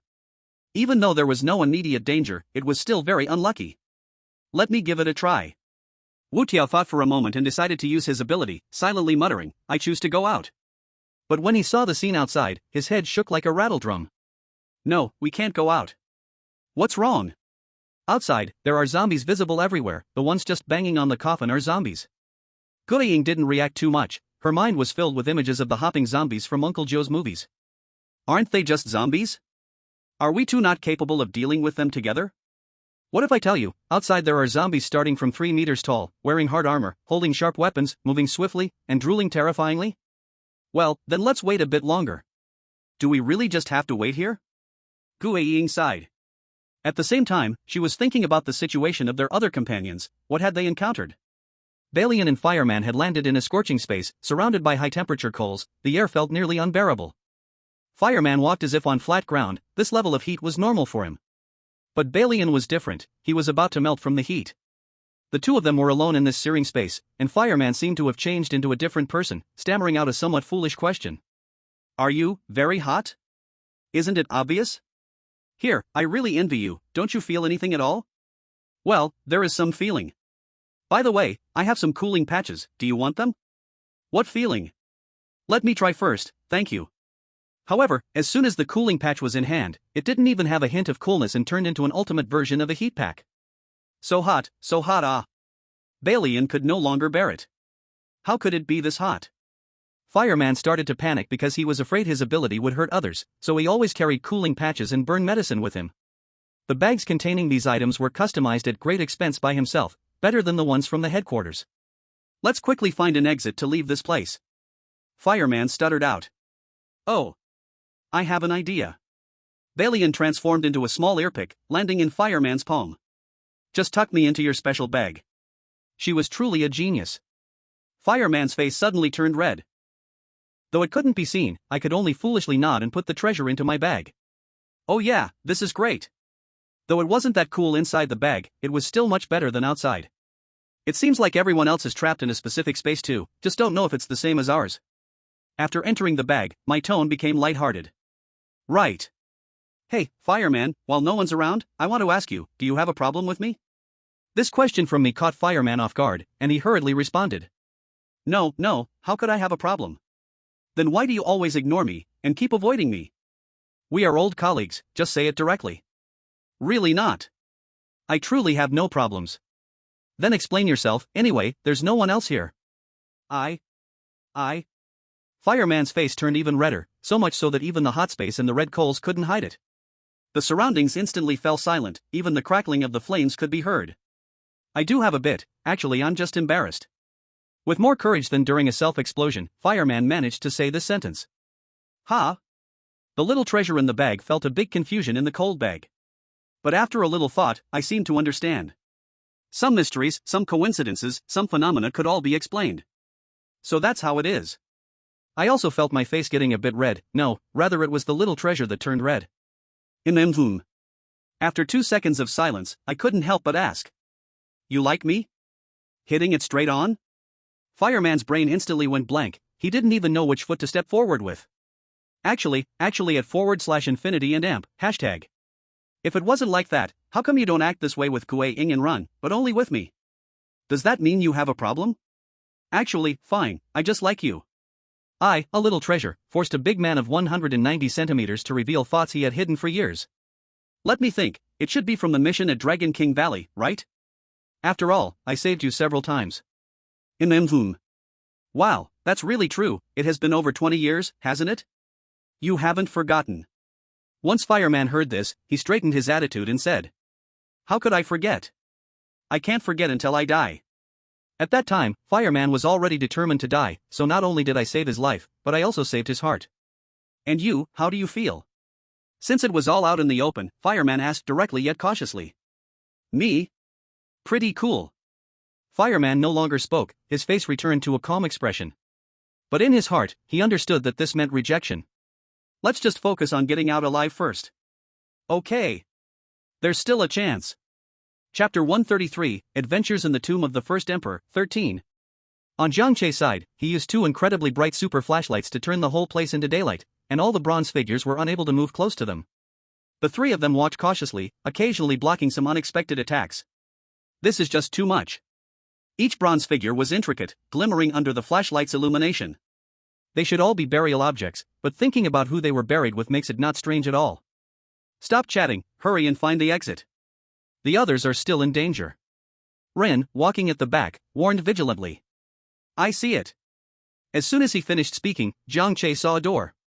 He pushed it, but the door was alive, only it had a lock hanging on it. Unfortunately, the lock hung on the outside, otherwise, Jiang Che could use a universal key to unlock it.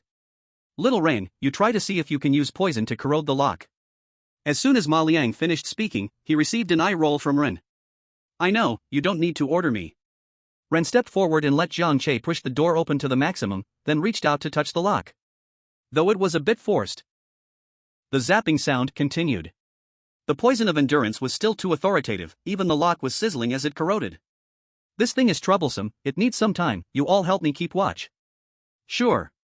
Jiang Che had just agreed when he noticed the surrounding bronze objects began to shake violently. Immediately after, their accompanying rules and prompts turned blood red. Is this about to start attacking? Ma Liang was still thinking of countermeasures when Jiang Che extended his hand. I need to borrow your long knife. Then, it's up to you. No problem, just protect Rin while I unlock. As soon as Jiang Che got the long knife, he felt a strange itch in his hand. The moment the bronze objects stopped shaking, they launched an attack. The largest cauldron, closest to them, rushed forward with tables, chairs, and lamps. However, Jiang Che, who could see the extra rules and hidden tips, always managed to find the easiest and most effective countermeasure. He chopped at one leg and poked at the bottom of another. The weaknesses were laid bare, and Jiang Che handled them effortlessly. Well, it was still a bit more effort than blowing dust off. Ma Liang, who was initially ready to help, breathed a sigh of relief when he saw this. Quite impressive. Soon, a second wave of bronze objects charged forward. This batch seemed a bit stronger, armed with scythes, axes, and shields. But it didn't matter, Jiang Che still resolved them one by one with his charms and personal advantages. Watch out for that bronze sword behind. Ma Liang shouted loudly, only to hear Rin say. The lock is open, hurry up and go. Jiang Che replied that it was good, fighting as he backtracked while fending off the rushing bronze objects. However, after the few of them ran out the door, the bronze objects were not trapped inside. In fact, they quickly dashed out following them. Didn't they say that after the founding of the nation, they couldn't become spiritual? What are they running out for? It seems we made a misjudgment before. These bronze objects were locked inside. Ma Liang took a deep breath and could only prepare with Ren to fight. Bronze objects, I'm not even looking at you. The bronze objects completely ignored the group and sprinted away. What's going on? What's happening? Ren frowned and asked. Should we follow and see? Jiang Che's instinct told him that following would be better. Surely, there would be some gain. Okay, let's check it out. Ma Liang agreed with the suggestion. After coming out, the surroundings were all paved with bricks and stones, with some moss. The three of them jogged after them, only to see those escaping bronze objects surrounded tightly around a sword. A glowing sword. Although this sword was also a bronze object, it was engraved all over with exquisite patterns, clearly not on the same level as the other bronze objects. This is a good treasure. Ma Liang couldn't help but exclaim. This is genuinely an oddity. Jiang Che said, noting that the rules of this sword were different from the other bronze objects. Imperial Sword, 1, gathers countless malevolent spirits and rage, containing immense power 2. The sword has a spirit, extremely warlike. This thing is indeed good, but I feel that if one wants to possess it, an unimaginable price will surely follow. Ma Liang shook his head and said, though everyone wanted good things, one must live to enjoy them. Now, to take the risk for this sword evidently wasn't wise. I don't like swords. Ron succinctly stated. Jiang Che. He originally wanted to say, if either of them wanted it, he would help them seize it together. But everyone was being extremely cautious. Then if you all don't want it, I won't take it either. In that case, let's quickly find a way to leave. As soon as he finished saying this, the sword began to hum, with numerous strands of black gas swirling around it. What's going on?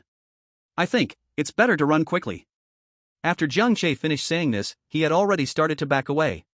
Because he felt an emotional wave coming from the sword's body. Anger. It's angry? Just because no one wants it.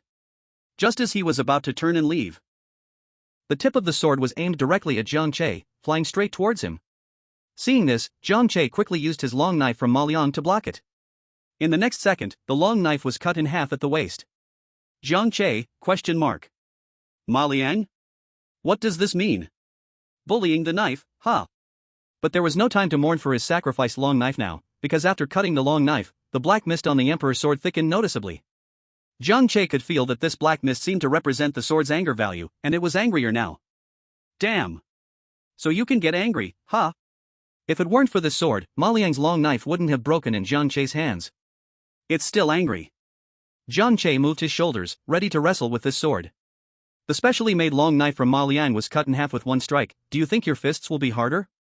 Suddenly, someone spoke, waking up Jiang Che's reason. So what to do? Just run away? Are you stupid? Didn't the rules just mention that the sword has spirit? Yeah. Then let's try if we can attack it with our abilities. You're really dumb. Jiang Che felt a breakthrough, closed his eyes, and used his ability. This scene startled Ma Liang and Ren nearby. Why did he suddenly close his eyes and stand still after muttering to himself? As a result, at the same moment, the ferocious sword also stopped moving in midair. What kind of situation is this? They were in a stalemate for 2 minutes, and Jiang Che opened his eyes and reached out to grasp the sword. It's okay now, the problem is solved. What happened? Ma Liang and Ren asked in confusion. It's simple, I defeated it and claimed it as my own. Chapter 134, Adventures at the Tomb of the First Emperor, 14. Jiang Che briefly explained to the two that the sword itself had intelligence and had transcended the realm of strange objects. So Jiang Che entered the Emperor's sword's spiritual world and gave it a good beating, and the Emperor's sword acknowledged him as its master. Jiang Che also understood the reason for the Emperor's sword's anger. It felt unwanted by the three of them. After all, it had fought by the side of the first emperor on the battlefield, uniting the 6 kingdoms. How could it be looked down upon by a few little kids from later generations? Not wanting it was one thing, but more outrageously, Jiang Che was holding a piece of junk in his hand. A warrior can be killed but cannot be insulted. This was a blatant humiliation. No, it's not over yet. Ma Liang suddenly shouted. What's wrong? You have a sword now, what about my knife? Jiang Che rubbed his head. This was indeed a problem since the knife had broken in his hands. At this moment, the Emperor's sword buzzed twice, and Jiang Che looked at it, then turned to Ma Liang and pointed to a pile of quiet bronze vessels. Over there, the left side, that pile is all weapons, pick one you like. Treasure? Ma Liang looked at the unresponsive bronze vessels, overjoyed, like a child rewarded by his parents. Ren also walked over to Jiang Che's side and quietly asked, "Can I take one too?" "Wait, this pile of bronze vessels isn't his, why is he asking him?" "Take as many as you want, go ahead." Ren couldn't contain his smile and ran over to pick one out. Ma Liang searched for a long time and still found a long knife, pretty much identical to the previous one. The long knife was comfortable to use, and this one looked much cooler. Ren chose some smaller hidden weapons and collected them all. Jiang Che watched the two of them grinning from ear to ear, and he was also infected by this wave of emotion and wanted to find a couple for himself, but as soon as he took 2 steps, the Emperor's sword began buzzing again, indicating its strong disapproval. Alright, I won't take any. Don't you love me the most?" "What Emperor sword? It should be renamed the Vinegar Sword." When everything was ready, Ma Liang said, "Alright, we've already lost a lot of time, let's hurry and find out where the others are. Let's go." Gu Ying and Wu Tiao were still hiding in the coffin, too scared to come out. Just thinking about the 3-meter-tall zombies outside made their hearts shiver. "No way, we really can't just sit here and wait to die." As soon as Wu Tiao finished speaking, he received a whack on the head from Gu Ying. "What? Planning to die a glorious death? Don't say that, PFT, it's bad luck." Wu Tiao scratched his head and fell silent again. In the cramped space, aside from the loud banging on the coffin, the only sounds were their breaths. "Gu Ying, what do you think, if we die here, is it a joint burial or a love sacrifice?" "You should close your mouth if you want to live a little longer." "I don't want to die yet. I still have many things to do, many words to say, and things to tell you. Do you want to hear?" No talking, shut up." Wu Tiao took a deep breath, looking at Gu Ying, who was a bit unclear in the dark, and was about to speak when a loud crash came from outside. Both of them were startled and jumped. "What the hell is that sound? What the heck hit us?" Wu Tiao shouted, then pressed his ear against the coffin, trying to listen to the situation outside, only for the coffin lid above him to be lifted off. What came into view was Ren's expressionless face. "As soon as I came in, I heard you two chattering." Woo, Ren, you are my savior." "No need for that." Ren helped Wu Tiao and Gu Ying up, and when they saw the scene outside, they were stunned. Ma Liang and Jiang Che were fighting fiercely against a group of zombies, especially Jiang Che, who was wielding a fierce-looking sword, cutting through zombies like chopping vegetables. Ma Liang's standard long knife wasn't the focus, he had taken an even more eye-catching big knife, chopping away left and right. "It's good that you guys came, or I would have to sacrifice myself with Gu Ying here." Wu Tiao really wanted to hug Ren to express his gratitude, but he feared that Ren might poison him. Better to not be killed by the game's rules than to die at the hands of your own people. Ren was not affected by Wu Tiao's startled reaction and said calmly, "It's fine, I know not to blindly open the coffin, several zombies were waiting around it to feast when we came in. Yeah, luckily I saw the zombies outside with my instincts, otherwise, that silly woman Gu Ying would have opened the coffin." "Hey, it was you who wanted to open it at first, don't blame me." He. "What the heck is this he?" Ren couldn't help but shake his head, regretting not letting Wu Yu and Ma Liang come in to see earlier. Both of them were grown-ups, yet they still acted like children. "Hurry up and help, stop bickering." "Got it." Gu Ying and Wu Tiao exchanged a look and nodded slowly. Gu Ying gathered energy for an electric ball, and when Wu Tiao felt it was about ready, he shouted towards Jiang Che and Ma Liang not far away. "Move aside." Jiang Che was getting too into the fight and hadn't reacted yet when Ma Liang grabbed him by the collar and pulled him away. Just as they moved, the space was filled with wildly circulating lightning. All the zombies within the range of the lightning were struck until they were crispy on the outside and tender on the inside. Not recommended for consumption. "I can't catch my breath, bro, fighting is one thing, but give me some air." Jiang Che's intermittent voice rang out. Ma Liang hurriedly let go and looked at Jiang Che apologetically. "I know how powerful this lightning is, I just... Not a big deal." Jiang Che shook his head and checked each fallen zombie one by one. After confirming there was no threat, he finally felt relieved. Wu Tiao saw that the zombies had been taken care of by everyone's teamwork and proudly said, "Little zombies, if it weren't for our combo skills' long cooldown, could you still be so arrogant now? Run. Gu Ying. No one cared, okay? Let's go, find Bai Lian in them." Ma Liang waves not far away. The hint to leave had been given. "Alright, speaking of which, how did you find us, and what about Wu Yo and Ma Lian's weapons? Why are they all new? Did the country provide assistance?" After all, he and Gu Ying had been inside the coffin, so it wasn't easy to find them. There was indeed national assistance, it was given by the ancestors. Jiang Che briefly recounted their story with the bronze artifact, then went on to explain how they found them. "Actually, it was because Ma Liang made a thermal imaging device. Wherever we suspected there might be people, we would look left and right, and that's how we found you. Jiang Che pointed at Mo Liang, and Guiying and Wu Qiu began to wildly praise Mo Liang again. Okay, that's enough praise. Finding Huanan and Balian is the important thing now. I hope they are alright too. Chapter 135, Adventures in the Tomb of the First Emperor, 15. However, at this moment, Huanan and Balian did not look fine at all. Balian was no longer lying in the small bag, instead, he was limping while supporting Huanan, who was also struggling to walk, glancing back now and then. Are you okay? Balian, you should run first, taking me along will only make it more dangerous. What are you talking about? Balian pretended to be angry as he spoke. How could I possibly leave my teammate behind? They had spent quite a long time in that extremely hot place, but Huanan finally found the exit. However, as they stepped out, they were greeted by an even greater danger, an extraordinarily tall and eerie creature. The creature had fangs, looked neither human nor ghost, was covered in hard armor, and stood nearly 10 meters tall. Huanan's fire attacks had no effect on the creature because it too played with fire. Balian was also unable to launch effective attacks. The creature was not only massive but its body temperature was no less than Huanan's. Still, Huanan used a self-destructive escape one more time, and only then did they manage to run out. This was also why Huanan was now extremely weak. Once they escaped, they discovered that the place they had just been in was actually a giant furnace. Moreover, the exterior of that furnace was covered with countless bones, which appeared to be human based on their size and shape. It seemed this furnace was specifically designed as a tool for burning humans. Roar, roar! A roar filled with rage erupted behind Huanan and Balian, echoing close by.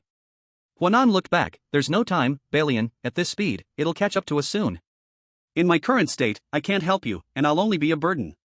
So what? You want me to escape on my own? That's impossible. Don't think you can be a hero alone. Balian, actually, my feelings for you might not just be like, perhaps. I just want to repay your kindness. So don't feel burdened, you have to give me a chance to repay your kindness, right? Upon hearing this, Balian tightened his grip on Huanan's arm. What nonsense are you talking about? If you do something foolish, I will never forgive you for the rest of my life. I don't need your forgiveness, I just need you to live well. After saying this, Huanan suddenly broke free from Balian's hand, as if he had regained his best state, and he threw Balian forcefully ahead, then turned and ran toward the pursuing creature. Hey! Big guy! I'm over here! With fierce willpower, Huanan overcame the pain and weakness of his body. With a reluctant glance back, Huanan swiftly ran in the opposite direction. Huanan, you idiot! Come back! Balian couldn't help but curse angrily. Just as he was about to chase after him, a thick wall of fire suddenly rose before him. This was Huanan's final farewell. Balian was truly on the verge of collapse, tears streaming down uncontrollably. If only she were stronger, would things be better? Clearly, she had been trying her hardest to grow stronger, yet in the face of an equally matched creature, she still couldn't win. Fireman. Actually, I like you too. The reason I was able to save you in such an urgent situation back then was because my eyes were always fixed on you. Balian looked at the unscalable firewall in front of him, already on the verge of tears. Balian, what are you doing? Hearing the voice, Balian suddenly turned around. Seeing that everyone was there, he quickly pointed ahead. Quick! Hurry and save Fireman, hurry! When Jiang Che heard that a teammate was in danger, he grabbed his sword and rushed forward. But he was also blocked by the firewall. He slashed upwards with his sword, and the flames were completely extinguished. The group quickly rushed forward, with Balian running at the front. After passing through 7 or 8 twists and turns along this rugged path, they first saw a strange leg. At the same time, they also saw half of Fireman, whose body was swaying in a strange way as he chewed something in his mouth. Puff puff. It was the sound of chewing. No, don't. Give me Fireman back. Balian screamed, her eyes bloodshot, and was about to rush forward to fight this strange creature, but Guiying and Rin quickly pulled her back. Balian, calm down, don't be impulsive. Actually, they were also a little stunned. They had just witnessed the tragic scene of their teammate, and their hearts were full of mixed emotions. They were sad, heartbroken, and also furious. But their professional ethics told them that they must stay calm. The first to adjust was Jiang Che, who sprinted, jumped, and slashed his sword to sever the hand of the strange creature that was holding Fireman. Roar! Seeing that its meal was interrupted, the creature bared its sharp fangs, its eyes bloodshot as it looked at Jiang Che. The creature extended its other unharmed hand towards Jiang Che, preparing to make him its new meal. Jiang Che directly attacked the creature's mental world, causing it pain and making it instinctively close its eyes. At this moment, Ma Liang also rushed forward with a big knife, leaping into the air. Although he didn't jump as high as Jiang Che, he still struck a powerful blow filled with rage. Teammates who had worked together for many years, eaten alive right in front of him. They had been eaten alive right in front of his eyes. Thinking about how Fireman usually was, Ma Liang felt a sharp pain in his heart. There would never again be anyone to punch him when he spoke nonsense. Balian ran forward, disregarding the high temperature of the severed hand, pulling out most of Fireman's body from within. From the chest up, it had already disappeared, with the severed edges uneven. You must be in so much pain. I'm sorry. The sacrifice of Fireman had dealt a huge blow to Balian, and now, the battle-hungry Balian couldn't summon any desire to fight. Gui Ying and Wu Tiao also joined the battlefield, while Ren stepped forward and gently patted Balian's shoulder. Balian, take care, he's already gone.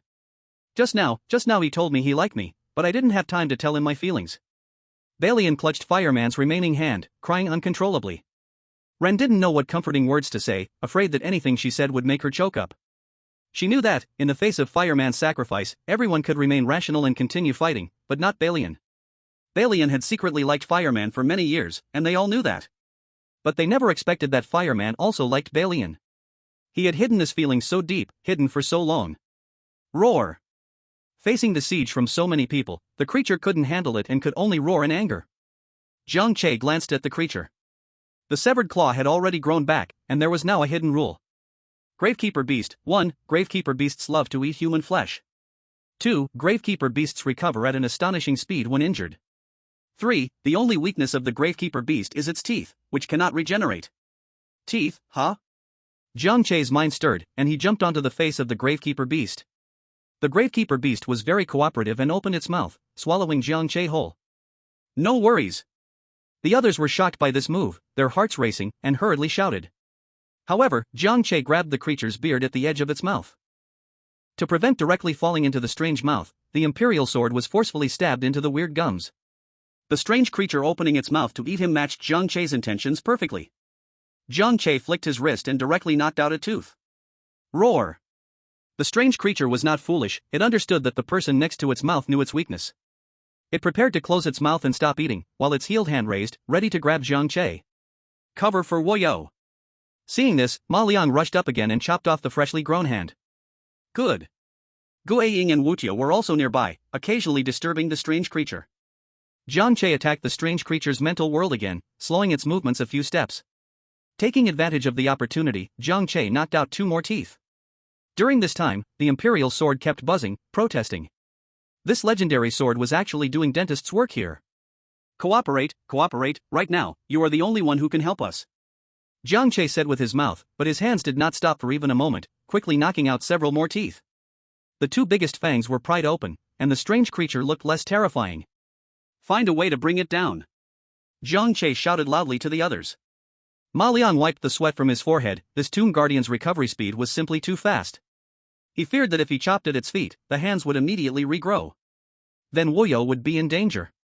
But before he could come up with a good strategy, a cold glimmering slender sword rushed over. With a few swipes, it severed the Tomb Guardian's Achilles tendon and casually carved patterns on its calf.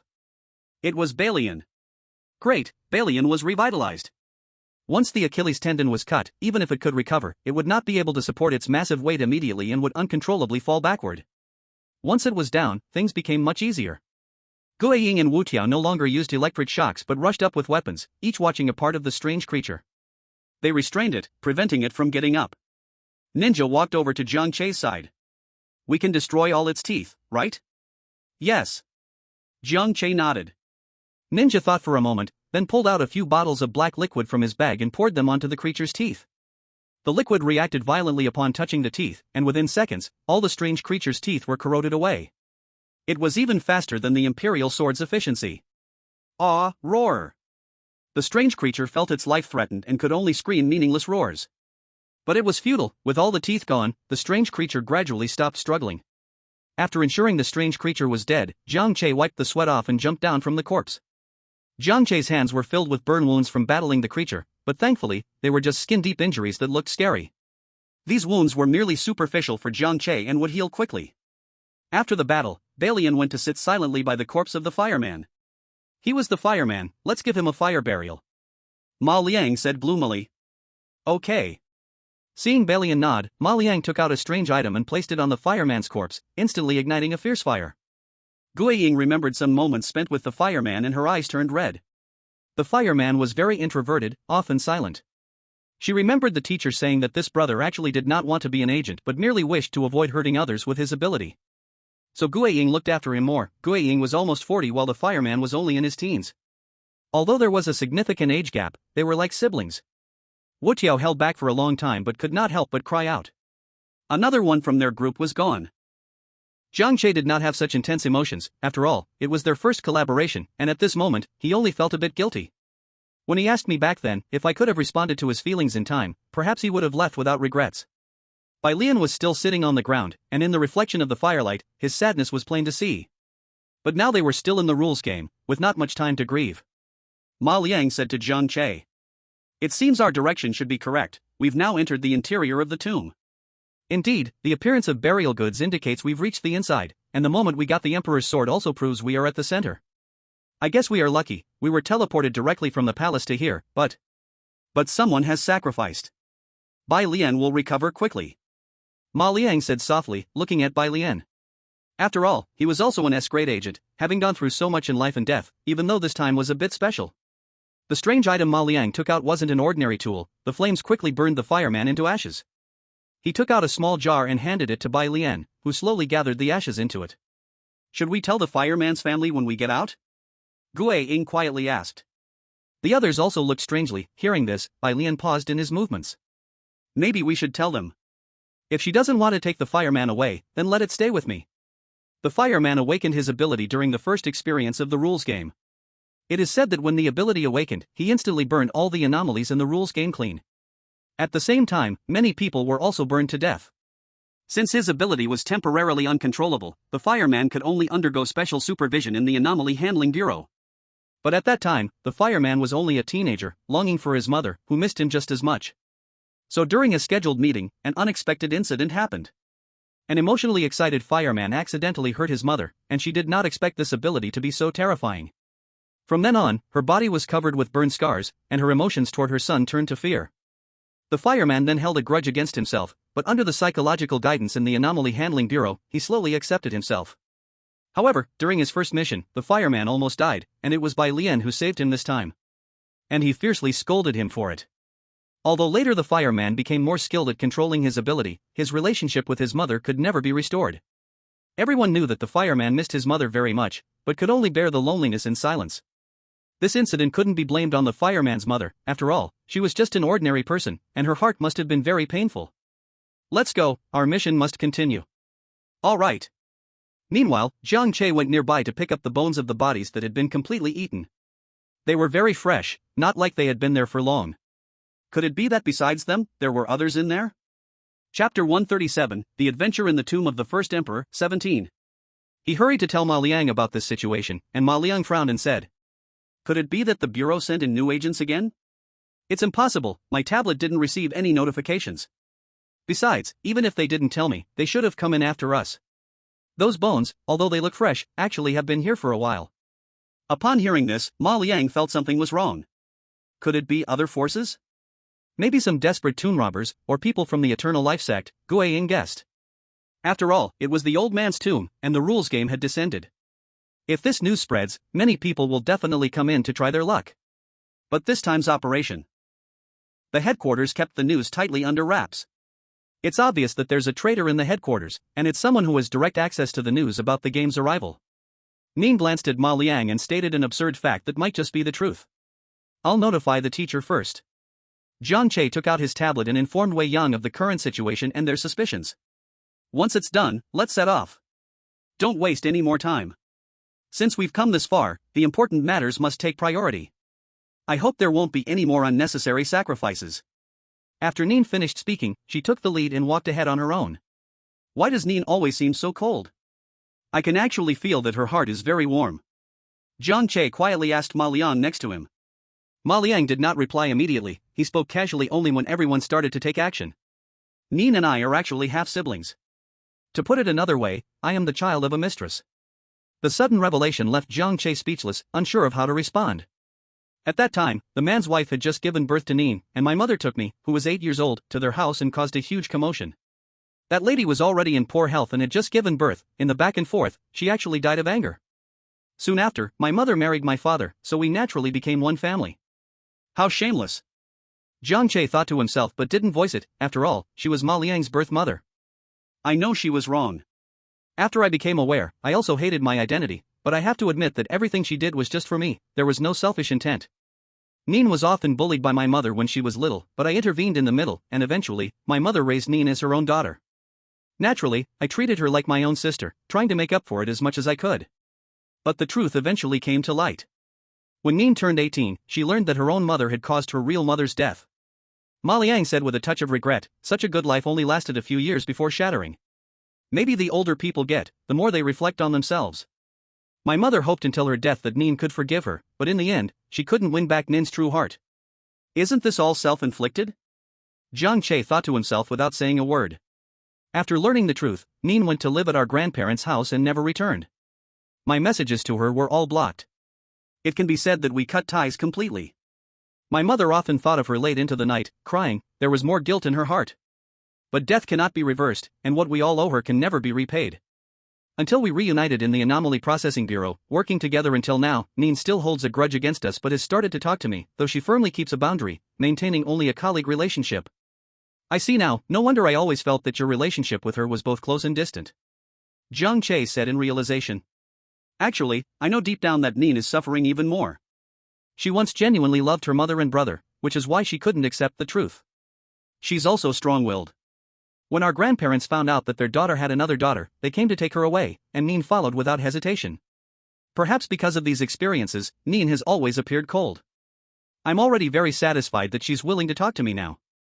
As soon as Ma Liang finished speaking, he saw Nin standing a short distance away, looking at him with a blank expression. What are you two dawdling about? Are we leaving or not? We're coming. Ma Liang waved his hand to signal Jiang Che to hurry up and follow. Aren't I just chatting more with the newcomers? It's to build some rapport. Ma Liang made a joke, but Ren completely ignored him. During this time, Jiang Che was also making small talk with Wei Yang. Wei Yang said that the leak of information was intentional, to flush out the undercover agent. They had suspected for some time that there was an undercover agent in the headquarters, but the other party was too cautious. They had never been able to catch them. This time, once the information was released, only members of the Eternal Life sect sneaked in. The reason was for the so-called elixir of immortality. The ancestors had been obsessed with cultivating immortality and wanted to refine an elixir for eternal life. Although this was nonsense, now that the game of rules had arrived, perhaps such a thing could actually appear. The person from the Eternal Life sect would not let this good opportunity slip away and would definitely send someone in. Wei Yang had not told them this news before because he was afraid it would alert the snake before striking. Jiang Che told his teacher about the estimated time of the corpse's death.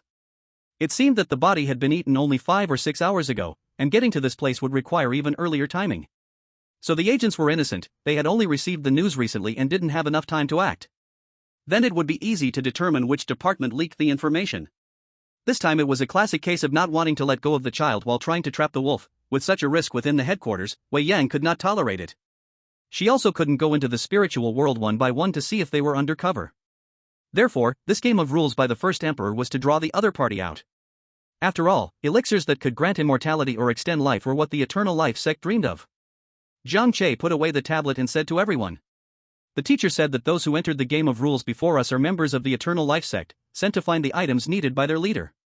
The Eternal Life sect has always been unscrupulous in pursuit of their goals. What should we do when we encounter their people? Did the deputy bureau chief say anything?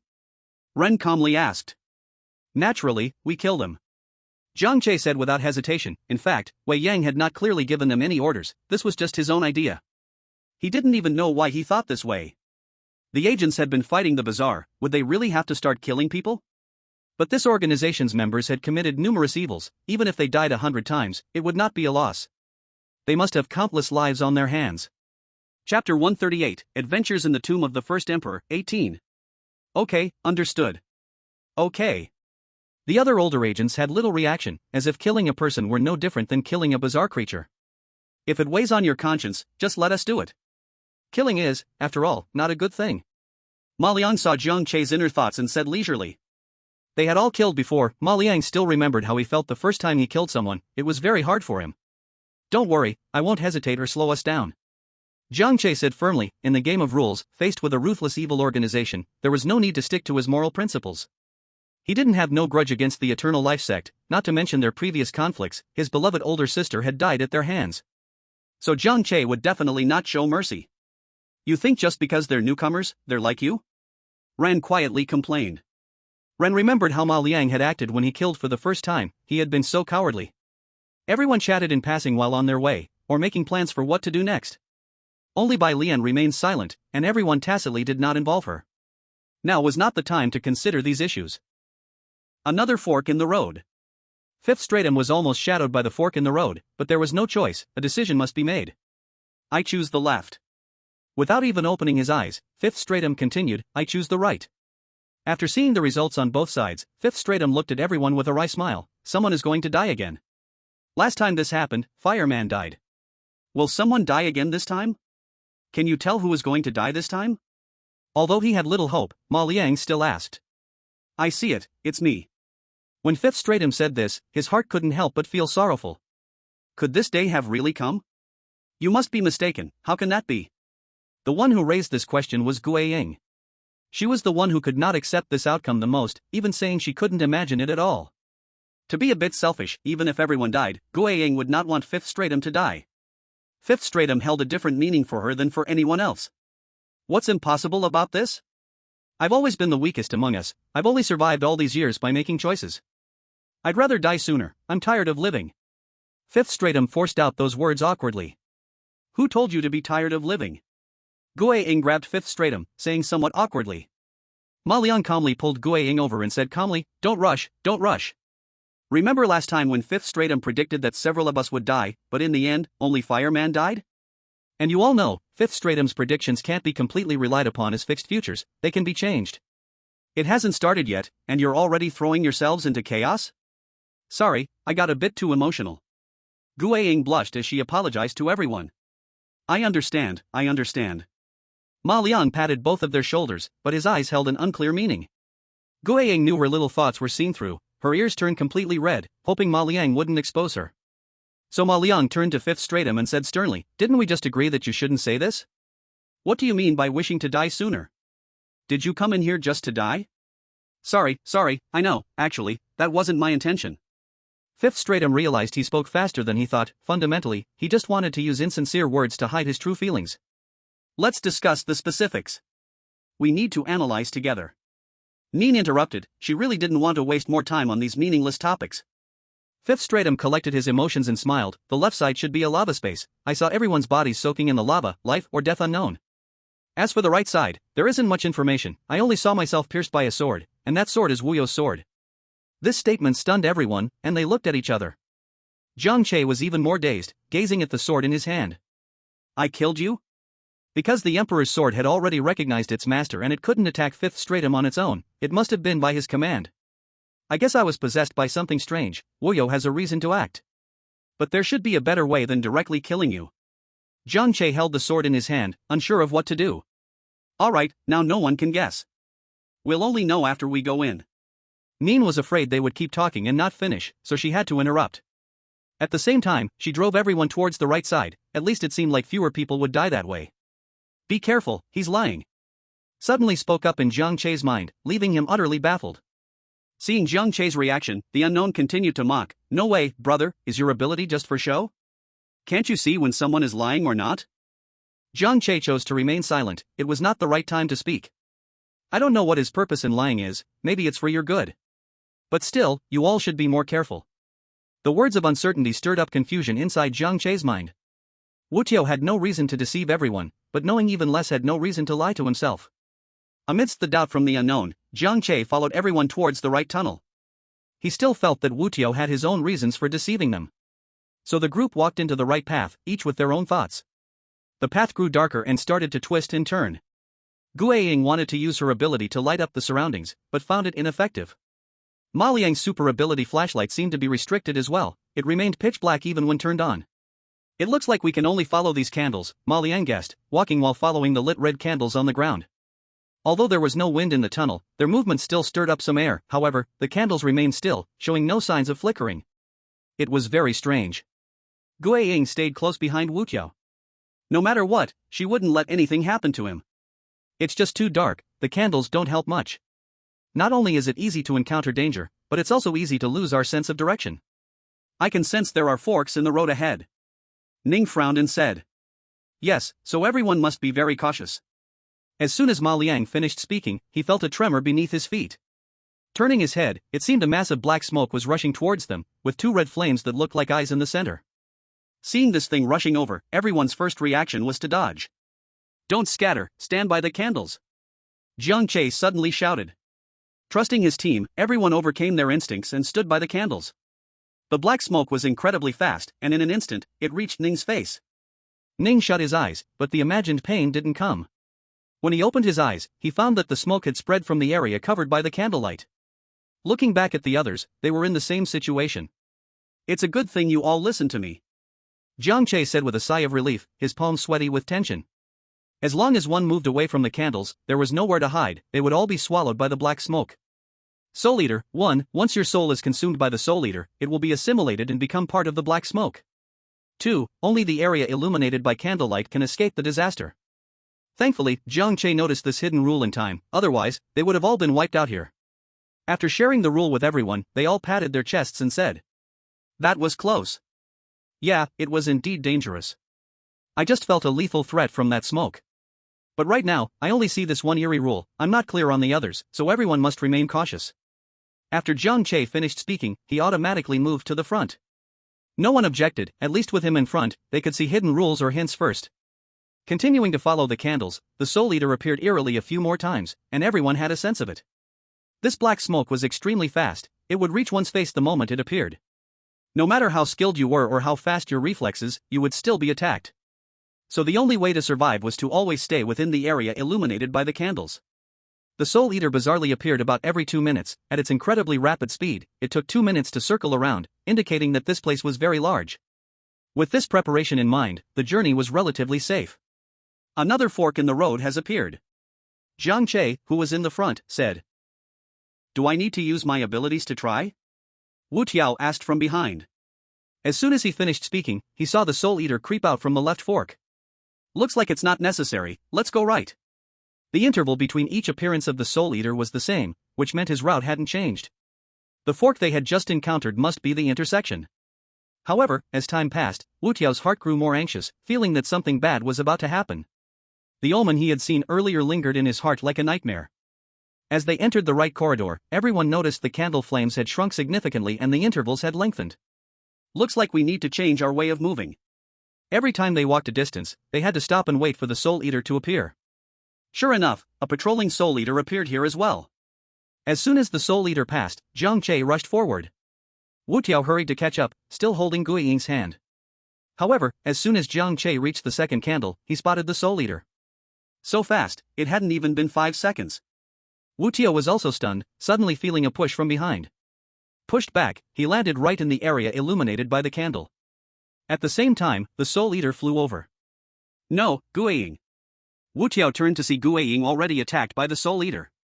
No. The Soul Eater was quick to come and quick to leave. In the blink of an eye, Guiying's expression shifted from reluctance to calmness, finally becoming empty. Using all her strength and reason, she said to Jiang Che. Kill me. She would not become an eerie being and fight with everyone. Wu Tiao used his hands and feet to crawl forward to grab Guiying, but Jiang Che pulled him back from behind. Wu Tiao turned around and saw Jiang Che had already raised his sword. No, don't do it. Wuyo, think of another way. There's still a chance to save her. Don't hesitate, just kill me. Even though Guiying was an S-class agent, she was starting to falter, her body was becoming ethereal, her eyes were bloodshot, looking a bit frightening. Jiang Che knew he couldn't hesitate, if he didn't act now, another Soul Eater would come. By then, adding Guiying's transformation into this eerie being, who knew what kind of danger would occur. Moreover, Guiying couldn't accept becoming an eerie being. With gritted teeth, Jiang Che raised his hand and thrust his sword, piercing through Guiying's chest. Seeing this scene, Guiying sighed in relief and smiled peacefully. That's great, she had died in place of Wu Tiao, changing his fate. However, fate was not changed. Wu Tiao shook his head with red eyes. Why? Why was it still the same as what he had seen? Was his lying and actions always within the omen? Jiang Che pulled out the sword, feeling a little unsteady. At this moment, Ma Liang and the others who had rushed over couldn't help but turn their heads away. At the same time, the Soul Eater was coming again. Jiang Che quickly pulled Wu Tiao closer to himself. At this point, Wu Tiao was already in complete collapse. It's me who got Gu Ying killed. I lie to you all, what I saw wasn't me getting killed by Wu Yo, but Gu Ying getting killed by Wu Yo. Gu Ying may be older, but she's really timid. I was afraid she would hear that she was going to die and it would affect her, so I said I was killed. I just wanted to protect her, and in the end, even according to his lie, he would have been willing to sacrifice himself for Gu Ying. He never expected that things would still develop according to his omen. But Gu Ying didn't want you to die, she used all her strength to protect you. Ma Liang comforted. Hearing this, Jiang Che was stunned. He never thought the reason Wu Tiao lied was this. Ran walked over, crouched down, and slowly hugged Wu Tiao's shoulders. Don't cry anymore, Sister Gu Ying is so timid, yet still willing to sacrifice her life to protect you. It's just that I don't want anything to happen to you, you need to pull yourself together. But I also don't want anything to happen to her. I have tried so hard to change the outcome, yet I never expected that my efforts would lead to her death. It should have been me who died. This fact was completely unacceptable for Wu Tiao.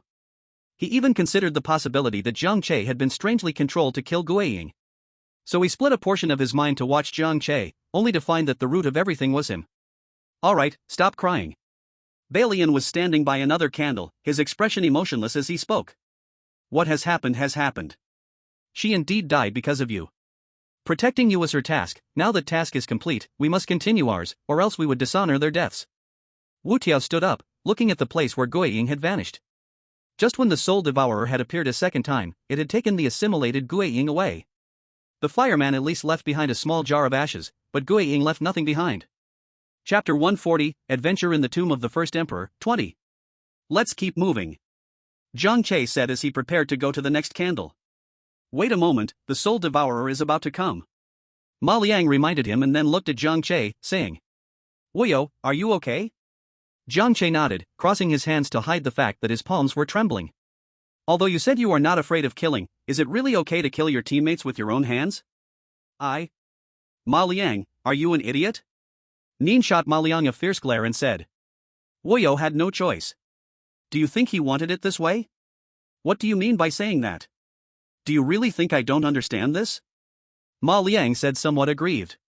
It should be his first time killing someone. To kill his own teammate for the first time, I'm afraid he can't handle it. You know that in the rules of this game, a mental breakdown is a serious matter. I'm really okay, it's fine. Jiang Che forced a stiff smile, but anyone could see that he was not fine. It's okay, Wu Yo. Sister Gu Ying won't blame you for this. The last thing she wanted was to turn into a strange being and fight against everyone. Nin also tried to comfort Jiang Che, but his face grew even paler. Thinking of the warm-hearted and cheerful Gu Ying, it was she who came to greet him when he first joined the team, easing his anxiety and unease. Yet it was this very person who ended up dying by his own sword. Wu Yo, look at me. Wu Tiao walked in front of Jiang Che, making him look at himself. He was the senior, after all. These cruel things should have been dealt with by seniors, yet it was Wu Yo, the junior, who experienced it.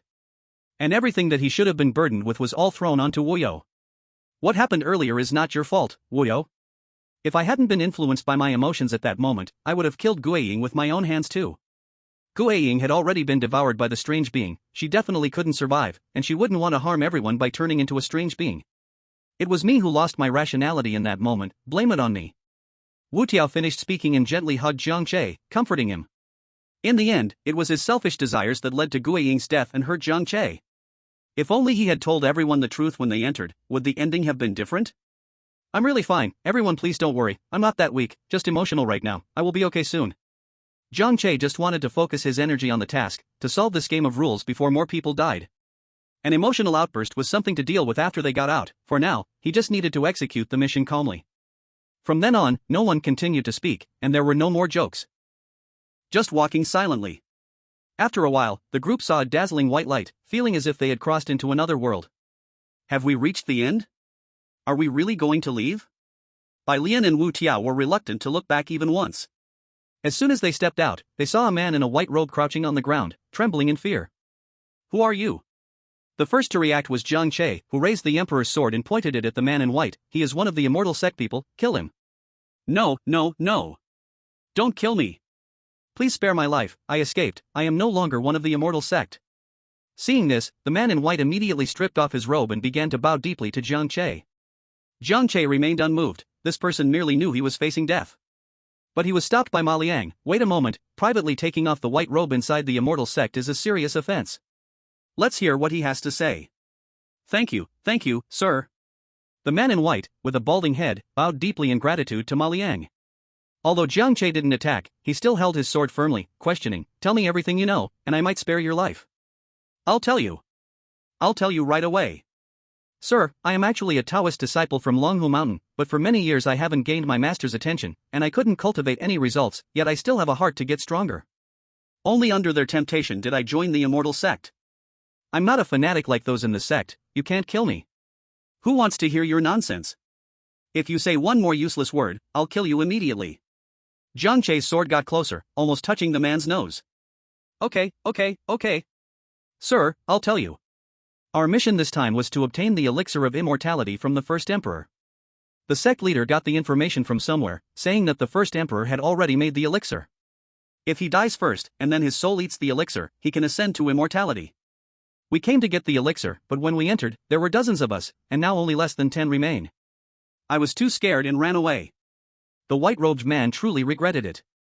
He really didn't know that this game of rules was so dangerous. Several times he had escaped death, and it had been purely by luck. He was completely broken. Although he hadn't found a way out after leaving, it was still better than being pushed out by the priest to scout the way. So it really is for that elusive elixir. He murmured.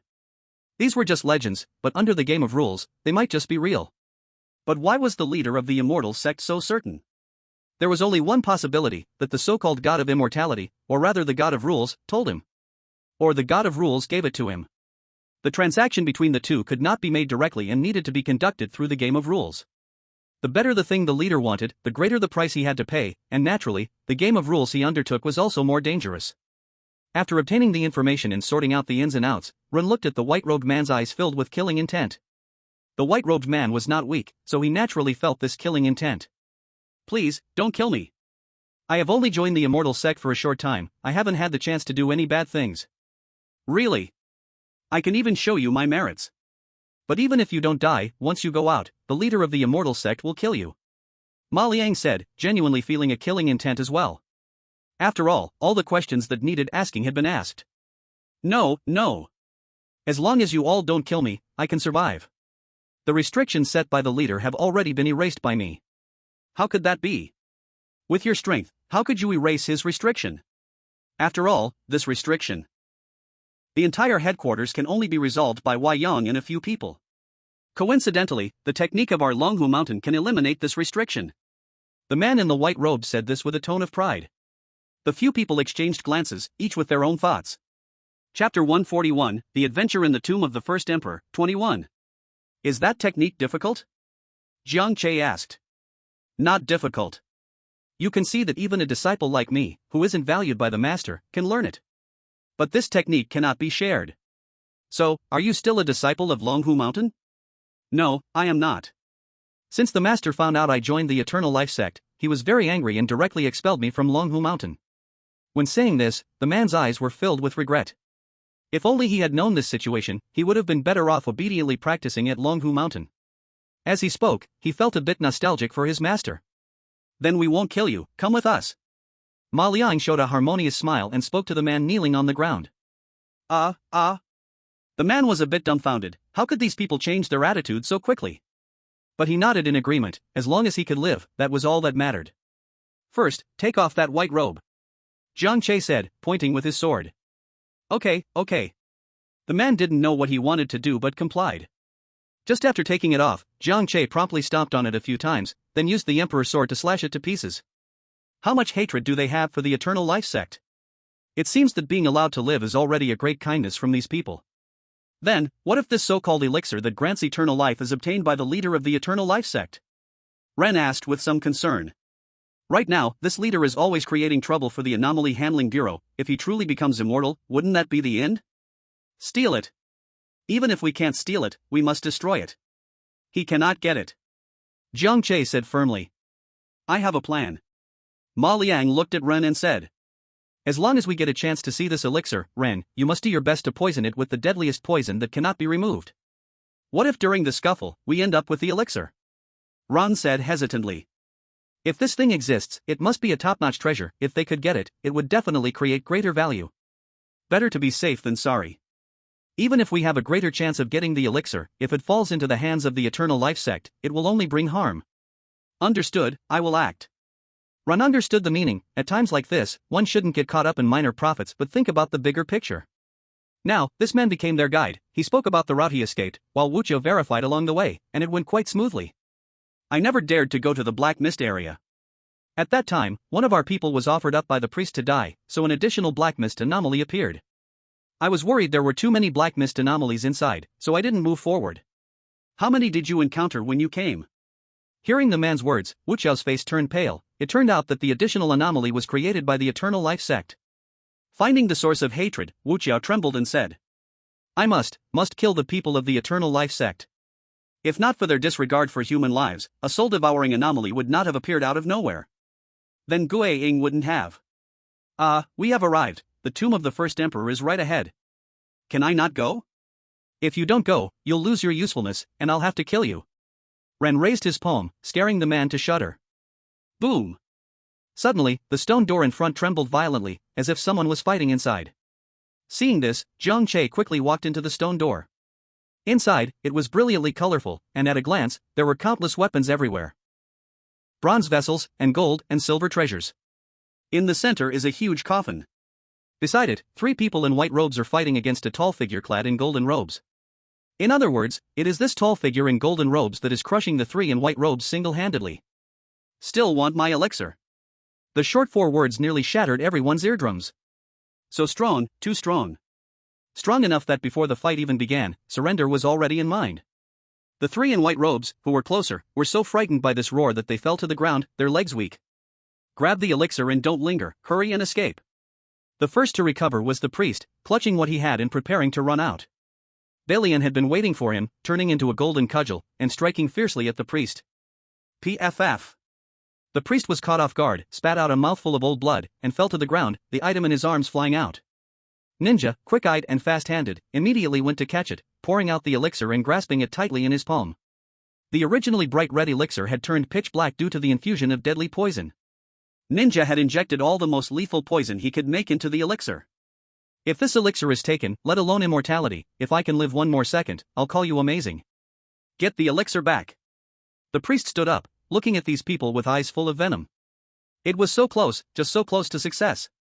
Priest, save us, please save us.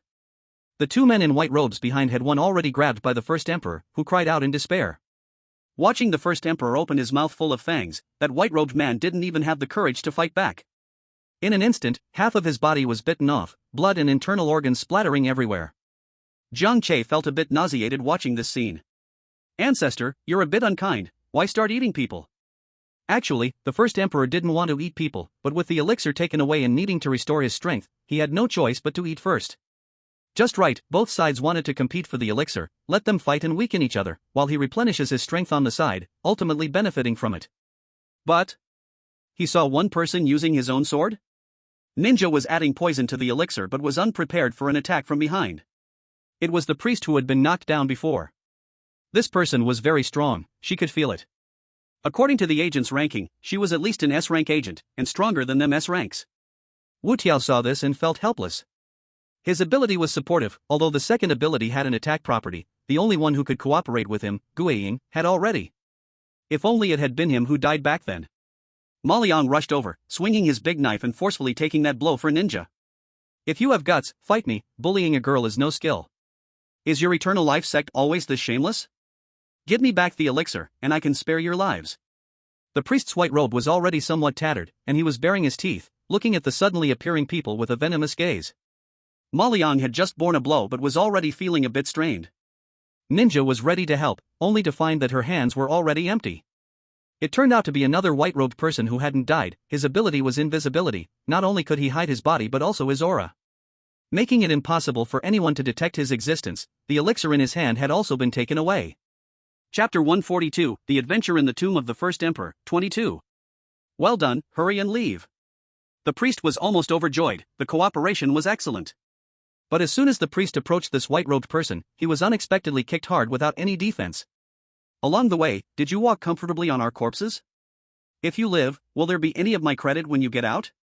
Or if you live, can I still live? This kick from the man in white used almost all of his strength, catching the priest off guard, and he was kicked to the ground, unable to move at all. In fighting, this was the best scenario of all. Taking advantage of your weakness to take your life, Jiang Che directly stabbed the priest on the ground to death with a sword. Then he threw the emperor's sword far away, piercing through the chest of the fleeing man. That man looked at the golden sword tip protruding from his chest, unwillingly collapsing down. When will they stop their internal strife? The people of the Eternal Life sect truly are unscrupulous for a bit of credit. Now that the threat of the Eternal Life sect was gone, he should endure and get the elixir back. Thinking about whether he could lift the poison, it would be useful in the game later on.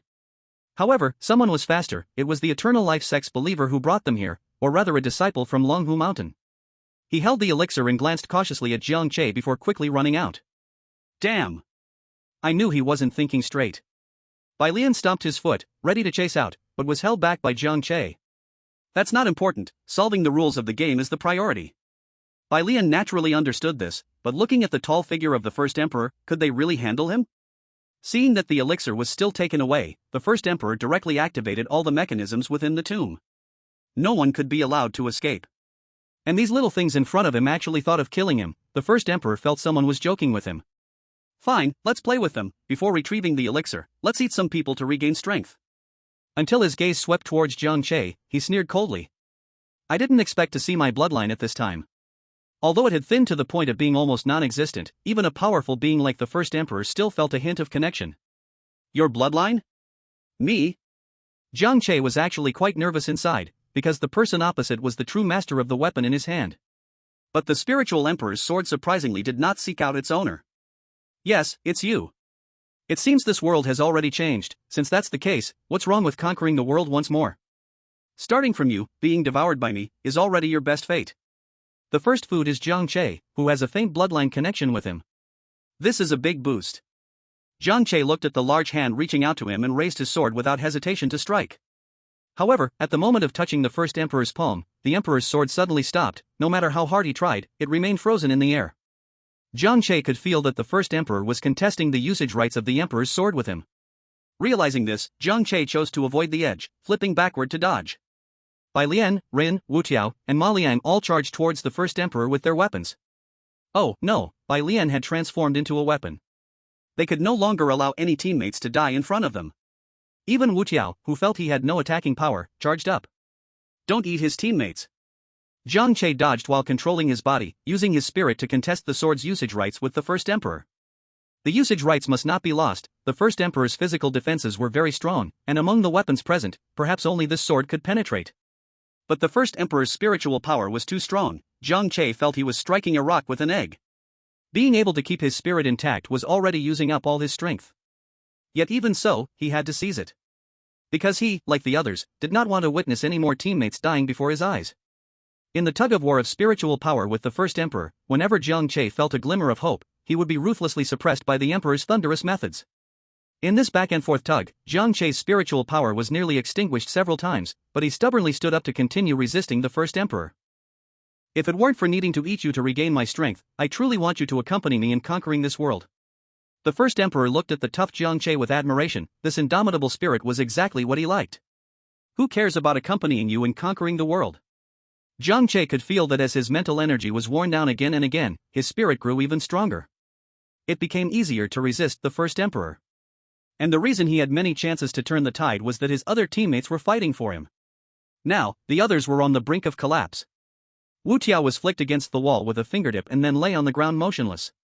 Even his whole arm was twisted in a strange posture. The greatsword forged from countless trials was also slammed into the ground by the first emperor, unable to rise. Only Ma Liang and Ren were still struggling, but it was clear they were at the end of their rope. Ren tightened her grip on the long whip, seemingly making a difficult decision. Her voice trembled unconsciously as she spoke. Ma Liang, actually, I know everything. Mom's death has nothing to do with you, but I really can't be magnanimous and forgive the past. Wait, what do you mean by saying this now? Ma Liang blocked the first emperor's strike with his big sword, then looked at Ren, his pupils shrinking. Ren also looked at Ma Liang, smiling. She hadn't smiled at him in a long, long time. Brother, next time when we visit Mom's grave, tell her I forgive her. No, Xiao Yun, don't. Ma Liang wanted to reach out and grab Ren, but his hand was blocked by the first emperor. No, no.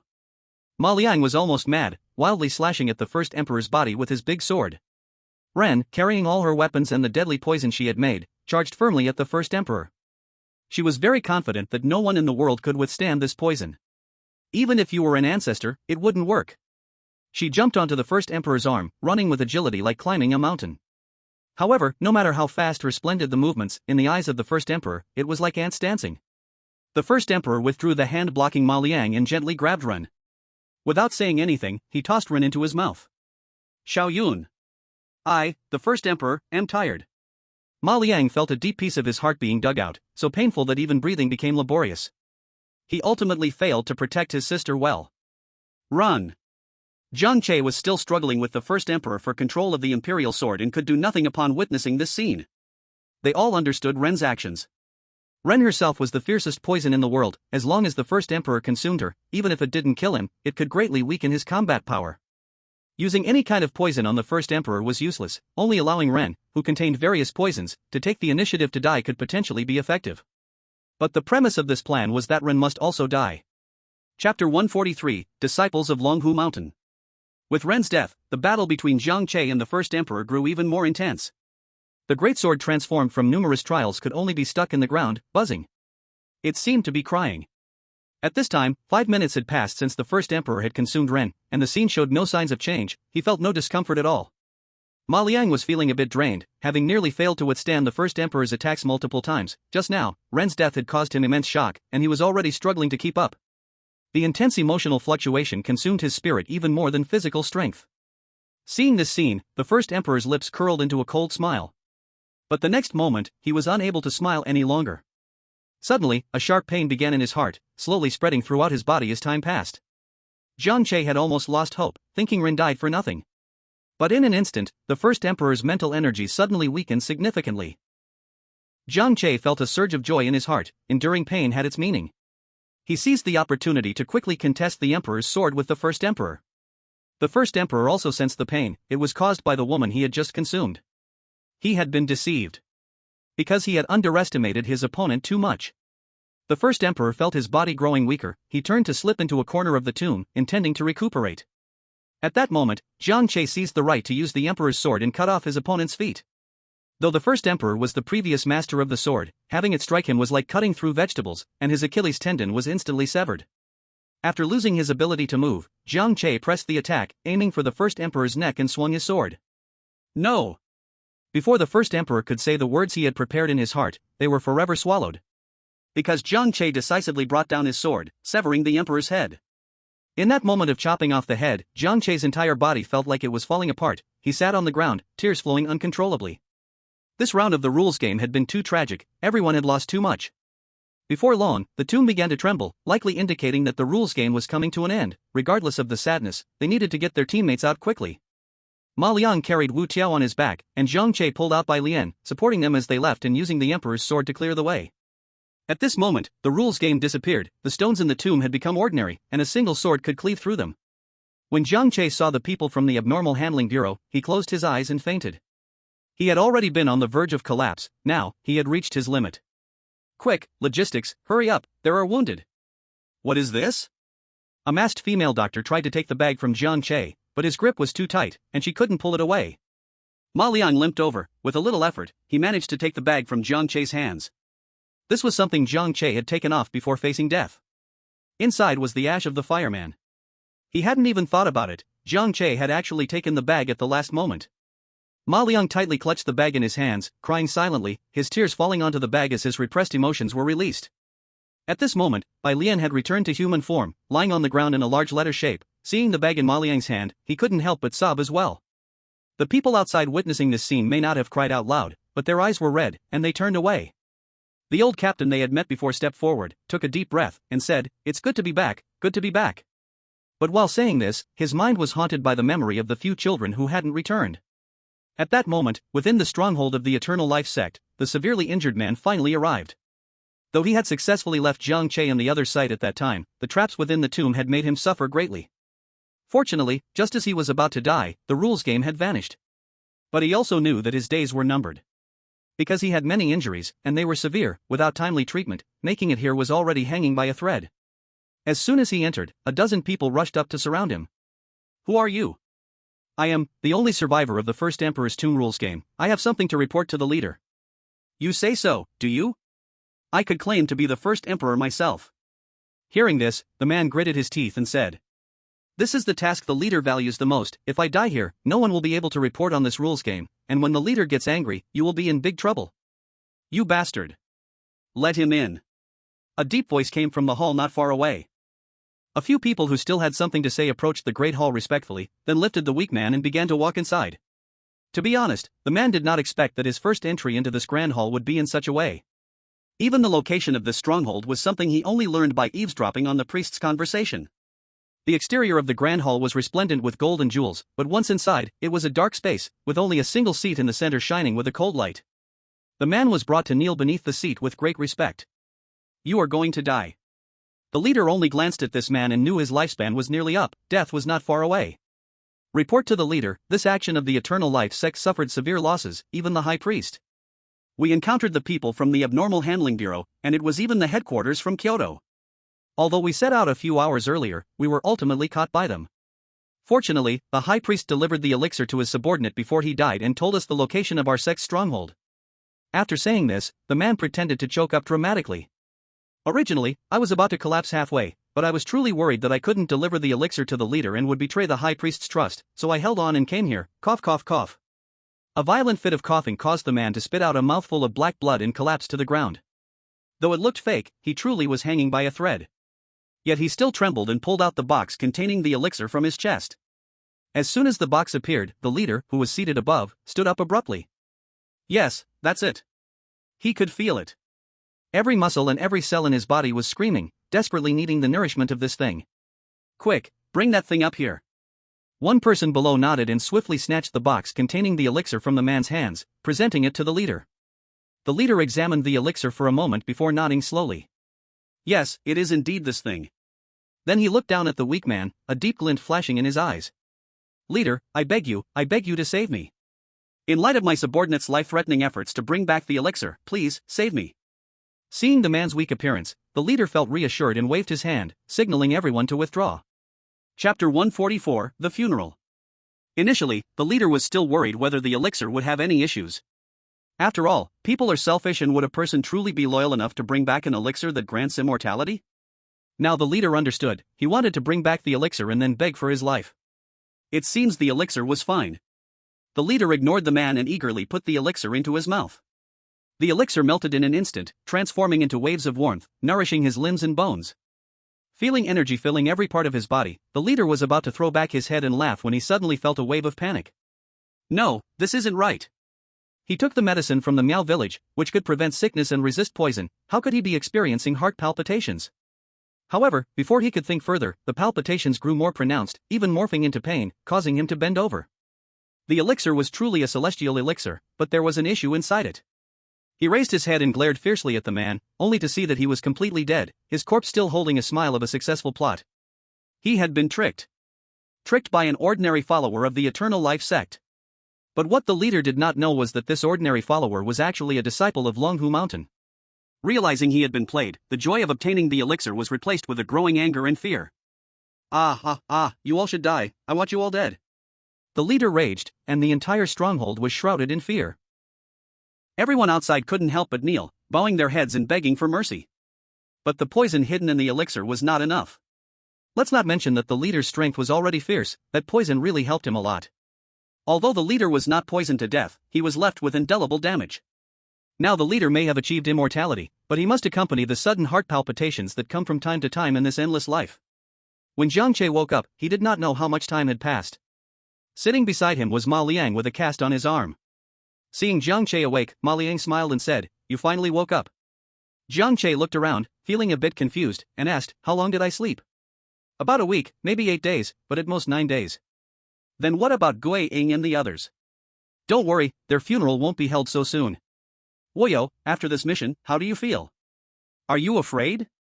Ma Liang casually asked while peeling an orange with one hand. "Afraid of what? Are you talking about being afraid of dying, or being afraid of teammates leaving?" Seeing Ma Liang's clumsy hands, Jiang Che directly took the orange and started peeling it himself. "Both, so tell me. Ma Liang, I think you are the one who is afraid." Jiang Che spoke directly, and Ma Liang stopped peeling the orange. Yes, I am afraid. Ma Liang felt there was nothing to hide, and threw the half-peeled orange aside, leaning back in his chair. Previously, he had been working hard on the mission for two main reasons: to protect Rin and to escape from home, away from his mother. He loved his mother, but he also hated that morally corrupt mother in theory. Unable to make a choice, Ma Liang could only cope by avoiding. But now, Ren was dead, and he was left with only his mother. Then I'm stronger than you, I'm not afraid. Jiang Che spat out an orange seed and said casually. Why? Ma Liang suddenly remembered that Bai Lian had said Wu Yo was an orphan. That's true, without attachments, there is freedom, and one wouldn't be afraid of anything. But if you have no attachments, how can you persist in this career? Jiang Che leaned back on the pillow, watching the pigeons flying wantonly outside the window. I did have a period of confusion. I found it strange why I chose to become a game investigator. Maybe it was because of the teachings of my elders, or maybe it was the drive of my abilities. But slowly, my thoughts have become more and more resolute. Whenever I was uncertain, voices saying keep going would flash through my mind. Whenever I saw survivors reuniting with their families, I always felt a sense of accomplishment and satisfaction in my heart, along with those comrades who paid the same efforts. Maybe they also had moments of confusion about why they were doing this work, but now aren't they still doing it? It's because there is something to hold on to. After being an investigator for a long time, I found that I also have attachments, and this feeling is great. After saying this, Jiang Che slowly placed his hand on his heart. It seemed as if his heart was no longer empty. Ma Liang understood instantly. Indeed, his attachments were not only to his mother. There were also his comrades in the Abnormal Handling Bureau, and his teachers. These were all his attachments. Who doesn't have family? How can one become a coward because of family? With a gentle smile, Ma Liang stood up and directly took the half-eaten orange from Jiang Che. Thank you. By the way, tomorrow at the Martyrs Cemetery in Kyoto, the funeral will start at 9 a.m. Got it. Watching Ma Liang laugh loudly as he walked out of the ward, all Jiang Che could see was the half-eaten orange that was taken away. The next day, the nearly recovered Jiang Che arrived at the Martyrs Cemetery dressed in black. Wu Tiao was also there. He had a cast on his arm, and if he were an ordinary person, that hand would already be useless. But an S-class investigator is different, the physical quality sets them apart. Wu Tiao looked at the three frames surrounded by wreaths. The gaze slowly fell on Gui Ying's face. Gui Ying, you are truly terrible. This year, you won't celebrate the new year with me. Jiang Che saw Wu Xiao and walked over to his side. Wu Xiao quickly gathered his emotions and smiled at Jiang Che, whispering, Do you know why our relationship is the best? Because you are partners and your abilities complement each other? Jiang Che guessed. Wu Xiao shook his head. That's just one reason. After all, there are many partners in the Anomaly Handling Bureau. Wu Xiao paused and continued, because we both see each other's loneliness, we are each other's only support.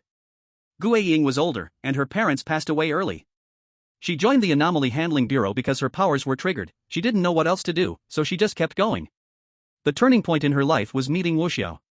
When they were partners, Gui Ying always complained that Wu Xiao was just a kid. Although they often bickered, Wu Xiao relied heavily on Gui Ying. It was much later that Gui Ying learned that Wu Xiao's parents had divorced, and both had their separate families. He was like a child who appeared out of nowhere, with neither family caring for him. Therefore, every year during reunions like the Mid-Autumn Festival and Spring Festival, it was just Gui Ying and Wu Xiao together. They were not only colleagues and partners but also recognized each other as family. Now, this only family member was gone, and only Wu Xiao was left alone. Chapter 145, Wu Yo visits the Old Master. For this funeral, Balian did not come. While everyone attended the funeral with sadness and regret, Balian came alone with the ashes of the fireman to the hospital where fireman's mother was. An elderly woman, her body covered in burns, sat in a wheelchair, blankly gazing out the window, not knowing what she was thinking. I won't eat. The elderly woman said faintly, thinking it was a nurse urging her to eat. Her voice was rough, like two sharp stones clashing together. It hardly sounded human. It was clear that the elderly woman's vocal cords had also suffered severe damage. Only the sound of footsteps could be heard without a response, and the elderly woman slowly turned her wheelchair to look at the unfamiliar woman behind her. Hello, who are you? Though the elderly woman did not know Balian, she recognized the uniform and name tag. A bad premonition rose in her heart, and the next moment, the elderly woman turned the wheelchair back, using all her strength to shout, "Get out! Get out!" Balian felt a bit conflicted. After hesitating for a moment, she put down the jar in her hand. The fireman sacrificed himself. Please accept my condolences. This is his ashes. If you don't want them, I will take them away. Sacrificed. Upon hearing this word, the elderly woman tightly grasped the wheelchair with both hands, turned back around, and fixed her gaze on the small jar. Dead? How is that possible? He was so strong. Balian stood silently for a while, without saying anything. She still left the jar there. Fireman's mother still loved him very much, surely Fireman also wanted to stay here with his mother. Long after Balian had left, the elderly woman was still unable to regain her composure. But tears had already filled her scarred face. With trembling hands, she picked up the small jar and could no longer hold back, bursting into loud cries. I'm sorry, it's Mommy who's sorry for you. When you were most afraid, most helpless, and needed me the most, I abandoned you.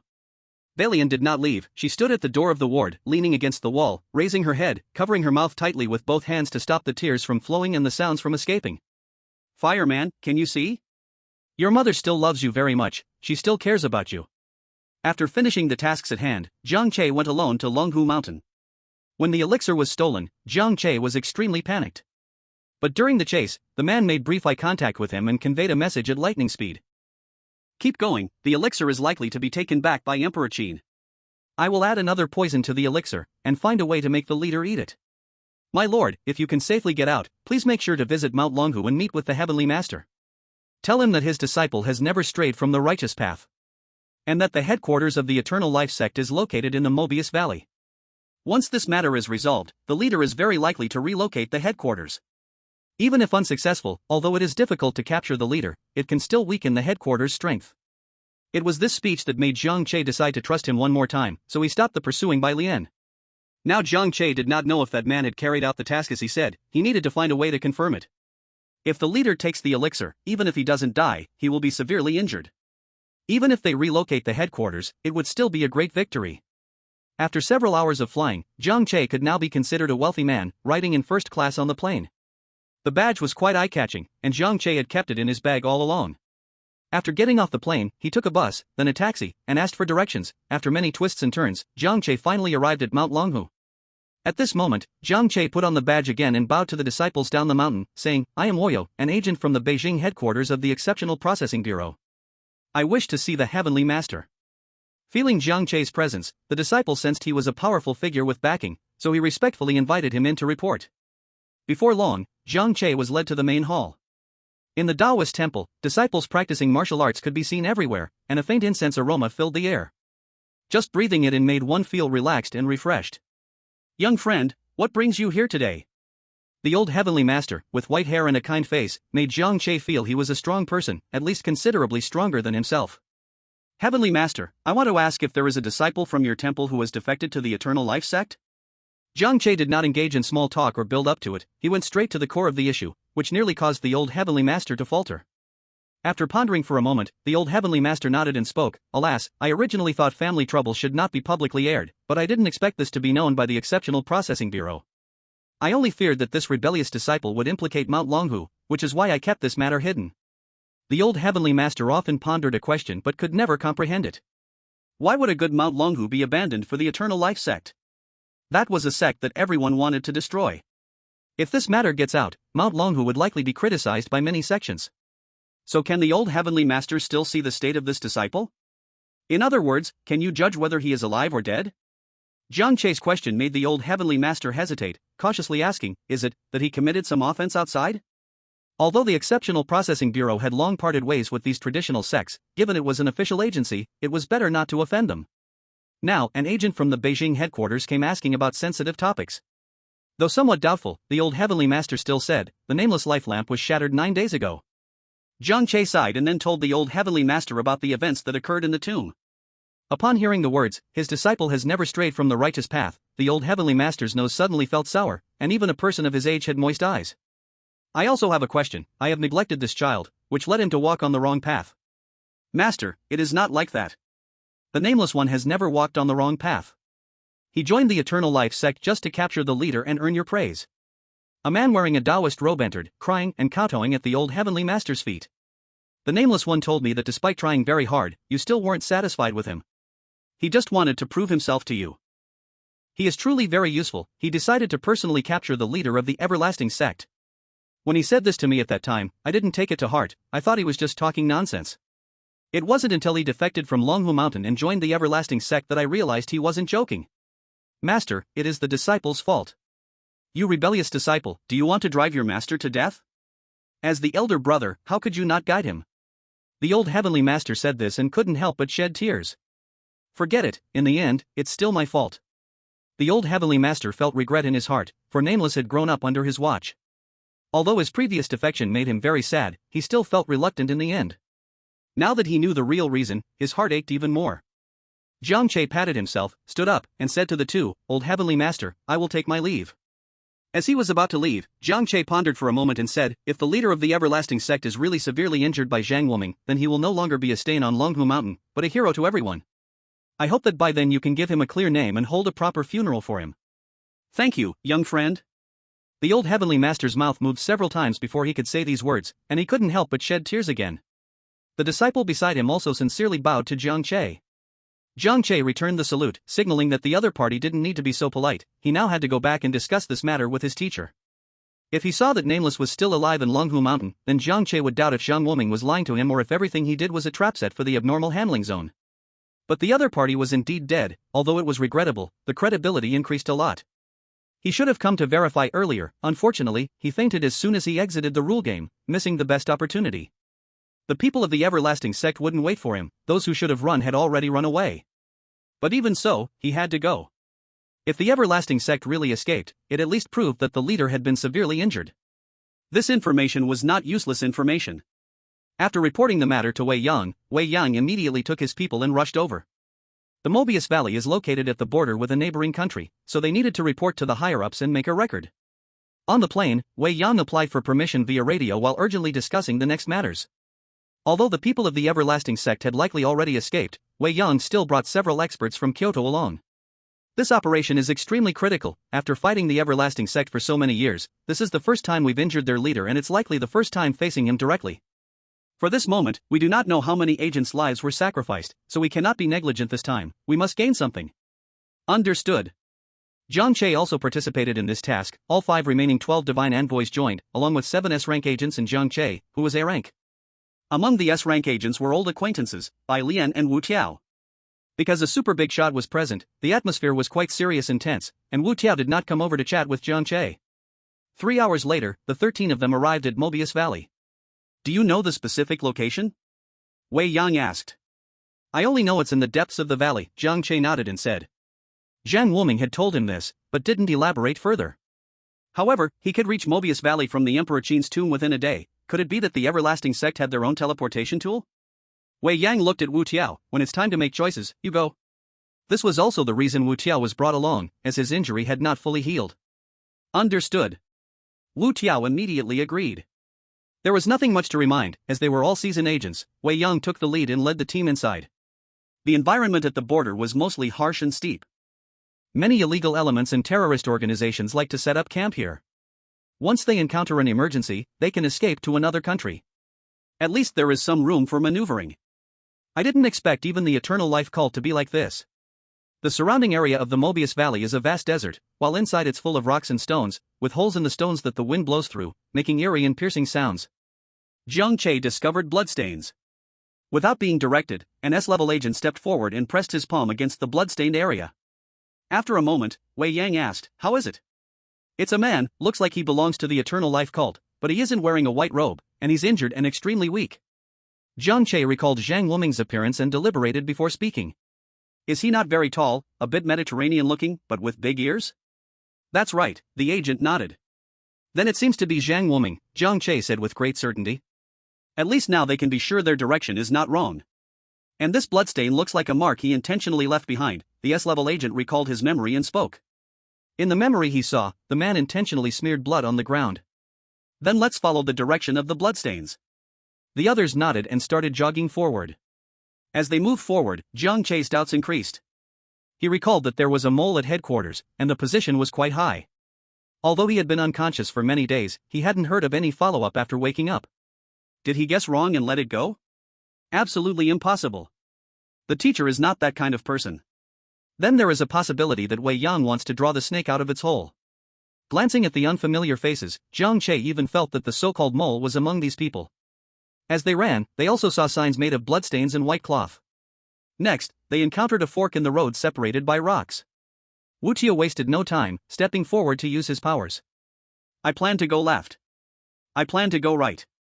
After confirming, Wu Tiao raised his hand and pointed, "The right is safer." "Okay, let's continue."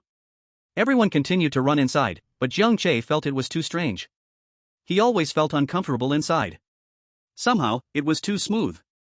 The leader of the Eternal Life cult is not a fool. He knows that once things are exposed, the Anomaly Management Bureau will definitely come. At the very least, he would lay some traps on the way. Yet along the way, not only were there no traps or dangers, but there were also guiding signs. Wei Yang showed no changes and continued to command calmly. Jiang Che was afraid that asking sudden questions would disrupt the teacher's plan, so he kept silent. There were too many experts here, and Jiang Che didn't speak in his mind either, fearing to be noticed. In fact, it also felt something was off. Oh no! Jiang Che looked at the magnificent palace located in the Mobius Valley and couldn't help but exclaim, "This leader really knows how to enjoy life." The environment was quite desolate, but the residence was quite luxurious. There is a strong aura of strange substances around. It seems they use these to evade the Anomaly Management Bureau's investigation and capture. Wei Yang's good sister, Haizhu, said, "She is that incredibly sexy sister." One could see the hatred for the Eternal Life cult in her eyes, suggesting there was unresolved hatred between them in earlier years. "Let's split up. I'll take Huiyou, Lingluo, Shenhou, Yuji, and Fui. Haizhu, you take." Understood. After the allocation, Wei Yang led Jiang Che and the others straight into the main palace. The palace appeared glorious on the outside, but inside it was pitch black. Jiang Che thought to himself, "This leader truly cannot face anyone." Just as he thought this, he felt a killing intent rushing towards him, his heart alerting wildly. Half-sisters. Jiang Che quickly turned around, only to see Ling Luo holding a dagger aimed at him, frozen in the air. Because she had already been controlled by Wei Yang. "Why are you so anxious?" Wei Yang's eyes were cold, her killing intent stronger, speaking without a hint of emotion. "I know you have seen through me, otherwise, why would you arrange for me to be with you and your student?" Ling Luo showed no signs of panic, calmly speaking. Yet the killing intent still lingered. "I am a bit curious, Ling Luo, you are an experienced agent, how can you be playing with the Eternal Life sect?" She had worked with Ling Luo for decades, and honestly, when she started to suspect her, Wei Yang found it hard to believe. But the truth was right in front of her, and Wei Yang had to admit it. "Why?" "Because the Eternal Life sect can give me what I want." "What can the Eternal Life sect give you that we cannot provide?" "Strength, stronger than you," Ling Luo said without hesitation. "What?" Wei Yang almost thought she heard wrong and asked in confusion. "What nonsense, what empty reasoning. Do you really think you are the only one who is her daughter?" When Ling Luo said this, her eyes were filled with hatred and jealousy. She was truly jealous of Wei Yang. Why did their father give all his love to her? After hearing this news, Wei Yang had no big reaction, just calmly said "Oh," and asked, "If your age is not fake, I remember you were 7 years younger than me. How did he have another child?" "My mother is a follower of the Eternal Life sect, infatuated with my father, willing to give up everything for him, and that's how I was born." Ling Luo said, since she was already under control, why not have a good talk? After so many years, she had so much to say. It felt like her existence was meant for Wei Yang. "Wei Yang, although I am jealous of you, I find you quite laughable. You hate him, yet you are always under his protection. In fact, we met when we were kids, do you remember? But at that time we didn't have a chance to know each other before our father took me away. After we grew up, you entered the Anomaly Handling Bureau, and I was also arranged into the same bureau by our father, and my purpose for coming here is to protect you. So I should thank him?" Wei Yang was unmoved by Ling Luo's shout, and even after knowing she was also that man's daughter, her killing intent only grew stronger. Just a moment ago, she wanted to kill her beloved student. "My father's task for me this time is to kill you, his student. As long as I succeed, I can return to his side. If I fail, I won't be able to go back." Ling Luo knew in her heart that she had become a sacrificed piece. How could she possibly kill the student that Wei Yang had always been preoccupied with guarding? Starting from that rule game in Emperor Qin's tomb, she had already been noticed, and getting caught was just a matter of time. An exposed pawn, aside from bringing greater danger, was useless. Having her execute this task was merely another way to kill herself. If she could successfully kill Huiyou, it could be a way to vent her anger. Ling Luo knew it yet still complied, but inside. How unwilling. She lived her whole life just to prove herself in front of her father, to show that she was stronger than Wei Yang, more useful than Wei Yang. But her father didn't seem to care about these things, he just wanted Wei Yang to be safe. Why was that? Clearly, she was also their father's daughter. "Just kill me." Ling Luo had lost all interest in pondering these questions, smiling as she said. "Where did the Eternal Life sect people go?" "I don't know, Ling Luo H. Even if you use your ability to probe my memories, you won't find anything, because I really don't know." Wu Yang said no more, directly killing Ling Luo. Aside from being an S-class agent, Ling Luo was also the head of the intelligence department. Over the years, she revealed countless pieces of information to the Eternal Life sect under this identity, causing the sacrifice of many agents and comrades from the Anomaly Handling Bureau. Killing her truly wouldn't bring any relief. Ling Luo didn't resist, calmly facing death, though resistance would have been useless anyway, as she was up against Wu Yang. After Ling Luo died, Wu Yang could no longer maintain that calm expression and painfully covered her eyes with her hand. Ling Luo, oh Ling Luo. The two had fought side by side in the game of rules more than once, entrusting their lives to each other. Was it because of this? No wonder she always liked to call herself sister. It hurt a bit. Jiang Che also walked over, gently patting Wu Yang's shoulder, trying to comfort his teacher. After all, a good friend of several decades could turn out to be an enemy spy. Who could understand what Wu Yang was thinking when she learned this? No matter how much she thought about it, reality couldn't be changed. Wuyo, you must remember that no matter how close a person is, once they stand on the opposing side in a major issue, you cannot show any mercy. I know, teacher. Let's go outside and meet up with the others. Yes. When everyone regrouped and learned that Ling Luo was the traitor, their expressions varied. Most were in disbelief. After all, having the head of the intelligence department as a traitor was simply. Is Ling Luo dead? Bai Zhou asked, shaking with anger and sadness. Has she really ended it all in death? How many of our comrades have died at the hands of the Eternal Life sect over the years? And yet we still smiled at such a traitor every day. Aside from a few S-class agents, several divine envoys could understand why Bai Zhou was so emotionally unstable. Because Bai Zhou liked Ling Luo. He had liked her for a long time. A very long time. Yet Ling Luo had always avoided his feelings in various ways, perhaps deep down she knew they were never meant to be. This trip brought some gains, having captured the traitor and confirmed that the leader of the Eternal Life sect had suffered heavy damage. Moreover, they found many items left by the Eternal Life sect. They had left in a hurry, leaving behind many strange things that could be taken back for research. Though there were gains, everyone's mood was not particularly high. Although the traitor's identity was significant, Wu Yang did not promote it much, only privately voting to prepare to select another agent as the head of the intelligence department. What was publicly claimed was that Ling Luo had been seriously injured on this mission and needed to retire to recover, unable to fight alongside everyone anymore. Jiang Che, as an ordinary A-class agent, was once again arranged to enter the game of rules. Chapter 148, The Fog Has Arrived, 1. In the previous two missions, with Jiang Che present, the survival rate of agents increased significantly. Although a few people died in the rule game at the Emperor Qin's tomb, other agents said that if it weren't for Jiang Che, even more would have perished. Of course, the Bureau had also asked Jiang Che's opinion in advance. Generally, A-class agents faced quite dangerous rules games, and there were at least 2 weeks of rest after coming out. Jiang Che had just come out of a mission not long ago, so he should have rested for a while, but he felt he had nothing to do and was willing to comply with the arrangement.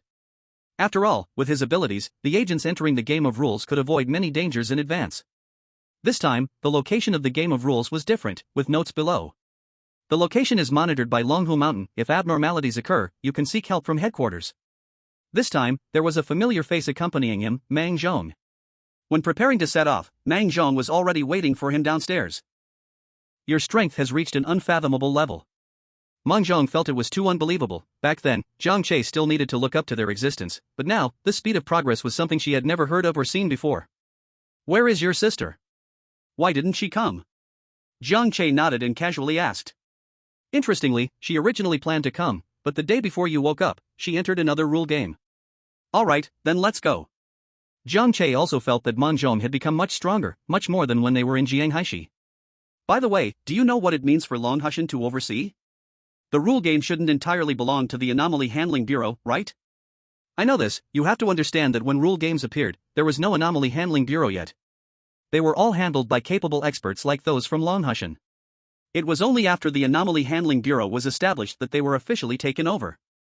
Although it became much easier, it also lost a lot of benefits within the game, so after discussions, rule games that appear near those sects can be run by them, but their people can't enter the rule games that appear in other areas. I see. It seems that this rule game made them feel challenged and troubled, which is why they sought our help. Of course, otherwise, with these people's morals, they would definitely not let us intervene. Mang Zhong had previously encountered these people. Most people avoid rule games, but these sect members treat rule games as secret realms for treasure hunting. After boarding the special plane, Jiang Che glanced at the team for this mission. Besides himself and Mang Zhong, there were 3 others. He couldn't help but feel emotional. He had become one of the big shots he once looked up to. This time, the main task of the rule game is to rescue 4 direct disciples of Longhushan. Live people must be seen, and dead bodies must be recovered. As long as the task is completed, Longhushan's condition is to return all the strange items previously taken from the rule games to the handling bureau. After the captain on the plane briefly explained the task, an agent rolled his eyes. Who cares about their junk? Normally, they are highly defensive against the anomaly handling bureau, fearing to touch their things. Hey! A nearby girl nudged him with her elbow, which hurt, signaling him to be more careful with his words. Jiang Che did not join the discussion but looked out the window, his thoughts flying somewhere unknown. The man who had just spoken carelessly was codenamed Black Panther. He could transform into a black leopard. Of course, he wasn't an animal Black Panther, but something like a beast man, just like Marvel's Black Panther, who was also his idol. The girl who elbowed Black Panther was called Shield Mountain. Her ability was to create defensive barriers, which could protect herself and others. As for the hardness of the barrier, its duration, and protective range all depended on her body fat content. Another man wearing a mouth mask was codenamed Lingual. True to his name, his ability was to speak magic into existence. People in the bureau said that if Lingual could control his ability well, becoming an S-level agent would be just around the corner. Unfortunately, he still couldn't control it very well. Sometimes, an unintentional word could invoke his power, but in battle, it might fail. The manifestation of his ability was random. He had no choice but to speak less whenever possible. After getting off the plane, a Taoist from Longhushan had been waiting for a long time. Hello, everyone. I am Wang Ai, a Taoist from Longhushan. A tall, elderly man in a Taoist robe stepped forward and bowed to Jiang Che and the others. The Taoist doesn't need to engage in pleasantries here. Entering the rule game and rescuing people is the important thing. The captain did not want to say any polite words, he just wanted to complete the task quickly. Hey, alright. Wang Ai awkwardly scratched his head and quickly agreed. Those who arrived earlier had already explored this rule game. It should be A-level without a doubt. The few of them hurried over, while Wang Ai watched them from the side. He thought to himself, as expected of the headquarters in Kyoto, the people they sent are stronger than each other. With that thought, the smile on his face became even more sincere. The group didn't delay. Once they reached the location, they directly entered the rule game. At the moment of entry, Yanling spoke the first sentence of this journey, wishing us a safe return. He didn't know if it would take effect. It would be great if it did. This rule game enveloped a village, and once inside, Jiang Che couldn't help but frown. The fog is too thick. When he looked from the outside, everything seemed normal, but once he entered the village, visibility was basically lost. Let's hold hands. Mang Zhong suggested. The strange fog clearly wanted to disperse them. Even the houses not far away could only be vaguely seen, nothing else was visible. Alright, hold on tight. The five of them held hands and slowly moved forward. It's better to confirm each other's identities first. Jiang Che spoke up, the first to respond. I am Woyo, there's no one on my left, holding Mang Zhong with my right. I am Mang Zhong, holding Woyo on my left, holding Dun Shan on my right. I am Dun Shan, holding Mang Zhong on my left, holding He Hu on my right. I am He Hu, holding Dun Shan on my left, holding Yanling on my right. I am Yanling, there's only He Hu on my left. After Yanling finished speaking, he paused for a moment, feeling a sense of ability activating. Alright, let's start moving. The five of them held hands and slowly advanced in the village, perhaps because they were close to Longhu Mountain. Every household had incense burning. In this fog where one couldn't see their own hand, the flickering incense was quite eerie. After walking for about 10 minutes, Jiang Che suddenly spoke up. I am Woyo, who am I holding on my left? You're holding Mang Zhong. A strange voice sounded to Jiang Che's right. F********U. Hearing this voice, Jiang Che suddenly turned around, released his right hand, and drew the imperial sword from the space bag given by the teacher, slashing left and right. Ah! Ah! Two piercing screams echoed, and Jiang Che withdrew the imperial sword. Pay attention.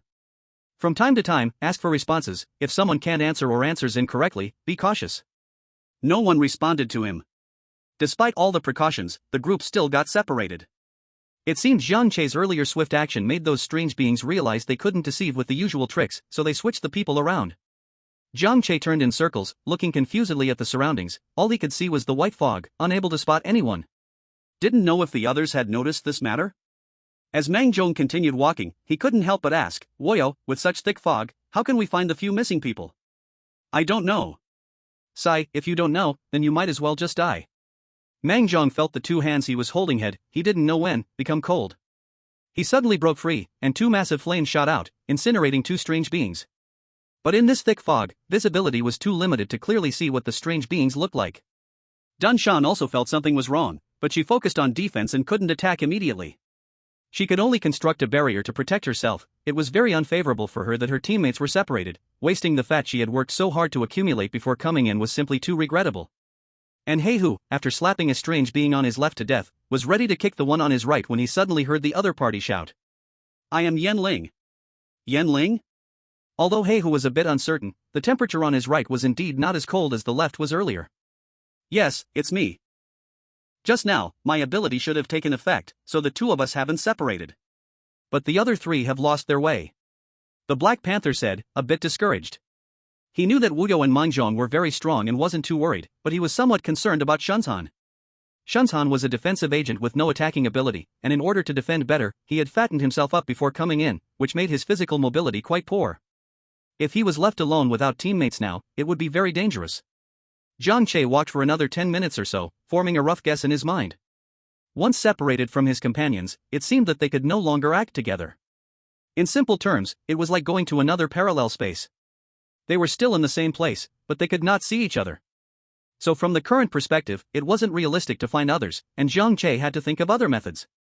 He hadn't seen any extra rules or hidden hints so far, he was just turning around in the thick fog. Those missing disciples must also be lost in the fog like this. It's one thing to be lost in fog, but the key point is that there are weird things in the fog that come out occasionally to cause trouble. Do you see those scattered incense lights? Someone suddenly spoke up. I see them, what's wrong? Why not go over? The voice asked with confusion. Of course, I don't dare. In the thick fog where you can't see your hand in front of your face, you can only see scattered lights flickering. Just looking from a distance is a bit scary. Because of this, Jiang Che had been looking for other ways and didn't want to go near those incense lights unless absolutely necessary. Since the other person had already said so, it seemed he had no choice but to take a look. He could only suppress the fear that was stirring within him and step forward to investigate. The flickering candlelight was not far away, maybe just 40 or 50 meters. But Jiang Che felt like he had been walking for a long time, and the candlelight hadn't moved at all, as if he was just treading water in place. Ignoring it, Jiang Che kept moving forward. The closer he got, the more frightened he felt. He didn't know when he started to sweat. In his line of sight, there was a small square wooden table, with 2 candles on either side, and in the middle was a somewhat modeled small altar and a bowl of meat. The meat looked a lot like fake meat, but it emitted an enticing aroma. Next to the bowl of meat was a bell, and he could see that it was already rusty. Even though the smell of the meat was inviting, Jiang Che had no desire to eat. This was a game of rules, and even if something smelled good, it felt off. However, getting closer, Jiang Che finally saw the rules for the first time. Blessing incense. 1. You can make a wish after praying at the incense table. 2. After the prayer, you must eat the meat for it to take effect. 3. During the prayer, you must kneel and bow 3 times, then knock your head 3 times. Pray for some big-headed ghost's blessing. Jiang Che didn't believe it at all. This thing is clearly a scam for incense. There's no such thing as wishes coming true for no reason, everything has to come with its due cost. The voice couldn't help but complain as well. You really know everything, don't you? You speak like a philosopher writing an essay. Jiang Che teased. Last time in the tomb of the first emperor, the voice recognized it was a hexagram and even predicted the outcome. Of course. Even though I don't know, I know everything. The voice felt flattered and sounded proud. Except you don't know who you are. After realizing this was of no use, Jiang Che left, preparing to find another way. Meanwhile, the others, without exception, moved closer to the incense lights and discovered the incense table. Shunzhan, after reluctantly consuming some fat and regaining his normal mobility, took out his weapon and dealt with the weirdness that had been entangling him. When he saw that bowl of meat on the table, he instinctively swallowed. The Black Panther and the Spirit of Words also realized this, confirming it several times back and forth, but knowing that this meat absolutely could not be eaten. This meat has a problem, we cannot eat it. The Spirit of Words originally wanted to emphasize this matter to the Black Panther, but unexpectedly, speaking the words made it true again. And the Black Panther naturally felt it too, feeling a bit speechless about the Spirit of Words' ability that sometimes worked and sometimes didn't. Well, now even if I want to eat it, I can't. The Spirit of Words nodded, gesturing with a finger by the mouth to indicate not to speak unless necessary. Mango was squatting next to the incense table, looking here and there, feeling quite clueless. Should I extinguish this candle? Jiang Che wandered around in the thick fog for a while longer, still finding nothing, helplessly standing in place. There were no teammates to analyze with, no clues and no direction. What to do? Is it impossible to go back and make a wish? No matter how he thought, it seemed impossible, just like not knowing what to say. The sky wouldn't drop a pie, and there wouldn't be a wish fulfilled for no reason. To gain something, you must lose something, even if you don't know it. Woyo? Jiang Che turned his head to look at the source of the voice. Mango? How did you come out? Mango, how did you come out? I'm not really sure. After everyone got separated, I kept looking for you all. Finally, I found one. Mango said, feeling a sense of relief. Then you're quite lucky. Jiang Che patted himself off and stood up. Mango walked over with a smile. Since I'm lucky, let's hurry to find the others. Okay. By the way, Wuyo, did you see that incense table? I saw it. I find it a bit strange. Do you have any special discoveries? No discoveries. Jiang Che shook his head.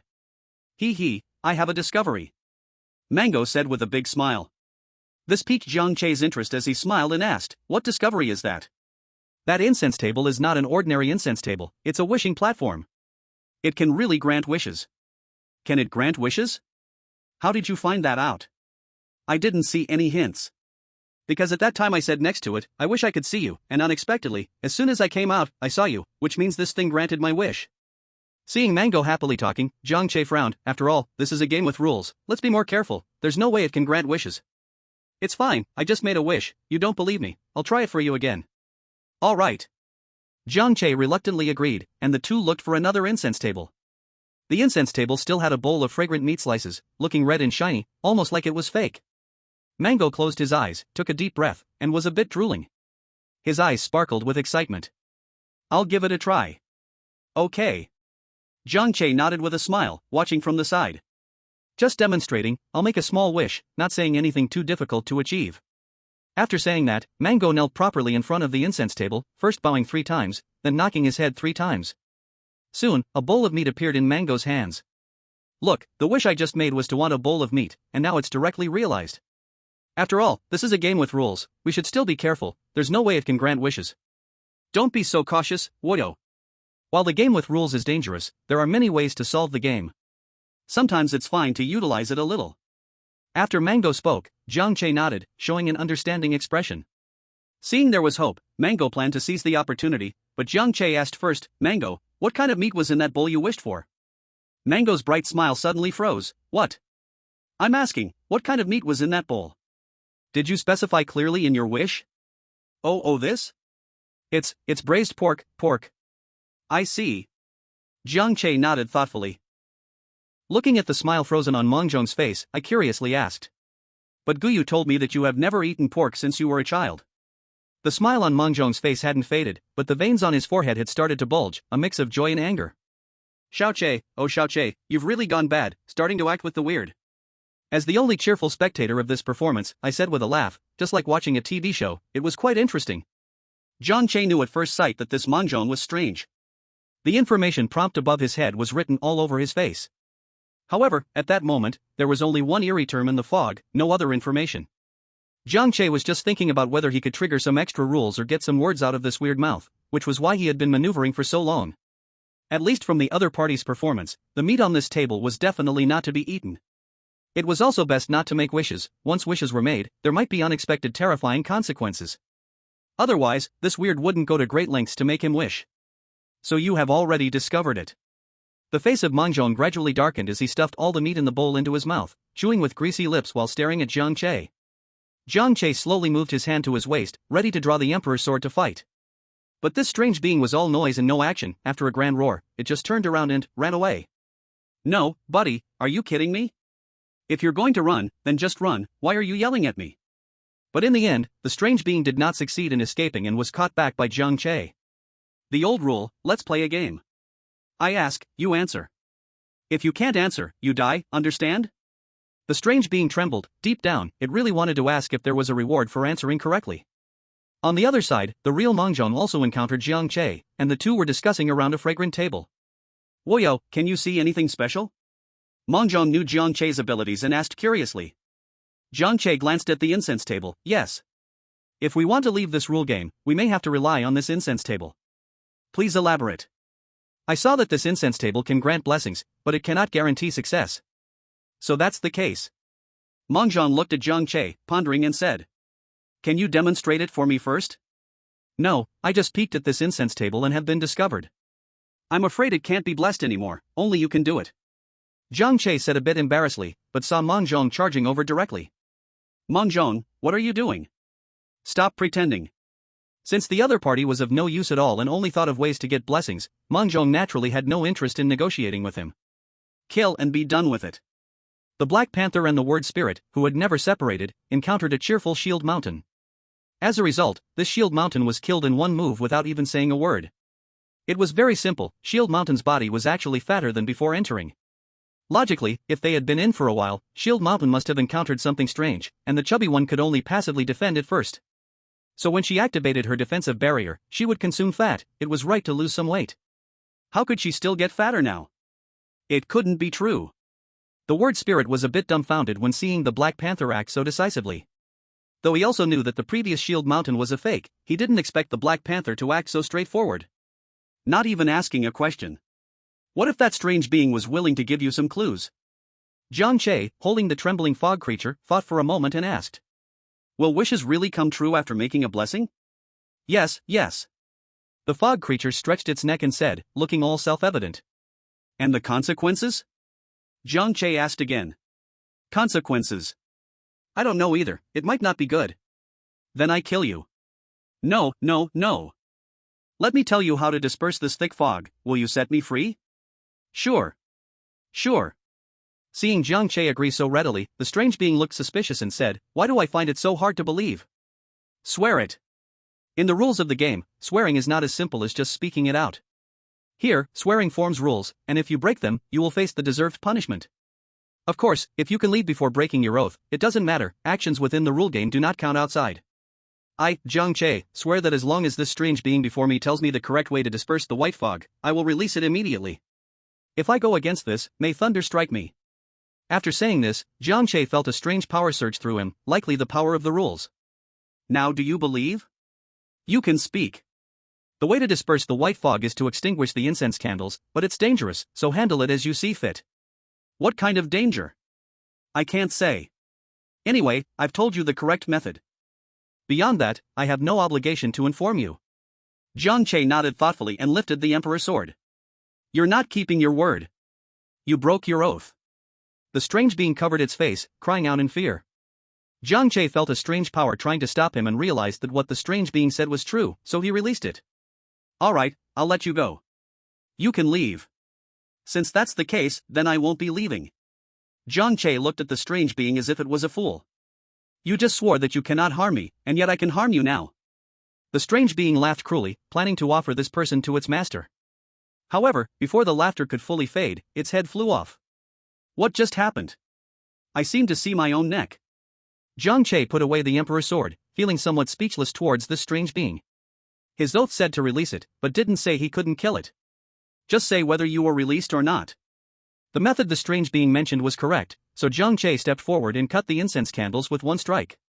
Once the only light within the white fog disappeared, the true appearance of the area revealed itself. Surrounded by darkness, he could still feel a sense of reality. He could barely see, but he stood before a wooden house. Taking a deep breath, Jiang Che pushed open the door of the wooden house and saw several skeletons inside. One of the skeletons embraced a box, and inside the box were stones. Could these be the original villagers of this village? It's said that this rule game has existed for some time. Because it falls under the jurisdiction of Longhu Mountain and poses no significant harm, it has never been resolved. And this is an A-level rule game, how could ordinary people possibly survive? Previously, in the Miao village, the people survived because the saint did not wish to harm them.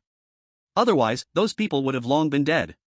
After leaving the house, Jiang Che saw other places still covered in white fog and quickly extinguished all the incense candles.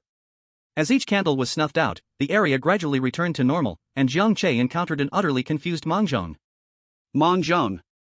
Jiang Che exclaimed happily. Stop! Stop!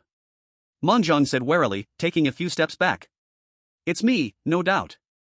Jiang Che replied. Prove it. How to prove it? He could see the strange being and other additional rules and hidden hints, so now he could confirm that this Mangzhong was real. But Mangzhong couldn't. Right. Jiang Che closed his eyes and used his ability to enter Mangzhong's spiritual world. The two locked eyes in the spiritual realm, and at that moment, Mangzhong felt reassured. Don't mind me for saying this, but I just encountered the strange impersonation of you, and the flaws were overwhelming. Likewise, I just met the strange impersonation of you, and I managed to gather some useful information. The two exchanged a bit of information and then continued to extinguish the remaining incense candles. Interestingly, when Yan Ling and Black Panther saw Jiang Che and Mang Zhong appear together, weapons in hand, they looked at the two with caution. Goodness, this time it turned into two strange beings trying to deceive. How come you two are together? Where is Dun Shan? Mang Zhong asked with confusion when she didn't see Dun Shan's figure. Dun Shan is on her own, we need to quickly snuff out the incense candles and find her, being alone is too dangerous. Jiang Che thought of the big girl and felt a bit worried. Her size seemed to make even walking a bit of a struggle, but that defensive barrier was indeed very useful, so she had to painfully maintain that weight.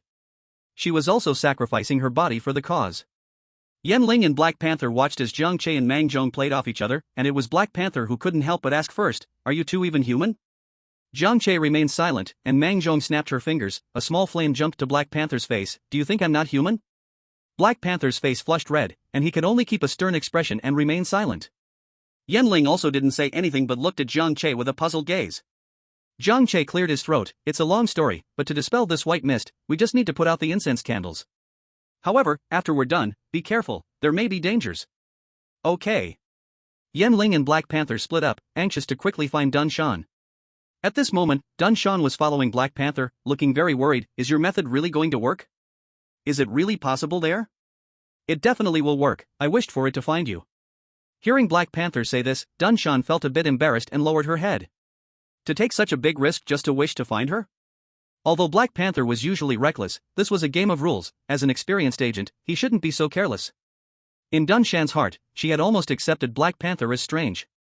But Dun Shan didn't understand what kind of strength this strange being possessed. Her defensive skills were her main focus, and her fighting ability was relatively weak. She didn't want to fight unless absolutely necessary. She could only delay time and maneuver with this strange being, but now she hadn't come up with a good solution. "Why are you walking so slowly? Why not hurry to meet with them?" Black Panther kept urging Dun Shan, and just as Dun Shan was struggling with how to respond, the surrounding white mist suddenly cleared, revealing the figures of several teammates. Without the cover of the mist, the strange being among the fog could no longer maintain its disguised form, turning into a white shadow, seemingly ready to dissipate at any moment. "You finally came." Seeing her teammates arrive, Dun Shan hurriedly ran to Black Panther's side as if she had found a lifeline. Black Panther noticed that Dun Shan had lost quite a bit of weight and knew that she had just gone through a tough time, burning off a lot of fat. Chapter 152, The Great Mist Arrives, 5. Looking at the slimmer Dun Shan, Black Panther said with self-reproach, "I'm sorry." Dun Shan shook her head obediently, signaling Black Panther not to blame himself. The 2 rolls of fat on her face shook with her head movement, and if some people saw the scene, they would either find it disgusting or cover their mouths and snicker. But everyone present wouldn't think that way. Although Dun Shan's name and figure seemed a bit intimidating, she was actually a girl with a reserved personality and gentle demeanor. To be honest, from her facial features, if Dun Shan lost weight, she would certainly be a very beautiful girl. Yet every time she went on a mission, she had to endure immense pain, pushing her weight to several hundred pounds, continuously testing the limits of her body. Black Panther had advised Dun Shan more than once to stop being an agent. This ability could be useful elsewhere and would bring less danger. She could even just leave this profession, slim down, and be an ordinary girl. But Dun Shan just shook her head. She not only wanted to continue in this line of work, but she also wanted to keep eating. She didn't want her appearance to cause the defense barrier to break due to insufficient energy, leading to her teammates dying right in front of her. Clearly, these problems were not her fault, but Dun Shan took all the responsibility upon herself. Even though she had eaten to the point of vomiting at the sight of food, and her stomach could no longer bear the burden, she still kept eating, forcing herself to do so. Even if she saw more strange looks from outside, even if ignorant people called her a giant fat pig and a tank, she didn't care. As long as she could protect her teammates and survive in the end, that was enough. Jiang Che immediately grabbed the soon-to-disperse strange fog, causing the white shadow to become even more elusive. "We almost fell into these strange paths, what exactly are they?" Mang Zhong frowned and said, "This time, the game rules were filled with fog outside, and there was also fog in their hearts. The strange anomalies in the fog, along with the wishing incense table. And their target this time, the disciples of Longfeng who had not yet shown their shadows. Master Wang Ai said that the life lamps of these disciples were still lit, indicating they were not dead. The strange fog that left the cover of the mist ultimately transformed into wisps of white smoke in Jiang Che's hands, leaving no knowledge of whether they had died or fled. Looking around, Jiang Che's gaze was deep. The place where they stood was 400 or 500 meters from the village entrance, where they first entered. But when the thick fog had not yet disappeared, it felt like an endless space. It seemed that those Longfeng disciples were still in this so-called alien space. From the clues discovered so far, one absolutely could not make wishes at the incense table, nor could one eat meat. In Jiang Che's heart, making wishes at the incense table had already been set as a rule that could not be touched. Logically, ordinary people should be cautious and not make inexplicable wishes at the incense table, so what about the villagers of this village? The more Jiang Che thought, the more he felt something was off. he sensed a greater conspiracy within this rule game. And the current information they had was still too little, they couldn't think of anything, no matter how hard they tried. Let's extinguish the incense candles first before anything else. Jiang Che, is there a possibility that when you extinguish all the incense candles, you can no longer find the people you want to find? Suddenly reminded by the unknown voice, Jiang Che instantly reacted. Yes, if all the incense candles were extinguished, then they would completely lose contact with that thick fog. But we few. That's because you entered the fog for not long enough and are very close. Can you guarantee that the mastermind behind this rule game doesn't have an incense table? Those Longfeng disciples and some villagers are likely in their hands. Although we might not find them in the fog, if we disperse the fog entirely, we won't even have the chance to search for them. The others saw Jiang Che seemingly talking to himself and couldn't help but feel curious.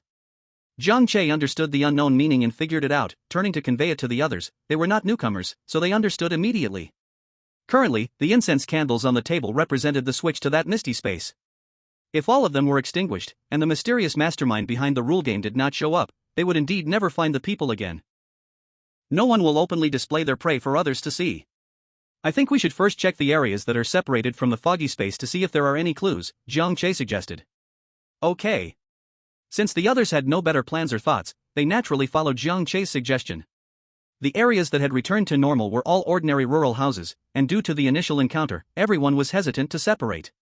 Dunshan had invested all his skill points in defense. Once separated from his teammates, he was practically unarmed. It was okay to encounter minor anomalies, but meeting a stronger one would be very dangerous. As for Yeling, her mouth was unpredictable at times. Walking together might waste some time, but at least it could guarantee safety to the greatest extent. Jiang Che entered a house first and found a half-human-sized yellow paper with 4 big characters written in a flurry with a brush. Protect me, true God. Jiang Che examined the yellow paper repeatedly but found no hidden hints or extra rules, feeling a bit puzzled. Mengzhong took a glance and didn't think much of it. It could be some cult organization or their own beliefs. Such things are quite common in rural areas. They hadn't heard of it, perhaps due to being less informed. After all, China is vast. Jiang Che recalled the bones he had seen in the first house and wanted to check if there were similar situations in other places. However, after checking several houses in a row, he found no corpses.